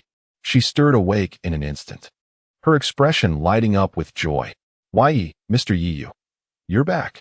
Xuezi's eyes sparkled like the sea, filled with adoration. "Mr. Yi, allow me to serve you." After some time, Xuezi blushed and stammered, "Mr. Yi, I wish to be with you." Ye Bai's heart raced. "That sort of. Are you not uncomfortable with such things?" "It's all right. I want to make Mr. Yi happy. As long as you are content, I am willing to do anything. Please, do not hold back on my account." Chapter 124. Yukiko Ishihara goes offline. Ye Bai felt a peculiar sensation. Yukiko was more fervent and passionate tonight than ever before, as if she were treating this evening as her last. After a while, they embraced on the sofa in front of the floor-to-ceiling window. Tears lingered at the corners of Yukiko's eyes as she nestled against Ye Bai, finding a comfortable position to settle into. Together, they gazed quietly at the river view outside. The sky was dotted with stars, and the river mirrored a waning moon. Ye Bai sensed something was amiss with Yukiko tonight and gently inquired, "Yukiko, do you seem troubled?" After a moment of silence, Yukiko replied, "Mr. Yi, a casino in Australia has invited me to oversee operations, offering 5 million Australian dollars a year, and I have accepted." 5 million Australian dollars equated to over 20 million yuan, a generous offer indeed. However, Ye Bai did not wish to part with this woman who was utterly devoted to him, willing to give everything. "Miss Yukiko, is there no way you could decline? I could support you." "No." Yukiko shook her head. "I do not wish to be a cage canary. I want to realize my own value." Relying on you for too long may wear your patience thin. I aspire to be your ally, not a burden. Ye Bai wanted to say more, but Yukiko gently silenced him. Mr. Ye, I have dreams I wish to fulfill. With that, she stood, picked up an opened envelope from the table, and unfolded its contents. An acceptance letter for a graduate program in fine arts at Australia University? Ye Bai was taken aback. Australia University was renowned worldwide.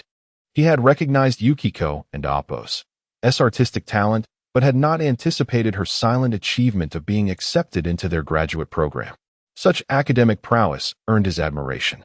Even with his exceptional memory, he had developed a habit of dozing off at the mere sight of textbooks. Yukiko's plan to work while studying in Australia was a means to both earn a living and enhance her skills. Mr. Ye, you are becoming increasingly outstanding.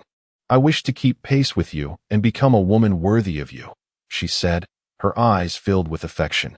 Ye Bai sighed. He was not a selfish man. Since Yukiko desired to achieve her life goals, he would not stand in her way.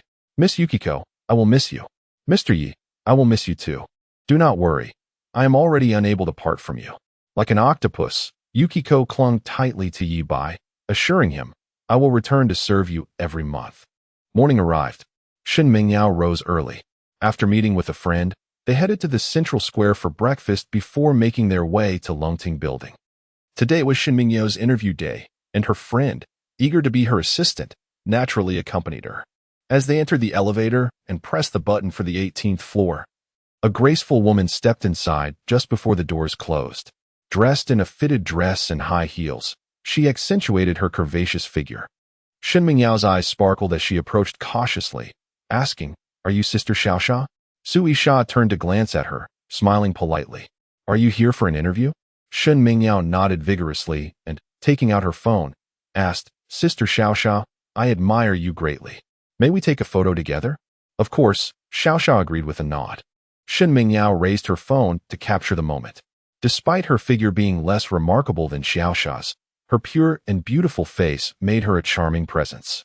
Her friend, eager to join, squeezed into the frame, calling out affectionately, Sister Xiaosha, while flashing a toothy grin. The aesthetic harmony of the two beauties was suddenly disrupted. Shin Mingyao frowned slightly, adjusting her phone to exclude her friend's face from the shot before pressing the shutter. Soon, they arrived at the 18th floor. It was peak working hours, with people constantly entering and exiting. Bai Media had expanded significantly, employing over 100 staff, including many attractive video bloggers and hosts. Each person who saw Sui Sha stopped to respectfully greet her as Sister Sha, now a well-known figure. Sui Sha was not only a viral sensation but also a key representative of Bai Media, often engaging in playful video shoots with the chairman in the office. Shin Mingyao observed the flourishing Sui Sha with a mix of envy and a burgeoning confidence that whispered, I could take her place. Her friend, lacking an interview invitation, was left to wait on the terrace. Shin Mingyao entered the conference room and found several beautiful candidates already present. However, after surveying the room, she raised her chin in self-assuredness. She was the most striking among them. The taller candidates lacked her youthful complexion, while those with curvy figures fell short of her long legs. Such confidence stemmed from her understanding of her own strengths. Before long, several interviewers entered. With the company brimming with talent, Ai Xian no longer needed to conduct interviews personally, delegating the task to HR and the operations supervisor. Unsurprisingly, Shin Mingyao breezed through the first round of interviews with her beauty. Next came the talent showcase. Shin Mingyao sang Blue and White Porcelain, her voice melodious and well-tuned. The operations supervisor murmured, This young lady has potential. Her image and charisma are commendable. She could be developed into a singing host. HR nodded in agreement. Indeed, she has a refreshing quality, aligning well with the direction set by Chairman Yi. Thus, Shin Mingyao successfully passed the second round of interviews. As long as she impressed the general manager Ai Xian in the final evaluation, she would be able to complete her employment procedures. Those who were eliminated left dejectedly, while the remaining candidates anxiously awaited the general manager's arrival. Moments later, the conference room door swung open. A young man in a suit, short in stature and beset with acne, entered. Shin Mingyao's gaze met his, and they both froze. Her eyes widened in disbelief. This short, acne-ridden young man, slightly overweight and resembling a character from a tale, was none other than Bai. She had known him well when Ye Bai had been at her beck and call, and his subordinates had often sought her favor. As one of Ye Bai's 3 pillars, Bai had crossed paths with Shen Mingyao on numerous occasions. How could he possibly be here? A shocking thought struck her. Could Bai truly be the general manager of Bai Media? Impossible. Bai was merely a small follower of Ye Bai, a sophomore in college. How could he possess such capabilities? Chapter 125. Turning Shen Mingyao into Bai Ji's servant. Shen Mingyao had just dismissed the thought when several interviewers stood up, respectfully greeting Bai. Manager Bai, snapping back to reality, nodded impassively. Are these all candidates for the final interview today? Yes. The operations supervisor handed over a stack of resumes. Bai took the resumes and seated himself in the main position. At this moment, Shen Mingyao was utterly taken aback, experiencing a profound shock. In her eyes, Bai, with his mediocre appearance, was merely a symbol, an unattractive underling under the whims of the infatuated Ye Bai. She had never regarded this unappealing figure with any seriousness. Yet now, he had become the general manager of a company worth over $1 billion, while she was merely a newcomer seeking employment. Was there no justice in this world? Simultaneously, an even more incredulous thought invaded her mind, sending shivers down her spine. Could it be that Ye Bai is indeed the chairman of Bai Media? When read backward, Bai becomes Ye Bai, does it not? Connecting the inexplicable deposit of 580,000 in Ye Bai's account and his newly acquired Mercedes.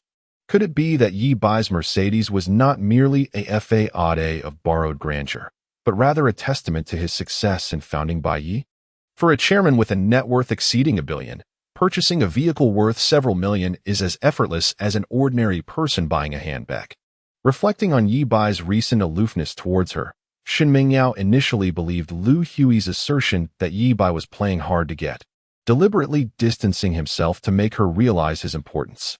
She had once entertained this notion, but gradually sensed something was amiss.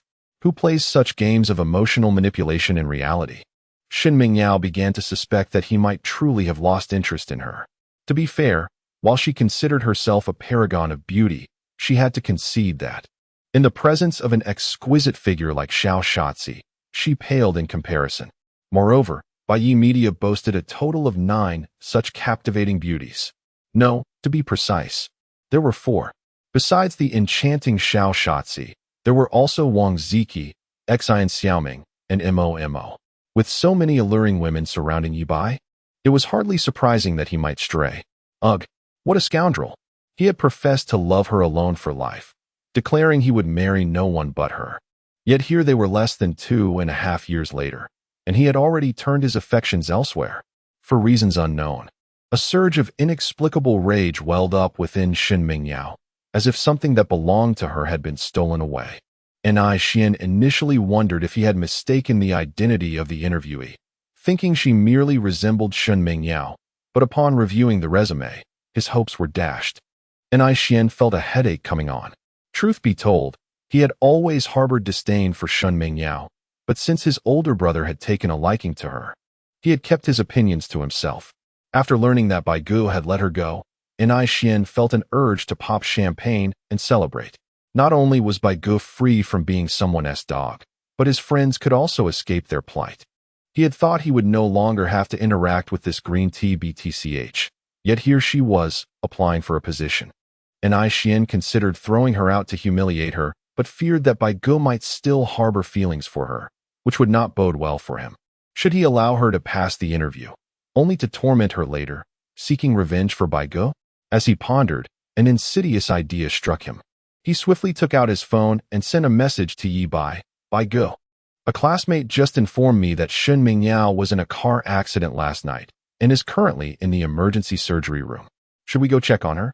Before long, Ye Bai replied, what does it matter to us whether she lives or dies? Perfect. Bai felt a thrill of excitement. Indeed, Bai Gu seemed to have moved on without any lingering feelings for her. Truly, a man capable of great achievements knows how to let go of emotional attachments. Bai Gu, let me be honest with you. I was merely testing whether you still had feelings for Shin Mingyao. I misled you. I sincerely apologize, Bai Go. Please don't be angry. Although I'm uncertain if you harbor resentment toward Shin Mingyao, I must confess that I have considerable grievances against her and wish to bring her into the company to thoroughly torment her and vent my frustrations. Would that be acceptable? Bai Go. Do as you wish. These trivial matters need not concern me. Understood, Bai Go. I have one last question. If you were to engage with Shin Mingyao, would you develop feelings for her? I would never engage with such a woman. She is unworthy. Excellent. Now I know what course to take. Anai Xian's excitement swelled as his nefarious plans solidified in his mind. He resolved to assist Bai Gu in psychologically manipulating Shin Mingyao, driving her to emotional ruin until she became a mere reflection of Bai Gu, a servant to him. He envisioned Bai Gu toying with her, only to cast her aside as if she were nothing more than refuse. Anai Xian chuckled malevolently, akin to a sinister elder of a cult. The thought of that scenario brought him immense satisfaction. Everything was precisely what this wretched woman deserved. Anai Xian set the resumes down, nodded, and remarked, quite impressive. This batch of candidates shows good quality. Then, rising to his feet, he flashed a congenial smile at the anxious interviewees waiting in anticipation. Congratulations, you have all been accepted. Welcome to Bai Yi Media. May we forge a bright future together. With that, Anai Xian began to applaud, prompting the interviewers to join in. The sound of applause thundered as the successful candidates exchanged glances, excitement illuminating their faces. Yet, as Shin Mingyao gazed at Anai Xian's smile and their eyes met, an inexplicable shiver coursed through her, leaving her feeling unnerved. Chapter 126. Ye Bai's birthday. Su Yisha's gratitude. The interviews concluded, and the department heads arrived to escort the new hires and assign them their workstations. Shin Mingyao, wait a moment. Come to my office. I have something to discuss with you, commanded Anai Xian, his expression devoid of emotion. Noticing the peculiar glances from some of the newcomers, Anai Xian quickly realized they assumed he had taken an interest in Shin Mingyao and was intending to exploit her. Alarmed, Anai Xian thought to himself, Shin Mingyao is destined to be Ye Bai's subordinate. How could I possibly entertain any scandal involving her? He promptly inquired, has Zhang Lingnan arrived? The operations supervisor nodded. I just saw Ningguo cleaning the windows. Although Zhang Lingnan held no official position at the company, he often came by to do menial tasks. However, the operations supervisor was aware that he was one of the company's shareholders and a trusted confidant of Chairman Yi. Thus, he respectfully referred to him as Ningguo. All right, summon Zhang Lingnan to my office as well, and also bring Huang Yali from the front desk. Huang Yali, a senior from Taojiang University interning at Bai Media, was also privy to the relationship between Ye Bai and Shin Mingyao, prompting Anai Xian to include her. Upon hearing that so many people had been called to the office, the newcomers retracted their curious stares. Soon, the four gathered in Anai Xian's office. Both Zhang Lingnan and Huang Yali were taken aback upon seeing Shin Mingyao. Zhang Lingnan exchanged puzzled glances with Anai Xian, silently questioning the situation. In school, Shin Mingyao would have held her head high, ignoring him completely. Yet here she was, seated in the luxurious office with the general manager, while he was merely a newcomer clinging to dreams of internet fame. Thus, Shin Mingyao refrained from adopting her former haughty demeanor towards Anai Xian. After all, she was a mere fairy, not a fool. Ye Bai had already lost interest in her. She was no longer their sister-in-law and was now working under him. How could she afford to act arrogantly? Anai Xian lit a cigar, taking a leisurely puff before exhaling. Shin Mingyao, do you have any idea how much wealth Ye Bai possesses now? I don't know, Shin Mingyao replied, shaking her head. Anai Xian continued. You should have guessed by now. The chairman of Bai Media is Ye Bai. Besides this company, valued at over 100 million, Ye Bai owns 3 buildings worth nearly 100 million on Rainbow Bridge, a property in Taojiang Mansion, and a Mercedes-Benz S600 worth over 3 million. And the prestigious Supreme Emperor City KTV, you must have heard of it, is also among Ye Bai's assets, Zhang Lingnan interjected. Anai Xian nodded in agreement. Right, I almost forgot. Even the building housing Supreme Emperor City belongs to Ye Bai. Shin Mingyao's pupils dilated, her lips parting in shock. They could fit a pair of large eggs. She was aware that Ye Bai had become successful, but she never imagined he was this affluent. How much wealth must he possess? And Xian was pleased with her reaction, a smirk gracing his lips. You all think Ye Bai is just a poor student from the countryside, but how can mere ants comprehend the might of a dragon? Ye Bai's status is beyond the imagination of you ordinary folks. Zhang Lingnan scratched his head in confusion. Wait, didn't Ye Bai say his relatives were farming in the countryside? Is he perhaps part of some elite family, or like in the novels, an heir to a grand estate? Zhang Lingnan was nearly swayed by Xian's words, let alone Shen Mingyao, whose eyes widened once more. Xian chuckled with amusement. Initially, Ye Bai pretended to be poor at school to find true love, unaffected by his status, but unfortunately, he did not succeed. He decided to cease the charade and used his family's allowance to acquire these assets in Taojiang City, while effortlessly establishing Bai Media and promoting a few beauties as internet celebrities. Shen Mingyao felt a whirlwind of emotions, an overwhelming sense of regret washing over her. If only she had not underestimated him and had agreed to be Ye Bai's girlfriend. Was it not she who now resided in a villa and drove luxury cars? Was she not the one being elevated to internet stardom? Was she not destined to marry into wealth and become a prosperous matron? And Xian continued, Shen Mingyao, I mention this not to boast, but merely to convey a message. Times have changed. Ye Bai harbors no feelings for you now, so I hope you recognize your place within the company. To be blunt, while you are indeed beautiful, there are countless women here who are more alluring and who all aspire to win Ye Bai's favor. If my words offend you, feel free to leave through the left door and take the elevator down. However, if you wish to become a prominent internet figure, I advise you to temper your arrogance and complete your onboarding paperwork. Fearing that the fairy might storm out in displeasure, and Xian added, I suggest you choose the latter. Ye Bai's influence surpasses your imagination. He can easily elevate internet celebrities like Wang Ziki and Xiao Shotzi. Shen Mingyao remained silent for a moment. And just when Xian thought she might leave in a huff, she nodded. Mr. I understand. I will go complete my onboarding procedures now. Truth be told, Shen Mingyao felt quite displeased. After all, what fairy enjoys hearing harsh truths? Regardless of the veracity of Xian's words, she knew that Ye Bai was now a billionaire, a man worthy of her affections. I refuse to believe that Ye Bai has truly lost interest in me. Deep down, he still holds feelings for me. And even if he has completely moved on, so what?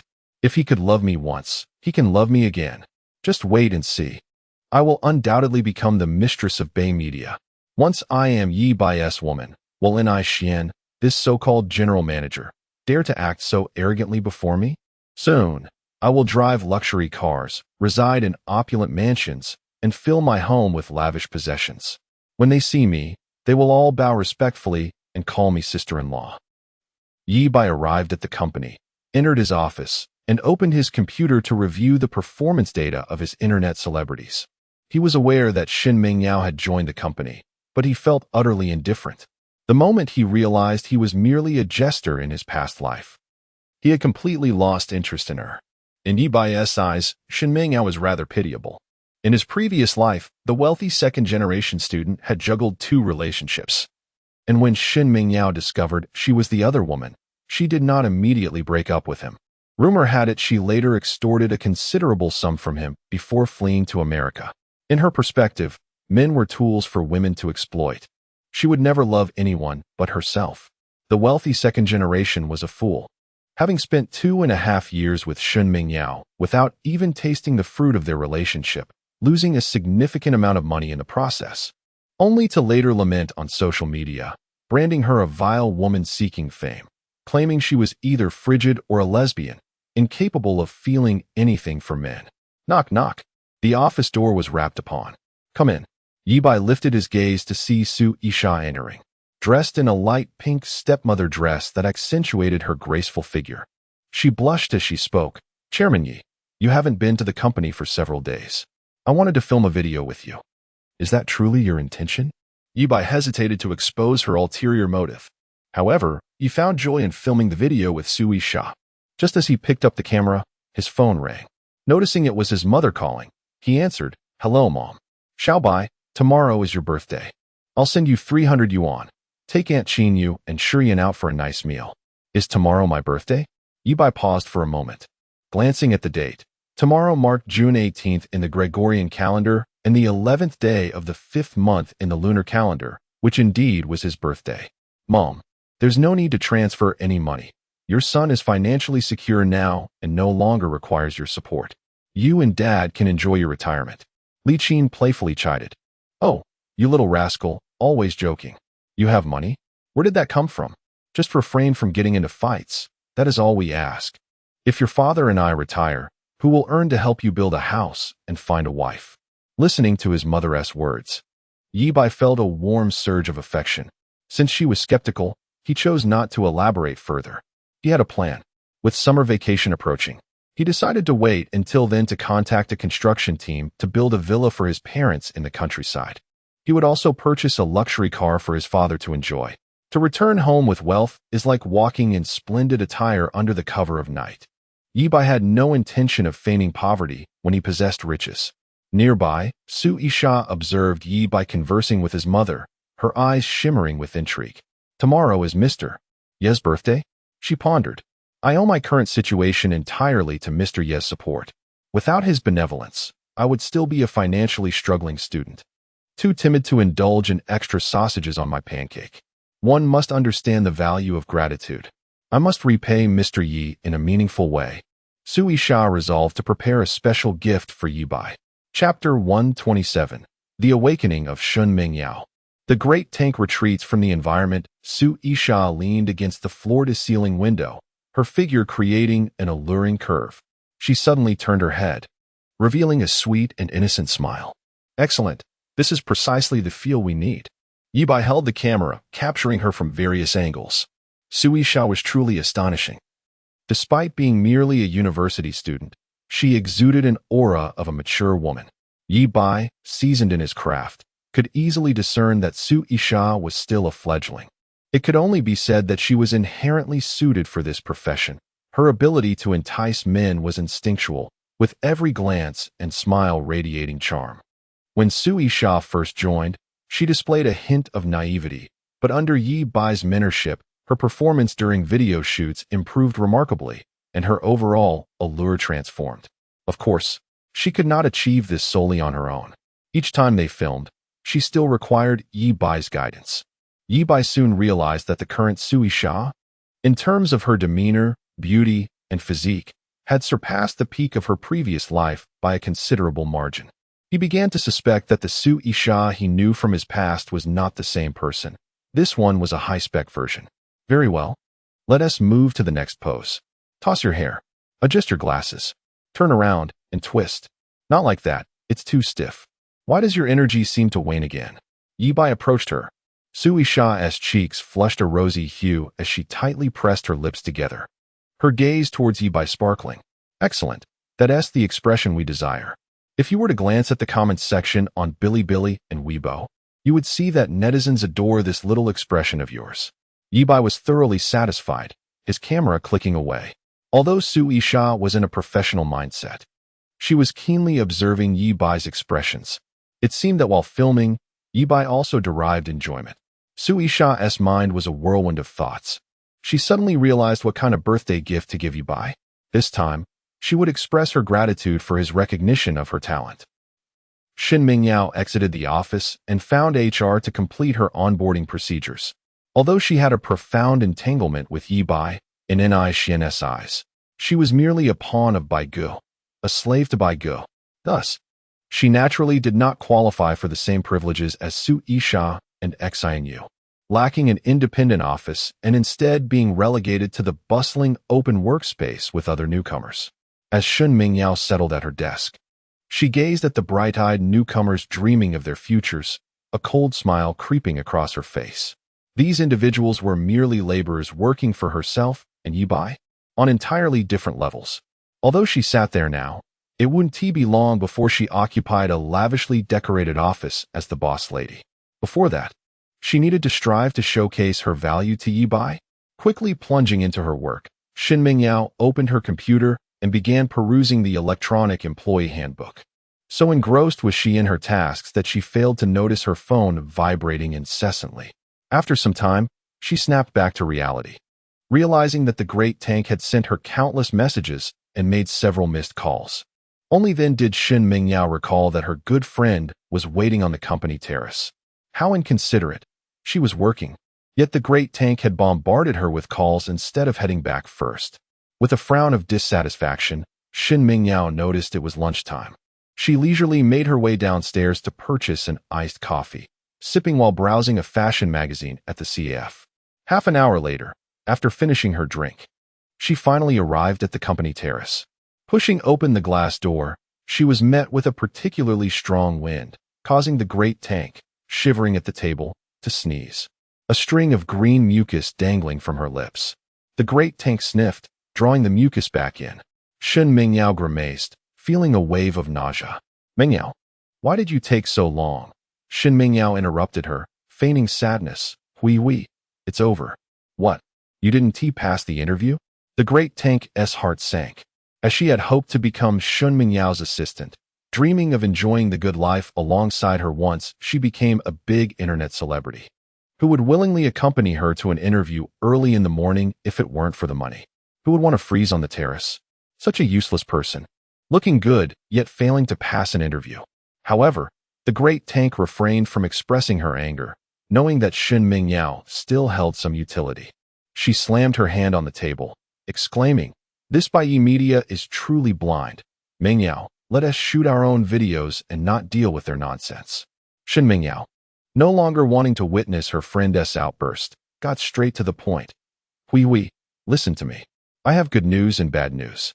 The good news is, I passed the interview and just completed my onboarding. The bad news is, when I suggested to my supervisor that you join as my assistant, I got scolded." A mix of disappointment and anger clouded Shin Mingyao's expression. "What?" The great tank was taken aback.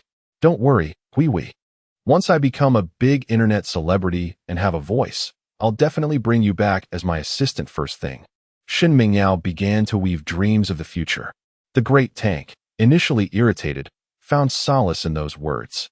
Shin Mingyao was merely a newcomer, and it was natural that she wouldn't receive preferential treatment.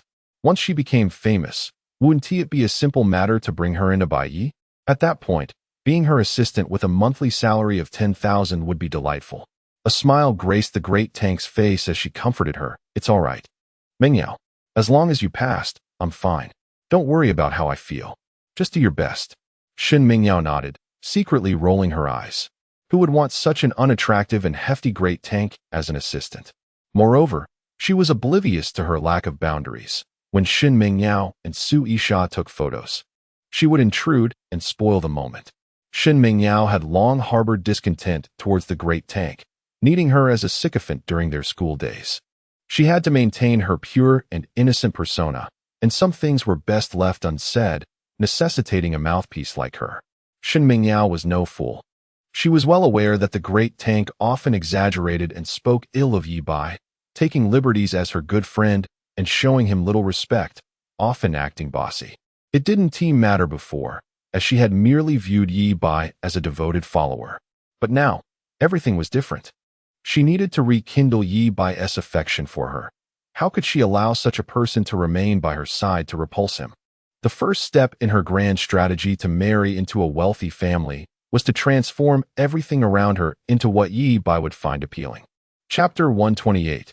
Ye Bai's birthday. The outbreak of chaos. As the workday concluded, Ye Bai received a call from Wang Wenjing.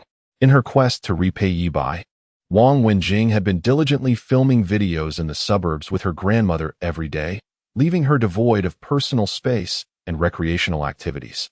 It had been quite some time since she last ventured into the city. Ye Bai had not seen this childhood companion for a long while. Ye Bai Gij Wang Wenjing's voice was sweet and endearing, reminiscent of a delightful little girl indulging in playful coaxing. Ye Bai shivered slightly. "Please, spare me.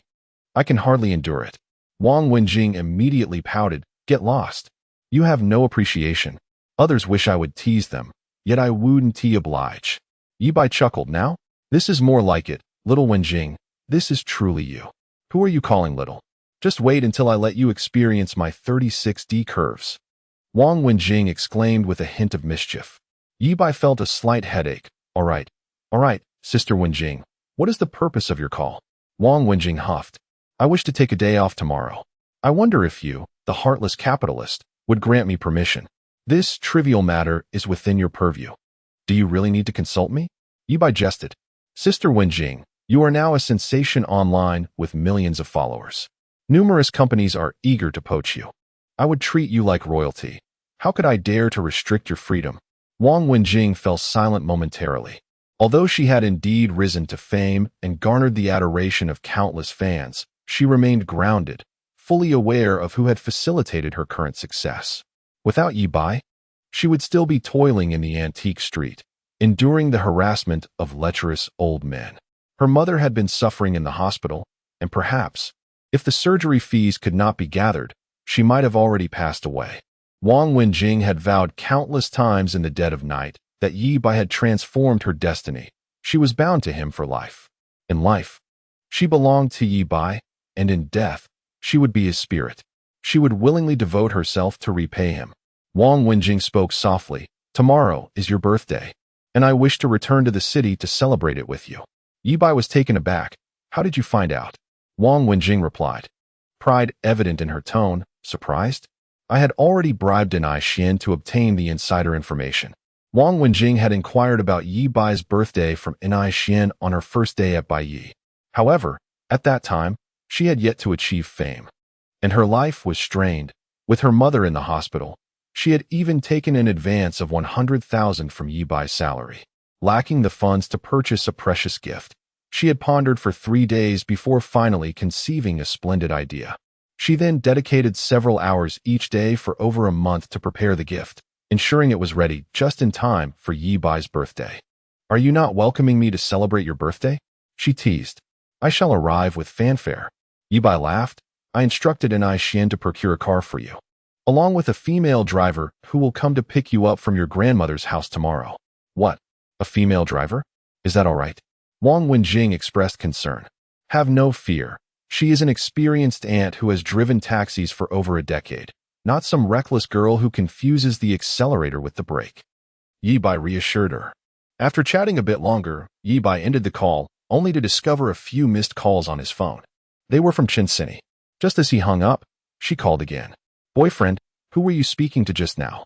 The line was busy, Chinsini teased. Nothing, just some work matters. What's up? My little darling? Ye Bai teased back. This was the first time he addressed Chinsini as little darling, leaving the beauty who owned a Mercedes-Benz G-Class momentarily speechless. She felt a bit odd. Quickly shifting the topic, she got straight to the point. Tomorrow is your birthday, right? My mother has invited you over for dinner. Ye Bai felt a headache coming on. And where did you hear this news? Again? Chinsini was quite sensitive to such matters. Ye Bai calmly replied, Indeed. It seems the staff at the company have discovered my birthday and are preparing gifts, not to mention a birthday party. Chinsini pondered for a moment and said, Then I'll inform my mother and have you over for lunch tomorrow. Oh, I have a birthday gift prepared for you as well. Sounds good. Just then, Chinsini hung up, and the disappointed voice of Gong Lifang could be heard beside her. Lunch? Why has it changed to lunch? Can it be dinner? Ye Bai has family and employees. It is already commendable that he can make time for lunch, Chinsini defended him. We are also Ye Bai's family, and you are still his fiancée. I am his future mother-in-law, Gong Lifang whispered. Chinsini was speechless. How did that make me a fiancée? Gong Lifang sighed in disappointment, her plump figure shuffling towards the kitchen. She had originally planned to have Ye Bai celebrate his birthday in the evening, hoping old Chun would drink with him, ideally getting him drunk so he would stay over, and then she could personally take care of him. No. She wanted Chinsini to tend to him, hoping they would share a room together. But with the dinner now moved to lunch, all her plans had fallen flat, leaving her feeling utterly despondent. After hanging up, Ye Bai found yet another missed call on his phone. It was Aunt Chinyu. When she noticed he hadn't answered, she sent a message instead. Xiao Bai, are you coming home tonight? Aunt has prepared a birthday gift for you. Ye Bai instantly recalled how in his previous life, Aunt Chin had treated him like a son, preparing a sumptuous feast and birthday cake every year. He replied, Is the gift prepared by Aunt Chin you yourself? Finally willing to. You little rascal. Must you always think that way? Aunt has already been so generous to you, and you're still not satisfied? If I were to you, I would be content, but alas, I am Ye Bai. If the gift is not Aunt Chin, then I shall not return. Just as he finished messaging Aunt Chin, his phone rang again. It was Aunt Xinu. Hello, Xiao you longing for me? You mischievous boy. Mind your manners. I am your aunt. Xinu retorted indignantly. Which aunt would entertain such impudence from her nephew? Ah, do not say such things. Xinu interrupted, her voice blushing with embarrassment. Xiao Yu told me that tomorrow is your birthday, but I will be in Shanghai for a commentary competition, and I cannot miss it. Though I cannot celebrate with you, I have prepared a birthday gift that is in your room. Xinu was blushing profusely, and after saying that, she promptly hung up. Good, it's fortunate you're in Shanghai. Otherwise, I truly would have been overwhelmed with this birthday. Ye Bai sighed in relief. Of course, if Aunt Xinu's gift was herself, Ye Bai would make time to contact her no matter what. Buzz. Ye Bai's phone vibrated incessantly. A flurry of messages flooded in. Upon checking, he saw that Song Dongfeng, Zhang Lingnan, and the others had created a group chat, announcing they had reserved a hotel for tomorrow night to celebrate the birthday of their big brother. Simultaneously, the stylish Emo Momo and dancer Zhang Yusen also messaged, expressing they were aware of the boss's birthday and inquiring if he had time to join them for a meal. You all are coming too? Ye Bai felt a twinge of awkwardness. Did they truly wish to dine with him? The two were contemporaries with Sui Sha, who enjoyed particular favoritism, and naturally, they were envious. After all, Ye Bai was young, handsome, and charming, possessing wealth and talent. Which woman would not be enamored? They were even willing to serve Ye Bai alongside Sui Sha, playing the roles of mistress number 3 and 4. With tomorrow already being busy, Ye Bai had no time to dine alone with them, so he simply sent them the hotel address that Anai Xian had arranged. Having just concluded the previous task, Shuizi sent a message. Mr. Yi, tomorrow I will celebrate your birthday, but Shuizi must depart for Ouching. Could you join me tonight? I have prepared a gift for you. Buzz. Sui Sha also messaged. Boss, I wish to express my gratitude to you. I have prepared a gift. Ye Bai was momentarily taken aback, pondering whether she had made a typographical error when a photograph appeared. It was a selfie of Sui Sha before the mirror, slightly bowing her head and appearing quite bashful as she faced the camera. She was dressed in another grand chapter. Does it captivate you, my dear readers? Tonight, let us reach out to our beloved cat. I refer to the inspiration born of love. Chapter 129. Shira Yukiko makes Ye Bai an emperor for a day. This outfit perfectly accentuated Su Isha's figure, with 3 areas adorned in sheer black lace, evoking an alluring sense of mystery. Although only a frontal photograph was available, Ye Bai surmised that the rear view must be even more enticing, as such garments often lack fabric at the back. This enchantress. Ye Bai inhaled deeply and replied to Su Isha. How do you wish to repay me? Mr. Yi, tomorrow is your birthday. I wanted to give you a little prelude to prepare your mind, while also testing if you, like me, have been thinking about. Thinking about what? Su Isha playfully teased. Oh, come on, don't beat around the bush. Woman, I command you to speak. Well, I was thinking about you, my boss. Last night. This little temptress. With just a few words, she ignited Ye Bai's emotions, making him yearn to conquer her tonight. Over the past few days of filming, Ye Bai had sensed a shift in the atmosphere between him and the enchanting Isha. He had always believed something would eventually transpire between them, yet he never anticipated it would occur so swiftly. Ye Bai was confident that if he pursued her tonight, Su Isha would not refuse. However, knowing that Yukiko would be leaving the next day, he felt a twinge of reluctance and resolved to spend the evening with her instead. Dongzi, to the Taojiang mansion. All right, Brother Bai. Song Dongfeng pressed the accelerator, and the Mercedes S600 sped towards their destination. Soon, they arrived, and Ye Bai instructed Song Dongfeng to pick him up the following morning before swiftly ascending the stairs. Upon opening his door, Ye Bai was taken aback. The sofa was adorned with an array of garments. Yukiko stood beside the sofa, clad in a delicate cherry blossom kimono, her expression filled with bashfulness. Her striking features, alluring figure, and porcelain skin, coupled with the faint glimpse of a dragon tattoo on her shoulder, bestowed upon her an exquisite beauty and irresistible charm. The cherry blossom kimono further accentuated the quintessential allure of an island woman, radiating an enchanting aura. Mr. Ye, Yukiko knows you have a fondness for this. Tomorrow, Yukiko must depart for ouching, and before leaving, I wish to fulfill your desires to the fullest. What more could Ye Bai say? He stepped forward. As the sun reached its zenith, an entire night had passed. Yukiko lay asleep in Ye Bai's embrace, her blissful face tinged with fatigue. Last night, Ye Bai truly experienced pleasures akin to those of an emperor. He felt fortunate that in his previous life, Yukiko had not been so formidable. Otherwise, she might have easily subdued him before he could escape the collapse of the corporation. Noticing Yukiko's slumber, Ye Bai wrapped his arms around her and indulged in a brief nap himself. Upon awakening, he discovered a flurry of missed calls on his phone. His aunt and Shinsini had both tried to reach him, and upon his failure to answer, they sent messages urging him to come home for a meal. Why was his aunt cooking at noon? And without prior notice? Ye Bai pondered, recalling that in his previous life, his birthday celebrations at his aunt's home were always held in the afternoon, as he would typically venture out with friends in the evening. What a predicament! Ye Bai felt a headache coming on. Ding!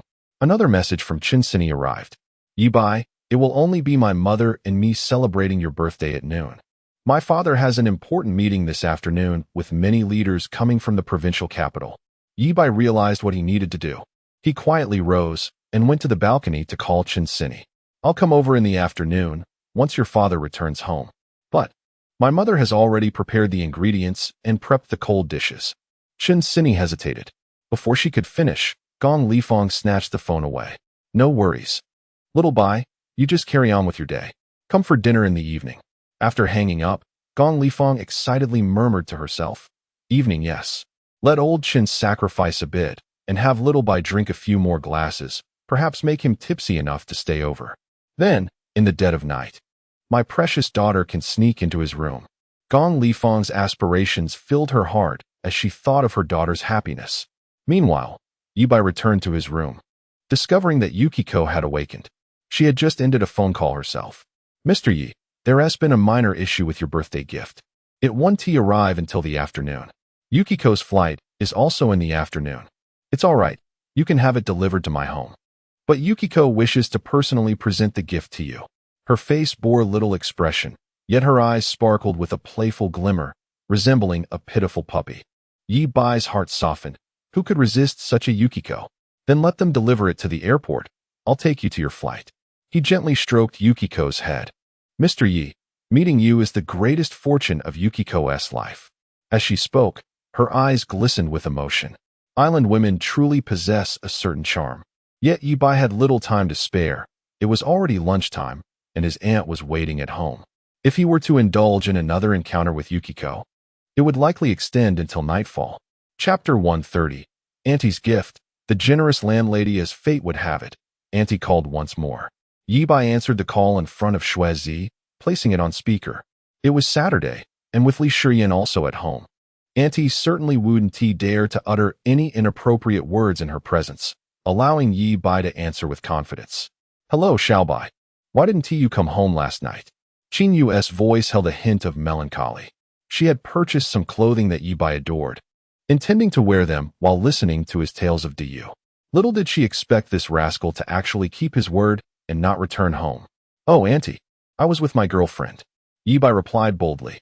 Indeed, Qin Yu's voice rose several octaves. What? Where did you get a girlfriend? My girlfriend from the island. I'll bring her home for you to meet someday.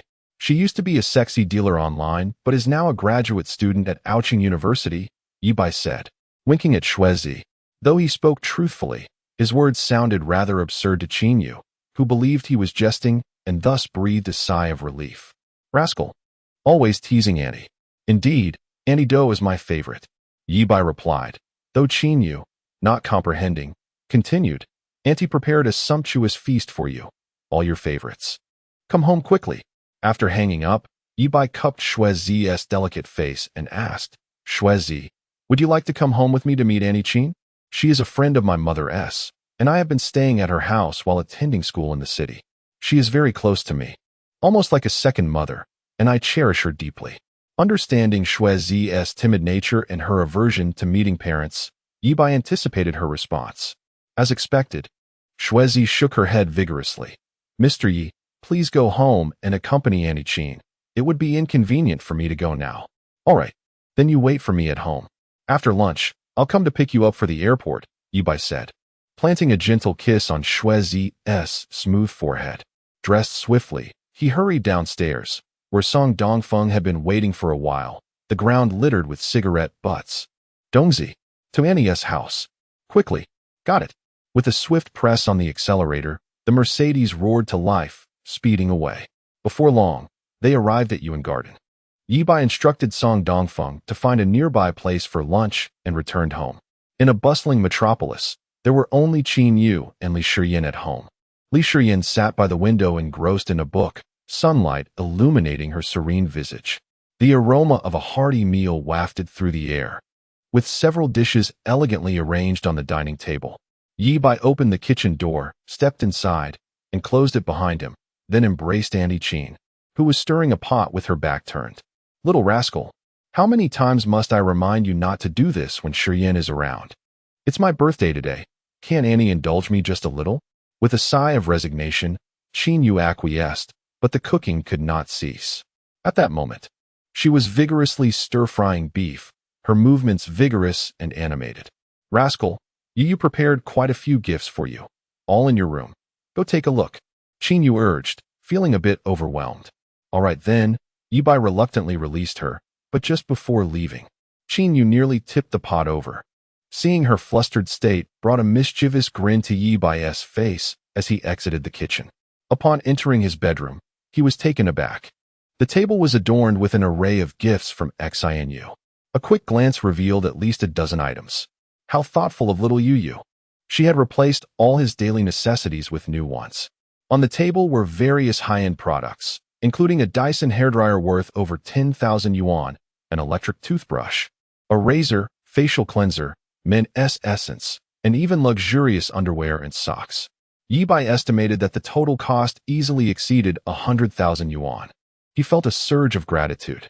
Auntie Xianu was incredibly generous, not only providing for her nephew, but also splurging on so many gifts. This amount could suffice for an ordinary girl to celebrate her boyfriend's birthday 10 times over. Ye Bai unwrapped the items and went to the bathroom, discarding his old supplies for the new ones. Among the plethora of gifts, Xianu had inadvertently included one of her lipsticks. Deciding to return it, Ye Bai walked to her room and placed it on her nightstand. A fleeting glance revealed a brand new electric toothbrush beside it. Ye Bai froze. Surely, this was a spontaneous purchase made by Xianu while selecting gifts for him. However, it was evident that the toothbrush was a couple S edition. Little Yu, what are you planning? If Auntie finds out, she'll be heartbroken, thinking I was the one who came first, shattering her inner constraints. Well done. Ye Bai silently commended Xianu. Exiting her room, he found Qin Yu placing a dish on the table, casting him a slightly reproachful glance. Annie has prepared a gift for you as well. Go check your wardrobe. Heeding her advice, Ye Bai promptly entered his room and flung open the wardrobe doors. Golden Legends. A section had been organized, adorned with brand new suits. Ye Bai counted 8 sets, each in different colors and styles, accompanied by various ties and belts. Stepping out, he met Qin Yu's affectionate gaze, a proud smile gracing her lips. Little rascal has grown up, become successful, and now even runs a company. Of course, mature men must possess their own suits. Auntie has custom-ordered a few for you. Children, wash your hands. It's time for dinner. With that, Qin Yu returned to the kitchen to serve soup. Li Shiyin set her book aside, her face revealing a mix of envy and jealousy. I'm beginning to suspect you might be your mother's biological son. All those suits were custom-made by her. I saw the bill. Each set costs tens of thousands, totaling 8, not to mention the luxury belts worth several thousand each. As Li Shiyin spoke, her jealousy intensified. She had never been treated so lavishly by her mother. Just for Ye Bai's birthday, such extravagant gifts. If one were to claim Ye Bai was her mother's biological son, or even her mother's lover, she would be hard-pressed to argue. That amount of money would take 2 months' rent to earn back. Li Shiyin's heart boiled with envy, filled with bitterness and resentment. She wished she could leap forward and bite Ye Bai fiercely. The climax of the birthday is approaching. Are you satisfied with such a storyline? Guess what meat Ye Bai will feast upon. Chapter 131. Li Shiyan's doubts. Auntie meets Su Isha. To be frank, Li Shiyan felt a twinge of jealousy towards Ye Bai. She had never witnessed her mother exhibit such affection and care for a man. Were it not for the knowledge that her mother was involved with a tenant in the building, she might have suspected that Ye Bai was her mother's secret lover. That thought flitted through Li Shiyan's mind and was quickly dismissed with a bemused shake of her head. How could that possibly be? After all, her mother was significantly older than Ye Bai, and although they were not related by blood, she held a higher generational status. Such a relationship was inconceivable. With a few sarcastic remarks to vent her emotions, she returned to her reading, treating Ye Bai as if he were heir. Ye Bai, indifferent to her presence, retreated to the kitchen, closing the door behind him, and once again embraced Chinyu from behind. Auntie, thank you for your gift. I truly appreciate it, he said sincerely. You little rascal. This is how you express your gratitude to your auntie. Chinyu playfully wriggled in his embrace. Auntie, I know you actually enjoy this way of expressing thanks, Ye Bai chuckled. Suddenly, a loud pop erupted from the gas stove as something in the clay pot boiled over, sending the lid flying and thick, white soup spilling out. Chinyu gasped, hurriedly turning off the stove. You little troublemaker. It and Oppos. It's your fault I forgot to turn off the heat. Fearing that the situation might escalate, she struggled to free herself from Ye Bai's hold. Bad boy. With a sudden pull, the kitchen door swung open, revealing Li Shiyan standing at the threshold, her face a mask of suspicion. What was that noise? Mom, why is your face so flushed? Caught off guard, Chinyu darted her eyes around, at a loss for words. Ye Bai quickly intervened. Oh, the clay pot nearly exploded just now, giving both Annie and me quite a scare. Is that so? Li Shiyan observed the overturned lid and the soup pooling on the counter, allowing her doubts to dissipate. Chinyu swiftly grabbed a cloth, bending over to clean the mess. Li Shiyan watched her mother's profile and remarked, Mom, it seems like it was quite dangerous. You've spilled the fish soup. Chinyu stiffened, unsure how to respond. Before long, a sumptuous meal was prepared, and the family of three began to enjoy their lunch. Chinyu retrieved a cake from the refrigerator, lit the candles, and began to sing the birthday song. Li Shiyan maintained a stoic silence, her expression unreadable. Happy 20th birthday, Xiao Bai? Make a wish. Auntie, thank you for being so kind to me. I will love you forever. Chinyu cast a furtive glance at Li Shiyan before shyly replying, Yes. Auntie will always love you too. Li Shiyan felt an inexplicable sense of estrangement wash over her. Her mother and Ye Bai exuded an air of flirtation. I must be losing my mind. Surely, that cannot be the case. Taking a deep breath, she resolved not to dwell on such thoughts any further. After lunch, her mounting frustration remained unrelieved. She bid her mother farewell and stepped outside for a breath of fresh air. Sensing Ye Bai's piercing gaze, Chinyu hastily declared, I'll go wash the dishes. Yet, Ye Bai had no intention of letting her escape. He pulled her back into his arms. Auntie, while I truly appreciate your gift, there's another present I desire even more. Chinyu found herself trapped in his embrace. Realizing the implications, she panicked and shook her head repeatedly. No, we cannot do that. But Auntie, this is my greatest birthday wish. Please, Xiao Bai, Chinyu implored, if it comes to that, how will I face Shiyan? How will I face Sister Qin? Seeing the disappointment etched on Ye Bai's face softened her resolve, and shyly, she suggested, perhaps we could do it like that day. That would be acceptable, Ye Bai agreed, albeit knowing that they could not proceed to the final step. However, the mere thought of being with such an alluring auntie was already intoxicating. Go to your room. No, Auntie, this place is just fine. Ah, no, don't. It's too dangerous here. Though Auntie protested verbally, her body relayed a different message to Ye Bai. Despite Ye Bai's ability to see through walls and his extraordinary perception, he chose to remain silent, contemplating what expression Li Shiyan would wear if she were to stumble upon this scene and the emotional turmoil it would bring her. Yet, regrettably, Li Shiyan did not return. Ye Bai glanced at the time. It was time to take Shuizi to the airport. Auntie, I might not be back tonight. Friends and colleagues have booked a hotel to celebrate my birthday. Will that girl, Xiao Shatzi, be there too? Chinyu inquired. Yes, Ye Bai nodded. Then please bring both me and Shiyan along. You mentioned that Xiao Shatzi and I are of a similar type, and I'm quite eager to meet her. Qingyu said. In truth, she had longed to meet Xiao Shatzi. Though Xianyu claimed she was more beautiful and had a more voluptuous figure, Qingyu couldn't shake a sense of rivalry. Would Xiao Bai, with his striking charm and allure, view Xiao Shatzi as a mere substitute for her? Noticing Ye Bai's hesitant demeanor, Qinyu's alarm bells rang. Xiao Bai, you don't want me to go? No, how could that be? Ye Bai quickly reassured her. Auntie, I'll come to pick you up tonight.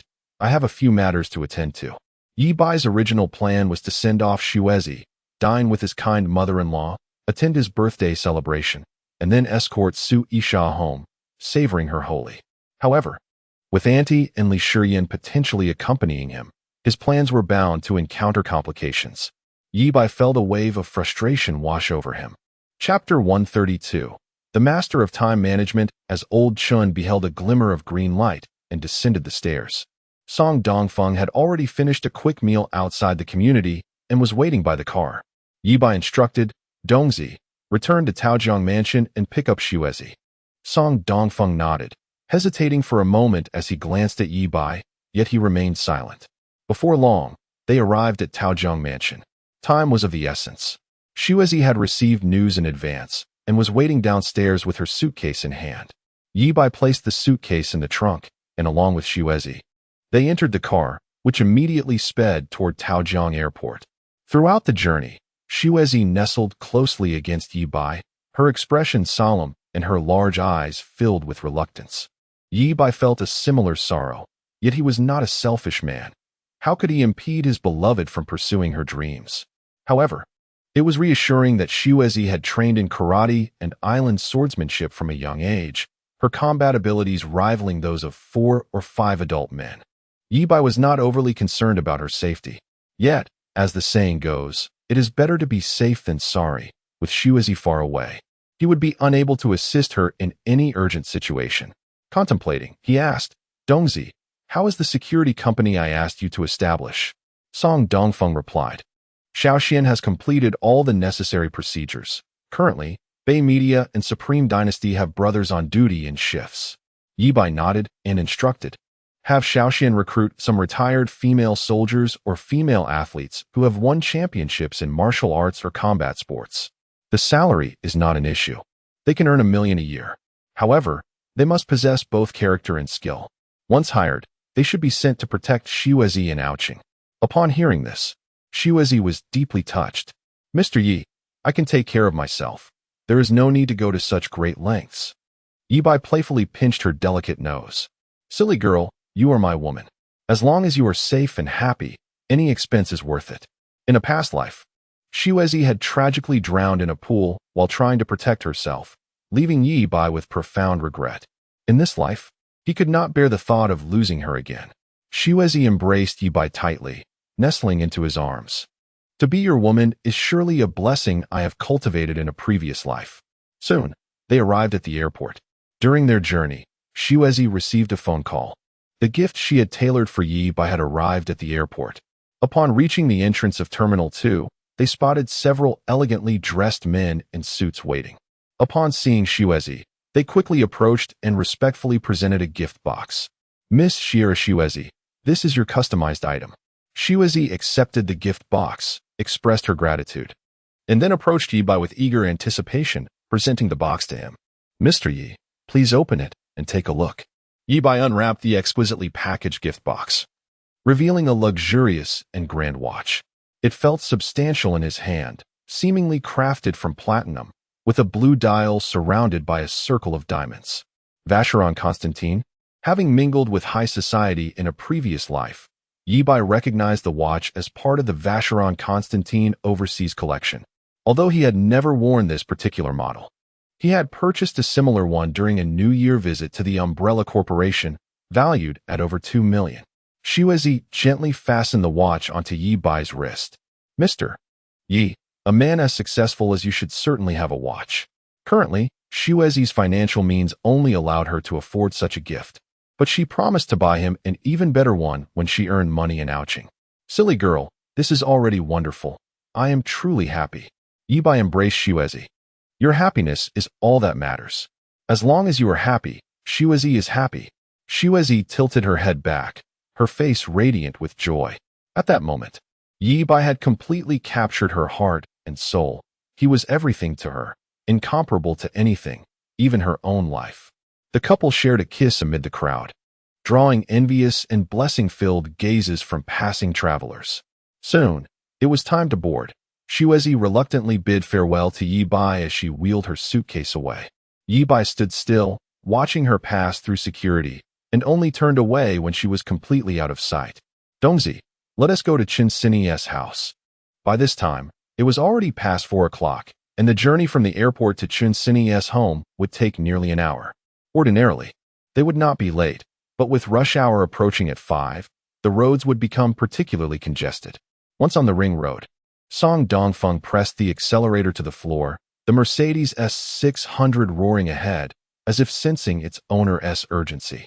Fortunately, the journey was smooth, and they arrived at Jixin Yuan before 6. Observing Ye Bai's hurried ascent up the stairs, Song Dongfeng felt genuine admiration. Sister Shui, Sister Yu, Sister Yin, Sister Yi. And tonight, I still have to accompany Sister Sha and Sister Jing. Brother Bai is truly remarkable, a master of time management. How does he manage to juggle all of this? Song Dongfeng pondered, realizing that if it were him, he would have been overwhelmed long ago. Yet Brother Bai managed to organize everything so meticulously. Meticulously. The phrase suited Brother Bai perfectly. Hearing the doorbell ring, Chun Sini dashed to the door, peering through the peephole to ascertain who it was before unlocking the security door. Having experienced the incident with Zhou Kachong, she was now extremely vigilant, refusing to open the door for strangers. Chun Sini pouted slightly. You busy man, you finally made it. Upon hearing the commotion, Gong Lifeng emerged from the kitchen, wielding a spatula, her face adorned with delight, her alluring eyes sparkling with joy. Little Bai is here. Please, sit for a moment. Dinner will be ready shortly. Sini, hurry and brew the Dahong Pao. Ye Bai keenly noticed that, unlike her bare-faced appearance during his last visit, she had adorned herself with an exquisite, glamorous makeup today. Enthusiastically ushering Ye Bai to sit, Gong Lifeng turned back to the kitchen. Today, she wore a silk nightgown that barely reached her thighs. The gown not only accentuated her waist, but also clung closely to her curvaceous figure. As if sensing Ye Bai's gaze, she paused momentarily, then exaggeratedly swayed her hips, instantly radiating allure, reminiscent of a vixen stepping into reality. 10 minutes later, the meal was ready. The three of them gathered around the dining table. To Ye Bai's surprise, Gong Lifeng even retrieved a cake from the refrigerator, complete with candles. Auntie, shall we wait for Uncle Chin? Ye Bai suggested. No need to wait for old Chun. Let us eat first, Gong Lifeng replied nonchalantly. Who knows when he'll be back? We can always reheat the leftovers for him later. Ye Bai couldn't help but feel that Annie seemed somewhat resentful toward old Chun. Could it be that, with old Chun entering middle age and his health declining, their marital relationship had become strained? As he pondered, the door swung open, and Chun Zhengbin returned. He glanced at the Dahong Pao steeping on the coffee table, his eyes twitching slightly, feeling a twinge of pain. Uncle Chun, Ye Bai quickly greeted. Finally back? Hurry and wash your hands. Don't keep little Bai waiting. Gong Lifeng chided. Once Qin Zhengbin sat down at the dining table, Gong Lifeng enthusiastically began to sing happy birthday. Her exuberance rivaled that of Qin Sini. Qin Zhengbin even experienced a moment of confusion, as if she were celebrating a birthday for a young husband. Just days ago, he had witnessed her quarreling with Sini at home. How quickly women could change. Qin Zhengbin shook his head. After Ye Bai blew out the candles, Gong Lifeng exchanged glances with Qin Sini, who promptly produced a gift box, opened it, and handed it to Ye Bai. Ye Bai, this is a birthday gift from my mother and me. Ye Bai looked down to see a dazzling flash of green within the box. Qin Zhengbin's pupils began to tremble at the sight of it. Chapter 133. The Verdant Pendant. Old Qin's silent tears. Within the gift box lay a resplendent jade guanine pendant, its vibrant green hue strikingly vivid, almost as if it could drip with richness. This shade of green surpassed even gold in its brilliance, emanating a sense of gravitas and regal beauty. It was indeed imperial green jade. Qin Zhengbin was taken aback. his expression one of disbelief. If old Chin's memory served him right, this very piece of jade had been gifted to him by his father-in-law on the occasion of his marriage to Liang. This pendant was a unique creation by a legendary master from the previous century, a crowning achievement of his craft. To say it was priceless would not be an exaggeration. It was a family heirloom, worth at least over 100 million. Chen Zhengbin had always hesitated to wear it, keeping it safely tucked away in a vault, never imagining it would be repurposed as a birthday gift for Ye Bai. Doubting his own perception, Chen Zhengbin hesitantly inquired, Liang, how does this pendant resemble the one my father-in-law gave me? It is indeed that one, Gong Liang affirmed with a nod. Observing Chen Zhengbin's demeanor, Gong Liang expressed her displeasure. Old Chen, why must you be so stingy? Xiao Bai has saved both your lives. Without him, you would have perished, leaving me alone in the world. Chen Zhengbin contemplated this reasoning. If one were to lose their life, what value would material possessions hold? It was only fitting to express gratitude to Ye Bai for his life-saving actions with this jade. However, the fact that his wife had made this decision unilaterally left him feeling somewhat uneasy. Having shared decades of companionship, Gong Liang could easily discern his thoughts. With a hint of irritation, she remarked, I texted you to inform you. You didn't miss that, did you? I thought you had acquiesced. Noticing the exchange, Ye Bai quickly pushed the gift box back. Uncle Chen, Auntie Gong, this gift is far too extravagant. I cannot accept it. Being well-versed, Ye Bai recognized the considerable value of the imperial green jade. Moreover, since it was a gift from Chen Zhengbin and Appos, as father-in-law, he felt unworthy of accepting it. Checking his phone, Chen Zhengbin confirmed that his wife had indeed sent a message, which eased his discomfort. It's fine, Ye Bai, please accept it. Gong Liang added, Xiao Bai. When my father presented this jade to your Uncle Chen, he mentioned it would be passed down through our family. As you are Xianyi's boyfriend, it is only natural for this pendant to belong to you. After all, Xianyi's willingness to give you this jade signifies her commitment to you. You do not entertain thoughts of infidelity, nor do you intend to shy away from marrying her, do you? Chen Xian nodded earnestly, her expression resolute.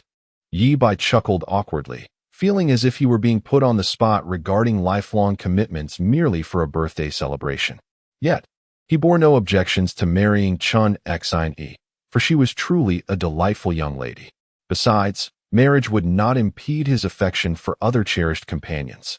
Auntie, I certainly wish to marry Xian, he replied. Then that settles it, Gong Liang declared, rising with the jade pendant in hand to personally drape it around Ye Bai's neck. This is not just a birthday gift from our family. It is a token of our gratitude for your life-saving efforts. Should your heart waver in the future, rest assured, Auntie will not demand the pendant back. Coming from a wealthy family, Gong Liang was not overly concerned about such trivialities. As she attempted to fasten the necklace, Gong Liang found it rather snug, necessitating her to bend down, inadvertently leaning closer to Ye Bai. Despite her intentions to maintain a respectful distance, her figure was undeniably captivating, and even her efforts to keep space between them could not prevent the overwhelming proximity. A hint of shyness flickered in her alluring eyes. After all, she had only ever been with old Chen and was now adorning another man with jewelry for the first time. After a considerable time, the imperial green jade finally rested upon Ye Bai's neck. Gong Liang sighed contentedly, exhaling a fragrant breeze. It's truly beautiful. This jade compliments you splendidly, Xiao Bai. Ye Bai remained still, holding his breath until Gong Liang stepped away, allowing him to exhale in relief. Noticing the complexity of his expression, she preemptively interrupted. No need for thanks, you deserve this. Who could resist giving such a treasure to our charming Xiao Bai? If we had chosen a different son-in-law, one who did not marry Xian, I would have hesitated to bestow this jade upon him. At that moment, Ye Bai's phone buzzed, prompting him to glance at the screen and prepare to decline the call. Observing the contact name, Gong Liang urged, Is that the in-laws calling? Don't worry, answer it. He complied, discovering it was his mother wishing him a happy birthday and inquiring about his plans for the day and whom he would be spending it with. She then mentioned the upcoming summer vacation, asking if he would return home and inviting Qin Yu to visit. Mom, I'll be home for the holidays. I have a surprise to share with you, Ye Bai replied, referring to his plans to build a villa for the family. However, his mother misinterpreted his words, excitedly asking, "You're not dating someone, are you? Planning to bring her home for us to meet?" The room was quiet enough that, despite not using speakerphone, the others could likely hear the conversation, compelling Ye Bai to nod in affirmation. "Wonderful. What does the girl's family do? Will they look down on us for being poor? Will they disapprove of your father and me being farmers from the countryside?" While his mother was thrilled, a tinge of worry creased her brow. "Not at all, Mom, but I really must get back to work now." After ending the call, Gong Liang, with sparkling eyes full of anticipation, asked, "Xiao Bai, are you planning to bring Xine back to the countryside this summer?" Ye Bai, feeling the pressure, confirmed, "Yes, I am. That is splendid. Please take me along. It has been ages since I visited the countryside." Though in her 40s, Gong Liang maintained a youthful appearance, resembling a stunning woman in her 30s. Her demeanor was as vibrant as her looks. She cherished beauty and enjoyment, which explained her amicable friendship with Chun Xine. Upon hearing Ye Bai's plans to bring Xine home, Gong Liang could hardly contain her excitement, eagerly insisting on joining. Ye Bai, feeling soft-hearted, could not refuse, of course. "Uncle Chen, would you like to come along?" Chun Zhongbin replied, "We'll see then. I might be tied up. Old Chen's presence would surely be a hindrance."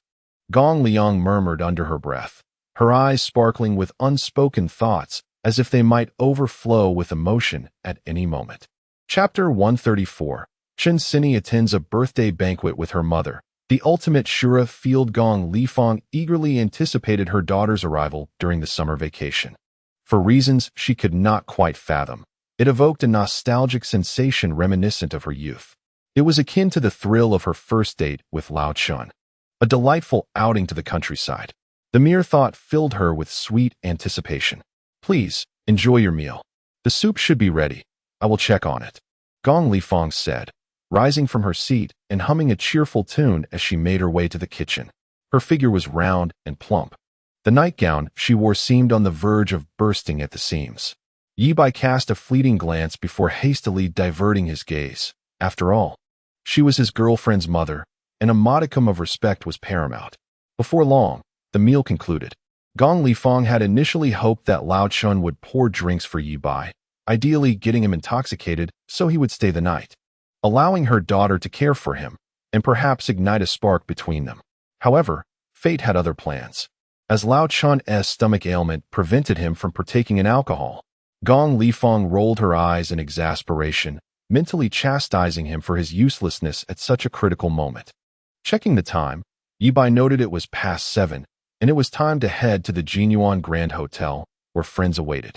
He also needed to pick up Annie.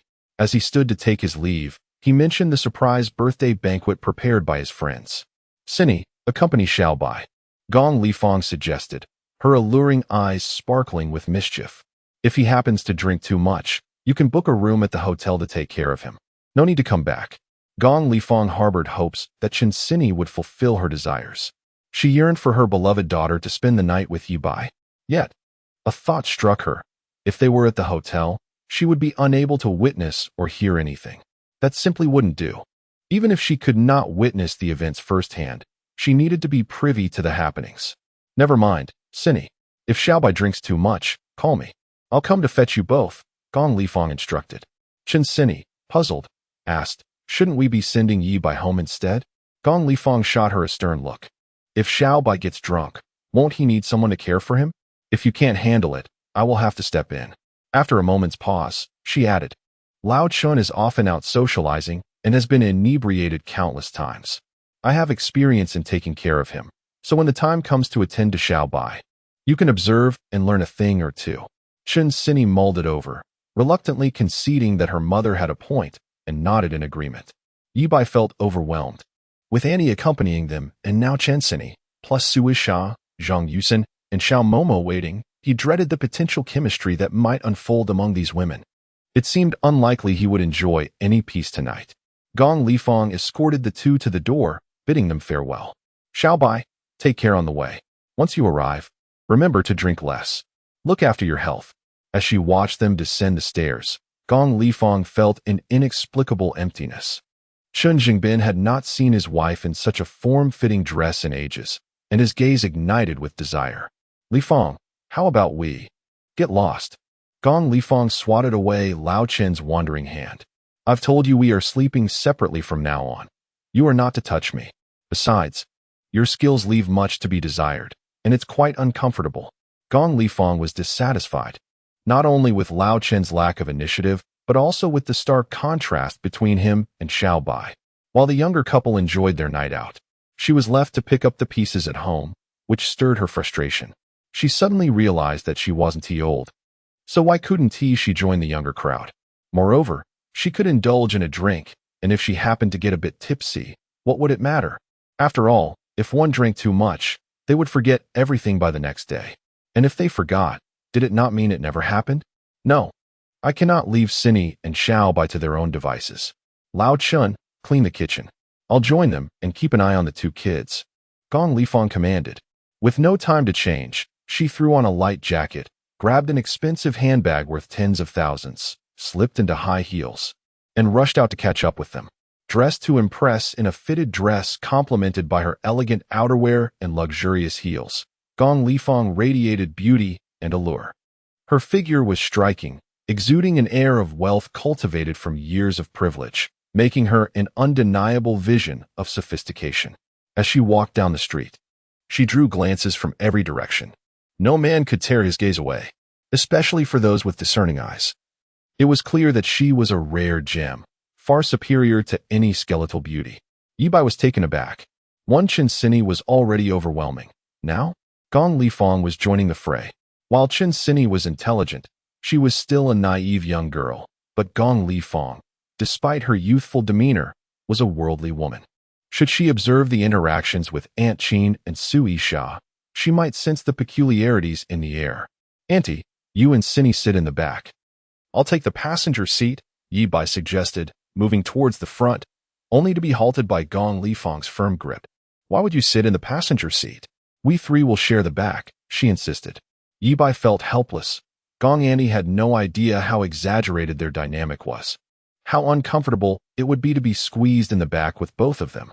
However, Gong Li Fong would not accept his refusal, ushering Chun Cinny into the car first, then positioning Ye Bai between them, effectively sandwiching him.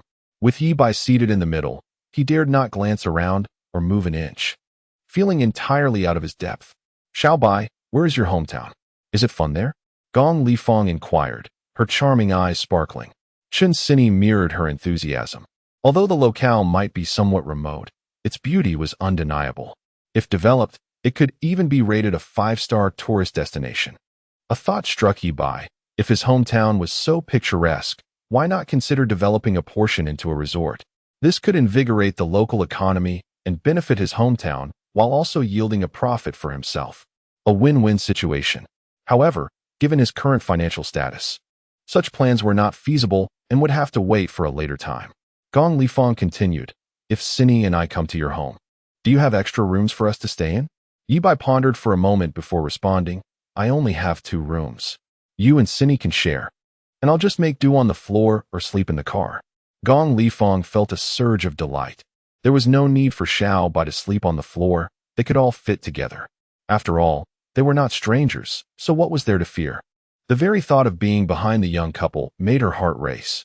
Gong Li Fong couldn't help but cross her legs, her thoughts racing. Meanwhile, Song Dongfeng, who was driving, remained silent, astonished by the stunning presence of Qin Cinny's mother. She was extraordinarily beautiful, exuding an undeniable aura of sophistication that made it difficult to look directly at her.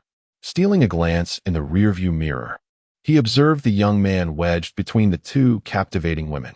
He was startled by a thought that unexpectedly surged within him. Could it be? Surely, Brother Bai wouldn't? Goodness. Chapter 135. Chun Jingbin's white moonlight. Ye Bai found himself enveloped in an overwhelming atmosphere, sitting upright and maintaining a steady gaze. His companions seemed to be in a daze. Gong Li Fong occupied the seat to his left, and Ye Bai was cautious to avoid any unnecessary physical contact, leaning instead towards Chen Cinny. Unfortunately, this inadvertently pressed against Chen Cinny's. The young lady misinterpreted the situation, believing her boyfriend was teasing her, and shot an indignant glance at Ye Bai, which left her blushing in silence. This marked the second instance of such intimate proximity with a male for Chinsini. The first had been a kiss downstairs with Ye Bai, during which he had been rather mischievous, leaving her feeling quite flustered. Although Ye Bai was more restrained this time, the presence of her mother nearby added to her anxiety, making her acutely aware of Ye Bai's weight against her. Yet, amidst the tension, an inexplicable thrill coursed through her. Suddenly, a vehicle in front made a sharp lane change, prompting Song Dongfeng to swiftly steer right to avoid the reckless driver. The abrupt motion caused Ye Bai's body to shift away from Chinsini, leaning instead against Gong Lifang. She let out a soft sound, unclear whether it was a gasp or a sigh, before naturally wrapping her arms tightly around Ye Bai's. The elegant visage of the affluent woman betrayed a hint of fear. "Dongzi, drive carefully," Ye Bai instructed, attempting to extricate his arm and return to Chinsini. But Gong Lifang held on tenaciously, seemingly intent on lingering against him. Meanwhile, in Jishinyayuan, Chun Zhengbin was quietly tidying up the dining and kitchen areas. Sitting on the sofa, he surveyed the desolate home with a sigh. He understood his wife's current resistance. Recognizing the trials that come with middle age, he felt powerless. Nevertheless, he could not shake the discomfort gnawing at his heart. Suddenly, his phone rang, an unusual occurrence for his personal line. Upon answering, a gentle yet tearful voice emerged. "Zhengbin. He has abused me again." "What? How dare he?" Chun Jingbin's temper flared as he leapt to his feet. "Where are you?" "I'm coming to find you." The woman's sobs pierced through the line. "I'm hiding. He is searching everywhere for me. I'm so scared." Listening to her cries tore at Chun Jingbin's heart. "Don't be afraid. I'll be there immediately. Let us finalize the divorce tomorrow. Rest assured, I'll support you. He won't dare to do anything once I'm involved." After ending the call, Chun Zhengbin hastily summoned his driver. As he awaited downstairs, he anxiously paced while smoking. The woman on the other end was his first love, his youthful ideal. Regrettably, her parents had deemed him too poor, forcibly separating the pair and sending her abroad. Their reunion revealed stark disparities in their lives. One was a powerful official, while the other was a pitiful woman suffering domestic abuse from her alcoholic husband. Despite his integrity, Chen Zhengbin had not reignited their romance but maintained contact, covertly aiding her without Gong Lifang's knowledge. After the last incident of abuse, he had imparted a significant lesson to her husband, and to his dismay, it appeared the abusive behavior had resurfaced. Chun Zhengbin resolved to help Chioya escape her torment once and for all. This marriage must end. At the Jinyuan Grand Hotel, a Mercedes-Benz S600 slowly came to a halt. The door opened, revealing a sophisticated woman draped in a chic coat and a form-fitting dress, exuding an alluring presence. If captured by a passerby, countless youths would surely express their admiration inappropriately. Following her, a remarkably handsome young man descended, even more striking than popular celebrities. Lastly, a stunningly beautiful young lady emerged. Though slightly less voluptuous than the woman before, her figure was nonetheless remarkable. With a slender waist, she embodied the image of delicate beauty, possessing an innocent visage reminiscent of a fragile flower. What transpired next was astonishing. As they entered the hotel, the young man held the delicate hand of the beautiful girl with his left hand, while the affluent woman embraced him with her right arm. Both hotel staff and patrons were left in awe, captivated by the trio's undeniable charm, particularly envious of the young man. The Jinyuan Grand Hotel stood as one of the most prestigious establishments in Taiyang City, offering both dining and lodging. The first floor served as the lobby, with floors 2 through 8 hosting various restaurants, while the 9th to 18th floors contained guest rooms. The 6th floor featured a banquet hall, frequently chosen for weddings and engagements. Ai Xian had initially considered reserving the entire floor, but several tables had already been booked in advance. As Ye Bai accompanied the mother-daughter duo in the elevator, they arrived at a bustling banquet hall filled to capacity with 20 tables. Not only had his brothers come, but the entire staff of Bai Media was present. Upon Ye Bai's arrival, his brothers rose in unison, donning black suits and white shirts, reminiscent of a cinematic gang. "Brother Bai, happy birthday!" They cheered, their eyes filled with admiration. They then greeted Chun Sini warmly, praising her beauty and charm. "Good evening, sister-in-law. It's wonderful to see you here," they exclaimed, genuinely appreciating her presence. Everyone adored Chen Sini. Her grace and kindness endeared her to all, unlike Shen Mingyao, who was perceived as a scheming presence, causing trouble for Ye Bai and suffering the consequences alongside him. Speaking of Shen Mingyao, she too was in attendance, seated at a distant table. Yet, her presence was acknowledged by none, as her status had been diminished to that of mere heir. Instructions had been issued to ensure she felt the sting of neglect, creating a stark contrast that would leave her yearning for Ye Bai's affection once more. Chapter 136. Qin Yu underestimates. Su Yisha's intrusion. Gong Li Fong was taken aback, her grip on Ye Bai's arm tightening involuntarily. "Xiao Bai, are all these people your employees?" She noticed that each of these young men bore an intimidating demeanor, akin to thugs from a film, which filled her with trepidation. She felt an urge to hide within Ye Bai's embrace. "Auntie, they are all my university classmates. We belong to the same club. They come from humble backgrounds and often struggle to afford meals at school. So I established a security company to support them with part-time jobs." Ye Bai lied without a flicker of hesitation. The brothers, perceptive to his words, immediately broke into goofy grins, their eyes regaining the innocent sparkle of university students. One of them scratched his head and chuckled. "Auntie, please don't be scared. You must have mistaken us for gangsters. I even have my student ID with me. Let me show you." Seeing the student ID, Gong Li Fong felt a wave of relief wash over her, yet she did not loosen her hold on Ye Bai. "Dongzi, go fetch Annie Qin Yu for me," Ye Bai instructed. "I won't go? You can beat me to death, but I'm not going." Song Dongfeng shook his head vigorously. "What kind of joke is this? A little brother going to fetch the big sister-in-law? What if someone spreads rumors behind our backs?" Ye Bai understood Dongzi's concerns and, feeling somewhat helpless, planned to send a female employee who could drive to pick up Annie. Just then, the phone rang. It was, as if summoned, Annie calling. "Hello, Xiao Bai. I've arrived at the Jinyuan Grand Hotel. Is it on the 6th floor?" Ye Bai was taken aback. "Auntie, weren't you waiting for me at home?" Qin Yu huffed lightly. "Didn't you see the message I sent? Today is your grand day, and you're so busy. How could I trouble you? I drove myself here." Such kindness from Annie warmed Ye Bai's heart. After ending the call, he was about to head downstairs to meet her when the elevator doors opened with a chime. Turning around, he saw Auntie wearing a sly, triumphant smile, with Li Shiyin expressionless behind her. Surrounded by two stunning women, Ye Bai felt the tension in the air shift. Qin Yu's smile faltered. Under normal circumstances, she would have been flustered in such a situation. But now her intellect regained control as she nodded and smiled at the mother-daughter duo, then asked, "Xiao Bai, aren't you going to introduce these two?"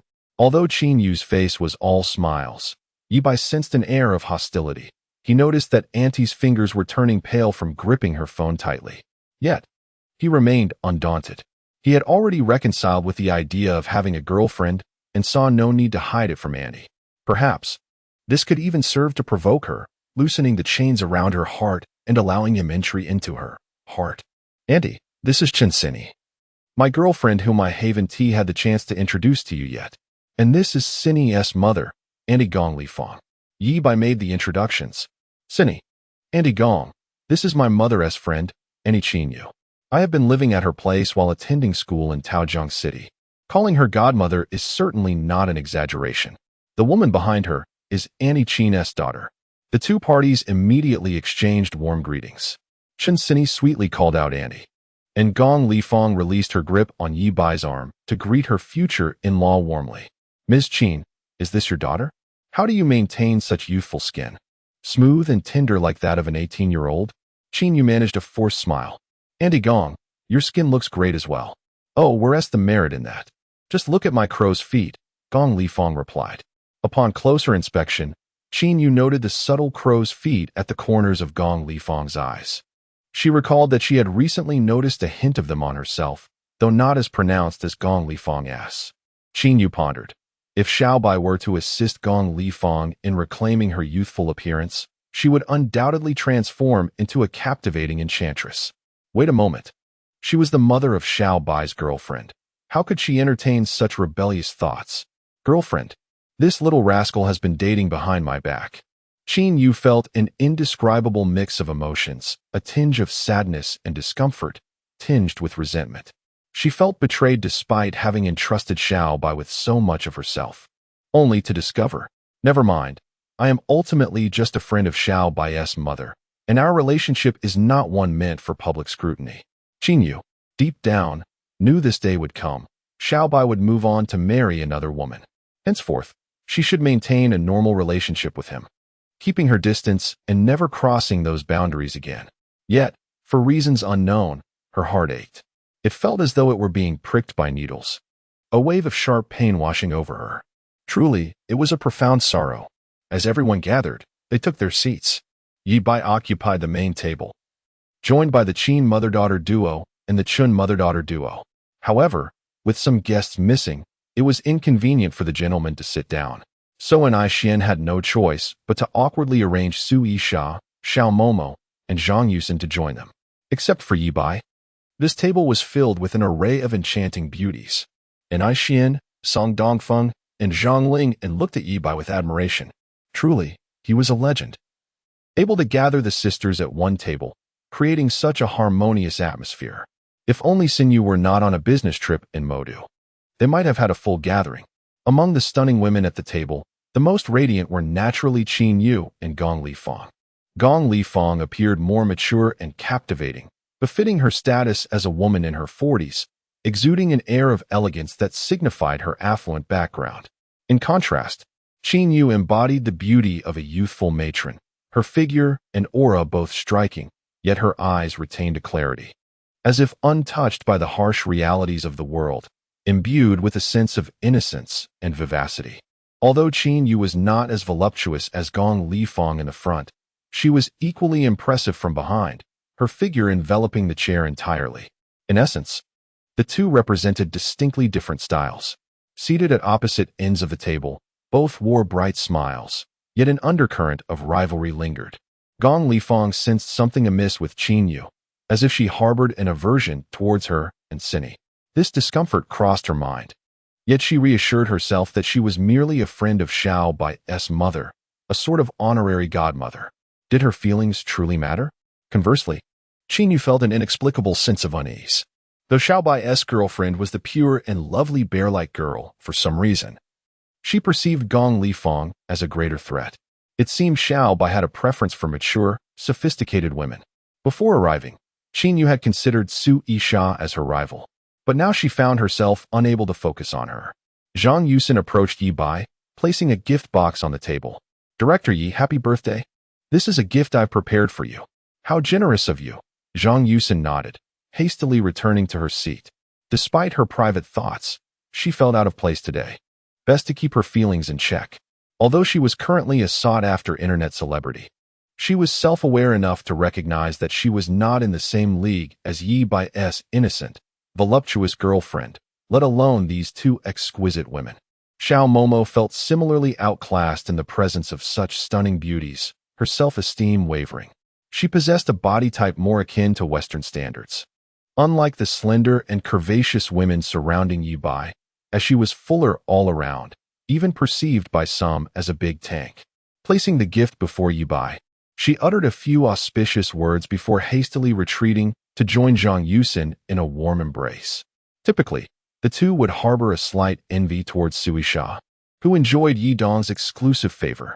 However, upon witnessing Qin Yu, who shared the same arena but possessed a more alluring and captivating presence than Sui Sha, their envy dissipated entirely.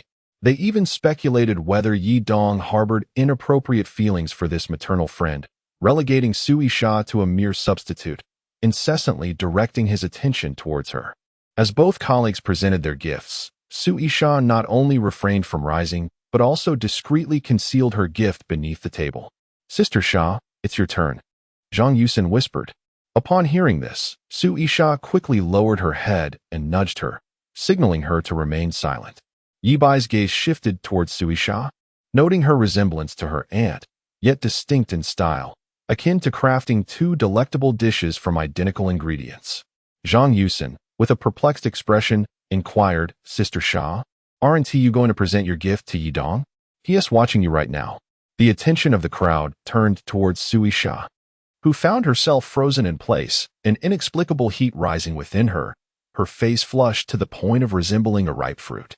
Reluctantly, she understood that the more she hesitated, the more conspicuous she became. With no other option, Sui Sha steeled herself, standing up and approaching Ye Bai, bashfully placing the gift box into his hands. Ye Dong, I implore you, please do not open it here. Sui Sha pleaded earnestly. Initially, Ye Bai had no intention of unwrapping it, but her words piqued his curiosity, prompting him to open the box without hesitation. Sui Sha, unable to intervene in time, felt her heart racing, her scalp tingling with anxiety. As the box opened, 3 items rested quietly within: a room card, a leather item, and a peculiar object resembling an air pump. Oh dear, the poor cat has fallen from AD to AC. The cat swears that within 2 days, it shall ensure Ye Bai savors some meat. Otherwise, the cat will strive to ascend back to AB. Given that today's update reached nearly 6,000 words, I hope you all forgive the cat. These 2 substantial chapters equate to 3 chapters from others. Love you all. Here's the remote. Quickly. Energize the cat for love. Chapter 137. Ye Bai experiences the joys of wealth. Ye Bai was momentarily taken aback, quickly recovering to close the box. Chun Sini sat closely beside him on his left, fortunate that the ever-assertive Chun did not lean in out of curiosity to see what gift Sui Sha had presented. To Ye Bai's right sat Gong Li Fong, a pampered lady of high society, somewhat self-centered, who was quite eager to see the gift, but found her view obstructed by Sui Sha. Ye Bai casually remarked, "Sister Sha, your thoughtfulness is appreciated. I genuinely like this gift." "Thank you." Sui Sha had initially been quite pleased with the special little present she prepared. But upon seeing the array of stunning women surrounding Ye Bai, especially the 2 exquisite beauties, she felt a twinge of inferiority. Convinced that they were far more deserving of Ye Bai's attention than she, an ordinary girl who had ascended to fame with Ye Bai's support. Doubts crept in. Why had she indulged in such sentimental gestures? Yet, upon hearing Ye Bai's words, her anxiousness dissipated, replaced by a spark of joy. "Really, Ye Dong? You truly like it all?" Ye Bai replied nonchalantly, "Indeed, not only do I like it, but I also intend to utilize these gifts tonight." Sui Sha's face flushed with embarrassment, her eyes shimmering with excitement. "If you wish, you may use these gifts tonight, and you can always use them in the future." Their veiled meanings were understood only by those within earshot. Gong Li Fong, initially curious, lost interest upon interpreting the conversation as a reference to men's cosmetics. Meanwhile, Qin Yu remained enveloped in her own self-pity, oblivious to the interplay between Ye Bai and Sui Sha. Determined to maintain her distance from Ye Bai, she deliberately chose a seat farthest from him. "Ye Dong, happy birthday. I shall take my leave now," Sui Sha said, turning back to her seat. She wore a short skirt that flared out charmingly as she walked, both cute and alluring. Ye Bai's mind raced with a daring hypothesis about the accompanying item in the gift box. If memory served, a scandal once erupted in the entertainment industry of the land of kimchi, where a girl group performed on stage while a wealthy magnate. It was rumored that Ni Xian had played a trick, prompting a female broadcaster he was involved with to. Could it be that Sui Sha was hinting at something similar? Ye Bai felt a surge of excitement, his heart quickening. This woman had an innate ability to entice men. He discreetly pocketed one of the gifts from the box, then stood, placing Sui Sha's gift alongside those from the other women, instructing Song Dongfeng, Dongzi, "Please take these items down to the car." Understood by Go. Song Dongfeng gathered the boxes into his arms and strode away. With his integrity, there was no doubt he would not pry into the contents, which put Ye Bai at ease. As the servers began to serve the dishes, the birthday banquet commenced. To be honest, in both this life and the last, Ye Bai had never experienced such treatment on his birthday. Aunt Xianyu's entire set of daily necessities was valued at over 100,000. The 8 bespoke suits and belts from Annie were worth over 1 million. The Vacheron Constantine from Shuezi was valued at over 2 million. The imperial green jadeite from Chun Sini and her daughter was priceless, likely exceeding 10 million. Sui Sha's gift was the most unique. She not only packaged herself as a gift for Ye Bai, but also added a different twist. As Ye Bai felt genuine gratitude, A sense of pride welled within him. How many men in the world could experience such treatment? The pretentious wealthy, buying and flaunting like a nouveau riche. The true affluent, without spending a dime, surrounded by beauties who showered him with gifts. Sister Shah, this black-boned chicken and turtle soup has beautifying properties. Allow me to serve you a bowl, Zhang Yusin offered, rising to ladle a bowl of soup for Sui Shah. Thank you. Sui Shah accepted it with both hands, placing it on the table. She took a spoonful and brought it to her delicate lips. Suddenly, she gasped, spilling the soup everywhere.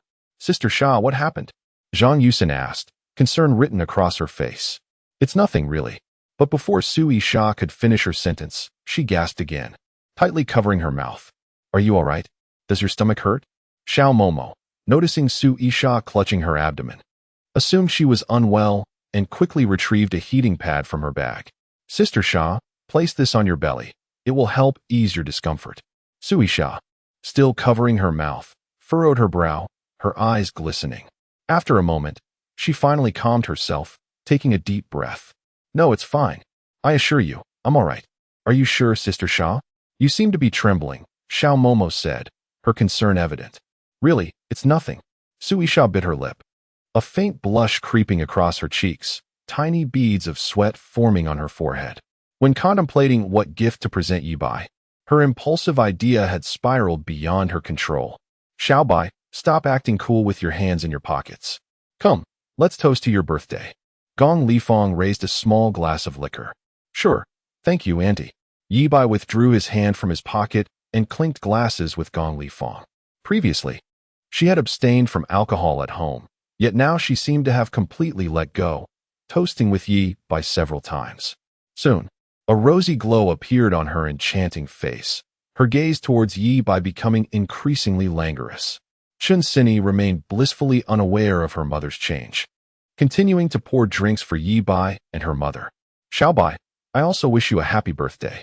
Qin Yu raised her glass, seemingly out of spite, and downed her drink without waiting for Ye Bai's response. Mom, why are you drinking? Li Shiyan exclaimed in shock, having scarcely witnessed her mother consume alcohol before. It's fine. I can handle it.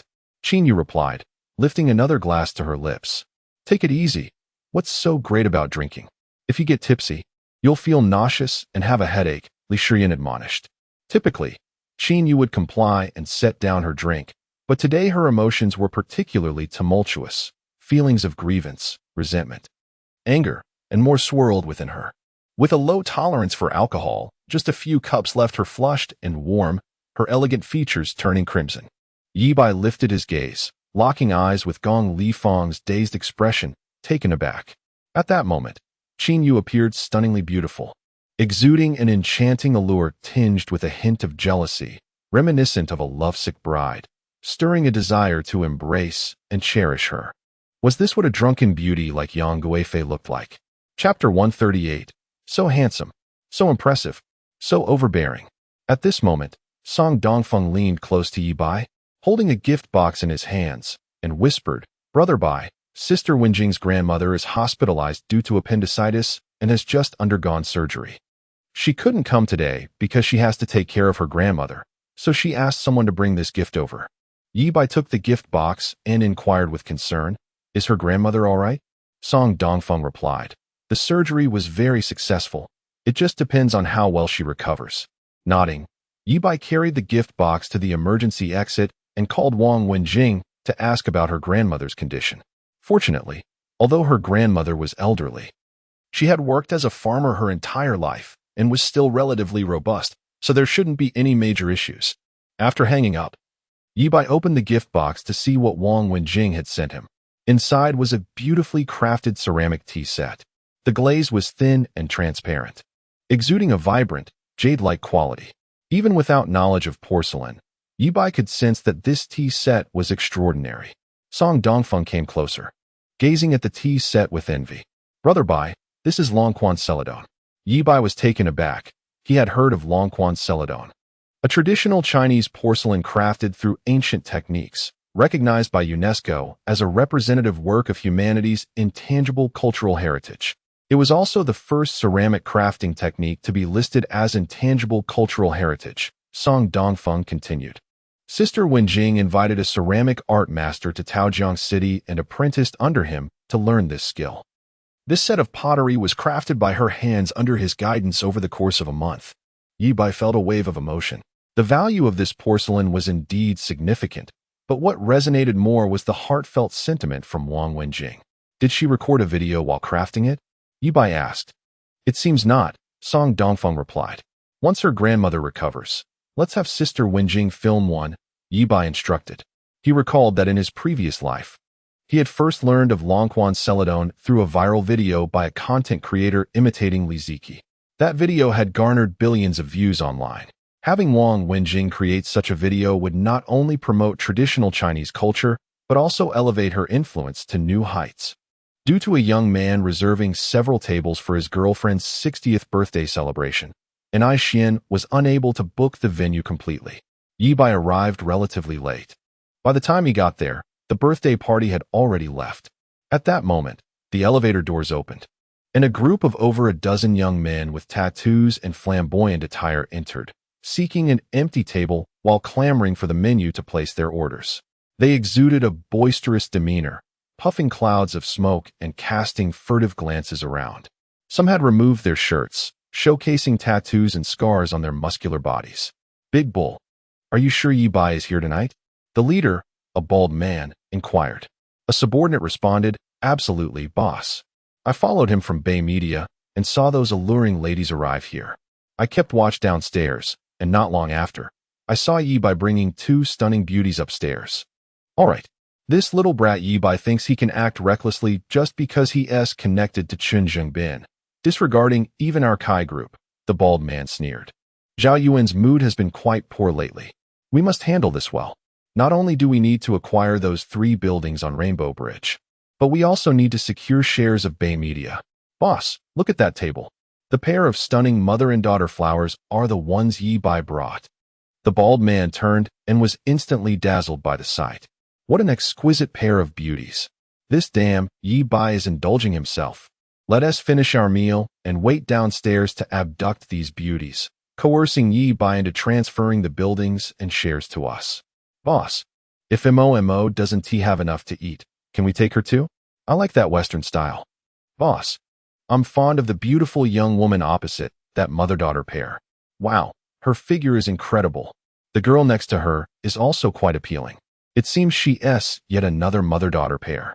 The bald man's gaze swept over, excitement coursing through him. Damn Ye Bai, how does he always surround himself with such stunning women? All right, we'll take this entire table of women. One of the subordinates hesitated, boss. Won't it be problematic to abduct so many at once? What is there to fear? We're not killing anyone. Once we're done, we'll let them go. It's not our first time doing this. As long as we record a video, which woman would dare to speak up? As they finalized their plans, the waiter brought out the cold dishes, and the group cracked open a case of beer, indulging in food and drink. After a few bottles, they became somewhat intoxicated. Initially intending to wait downstairs to abduct the women, but the enticing sight of them caused all thoughts of their plan to vanish. Where did that damn Ye Bai go? Why haven't we seen him for a while? Big Bull, go and flirt with that mother-daughter pair. All right, boss, just watch me. Big Bull rose, beer in hand, swaggering over to Gong Lifeng. Beautiful lady, let us have a toast. Gong Lifeng turned, eyeing the little ruffian with a frown. I'm sorry, but I don't drink with strangers. Hey, after this cup, we won't be strangers anymore. Big Bull grinned, his hand reaching for Gong Lifeng's curvaceous figure. Slap. A hand suddenly appeared, blocking Big Bull's arm. Looking down, he saw a short figure, no taller than 1.6 meters, glaring fiercely. You dare to flirt with my sister-in-law? Are you seeking death? What? He called me sister-in-law? Gong Lifeng's captivating eyes widened, her heart racing uncontrollably, suddenly finding Anai Xian's acne-scarred face more appealing. Seeking death. Big Bull sneered, kicking out. Though he appeared to be a mere thug, Big Bull was a trusted underling of Kai Zhaoyuan, with combat capabilities ranking among the top 3 in the Kai group. He may not have mastered any fighting skills, but his muscular physique and immense strength earned him the nickname Big Bull, signifying his brute strength. With that kick, Anai Xian doubled over, collapsing to the ground. Beautiful lady, Are you willing to drink with me now? Big Bull grinned menacingly, his hand poised to strike Gong Lifang's figure. Gong Lifang's expression turned pale. Slap. A crisp sound echoed. Gong Lifang looked up to see Ye Bai had returned, firmly grasping the thug's powerful hand. Without a word, Ye Bai delivered a swift kick, sending Big Bull flying like a ball, crashing into the table where they had been dining, scattering food everywhere and splattering the bald man and his crew. Seeking death, the bald man furiously tossed down his chopsticks, leading a dozen subordinates to charge over. However, they froze in place as they noticed that a throng of young men in black suits and white shirts had surrounded them, emanating a menacing aura. Some drew axes, while others revealed firearms tucked at their waists. The bald man and his crew were momentarily paralyzed, their minds going blank. These individuals were not patrons dining here just moments ago. Their expressions had transformed dramatically, exuding an overwhelming sense of intimidation akin to a scene from a movie. Take them away. Don't let these scoundrels ruin our fun, Ye Bai said indifferently. Gong Lifang gazed at his handsome profile, unable to help but swallow hard. So handsome, so impressive, so overbearing. Chapter 139. Aunt Gong was drunk and mistook Ye Bai for old Chen Xiaobai. You are truly remarkable. How did you manage to kick such a robust individual so effortlessly? Gong Lifang's eyes sparkled with excitement. I have practiced martial arts, just now. It was a fusion of waist and horse stance. Utilizing the power from my waist, Ye Bai fabricated a tale, aware that his momentary display of strength was astonishing. Impressive. Gong Lifang's gaze shimmered. However, succumbing to the effects of alcohol, she faltered and gently collapsed onto the chair. Aunt Gong, are you all right? Ye Bai inquired with concern. I'm fine. I think I've had too much to drink. My head feels a bit dizzy, Gong Lifang said, placing a hand on her forehead. Chen Sini, witnessing the situation, hurriedly poured her a glass of milk. Mom, drink some milk to settle your stomach. No more alcohol. Gong Lifang accepted the drink, blushing, realizing she indeed needed to hydrate. Across the room, Qin Yu observed the scene, her heart unexpectedly heavy with emotion. A surge of tears threatening to spill. Xiao Bai not only had a girlfriend, but now a new aunt as well, leaving her feeling abandoned. Fearing her tears might betray her, she hastily gulped down a glass of liquor, yet tears still streamed down her cheeks. So spicy. This liquor is so fiery. She pretended her tears were due to the alcohol, quickly grabbing a tissue to wipe her eyes. Meanwhile, the brothers had surrounded the bald men, slowly tightening their encirclement. The bald man, having survived to this point, was no coward. Even when outnumbered, he brandished a dagger, ready to fight back. Still daring to draw a knife? Song Dongfeng emerged from the crowd, cracking his neck ominously. He advanced like a formidable black bear, exuding an intimidating aura. Just as the bald man raised his knife to strike, Song Dongfeng unleashed a lightning-fast punch, striking the bald man's head with a dull thud. The bald man rolled his eyes back and collapsed, unconscious. The remaining thugs attempted to retaliate, but Song Dongfeng swiftly dealt 2 more punches, sending 2 smaller ruffians into a deep slumber. The brothers quickly joined in, overwhelming the dozen or so thugs, who soon lay scattered like discarded dogs. With Song Dongfeng leading the charge, these seasoned delinquents were rendered harmless. At that moment, the hotel manager arrived, accompanied by security. And Ai Xian stood up, limping forward to negotiate. What is the meaning of this? How can such scoundrels roam freely in your establishment? Are you aware of what these brutes have done? They dared to harass Secretary Chen's wife and daughter, and Ai Xian took the initiative, reprimanding the manager sternly. The manager asked, which Secretary Chen? And Ai Xian retorted, is there another Secretary Chen in Taiyang City? The manager, startled, glanced at the imposing Gong Lifang, realizing she was indeed the secretary's wife. And his heart quaked with trepidation as he repeatedly apologized. Enough. We have subdued the criminals. You need not concern yourself further. These gentlemen are employees of our Bai security company, and I shall have them escort these ruffians to the police station, the manager stated, too afraid to voice any opposition. The brothers promptly carried the incapacitated thugs downstairs. Upon reaching the parking lot, they stuffed the men into several vans. And Ai Xian relayed a few instructions to Zhang Lingnan, who then departed with a group of brothers. The remaining individuals returned upstairs. Ye Bai and Enai Xian exchanged a subtle nod of understanding.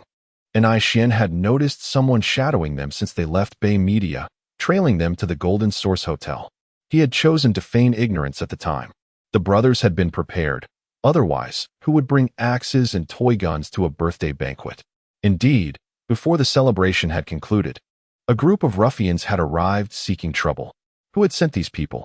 Ye Bai mused internally, suspecting he might have an inkling. Once Zhang Lingnan pried their secrets loose. If his suspicions were confirmed, it would likely lead to a bloodbath. Kai Zhaoyuan, could it be you? After leaving the scene at Jinghu Haoding, Ye Bai had instructed his subordinates to continue surveillance, knowing well that Kai Zhaoyuan had been taken away by an ambulance, with a certain item left behind. Ye Bai believed this individual, now in such a state, would lay low. However, if it truly was him this time, Ye Bai would leave no room for mercy, ensuring he could not even remain in a vegetative state. Suddenly, Gong Lifang stood up, wrapping her arms around Ye Bai. "Darling, I feel so dizzy. I think I'm going to be sick."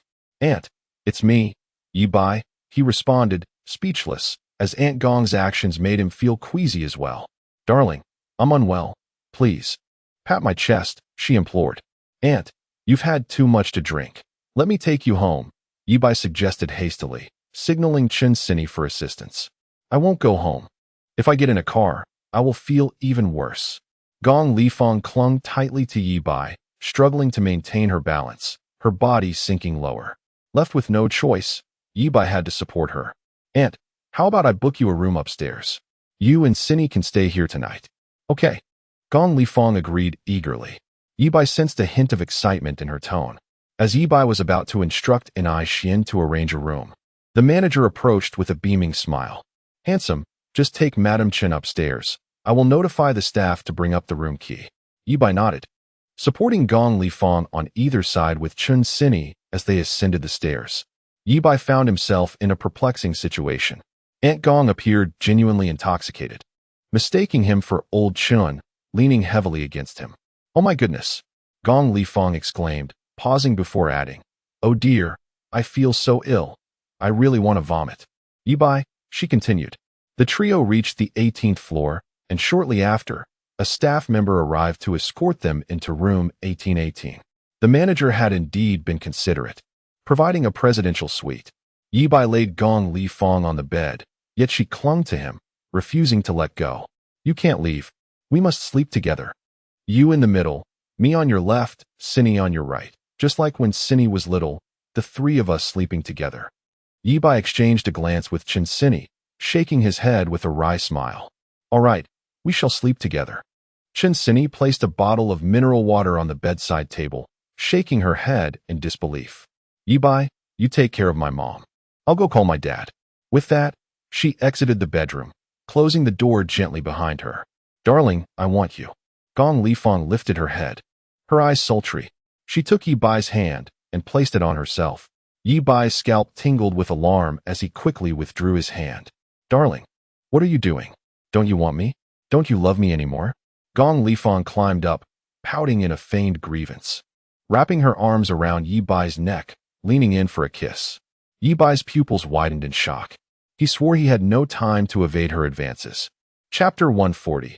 A perilous moment. Almost discovered by Chen Sini just as the kiss was about to happen, Gong Lifang was truly intoxicated, her gaze becoming increasingly dazed as she rolled her eyes and collapsed softly onto the bed. What a close call. Ye Bai let out a sigh of relief. If Gong Lifang were a widow or a divorced beauty, he would have no qualms about alleviating her loneliness. However, she was Chen Sini's mother, and he had to maintain a sense of respect and distance. Moreover, old Chen had been quite kind to Ye Bai. He certainly could not commit an act of betrayal, unless they were divorced, but that was obviously impossible, as it was evident that the couple shared a strong bond. Ye Bai initially believed that Gong Lifang had passed out, but to his surprise, she began to mumble and struggle to rise. "Husband, I miss you. Husband, say something, don't you miss me?" Gong Lifang lay on the bed, and then, oh my, Ye Bai was utterly stunned, watching the entire scene unfold before him. He vowed that he was not intentionally staring. Rather, he was rendered speechless by Gong Lifang's antics. "Husband, why aren't you coming?" Gong Lifang, sensing no response, turned her head back, her eyes sultry. Seeing Ye Bai frozen in place, she sat up and awkwardly pulled down her fitted dress. Ye Bai was paralyzed, forgetting even to blink. Gong Lifang stood and walked toward him, but the soft bed made her feel as if she were walking on clouds. A wave of dizziness hit, and she collapsed back onto the bed. Within moments, she was breathing evenly. Ye Bai exhaled deeply, realizing he had inadvertently broken into a sweat. Thankfully, Gong Lifang had succumbed to the effects of intoxication at the last moment. Otherwise, he could hardly bear to imagine the ramifications. Although such thoughts would betray his conscience and disrespect Chen Sini and Chen Zhengbin, one must ask, which man could remain steadfast in such a situation? Wait, Chen Sini. Ye Bai had been staring blankly at the slumbering Gong Lifang when it suddenly dawned on him that Chen Sini had merely stepped out to call Chen Zhengbin for an update, not to leave entirely. Creak. The door swung open. Ye Bai was jolted with alarm. What would Chen Sini think upon witnessing this scene? Gong Lifang lay unconscious, clothes strewn across the floor. Would she suspect that he had taken advantage of the situation to harm Gong Lifang? In such a predicament, most would surely feel as though they had stepped in yellow mud. Yet, fortunately, Ye Bai was no ordinary man. Time seemed to freeze as the door opened just a crack and halted. Ye Bai hurriedly picked up the scattered garments and approached Gong Lifang to help her dress. This clothing. Ye Bai was taken aback, incredulous. Could this even be worn? He had never anticipated this. With only 3 minutes to spare, he rushed forward, lifting Gong Lifang's leg to slip on the small garment. What should not be seen must not be touched. Ye Bai struggled to calm his racing heart. The dress was exceedingly tight, making it quite a challenge to put on. Next was the top, which he managed to get on after considerable effort. Finally, the fitted skirt. After completing the task, Ye Bai was drenched in sweat. Just then, the world returned to normal as the door swung open, and Chen Sini entered, holding a hangover remedy that must have just been delivered by the staff. "Why are you so sweaty, Ye Bai? Is it hot in here?" Chen Sini inquired, puzzled, as she adjusted the air conditioning temperature. Ye Bai felt a twinge of guilt, and, not wishing to linger, replied, "Sini, please take good care of Auntie. I must leave for a moment to attend to some matters. After all, I am the main character tonight, and cannot leave early." "All right, go ahead, my boyfriend," Chen Sini said, ever understanding. Typically, in a hotel setting with Chen Sini, Ye Bai would be reluctant to part ways. But this time he felt the need to leave hastily. Fearing Chen Sini would notice something amiss, or that Gong Lifang might suddenly awaken and create an even more shocking scene. Additionally, Ye Bai had observed that Auntie was emotionally unwell and had secretly shed tears. Initially, he intended to challenge her emotional barriers, but now he felt a pang of sympathy. Thus, he needed to take her home and cheer her up. As Ye Bai exited room 1818, he was astonished to see Li Shiyan supporting Qinyu, who was slightly tipsy and had enlisted the help of a female attendant. "Has Auntie had too much to drink?" Ye Bai rushed over. Li Shiyan replied helplessly, "I don't know what has upset Mom tonight. She has been drinking alone and refuses to listen to me, even though she is usually quite obedient." "Ye Bai, do you know what is going on with her tonight?" "Ye Bai? Of course, I know. Your mother has knocked over the vinegar jar tonight." "Xiao Bai. Is that you?" Qinyu, with bleary eyes, lifted her head and upon spotting Ye Bai, pouted and turned away. "Xiao Bai, leave. I don't want to talk to you." Li Shiyan, skeptical, asked, "What did you do to upset Mom?" "I see it now," Li Shiyan suddenly realized. Glaring at Ye Bai, "Mom seems to have a dislike for Chen Sini's mother. You are practically groveling to her, which must have angered Mom." Li Shiyan, perceptive and intelligent, sensed the peculiar atmosphere between the two women, though she only grasped half of the situation. Ye Bai was left speechless. "How have I been groveling?" Li Shiyan scoffed. "You look like you'd jump at the chance to marry into her family. Isn't that groveling? Chen Sini's mother is clearly not a good person. She clings to your arm, and it's obvious she has taken a liking to you. She probably wishes for you to marry into the family. Intoxicated, she even threw herself at you, treating you like her husband. How shameless." Li Shiyan dismissed her, as she held traditional views and was naturally averse to flirtatious women. To her, Gong Li Fong was nothing but an inappropriate temptress, flaunting herself at her age and failing to maintain any distance from Ye Bai. One might even think she was seeking a stepfather for Chen Sini. Chapter 141. Ye Bai and the Weeping Ant. Ye Bai, disinterested in engaging in a debate with Li Shiyin, stepped forward to take Qin Yu from the waitress and Apos' hands. Thank you for your assistance. Could you please help us open the door and bring some hangover remedy? No. I don't want Xiao Bai to help me. Go away. Qin Yu struggled fiercely, akin to a petulant girl sulking with her boyfriend. Ye Bai held Qin Yu tightly, denying her any chance of resistance. Auntie, please stop making a fuss. Shiyin is right here. You wouldn't want your daughter to witness your embarrassment, would you? Though Qin Yu was inebriated, she was lucid enough to understand the underlying message in Ye Bai's words. Feeling both aggrieved and distressed, she wished to distance herself from him. Yet, upon reflection, the thought of Shiyin discovering the nature of her relationship with Ye Bai sent a chill down her spine. Resolute, she ceased her struggle. Though she chose to ignore Ye Bai, she had made up her mind to restore a normal relationship with him, vowing never to allow him to touch her again. After all, Xiao Bai was now a billionaire and no longer needed to stay at home. She would make him move out tomorrow. However, an inexplicable ache settled in her heart. The thought of never being able to lay her head on Xiao Bai's shoulder again, nor share such intimacy, compelled Qin Yu to fight back tears. She suppressed her tears, but the sorrow within her broke free, cascading down her cheeks like pearls from a broken string. Mom, why are you crying? Li Shiyin exclaimed in shock, hurriedly offering Qin Yu a tissue. I'm fine. Qin Yu sobbed. I just thought of your late father. Li Shiyin, unaware of the truth about her father, who had been in a same-sex marriage with Qin Yu, felt a wave of melancholy wash over her. Having lost her father at a young age, she yearned for paternal affection. She had contemplated having Qin Yu find her a stepfather, but ultimately, she believed no one could ever replace her father in her heart. Moreover, she feared the possibility of a despicable man exploiting Qin Yu and absconding with her father's wealth. Her mother, a simple soul, possessed few virtues beyond her culinary skills, household management, beauty, and kindness. Li Shiyin worried about her being deceived by a nefarious man. As the waitress opened the door to room 1816, Ye Bai paused momentarily, realizing that Chen Sini and her daughter were in 1818, just separated by room 1817. It seemed the hotel's management had intentionally arranged for the presidential suite to be on this floor. Once inside, he laid Qin Yu on the bed, only for her to turn away, presenting her back to him. Ye Bai, feeling helpless with Shiyin present, could not comfort her, leaving him in a state of anxiety. He noticed a stain on Shiyin's clothing. What happened to you? Shiyin furrowed her brow as she looked down. It's my mom. I saw she was feeling unwell after drinking too much, so I tried to give her some milk, but she threw up all over me. Ye Bai's eyes lit up. Then you should take a shower and wash your clothes. The presidential suite has a washing machine. I'll stay here to look after Annie. Shiyin frowned. She's already asleep. She doesn't need anyone to watch over her. You can leave now. With her dismissive tone, Ye Bai had no choice but to comply. All right, call me if anything happens. He nodded and exited the bedroom. Moments later, the sound of the door opening echoed, followed by a firm closing.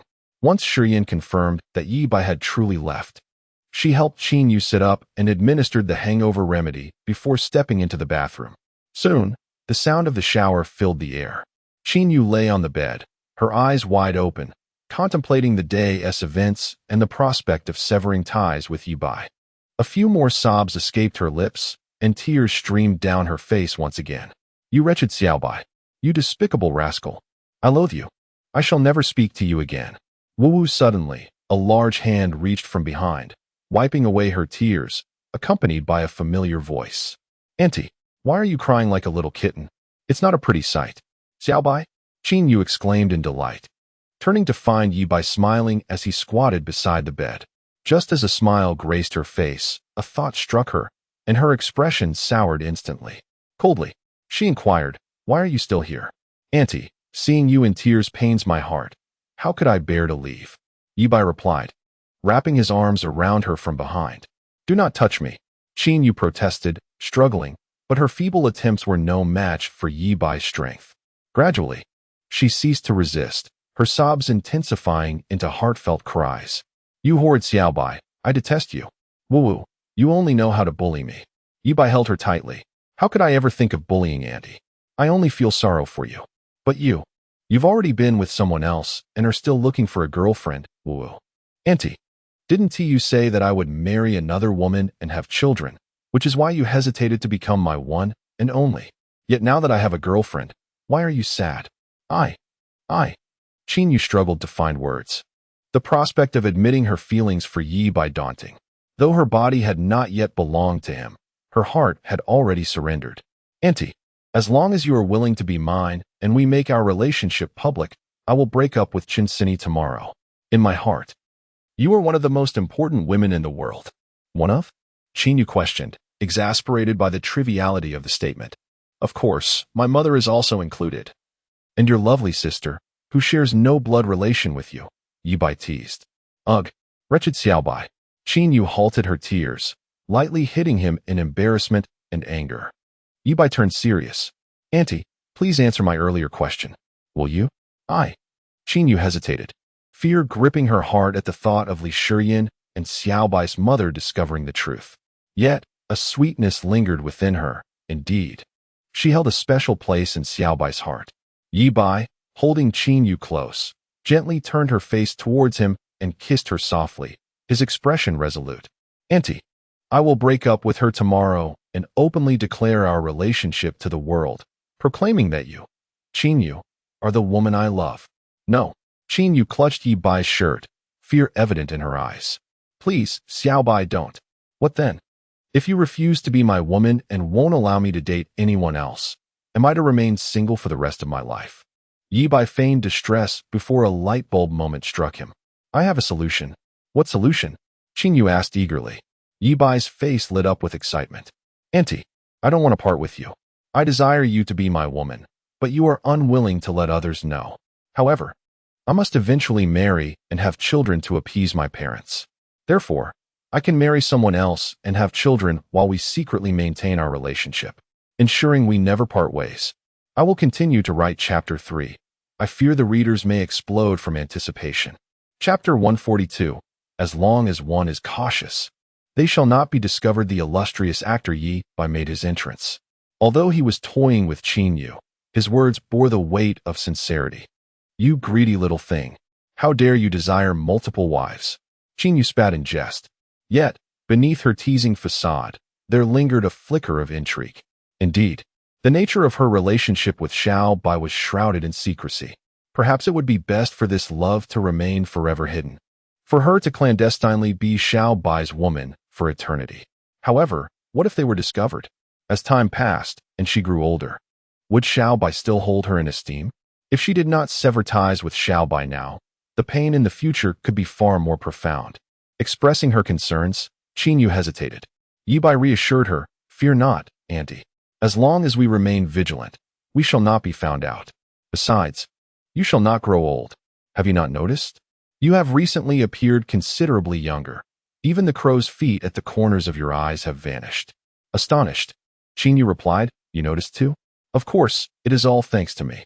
As long as you, Ye Bai boasted, only to be interrupted by Yu's bashful protest. You little rascal. Do not say such things. Auntie, answer me first. What do you think of my suggestion? Ye Bai pressed forward. Yu hesitated. Let me think it over.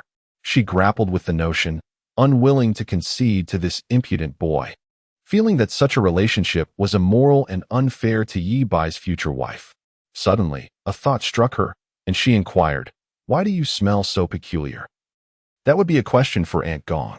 Just then, the sound of running water ceased from the bathroom. Yu's expression shifted dramatically as she recalled that Li Shiyin was still present. Oh no, it was too late to send Ye Bai away. In a moment of desperation, Yu quickly pulled the blanket over both of them. The bathroom door swung open, and Li Shiyin emerged, her body glistening with droplets of water. Yu promptly squeezed her eyes shut, feigning sleep. She had consumed a fair amount of alcohol, and though she felt slightly dizzy, her earlier encounter with Ye Bai had sobered her up considerably. The thrill of potentially being discovered by Li Shiyin sent warmth coursing through her veins, as if she were on the verge of awakening completely. Fortunately, Li Shiyan had turned off the lights before her shower, leaving only the faint glow of the bathroom light. She glanced at Qin Yu but failed to notice anything amiss beneath the blanket. After drying herself, Li Shiyan extinguished the light and settled into bed. The presidential suite was a family room, featuring one large bed and a smaller one. Qin Yu occupied the larger bed, while Li Shiyan lay on the adjacent smaller bed. The room was enveloped in darkness, an eerie silence permeating the air. Suddenly, Li Shiyan heard a strange noise. "Mom," she called softly, and the sound immediately ceased. Assuming she had misheard, she dismissed it. After an indeterminate amount of time, another peculiar noise echoed from the other side. Qin Yu appeared to be in discomfort, likely due to the alcohol. "Mom, are you all right?" Li Shiyan sat up and switched on the bedside lamp. There she saw Qin Yu's graceful, charming face flushed like an apple, her eyes darting about as if she had done something wrong. "I am fine. Just a bit thirsty. I need some water." Qin Yu reached for the cup on the bedside table and gulped it down. "Shiyan, please turn off the light. It's too bright." "All right." Li Shiyan complied and switched off the lamp. She, too, was feeling fatigued and soon fell into a steady rhythm of breathing. With Li Shiyan finally asleep, Ye Bai seized the opportunity to speak. "Auntie, since we have come this far, why not fully embrace being my woman?" "No. Shiyan is still here. If she finds out, how will I ever face anyone again? I might as well be dead." Qin Yu insisted, her voice laced with urgency. "She is asleep. Xiao Bai, you must leave now."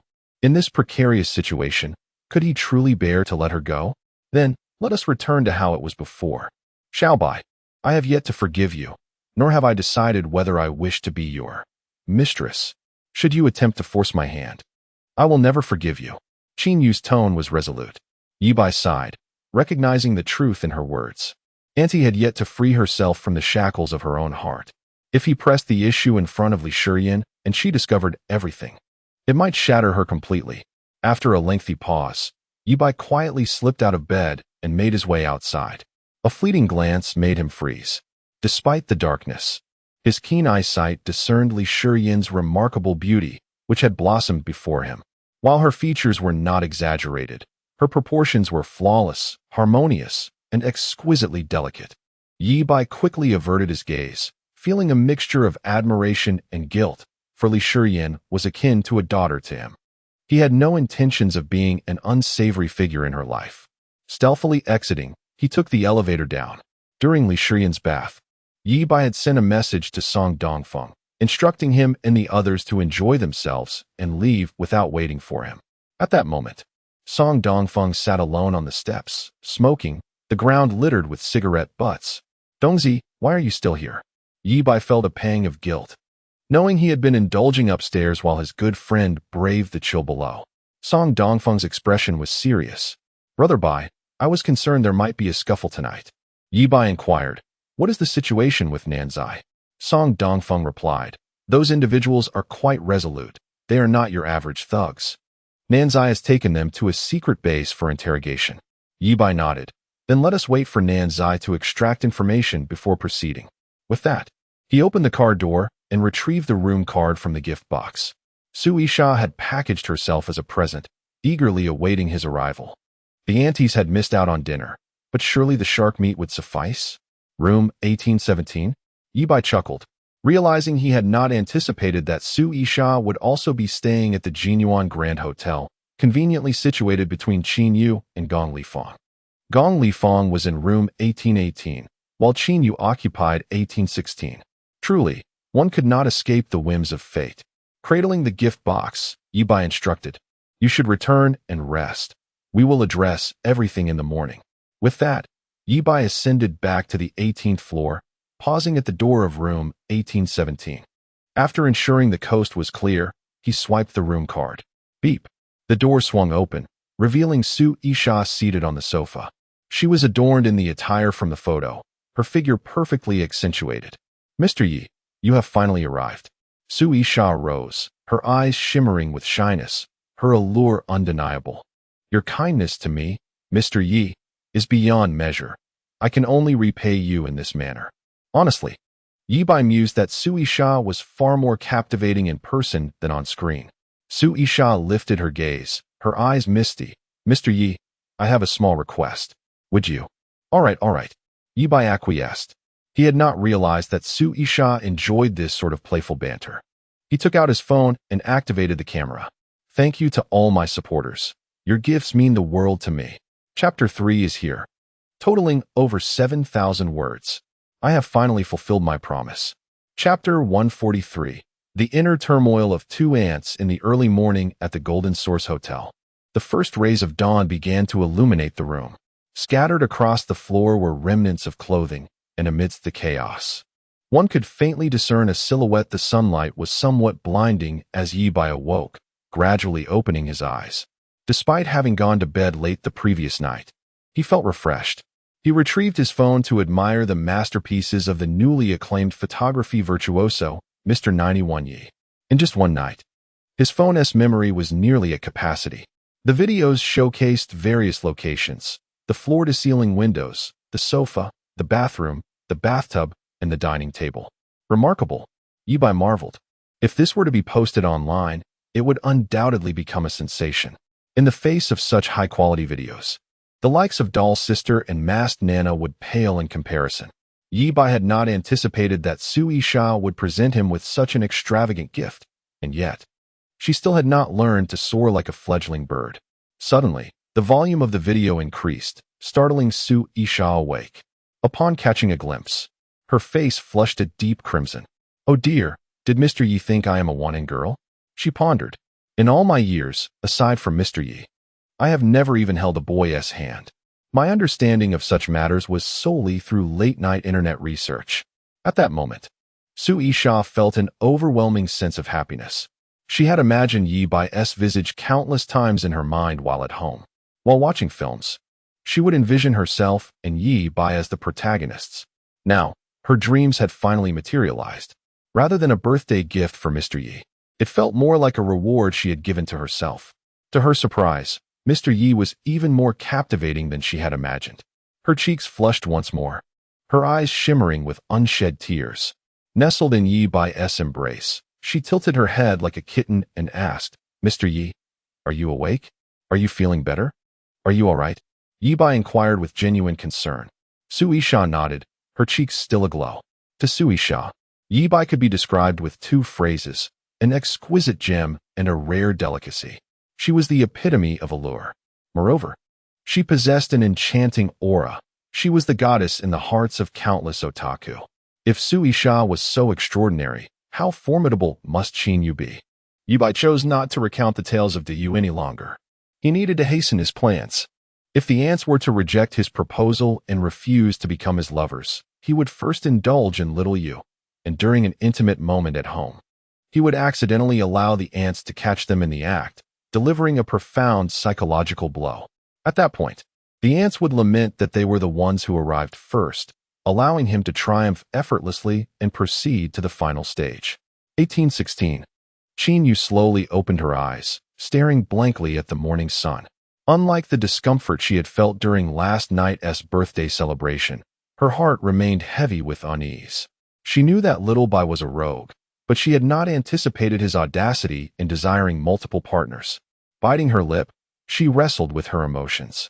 She did not wish to be the one to shatter another's happiness, nor did she want to grant the roguish Ye Bai any advantage. Yet, the thought of leaving him was unbearable. The mere idea pierced her heart like a needle. Suddenly, a cry from behind startled her. Mom. My goodness, let us see if you'll continue drinking so much. Yu's face burned with embarrassment. 1818. Sini was awakened by the cold. Believing the room to be too warm the night before, she had adjusted the air conditioning to a low temperature, causing both Ye Bai and Gong Li Fong to sweat profusely. Upon opening her eyes, she noticed Gong Li Fong appeared to be having a nightmare. Her brow furrowed, the exquisite beauty of her face flushed, murmuring incoherently. Initially sleeping on her side, she soon turned onto her stomach. Sini hurried over to shake Gong Li Fong awake. Mom, are you all right?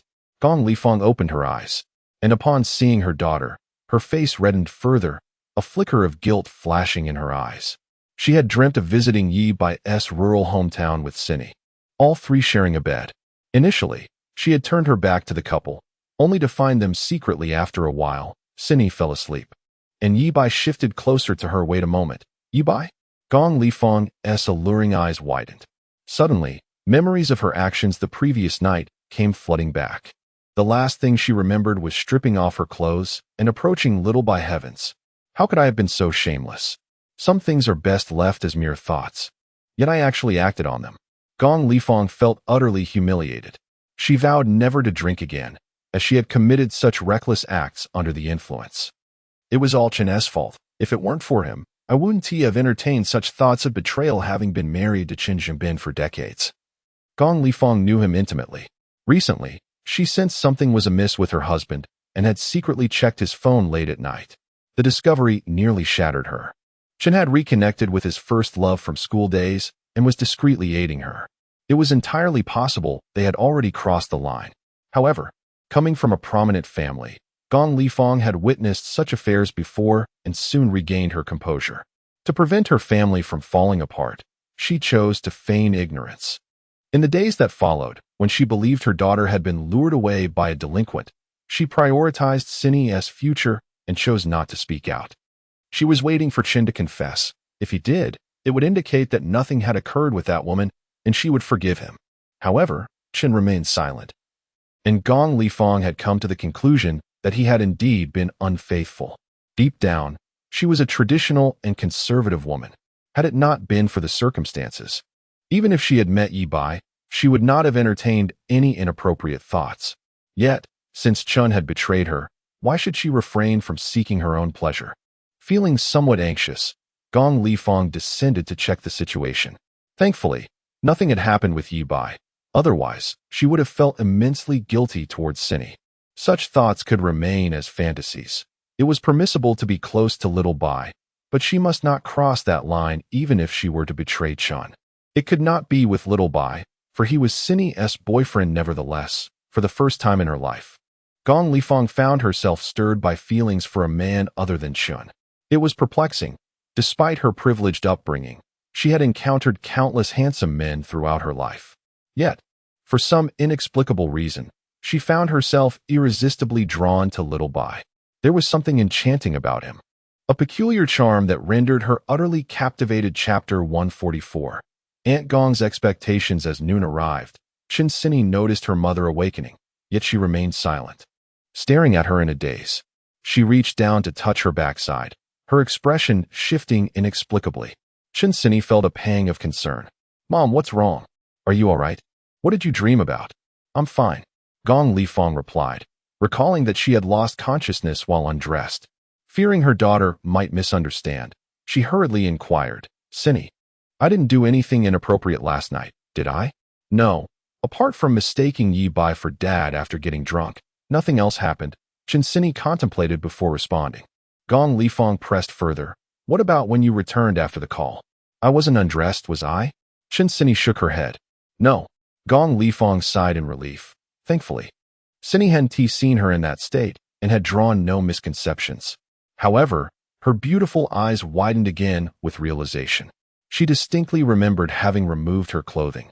Yet Cindy had come back to find her dressed. This implied that Xiao Bai had helped her put on her clothes. Had he seen everything? And considering how snug her garments were, what must he have thought while dressing her? A peculiar sensation stirred within Gong Lifeng, a feeling that was indescribable. The dream from the previous night intensified her anticipation for the upcoming summer trip to the countryside. What revelations awaited them? Which scenes from her dream might materialize? Gong Lifeng was a woman of conflicting emotions. On one hand, she wished to avoid any actions that would betray her daughter. On the other hand, she felt an irresistible urge to grow closer to Ye Bai, often indulging in fanciful thoughts. Chen Cindy continued, "But Mom, please refrain from drinking so much in the future. You have no idea how flushed and feverish you were last night. Your clothes." Gong Lifeng thought to herself, "Oh dear, how embarrassing. Did Xiao Bai notice that too? Surely, he wouldn't think less of me." Throughout the morning, Ye Bai and Su Yisha remained in their room, while Qin Yu and Li Shiyan occupied room 1816, and Gong Lifeng and Chen Cindy were in 1818. Both rooms housed Ye Bai's women. If this were a cliché romance novel, such a scenario would inevitably lead to a dramatic revelation of infidelity, followed by emotional turmoil among the protagonists. Yet, Ye Bai was anything but typical. He maintained his perceptive gaze, keenly observing the activities in both presidential suites. After some time, both adjacent rooms were vacated. Ye Bai and Sui Sha had finished filming their morning series. Sui Sha nestled in Ye Bai's embrace, displaying a maturity that set her apart from ordinary women. She did not press Ye Bai with inquiries about their relationship status, nor did she seek assurances of his commitment. Sui Sha was well aware of her circumstances and did not presume to assume control over Ye Bai's affections. She recognized that he had a girlfriend and had initially dismissed any aspirations she might have had. Thus, she felt content with the rewards she had received, harboring no desire to usurp another's place. To Sui Sha, Ye Bai was an extraordinary man. She felt unworthy of monopolizing his affections. Being his mistress was already a privilege, a source of great happiness.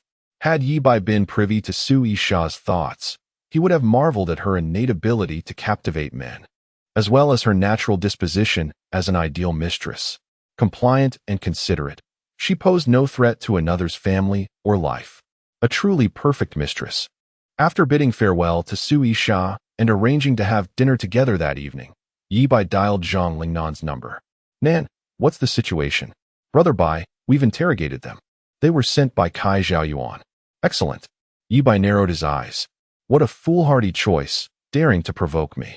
Last time, I intended to incapacitate Kai Zhaoyuan, but unexpectedly stumbled upon his affair with Kai Baozi's woman.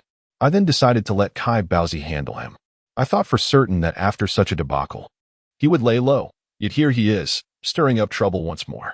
Zhang Lingnan continued, "Brother Bai, during the interrogation, we learned they intended to abduct Sister Cinny and Aunt Gong last night, using them to coerce you into transferring the 3 buildings of Rainbow Bridge along with shares in Bai Yi."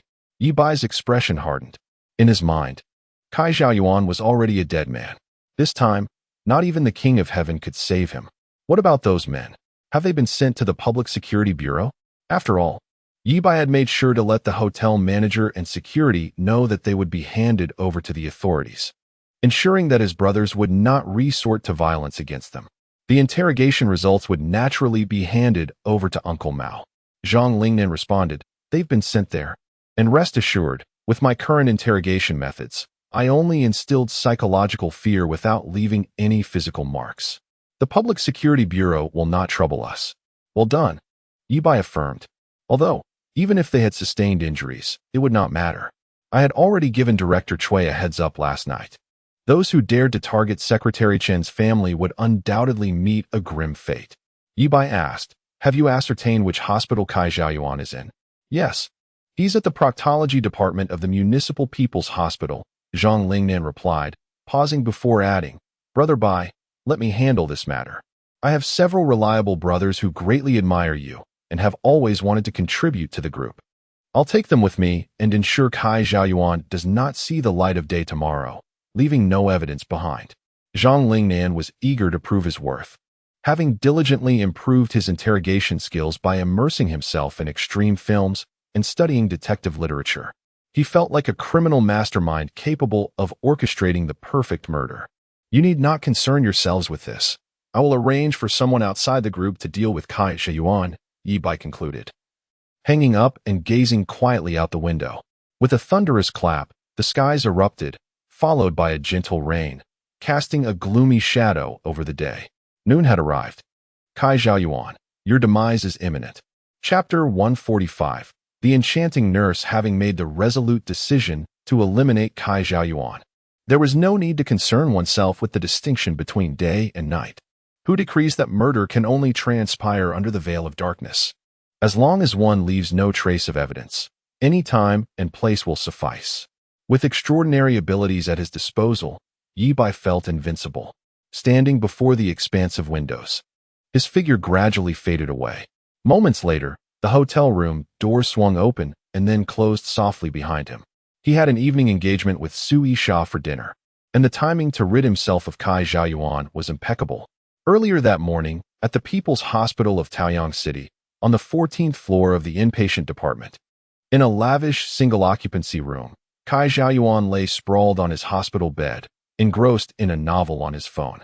As a second-generation wealthy heir, he had grown up with a silver spoon in his mouth and had never previously indulged in online literature. The goddesses depicted in novels were merely playthings to him. During his school days, he commanded attention and respect, gathering a group of unruly boys, becoming a notorious figure in every institution he attended. Coupled with his striking good looks, he attracted many admirers, particularly among the younger female students who often found themselves enamored with bad boys. Even when confronted by mature girls who detested him, Cai Xiaoyuan employed various tactics to win them over. Ordinary girls had long ceased to pique his interest. He sought thrills by associating with the women of Cai Baozi. However, ever since the previous incident, where a burly henchman of Cai Baozi had taught him a harsh lesson, Cai Xiaoyuan had seemingly unlocked a new facet of himself. Thus, he found himself searching for and savoring Bai Mei novels online. The door to his hospital room opened, and a young, striking nurse entered. "Cai Xiaoyuan, is it? Let's check your blood pressure," she said, her expression cold as she wheeled in the equipment. Upon glancing over, Cai Xiaoyuan's eyes lit up instantly. What a beautiful nurse! Though he had unlocked numerous scenarios and roles, he had never experienced the dynamics of a hospital bed and a nurse. Seizing the moment while she took his blood pressure, he brazenly placed his hand on her backside. "Beautiful, how about a date? Is 10,000 enough?" His patience for wooing women had worn thin. Typically, he would pave the way with money first, resorting to more forceful means only if necessary. Smack! The nurse's palm struck Cai Xiaoyuan's face with indignation. Her cheeks flushed with anger, her eyes glistening with unshed tears. Without uttering another word, she dashed out of the room. "So, she's a spicy one. I do enjoy a bit of spice," he thought, a twisted smile creeping onto his face. He then prepared to call his bald accomplice to have him bring some underlings and procure some medication. However, the call did not go through. Suddenly, Cai Xiaoyuan recalled that he had dispatched his bald friend to deal with someone named Ye Bai the previous night, likely capturing him and taking him to the mountains for interrogation, hence the lack of connectivity. After a moment's contemplation, he decided to contact a formidable associate of Cai Baozi. This individual, known as Ni Kunlong, nicknamed Dragon Brother, had been with Cai Baozi for over a decade and had watched Cai Xiaoyuan grow up, establishing a relatively good rapport with him. They shared a penchant for drugging women. On one occasion, they had both taken a liking to the same woman, and after incapacitating her, they had indulged together. When the call connected, Cai Xiaoyuan informed him of a particularly alluring nurse at the city hospital with a fiery temperament, suggesting that Dragon Brother might want to join him for another escapade. "How alluring?" Ni Kunlong inquired. "She resembles that popular actress. What is her name?" "I can't recall at the moment, but in a nurse's uniform, she is undeniably seductive," Cai Xiaoyuan replied. "All right, I'll be there shortly," he said, ending the call. Within half an hour, Dragon Brother arrived in a whirlwind, entering the hospital room and immediately expressing shock at the pitiful sight of Cai Xiaoyuan sprawled across the bed. "What happened to you? Who did this?" There are no secrets that remain hidden forever. The scandal of Cai Xiaoyuan's tryst with Cai Baozi's woman, leading to a severe beating and hospitalization, had circulated within the Cai group. However, everyone kept their discussions discreet, and Ni Kunlong was no fool and chose to feign ignorance. "Let us not discuss it. I got bitten by a dog," Cai Xiaoyuan replied awkwardly. And Ni Kunlong, feigning concern, asked, "Is it serious? Can you still manage?" Cai Xiaoyuan shrugged nonchalantly. "It's nothing, just my backside that's injured. I can still perform." "Dragon Brother, did you bring the medicine?" Ni Kunlong brandished a small red vial, grinning with pride. "This is a new product from abroad. One dose will transform her from a pure maiden into a lustful vixen." Begging for more. "Where is she?" "At the nurse's station. Kindly persuade her to come here under the pretense of my apology," Cai Xiaoyuan instructed. "Sounds good. This place has a certain charm. Let us indulge in another round of fun today," Dragon Brother replied eagerly. As they spoke, the hospital room door swung open. A stunning young nurse stood at the entrance. "Dragon Brother, it's her," Cai Xiaoyuan exclaimed. Dragon Brother's eyes sparkled with interest. Indeed, the nurse was striking. Just as he was formulating his approach, the nurse pointed at Cai Xiaoyuan and shouted indignantly, "Baby, this filthy pervert groped me." At that moment, a young man with dyed blonde hair, clad in a leather jacket and bearing a striking resemblance to a popular actor, strode in, flanked by several henchmen. "Who dares to lay a hand on my woman?" he thundered, brandishing a baton with an air of authority. However, upon spotting Ni come long, his demeanor shifted dramatically, the bravado evaporating as he bent slightly at the waist. "Dragon brother, what brings you here? Who are you?" Ni come long asked, casting a sidelong glance. "I'm with Song Gu. Last time you dined with him, I even poured you a drink," the young man replied, his face plastered with a sycophantic grin. "Oh, with Xiao Song, is it?" Ni come long nodded, recognizing Xiao Song as a local thug with limited influence compared to the Kai group, mostly running a small gambling operation and loan sharking. Suddenly, Ni come long's expression darkened. "Is this your girlfriend?" Yes, the young man stammered. "Do you know her?" "No." "Well, let me introduce you. This is Kai Zhaoyuan, the beloved son of my brother Baozi." Upon hearing this, the young man hurriedly bowed his head to Kai Zhaoyuan. "Greetings, brother Zhaoyuan." Ni come long remained stern-faced. "Zhaoyuan has taken a fancy to your girl. If she is reluctant, she shouldn't have slapped him. What do you propose we do about it?" Without hesitation, the young man shoved the nurse out the door. "Dragon brother, don't speak nonsense.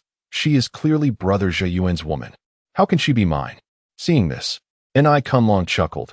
"You're just like Xiao Song, sensible and understanding."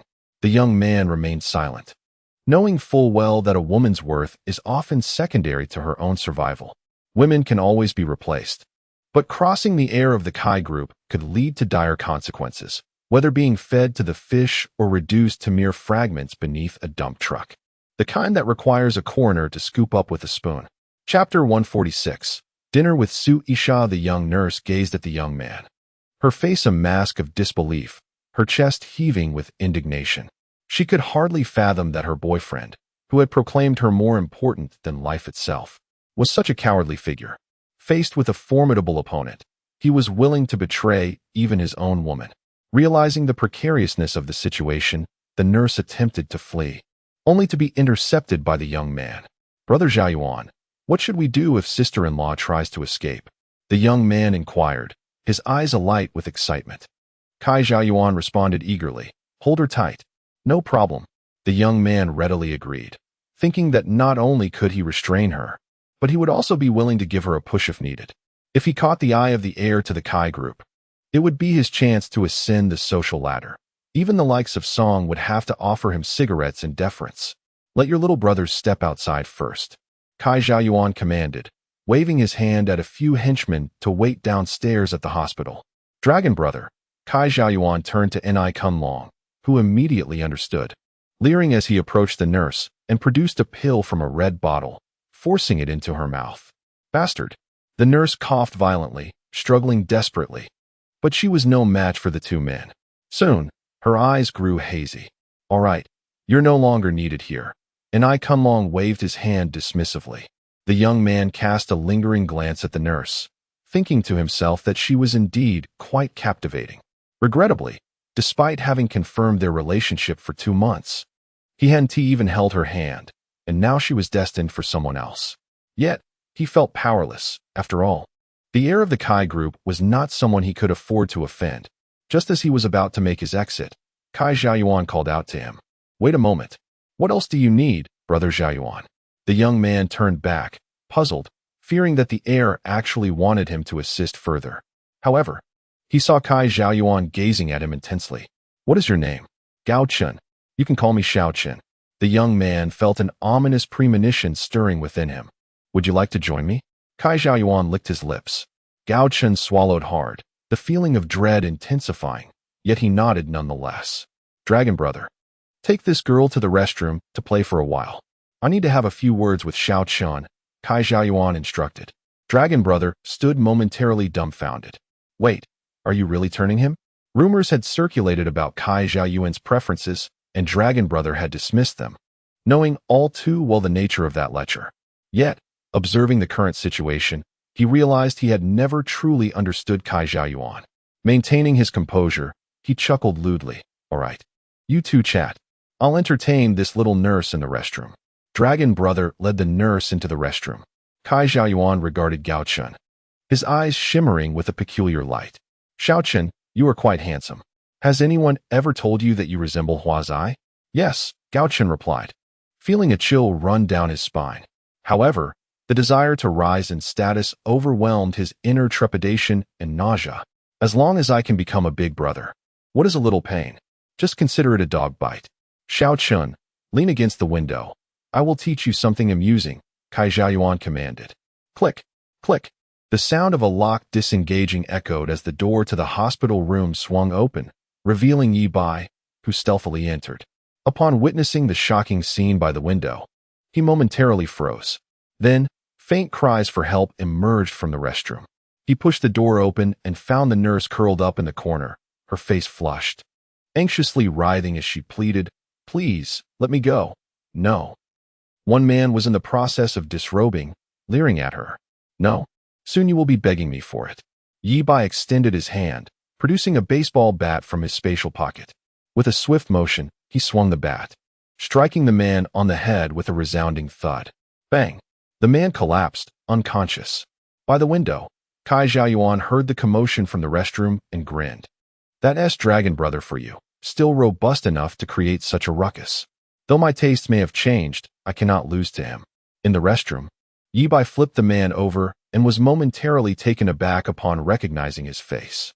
Anew Kunlong, one of Kai Zhaoyuan's top subordinates. In a previous life, when he was on the run, Ye Bai had infiltrated Kai Zhaoyuan's lair and, after eliminating Kai Zhaoyuan, had been discovered by this very man. Unwilling to leave loose ends, he had dispatched him with 2 shots. Excellent. Since you are here, Anew Kunlong, the death of Kai Zhaoyuan can be pinned on Kai Baobao, a son caught in an affair with his father's mistress, leading the powerful Kai Baobao to send his subordinate to deliver his son to the afterlife. Quite plausible. Ye Bai approached the window, observing Kai Zhaoyuan and Gao Chun. He found the scene hard to bear, retrieving a steel pipe from his spatial pocket. With 2 swift strikes, he rendered both men limp on the floor. Whoosh! Time seemed to freeze. Ye Bai approached the restroom, dragging Anew Kunlong to the window, placing the steel pipe in his hand. He then placed the baseball bat, which had just struck Anew Kunlong, into Kai Zhaoyuan's hand, ensuring his fingerprints would remain, and tossed it under the hospital bed. Both weapons were pristine, and Ye Bai had always worn gloves while handling them, eliminating any risk of leaving biological traces. Next, Ye Bai opened the window and hurled Kai Zhaoyuan out. Time resumed its normal flow. Bang! A dull thud echoed as a spray of blood blossomed from the second-floor terrace. Justice was served. Evil would be met with its due retribution.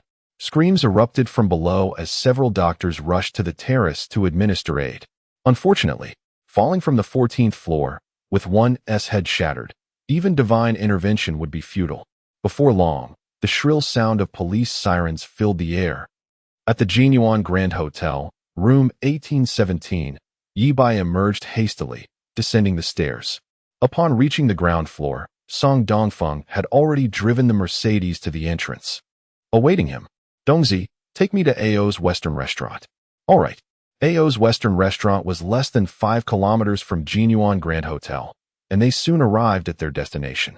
Ye Bai instructed Song Dongfeng to manage dinner himself and rushed upstairs.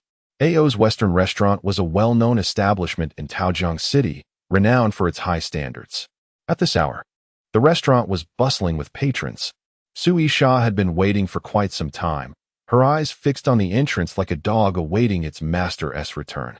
Upon spotting Ye Bai, she sprang to her feet, excitedly trotting toward him and linking her arm with his. "Mr. Yi, you have finally arrived. I've been waiting for so long," Su Yisha pouted playfully. She had chosen a table by the floor-to-ceiling window, offering a stunning view of the city skyline, with the television tower of Taojiang City visible in the distance. Dining in such a picturesque setting was indeed a pleasure. "Mr. Yi, before dinner, I'd like to." Su Yisha gazed bashfully at Ye Bai, her eyes shimmering with allure. Chapter 147. Little Shotzi's efforts to please Ye Bai are heart-wrenching. Ye Bai could not help but praise Little Shotzi, forever a deity. "You truly excel. Mr. Yi, do you like Little Shotzi this way?" "I do, but it's still insufficient," Ye Bai responded, waving to summon a waiter to inquire if there were any private rooms available. "Sir, there is one more private room," but it has a minimum consumption of 58,888. Please change our room. At this moment, even if it required an additional zero, the wealthy Mr. Yi would not hesitate. Soon, the waiter relocated their dishes to the private room. Do not disturb unless I command, Ye Bai said coolly. Once the waiter exited, he used his enhanced vision to scan the area, confirming that there were no surveillance cameras, and beckoned Sui Sha. Little Shotzi was eager and, upon receiving the command, immediately. Ye Bai was immensely satisfied. Sui Sha was truly considerate to the point of evoking sympathy. As night deepened, they returned to Jin Yuan Hotel 1817. After a long evening, Sui Sha, exhausted, fell into a deep slumber. Listening to her rhythmic breathing and confirming her deep sleep, Ye Bai quietly rose, activated his invisibility, and headed towards the Jinhu villa. Having dealt with Kai Xiaoyuan, there was no need to spare the old rogue Kai Baozi. Kai Xiaoyuan's demise could be attributed to Kai Baozi. Although the police lacked evidence, they would certainly harbor suspicions. By eliminating him now and storing him in his spatial pocket, it would mislead the police into believing Kai Baozi had fled upon realizing the situation was compromised. However, upon arriving at Kai Baozi's villa, he found no sign of the man, nor his mistress. Only a few servants remained awake, chattering about the household gossip. Ye Bai listened intently for a moment, utterly speechless. That night, Kai Baozi had not only tortured Kai Xiaoyuan, but had also dragged his mistress upstairs afterward, punishing her severely. This resulted in her suffering a ruptured corpus luteum, prompting Kai Baozi to rush her to the city hospital. Yet, the gynecologist was away for further training, leaving the remaining doctors unprepared for such a procedure. In a panic, Kai Baozi took her to the provincial capital for treatment. This old man indeed had remarkable luck. Ye Bai quietly departed, allowing Kai Baozi to live a few more days. At the Municipal Security Bureau, Gao Chun and Ni Kunlong were detained in an interrogation room, both shackled and undergoing questioning. The officers had reviewed the surveillance footage at the time of the incident. There were only 4 individuals in the hospital room. A group of Gao Chun's underlings had entered moments before the incident but left shortly thereafter, effectively clearing their suspicions. The Security Bureau had examined 2 bloody weapons at the scene, identifying Ni Kunlong's blood on the baseball bat and Kai Xiaoyuan's fingerprints. Bloodstains from both Gao Chun and Kai Xiaoyuan, along with Ni Kunlong's fingerprints, were found on the steel pipe. The preliminary autopsy report confirmed that Kai Xiaoyuan had sustained blunt force trauma to the back of his head, though the cause of death was attributed to a fall. Additionally, the police discovered Gao Chun's DNA and fecal matter at Kai Xiaoyuan's location. Subsequently, forensic experts uncovered Kai Xiaoyuan's DNA on Gao Chun. While both Ni Kunlong and Gao Chun vehemently denied any connection to Kai Xiaoyuan's death, the police were not inclined to believe them. Meanwhile, an informant reported that Kai Xiaoyuan had recently become involved with Kai Baozi's mistress. Subsequently, the drugged nurse, having regained consciousness after treatment, arrived at the Security Bureau for questioning. The nurse recounted, Gao Chun controlled me, and Ni Kunlong administered the drug. He dragged me into the restroom with the intention of assaulting me, and then I lost consciousness. As the officers took notes, they inquired, do you recall seeing Kai Xiaoyuan enter the restroom during that time? I lost consciousness and only regained awareness in the hospital's emergency room. The nurse shook her head.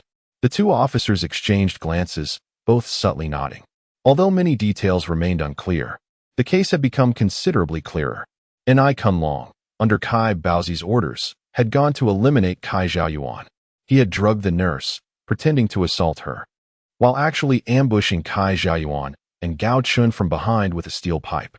Gao Chun fell into a coma immediately, but Kai Xiaoyuan feigned unconsciousness and then counterattacked, striking Ni Kunlong with the baseball bat.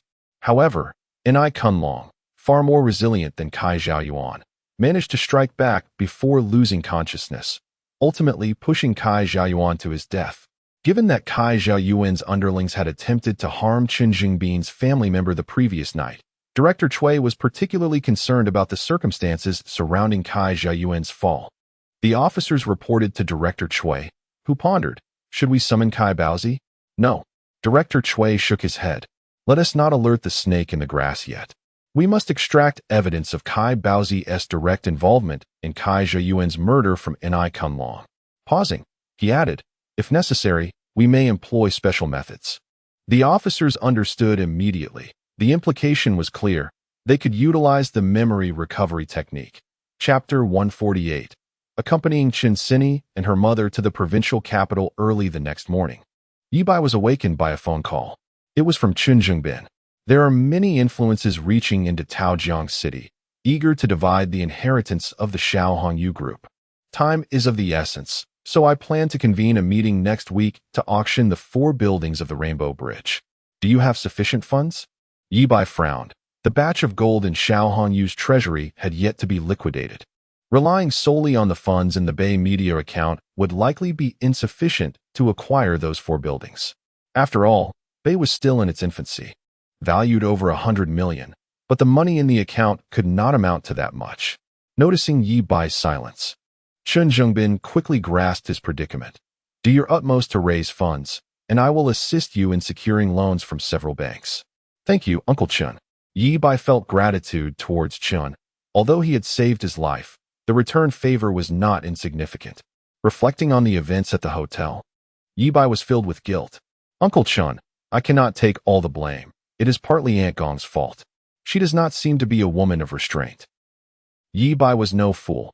He could discern that Gong Li Fong appeared to harbor some interest in him. Their initial encounter at home had felt peculiar when she insisted he leave the kitchen. At the time, he did not think much of it. But her various behaviors during his birthday, along with her words and actions at the hotel, made him realize this older woman is interested in younger men. Oh, Uncle Chun, what were you thinking when you married such a captivating woman? I wonder how many times you have worn a green hat. Yet, Ye Bai's judgment of Gong Li Fong was somewhat misplaced. She was not a promiscuous woman. Her desire for vengeance arose from Uncle Chin's betrayal, compounded by the irresistible allure of temptation. In all her years, it was the first time she had felt such attraction towards a man, something she had never experienced even with Uncle Chun. After ending the call, Ye Bai contemplated the need to liquidate the gold. Though there were ways to launder it in Taojiang City, those avenues were fraught with risk, and after laundering, only half of the gold's value would likely remain. Perhaps I should head to the provincial capital. That woman there, though treacherous, could be manageable as long as I do not offend her. Besides, her fees are more reasonable. Ye Bai made his decision and promptly called Song Dongfeng to arrange for transportation to the provincial capital. Brother Ye, there has been a flood in Lingshan, which has washed out the highway and railway to the provincial capital. Currently, all forms of transportation are halted. To reach the provincial capital, you will have to take a detour to Jiangbei City first. Ye Bai immediately opened the map for a look. Previously, the trip to the provincial capital was just over 100 kilometers, taking a little over an hour by highway and less than an hour by high-speed train. However, the detour through Jiangbei would extend the journey to over 400 kilometers, requiring over 5 hours by car. To be frank, Ye Bai was not entirely confident in Song Dongfeng's driving abilities, and he was too lazy to drive himself. After some thought, he decided to take the train to Jiangbei City first, then proceed to the provincial capital. Although it was a longer route, there was a direct train, making the total travel time 8 hours. A night's rest would suffice. Just as he finalized his plans, his phone rang again. It was Chen Sini calling. Ye Bai, I am heading to the provincial capital for a piano competition. You may not see me for several days, so do not miss me too much. Ye Bai's heart stirred, and he asked, Are you aware that the direct routes to the provincial capital are blocked? Chen Sini replied, Yes, I plan to take the train to Jiangbei City first, then head to the provincial capital. Ye Bai immediately offered, Then I will accompany you. The journey is too long, and with so many people on the train, I cannot bear the thought of you traveling alone. Really? You truly wish to accompany me? Chen Sini was overjoyed. Of course. Send me your ID number so I can purchase the tickets. Is the train departing at 10 p.m. acceptable? Yes, yes. Thank you, my boyfriend. Chen Sini cheered. After hanging up, Ye Bai received a message from her. However, he was taken aback to find not only Chen Sini's identification details, but also those of Gong Li Fong. Sini, why did you also send Aunt Gong's information? My mother is quite baffling. This afternoon, she refused to accompany me, saying I was an adult and no longer a child needing her company. Yet suddenly, she insisted on joining us. I wanted to enjoy some time alone with you. But she threw a tantrum. Ye Bai replied with a helpless expression. I suspect that Mrs. Gong is worried we might return from the provincial capital with a grandchild for her. Haha. I know you have ulterior motives in accompanying me. I do not. Stop making wild accusations. Do not deny it. Every time we kiss, your hands wander, and I can sense your eagerness. I am willing to oblige. But not right now. If you behave well, I might consider giving myself to you when we visit your hometown. Goodness. Ye Bai wondered if Gong Li Fong had taken over the phone.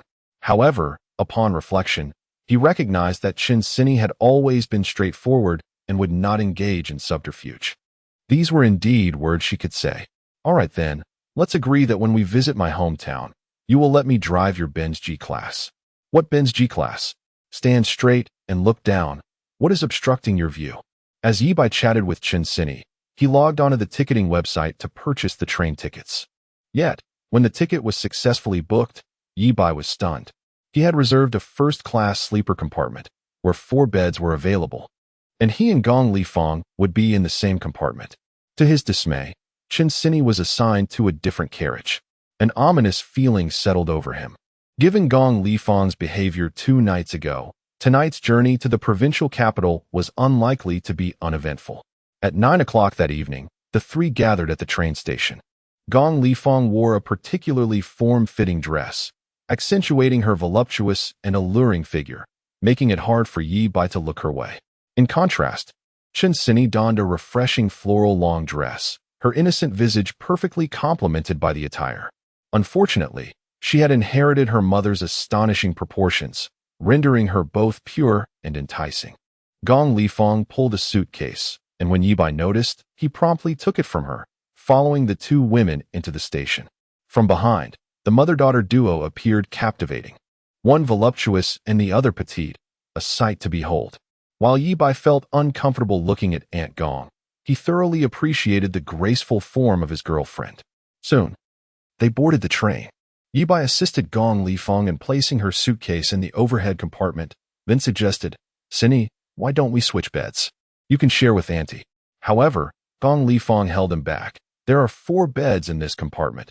Perhaps we can all sleep together tonight. With no other choice, Ye Bai reluctantly stayed put. Shortly after, the train departed, and Gong Li Fong cheerfully remarked, See, 2 beds have become available. Ye Bai let Chen Sini take the lower bunk, while he settled into the upper one above her. Before long, the train attendant came to check tickets. After examining them, he coldly instructed Chen Sini, Return to your carriage. Do not sleep out of place. If someone boards midway, you would be occupying their seat. Being a well-behaved girl, Chen Sini complied and returned to her designated carriage. You should also go to your own bunk. Once the attendant left the compartment and closed the door, Ye Bai remained still, sensing the atmosphere was somewhat awkward. At that moment, Gong Li Fong opened her suitcase and pulled out 24 beers, speaking softly. Xiao Bai, Auntie is feeling down. Come and drink with me. The train rattled rhythmically. Chapter 149. Aunt Gong and Apo's astonishing words. Still drinking? Ye Bai recalled the events of the previous night when Gong Li Fong had been intoxicated, and a shiver ran down his spine. He considered himself a man of firm resolve, yet he found himself vulnerable when it came to the allure of women. If Gong Li Fong were to drink excessively again and act inappropriately, he could not guarantee his own self-control. Feeling torn, he could not betray Chen Sini and Chen Zhongbin, which left him in a moral quandary. Unbeknownst to Ye Bai, Gong Li Fong was equally tormented within. As for old Chun, he had already betrayed their marriage. But Sini was innocent. Gong Li Fong did not wish to wrong her, yet when faced with Ye Bai, she felt as if she were losing her senses. Irresistibly drawn to him, yearning to create a story with him. A fleeting thought crossed her mind. Just once, merely a singular experience to satisfy her curiosity, and afterward, she would maintain her distance from Ye Bai. Ye Bai remained still on his bunk. Aunt, it's quite late. Shall we save the drinking for another day? However, fate had presented an opportunity that Gong Li Fong was unwilling to forfeit. With a wistful tone, she replied, Little Bai, do you dislike Annie? Here began the moral coercion. With a resigned sigh, Ye Bai descended from the upper bunk to sit on the lower one. Aunt, you treat me so well. How could I possibly dislike you? You and Uncle Chun are among the elders I respect most. He emphasized the word elders. Do not mention old Chun. Gong Lifang's voice was laced with resentment. She placed the beer on the table and retrieved a disposable bed sheet from her bag. Little Bai, wait a moment. I have a bit of a cleanliness obsession. Let's make the bed before we drink. Realizing she had inadvertently revealed her thoughts, her face flushed slightly. She began to make the bed, bending over due to the low height of the lower bunk, her figure accentuated in a form-fitting dress that outlined her curves dramatically. Ye Bai swore he was not intentionally looking. He noted how fastidious Gong Lifang was, even laying down a disposable bedsheet for a train journey. Truly a woman of noble lineage. After preparing the bed, she proceeded to change the duvet cover and finally the pillowcase. Yet, the usually efficient Gong Lifang was unusually slow today, as if deliberately showcasing her form. After a prolonged interval, she finally finished. Due to the summer heat, beads of sweat glistened on her skin. Have you been waiting long, little Bai? She asked, her light makeup enhancing her already exquisite features, her lips blooming like roses, her almond-shaped eyes brimming with allure. Were it not for the crow's feet at the corners of her eyes, one might easily mistake her for a woman in her early 30s. Yet, this ripe peach was desired by many. Both were preoccupied with their thoughts as they began to drink in silence. Soon, half a dozen beers had been consumed. Gong Lifang scrutinized Ye Bai, noticing his sleek, dark hair styled simply yet fashionably, complemented by his strikingly handsome features and his unassuming gaze that bore no trace of desire, a powerful visual impact. Though just 20, he exuded an extraordinary maturity and poise, radiating an irresistible charm and alluring masculinity. After a moment of introspection, Gong Lifang broke the silence. Little Bai, you are not an outsider. There are some things I wish to share with you. Ye Bai nodded slowly. Go ahead, Auntie. What do you think of old Chen's character? She inquired. Ye Bai pondered before responding. He is principled, yet possesses a flexible moral compass, sincere with others, responsible, and family-oriented. He had spoken half-truths. Gong Lifang took a long swig of her drink, a few drops spilling from her lips onto her luxurious car outside. I used to think the same until I opened his phone late one night. Her eyes glistened with unshed tears. Ye Bai was taken aback. You don't believe me? I have evidence. She produced her phone and displayed a video, revealing old Chen's text exchanges with a woman identified as his first love. A victim of domestic abuse whom old Chun had helped multiple times, his words dripping with compassion. Ye Bai, it seems that men only behave when they are pinned against the wall. Old Chun, who appears to be the perfect husband, harbors this side. Tonight, both Cindy and I are out. Old Chun will surely seek out that woman. Perhaps they are together right now. Gong Lifang wiped her eyes. I gave him a chance. I thought he would be honest and distance himself from her, but he did not. I defied my family to marry him. And this is the outcome. Tears streamed down her face as she unexpectedly collapsed into Ye Bai's arms, embracing him and sobbing. You. Ye Bai was taken aback. I mean, it's okay to cry, but why are you clinging to me? This is too much. Suddenly, Gong Lifang's tears ceased, and she looked up at him, her eyes wide with shock. The atmosphere shifted, and Ye Bai felt himself on the brink of losing control. He swiftly lifted her and placed her on the opposite bed, then hurriedly distanced himself. Aunt, while I understand your pain, we must maintain our distance. After all, you are Cindy's mother. Gong Lifang longed to express that her current emotional turmoil was secondary. She hesitated, but sensing Ye Bai's resistance, she resolved to unveil the earth-shattering secret she had buried deep within her heart. Old Chun was injured in the line of duty when he was younger and lost his ability to father children. Then how did Chun Cindy come about? Did you betray old Chun? Ye Bai's confusion was palpable. Gong Lifang perceived his bewilderment and clarified, Little Bai, the truth is, Cindy is not my biological daughter. Chapter 150. Aunt Gong's request. Ye Bai found it hard to believe what Gong Lifang had said. The mother and daughter were practically cut from the same mold. Both extraordinary like a rare Mercedes-Benz G-Class. How could they not be biological relatives? Aunt Gong, are you trying to entice me, or are you truly resorting to such falsehoods? Anticipating Ye Bai's skepticism, Gong Lifang produced her phone and revealed an old photograph from the last century. In the picture stood two young, stunning women. Their appearances identical, clearly twin sisters. One of them bore a striking resemblance to the youthful Gong Li Fong, making it impossible to distinguish between them. This is my sister. She is indeed Cindy's biological mother. In the span of a minute, Ye Bai was taken aback 3 times, his mind racing. She had fallen in love with a man against her family's wishes, eloping with him, only to return a year later, pregnant with Cindy and abandoned by that very man. Such a scandal, regardless of the family involved, was a matter of disgrace. To preserve the family's honor, and since old Chun could not have children, they chose to adopt Cindy, raising her as their own. Gong Li Fong lifted her gaze, speaking earnestly. Thus, I cannot claim to be Cindy's mother. I am merely her aunt.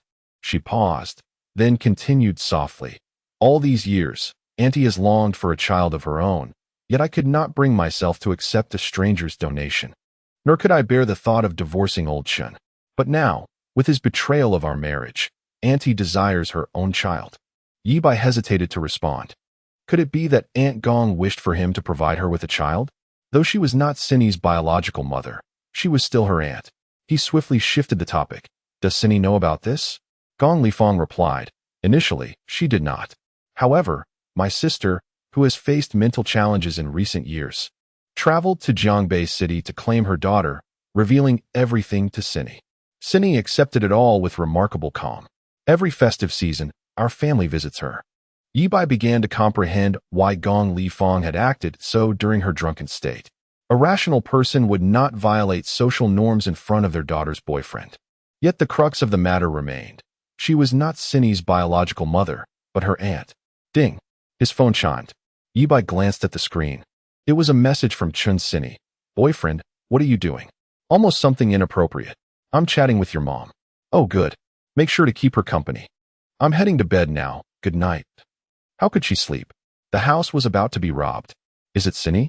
Gong Li Fong inquired softly. Yes, she is asleep now. The beer on the table had been consumed, most of it by Gong Li Fong, her enchanting eyes shimmering with a hint of moisture. Shall we sleep as well?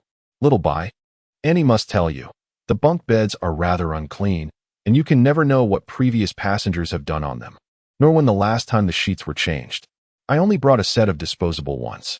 How about we share the bed tonight, each taking a side? Goodness. There was no pretense anymore. The intentions were laid bare. Ye Bai smiled awkwardly. No need. Annie, I'm a grown man.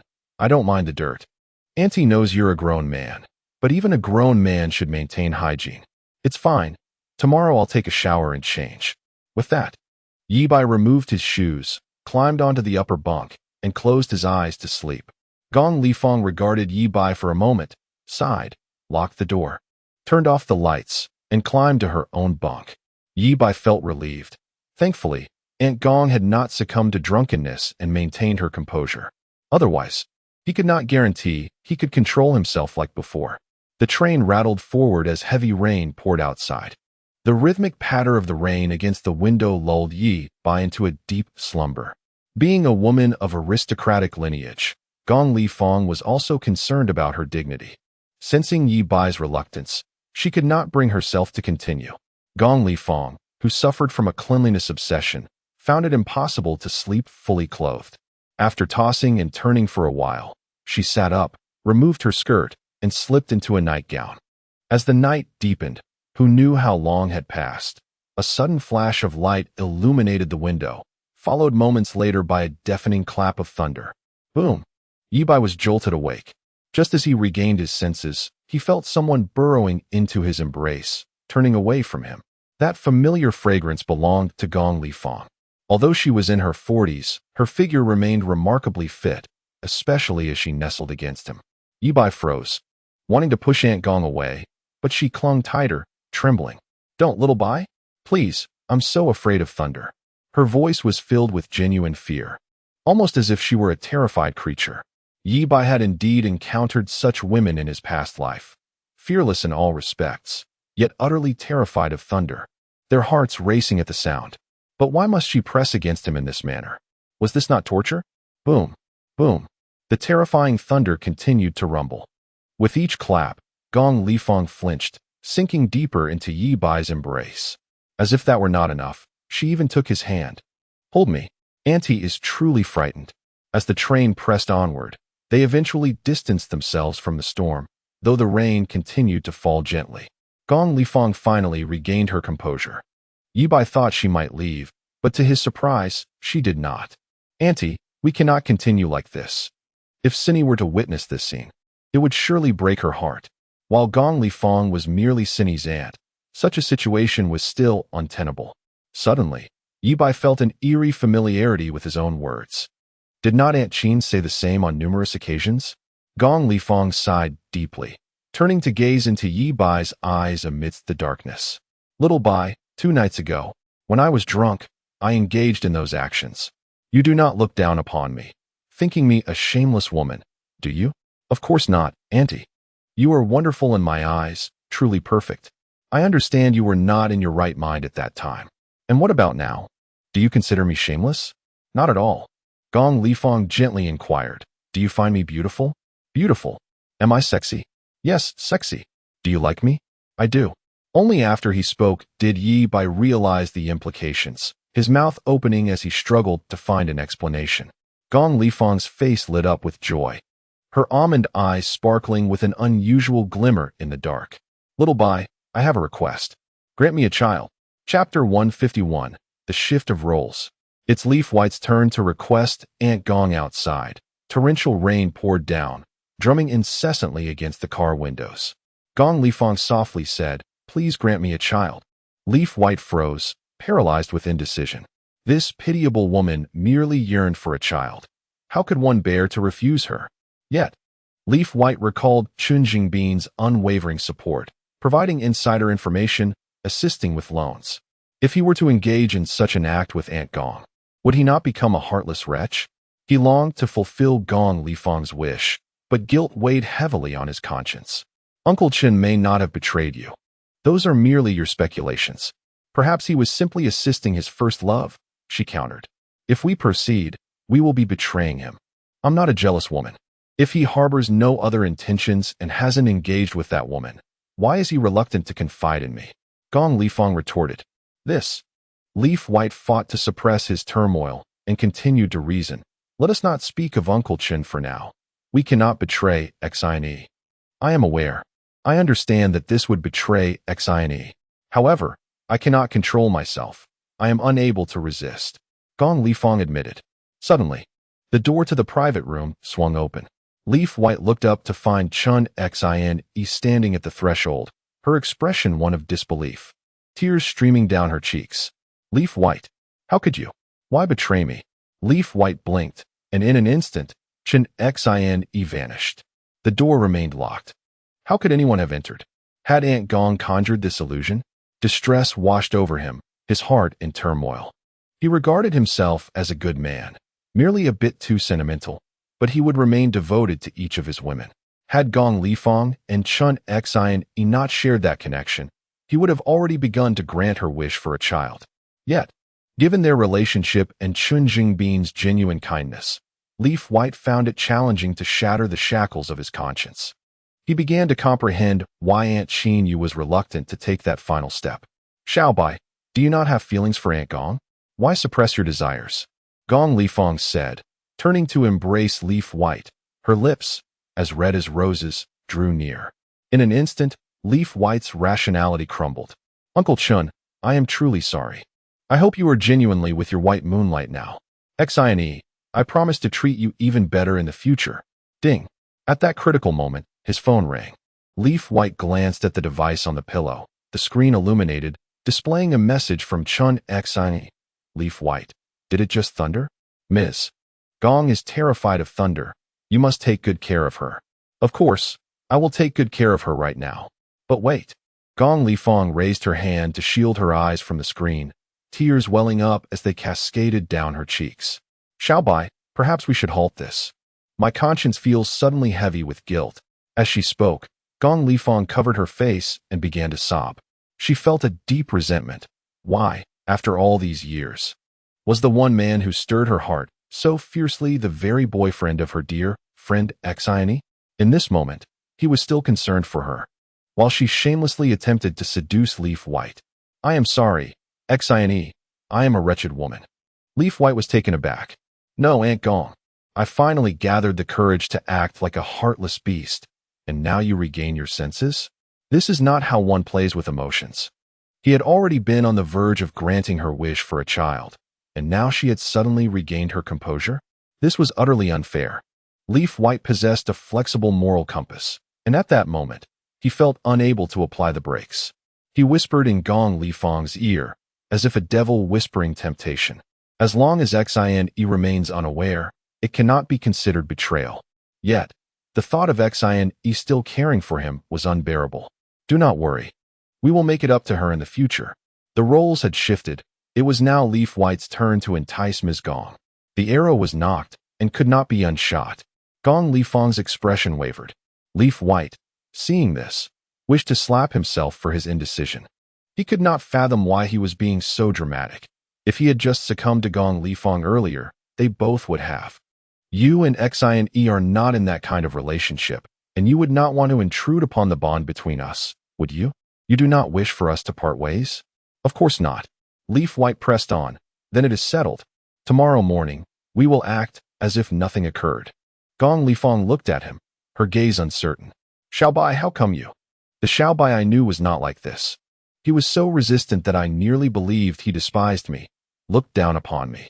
Yet now, he seems to have lost his mind just as I did. Leaf White, with keen perception, noticed every nuance of Gong Lifang's expressions. He cleared his throat awkwardly. I merely had an epiphany. Life is short, and one must seize joy when it arises.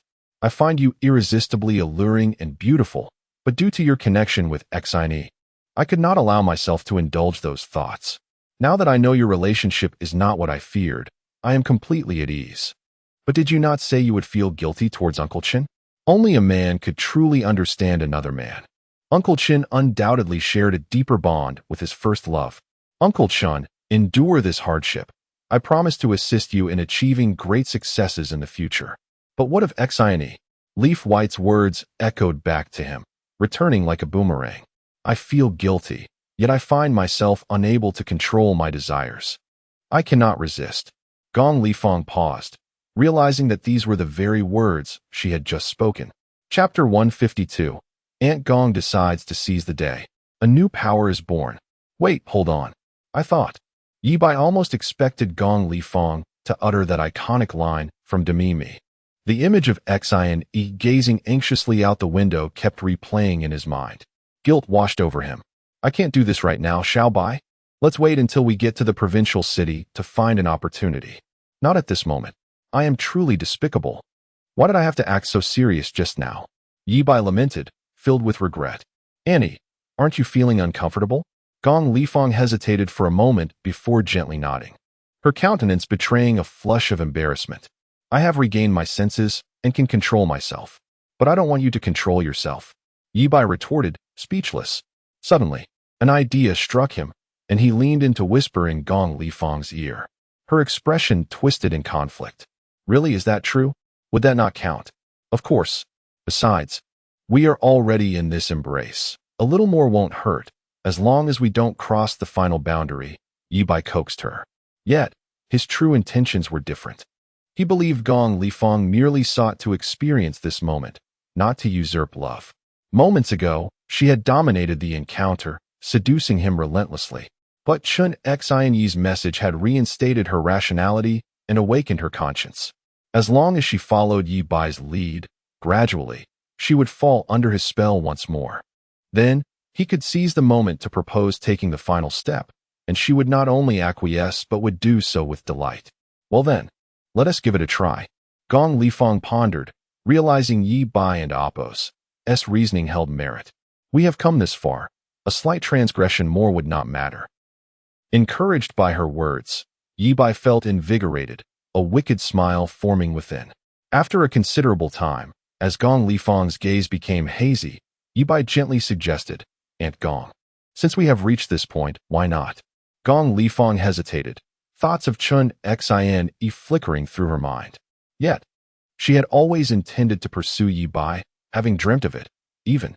At that moment, Ye Bai was recounting a captivating tale of Diyu, and his narrative was utterly enchanting. Thus, her inner yearning eclipsed her rationality. Xiao Bai, I'll follow your lead. Suddenly, Ye Bai's senses heightened, a warning resonating in his mind. It was as if he had activated his spider sense, akin to Miles in Spider-Man, into the Spider-Verse when danger approached. He snapped back to reality, eyes darting up as his acute vision and perception kicked in. There was no one at the entrance. Was there an impending train disaster? He scanned the distance. The tracks appeared undisturbed for miles, and no landslides or floods loomed ahead. Xine. Ye Bai spun around, glancing towards the rear of the carriage. There, in the compartment where Chun Xine was situated, she lay unconscious on the bed, her eyes shut. Three masked figures clad in black entered, the leader wielding a syringe, drawing a portion of liquid from a green vial. His eyes glinting ominously as they fell upon Chun Xine. In that instant, Ye Bai recalled the ominous words spoken by Xiao Hongyu and the henchmen of that noble figure in the Peach River Mansion. They intended to eliminate her on her way to the provincial city for a piano competition, delivering a lesson that Chun Jungbin would never forget. But Xiao Hongyu's group was now dismantled. Whose operatives were these? Were remnants of Xiao Hongyu's faction carrying out a mission? Had that noble figure personally dispatched these individuals? Or had he recruited new henchmen in Peach River City? If so, who served as their master? Kai Baozi, Feng Cheng, or some other lesser criminal faction? Xiao Bai. What is wrong? Gong Li Fong, sensing Ye Bai's stillness, became anxious. Xine is in danger. Ye Bai sprang to his feet, hastily pulling on his trousers. His gaze locked onto the compartment as he opened the door and stepped out. The black-clad assailants were about to inject the syringe into Chun Xine's wrist when she suddenly opened her eyes. At that moment, she reached under the covers, retrieving the metal tray used for garbage on the train, and swung it fiercely at the head of the nearest assailant. Bang! The assailant reacted swiftly, grasping the tray with one hand, his eyes filled with derision. I knew you were faking sleep. He then aimed the syringe at Chun Xine with malicious intent. Time seemed to halt. Ye Bai arrived at the doorway, donned his trousers, and seized the syringe from the leader's hand, stowing it in his spatial pocket. Activating his X-ray vision, he identified and confiscated the weapons concealed on the three assailants. Turning back, he glanced at the surveillance camera in the corridor. With a plan in mind, he swiftly delivered 3 kicks to the assailants' groins before returning to his original position, shedding his trousers once more and resuming his previous stance. Time resumed its flow. Inside the compartment, the black-clad intruder, grinning malevolently as he advanced with the syringe, aimed for Chun Xine's arm, but struck nothing. Confused, he looked down, only to discover the syringe had mysteriously vanished. In unison, the 3 assailants howled in agony, clutching their groins as they collapsed to the ground. Chun Xine, initially terrified, stood stunned, her face a mask of confusion. What just happened? Why are these 3 villains suddenly on the floor? At that moment, a shadow dashed in, and Chun Xine instinctively prepared to swing her tray, thinking there was another threat, but then she heard a familiar voice. It's me. Ye Bai delivered several more kicks to the incapacitated assailants before retrieving duct tape from his spatial pocket to bind their hands and feet. Just then, Chun Xine switched on the light. She gasped, hurriedly shielding her eyes with her hands, then cautiously peeking through a gap, her cheeks flushed with shyness. Oh my, how terrifying. Wait, the fact that Ye Bai sensed her danger and rushed over was insignificant. It must have been the telepathic connection between lovers. But why wasn't Teehee dressed? Hadn't Teehee been in the same compartment with Gong Li Fong? Did he prefer to sleep in the nude? Ugh. Chun Xine lightly scoffed, appalled at Ye Bai's shamelessness, worried about what Gong Li Fong might think. Ye Bai, you. Chun Xine hesitated, words escaping her. Ye Bai hastily donned his trousers, realizing he had rushed over without thinking, driven by concern for Chun Xine's safety. I have a habit of sleeping this way, otherwise I can't fall asleep, he explained, his gaze filled with a mix of worry and affection for Chun Xine. I had a dream that you were in danger. Upon waking, I was so anxious for you that I didn't even take the time to put on my pants before I rushed over. He added, visibly shaken. Fortunately, I arrived just in time. At that moment, Gong Li Fong hurriedly arrived, panting, clearly having taken the time to dress. Oh my, Gong Lifang's face was flushed crimson, her lips agape in shock. She glanced at the three black-clad assailants writhing on the floor, and then at Ye Bai, her beautiful eyes filled with astonishment. Truly, Xiao Bai is impressive in every regard. I'll go get the train police, Gong Lifang declared as she turned to leave. Wait, Chun Xin, he called out, her expression somewhat exasperated. Auntie Gong, why are you so flustered? If you go out like this, those who don't know might think you were up to no good while sleeping on the train. Chapter 153. Ye Bai's ambition begins to expand upon hearing these words. Gong Lifang's cheeks flushed with a rosy hue, and she cast a bashful glance at Ye Bai, refraining from further conversation. As the two commenced their interaction, Ye Bai swiftly discerned that Xine was in peril and promptly prepared to depart. Yet she insisted, Mom, I will go summon the train police. You stay here with Ye Bai. Wait, Ye Bai interjected, Xine. You and Auntie should return to the compartment and secure the door. I will handle matters here. The train's destination was the provincial capital, the domain of a certain nobleman. Entrusting these three miscreants to the train police would likely result in a grave error. Having been rescued by Ye Bai on 2 prior occasions, Chun Xin held an unwavering trust in him and nodded obediently. Gong Lifang, nearly fully captivated by Ye Bai, offered no dissent. After watching the two retreat, Ye Bai locked the door and retrieved 3 pieces of black cloth to blindfold the 3 miscreants. He then placed 2 of them into his spatial compartment. It seems my space has expanded. Ye Bai noted the boundaries had extended significantly. Previously confined to a mere 10 square meters, it had now multiplied tenfold, akin to the size of a 100 square meter abode. Has my spatial compartment evolved? What of my other abilities? Testing them yielded disappointment. They remained unchanged. He had fantasized about his super eagle eye evolving into something akin to Superman's laser vision, but that seemed a distant dream. Let me attend to the matter at hand. Ye Bai removed the blindfold from one miscreant's eyes. As the miscreant surveyed his surroundings, confusion washed over him upon realizing his comrades had vanished. Just then, Ye Bai laid a plastic sheet on the ground and hoisted him onto it, producing a steel nail approximately 8 centimeters in length. Who sent you here? If you wish to cooperate, blink 3 times in succession. The miscreant, his mouth sealed with tape, glared fiercely at Ye Bai, refusing to blink. Ye Bai wasted no time, forcefully inserting the steel nail into the miscreant's fingernail. The agony surged through him, causing his body to tremble, veins to bulge on his forehead, and cold sweat to cascade down his face. You 3 have been separated for interrogation. The first to confess may live. Ye Bai extracted the nail, and blood began to ooze from the miscreant's fingertip, pooling on the plastic beneath him. Terror gripped him.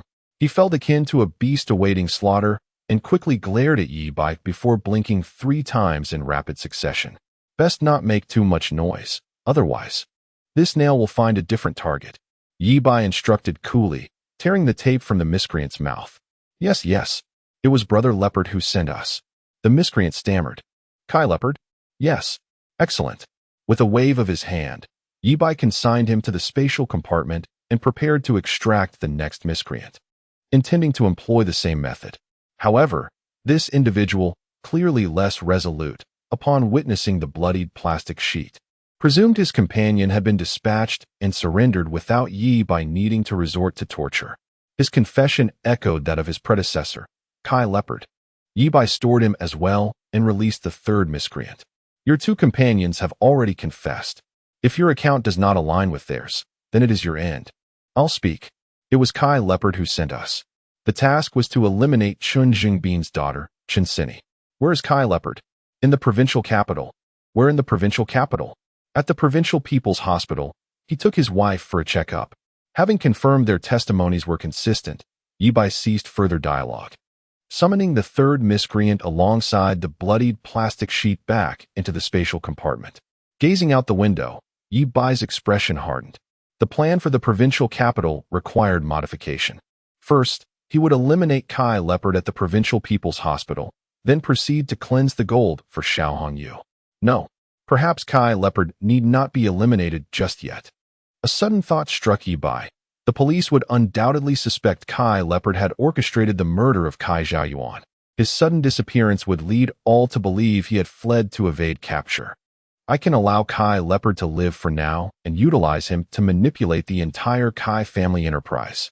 I could confine him within my spatial compartment, releasing him only when necessary to compel him to record videos or pen letters.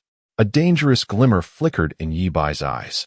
Kai Leopard's motive for sending henchmen to eliminate Chen Sini was due to his new allegiance to that nobleman in the provincial capital, acting on the latter's orders. Interrogating Kai Leopard could unravel the identity of that person. At that juncture, he would take decisive action to ensnare him within the spatial compartment, ensuring no future threats. After meticulously surveying the compartment to ensure no traces remained, Ye Bai prepared to return to Gong Li Fong. The train's surveillance footage must be dealt with, for otherwise, there would be no explanation for the trio's sudden disappearance from the compartment.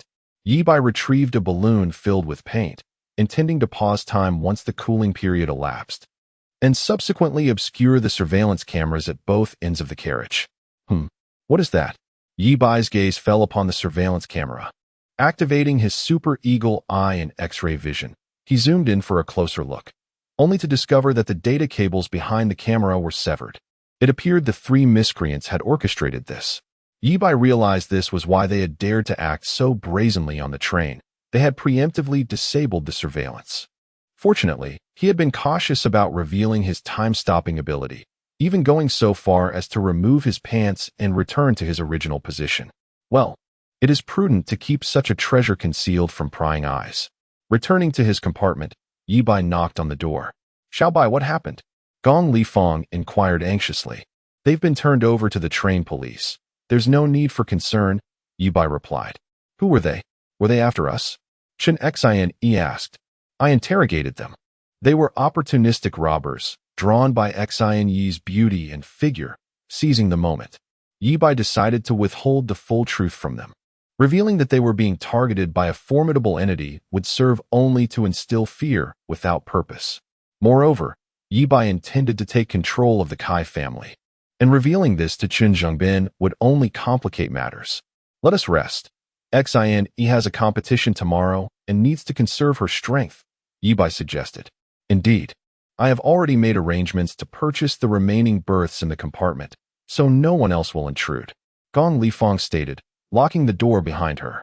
Ye Bai contemplated allowing Chen Xin to sleep in his berth, but was suddenly reminded of the events that had just transpired. If she were to join him, she would undoubtedly notice something amiss.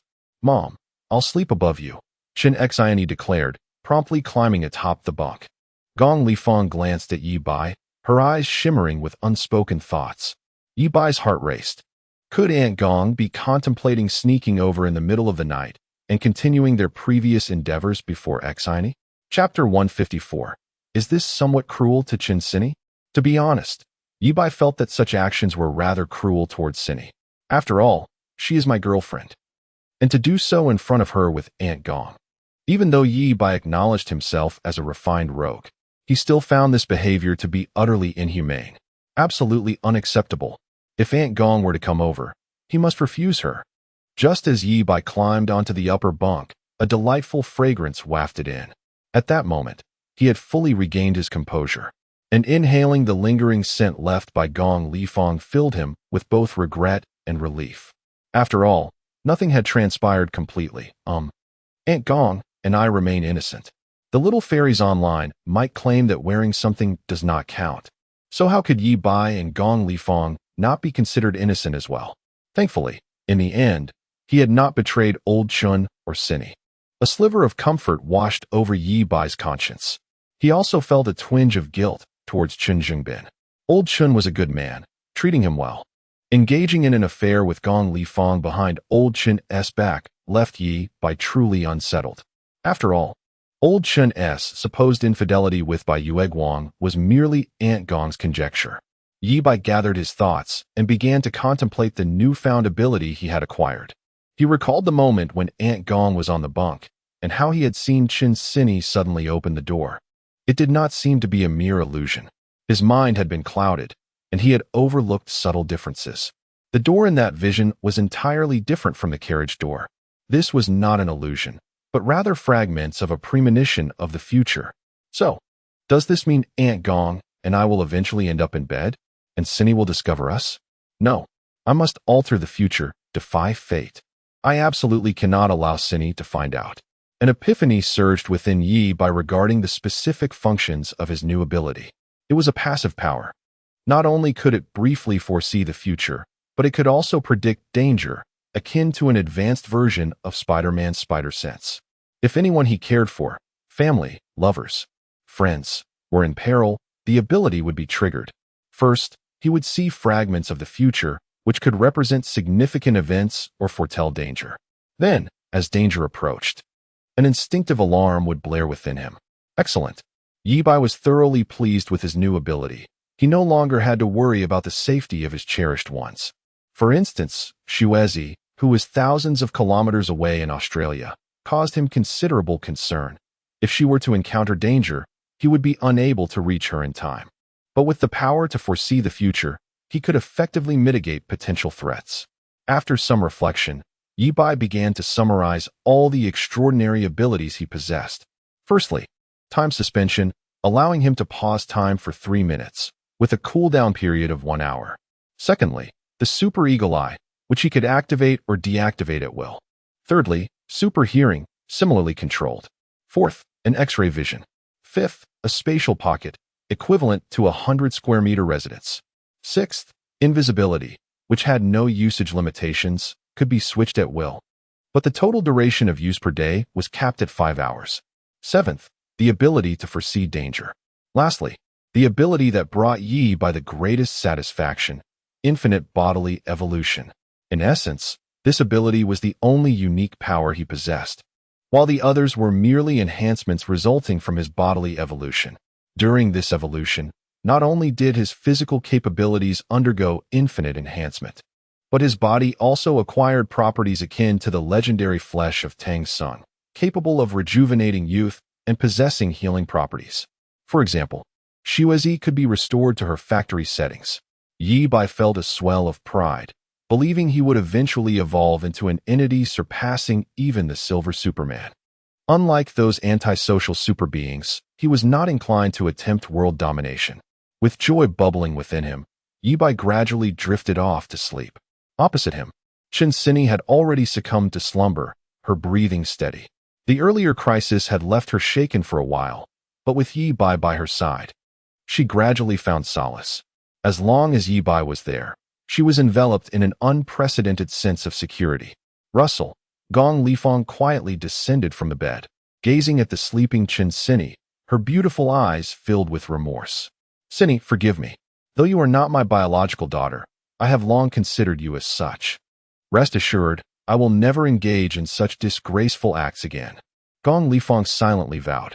However, as she reminisced, a wavering thought crept into her mind. Having already ventured this far, perhaps she could fully experience it just once with Xiao Bai. After that, she would maintain her distance, never again doing anything to hurt Sini.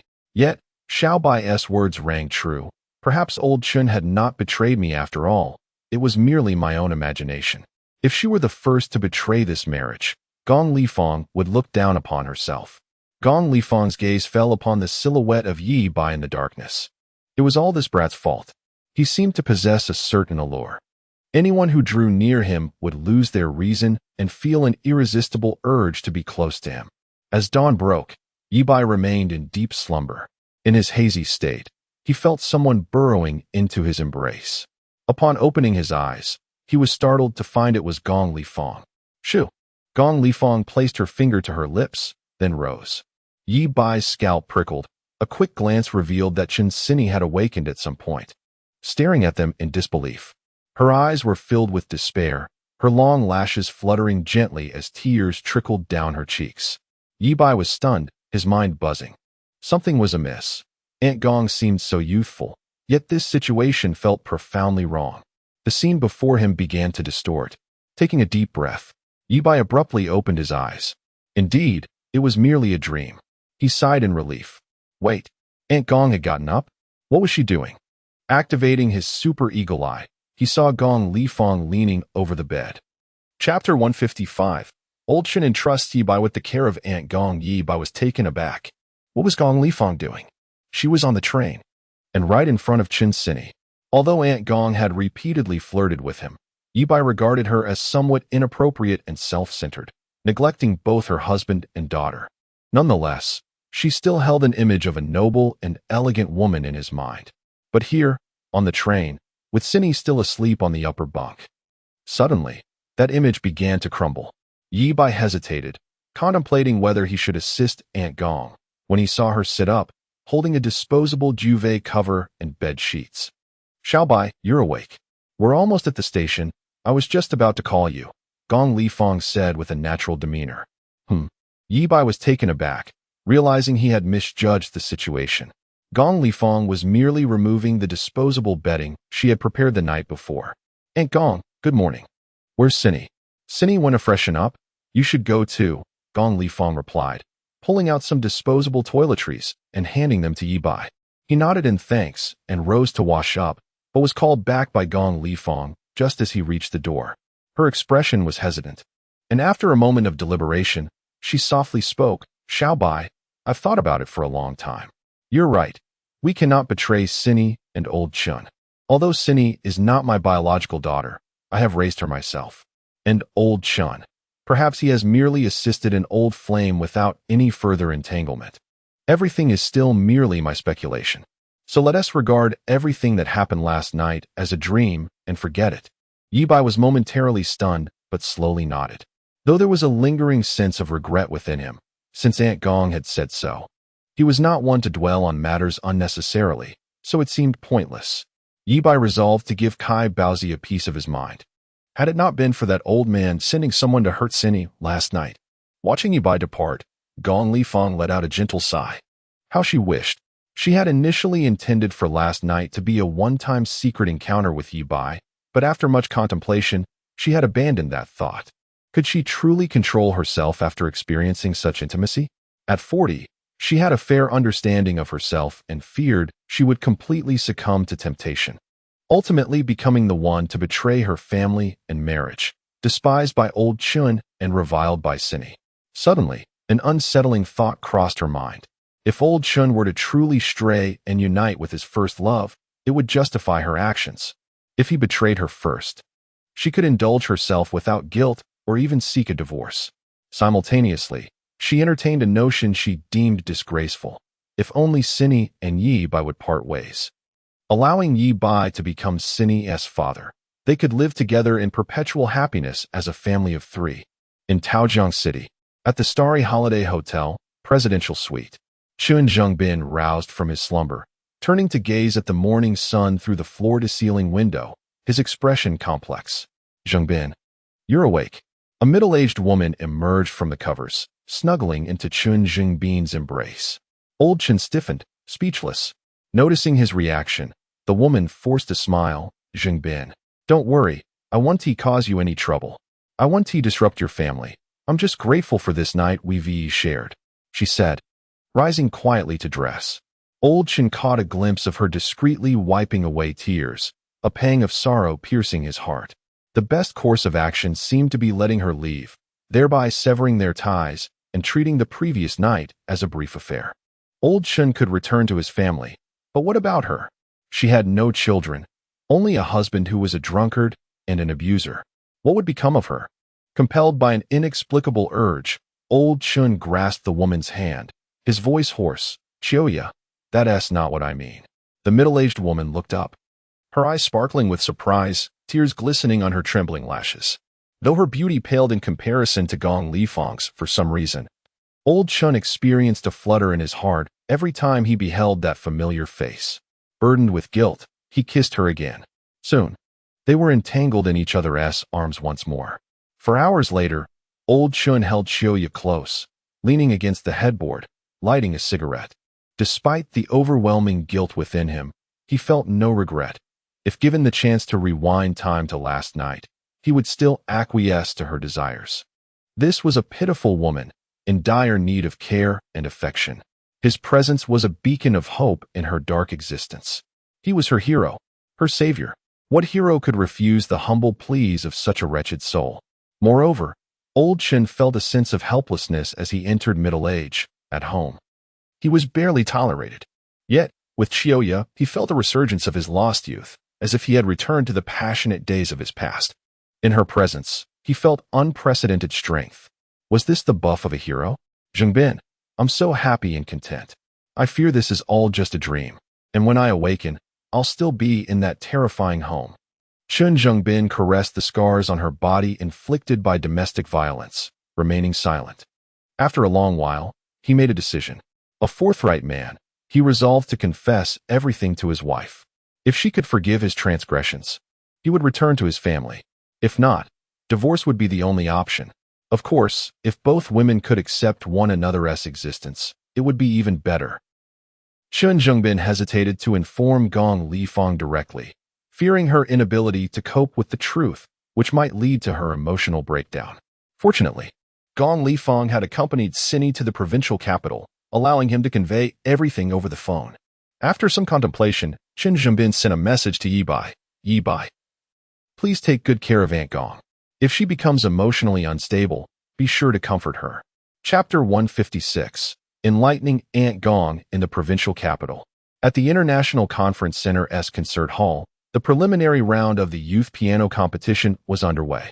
Each contestant was allotted a mere 5 minutes to showcase their talent. Chen Cinny had already retreated backstage to prepare. The audience was packed, with Gong Lifang and Ye Bai among them.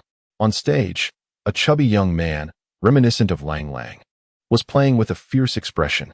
Ye Bai was attempting to decipher the emotions he was conveying when a text message from Chun Zhengbin arrived, leaving him momentarily bewildered. What did old Chen mean by this? Was he suggesting that Ye Bai should continue to counsel Aunt Gong as he had the previous night? How did he know she might lose control? Indeed, she had lost her composure last night, seductively pursuing him. As he pondered this, Gong Lifang and Appo's phone rang, displaying old Chen's name. Without hesitation, she hung up. Ding. A text from old Chen read, I have something very important to tell you. Answer the call. He called again. Reluctantly, Gong Lifang stepped out to take the call. Ye Bai, feeling uneasy about the message from Chun Zhengbin, followed closely behind. In the corridor, Gong Lifang asked, Xiao Bai, why did you come out? Ye Bai remained silent, showing her the text message from old Chun. Upon reading it, Gong Lifang's eyes sparkled with a sudden, hopeful premonition. Could it be that old Chun was indeed cheating on her? Was he calling to confess? If he had betrayed their marriage first, then her own actions could hardly be deemed a mistake. As for Cinny, she vowed never to compete with Cinny for a man. She simply intended to assist with her premarital examination. Gong Lifang was a deeply conflicted individual. Just last night, she had resolved to extinguish such thoughts, yet now, they flared up anew. With an excited heart and trembling hands, she motioned for Ye Bai to remain silent, pressed the answer button, and activated the speakerphone. Hello. Old Chun. What is so urgent? Is Cinny beside you? Cinny is about to perform. She went backstage to verify her materials. And Ye Bai is with me. Take a deep breath. I have something to tell you, and please, do not react impulsively. Gong Lifang's heart raced with excitement. Could it truly be happening? I assure you, my emotions are stable. Lifang, I'm sorry. You cheated? Gong Lifang asked, her voice trembling with excitement. Yes. I don't want to hide this from you. It's unfair to you, and I must take responsibility for my mistakes. Indeed, he had truly strayed. Gong Lifang felt an overwhelming urge to leap with joy. Suppressing her excitement, she continued, It's Chiyoya, I senti it? How did you know? Old Chen replied, astonished. I checked your phone. I had suspected your secret communications all along. Your infidelity was anticipated. I'm sorry, Lifang. I've hurt you and this family, and Cinny. Gong Lifang remained silent. Truth be told, discovering old Chen's infidelity had caused her pain after she had secretly checked his phone, leading to their separation and her refusal to let him touch her. However, Ye Bai's presence had diverted her emotions, filling the void within her and rekindling the youthful thrill she had long thought extinguished. Thus, old Chen's betrayal no longer stung as sharply. Lifang, can you forgive me? I won't blame you. Gong Lifang replied without hesitation. Lifang, I didn't expect you would be willing to forgive me. Thank you. I love you. Rest assured. I will sever ties with Chiyoya. Last night was just me being overly impulsive. No need. Gong Lifang quickly advised. Xiaoya is a pitiful woman. She deserves your care. Old Chun was taken aback. He had not anticipated enjoying the benefits of such a situation. Indeed, his charm had not waned with time. He eagerly inquired, "Are you willing to accept Xiaoya, and the three of us could be together?" Gong Lifang felt an overwhelming urge to retort. Surely, this was absurd. She thought, "You envision a beautiful scenario, don't you? From now on, you shall walk your own path while I traverse mine. Since you have betrayed this marriage first, you shall have no say over my actions henceforth." What? Now, I present you with two choices. First, divorce, and Cinny will stay with me. Second, we remain married but lead separate lives. You can enjoy your life with Chioya, and I shall do as I please. Even if it means finding a male university student as a companion. Consider it carefully. With that, Gong Lifang ended the call, her beautiful eyes turning towards Ye Bai, sparkling with allure. "Xiao Bai, you heard correctly. Annie's guess was right. Old Shin has indeed strayed. We have not wronged him, so you need not feel guilty." Ye Bai, however, felt a twinge of guilt for Old Chun, who had been exceedingly kind to him. Yet, witnessing the fracturing of Old Chin's marriage brought him a sense of relief. Gong Lifang, rejuvenated and brimming with youthful energy, linked her arm with Ye Bai's, her spirits soaring. "Tonight, Auntie will visit your room to continue what we started last night." Ye Bai felt a flicker of temptation. "Annie, I truly want to feel guilty towards Uncle Chun, but what about Cinny?" "Fear not. Annie won't jeopardize your relationship with Cinny. In the future, the three of us can live together happily. Auntie only wishes to share that experience with you once, after which we can restore our normal relationship and bury everything in our hearts as a secret." As Gong Lifang spoke, she cast a shy glance downward, a hint of bashfulness gracing her refined features. "Moreover, Auntie is merely concerned about entrusting Cinny to you, fearing she may not find happiness. I merely wish to assist her with a premarital examination." Ye Bai was left astounded by Gong Lifang's words. "Goodness, Auntie, how audacious of you. You speak of such clandestine matters with such grandeur, and yet it is oddly appealing." Nonetheless, Ye Bai did not consider himself a saint. He fancied himself a devoted man, yet he could hardly dismiss the allure of multiple women. With Gong Lifang presenting such an enticing proposition, how could he refuse? Together, they returned to the concert hall, Gong Lifang entwining her arm with Ye Bai's, drawing close to him. As they walked, envious glances from the audience followed them. What an extraordinary couple. The man was handsome and charismatic, while the woman exuded elegance and allure. In the dim light, it was difficult to discern Gong Lifang's age. The passage of time had left no visible trace upon her features. She appeared as a youthful 30-year-old, and if not for her alluring figure, one might have mistaken her for even younger. At that moment, Chen Cinny took the stage, seated gracefully at the piano. Her nimble fingers danced across the keys, producing a melody that filled the concert hall with enchanting sounds. Ye Bai and Gong Lifang settled into their seats. Leaning closer, Gong Lifang gently asked, "Xiao Bai, you haven't answered me yet. Are you willing to?" Ye Bai turned his head, saying nothing, instead opting to respond with an action. He pressed his lips against hers, as radiant as roses. What folly to jest! How many men in the world could resist such a captivating woman? Xiany, this cannot be laid upon me. Aunt Gong has recently experienced a profound emotional rupture and is engulfed in sorrow, requiring solace. To reject her in this moment would indeed be exceedingly cruel. Fear not, Xiany, for I shall undoubtedly treat you with twice the care in the future. Uncle Chun, rest assured, I shall take good care of Aunt Gong. The book has been sealed again, and I have been confined to the small dark room. Yet I shall continue to engage in the revival contest. I extend my gratitude to the esteemed midnight raid on the widow village for the gift of the king. Initially, I intended to provide additional chapters for the esteemed reader today, but I must revise the entire text and find myself short on time. Once I emerge from this confinement, I shall endeavor to provide extra content for the reader, or I shall see if I can compose more tomorrow. I will do my utmost. Chapter 157. Aunt Gong's pride and excitement for Xianye at the Starry Holiday Hotel. Old Chen hung up the phone, his eyes filled with astonishment and confusion. He had anticipated that his wife would collapse or lose control upon discovering his infidelity. However, from Li Fang's tone. It seemed she was quite elated, as if she had long awaited his betrayal to indulge herself freely. This could not be true. Li Fang hailed from a prominent family and held traditional, conservative beliefs. She should have found it difficult to accept my infidelity, which would explain her unusual emotional state. Alas, poor Li Fang, I am the one to blame.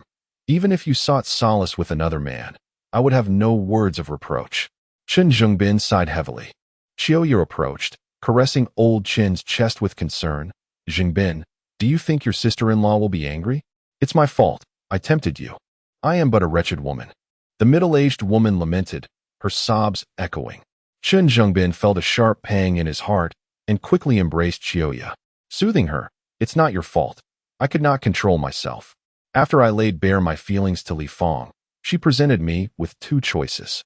After listening to him, Qiuya pondered for a moment and replied, Zhengbin, you cannot divorce her. This is a critical juncture. You still have the potential for advancement. If you divorce, how will the organization perceive you? Choose the second option. You must not separate. You must continue living together, at least for now, to prevent others from discovering the rift in your marriage. Chen Zhengbin hesitated. But wouldn't that be too unfair to you? Qiuya, I wish to marry you. Qiuya shook her head, placing her finger over old Chen's lips. It is not unfair, Zhengbin. I have already caused the fracture in your marriage. How can I further jeopardize your career? As long as you hold me in your heart, the title matters not. My dear, rest assured, once I achieve greater heights, I will divorce Li Fang, and we shall be together openly. Old Chen was deeply moved. With such a wife, what more could a man desire? Is there another woman in the world as perfect as she? That despicable scoundrel, who did not know how to cherish her, had the audacity to mistreat Qiuya.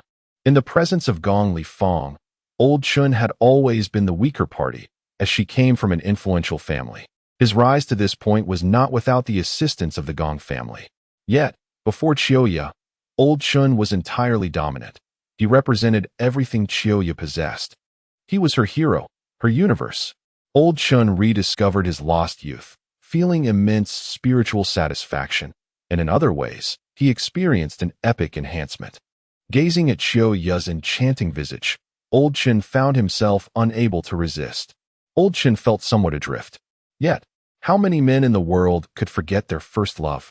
Furthermore, Old Chen had once harbored an earnest affection for Qiuya. While Gong Li Fang was indeed captivating, his marriage to her had contained a measure of utilitarianism. After years of matrimony, the initial passion had waned. Now, faced with the seemingly fresh Qiuya, Old Chen was utterly unable to restrain himself. Chen Xin performed on stage, garnering nods of approval from the judges below. They were well aware of this crown-winning young lady, and seeing her skills reach new heights, they felt that this championship was rightfully hers. On this summer day, the concert hall was filled with an audience, and the staff had turned the air conditioning to its lowest setting. Ye Bai and Gong Li Fang were seated near a vent, which made the atmosphere rather chilly. Ye Bai, with his exceptional physical constitution, was unfazed by the cold air. But Gong Li Fang was not as resilient. She sneezed and quickly retrieved a thin blanket from her bag.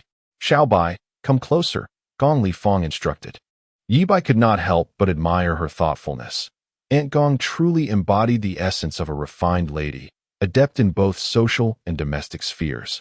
Old Chen, with such a perfect wife, how could he falter in his fidelity? Ye Bai felt a mix of disappointment and admiration, but then considered that without Old Chen, such an exquisite woman would not be his to enjoy.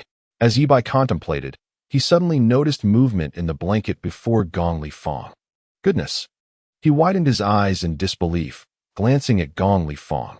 He began to suspect that the lovely blanket she had prepared was perhaps not solely for warmth. Gong Li Fang quietly observed Chen Xin on stage, her alluring yet noble demeanor exuding an air of untouchable elegance. Ye Bai was astounded.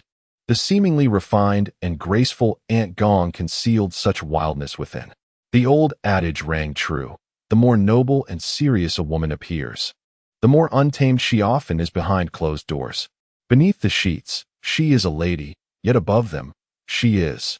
But Ye Bai, with his vast experience, understood that this duality is what made her truly exceptional.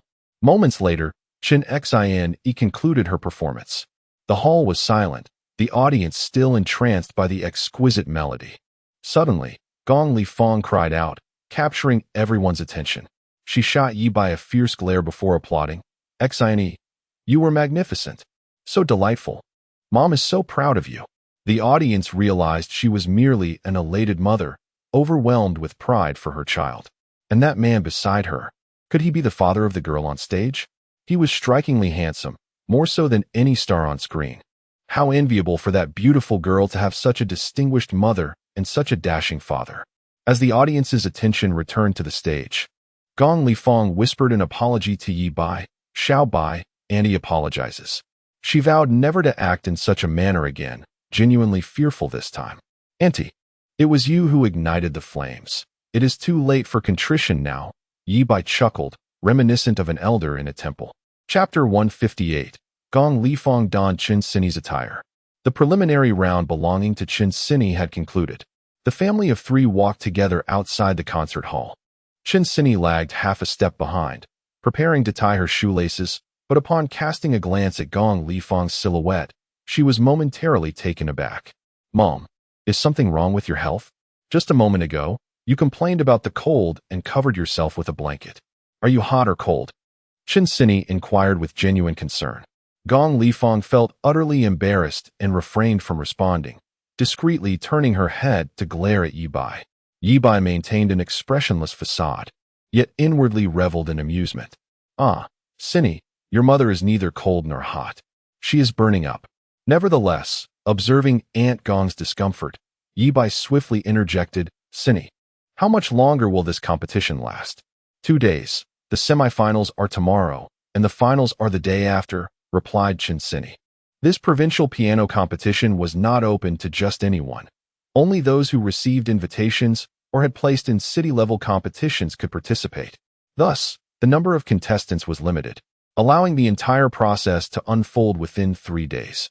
As dinner time approached, the family finished their meal and sought refuge in a 5-star hotel to rest. They booked 2 luxurious suites. Ye Bai handed their identification cards to the receptionist. Make it 3. Gong Li Fong interjected hastily. She intended to sneak into Ye Bai's room later. And if they booked only 2 rooms, she would have to share a room with Sini, which would be quite inconvenient. Wait, 2 rooms are sufficient. 3 would be a waste. Chin Sini quickly protested. Sini, your mother wishes to sleep alone tonight, Gong Li Fong stated. No, Mom. I want to sleep beside you. I'm scared to sleep alone. What if there are bad people, like last night? Chin Sini clung to Gong Li Fong's arm, pouting, hesitating at her daughter's words. Gong Li Fong felt torn. She longed to experience a harmonious union with Ye Bai, but was also concerned for her daughter. After the peril she faced last night, companionship was indeed necessary. The receptionist smiled and added, Sir, ma'am, the 3 of you can easily book a presidential suite, which includes 2 bedrooms, 1 master bedroom, and 1 for the lady. Chin Sini's eyes brightened, nodding eagerly like a chick pecking at rice. Then let us go with the presidential suite. I can only feel at ease with Ye Bai around. Now it was Gong Li Fong's turn to feel uneasy. How would she manage if Sini discovered her sneaking into Ye Bai's room? The thought sent shivers down her spine. However, with the conversation having reached this point, she could hardly retract her words. The family booked a presidential suite. Apart from the 2 bedrooms, each equipped with a private bathroom, the suite also boasted an entertainment room, a lounge, and a gym. At 30,000 yuan per day, it was certainly worth the price. Ye Bai intended to settle the bill, but was pushed aside by Gong Li Fong, who insisted on paying. A pang of guilt washed over him. Poor old Chen. Not only am I spending your wife's money, but I'm also enjoying your. He mused. I can't be blamed, old Chen. After all, you strayed, leaving Aunt Gong heartbroken. What if she succumbs to depression without my comfort? The family, guided by the steward, arrived at their suite. The mother and daughter shared 1 room, while Ye Bai took the adjoining lady's room. Once inside, the 2 women began to whisper to each other. Mom, why didn't you bring a change of clothes? Look at that dress you're wearing. How can you possibly wear it? Gong Li Fong's suitcase was packed with practical items, leaving no room for extra clothing. I find the hotel's bathrobe unsatisfactory. Sini, please find me something of yours to wear. All right then. Fortunately, I packed plenty of clothes. The two shared a bath, playfully scrubbing each other's backs during the process. Chen Sini teased, "Mom, I'm almost catching up to your size. I hope my backside doesn't grow as large as yours." That would be too much. Ye Bai wore a faint smile. After a while, he suddenly realized something was amiss. Oh no, how could I forget to deactivate my abilities? I'm such a fool. He swore he had no intention of being careless. It was merely a means to identify potential threats. Yet, he couldn't deny that the sight of them bathing together was utterly delightful. If only he could imagine. Ye Bai dared not dwell on the notion of such a divine existence. Although he hadn't brought a suitcase, he experienced none of Gong Lifang's predicaments after showering. He simply retrieved a fresh outfit from his spatial storage. Wait a moment.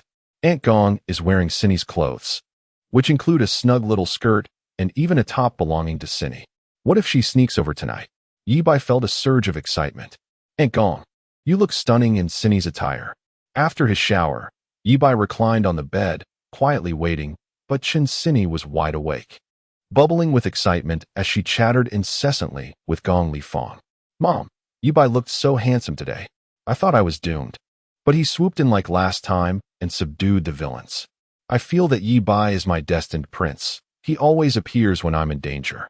Without him, I would have been killed by Zhou Kachang over a month ago. Ye Bai shook his head. It was only 8 in the evening. Yet given Chen Sini's current state, it seemed she wouldn't be sleeping anytime soon. Rather than waiting idly, it would be prudent to address Kai Baozi first. With his foresight, Ye Bai was unperturbed by the notion of Kai Baozi continuing to pose threats to the mother and daughter duo. Moments later, Ye Bai's figure faded into the air, and the door swung open automatically. Provincial People's Hospital, Gynecology Ward, Luxury Suite. A woman, just finished with her injection, lay soundly asleep in her hospital bed. Kai Baozi gazed at her bandaged lower body, feeling a twinge of regret. He genuinely loved this woman. Otherwise, he wouldn't have brought her into his home after his wife passed away. She had merely made the same mistake that countless women do, and yet, he had caused her such harm. I truly am a fool, he lamented. To be continued. Chapter 159. This is true enlightenment, Xiaoya. I know this matter is not your fault. It must be that ungrateful child Zhao Yuan who pressured you. Kai Baozi consoled himself. The thought that the woman still had to undergo several surgeries, and that she might need to replace parts with artificial ones, filled him with profound sorrow. At that moment, the doctor entered the ward and delivered another piece of news.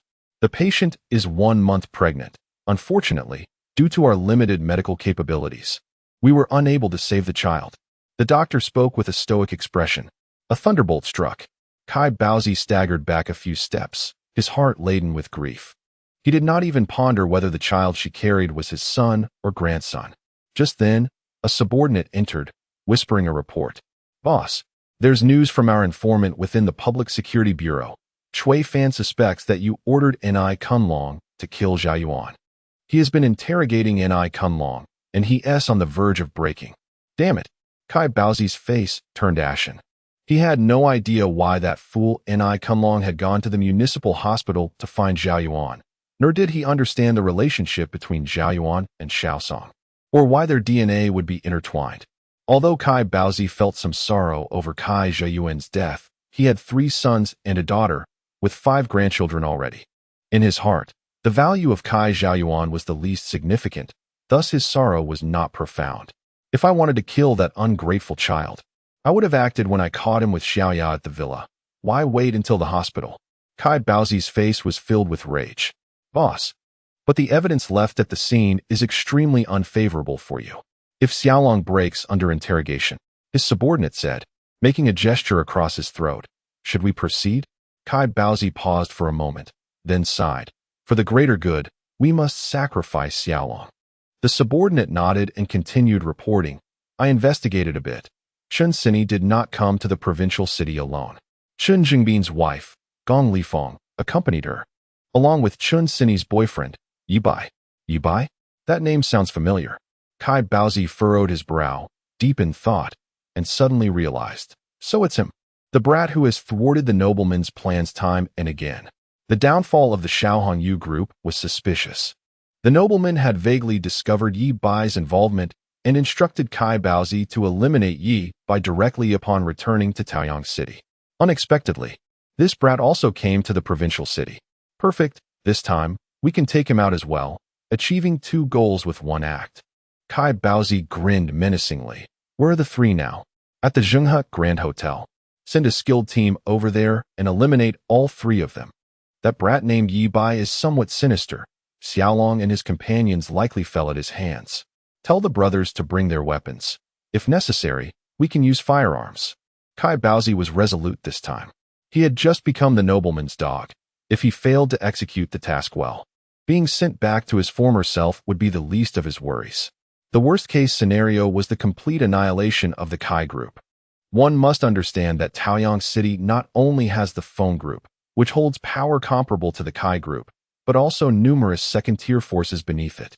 If this dog fails to accomplish the task, the nobleman can easily replace him with another. Understood. The subordinate nodded and exited the ward.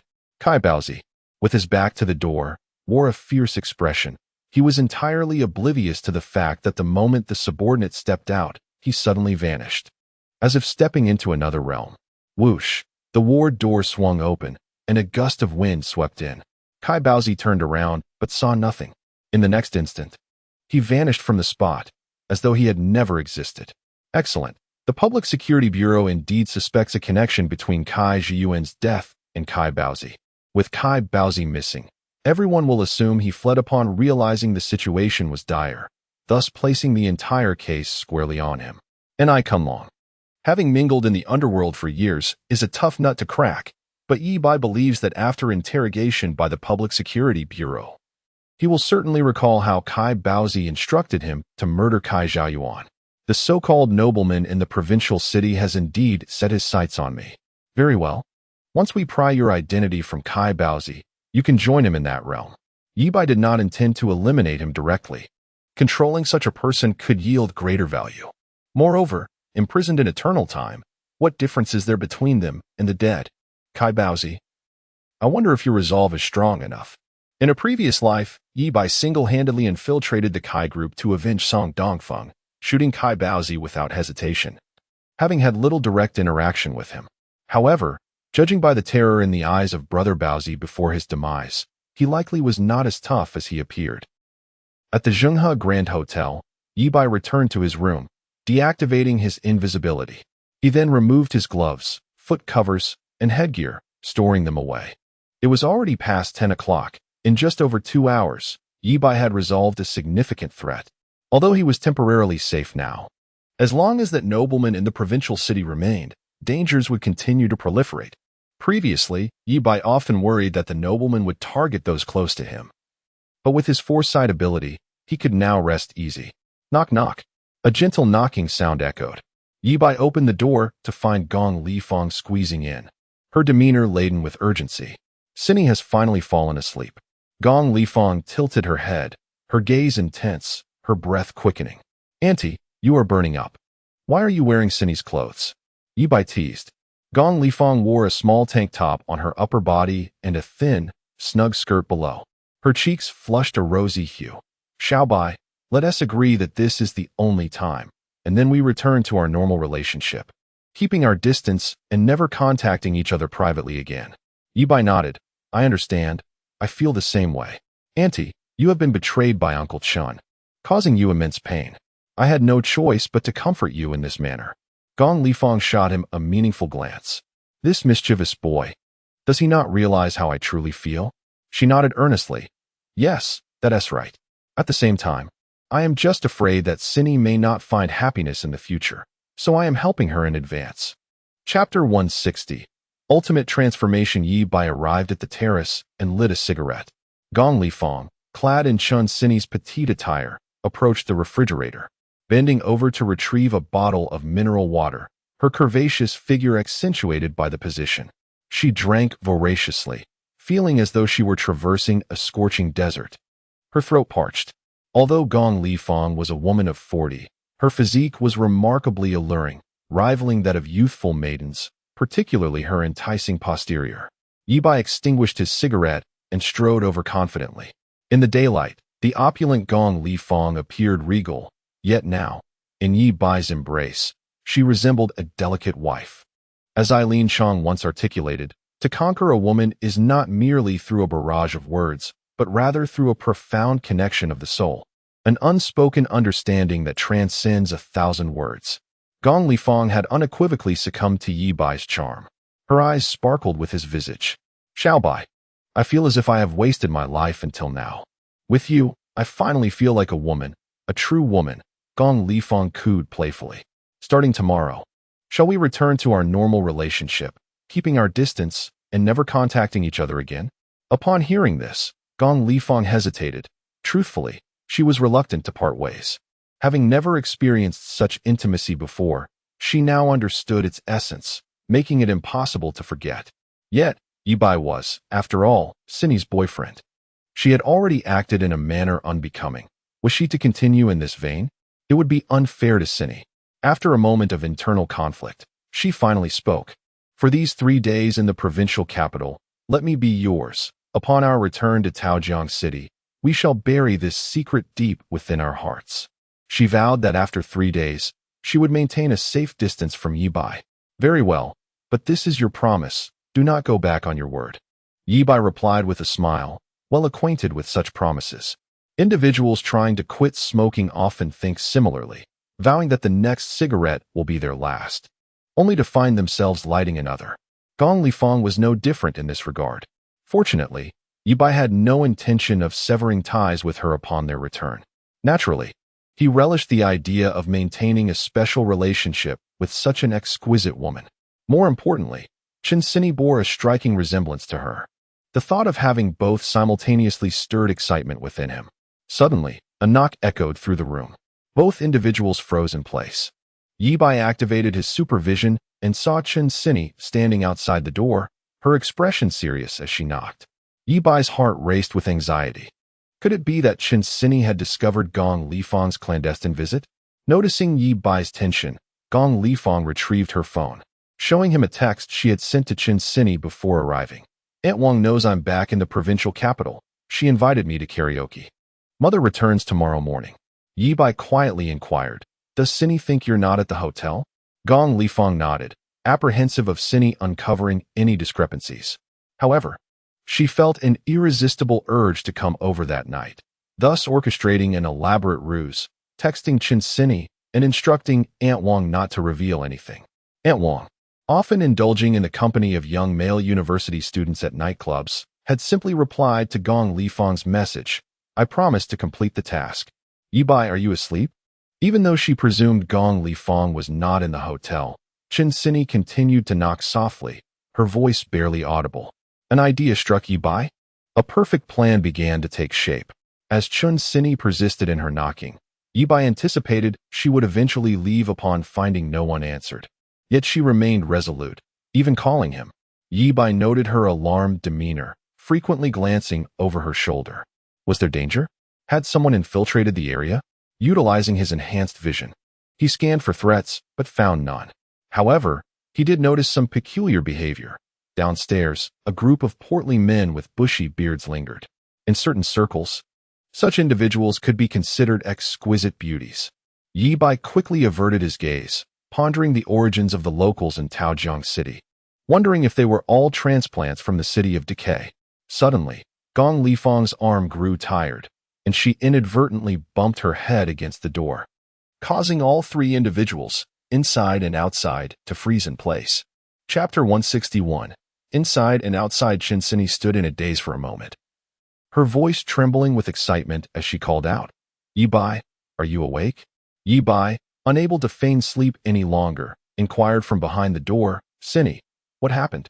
"I had a nightmare," she confessed. "In my dream, bad people stabbed my mother with a knife.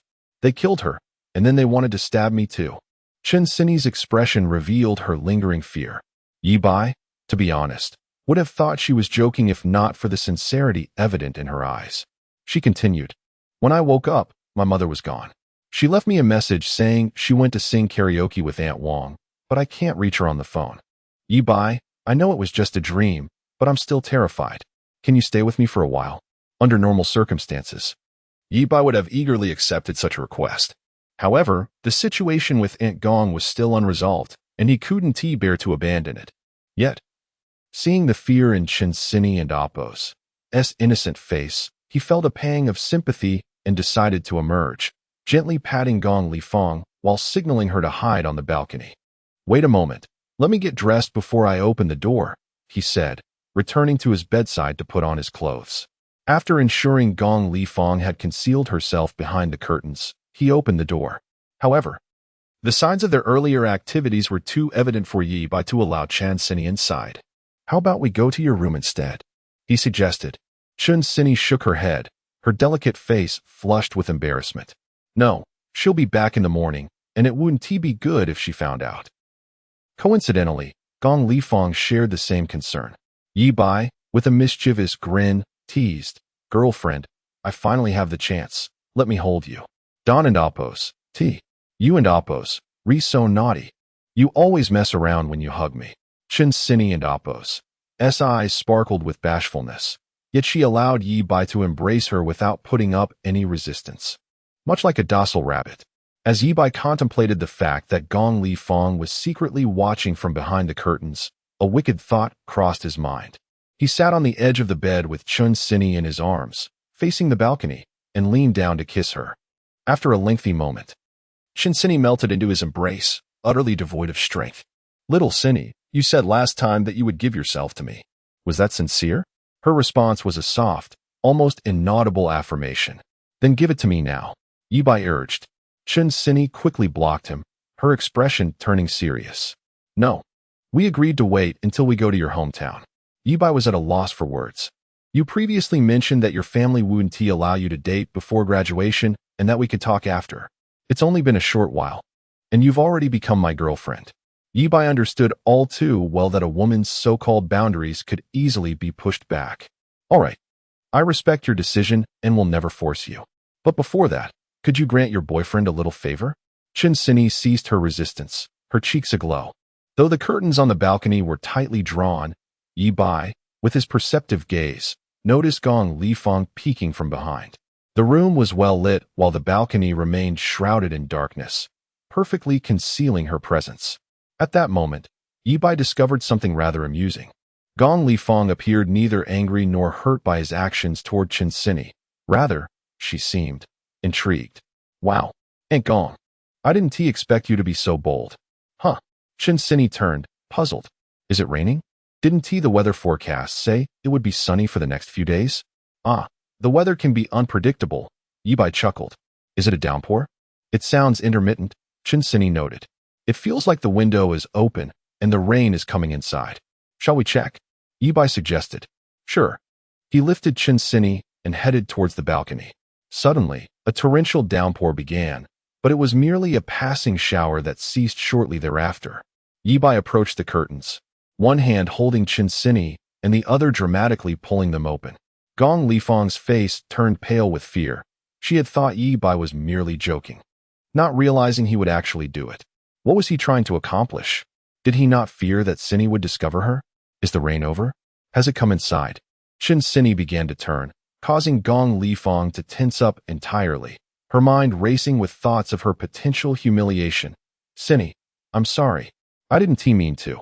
I was just momentarily foolish." As Chen Sini's peripheral vision neared Gong Li Fong, Ye Bai grasped her chin gently and kissed her.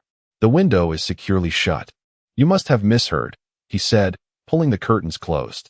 Gong Li Fong breathed a sigh of relief, her forehead slick with cold sweat, nearly collapsing from the tension. "Wait." Gong Li Fong suddenly realized something was amiss. Ye Bai had just kissed Sini while simultaneously pulling the curtains shut. How was he able to embrace Sini? Heavens! No wonder he is such a cunning one. Gong Li Fong marveled, torn between irritation at Ye Bai's antics and a curious sense of admiration. Ye Bai returned to the bedside with Chen Sini still in his arms, her ears flushed red with embarrassment. Suddenly, she perked up, her ears twitching. "Huh? Is it raining again?" It really is an evening shower, so sporadic. Outside, the rain poured heavily once more. Ye Bai, having discerned Gong Li Fong's interests, felt a stronger desire to win Chen Sini's heart that night. Unfortunately, Chen Sini remained steadfast, resolutely denying Ye Bai's advances. After they shared tender moments for a while, Chen Sini glanced at the time. Ye Bai, I need to go. Mom should be finishing karaoke soon, and if she comes back unexpectedly, it will be disastrous. Don't worry, she won't say anything, Ye Bai reassured her. Of course, she wouldn't. She has been watching the whole time without any anger, but… No, I really must leave, Chen Sini exclaimed, breaking free and darting toward the door. After a moment's thought, she returned, her pure face flushed with a charming allure. Mua. Chen Sini pressed a gentle kiss on Ye Bai's lips. Boyfriend, be sure to sleep well. I'm off now. As she left, her footsteps were light and buoyant, reminiscent of a graceful fawn. Ye Bai felt a sudden pang of guilt. Chen Sini was so innocent and earnest about her feelings. Was he being too callous toward her? Yet, who could resist the allure of a woman like Aunt Gong? Little Sini, I vow to treat you with utmost care and ensure you become the happiest woman in the world. I, Ye Bai, will only have you as my wife in this lifetime. As for lovers, sweethearts, and such, do not concern yourself with them. The title of wife belongs solely to you. Hearing the door close behind Chen Sini, Gong Lifeng cautiously stepped out from behind the curtains. She looked at Ye Bai with a complex expression. You wicked boy. Oh, Aunt Gong, do you dislike my wickedness? Ye Bai raised an eyebrow, approaching her. No, I don't dislike it. But Auntie, your demeanor just now from behind the curtains didn't suggest that you were displeased. Chapter 162. By day, Heart's boyfriend. By night. Only belonging to Aunt the dawn light was softly illuminating the surroundings. Gong Lifeng, her face flushed with shyness, playfully struck Ye Bai's chest with her small fists. You little rascal. Oh, Aunt Gong, do not speak nonsense, Ye Bai replied, raising an eyebrow. Gong Lifeng felt a twinge of fear and quickly reassured him. All right. You are a big bad guy. She truly never anticipated that such an outrageous man existed in the world. Compared to old Shun, Ye Bai was like a firefly competing with the bright moon, utterly incomparable. If Aunt Wang, Xianyi's mother, were to discover this, she might very well be willing to exhaust her fortune to claim Ye Bai for herself. During her fitness sessions, Gong Lifeng would feel exhausted after just an hour of running, gasping for breath. She never imagined that she possessed such remarkable physical stamina. This was entirely due to Ye Bai's influence.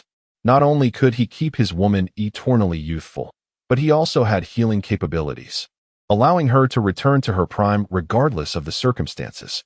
Thus, after exhausting her energy, Aunt Gong was promptly rejuvenated. Otherwise, she would have long been sent to the emergency room for treatment. You naughty boy. Gong Lifeng playfully hit him again. I wonder where you learned all those shameless things at such a young age. Old Shun had broached such embarrassing topics numerous times, but she had always declined, leaving the opportunity to this mischievous fellow instead. Ye Bai's eyes sparkled at her words. So, Auntie, you have never experienced this before? Gong Lifeng bashfully nodded. How surprising. I didn't expect Aunt Gong, even at over 40, has never encountered such things. Ye Bai inquired further, what about you and old Shun? Have you ever played one of those games popular among foreigners? Gong Lifeng looked bewildered. What game? Ye Bai leaned closer, whispering an explanation in her ear. Instantly, her dignified and noble face turned crimson, her eyes filled with bashfulness. Although she was a beautiful woman, she displayed the bashful demeanor of a young girl. No. Gong Lifeng shook her head vigorously, akin to a rattle drum, and pinched Ye Bai's waist fiercely. Naughty boy, don't even think about it. Really? That game is quite interesting. Ye Bai tempted her, his voice low and alluring, like a devil whispering in her ear. Gong Lifeng hesitated. She had heard Aunt Wang mention it before, claiming it was something entirely different. But she still felt a twinge of fear. Perhaps not. I'm of a certain age now. What if you end up in the hospital? Ultimately, she shook her head in refusal. She had no desire to enter that department. It would be too embarrassing, tarnishing her image as a refined lady. Is it truly not possible? You wouldn't want our affair to be revealed to Xianye, would you? Ye Bai chuckled mischievously. You little rascal. How dare you threaten me? Go ahead and tell Xianye, don't underestimate her. Though she appears delicate, both old Shun and I are helpless against her stubbornness. If she finds out, we will both be doomed. Gong Lifeng raised her eyebrows defiantly, grasping Ye Bai's waist tighter. Ouch! Aunt Gong, are you part crab? Ye Bai lamented. Yet he remained hopeful. He believed that Aunt Gong would eventually acquiesce. What woman could remain indifferent to such matters? A little coaxing would surely work. If all else failed, a subtle threat at the right moment could sway her. If you don't let me, then I won tea. Gong Lifong sighed at this point. Auntie realizes you are indeed a naughty boy. I wonder if Xin will be happy with you in the future. Will she be happy? Auntie, you should know by now. Ye Bai teased. As daylight broke, Gong Lifong knew it was time to leave. Reluctantly, she climbed out of bed to dress. Ye Bai felt a pang of reluctance. Auntie was simply too enticing.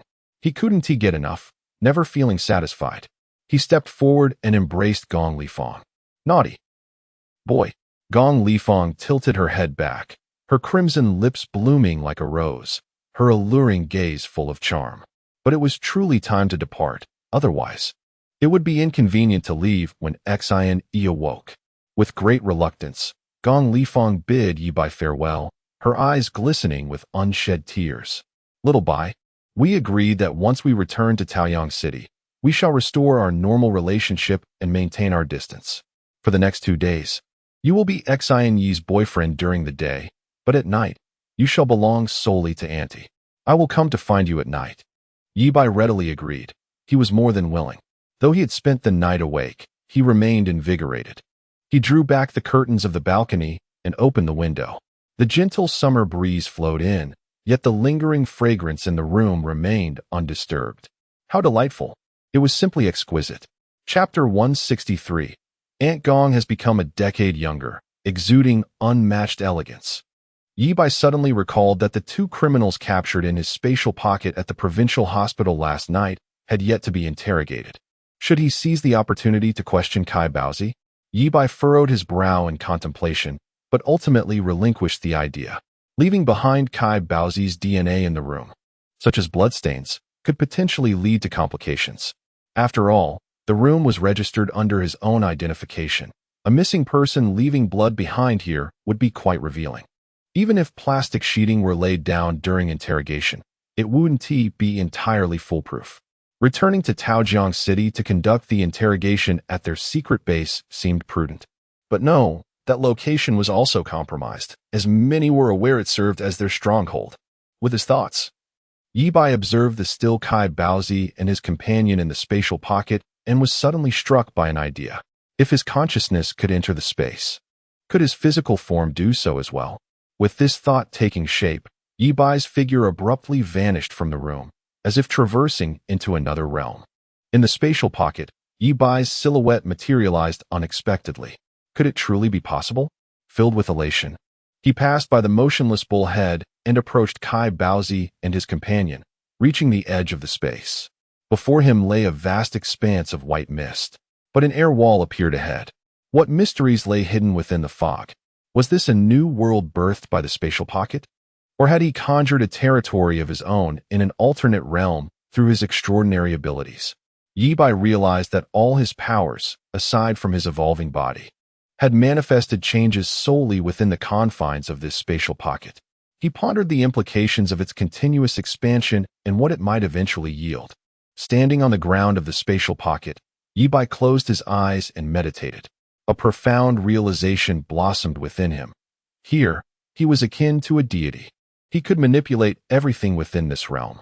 In the next moment, Ye Bai's figure vanished again, only to reappear at the opposite end of the space. He vanished once more, materializing atop Bullhead's head. Instantaneous movement. Ye Bai felt a surge of excitement as he gradually levitated into the air, halting only upon reaching the upper limit of the spatial pocket. Time stood still within this realm. Could he manipulate the flow of time as well? With a focused thought, he delineated a small section of the space, pointing a finger. The area seemed to undergo a peculiar transformation. He hurled Kai Baozi into it, who landed with a thud on the ground. Rising cautiously, Kai Baozi's expression shifted to one of vigilance and confusion. Where am I? Excellent. Ye Bai rejoiced. Indeed, in this space, he existed as a godlike entity, capable of controlling the flow of time. But could he reverse time within this realm? A brief test revealed it to be unfeasible. Could he summon life, rejuvenating the world around him? That too proved impossible. It appeared that even a deity had limitations. Or perhaps Ye Bai's command over the space was still insufficient, and he lacked the necessary strength. Kai Baozi approached the edge of the space, gazing into the dense mist, his expression suddenly igniting with excitement. Could it be? Had he crossed into another world? Or was this a domain of a supreme being? Had he been chosen to traverse the multiverse as a reincarnator, tasked with fulfilling various missions? Ye Bai chuckled to himself. Who would have thought this old fellow was also a book enthusiast? Eureka! Ye Bai conceived a brilliant strategy to compel Kai Baozi to divulge the truth effortlessly. Just as Kai Baozi was reveling in his thoughts, a grand voice resounded, echoing as if from the heavens. Foolish and ordinary humans, I have chosen you. Confess all the sins you have committed in this life, cleanse your transgressions, and you may enter the cycle of the multiverse. Kai Baozi's legs buckled, and he knelt, ready to confess, but then his demeanor shifted, becoming wary. A sudden realization struck him. Could this be a special setup orchestrated by the police to elicit his confession of crimes? The enigmatic presence seemed to pierce through his thoughts, and Kai Baozi found himself levitating, a suffocating force gripping him. Dare you question me? Kai Baozi, now devoid of doubt, broke down in tears, confessing his misdeeds. Little did he know, today was the day he would transcend worlds and become the protagonist of his own story. After a considerable time, Ye Bai paused all the time in the spatial pocket again and traversed back to the real world. This was unexpected. The esteemed individual had proven to be exceedingly cautious. Ye Bai's brow furrowed in concern. Kai Baozi was oblivious to the true identity of this person. The individual had never revealed themselves. Each time Kai Baozi visited the provincial city, he was met by two men, one stout and one slender, whom Ye Bai had previously encountered alongside Xiao Hongyu. Kai Baozi had no knowledge of their true identities, only that they were part of a prominent aristocratic family with immense influence, renowned throughout the nation, involved in commerce, politics, and the military. The so-called noble had merely emerged from their family a decade ago, with maternal relatives residing in the provincial city. Although Kai Baozi remained ignorant of their real identity, he recognized their power, having served them for only a few days, accomplishing little yet reaping significant benefits. It seemed that only by capturing those two men could Ye Bai uncover the identity of this noble. Regardless of who they truly were, Ye Bai felt no trepidation. With such extraordinary abilities, eliminating a single individual would be a trivial matter, leaving no trace behind. If not for the multitude of connections binding him, parents, friends, and the women he cherished, Ye Bai would harbor no fear of any regulations. He would transform into a force of nature, crushing all opposition in his path. Suddenly, a startled exclamation erupted from the reception room. "Mom, what happened to you?" Ye Bai pushed open the door, stepping outside to find Chen Sini on her tiptoes, scrutinizing Gong Lifang's face intently. "Mom, your face looks like a peeled egg. Even the fine crow's feet at the corners of your eyes have vanished. Where did you and Aunt Wang go for such miraculous beauty treatments last night? The transformation is astounding." Chen Sini's expression was one of disbelief, typically a quiet girl. She now found herself exclaiming, reflecting the extent of her astonishment. Gong Lifang, equally astonished, retrieved a makeup mirror to examine her reflection from various angles. "It feels as though my entire skin has become firmer and more elastic." Chen Sini felt a twinge of envy at her mother's astonishing figure. "Mom, what sort of maintenance did you undergo? You seem rejuvenated, as if you've been revitalized by some magic, looking a decade younger." The previous Gong Lifang had embodied a mature and elegant allure, radiating sensuality, yet the fine lines around her eyes betrayed her true age. However, the current Gong Lifang appeared ageless. One might easily mistake her for a young woman in her early 20s. If last night Gong Lifang's allure rated a 90, her current charm was through the roof, maxed out. Standing alongside Chen Sini, they resembled sisters rather than mother and daughter. Gong Lifang admired her body in the mirror, reveling in her newly accentuated curves. What woman wouldn't he desire to look younger and more beautiful? It seemed she had genuinely shed years. Yet, she hadn't visited any beauty salon last night. Gong Lifang glanced at Ye Bai, her eyes shimmering with intrigue. Could it be? The thought of not returning to Taojiang City and parting with Ye Bai suddenly felt unbearable. A bold notion took root in her mind. What if she continued to secretly be with Ye Bai when his clandestine lover?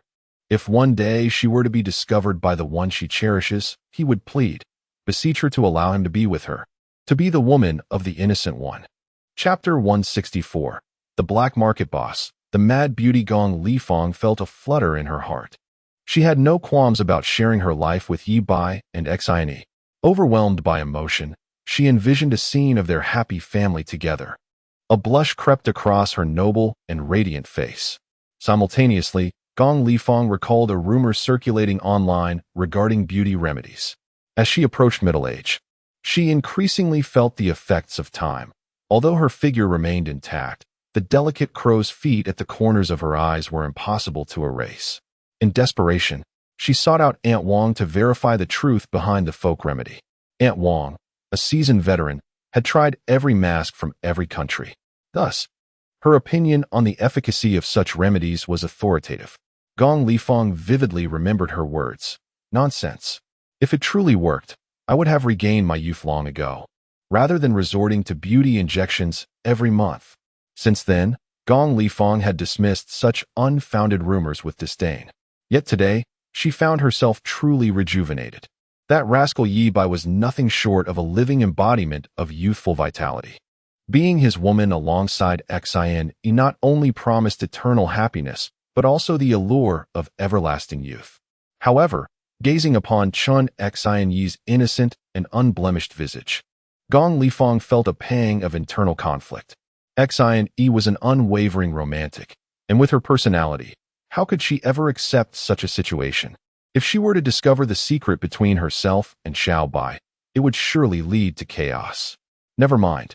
One must honor their commitments. She had promised Xiao Bai 3 days, and 3 days it would be. Upon returning to Taojiang City, she would sever this clandestine relationship. Gong Lifang bit her lip. Convinced of her ironclad resolve, the decision she made was immutable. Even if she were to starve or thirst, she would never partake of Xiao Bai. The trio awaited the elevator. Gong Lifang donned a light blazer over a purple stepmother dress, her figure elegantly accentuated. Today, she opted for a natural look. Her complexion so youthful that makeup seemed superfluous. A unique allure and nobility radiated from her, rivaling that of the legendary Yang Guifei. In fact, Ye Bai felt that Yang Guifei could not compare to Aunt Gong's enticing charm. Remarkably, the refreshed Gong Lifang was even more stunning than the day before. If old Chun were to see her now, he would surely be filled with regret. Ye Bai glanced at Chun Xian, who today wore a sailor outfit. Though her front was striking, her youthful face exuded an infectious vitality.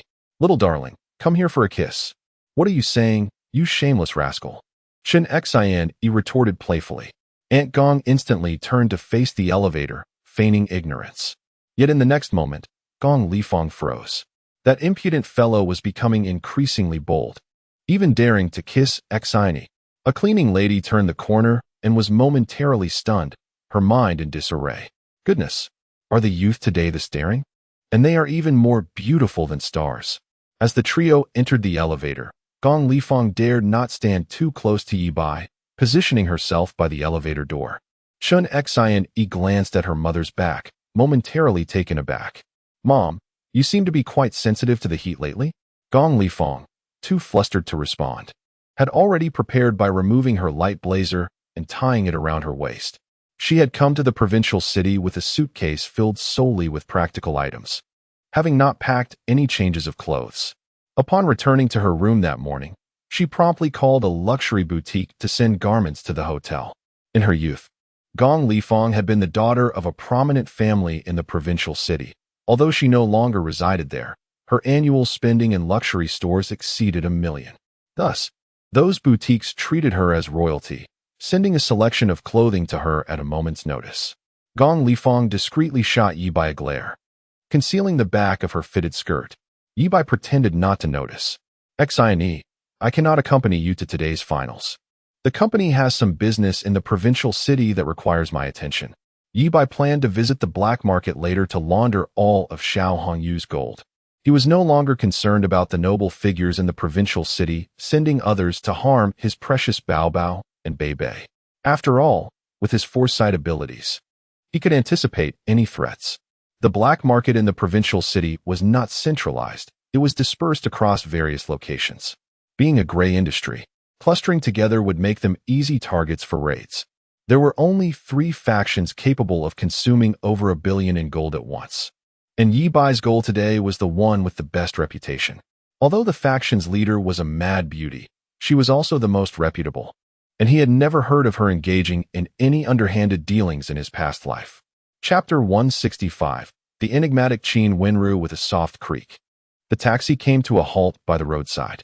The strikingly handsome Ye Bai stepped out of the vehicle, lifting his gaze to the imposing sign above, the Way of Softness. At first glance, it appeared to be a jiu-jitsu dojo. However, in reality, it served as an underground bank. The proprietor, Qin Wenru, was anything but gentle. She was a veritable dragoness. Having trained in jiu-jitsu since childhood, she had claimed the title of world champion and had even worked as a mercenary abroad, where she had endured the crucible of iron and blood, allegedly taking more than a dozen lives, a quintessential femme fatale. Upon entering the dojo, Ye Bai observed a statuesque woman grappling with a burly young man on the mat, both employing jiu-jitsu techniques in a fierce contest. A few onlookers encircled them, and one of them cast a cold glance at Ye Bai, announcing, "The master has a visitor." The 2 combatants ceased their struggle. The formidable woman executed a graceful flip, turning to face Ye Bai with an air of superiority. This woman, possessing an androgynous beauty, had an alluring physique, yet her features were strikingly harsh, complemented by a prominent nose that bore a resemblance to a bull's. She coolly stated, "We only accept internal members. We do not recruit apprentices. I am not here to learn jiu-jitsu. I seek Qin Wenru." Ye Bai replied, "I am Qin Wenru. What do you want?" she declared, chin raised defiantly. Ye Bai cursed inwardly. Who on earth had the audacity to label Qin Wenru as a stunning beauty? While her figure was indeed captivating, the harshness of her demeanor was far from alluring.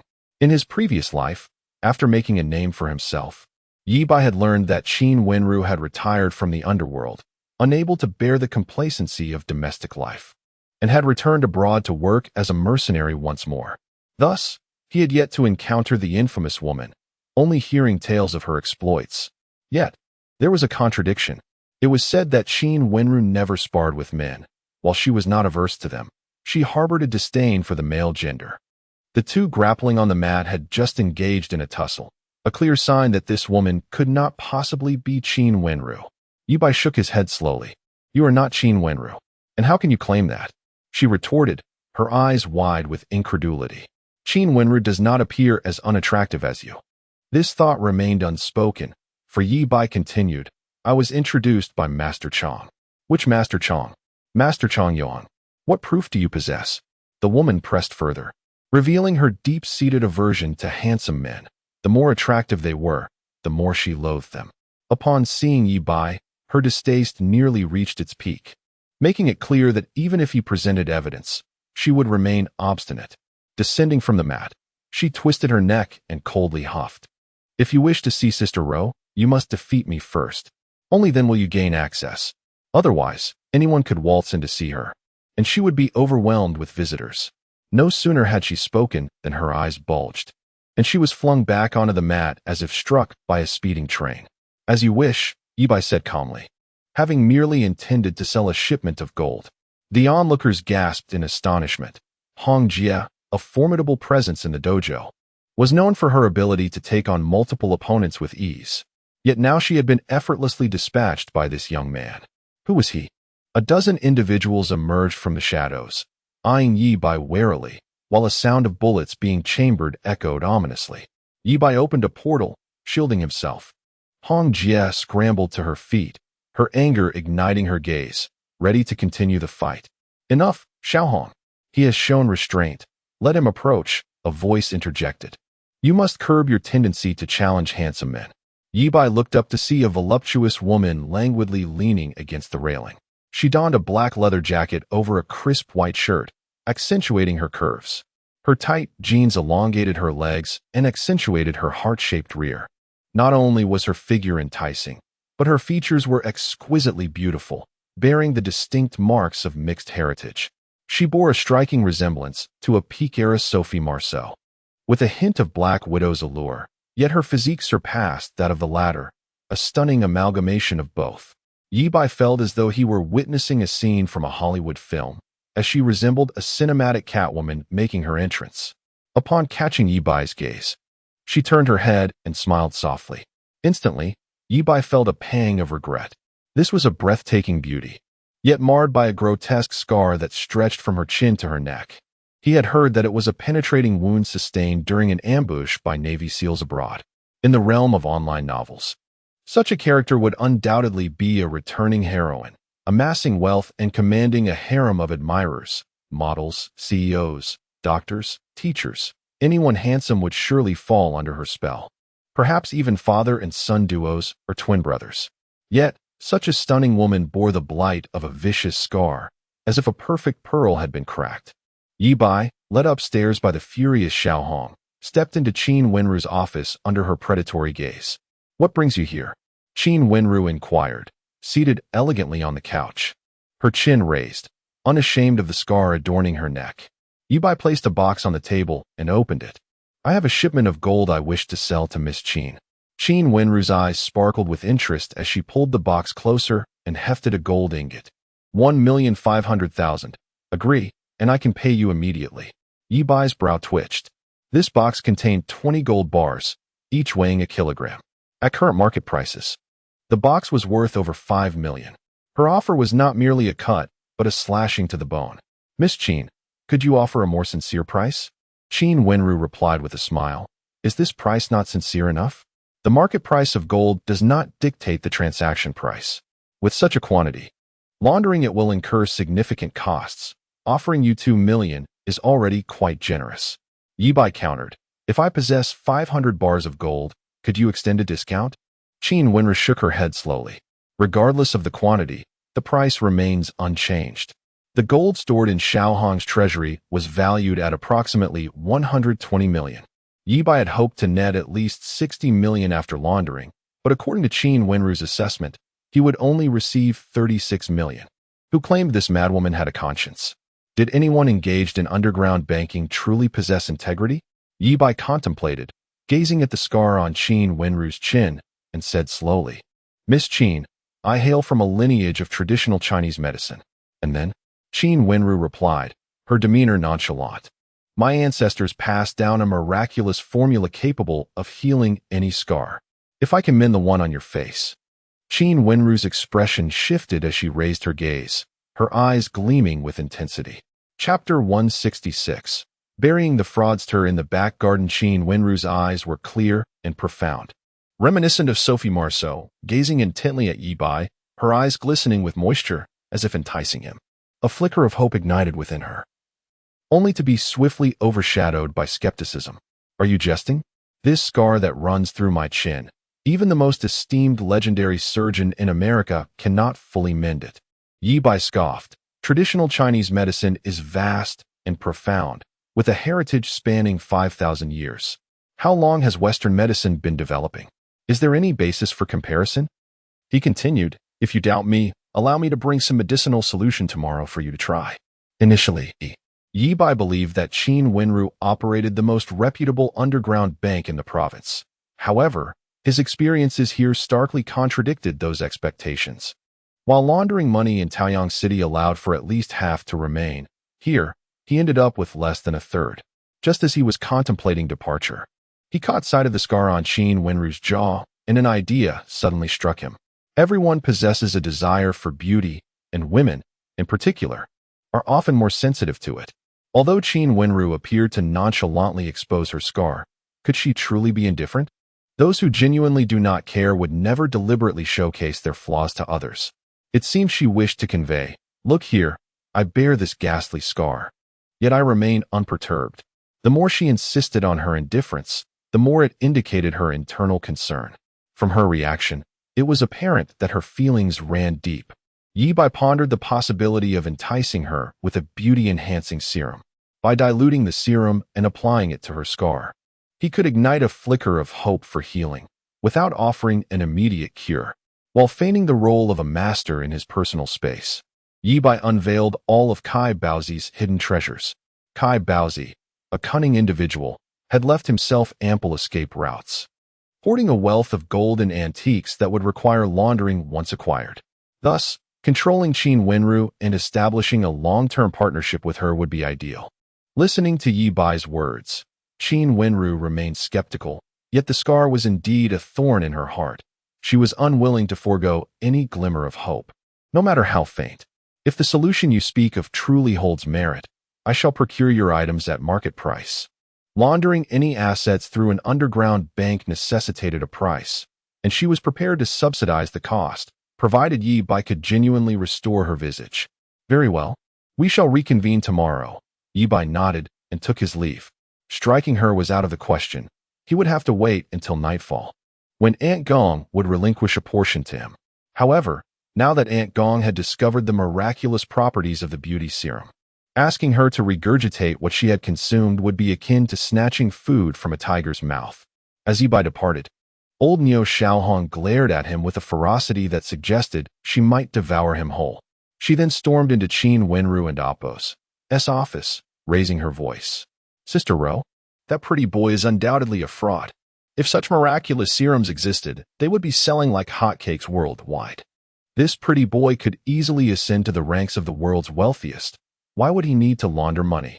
During Ye Bai's conversation with Qin Wenru, Xiaohong had been eavesdropping at the door, eager to spring into action at Sister Ro's command, ready to unleash a barrage upon this detestable pretty boy. Yet, Sister Ro had listened to his deceit and allowed him to leave unharmed. I too harbor doubts regarding such a miraculous serum, Qin Wenru mused, tracing the scar that spanned from her chin to her neck, her eyes betraying a flicker of hope. But even if there exists but a 1 in 10,000 chance, I yearn to try. Qin Wenru had traversed the globe in search of remedies for her scar, yet even the most renowned surgeons proved powerless, and in some instances, treatments exacerbated the scar's appearance. Disheartened, she retreated to her homeland in seclusion. Though she had sought out folk remedies, they were invariably charlatans, and she had not hesitated to eliminate a few. If he deceives me as well, I shall leave him in the back garden tomorrow to nourish my newly planted roses. A glint of coldness flashed in her eyes. For her, killing was as simple as eating or drinking. Moreover, her innate disdain for men rendered her immune to Ye Bai's charm. No matter how handsome a man was, he could not compare to her preference for a Barrett. Ye Bai exited Ro's domain and continued to peruse other underground banks in the provincial capital. Yet, without exception, these establishments exuded an unsettling aura, with every individual displaying a glimmer of bloodthirst and greed. Ye Bai had no doubts. Should he reveal his gold bricks, they would turn on him faster than lightning. Thus, he refrained from engaging with these vultures. Although Qin Wenru's commission was high and that ugly Xiaohong was rather repulsive, her eyes betrayed no greed upon seeing the gold bricks, indicating she held little regard for such trivial sums and valued her reputation far more. Ye Bai called Gong Lifang. Learning that Chen Sini's semifinals had concluded and both mother and daughter had returned to the hotel. Noticing the time, and with dinner approaching, Ye Bai inquired about their culinary preferences. We won't dine out tonight. We shall prepare our meal in the presidential suite. Gong Lifang, possessing a penchant for cleanliness, deemed restaurant food unwholesome. The presidential suite was equipped with a kitchen and an array of cooking utensils, prompting her to showcase her culinary skills. Shall I procure any ingredients? No need. Sini and I are currently at the market. Just return to the hotel, she replied. After hanging up, Ye Bai hailed a taxi back to the hotel. Upon entering the suite, he found Gong Lifang bent over, washing fruits in the kitchen. You're back so soon? Where's Sini? Activating his X-ray vision, Ye Bai noted Chun Sini's absence from the room, surmising she must have forgotten an ingredient and was sent out to fetch it.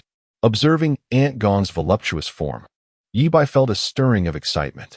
What an opportunity! He stealthily approached, preparing to launch a surprise. Gong Lifang donned light pink yoga pants that accentuated her perfect curves. Truly, she was the epitome of elegance from a prominent family. Ye Bai stepped forward. Chapter 167. This scoundrel is completely different from him. Gong Lifang reacted with extraordinary intensity, struggling fiercely as her fingers aimed for Ye Bai's eyes, while her leg executed a swift kick. Startled, Ye Bai quickly grasped Aunt Gong's wrist, trapping her leg. "Aunt Gong, it's me, Ye Bai." He truly did not anticipate such a heightened response from her in the face of an ambush. Moreover, she exhibited self-defense skills that suggested she was no novice. A typical person would have already collapsed on the ground, wailing in distress. Upon hearing his name, Gong Lifang ceased her resistance. Turning her head, she met Ye Bai's profound gaze, and in that moment, it was as if she had been struck by lightning, freezing in place. Observing her lack of struggle, Ye Bai continued. After a moment, Gong Lifang finally regained her senses, her eyes misty, but not with tender affection. Instead, they brimmed with indignation. Ding-dong, the password door to the presidential suite chimed, indicating someone was entering the code. Cindy had returned. Ye Bai's voice was laced with regret. "Aunt Gong, when you secretly come to my room tonight, were those yoga pants?" He then hastily assisted Gong Lifang in adjusting her yoga pants. As the door swung open, Ye Bai turned, his face adorned with a warm, sunny smile. "Cindy, you're back." However, his smile faltered as he beheld Chun Cindy entering, carrying a bag of groceries. Following her was a striking woman clad in a fitted dress, with a blazer cinched at her waist. It was Gong Lifang. Ye Bai felt the hairs on his neck stand on end, as if struck by a bolt of lightning. There was no mistaking it. The woman at the door was indeed Gong Lifang, dressed in the same outfit she had worn when she left that morning. But if she was Aunt Gong, then who was this woman in yoga pants? A sudden realization struck him. Gong Lifang had mentioned a secret on the train. She had a twin sister, and Chun Cindy was actually her sister's biological daughter. "Aunt, you're already here," Chun Cindy exclaimed joyfully, rushing to embrace the woman in yoga pants. Gong Lifang shot Ye Bai a perplexed glance, sensing an odd atmosphere, yet unable to pinpoint what was amiss. "Sister, you two have met, right? This is Cindy's boyfriend. Ye Bai? Quite handsome, isn't he? Xiao Bai, this is my biological sister, Gong Li Fei. You can call her Aunt Fei." Ye Bai stiffly turned to face Chun Cindy's aunt, her biological mother, Gong Li Fei. He vowed he had not intended to mistake one for the other. It was only now that he noticed the subtle differences. Though the woman in yoga pants bore an uncanny resemblance to Gong Lifang, her hairstyle differed slightly. Gong Lifang sported voluminous waves that exuded allure, whereas Gong Li Fei's deep auburn hair flowed in soft curls, appearing somewhat reserved. Both women embodied the essence of affluent matrons, yet Gong Lifang's allure was overtly seductive, akin to a siren, while Gong Li Fei, though equally enchanting, exuded a more understated charm, reminiscent of a demure beauty. Upon closer inspection, despite her flawless complexion devoid of age's marks, one could discern faint crow's feet at the corners of her eyes, evidence of time's passage. In contrast, Gong Lifang appeared rejuvenated, her complexion so youthful it could rival that of an 18-year-old. The three women stood together like a perfect copy-paste, three affluent ladies in possession of 6 luxury vehicles. "Aunt Fei." Ye Bai swallowed hard, feeling a wave of anxiety wash over him. Despite having weathered countless storms, he had misidentified someone. If Gong Li Fei were to reveal what had just transpired, he could hardly bear to imagine Chun Cindy's reaction. She would surely deduce the nature of his relationship with Aunt Gong, a connection veiled from Cindy, one being her biological sister, the other her daughter. Whose side would she choose? "Sister, are you satisfied with this nephew-in-law?" Gong Lifang asked with a smile. Gong Li Fei paused momentarily, then nodded, revealing a smile that, while ostensibly gentle, sent chills down Ye Bai's spine. "Very handsome. If you like him, that is all that matters." Gong Lifang had summoned her sister not only for a reunion, but also to assess Ye Bai's suitability. After all, she was Cindy's biological mother, and the matter of a lifelong commitment required her endorsement. The sisters busied themselves in the kitchen preparing dinner, while Ye Bai and Chun Cindy retreated to the living room for tea. "Ye Bai, what's wrong? Are you unwell? Why are you sweating so much?" Chun Cindy pulled out a tissue to dab at his forehead. "I'm fine, just a bit warm outside. I just ran back," Ye Bai replied, forcing a smile. Under ordinary circumstances, he would have playfully teased his girlfriend during their private moments. but given the unexpected turn of events, he found himself restless and anxious. Soon, dinner was ready. The four of them gathered around the table to enjoy the meal, which the two aunts had prepared together. The dishes, much like their creators, were diverse, each possessing its unique charm. Suddenly, an unsavory thought crossed Ye Bai's mind. If Cinny ever discovered his entanglements with other women and they broke up, he could at least ensure the well-being of these two aunts. If he were not in a romantic relationship with Cinny, caring for the two aunts should be permissible from both legal and moral perspectives, right? Noticing her sister's silence during dinner, Gong Lifang occasionally glanced at Ye Bai, her expression an intricate tapestry of emotions. Initially puzzled, she suddenly recalled something. After a moment's hesitation, she tentatively inquired, "Sister, have you noticed that Xiao Bai's eyes resemble that person's?" "Who?" Chen Cinny asked curiously. "The boyfriend you had when you were young," Gong Lifang replied ambiguously. Chen Cinny regretted asking. The boyfriend from her aunt's youth was none other than her biological father, the man who had abandoned his family. "It is quite similar. The moment I saw Ye Bai, I felt a momentary daze, as if I were seeing him again," Gong Lifei remarked. Casting a glance at Ye Bai before slowly shaking her head, her gaze filled with complexity. "But Ye Bai and he are fundamentally different individuals." "Indeed. Xiao Bai is a devoted man, in stark contrast to that scoundrel," Gong Lifang added with a smile. Gong Lifei. Ye Bai felt as though he were about to crumble. He knew all too well what he was, a mere pawn in this web of relationships.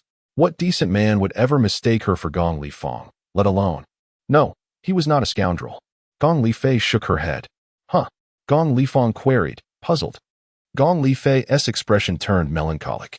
"I only recently learned that his abandonment was not due to infidelity, but rather because he was terminally ill, feigning a change of heart to drive me back home." As she spoke, she glanced at Ye Bai, recalling the earlier incident, her heart swelling with indignation. Such a scoundrel could never be likened to him. Chapter 168. Complicated Relationships. Unbelievable. Gong Lifei still found it hard to believe. The connections among Lifa, Ye Bai, and Cinny had become astonishingly intricate. Cinny and Ye Bai were in a romantic relationship, yet Lifa and Ye Bai shared a clandestine bond as well. Through Ye Bai's mistaken belief that she was Lifa, the words exchanged had almost confirmed that the two had long engaged in such activities behind Cinny's back. Furthermore, it was highly probable that Lifa had secretly visited Ye Bai's room the previous night while Cinny remained unaware. Although Cinny was not Lifa's biological daughter, Lifa regarded her as her own. How could she betray her in such a manner? Had she lost her senses? Gong Lifei, still in disbelief, tentatively asked, "Cinny, did you sleep well away from home last night?" "I slept soundly," Chen Cinny nodded. Gong Lifei turned to her sister and casually inquired, "And Lifa? Did she sleep well in this hotel?" Unaware, Gong Lifa replied, "I went to karaoke with Wang Qingjing last night and returned only this morning." She had told Chen Cinny the same earlier and could only respond this way now.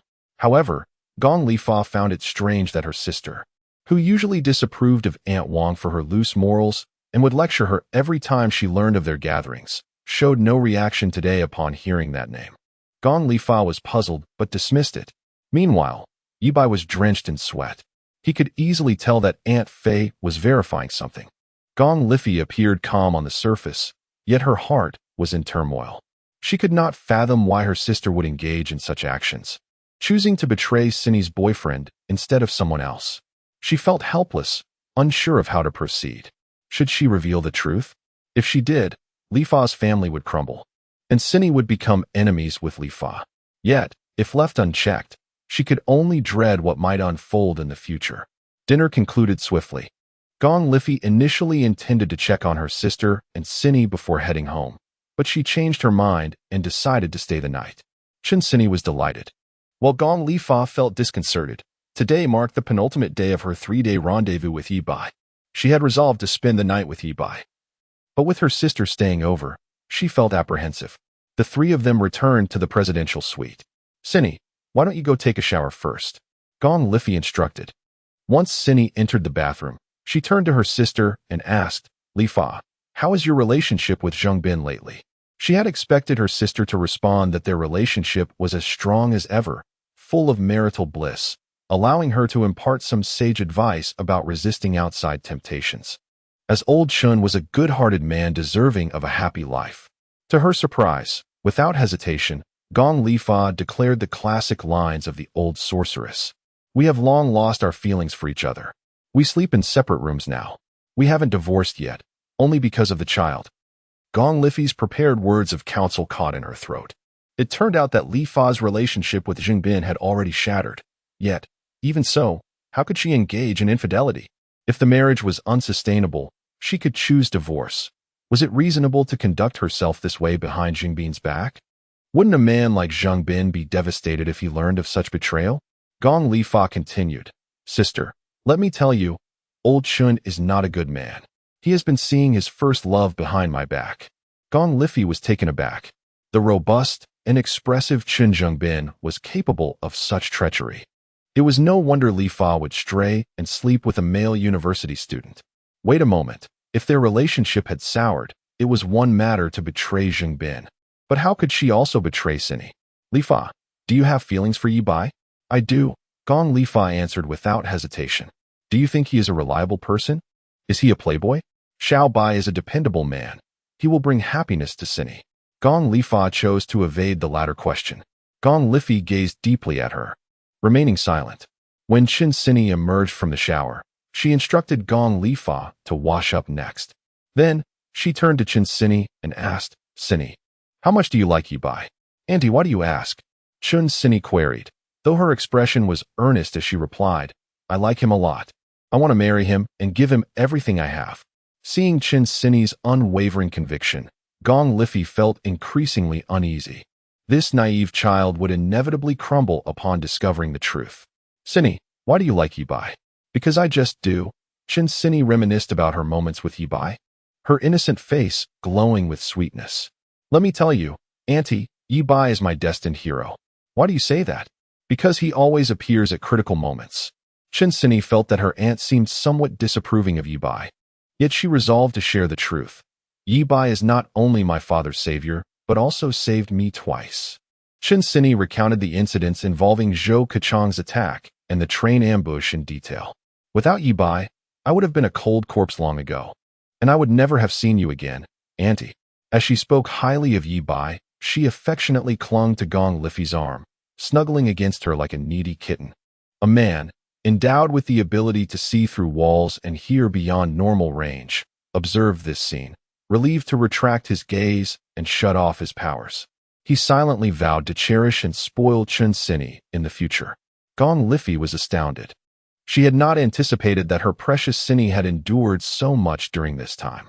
No wonder she held such affection for Ye Bai. If placed in her shoes, she too might fall for a man like him. The Ye Bai described by Cinny appeared to be an exceptionally fine and sincere young man. Had she misjudged him? Gong Lifi wondered if her mental struggles had resurfaced, leading her to hallucinate.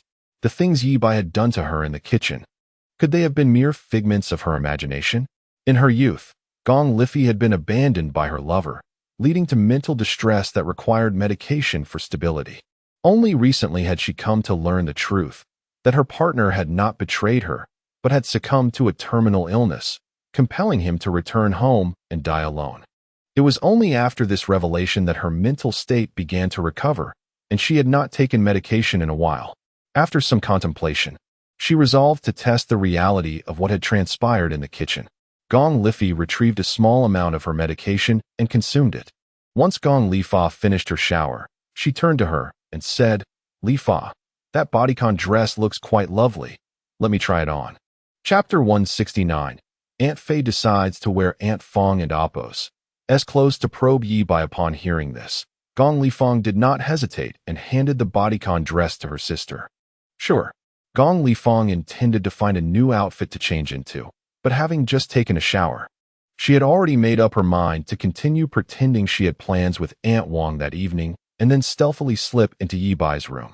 If she changed into new clothes now, she would certainly look out of sorts in the morning. That rascal Xiao Bai had a peculiar fondness for seeing her in her attire. Sister, since you like this dress, why don't we just swap outfits? I quite fancy your yoga pants. Let me wear them. Gong Lifi, preoccupied with testing Ye Bai, nodded without much thought. The sisters exchanged clothes, with Gong Lifeng donning the yoga pants that accentuated her alluring curves. Gong Lifei, in her sister's bodycon dress, exuded a captivating charm, her figure equally enticing, almost causing the fabric to burst. Standing before the mirror together, Gong Lifei silently acknowledged that they could easily pass for one another. They were indeed identical twins. Their figures were strikingly similar, if not entirely the same. As for their faces, wait. Gong Lifei's eyes widened in astonishment, her mouth agape. Lifeng, what has happened to your face? You look a decade younger. At a glance, one might mistake them for sisters, but upon closer inspection, they appeared more like mother and daughter. Gong Lifeng had just finished showering, her delicate, fair complexion resembling a freshly peeled egg, radiating a rosy hue.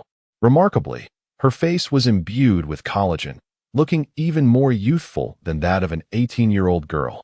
In contrast, Gong Lifei, though well-maintained, bore subtle signs of age, her expression tinged with melancholy, akin to a beautiful matron, with faint crow's feet at the corners of her eyes. I don't know either. It just happened suddenly. Gong Lifeng dared not speak the truth, yet a daring thought emerged in her mind.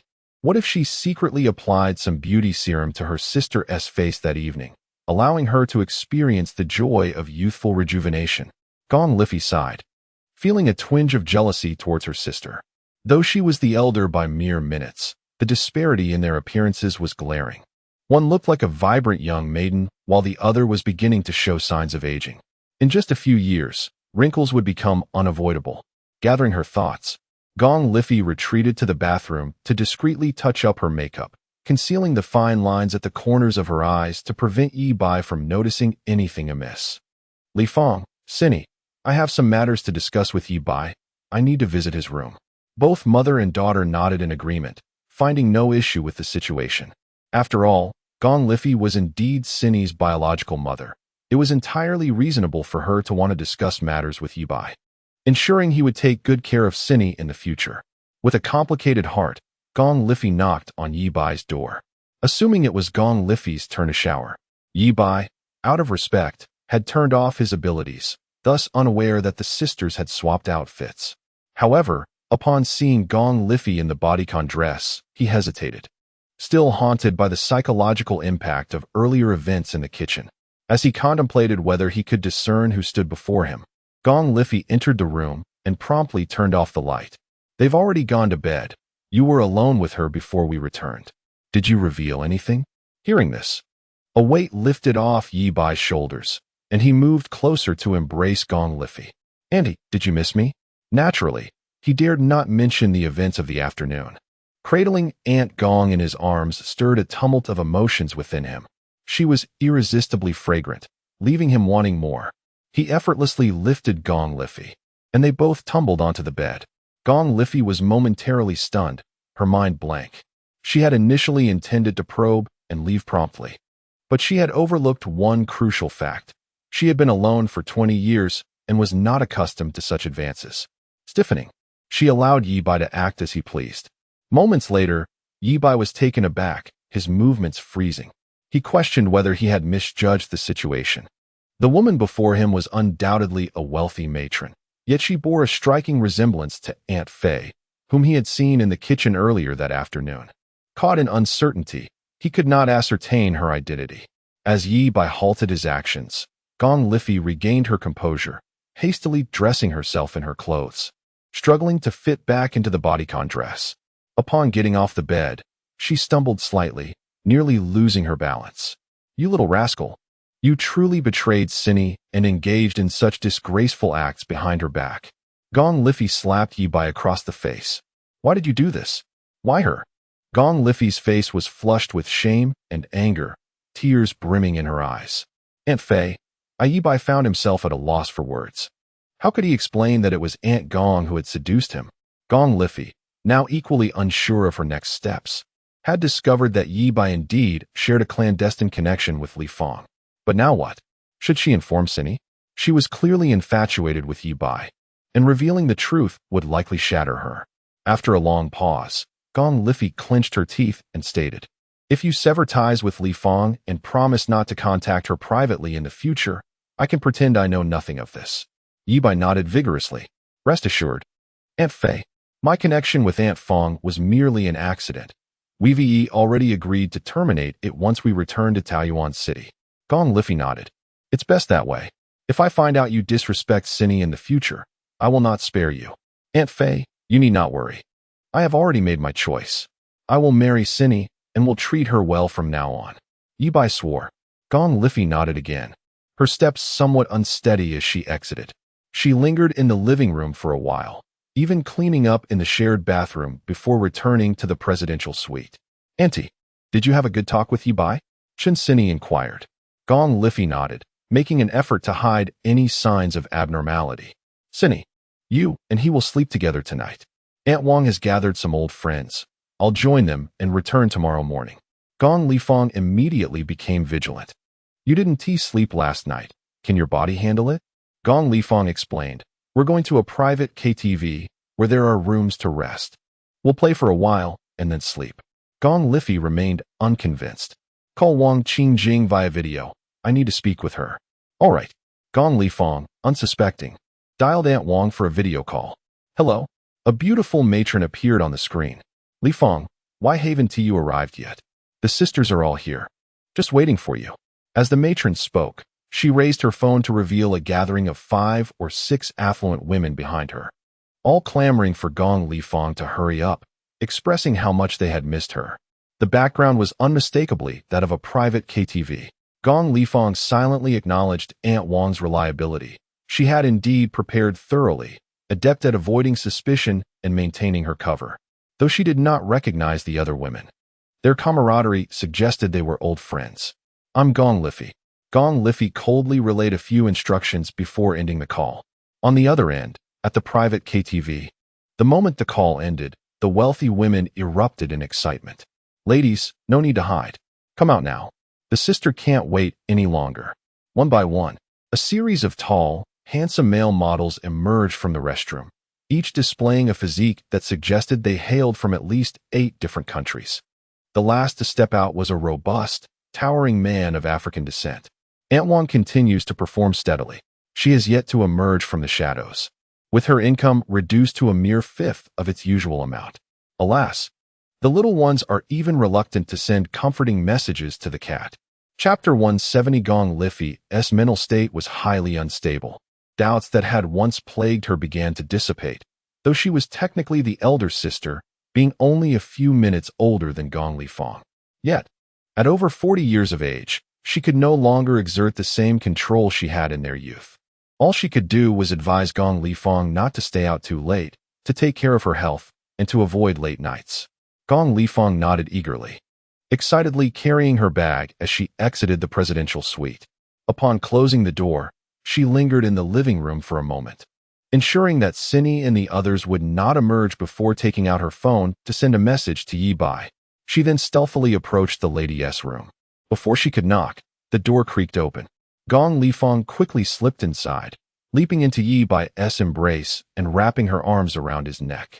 Ye Bai, taken aback by the sight of Gong Lifeng clad in yoga pants, was momentarily stunned. Could this be another test from Aunt Fei? Although the woman before him appeared as youthful and flawless as a teenage girl, he couldn't help but feel a twinge of suspicion. Aunt Gong, do you know why you've returned to your youthful self? You scoundrel. Don't say that. Gong Lifeng's aristocratic face flushed crimson. You must answer my question. Ye Bai pressed on. Scoundrel, of course, it's thanks to what is it? Aunt Gong chose not to respond verbally, instead answering through her actions. The signal was exchanged. Ye Bai scrutinized her enchanting face, confirming that she was indeed barefaced, and he felt a sense of relief wash over him. The heat radiating from her was undoubtedly Aunt Gong's doing. Aunt Fei was more composed, somewhat pretentious, exuding a subtly alluring aura. Aunt Gong, why are you wearing Aunt Fei's clothes? Ye Bai inquired. Gong Lifeng turned around, swaying slightly as she asked with a hint of pride, Do you like it? Ye Bai nodded. It must be said, yoga pants do complement your curves quite well. For reasons unknown. The thought of Aunt Gong and Aunt Fei's attire stirred a peculiar feeling within him, yet it was more of an exquisite. Feigning to rummage through a drawer, Ye Bai discreetly retrieved a pair of scissors from his spatial pocket, grinning mischievously. Aunt Gong, Turn around. Let me cut a slit in the back of your yoga pants. Ah. No, that is not allowed. You naughty boy. Aunt Gong, you say no? Yet you turn your back to me? Meanwhile, in the presidential suite, Shinzini had already drifted into slumber, her breathing steady and rhythmic. Beside her, there was a subtle, yet even more astonishing rise and fall. It was Gong Liffey, her almond eyes wide open in the darkness, her mind racing with thoughts, devoid of any trace of sleep. Countless times she had wished to awaken Cinny and reveal the truth, but she couldn't bear to shatter the innocence of Cinny. Hoping she could live a lifetime of happiness, even if it were within a fabricated paradise. Why was the man destined for Cinny such a scoundrel? Gong Liffey sighed. Although she perceived Ye Bai as a rogue, not a good person, someone who even wanted to indulge in a simple meal, she had to admit that he was indeed Cinny's heroic savior. This was a fated connection. Otherwise, how could one explain Ye Bai's repeated rescues of Cinny from peril, even saving her adoptive father, Chen Jingbin? Suddenly, Gong Liffey recalled her first love, the man who feigned a change of heart, driving her away when he was terminally ill. Ye Bai bore a striking resemblance to him. Their eyes were almost identical, both deep and captivating, yet their characters were in stark contrast. One was a notorious cad, unsatisfied even with Cinny, entangled with Li Fong. The other was a virtuous man, willing to shoulder all blame for the sake of another's happiness, quietly passing away. Reflecting on what had just transpired in the room, where Ye Bai had treated her as if she were Li Fong, Gong Liffey spat in disdain, yet her heart stirred with inexplicable turmoil. After a prolonged period of absence, how could one withstand the allure of a man like Ye Bai? Though he had caught on at the last moment and halted, the events that transpired still left Gong Liffey. It was no wonder Cinny and Li Fong had both succumbed. Gong Liffey pondered, then resolutely declared, "No, I cannot betray Bai Yi. Even merely thinking of Ye Bai in this manner would be a betrayal. Yet, Bai Yi had already passed away 20 years ago. Wait, if one were to reverse Bai Yi's name, wouldn't it become Ye Bai?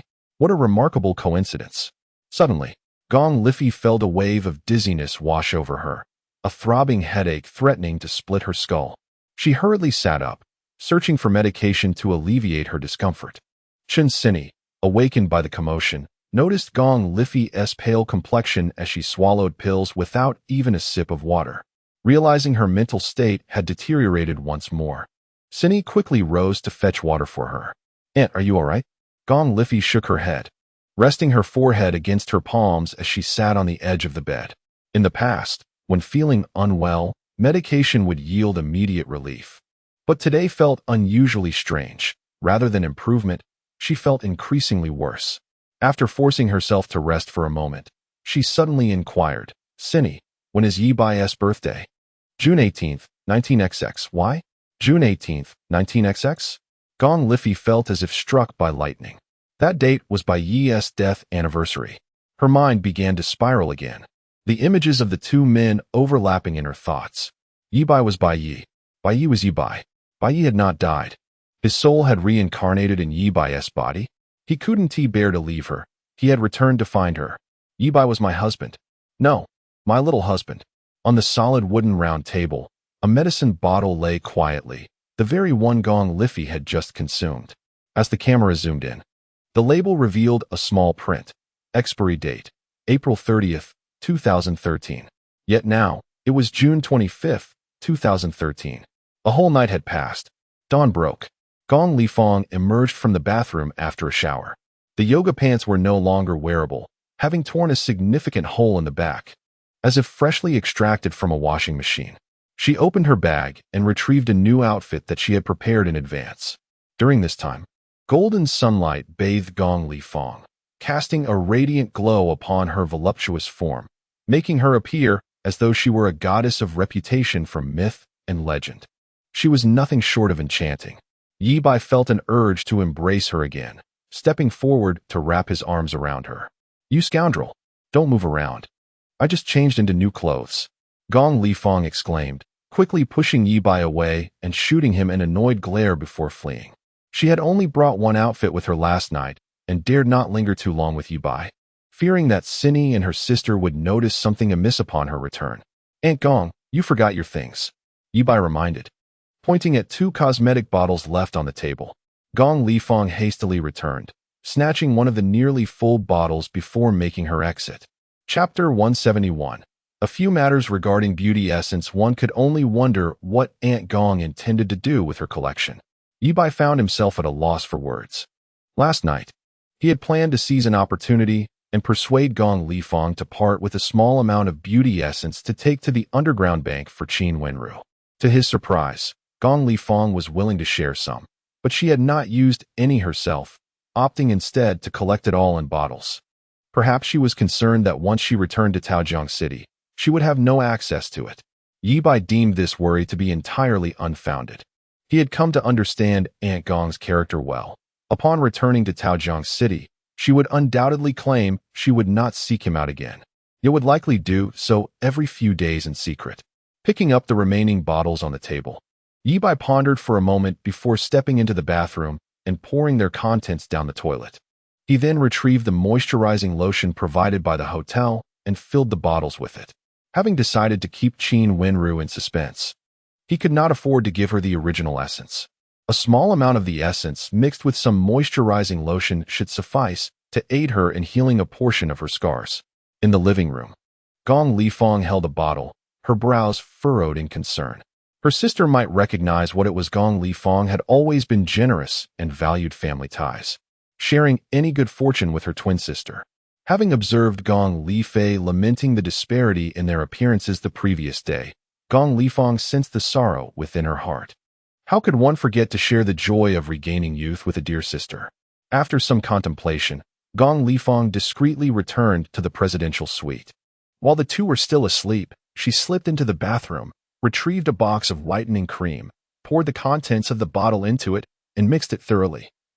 Nodding with satisfaction, this should do the trick.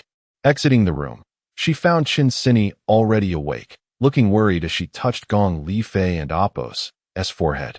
Gong Lifeng's heart skipped a beat, and she hurriedly inquired, "What is wrong with Annie?" "It seems she has fallen ill again," Qin Sini replied. "Oh, that and Appo's. It's nothing to worry about. I thought she had caught a cold." Gong Lifeng sighed in relief. "Qin Sini, why are you looking at me like that? Auntie has been ill before. A bit of medicine will do her good. If she had caught a cold, that would be dire. I've heard the flu is particularly severe lately, with hospitals overflowing."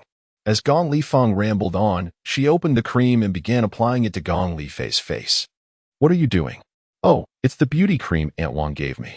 It feels quite miraculous, after using it just once. My skin became so supple it could almost produce water. Since Auntie lamented the passage of time yesterday, I asked Aunt Wang for another bottle to let her experience the joy of regaining youth." With that, Gong Lifeng applied the creamy substance generously to Gong Lifei's face. Once it was evenly distributed, she nodded in satisfaction. "Now this is perfect. When Annie wakes up, it will be a grand surprise for her." After some time, Gong Lifei finally awakened, her eyes filled with confusion. Gong Lifeng quickly guided her to the bathroom to wash her face. "My goodness, this cream is incredible," Qin Sini exclaimed in astonishment. Before applying the cream, Annie's eyes had shown faint crow's feet, and despite her good skin care, it was evident she was in her 40s. Yet now, Auntie's complexion was fair and firm, reminiscent of a baby's skin, with all traces of crow's feet vanished. She appeared rejuvenated by a decade. "Sister, aren't you thrilled?" Gong Lifeng beamed with pride, blissfully unaware that, as twins, they both now shared a youthful appearance, making it nearly impossible to discern any difference between them. The only distinction lay in their expressions. One radiated a captivating allure, every smile and frown electrifying, while the other exuded a more reserved charm, embodying the image of a dutiful wife, creating a stark contrast. One could only speculate whether Ye Bai could still distinguish between the sister and the twin, based solely on appearances. At that moment, Gong Lifei, still dazed, caught sight of her youthful reflection in the mirror and reacted strongly, though not in the way Gong Lifeng had anticipated. I look younger? Is this a divine blessing? Even the heavens have shown mercy on my wretched life, returning my husband to me and granting me the chance to reclaim my youth. Husband, where is my little husband?" Gong Lifeng was taken aback and quickly grabbed a bottle of medicine from the table, pouring a few pills into Gong Lifei's mouth. Auntie has fallen ill again. Let her rest well in the hotel while we attend the finals. Chen Sini shook her head in concern. Can Annie manage alone? Should we forego the finals? I am worried about her. Absolutely not. Gong Li Fong insisted, eyes wide. We came all this way to the provincial capital for this championship. We are so close. There's no way we can give up now. Let Xiao Bai stay at the hotel to take care of her. Chen Sini raised her phone. Ye Bai texted me 10 minutes ago, saying he had something to attend to and has already left the hotel.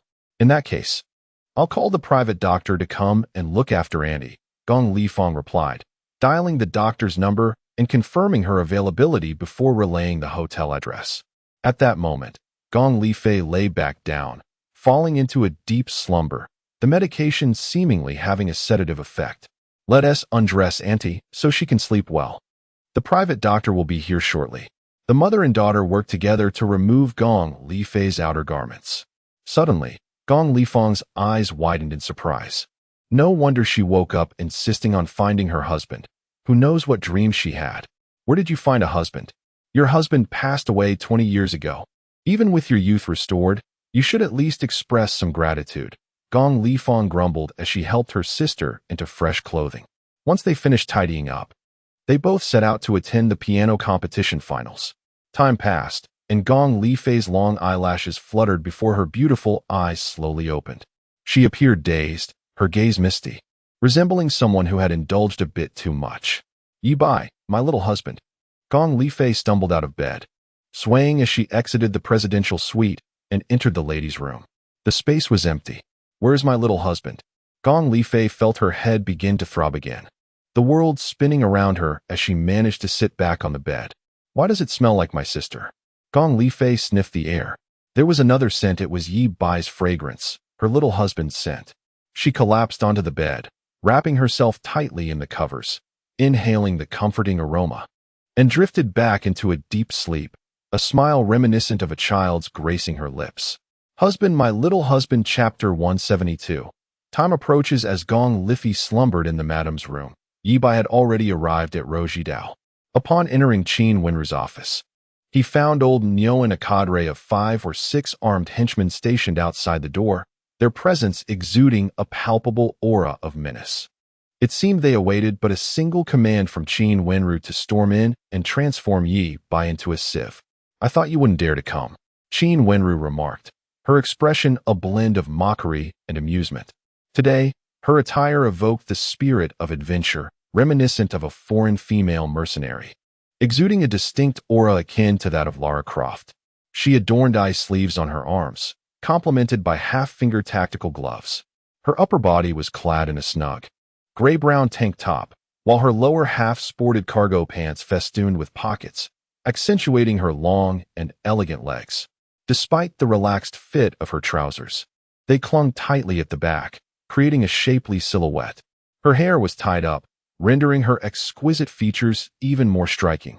With a captivating blend of Eastern and Western allure, she possessed the peak beauty reminiscent of Sophie Marceau, combined with the seductive charm of Black Widow. Such an image, if gracing Hollywood, would undoubtedly ignite a sensation, even with merely a stoic expression. Ye Bai placed a bottle on the table, containing a diluted beauty elixir. This was the wondrous potion passed down through the generations of the Yi family, not only capable of healing scars, but also bestowing beauty upon long-term users. Qin Wenru picked up the bottle, scrutinizing its contents. The liquid inside was clear and transparent, yet oddly, some impurities floated within. She twisted the cap and inhaled, her finely arched brows immediately furrowing. Is this SK2's miracle water? Mixed with something else? Are you jesting? Qin Wenru's expression turned skeptical, but observing Ye Bai's self-assured demeanor made her question her own judgment. She poured a small amount into her palm, sniffing it with the curiosity of a kitten. It was indeed SK2, but another scent seemed to linger. Qin Wenru's eyes widened in realization. You are deceiving me? This is clearly expired SK2. Suddenly, old Nyo and his men rushed in, brandishing their firearms, all aimed squarely at Ye Bai. Little Red, brimming with excitement, glanced eagerly at Qin Wenru, awaiting her command. Ye Bai discreetly opened a portal behind him, but 2 men flanked him, guns drawn. The portal was flat, capable of shielding from bullets only from one direction. Ye Bai was uncertain whether his current physique could withstand a direct hit. However, a gentleman does not stand beneath a perilous wall. With a flicker of thought, time froze. Ye Bai rose and methodically disarmed each assailant, even extracting bullets from those already chambered. He then searched each one to ensure they bore no other weapons. As for cold arms, Ye Bai held no fear. He stood still, confident that none could breach his defenses. With a single strike, he could incapacitate any foe. Ye Bai had no doubt that unleashing his primal power could crush a normal person's skull or pierce through their torso as easily as one would a watermelon. When it came to searching old Neo and Little Red, Ye Bai's expression stiffened in discomfort. "Bid, no wonder you look down on me. You are a transsexual." He quickly distanced himself and retrieved alcohol from his spatial pocket to disinfect his hands. A glance through his enhanced vision revealed that Little Red was not only a transsexual, but one who had only undergone breast augmentation without further modifications. Having resolved the situation, Ye Bai returned to his original position. Time resumed its flow. "Pretty boy, are you tired of living, daring to play tricks even on me, Qin Wenru?" she said, her expression darkening. "Would I jest with my own life?" Ye Bai remained steadfast, gesturing towards the bottle. "This elixir works swiftly. Apply it to your scars, and you shall see its efficacy within 10 minutes. If it fails, you are welcome to let your subordinates turn me into a sieve." Seeing Ye Bai's unwavering confidence, Qin Wenru hesitated briefly before deciding to grant him an opportunity. She waved her hand, and a subordinate promptly brought a mirror. Qin Wenru gazed into it, preparing to apply the elixir. "This potion is exceedingly precious. Despite its lack of color, it requires the infusion of 49 medicinal herbs.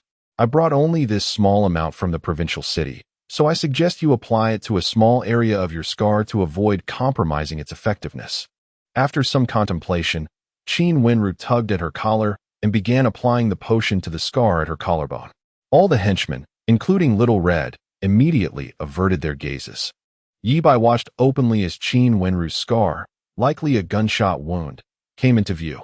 With a thought, he activated his enhanced vision, and in an instant, he perceived her entire form. To his astonishment, he discovered that her body was riddled with scars, lacerations, gunshot wounds, burns, and more. The sheer number of scars surpassed even those he bore in his previous life. Unlike Ye Bai, however, she had not concealed them with tattoos. Each scar bore traces of treatment, yet it was evident that Qin Wenru was particularly prone to scar formation, with every attempt at healing resulting in exacerbation. She resembled a flawless porcelain doll marred by countless fissures. Rather than being disconcerted, Ye Bai felt a surge of opportunity. With the beauty elixir, he was certain he could easily manipulate Qin Wenru. Not only could he cleanse the assets of Xiaohong Yu and Kai Baozi without harm, but it was also conceivable to bring Qin Wenru into his fold, positioning her as his confidant. Qin Wenru applied the elixir meticulously to her collarbone scar. Both parties fell into a tense silence, awaiting the outcome.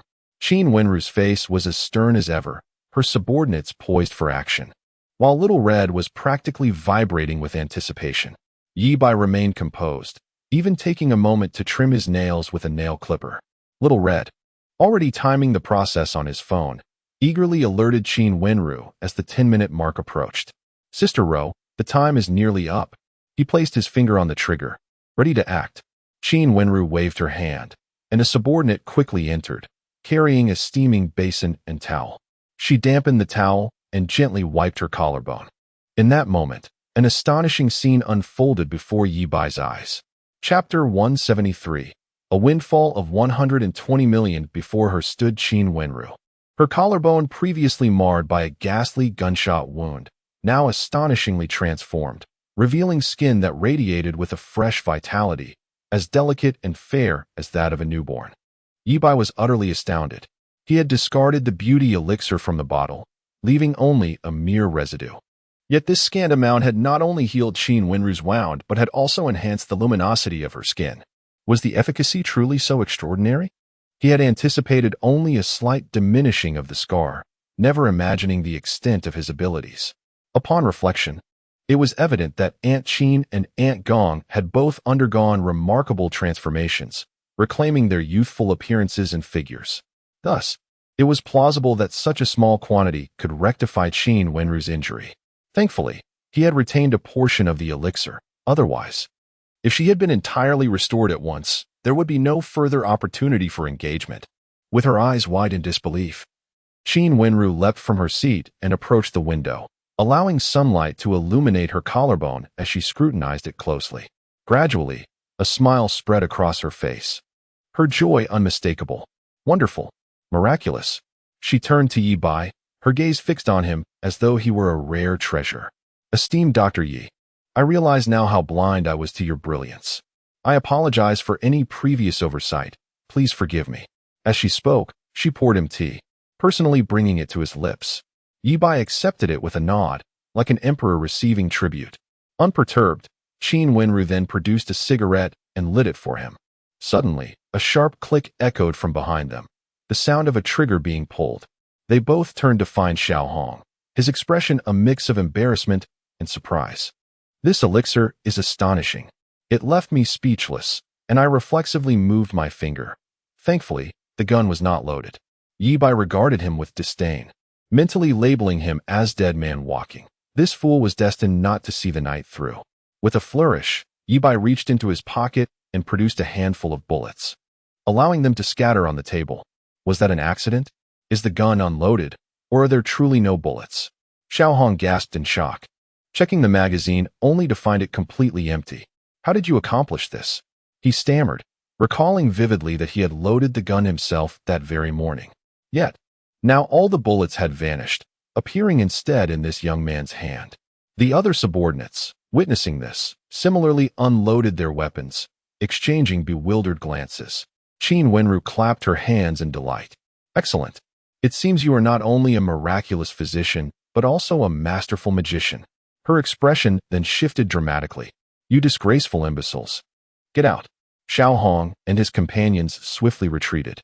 Dr. Ye, Qin Wenru continued, her demeanor brightening. As I mentioned previously, if you assist me in healing my scars, I shall procure all your items at market value. Very well, Ye Bai replied, rising to his feet. Let us proceed with our first transaction. I have brought the gold, and it awaits downstairs. Upon arriving downstairs, Ye Bai pressed a key, prompting the rear doors of a nearby truck to open, revealing a neatly arranged row of boxes. There were 5 wooden crates, each containing 100 gold ingots, totaling 500 ingots, each weighing 1 kilogram. Based on the current market value, the gold amounted to approximately 120 million. Qin Wenru's eyes twitched at the thought. Even with her overseas connections to launder the gold, she would incur losses in the tens of millions, essentially footing the bill to aid Ye Bai. Nevertheless, she was a woman of her word, once spoken. Her promises were as binding as water spilled on the ground.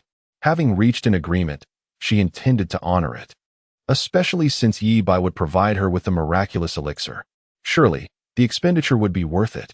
She summoned her subordinates to verify the goods.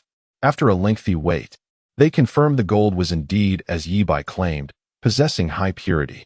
Qin Wenru then produced a jade tablet, presenting it to Ye Bai. Esteemed Dr. Ye, I have appraised this item. It is a white-glazed gilt tablet used by Emperor Taizong of the Tang dynasty, valued at over 100 million. Shall I assist you in contacting an antique dealer for its sale? Ye Bai readily agreed, examining the tablet closely. It was indeed an imperial relic, the inscriptions still fresh with ink. Moments later, a Bentley arrived at the entrance of Roji Dao, and a well-dressed, portly middle-aged man alighted, accompanied by several subordinates. Boss Tang, you finally arrived. Behold this jade tablet, an imperial artifact from Emperor Taizong. Qin Wenru gestured for Ye Bai to present the tablet. Boss Tang scrutinized it through a magnifying glass, clearly captivated, even though its authenticity was questionable. Indeed, it is an imperial piece, he declared, turning to Ye Bai. Young man, I find this tablet most appealing. How much would you part with it for? Qin Wenru waved her hand dismissively. Such a tablet sold for 150 million at auction last year. However, since we are friends, my price is 120 million. But you must cover the taxes. Absolutely. Boss Tang readily agreed. contacting the bank for a transfer. Once Ye Bai received confirmation of the transaction, they promptly signed a bill of sale. Thank you, Dr. Yi, for facilitating this deal, and thank you, Sister Ro, for the introduction. Should you encounter any similarly exquisite antiques in the future, do remember to contact me. Boss Tang cherished the jade tablet as though it were a treasure of his heart. I must take my leave now. I need to secure this tablet among my collection. With that, the benevolent Boss Tang departed. Qin Wenru instructed her subordinates to transport the gold into Roji Dao, then returned to her office, a radiant smile gracing her lips. Esteemed Dr. Yi, you have witnessed my sincerity. Might I inquire about the elixir? Rest assured, I shall take full responsibility for your scars, Ye Bai proclaimed, thumping his chest. However, as you know, an elixir with such remarkable properties cannot be easily concocted. It requires 49 rare herbs and a prolonged period of refinement. Qin Wenru's heart raced. The small amount she had seen earlier would necessitate at least a week for preparation. To her relief, she had expected the process to take months, only to learn it would require just a week. With this timeline, she could restore her scars within a few years. Overjoyed, she waved her hand and instructed a subordinate at the door, bring Xiaohong in.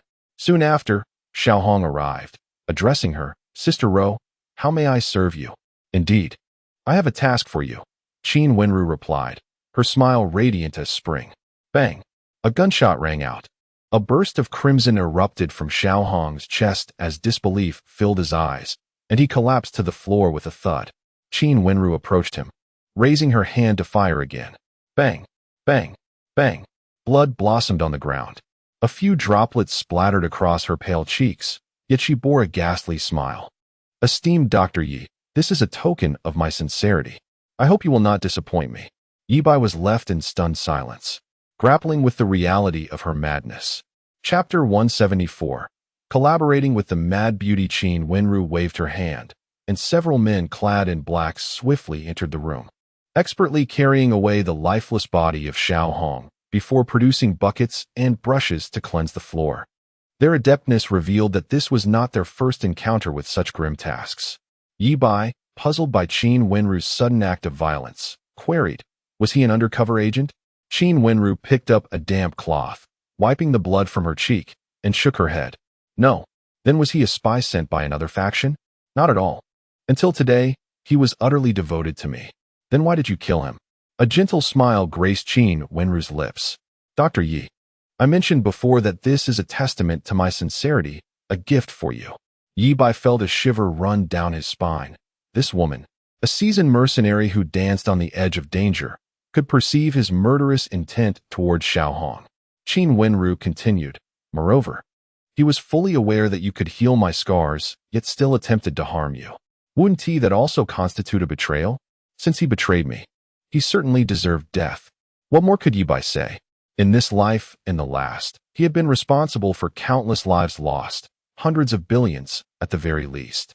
He had encountered ruthless bandits and deranged killers, yet this was his first encounter with such a mad beauty.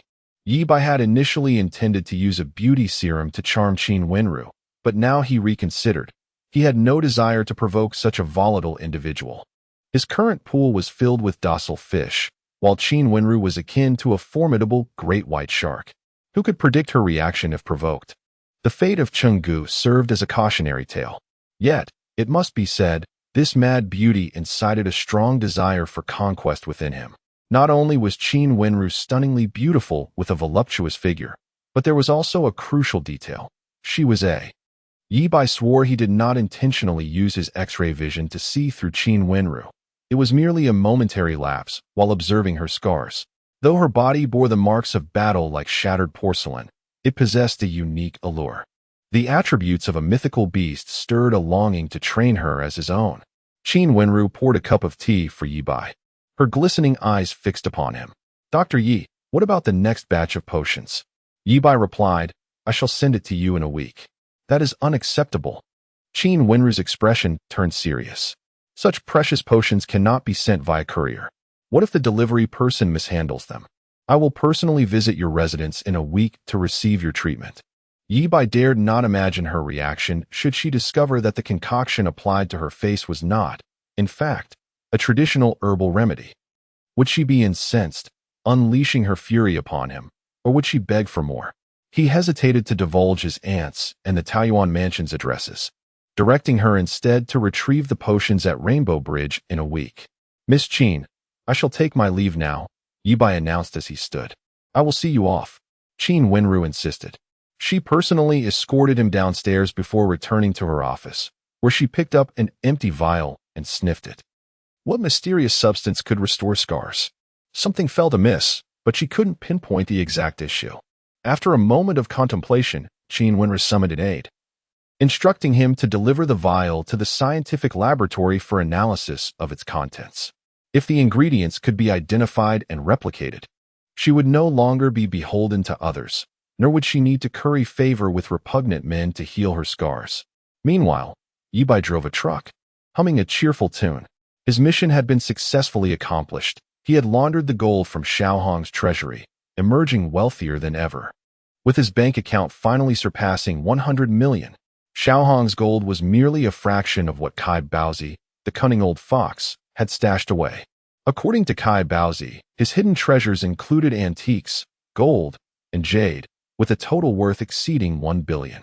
Moreover, the locations of these items were known only to him. Although Xiaohong and Kai Baozi were both prominent figures in Taiyuan City, their financial standings were worlds apart. Real estate moguls were undeniably affluent. Ye Bai returned the rental truck and then took a taxi back to the hotel.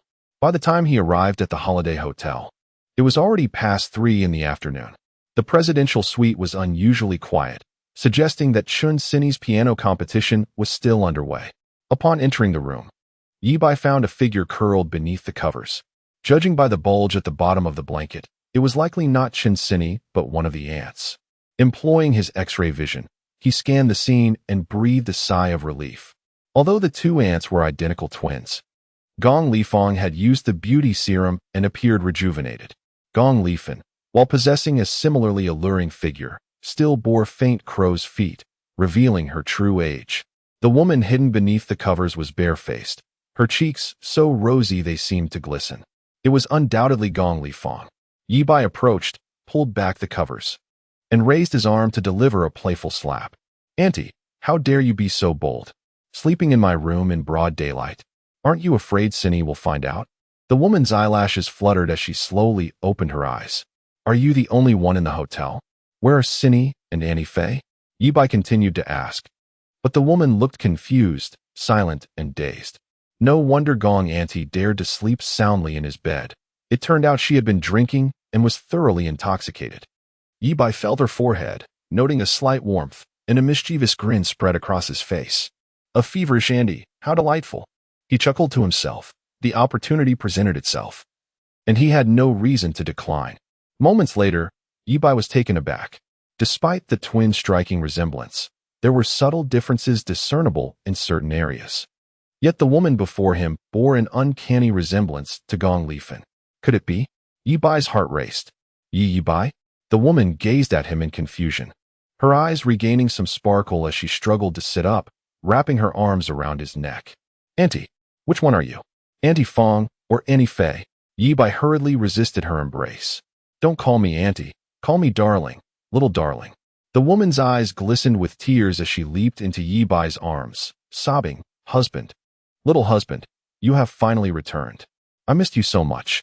She wept, her expression one of utter vulnerability. Chapter 175, Treating Aunt Fei's Illness? Ye Bai exhaled in relief. It appeared to be truly Gong Lifeng. The term little husband was indeed a unique appellation she reserved for him. He distinctly remembered the day of the birthday banquet when Gong Lifeng, inebriated, had seduced him while pretending to mistake him for Chun Sini, using that very term. Moreover, Gong Lifeng had never been this flirtatious. She would never act so playfully in front of him, nor would she whimper like a child. Darling, why aren't you speaking? Don't you miss your precious? The woman raised her head, her tear-streaked face resembling a delicate pear blossom, looking pitifully at him. Of course, I miss my treasure. Ye Bai gently wiped her tears. He sensed something amiss and teased. Little treasure, what's wrong? Why are there so many tears in your eyes? You're so naughty. Don't say that.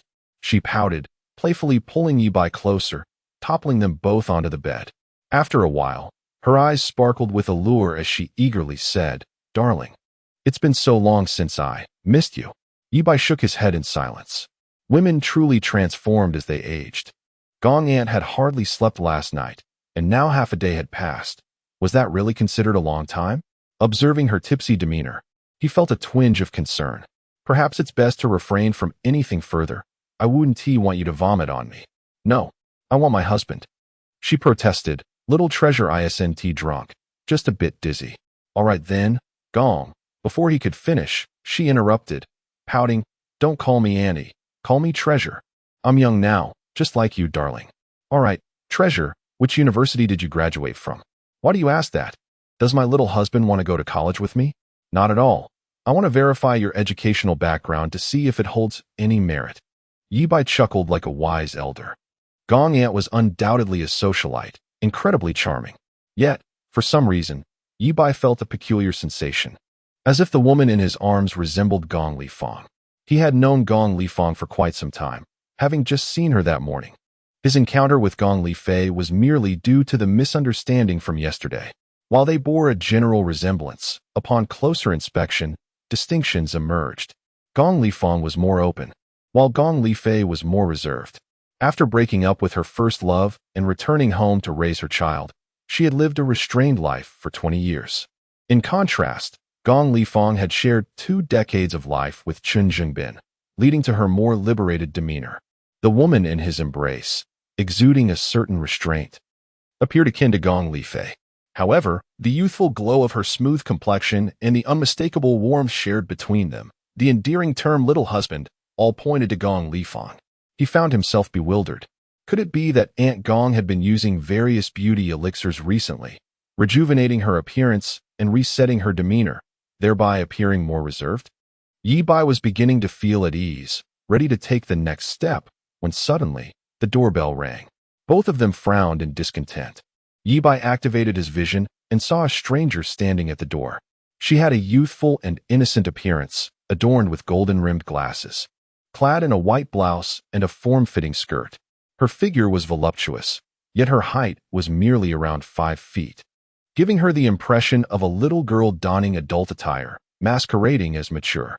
Yet her gaze held a profound wisdom, embodying the beauty of a knowledgeable woman. This was a legitimate lowly, possessing the face and stature of a child but the physique and grace of a mature woman. Seeing no response to her knocking, the woman pulled out her phone to make a call. Ye Bai looked down and asked, "Gong, Treasure, did you arrange to meet someone today?" "No, not at all." Ye Bai speculated that perhaps a hotel guest had mistakenly approached the wrong door. However, upon a closer look, he was struck by the unsettling feeling that the woman resembled Gong Li Fei. Could it be a psychological trick? Ye Bai felt something was amiss. An implausible thought crossed his mind. Could she truly be Gong Li Fei? Had Gong Li Fong taken a bottle of beauty elixir with her that morning and inadvertently given it to Gong Li Fei? But how could she possibly know the term little husband? Therefore, the woman in his arms could not be Gong Li Fei. Suddenly, his phone buzzed. Ye Bai looked up, feeling as if struck by lightning. The caller ID displayed Gong Ant. This was how Ye Bai had saved Gong Li Fong in his contacts. Was it Gong Ant calling? Then who was the woman in his embrace? He quickly glanced down at the woman, who bore an alluring expression, poised yet enchanting, radiating a noble elegance reminiscent of the legendary Yang Guifei. The warmth he felt was akin to that of Gong Li Fong, yet there were subtle differences. Ye Bai answered the call. "Hello, Xiao Bai, have you resolved your issues?" The familiar voice of Gong Li Fong came through. "Your Aunt Fei has fallen ill. Her mental state is deteriorating. I contacted a private doctor this morning, but he had some matters to attend to and has just arrived at the hotel." She knocked on the door but received no response. It seems she has locked herself in from the inside. "If you have time, please return to the hotel quickly." Ye Bai stood frozen. "Hello? Xiao Bai, can you hear me?" "Yes, I'm on my way back," he replied slowly, his expression complicated. After ending the call, he turned to the enchanting woman in his arms, his voice rasping. "Auntie, are you Gong Li Fong or Gong Li Fei?" "Darling, I'm your little Li Fei. Don't you recognize me?" Gong Li Fei's expression was one of impending heartbreak, evoking sympathy. I recognize you." Ye Bai's face contorted in confusion. Then, darling, please continue. I miss you so much. Gong Lifei said shyly. Ye Bai was at a loss for how to proceed. He found himself grappling with his own conscience. Gong Lifei and Cindy were. Yet, given the circumstances, even though nothing had fully transpired, how significant was the difference? If he were to halt now, could he still claim innocence?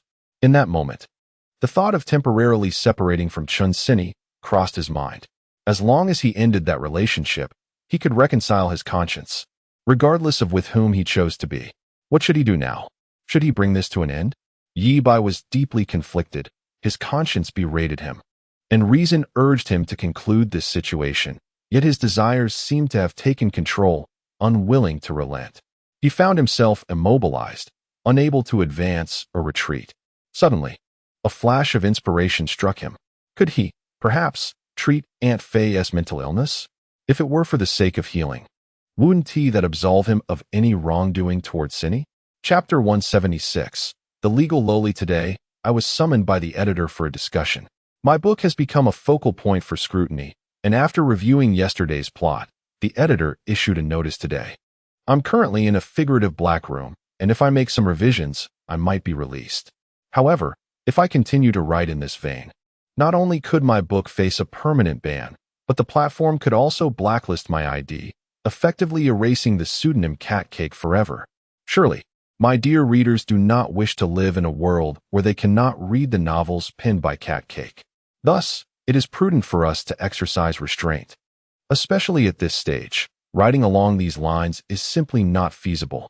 If I absolutely must pursue Fei Yi, I would first need to sever ties with Chen Cindy. Ye Bai felt a sudden rush of emotions, yearning to heal Gong Lifei in his own way. Yet, upon reflection, he could not help but chuckle softly. To mend physical scars and restore youth is indeed a remarkable feat. How could one expect to address the intricacies of mental afflictions? The roots of mental illness are often intertwined with both physical and psychological factors, but predominantly they stem from the mind. Thus, the notion of curing Gong Lifei's mental struggles was quite unrealistic. Furthermore, the connection between Fei Yi and Chun Cindy was far too complex for him to navigate. How could he possibly engage with her in such a manner? Moreover, Fei Yi's willingness to be with him stemmed from her mental turmoil. She likely mistook him for her long-lost first love. The person she envisioned was not him. The desires she harbored were directed towards another. Although Ye Bai recognized his own flaws as a man prone to infatuation with various beauties, he retained a fundamental moral compass. With this thought lingering, he rose to depart. Gong Lifei, awakening with a dazed expression, inquired, "Darling, what is the matter?" Ye Bai sighed. "You have mistaken me for someone else. I am Ye Bai, not your husband." Gong Lifei shook her head vigorously, resembling a bobblehead. "No, you are my little husband. Ye Bai is Bai Yi. Bai Yi is Ye Bai, for reasons unknown." Ye Bai felt a wave of sympathy wash over him. She had experienced a passionate romance in her youth, falling for someone she adored, only to face rejection from her family. Abandoning her affluent status, she eloped with her lover, only to be cruelly forsaken when pregnant. Returning home with a burgeoning belly, she undoubtedly faced numerous humiliations. Her family viewed her as a disgrace, shameful to their lineage. It was as if the world had cast her aside, leading her to spiral into madness over the years. Then, 2 decades later, she uncovered the truth. The man she had despised for a lifetime was not the heartless scoundrel she believed him to be. He had been diagnosed with a terminal illness and, unwilling to burden his wife and child, had callously sent Gong Lifei back home, knowing that remaining in her family would afford them a better life. Now, this unfortunate woman had projected her lost love onto Ye Bai, and how could he exploit her vulnerability? That would be no different from a beast. Ye Bai acknowledged his own flirtatious nature, drawn to the allure of diverse beauties. But he sought genuine mutual affection, not a relationship built on misplaced identities. Desire is a natural impulse. Yet it is during such moments of temptation that true humanity is defined, not succumbing to the basest instincts. Gently shaking his head, Ye Bai replied, "Aunt Fei, I am Ye Bai, unadulterated and distinct from anyone else. Bai Yi is a stranger to me. My previous actions were merely in error, mistaking you for Aunt Gong Li Fan. I apologize. No. You are my little husband. You are Bai Ye. Gong Liffey stated with unwavering conviction, her delicate features radiating determination. Is your birthday June 18th, 19XX? Indeed. He confirmed. That day marks the anniversary of Bai Ye's passing. After his death, he was reborn as you. Auntie, on that day alone, hundreds of thousands were born across the globe. It is merely a coincidence. No. Gong Liffey exclaimed, nearly in tears. If you reverse your name, it spells Bai Ye. And your eyes mirror his perfectly. Aunt Fei, you are mistaken. You are Bai Ye. You are my little husband. Gong Liffey insisted. As she climbed from the bed, arms outstretched for an embrace, tears welling in her eyes. Darling, please don't pretend you don't recognize me. I promise to be good from now on. Seeing her pitiful state, Ye Bai felt a pang of compassion. He opened his arms and gently enveloped Gong Liffey in a warm embrace. I knew it. I knew it. Darling, you fear my tears when I cry. You will grant any wish I make, she exclaimed joyfully, her tears flowing freely. Ye Bai sighed, recognizing her as a truly unfortunate woman, and felt a sense of pity. Auntie, I am sorry. Ye Bai whispered softly in her ear, his hand moving like a blade to lightly press against her nape. With nary a sound, Gong Liffey collapsed onto the bed, slipping into a serene, childlike slumber. Ye Bai tenderly dressed her in the small garments lying nearby. This scene struck a familiar chord. It reminded him of that night at the Golden Source Hotel, when Aunt Fong, intoxicated, had seduced him only to fall asleep halfway through, and he had similarly dressed her. Once she was attired, Ye Bai lifted Gong Liffey's form and carried her to the presidential suite, finding her a more suitable outfit, finally tucking her into the blankets. Buzz. The phone rang, revealing an unfamiliar number. Returning to the ladies' room, Ye Bai began to tidy the disheveled bed while answering the call. Hello, is this Ye Bai? I am the personal physician of Ms. Gong Liffey. A sultry voice resonated from the phone. The tone suggested an alluring figure, tall and statuesque, yet upon turning, Ye Bai beheld a diminutive lady standing at a mere 5 feet tall. The enchanting voice belonged to a petite legal lowly. It was disconcerting yet oddly thrilling. Yes, this is he, Ye Bai replied. Ms. Gong Lifan requested I contact you. How long until you arrive at the hotel? Shortly. Please hold. After ending the call, Ye Bai completed his tidying. Satisfied there were no lingering issues, he activated his invisibility and approached the door, unlocking it with a mechanical twist. Click. The door lock emitted a sound as it disengaged. The petite legal lowly, noticing the sound, re-entered her passcode, and the door clicked open. Upon entering, she initially expected Gong Liffey to have awakened, only to find the room devoid of life. The legal lowly approached the presidential suite, discovering Gong Liffey still in deep slumber. Her instincts heightened. She sensed another presence in the room. Drawing out her personal defense spray, she began to search thoroughly. After a meticulous search yielded no signs of life, she relaxed, reasoning that perhaps the door lock had malfunctioned. Her own electronic locks often exhibited similar quirks, proving far less reliable than traditional mechanisms. At that moment, the electronic lock emitted a disengagement sound, and the door swung open. The legal lowly turned, taken aback to find an extraordinarily handsome young man, standing at an impressive 6 feet tall, entering the room. Chapter 177. A kiss from my husband before taking medicine. This young man was not only extraordinarily handsome, but also possessed an exceptional aura that belied his youth. Despite his age, he exuded a profound depth, reminiscent of towering mountains. He radiated a unique charm, constantly emanating a potent masculine allure that evoked admiration in those around him. Such a man was destined for stardom. No, he was inherently suited to be a charming companion, with his striking image and demeanor, which affluent women could resist. If he ventured into male modeling, he would surely become a legendary figure in that realm. Hello, you must be Ye Bai, the legal lowly said, her heart blooming with joy at the sight of such a handsome figure, though she maintained an air of nonchalance, appearing rather indifferent and worldly. Yes, that's me, Ye Bai replied, oblivious to the internal musings of the legal lowly. Up close, he noted her youthful features, resembling that of a schoolgirl. Yet her voice was mature and magnetic. I am Bai Shuejing. You may call me Dr. Bai. she said, tilting her delicate face upwards to meet Ye Bai's gaze. Extending her fair hand, Ye Bai shook her hand, noting the slender strength in her grip. Internally, the legal lowly was elated, though she concealed her excitement behind a mask of indifference, releasing his hand and leading the way towards the presidential suite. As Ye Bai observed her, he noted her youthful face and petite stature of merely 5 feet, yet her figure was remarkably alluring, curvaceous in all the right places.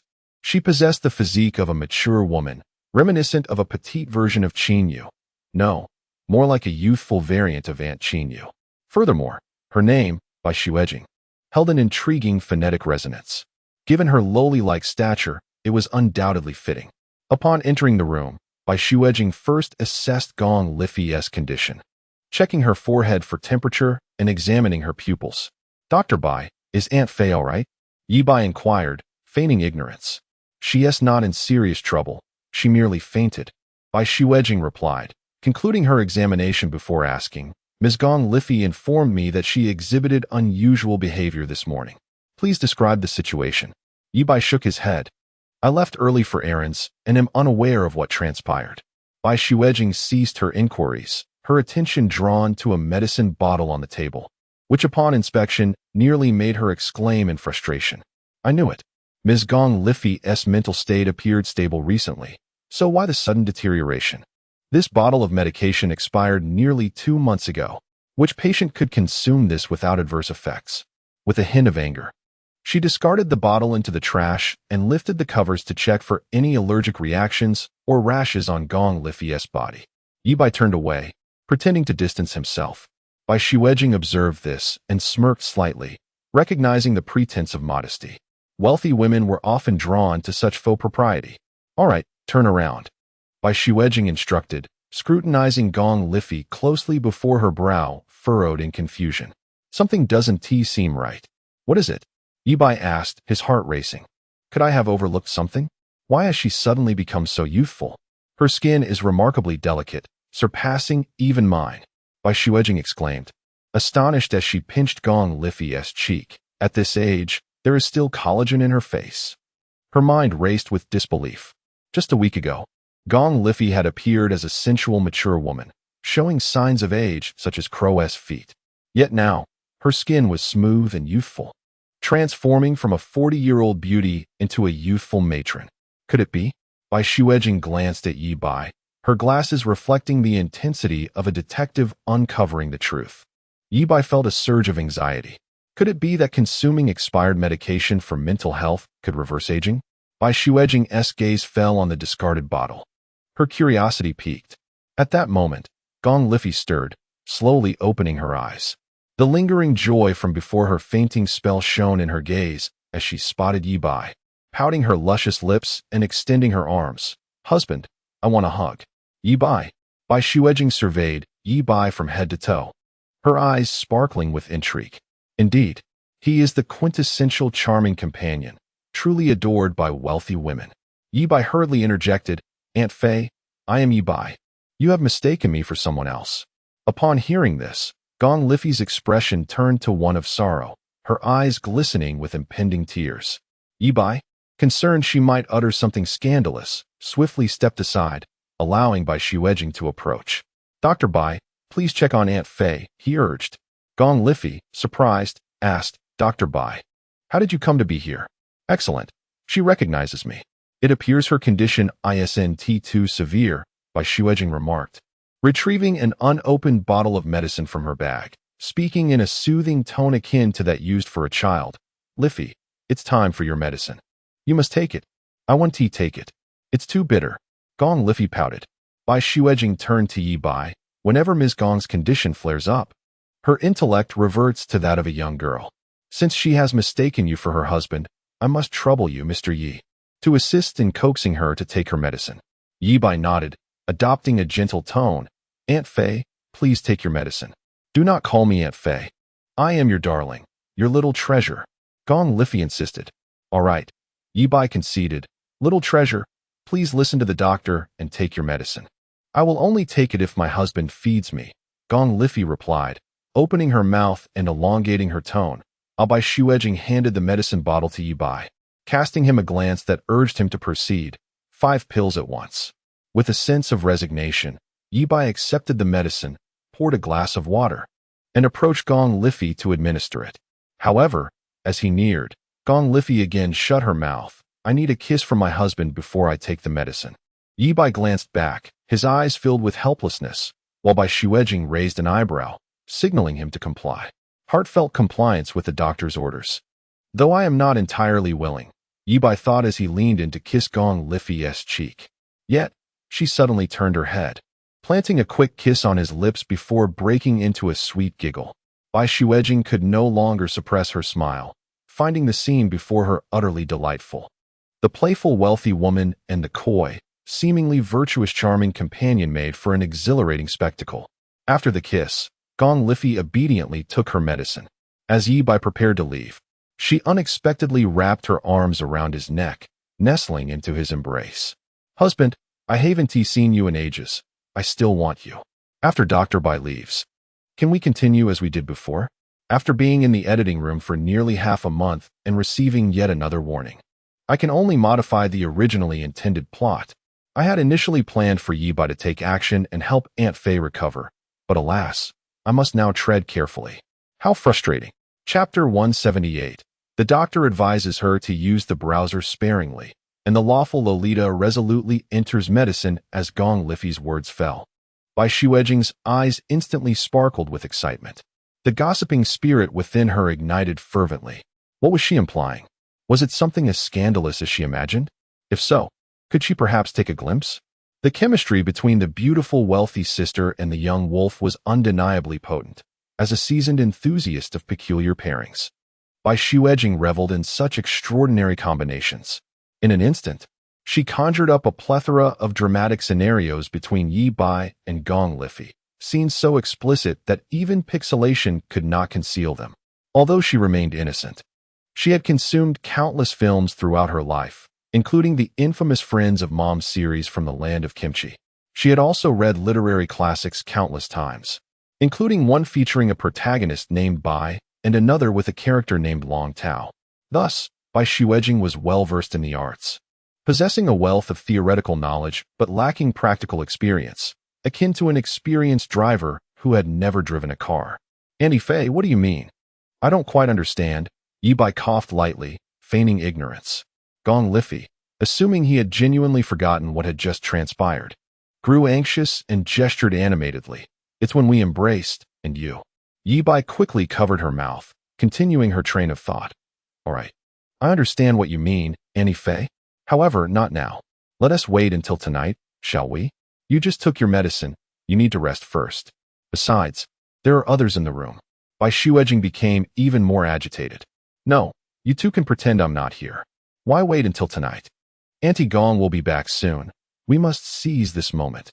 Let me help you both. Ye Bai genuinely feared that Gong Liffey might utter something inappropriate.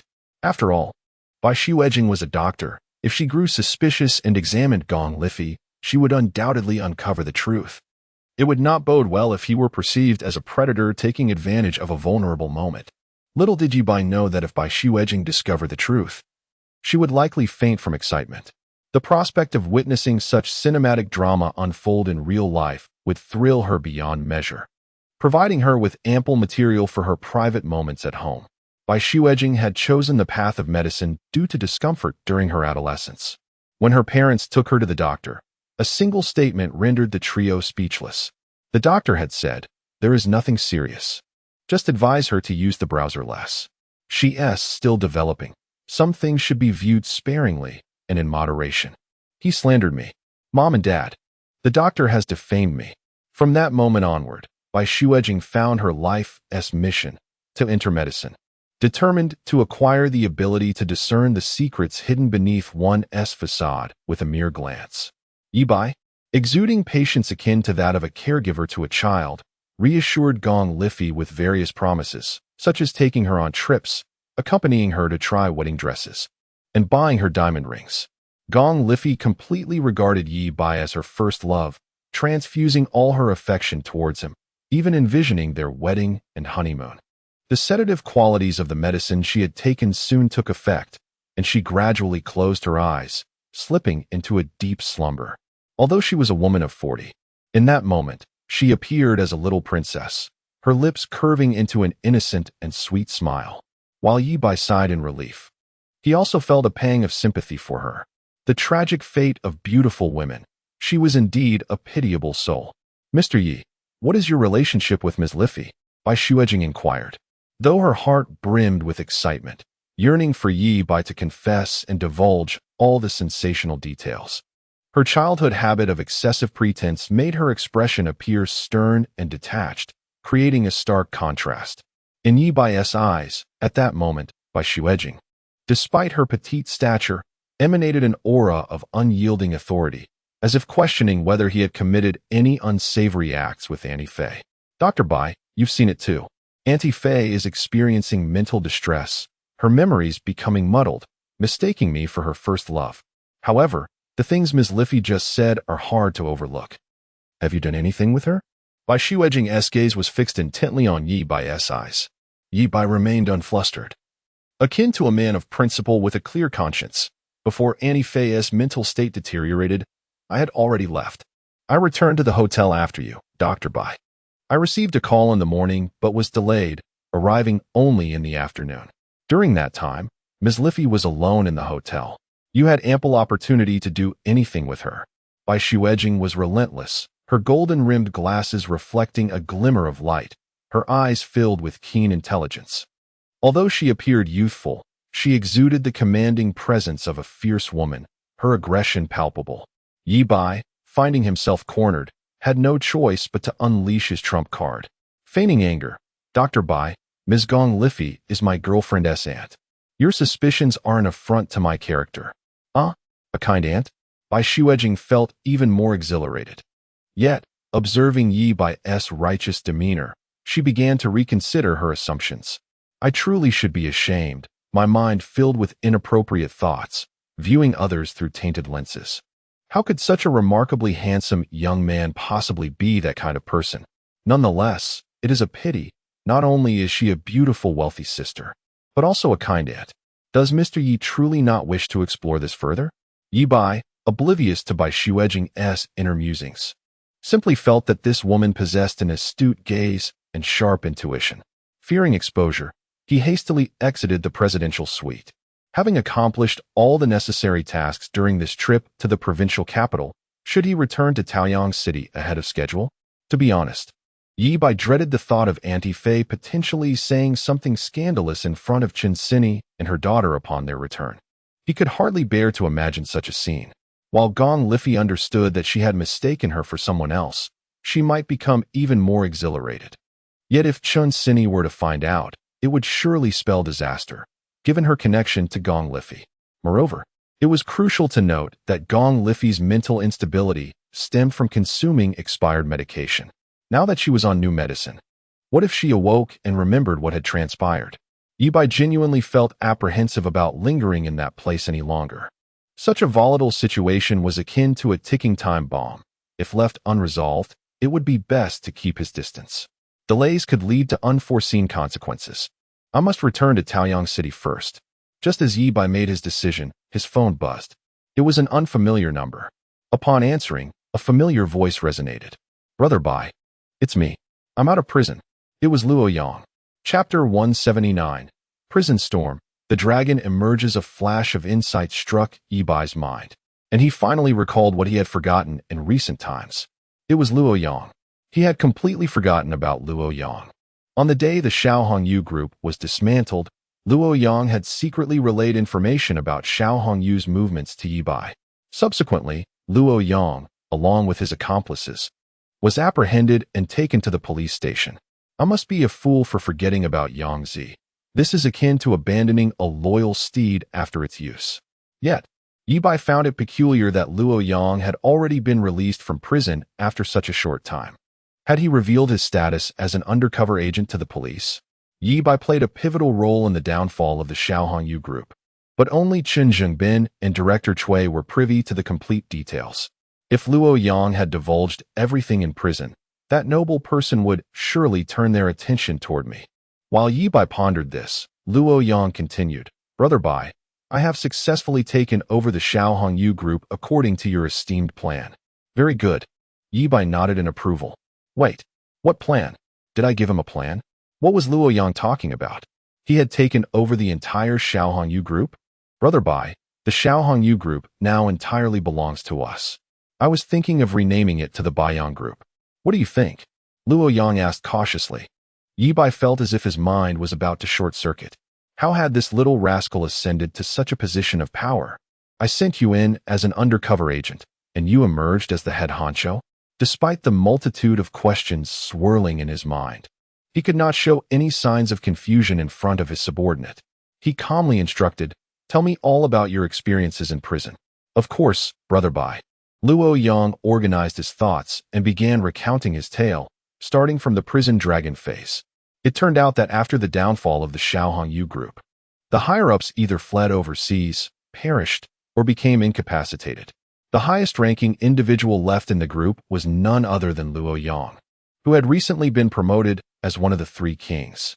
Moreover, Luo Yang's rapid ascent had made him a legendary figure within the organization, with rumors circulating that he was an unparalleled dragon, wielding his invincible iron fists to conquer the underworld, becoming one of the three kings in just 2.5 years.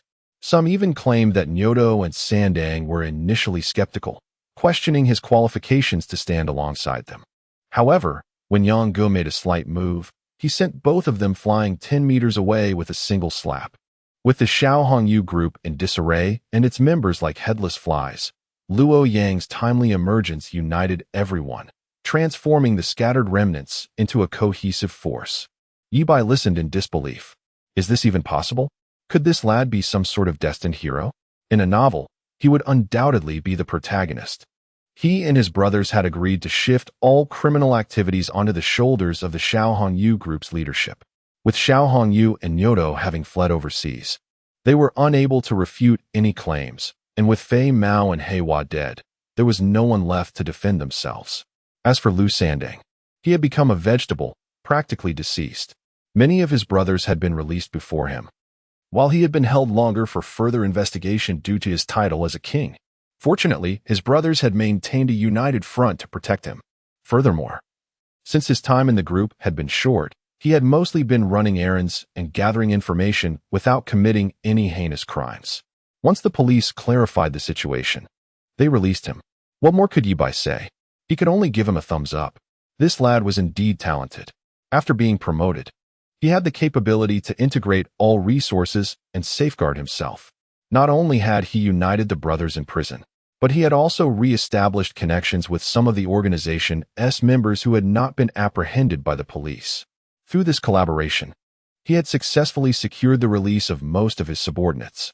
Though some with undeniable criminal records could not be saved, their presence in prison would provide fresh blood for the group's development, as every inmate held potential. Once Luo Yang concluded his story, he inquired, "Brother Bai, what should our next steps be? Do you have any instructions?"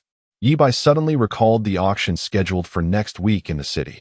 The assets of the Xiao Hongyu group had been seized, and although there had been plans to hold an auction next month to auction off a batch of seized properties, many factions were already eyeing this lucrative opportunity. Qin Zhenbin had decided to commence the auction the following week. Ye Bai had initially intended to bid solely for the Rainbow Bridge property. However, Luo Yang's emergence sparked a brilliant idea in his mind. Why not have Luo Yang acquire the Juxiu Mountain Villa as a foundation for the Luo Yang group? At this moment, Kai Baozi was confined within Ye Bai's spatial realm. The noble person from the provincial capital, having lost his newly acquired lackey, would soon be seeking new recruits. The rising Luo Yang group, comprised entirely of veterans from the Xiao Hongyu group, would undoubtedly attract his attention, as he would feel reassured utilizing them. Perhaps he would even reach out to Luo Yang. When that time came, Ye Bai could follow the trail and capture him, imprisoning him alongside Kai Baozi in the spatial realm. After all, the noble person from the provincial capital represented a hidden threat. Although Ye Bai possessed the ability to foresee the future and was unafraid of retaliation, he had never been one to passively endure blows. If the opportunity arose to strike first, he would not hesitate. Ye Bai instructed, "Yang Zi, there will be an auction in the city next week." "But Brother Bai, All the group's assets have been seized. We are currently impoverished, with nothing to our name except for our numbers. Luo Yang expressed his concerns. Rest assured, I have arranged for the financial matters, Ye Bai replied, contemplating seizing Kai Baozi and Amp, Oppo's assets upon returning to Taojiang City to secure the necessary funds.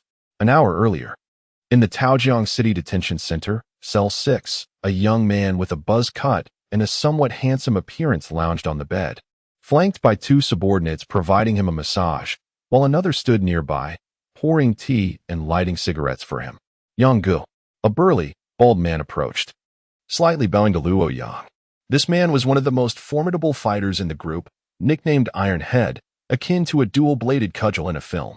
He had previously been with Nyoto and, with his brawn but simple mind, had been utterly convinced by Luo Yang after witnessing the release of fellow brothers.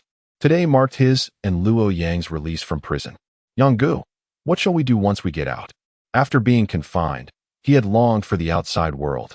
But now that the moment had arrived, he felt lost. Don't worry, my elder brother has everything arranged, Luo Yang said, exuding authority and composure. He was naturally endowed with the aura of someone who wielded power, yet he was unsure of their next steps outside, and would likely have to consult his elder brother Ye Bai. As several guards arrived to open the cell door, they called out, 7259, 7138. Step forward. Luo Yang stood up, patted Ironhead's shoulder, and walked out steadily. Gradually, the previously noisy prison fell silent. Each cell was filled with inmates, all eagerly watching Luo Yang. Some even shedding tears of joy. The leader of their group was finally being released. The brothers could see a bright future ahead. Suddenly, someone struck the iron bars with force, shouting, Yang Gu. Instantly, the atmosphere erupted, with all members of the Luo Yang group vigorously banging on the bars, their voices hoarse with excitement. Yang Gu, Yang Gu, Yang Gu, Yang Gu, what are you doing? Planning a rebellion? A guard brandished his baton, threatening the inmates. Yet no one retreated or fell silent. They all stood at the bars, exuberantly shouting. Luo Yang halted, slowly extending his right hand, and then clenched it tightly. In an instant, all fell silent, and the prison was so quiet that one could hear a pin drop. Luo Yang surveyed his surroundings, his resolute gaze instilling a profound sense of calm within those who met it.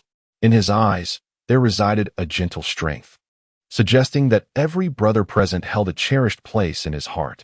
Brothers, the elder brother awaits your emergence, Luo Yang proclaimed with unwavering conviction. The prison erupted once more into fervor. The name Luo Yang resonated through the air, echoing endlessly. Chapter 180. I, the war god Luo Yang, have returned. Luo Yang. Here are your personal belongings. Once you step outside, make sure to conduct yourself well and refrain from engaging in unlawful activities, the prison guard said, handing over a box. Luo Yang nodded, accepted the box, and opened it to find his clothes from the time of his arrest, along with some personal items, including a mobile phone and cash. He removed the striped prison uniform and donned his own attire, a black suit and a white shirt, a style he had learned from his brother Dongfeng. Brother Song Dongfeng had stated that for members of and Oppos, Badianfeng, and Oppos, a black suit and an axe were standard attire. As Luo Yang considered himself the top dog of Ye Bai, he naturally aligned himself with the organization. It was a pity that the axe had been confiscated by the guards, leaving his ensemble less authentic. Luo Yang resolved that after reporting to Brother Bai, his first order of business would be to procure an axe to wear at his waist. With a click, the electronic prison gate slowly opened. Luo Yang stepped out, accompanied by Tai Tu, squinting against the glaring sunlight, feeling as if he had stepped into a different world.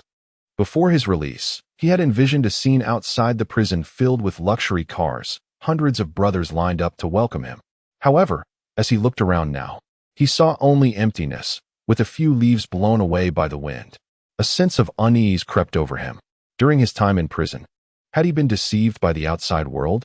While he had been the leader of the gang within the prison, had capable and seasoned veterans of the organization taken over outside? Brother Yang, over here. A shifty-eyed young man waved from around the corner. Let us go, Luo Yang commanded, leading Tai Tu toward the voice.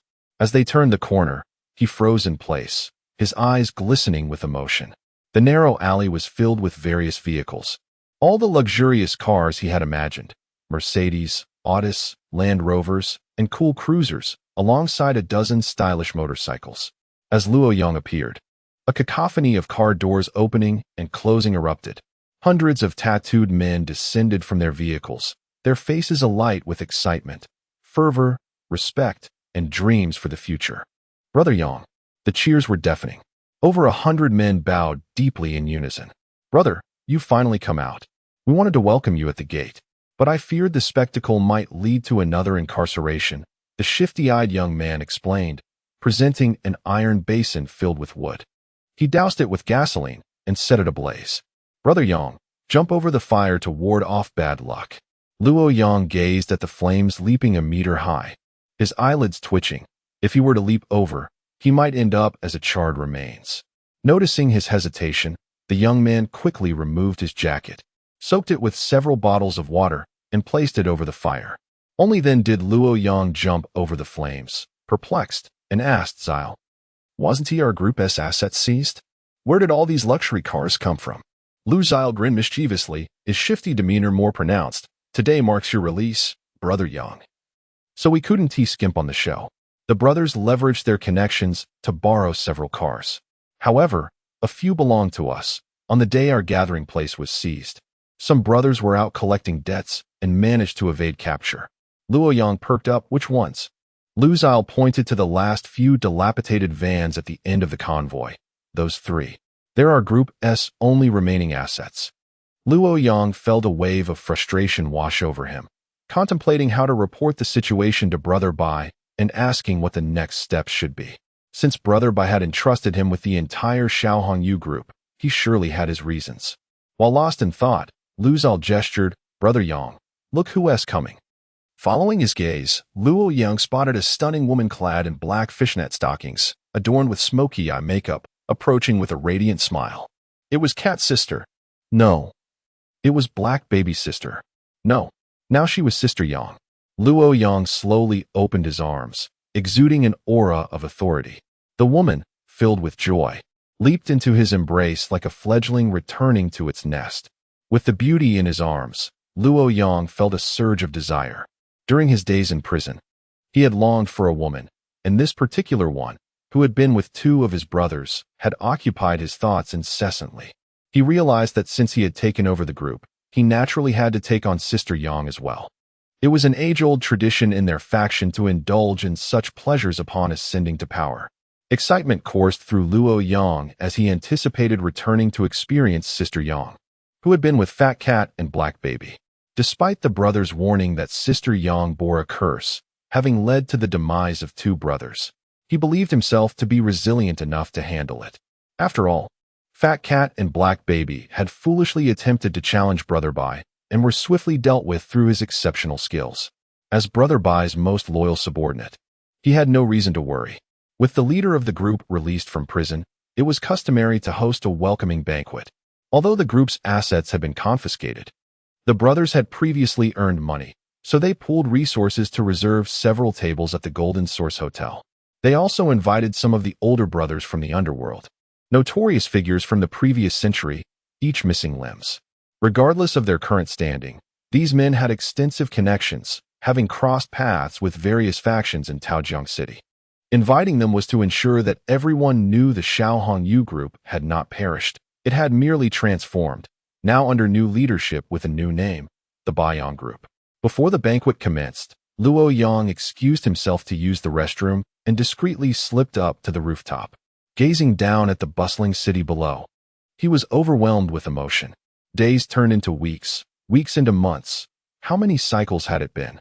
Luo Yang had truly risen to the status of a brother. He wondered when he would return to the Baidianfeng organization. After reflecting, he dialed Ye Bai's number and began relaying information. As he absorbed Ye Bai's instructions, it felt as though a guiding light illuminated his path, dispelling his inner turmoil and confusion. When he descended from the rooftop, he seemed transformed, exuding confidence and authority, embodying the essence of a societal leader. His presence rivaled the peak era of Xiaohongyu. Without a doubt, Luo Yang had fully mastered the art of wielding power through association. His talent for performance was inherently suited for being Ye Bai's subordinate. The university students under Ye Bai, each possessing the acting prowess of a leading man, seamlessly transitioned between the roles of ruthless gang members and naive students. As the banquet began, Luo Yang maintained a facade of both authority and warmth, becoming a stabilizing presence. His mere presence instilled calm among the brothers. They felt no fear and were filled with hope for the future. With such a resourceful and formidable leader at the helm, they were certain to reclaim their former glory, perhaps even surpassing the Xiao Hongyu group of old. Some even speculated that Brother Yang would inevitably become the underground emperor of Taojiang City, making figures like Kai Baozi and Feng Chungbao before him. As everyone reveled in their cups, a sudden hush fell over the gathering as all eyes turned toward the entrance of the banquet hall. A strikingly elegant fashionista entered, flanked by two imposing black bodyguards. Chapter 181.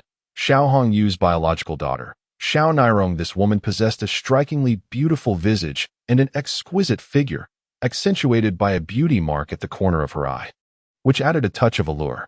Her golden hair and Western attire suggested she was a trendsetter, likely having studied abroad. One of the brothers from the circle recognized her and stood up in excitement, exclaiming, "It's the young lady. The young lady has returned." "What young lady?" Luo Yang inquired, puzzled.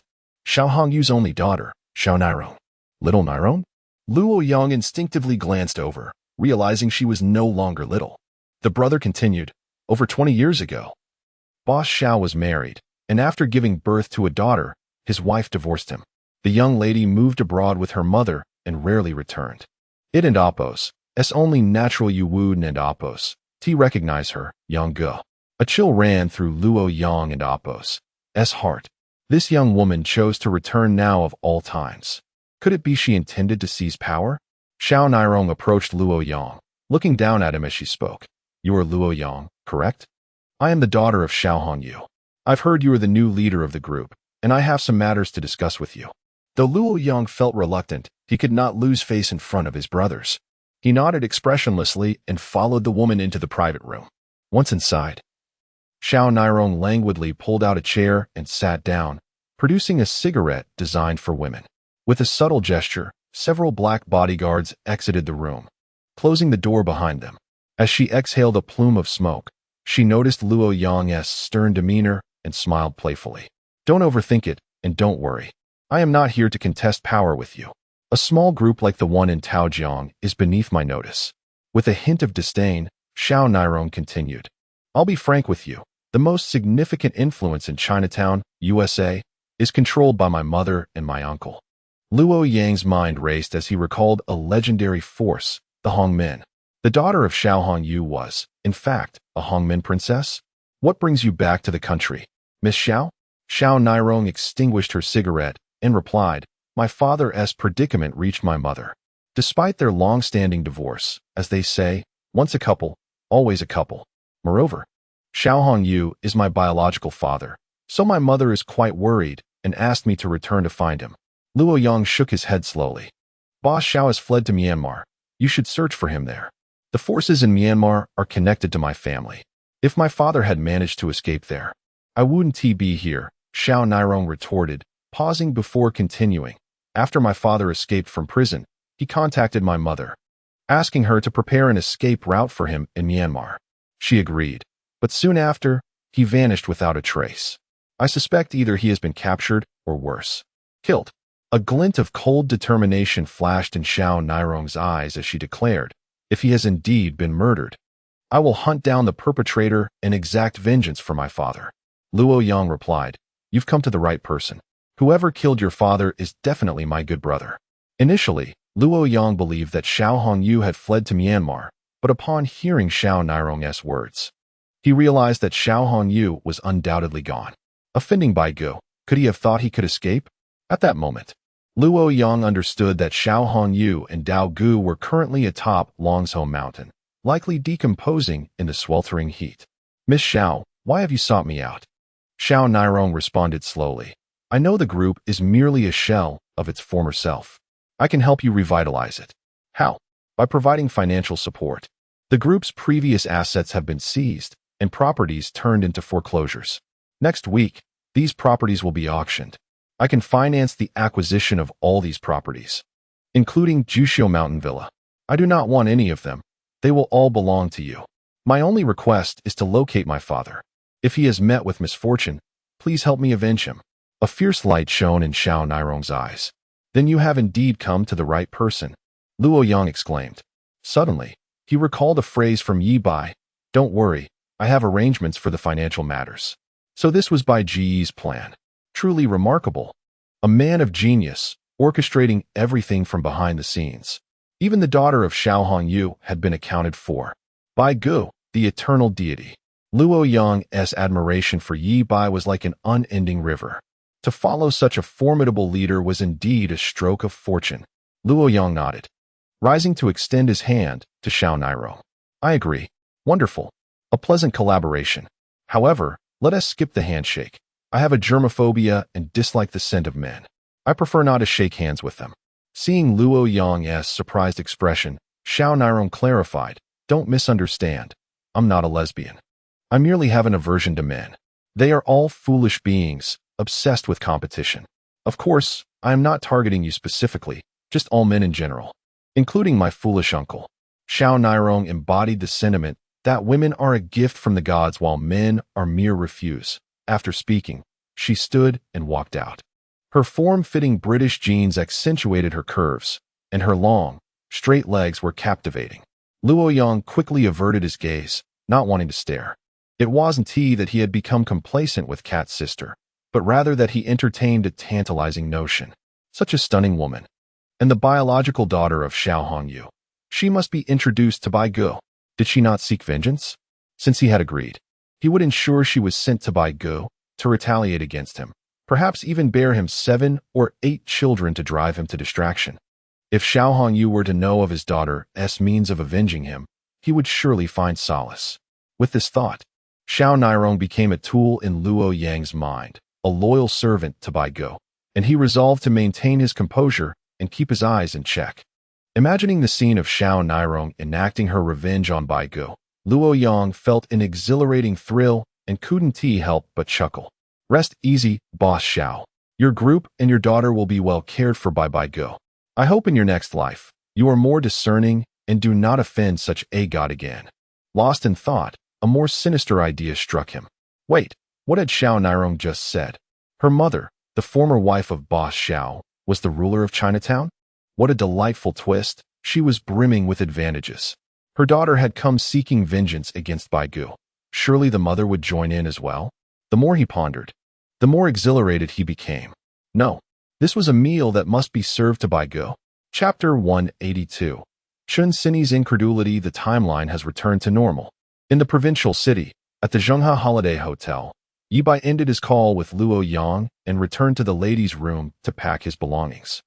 Preparing to make a discreet exit. Gong Liffy's current mental state was abnormal. She mistook him for her first love. He truly could not bear to stay any longer, fearing the outrageous things Gong Liffy might say upon Chun Sini and her mother's return. For instance, darling, I want to be intimate with you, or just like what you did to me in the ladies' room this afternoon, or darling. You were so close with someone this afternoon, why are you ignoring me now? Just the thought of Chun Sini's reaction sent shivers down his spine. As he was about to sneak away back to Taojiang City, the electronic door lock beeped, and the door swung open. Ye Bai turned to see Chun Sini entering, her face etched with concern. After exchanging greetings, she hurried into the presidential suite to check on Gong Liffy. Shortly thereafter, Gong Lifan also entered, cradling a trophy in her hands, indicating that Chun Sini had once again claimed victory in the piano competition. Gong Lifan seemed to favor form-fitting attire, today donning a sleek, body-hugging dress that accentuated her alluring curves, a figure reminiscent of a protagonist from a Korean comic. She and Ye Bai exchanged a knowing glance, recalling the events of the previous night, and discreetly blinked at one another. Gong Lifan placed the trophy on the table and then went to see Gong Liffy. Dr. Bai sat by the bed, his expression serious as he explained the reasons behind Gong Liffy's deteriorating condition. It turned out that her mental instability stemmed from consuming expired medication. Gong Lifan appeared distressed, having noticed her sister's unusual demeanor earlier that morning. She had specifically given her another dose of medicine. "I must be cursed," Gong Li Fan exclaimed, but before she could finish, her tone took a sharp turn, and she quickly clamped her mouth shut. Noting that neither Chen Sini nor the doctor was paying her any mind, she discreetly shot Ye Bai a fierce glare. She hastened to the bedside to join Dr. Bai, but suddenly felt something amiss and dared not move. She instructed her daughter, "Sini, could you fetch me a glass of water? I'm feeling a bit parched." Chen Sini nodded and went to retrieve a glass of water. Gong Li Fan took a couple of sips, and seeing that no one was watching, pretended to accidentally spill the cup, soaking herself. "Oh dear, how careless of me. I've drenched myself just trying to have a drink. I'll go take a shower and change." As Gong Li Fan spoke, she prepared to enter the bathroom. Chen Sini quickly interjected, "Mom, why don't you wash up in Ye Bai's room? Auntie is still asleep." "That works," Gong Li Fan replied, taking her towel and heading off to shower, leaving the other three to wait in the room. Ye Bai, feeling quite bored, was idly playing on his phone when he suddenly caught a strange sound. His ears perked up, and with heightened hearing, he absorbed the sound completely. Activating his supervision, he peered into the ladies' room. Ye Bai was momentarily stunned. "No way." After a brief moment, he could no longer contain himself and calmly stated, "Sini, Dr. Bai, please stay here with Andy. I need to step out for a moment. I'll be back shortly." Chen Sini and Dr. Bai nodded in agreement. Ye Bai exited the presidential suite, thoughtfully closing the door behind him. He then quietly approached the ladies' room and opened the bathroom door. Gong Li Fan was taken aback. "Xiao Bai, what are you doing here? I heard someone calling my name from here. Auntie, what were you doing just now? Do you need my assistance?" Chen Sini, puzzled, thought, "Why is Mom taking so long in the shower? She wouldn't have fainted in there, would she? After Auntie's recent health scare. I hope nothing has happened to Mom." Filled with concern, she quickly stood up, intending to check on Gong Li Fan. As she entered the ladies' room, she thought she heard voices, as if she had walked into a gym, but before she could listen closely, silence fell abruptly. Chen Sini knocked on the glass door. "Mom, are you all right?" Yes, I'm fine," came the reply. "You don't usually take this long to shower. What is taking so long today? I thought you might have fallen." For some reason, Chen Sini felt something was off. An unsettling premonition gnawed at her, though she couldn't pinpoint the source of her unease. "Mom, hurry up. I'm going back to my room," Chen Sini declared, striding out with purpose, only to stealthily return, hiding behind the curtains of the terrace, peering at the bathroom door. "What is that delightful scent?" Chen Sini wrinkled her nose. Upon entering the ladies' room, she had caught a whiff of a familiar fragrance, and now, on the terrace, it was overwhelmingly potent. Likely due to the cleaning staff having sprayed too much perfume. She gave it little thought, maintaining her watchful vigil at the bathroom door. The sound of the shower reached a crescendo. Amidst it, she thought she heard something, but when she strained to listen, it seemed to fade into nothingness.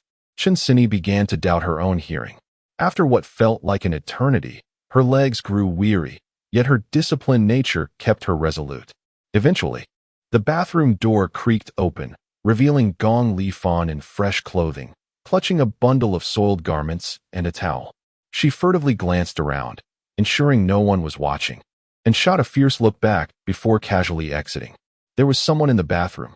Chen Sini's ominous premonition intensified. Her heart raced with a sudden fear. An idea formed in her mind, one she dared not dwell on, yet it was a notion that could shatter her world and was nearly impossible to accept.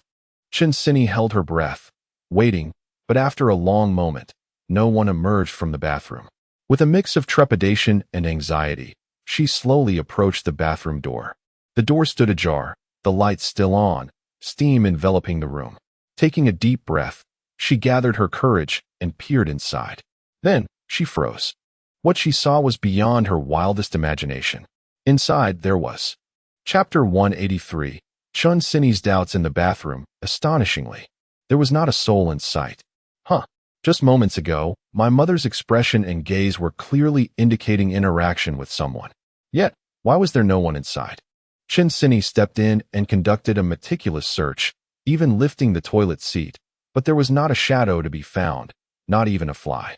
She had not blinked, utterly convinced that after her mother left, no one emerged from within. Could it be? Chen Sini's mind began to formulate a hypothesis. Could her mother be experiencing a mental anomaly like her aunt? It was quite plausible. After all, they were identical twin sisters. And mental illness seemed to have a tendency to skip generations. If her aunt was afflicted, the likelihood of her mother's suffering was considerable. With a swirl of mixed emotions, Chen Sini returned to the presidential suite. Sini, where have you been? Did you go out? I didn't hear the door open, Gong Lifeng remarked, her gaze evasive and tinged with guilt. The rogue had clearly misled her, asserting that Sini had returned to her room, while in reality, she was outside the door. Upon her return and finding Sini absent, Dr. Bai had mentioned that Sini had been in the bathroom for quite some time and had gone to check on the situation in the ladies' room. But she had not returned. Gong Lifeng's heart nearly stopped at that moment. She felt an overwhelming urge to rush into the ladies' room to ascertain the circumstance, but was equally terrified of witnessing a confrontation between Ye Bai and Chen Sini. Gong Lifeng was genuinely worried that upon her departure, Sini would catch him red-handed. With a heart full of unease, she felt a rush of relief upon seeing Chen Sini return, her heart nearly leaping from her throat. Mom, you. Chen Sini's eyes were filled with complexity. Gong Lifeng braced herself to kneel in apology, clutching Sini's leg and pleading for forgiveness, vowing never to repeat her actions. However, Chen Sini continued, Mom, perhaps you should let Dr. Bai examine you. I saw you just after you exited the bathroom, pouting and glaring inside as if interacting with someone. But when I went in to check, there was not even a ghostly figure. Gong Lifeng was taken aback. She hadn't anticipated that Sini had truly been lurking outside. Thankfully, she discovered nothing. Although she was unsure how that scoundrel accomplished it, it was no surprise given his usual prowess. Yet, Gong Lifeng could never admit to interacting with thin air. She wore a puzzled expression, surely not. I finished my shower and left the bathroom without pausing. Are you certain you didn't misinterpret? Chen Sini was momentarily stunned, her heart now filled with trepidation. Could it be? Surely not.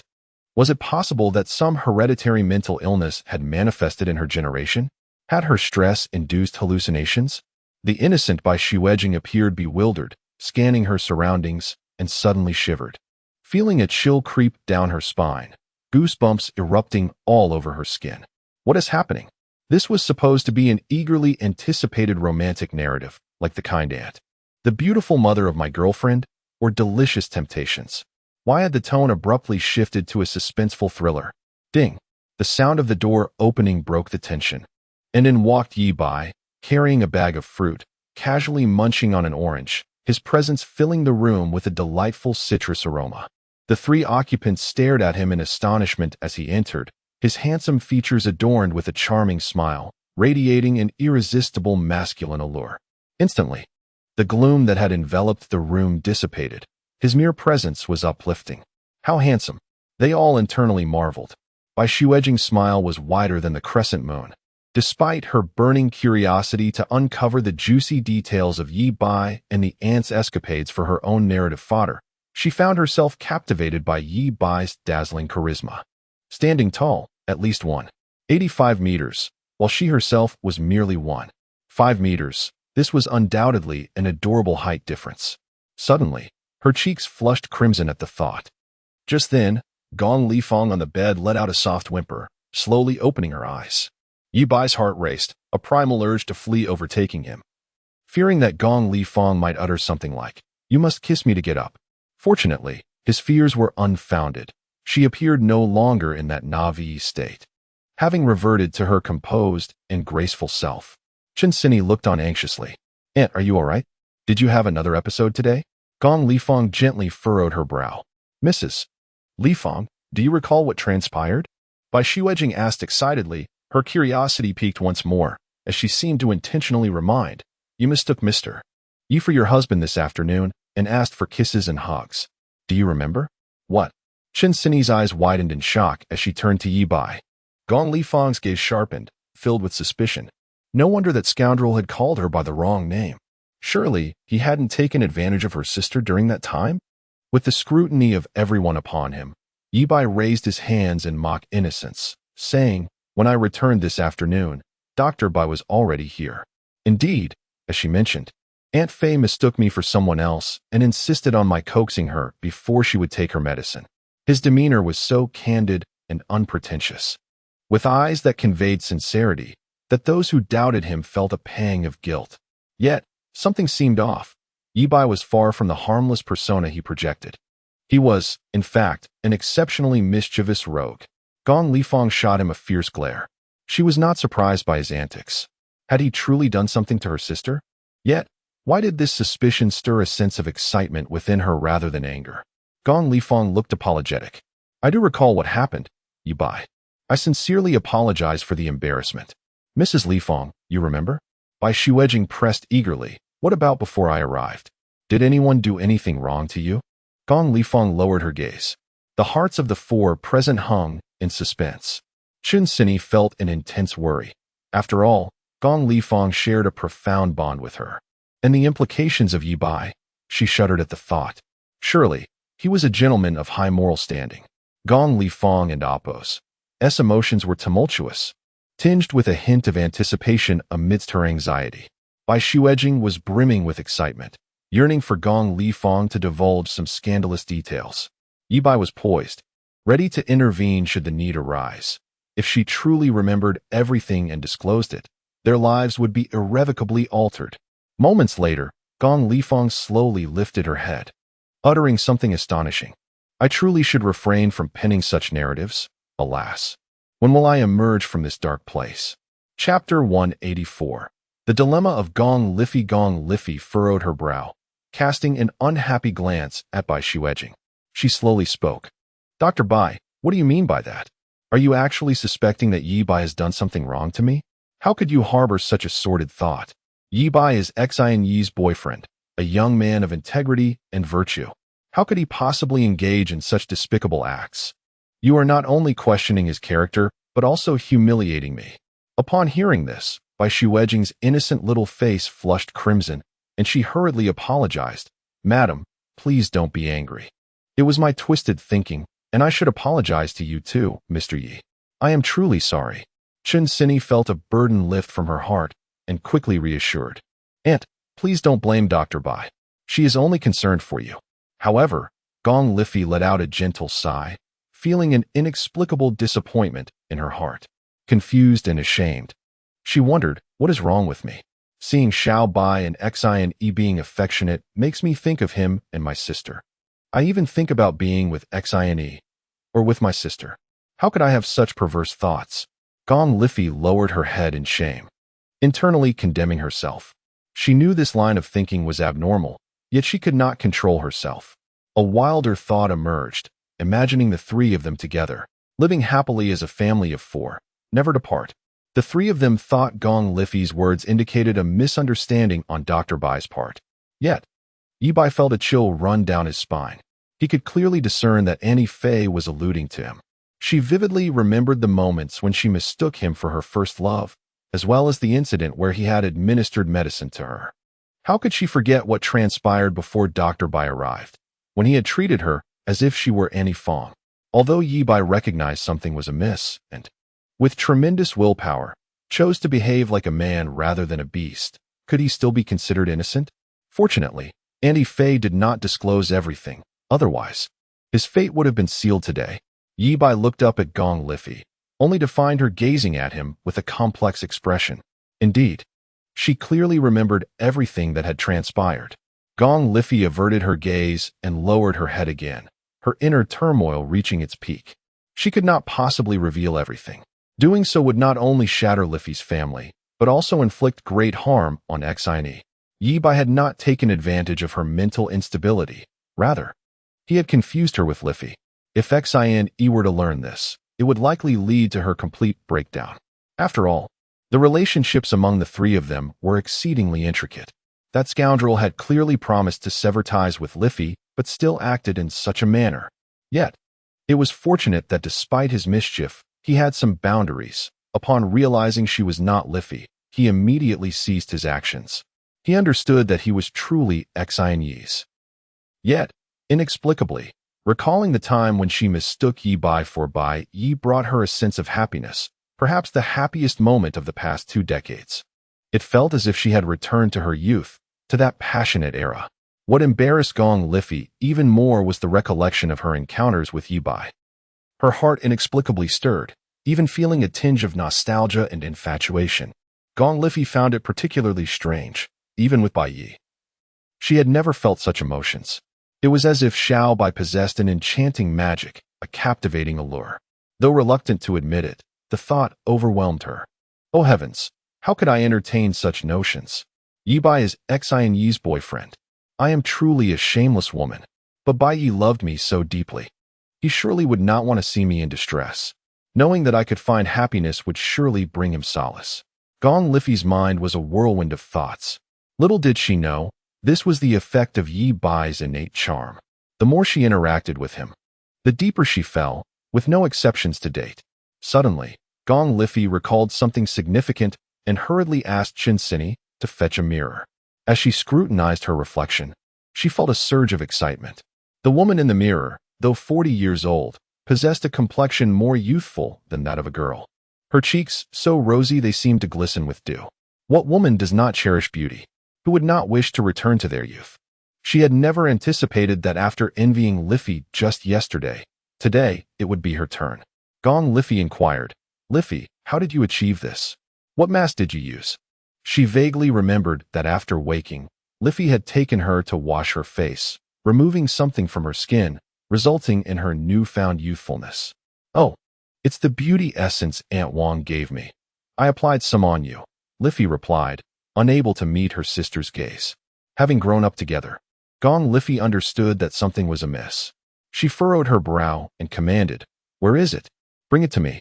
Just as Liffey was about to claim she had thrown it away, Qin Sini dashed into the bathroom and returned with a bottle, exclaiming, Aunt, it's this. Gong Liffey took the bottle, noticing it still contained a small amount, and opened it to inhale its scent. Is this SK2 miracle water? But it seems there is something else.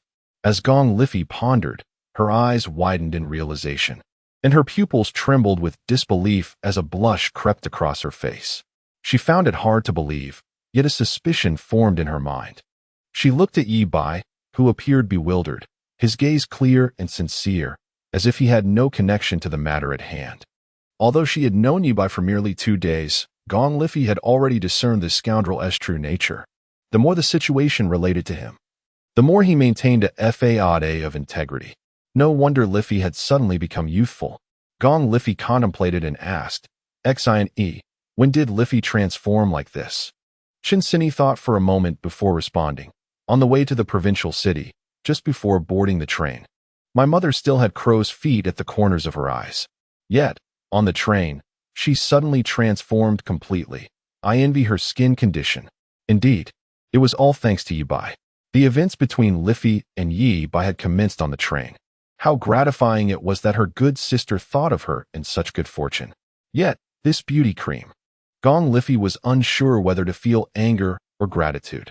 However, why had only her face become youthful while Liffey appeared entirely rejuvenated? Gong Liffey gazed at her sister.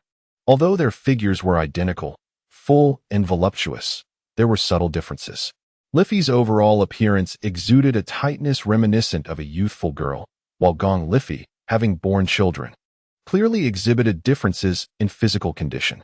Could it be that because I applied the miracle water solely to my face, only my facial appearance changed, while Liffey ingested it, thus rejuvenating her entirely? Gong Liffey's heart raced. Chapter 185. Qin Sini is about to discover the truth. No woman is devoid of a desire for beauty. No woman wishes to evade the allure of youth. While her twin sister has undergone a remarkable transformation, Gong Liffey finds herself only with a youthful visage, stirring in her a sense of envy. She yearns to restore her entire being to that of a maiden, yet this would necessitate. Gong Liffey is engulfed in turmoil. How could she possibly commit such an abominable act, betraying both Bai Yi and Sini? Absolutely not. If Bai Yi were to uncover her betrayal against Sini, he might never find peace, regardless of the excuses she could muster. Such actions are fundamentally immoral and devoid of integrity. Only a woman stripped of shame could resort to such measures. As for Li Fan, she is not Sini's biological mother. Should she find her way back, forgiveness could still be within reach. Gong Liffey steadies her resolve. Unless, unless Ye Bai and Cinny part ways. She cannot proceed down this path. Though Gong Liffey has regained her clarity, Chen Cinny remains unconvinced, prompting the Gong family to send a vehicle to escort them to the hospital for a checkup. After confirming her well-being, they return her to the Gong residence. Naturally, Ye Bai is reluctant to accompany them. Despite his wealth exceeding hundreds of millions, his humble origins render him insignificant in the eyes of the Gong family. He fears encountering a cliché scenario reminiscent of novels, such as, "You are Cinny and Appo's boyfriend? How dare you?" Or a toad wishing to eat swan meat. A poor boy from the countryside who suddenly strikes it rich, oblivious to the world. Ye Bai then returns to the hotel, where he has dinner alone before Cinny and Li Fan return. Li Fan bears a discontented expression. "Aunt Gong, what happened?" Before she can speak, Chen Cinny interjects. "I bought a ticket to return to Taojiang City tonight, but my mother insists on staying another night, claiming she has a gathering with Aunt Wang." Ye Bai realizes the source of Aunt Gong's displeasure. Her desire to meet Aunt Wang is merely a ruse to sneak away later. He wonders why she is so eager to return. Li Fan is speechless. Tonight marks the final evening of their 3-day rendezvous, and she had envisioned a night of passionate revelry to conclude their journey. Simultaneously, she hoped to sever ties with Ye Bai. Chen Cinny, with utmost seriousness, states, "The expressway and high-speed rail connecting the provincial capital to Taojiang City are still not operational. If we don't leave tonight, we will lose another day tomorrow. You may not be in a rush, but Bai Yi must manage his company. I am already delighted that he could spare time to accompany us to the provincial capital. How could I be so selfish as to consume his time further?" Ye Bai reflects on how considerate his girlfriend is. He longs to express that there is little for him to worry about at the company, as he has entrusted all matters to An Xian. Yet, he cannot disregard Chen Cinny's kind intentions. A hint of regret lingers, as he had a burst of inspiration in the bathroom earlier and had planned to put it into practice tonight. Alas, the three of them gather their belongings and set off for the train station. Once again, Chen Cinny opts for a first-class sleeper, intending to rest and arrive in Taojiang City by morning. This time, however, she has learned her lesson. Rather than buying random tickets like Ye Bai, she reserves an entire compartment in first class. Li Fan is somewhat displeased, wishing to protest and hoping for the arrangement to mirror their arrival, where Cinny is placed in a different compartment, allowing her and Ye Bai to share one. Yet, recalling Cinny's harrowing experience of being attacked on the train, she refrains from voicing her objections. After all, she has already acted selfishly by betraying Cinny, and in this regard, it is best to accommodate her, lest she travel alone in fear. Clang, clang, the train bound for Taojiang City slowly departs. As with their arrival, they must first stop at Jiangbei City before returning to Taojiang City.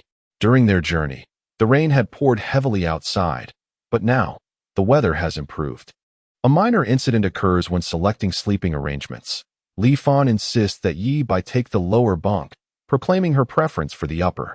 Ye Bai, however, resolutely opposes this notion. Ultimately, it is Chen Cinny who, possessing a sense of righteousness, offers to sleep in the upper bunk, allowing the two to occupy the lower one. As night deepens, the compartment remains devoid of outsiders, and the trio sleeps fully clothed. Though Ye Bai possesses abundant energy, the monotony of travel leads him to close his eyes, lulled by the sound of the train, gradually drifting into slumber. Time passes, and he is roused from his slumber. Startled, he opens his eyes, activating his enhanced vision and super hearing to survey the upper bunk, relieved to see Chen Cinny still in a deep sleep. To his astonishment, Aunt Gong, emboldened by hunger in the dead of night, secretly indulges in snacks, all while Cinny rests above her. If Cinny were to stir and glance down, the situation would be revealed. Ye Bai whispers, "Aunt, did we not agree to sever ties upon returning to Taojiang City? We are not yet there." What else could Ye Bai say? He can only comply. After some time, Li Fan finally satiates her hunger and quietly returns to sleep. Ye Bai checks the time. It is only 2 in the morning, and he resumes his slumber. In a hazy state, he is awakened once more. What the?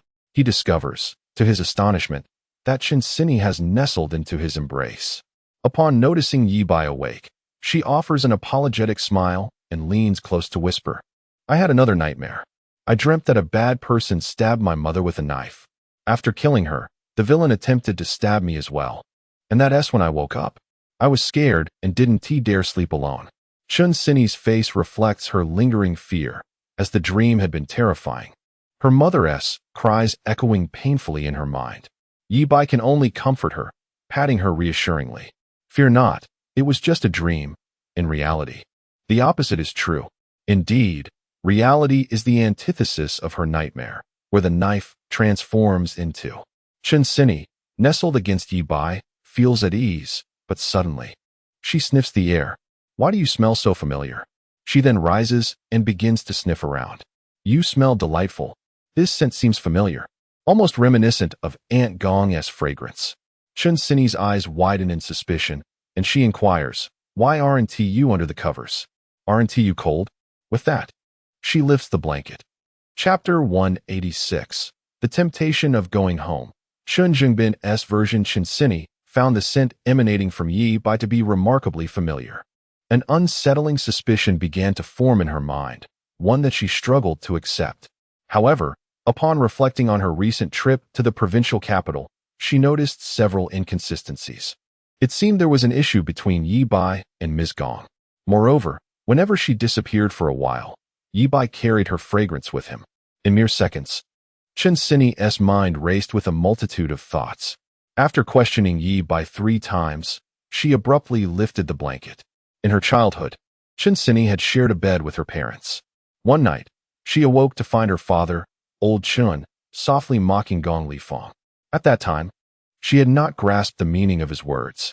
But it was only after entering university and hearing her boyfriend's female friend recount various tales that she understood the nature of her father's jest.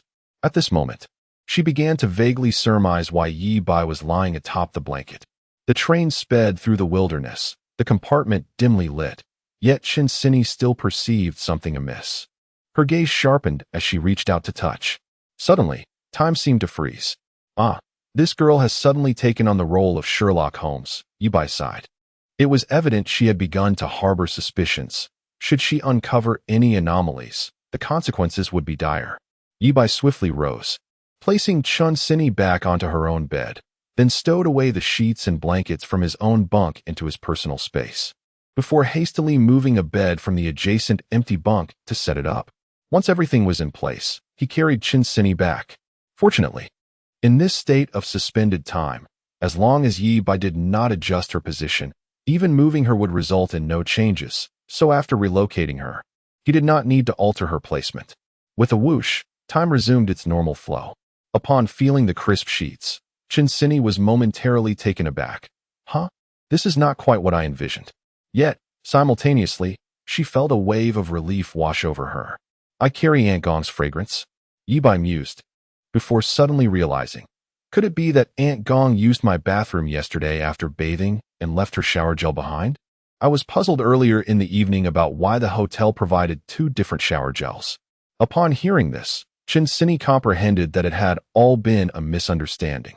Had she been overly tense and paranoid lately to suspect that Ye Bai and Ms. Gong could have such a relationship? How could that even be possible? Ye Bai was an upright and valiant man, certainly not capable of such actions. Furthermore, Ms. Gong and Old Chun had maintained a harmonious marriage for decades. It was inconceivable for her to betray him. I am truly despicable for harboring such sordid thoughts. Not only did I doubt the woman who raised me, but I also questioned my destined hero. Overwhelmed with shame, Chun Sini, feeling an urge to make amends, not only offered a passionate kiss, but also took the initiative to clasp Ye Bai and Appo's hand to her bosom. You have always wanted. I agree to your wishes. All right. Yet Ye Bai was not merely satisfied with this. After a while, Ye Bai noticed that Gong Li Fong, in the bunk beside them, had stealthily turned over. His heart stirred, and activating his super eagle eye, he looked over. So Aunt Gong had long been awake, secretly observing the interactions here. Ye Bai chuckled. Truly, Ms. Gong was remarkable. He thought of a game called Please Do It This Way. As dawn broke, Chun Sini stealthily slipped back to the upper bunk, uncertain whether she was fearful of being discovered by Gong Li Fong or if it was something else. When the train arrived at the station, Song Dongfeng was already waiting in the underground parking lot with a Mercedes S600. Before driving off, he took out a bottle of mineral water. Sister-in-law, would you like some water? Both Gong Lifeng and Qin Sini reached out simultaneously, surprised and exchanging glances. Song Dongfeng quickly produced another bottle. Brother Bai has stocked plenty of water in the car. If you two need more, just let me know. There's plenty. Gong Lifeng nodded, twisting off the cap and elegantly sipping. Despite taking small gulps, her actions unceasing. She had not had a sip of water since last night and was parched throughout the journey, desperately needing to hydrate. Chen Sini's manner of drinking water mirrored that of Gong Lifeng. She too Gong Lifeng drained an entire bottle in one go, feeling significantly more comfortable afterward. As her gaze shifted, she suddenly noticed that Sini had wrapped a shirt around her waist. It turned out Sini was just like her. When Ye Bai glanced through the rearview mirror, she shot him a fierce glare. That little rascal. Ye Bai feigned ignorance of her glare, observing the pair who resembled sisters, and asked, Aunt Gong, aside from Aunt Fei, do you have any other siblings? We are a total of 4 siblings, with 2 older brothers above me, Gong Lifeng replied. However, Qin Sini interjected, Mom, don't I have a little aunt as well? Yes, Gong Lifeng nodded, sighing. We were originally 5 siblings. Sini has a little aunt, but unfortunately, she passed away 20 years ago shortly after birth due to pneumonia. I am sorry, Aunt Gong. I did not mean to bring that up. Ye Bai quickly apologized. It's all right. Gong Lifeng gently shook her head. The journey continued in silence. By the time the mother and daughter were returned home, it was already morning and old Shun had left for work. After sharing lunch, they tacitly retreated to their rooms for a nap. By evening, both were still asleep when Chun Zhongbin returned from work. He knocked softly on Gong Lifeng's door, whispering, Lifeng, what is it? I'm sorry. Chun Zhongbin's face was filled with guilt. Over the past few days, he had contemplated extensively and decided to heed Qiu Ye's advice, to not divorce Gong Lifeng, but to live separately for a while, until the critical phase had passed, at which point they could discuss further steps. Though this seemed unfair to Qiu Ye, it was unavoidable, and he could only make amends later. In summary, old Chun had completely changed his heart. He felt no romantic feelings for Gong Lifeng anymore. When he married her, while he did have affection, it was primarily for her family background, a means to further his own prospects. After so many years, the love they once shared had been eroded by the grind of daily life. However, with Qiu Ye, old Chun found a second spring. The two were exceptionally in sync, unexpectedly harmonious, as if they were destined for one another. Old Chun had rediscovered the passion of his youth, reclaiming his confidence and dignity as a man. Thus, for Gong Lifeng, he could only express his apologies. Yet, old Chun held no regrets. If he could turn back time to that fateful night, he would still choose to comfort the wounded soul of Qiu Ye. That unfortunate woman needed his care desperately. Creak. The door opened, revealing Gong Lifeng. Qin Zhongbin, filled with guilt, lowered his head. Lifeng, for the 2 options you offered, I choose the second. I am the one who has wronged you first. Just as you said, even if you take a male college student as a lover in the future, I have no right to interfere. Gong Lifeng nodded. Fine. We will each pursue our own paths. I understand you are in a critical period right now, and I can cooperate for a while, but in the future, when I need it, we can arrange for a divorce at any time. No problem, Chun Zhongbin replied, raising his head. Then, he was left momentarily stunned. Chapter 187. The Truth of the Past. Aunt Fei's shocked Chun Zhongbin stood before the familiar stranger, utterly dumbfounded, his mind momentarily paralyzed. Having navigated the treacherous waters of the bureaucratic world for decades, he had encountered numerous storms and believed himself capable of remaining unshaken even if subjected to the harshest scrutiny. As the saying goes, the mountain may collapse before him, yet his countenance remains unchanged. A deer may rise to his left, but his gaze does not waver. However, upon gazing at Gong Lifeng before him, he found himself at a loss for words. He could scarcely believe his eyes. The woman standing there was strikingly beautiful and alluring. Her skin as delicate as that of a youthful maiden, her eyes glistening with an innate charm that could soften even the hardest of hearts. Her figure remained irresistibly enticing, yet curiously retained the firmness of youth, exuding a hint of freshness. a mature beauty with a youthful essence. Chen Jingbin had never imagined that his wife could possess such stunning allure. The legendary Yang Guifei could not compare. Li Feng, how have you changed so much? He stammered, his heart racing uncontrollably. His feelings for his wife had never been so intense. It's none of your business, Gong Lifeng replied coldly, walking into the living room to fetch water. Chen Jingbin's gaze lingered on her graceful silhouette, igniting a fervor within him. He suddenly realized that Xiaoya, who had grown old and faded, paled in comparison to his wife. What could possibly compare? Xiaoya represented nostalgia, the unattainable dream of his youth, while his wife embodied true beauty in the mortal realm. How had he allowed himself to lose such a gem for the sake of someone like Xiaoya? Regret washed over him. He hastily rushed to fill a glass for Gong Lifeng, thoughtfully preparing her favorite rose tea. She regarded him with mild curiosity, accustomed to being served. And after drinking the water, she returned to her room. Yet, as she reached the door, she turned to find Chen Jingbin following her, his gaze lingering inappropriately on her form. Gong Lifeng quickly turned away, determined not to let him see. This was a treasure meant for someone else, not to be squandered. Unbeknownst to her, she had completely forgotten the promise to sever ties upon her return. With a frosty demeanor, she warned, Chen Jingbin, I advise you to behave. Do not look where you shoot tea, and do not entertain any malicious thoughts. We are merely roommates now. Chen Jingbin began to protest. But she abruptly slammed the door, her icy voice resonating from within. Take care of yourself. I am no longer your woman. If you dare entertain any ill intentions, I will accuse you of assault, and you will never find favor within the system again. Chen Jingbin's heart sank. Although he had been the one to betray their marriage, he wondered what had transpired with Li Feng. Had a trip to the provincial capital truly turned her into a stranger? Did she harbor no feelings for him at all? No. Li Feng must be acting out of anger. Given time, he could win her back. Realizing his wife had undergone a remarkable transformation, becoming even more alluring than in her youth, he began to regret his involvement with Xiaoya. Li Feng still loved him, and now that he was stronger than ever, surely she would appreciate the man he had become. Chen Jingbin began to envision a reconciliation with Gong Lifeng. Perhaps it was even possible to possess both Li Feng and Xiaoya simultaneously? If only Li Feng could share her secret to youth with Xiaoya, allowing her to reclaim her vitality. The mere thought filled him with delight. After all, he had once won Li Feng's heart, with their emotional foundation still intact. It would be a piece of cake. Chen Jingbin, you can do it.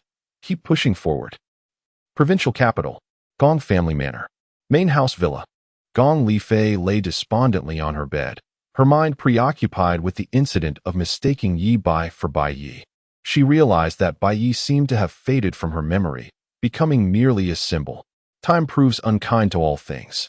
Conversely, although her acquaintance with Ye Bai had only spanned a few fleeting days, he had taken his place in her heart, leaving her yearning for more. Gong Lifei discovered that her heart raced in a manner reminiscent of her feelings for Bai Ye, but even more fervently. An impulsive desire surged within her to abandon all and seek out Ye Bai in Taojiang City, to throw herself into his embrace. What madness is this? How can I entertain such reckless thoughts? Ye Bai is my beloved's boyfriend. I am truly a wretched woman. Gong Lifei felt herself spiraling into madness. She rose in agitation to fetch some water. As her gaze swept across the room, she noticed the light still flickering in her parents' room, and the sound of their hushed conversation reached her ears. Why are they still awake at this hour? She pondered, curiosity piqued. It was well past 11 o'clock, and her parents, both over 60, should have long since retired for the night. Quietly, she approached and peered through the door crack, witnessing a stern old man conversing with a well-preserved, plump woman. The woman sighed. It seems Li Fei's mental state has stabilized recently. I was considering revealing the truth of the past to her, so she could recognize her roots. Who would have thought she would fall ill again? Let it be. The old man waved his hand dismissively. This is fine as it is. Li Fei cannot endure any more shocks. With tears in her eyes, the woman lamented. My poor little Cinny, I wonder if in this lifetime, I will ever hear her call me mother. Gong Li Fei stood frozen, as if struck by lightning. Her mind a cacophony of disbelief. The weight of their words crashed upon her, leaving her uncertain whether this was a hallucination or reality. She burst through the door. Urgency in her voice, "Mom. Dad, what do your words mean?" The elderly couple was taken aback, never having imagined Li Fei would overhear them. The old man hurriedly explained, "Your mother wants to perform a play, and I was merely helping her rehearse. Do you take me for a fool?"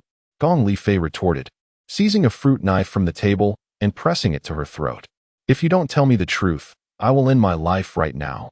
"Wait, please," the woman cried, panic rising. "I'll tell you. Put the knife down, and I will explain." With urgency, she took Li Fei's hands, composed her thoughts, and began to speak. "You see, the child you carried when you returned home was lost. At the time, your mental state was already fragile, and we feared you would not withstand the blow and might attempt to take your own life, so we fabricated a lie. In truth, the daughter your father and I had laid in life did not pass away."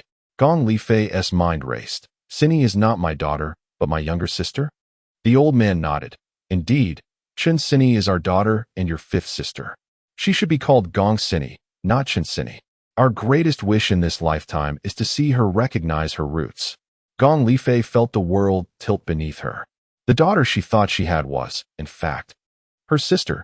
The Gong family was home to three radiant flowers, the twin sisters Gong Li Fei and Gong Li Fong, and the youngest, Chen Cindy. Chapter 188. Will Gong Li Fei's IQ deteriorate to that of a 5-year-old child?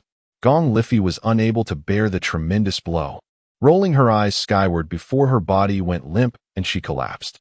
Li Fei, doctor. Quickly, call the doctor." The elderly couple, supporting their obedient daughter, were filled with regret, lamenting their decision to discuss this secret at home, inadvertently allowing their daughter to overhear. 10 minutes later, in the private hospital of the Gong family estate, Gong Li Fei lay on the hospital bed. A female doctor in her 50s, with graying hair, meticulously examined Gong Li Fei's condition, while Bai Mei dutifully assisted her. After a thorough examination, the doctor instructed Bai Mei, "The patient appears somewhat weak. Administer some glucose." "Yes, doctor," Bai Mei replied obediently. The elderly couple remained anxiously by her side, and the woman hastily inquired, "Dr. Huang, is my Li Fei going to be all right?" "It and Opos. That's nothing serious." Dr. Huang waved her hand dismissively, then added, "This is a matter of Li Fei's constitution. She tends to faint when subjected to intense stimuli, but after some rest, she will recover." The couple breathed a sigh of relief. However, as Bai Mei prepared the four for Gong Li Fei, her eyes suddenly brightened. She gasped inwardly, pondering the extraordinary nature of Li Fei's constitution. What man wouldn't be enamored by such a quality? If Mr. Yi were to discover that Aunt Li Fei possessed such a remarkable constitution, he would undoubtedly regret not seizing the opportunity. Bai Mei shook her head, feeling a twinge of regret for Ye Bai. What a pity it was, truly, that such a wondrously endowed wealthy sister was perfectly matched with a university student with a physique reminiscent of a greyhound. Dr. Huang posed a question. What exactly stimulated Li Fei? The woman glanced at Bai Mei, hesitating to respond, but the elderly man waved his hand and said, "Li Fei already knows. There is no need to hide it." The woman nodded. "Dr. Huang, you surely remember the incident of Li Fei's miscarriage 20 years ago." Dr. Huang nodded, recalling well the incident when Gong Li Fei suddenly miscarried and fell into a coma, a situation she had managed.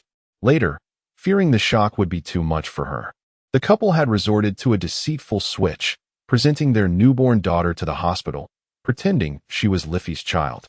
The false news of their child's death had been spread with Dr. Huang's assistance. The woman continued. Li Fei found out about this matter, and unable to withstand the blow, she fainted. Dr. Huang sighed, her expression laden with concern. Li Fei's mental state has always been fragile. To suddenly learn that her child had long since passed away is a grave shock that could exacerbate her condition. She grew serious, adding, "There is a significant risk that her condition could worsen to an unprecedented degree, possibly regressing her intellect to that of a 5- or 6-year-old child. And she may even lose her memory." The elderly couple was taken aback, their hearts aching. The woman felt an overwhelming urge to slap herself in despair. Though Li Fei was over 40, her mental state and lifelong single status rendered her still childlike in her parents' eyes. Among their 5 children, aside from the unacknowledged Cinny, Liffey was the one they cherished most. Hearing such dire news was a heart-wrenching ordeal. "Dr. Huang, what should we do?" "We can only increase the medication," Dr. Huang replied with a sigh. She had watched Liffey grow up, and seeing her in such a pitiful state tugged at her heartstrings. Beauty often meets a tragic fate. Suddenly, Gong Liffey on the hospital bed let out a soft whimper, her eyelashes fluttering. The elderly couple hurried to her side, worry etched on their faces. Gong Liffey slowly opened her eyes, her expression a mixture of confusion and clarity. "It's over. My poor Liffey has truly turned into a simpleton," the woman lamented, on the verge of tears. "Mom, what are you saying?" "I haven't turned into a fool," Gong Liffey responded, her eyes regaining their spark, a hint of exasperation in her tone. The woman was instantly filled with joy. "My dear daughter, do you still recognize me?" "Of course. What is 1 plus 1? Dr. Huang, witnessing Gong Liffey and Apos' demeanor resembling that of a normal person, was astonished. "Liffey, do you remember what happened before you fainted?" Gong Liffey and Apos' expression turned complex. "Mom, is Cinny really not my daughter?" The woman hesitated, wanting to continue the deception, but Dr. Huang interjected firmly. "Yes. Cinny was indeed the child I brought to your hospital room. She is actually the 5th child of your parents, making her your younger sister." "My daughter? She never came into this world?"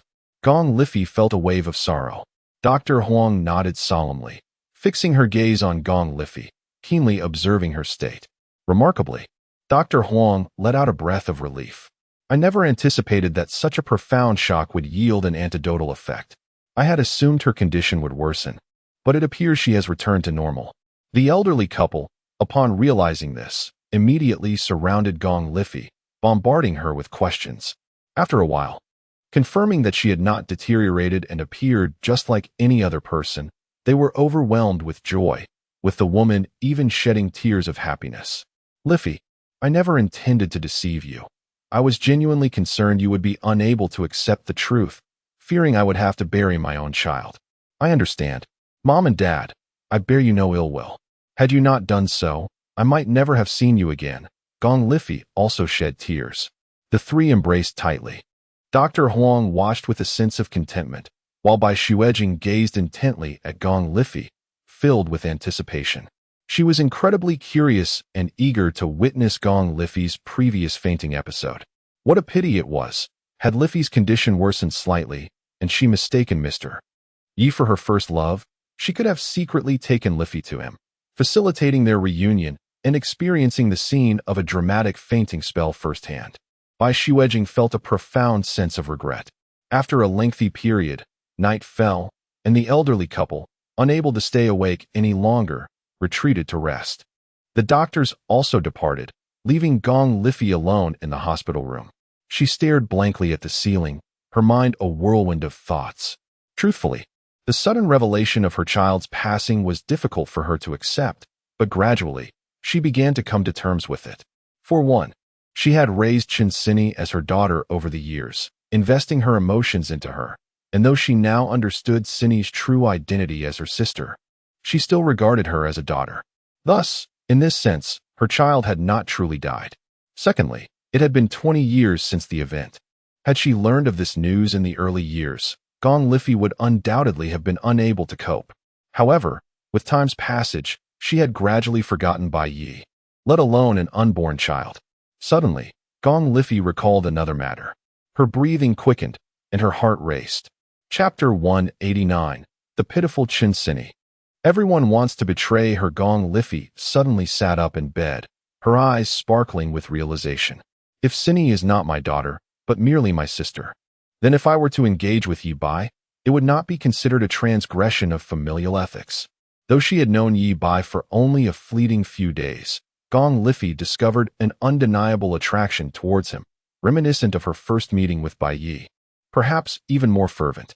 It ignited within her an impulsive desire to be with Ye Bai, disregarding all else. Yet, due to her status, she felt compelled to suppress these feelings. After all, even a fierce tiger refrains from consuming its offspring, no matter how reckless she might be. How could she seduce her sister's boyfriend? However, now that this barrier of identity had been removed, she found herself contemplating the implications. As sisters, their blood ties were merely that. Therefore, what harm could there be in an older sister subtly engaging in a flirtation with her younger sister's boyfriend? No, I do not wish to usurp my sister's partner. I simply yearn to experience a fleeting romance. After 2 decades of solitude, surely it would not be unreasonable for my sister to lend her boyfriend to me for a few days, right? As she recalled the moments she had mistaken Ye Bai for Bai Ye, Gong Liffey felt a warmth blossom within her. A sudden thought struck her. What if she could possess Ye Bai for a few days and have him bear her a child? It was evident that Gong Liffey and her twin sister, Gong Li Fong, shared an uncanny similarity in their thought processes and desires. Yet, she hesitated, feeling somewhat embarrassed at the prospect of actively pursuing Ye Bai. What if he rejected her? That would be utterly humiliating. But surely Ye Bai would have some affection for her. After all, he had accepted Li Fong. Lost in her thoughts, Gong Liffey chided herself. Just days prior, she had earnestly advised Ye Bai to sever ties with Li Fong and abandon their clandestine relationship. Yet here she was, contemplating taking matters into her own hands. If I were to entangle myself with Ye Bai, would that not mean both sisters had fallen prey to his charms? What a scandalous thought. Yet, strangely enough, the idea of Li Fong and Ye Bai together did not provoke jealousy within her. It felt almost expected. In fact, she found herself secretly anticipating the notion of both sisters sharing the affections of the same man. Or even 3 sisters. No. How could I entertain such a debased notion? Gong Liffey's cheeks flushed crimson as those images lingered in her mind, stirring a flutter within her. Merely imagining a harmonious family of 4 living blissfully together each day was intoxicating. The thought left her feeling dizzy, prompting her to rein in her fantasies. However, while her imagination painted a vivid tableau of merriment, the reality of seducing Ye Bai seemed daunting. Gong Liffey wrestled with her conflicting emotions until a brilliant idea struck her. Her eyes sparkled with mischief, and her long lashes quivered with excitement. She quickly got out of bed and stealthily exited the private hospital, returning to the family villa. In her room, she rummaged through her belongings until she found a bottle of medication. After inspecting the expiration date and confirming it had lapsed, she took out a few pills and swallowed them with warm water. Consuming expired medication would alter her mental state, causing her to mistake Ye Bai for her husband. In that altered state, even if she were to engage intimately with Ye Bai, no one could hold her accountable. Moreover, the joy she felt when mistaking Ye Bai for Bai Ye was enchanting. That euphoric state was indeed addictive. Wait, Gong Liffey put down her cup, suddenly realizing something. Even in her lucid moments, the thought of Ye Bai brought her happiness and joy. She didn't need medication for that. I have gradually forgotten Bai Ye, and his place in my heart has been supplanted by Ye Bai. Wouldn't it be more fulfilling to be with Ye Bai in my right mind rather than in a state of madness? The answer was clear. Bai Ye was merely a fading shadow in the river of time, and my feelings for him were tinged with regret. Ye Bai, however, was the radiant moonlight before me. Why seek the distant when the near is so delightful? And who said that one must resort to medication to seduce Ye Bai? Gong Liffey had an epiphany. She could feign madness, pretending her mental state was compromised. As long as she kept her ruse a secret, who would know she was merely acting? This way, she could boldly pursue Ye Bai, for it wouldn't truly be her, the real Gong Liffey, engaging in such behavior. She spat the pills back out, a mischievous smile gracing her lips as she assumed a youthful demeanor. She practiced her lines in front of the mirror. Darling, I've missed you. Honey, I want to share something intimate with you, just like that day in the hotel. Sweetheart, you promised to accompany me for wedding photos and our honeymoon. Why have you broken your promise? Gong Liffey pouted her luscious lips, adopting a look of feigned innocence, a picture of vulnerability. Oh, how humiliating. Her face was flushed with a youthful glow, and her eyes sparkled with allure. Indeed, she had transformed into a captivating beauty, exuding an irresistible charm that few men could withstand. After practicing for a while, she drifted off to sleep with a sweet smile on her face. Although she was in her 40s, she had never been married nor worked, always shielded by her family, coupled with her frequent bouts of illness that left her in a fragile mental state. One could say that within her mature and voluptuous body resided the spirit of an innocent girl. The night passed without incident. The next morning, before Gong Jiangwo and Wang Xiuying could awaken, Gong Lifei roused them from their slumber. "Lifei, why did you return from the hospital?" Wang Xiuying asked, concern etched on her face.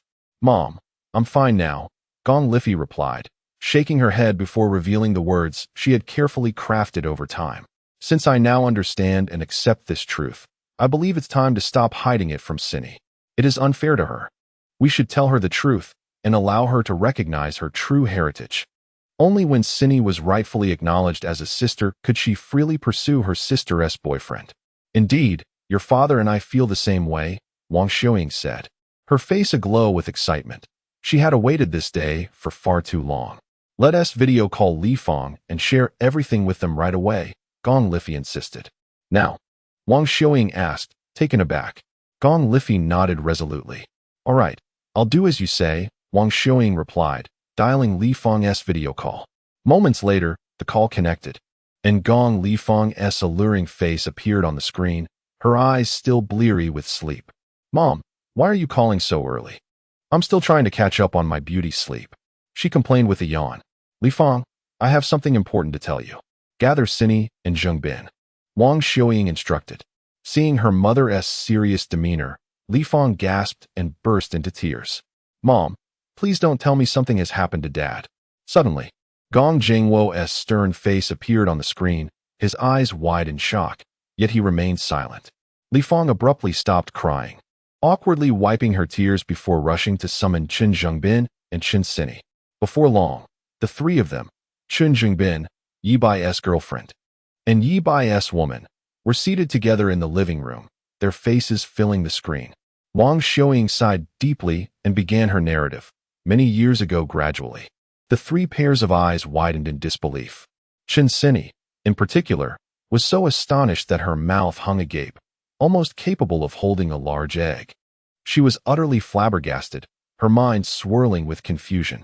"My adoptive mother is actually my second sister?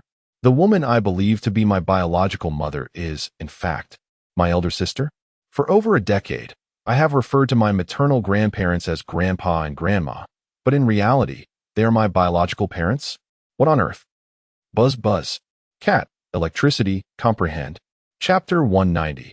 Complicated relationships and confused Chen Cindy's mind was in a whirlwind. She felt on the verge of a mental breakdown. As a child, she learned that the parents who had raised her were, in fact, her aunt and uncle by blood, while her true mother was her eldest aunt, and her father was a scoundrel who abandoned his wife and children. The revelation had inflicted profound emotional trauma upon her tender heart. Yet she was a resilient child who managed to digest her emotions alone and gradually came to accept reality. But now, another bolt from the blue struck her. Her adoptive parents were transformed into her second sister and brother-in-law. Her biological mother had become her eldest sister. Her grandparents were actually her real parents. What kind of melodramatic ethical saga was this? It was all too chaotic, too convoluted. She simply could not make sense of it. Chen Cindy's mind was inoperable for quite some time, still struggling to recover. Meanwhile, Chen Zhengbin and Gong Li Fong were equally stunned. Chen Zhengbin had suffered injuries during his youth that rendered him infertile. Thus, after adopting Chen Cindy, he regarded her as his own. So while the shock was considerable, it was also something he could accept. After all, she was his adopted daughter, and who her biological parents were didn't matter much. However, Gong Li Fong, much like Chen Cindy, was equally baffled. The child she had cherished as her own, thought to be her niece, turned out to be her younger sister. 20 years ago, when her parents were already in their 40s, they somehow had another daughter. The realization struck her. Having a sister was far better than merely having a niece. Among the relationships, her daughter's boyfriend, her niece's boyfriend, and her sister's boyfriend, though the first was the most thrilling, the third was the least morally ambiguous. In reality, it was not uncommon for siblings to vie for the affections of the same man. Moreover, her second sister had no intention of stealing her boyfriend. She merely wished to assist with a premarital examination. Besides, given that her second sister had painstakingly raised Chen Cindy, could she not be magnanimous enough to allow her boyfriend a few days of enjoyment with her sister? If Gong Lifang could hear her second sister's internal musings, she would undoubtedly commend her. Well said, dear sister. Your thoughts resonate with me completely. Seeing the three on the video remain silent, Gong Lifang hurriedly nudged Wang Xiaoying. Mom, now that the truth has been revealed, when will we allow Cindy to acknowledge her roots? Didn't you say yesterday that your greatest wish in this life is to hear her call you mom? Wang Xiaoying cast an awkward glance at Chen Zhengbin, who promptly clarified, Mom, now that Cindy is indeed your and Dad's child, she must recognize her heritage. But after all, Cindy has been raised by you and Li Fang. It's all right. At worst, we can each have our own separate lives. Cindy will have two sets of parents, with two names, Gong Cindy and Chen Cindy. Chen Jingbin was overly eager to advance. He found himself in a crucial period where his former superior, now in a unique position, could not lend direct assistance. The Gong family, while affluent, had complex connections in the provincial capital, which would serve as a significant advantage. Therefore, Chen Jingbin was inclined to go along with whatever his in-laws desired. After all, even if Cindy were to acknowledge her roots with the Gong family, his nurturing of her had been genuine, and she was not an ungrateful child. Gong Zhengwo sighed deeply. Jingbin, I apologize for the inconvenience. Chen Zhengbin waved his hand dismissively. Oh, there's nothing to be inconvenienced about. I could never have children of my own. I am grateful that your parents were willing to give Cindy to me. Chen Cindy looked around, her head still buzzing. This entangled web of relations was utterly bewildering, and she needed to take a moment to gather her thoughts. Gong Lifang pressed on. Mom and Dad, when will Cindy recognize her roots? She was impatient, yearning to see Xiao Bai again. Until Cindy acknowledged her lineage, she felt an unsettling weight in her heart, as if she could not move past it. She longed for the day when Cindy would return to the Gong family, for then she, Gong Lifang, would be like a bird released from its cage, free to pursue her own happiness. Gong Zhengwo considered this and responded, July 1st, your mother's birthday, shall be the day. Wonderful. Wang Xiaoying beamed, her smile wide. She had awaited this day for far too long. The arrival of happiness was utterly unexpected. Who would have thought that her eldest daughter could accept everything so calmly? Had she known that her heart would harbor no resentment, she would have reconciled with Cindy long ago. Wonderful. Gong Lifang echoed, equally delighted. She glanced at the bewildered Chen Cindy on the screen and silently apologized. Cindy, I never intended to compete for your boyfriend. I merely wished for a fleeting moment of joy and would never interfere in your relationship with Ye Bai. As the video call ended, both Gong Lifang and Chen Zhengbin were lost in their thoughts. Everyone seemed eager to manipulate the poor, bewildered Chen Cindy, whose mind was still somewhat hazy. She had yet to register the words of her adoptive parents, or rather, her second sister and brother-in-law, and walked straight back to her bedroom. Chen Jingbin, concerned, contemplated following her but was halted by Gong Lifang. Let Cindy take her time. We mustn't oppose to disturb her. After her cold statement, Gong Lifang retreated to her own room.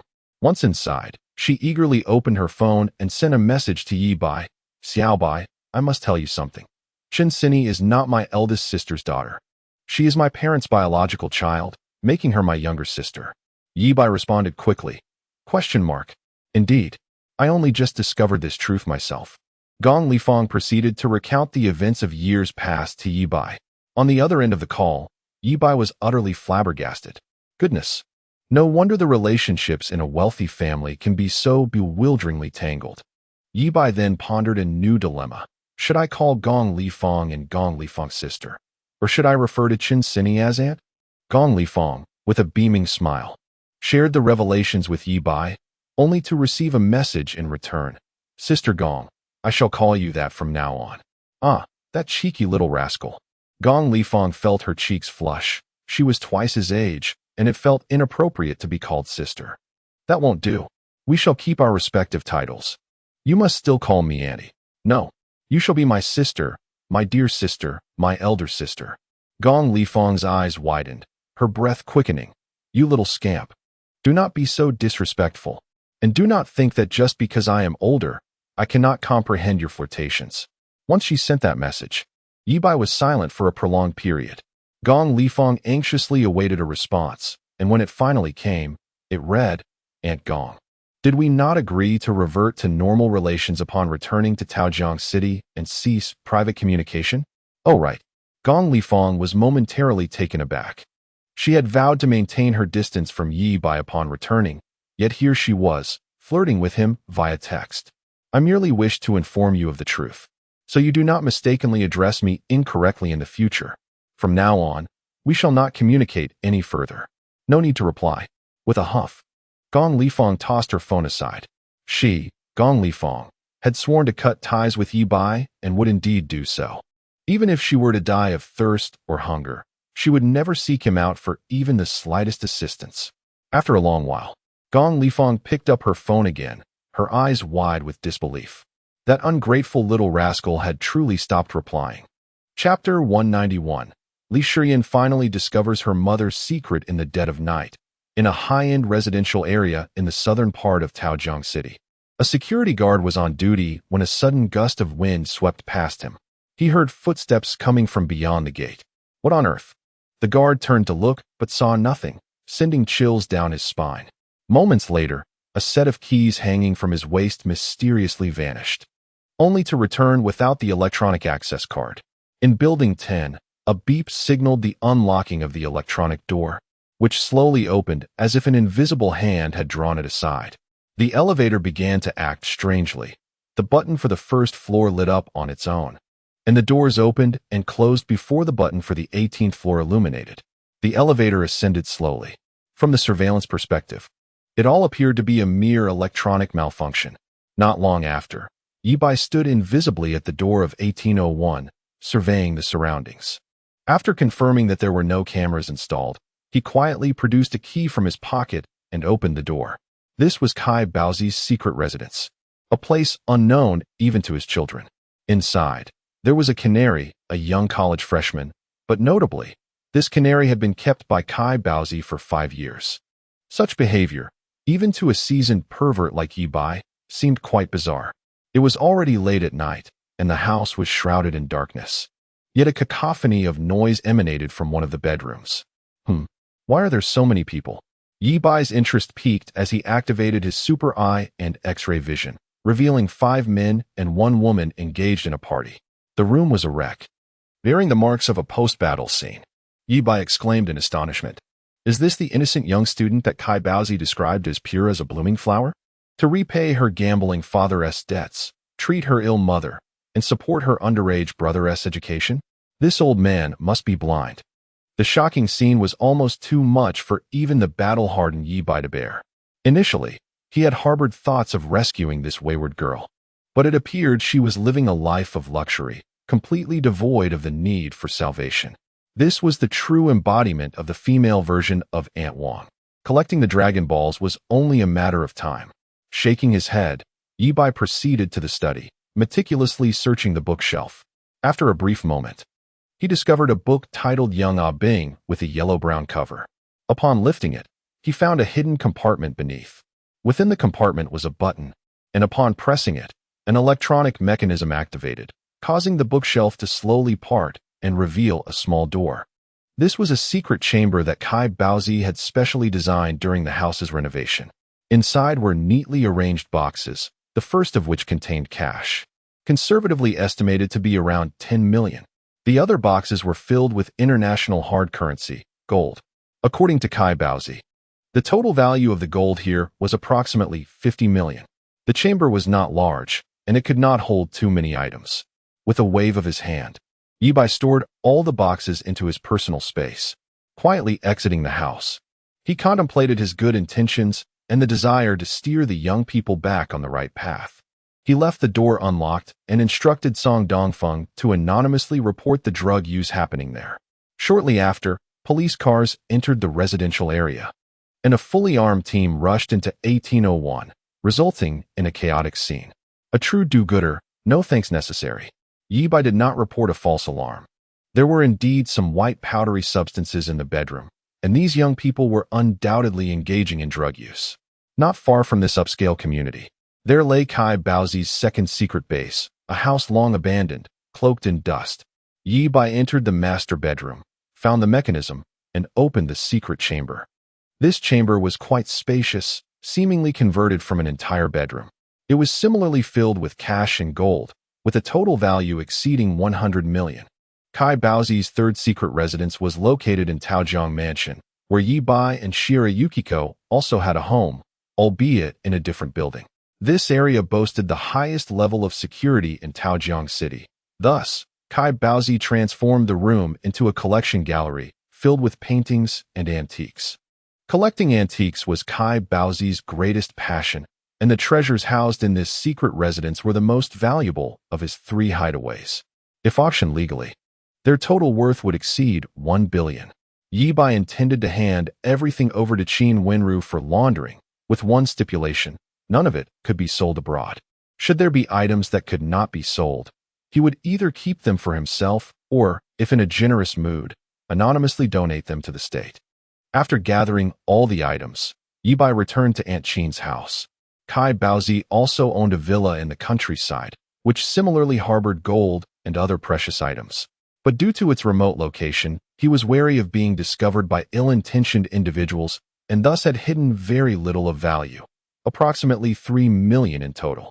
Now wealthy beyond measure, thanks to the 2 influential figures, Ye Bai regarded that 3 million with disdain, feeling no need to make a special trip for it.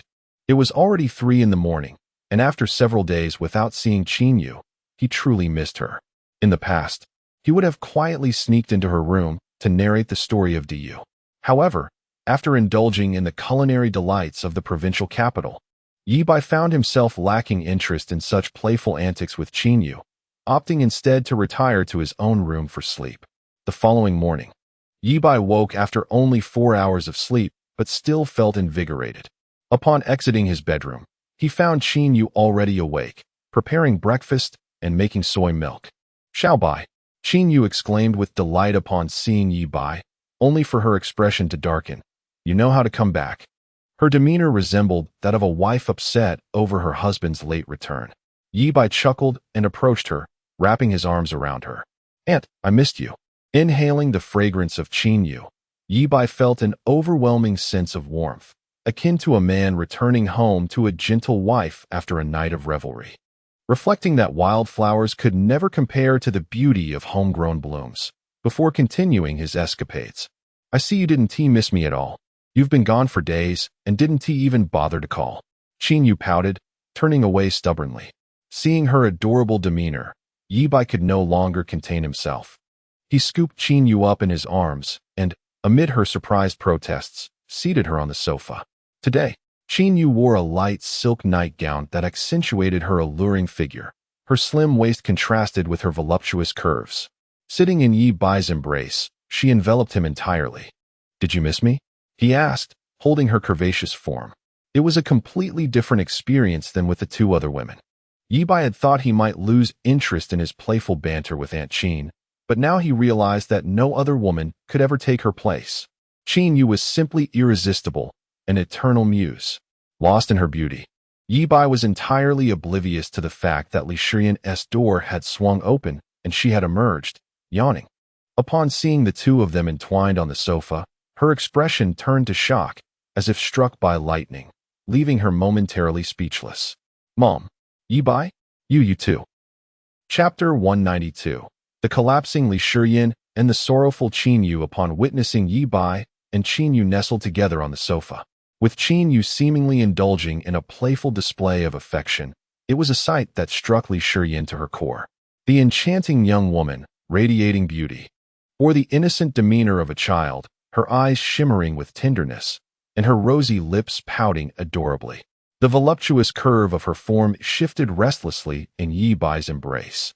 An image of innocence entwined with seduction. Li Shiyan's mind went blank, her eyes widening in disbelief as her mouth fell slightly agape, revealing a glimpse of her delicate tongue.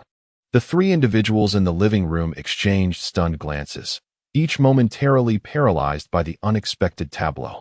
Ye Bai blinked in confusion, a sense of déjà vu washing over him. This scene felt eerily familiar, reminiscent of a hallucination he experienced while embracing Gong Li Fong on the train, where he had envisioned Chun Sini entering the room. Was this another illusion? Yet, the clarity of the moment remained intact as he activated his ability to see through. confirming that the young woman before him was indeed real. Strangely, Ye Bai felt no panic. Instead, a thrill coursed through him.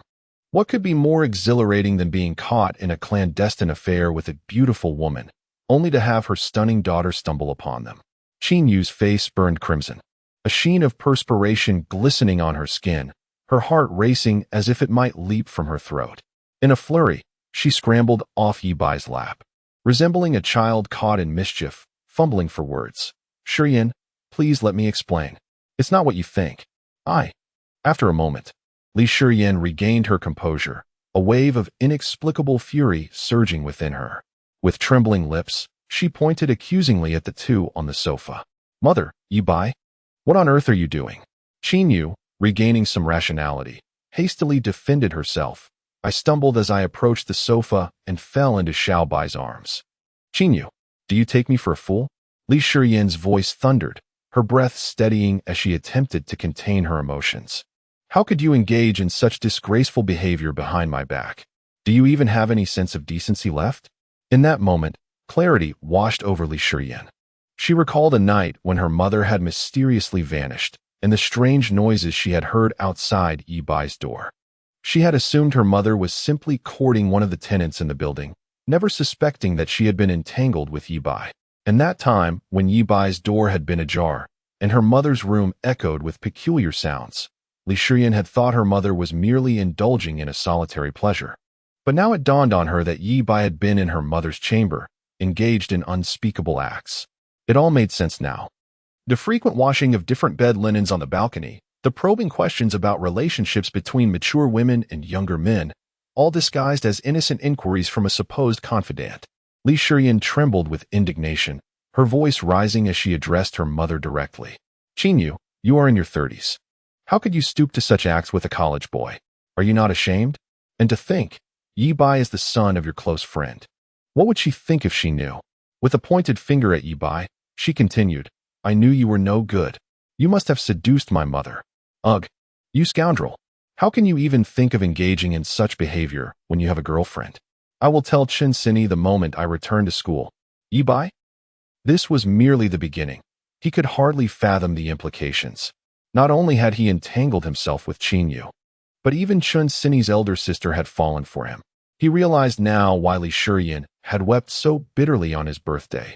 Her tears were not merely the result of too much drink, but rather despair at the thought of him being with someone else. Li Shiyan's frustration reached a boiling point. "You know he is a scoundrel, a detestable man. Why do you continue this immoral relationship? If I were you, I would have distanced myself from him entirely. How could you do this to my father?" Qin Yu and Apos' lips parted, yearning to reveal a truth about her husband, that he was, in fact, a closeted man, their marriage merely a facade to conceal his true orientation. She had never shared an intimate moment with him, remaining untouched in her marriage. Yet, she refrained from voicing these revelations, knowing that the impact would shatter Li Shiyan further. "Mother, you have disappointed me beyond measure. I, Li Shiyan, declare that if you do not sever this inappropriate relationship with Ye Bai, I will no longer recognize you as my mother. Ye Bai, I grant you one day to leave our home. You are not welcome here." With that, Li Shiyan stormed out, her eyes rimmed with red. Qin Yu, too, felt tears welling up as she buried her face in her hands, sobbing quietly on the sofa.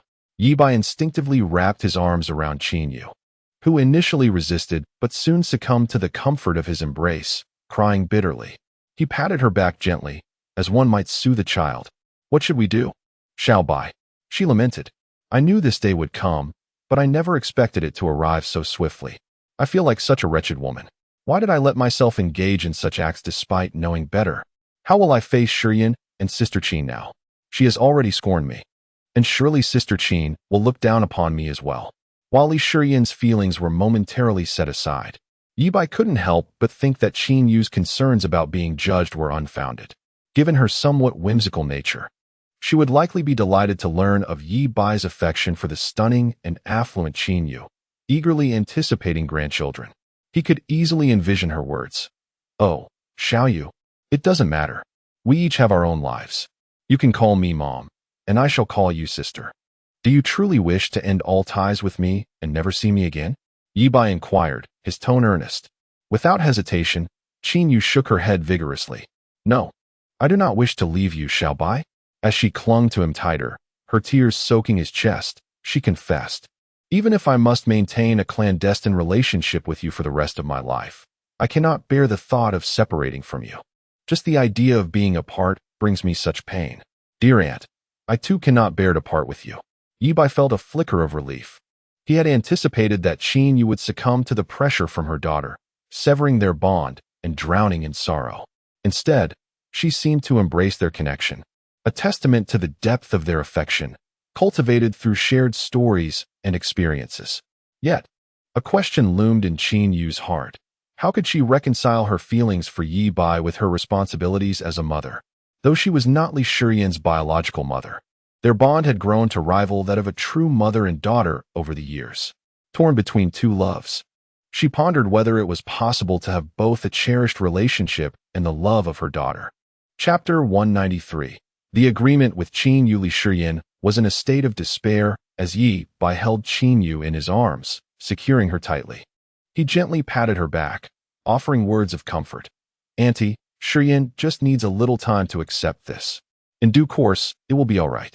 Besides, you can pretend to agree to end things with me, while secretly maintaining our relationship. After all, our connection has always been clandestine. Qin Yu paused, finding some sense in Ye Bai's words. He continued, Did I not mention before that I have no desire to part ways with you? I wish for you to be mine for eternity. Yet, you are hesitant to let others know of our bond. I must fulfill my familial obligations and marry, have children. Thus, I can wed someone else and still keep our relationship discreet. You mentioned needing to think it over. And now that days have passed, and Shiyan has discovered our secret, you must have made your choice. Hesitation lingered on Qin Yu's exquisite face. Deep down, she had already resolved to continue her relationship with Ye Bai, as she realized she could not live without him. However, a sense of immorality gnawed at her conscience. But what about Chen Sini? Is it fair to her? Ye Bai felt an urge to divulge that Sini had long been oblivious to the truth, that the matter between him and Qin Yu was trivial in comparison. Rest assured, Auntie. Qin Yu anticipated Ye Bai would say that Sini was indifferent to such matters, her eyes widening with hope, only to hear Ye Bai continue. As long as we keep it from her, it will be fine. You rascal. Qin Yu could not help but lightly bite Ye Bai.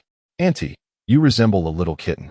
With Ye Bai's soothing words, Qin Yu's spirits lifted considerably. She had missed by so much these days, and Ye Bai, despite his seemingly comforting gestures, was subtly scheming. Qin Yu tilted her head back, her eyes glistening with unshed tears. She longed to hear Ye Bai recount the tale of Dayu. Understanding her well, Ye Bai gathered her lush, graceful form and headed towards the room. Wait, what if Shiyan returns unexpectedly? She's already furious, and if she finds us? Don't worry. Auntie, I overheard Shiyan on the phone as she went downstairs. She has gone to a friend's place. Well, all right, but wait. Is this the wrong way? Your room is over there. This is Shiyan's room. No, I haven't taken a wrong turn. Isn't it more appropriate to be in her room? No, don't. Qin Yu protested, yet she made no effort to escape, clinging tightly to Ye Bai's neck. Ye Bai chuckled, marveling at Qin Yu's allure. She was a mature and sensual woman, yet she exuded a youthful charm, evoking a sense of innocence and naivety. If Ye Bai were truly a deceitful scoundrel, he could have easily swindled Qin Yu out of everything. No, I can only tell the story of Dayu, nothing else. Qin Yu murmured. But Annie, since Shiyan has already discovered the truth, and you have decided to continue our secret relationship, why should it matter? I'm afraid. Bai, the truth cannot be concealed forever. If Shiyan finds out that I deceived her by pretending to end things with you while secretly being together, it would be catastrophic. I fear I would lose her completely. Bai, let us not attempt to hide it. Let us work together to gain Shiyan's approval of our relationship, shall we? Ye Bai thought Qin Yu was a bit too naive.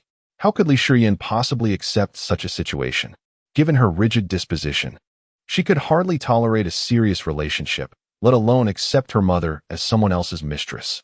Seeing Ye Bai's silence, Qin Yu tightened her embrace, whispering, Bai, if Shiyan agrees to our relationship, then I shall surrender myself entirely to you.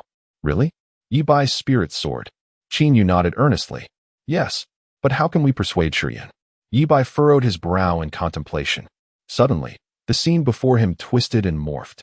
Images flashed before his eyes like slides, thugs, pockets, ropes, daggers, blood, and Li Shiyan lying lifeless on the ground. A bloody, shattered phone lay there, the date inscribed upon it. Ye Bai blinked, the vision returning to normal. What had just transpired? He was momentarily paralyzed. His premonition had activated. Li Shiyan was destined to face danger on that day and be murdered by thugs. He recalled that after being expelled in his previous life, he had moved out of Qin Yu's home and never saw her again. He was left unaware of Li Shiyan's fate. Yet, fragments of forgotten memories resurfaced. After becoming a prominent figure in society, he had once attended a class reunion, where he had heard someone mention a beautiful student who was kidnapped and cruelly murdered in the summer of 2013. That girl was exceptional, coming from a single-parent home but wealthy. Her death was a tragedy. Ye Bai had dismissed the tale at the time, never inquiring further.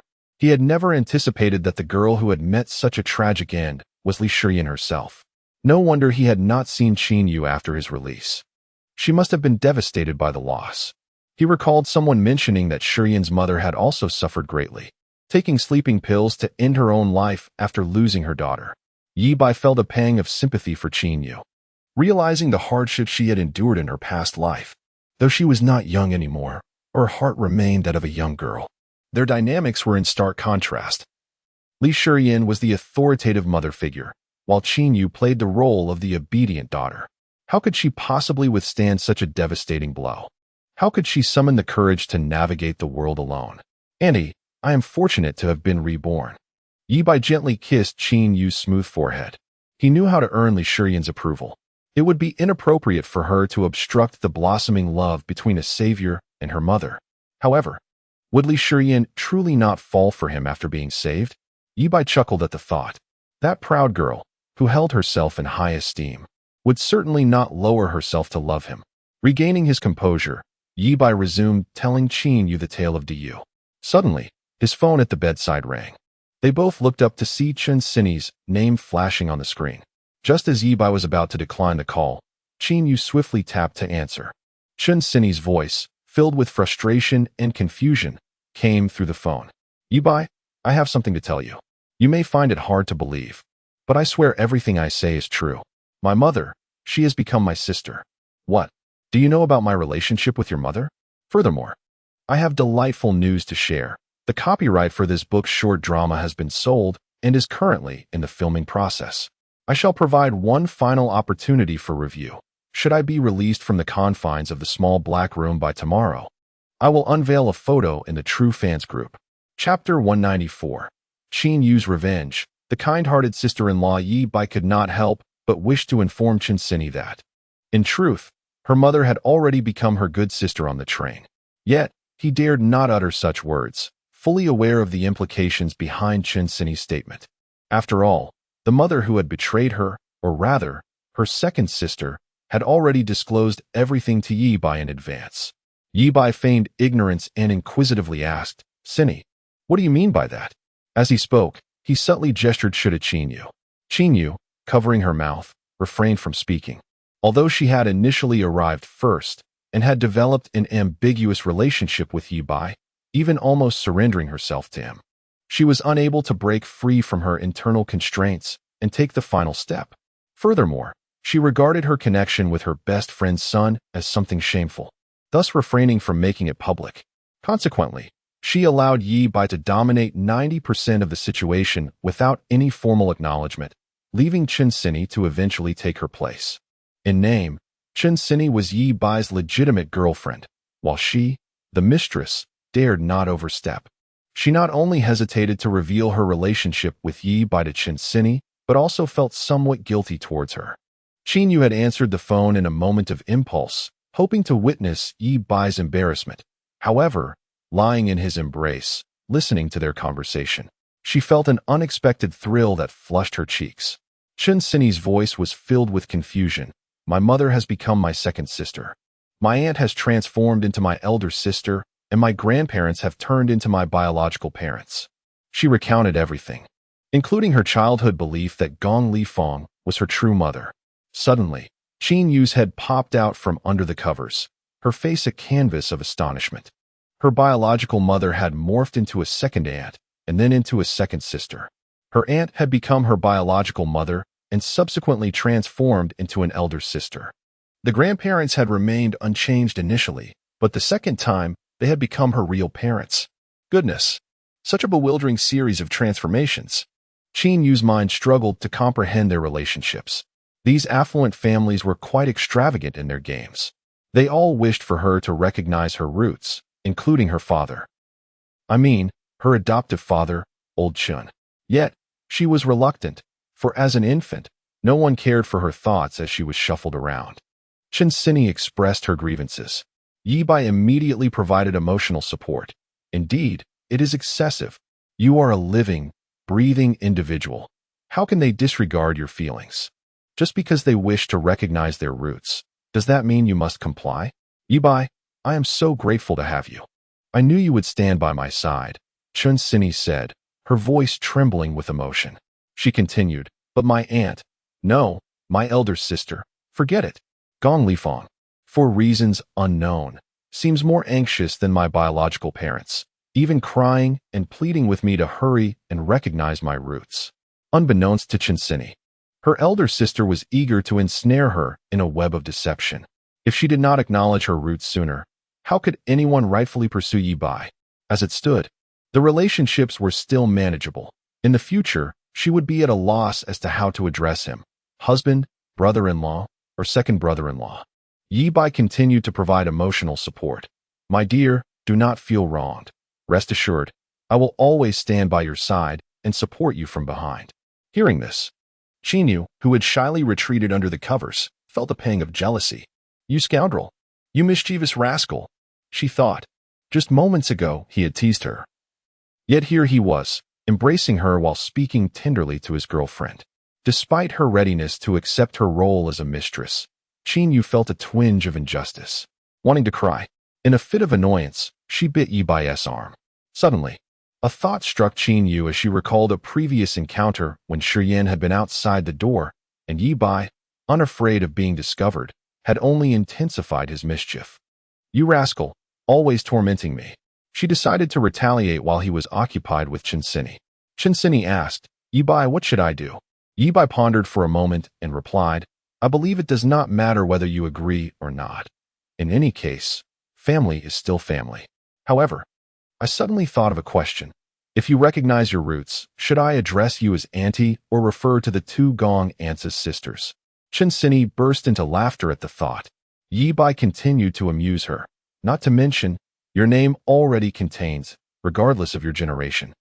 Calling you Sini is always correct. Just then, Ye Bai inhaled sharply, exclaiming in pain. Chen Sini immediately inquired, Ye Bai, what happened? Nothing. My cat is biting me. He replied, Wow, what kind of cat? I adore kitties. Have you heard of corgi cats? No, what is a corgi cat? What are the characteristics of a corgi dog? A round, peachy bottom? Exactly. That's why my cat is called a corgi cat. Wow, such a unique little cat. I must meet it one day. You've already encountered it. After a considerable time, Ye Bai finally managed to reassure Chen Sini. At the same time, she accepted reality and resolved to recognize her roots, subsequently tightening her own boundaries. After hanging up, Ye Bai lifted the covers, his expression fierce. Sensing impending danger, Qin Yu let out a shriek and attempted to flee. But it was too late. Little auntie, do you enjoy playing with fire? Ye Bai seized Qin Yu forcefully, raising his arm. Smack! Gong Jiangwo swatted a mosquito that had been feeding on his arm. He frowned and asked, Li Fong, what brings you to Taoyang City suddenly? I. Gong Li Fong stammered. Did she want to confess that her visit to Taoyang City was to ensnare your precious granddaughter, or rather, your little daughter? Initially, Gong Li Fong had planned to wait until Chen Sini recognized her roots before seeking out Ye Bai. However, for reasons unknown, her longing for Ye Bai intensified, and she could hardly contain her eagerness to see him, to be held by him. It seemed that after locking her heart away for 20 years, she had poured all her deep-seated emotions into Ye Bai. Though she had only known him for a few days, she felt as if she had loved him to the core. A day without seeing him felt like 3 autumns apart. Gong Lifeng now truly understood the meaning of that phrase. Suddenly, she devised a good excuse. Mom and Dad. Cindy has just learned the truth and will undoubtedly struggle to cope in the short term. Otherwise, she wouldn't be reluctant to recognize her roots. I want to go accompany her and help her through this, Wang Xiuying remarked. With Lifeng around, she can guide Cindy. How can I trust you to go to Taoyang City alone? What if you fall ill again? Gong Lifeng grew anxious. Mom, I am completely recovered. My mental state is back to normal. Do I look like someone who is unwell? The elderly couple exchanged glances, and truth be told, they felt that their precious daughter appeared to be healed. In fact, they had never seen her so cheerful and joyful in the past 20 years. While bathing, she even hummed a tune and often gazed into the distance, lost in thought, giggling foolishly. Though they worried she might relapse in a new environment, they understood their daughter well enough to know that even if they opposed her, she might sneak away at midnight. After some contemplation, Gong Jingwo finally said, "You can go, but you must take Dr. Bai with you. With her around, your mother and I can feel at ease." Absolutely. Gong Lifeng nodded vigorously. Moments later, the legitimate lowly Bai Shuejing received the notification, grabbed her suitcase, and joined Gong Lifeng in departing. Both were internally elated. Gong Lifei, my dear husband. Darling, I've come to find you, Bai Shuejing.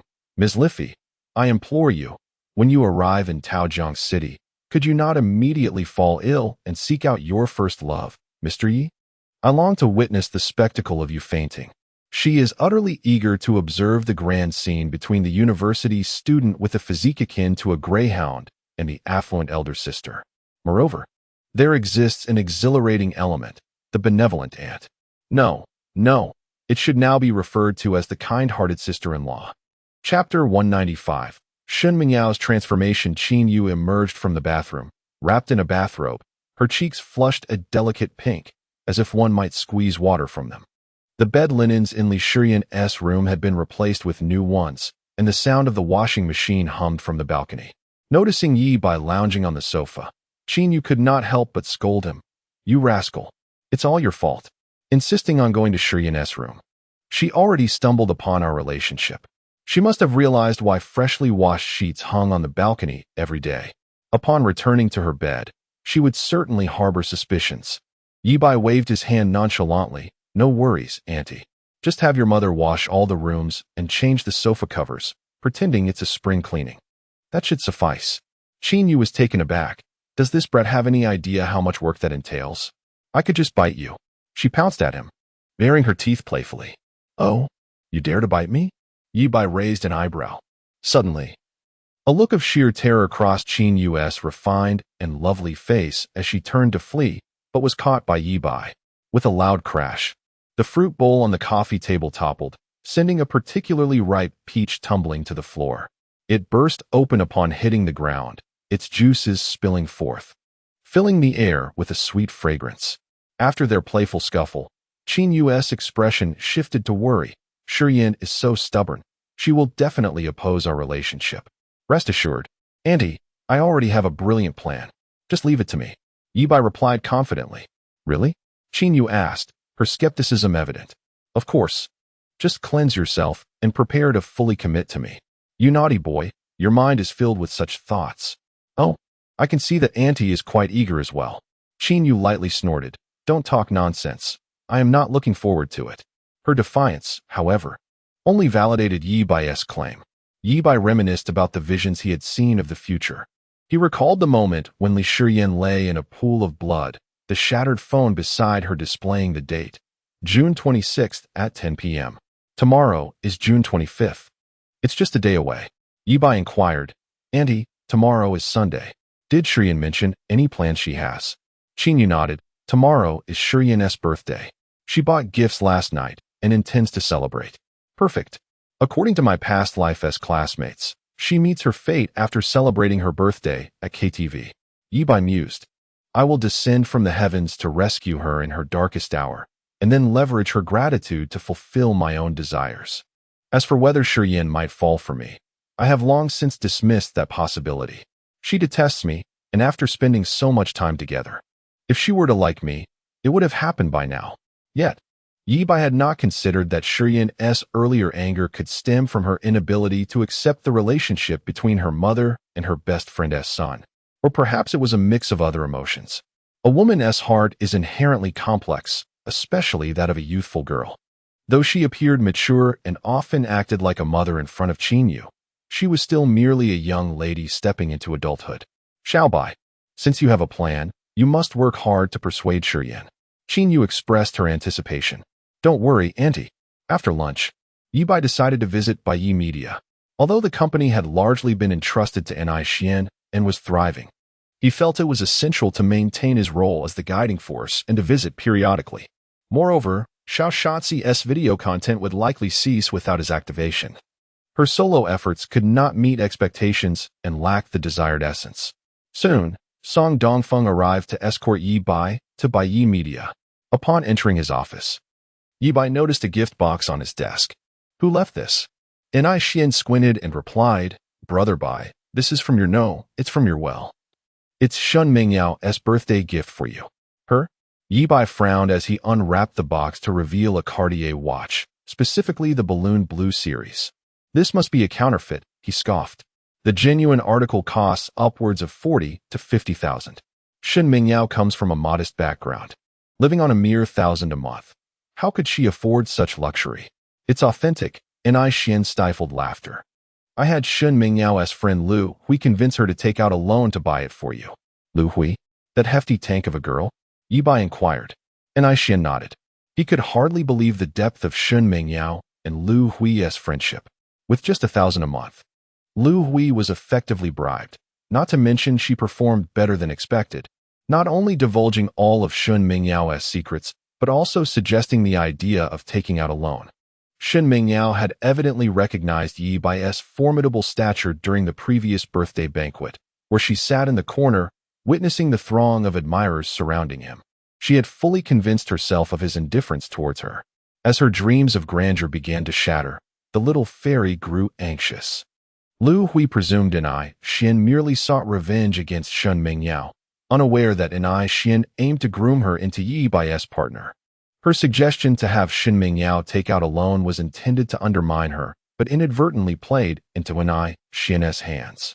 Why did you have Shun Mingyao take out a loan to buy me a gift? Isn't this just a quest for vengeance? Ye Bai frowned, and Ni Xian feigned ignorance, planning to keep this from Brother Bai until he could completely manipulate Shun Mingyao into his ideal. You are quite the bore, Ye Bai remarked, tossing the watch at Ni Xian. Consider it a gift. He had no interest in trinkets from someone like Shun Mingyao. Ni Xian, however, hesitated to accept, quickly placing the watch in Ye Bai's drawer. After all, this was a gift from Brother Bai's potential partner. How could he, as a subordinate, done such a thing? Before long, Su Yisha appeared at the office door, gently tapping. Director Yi, you're finally back. Do you have time to help me film a video? She bit her lip coyly, her eyes glimmering enticingly.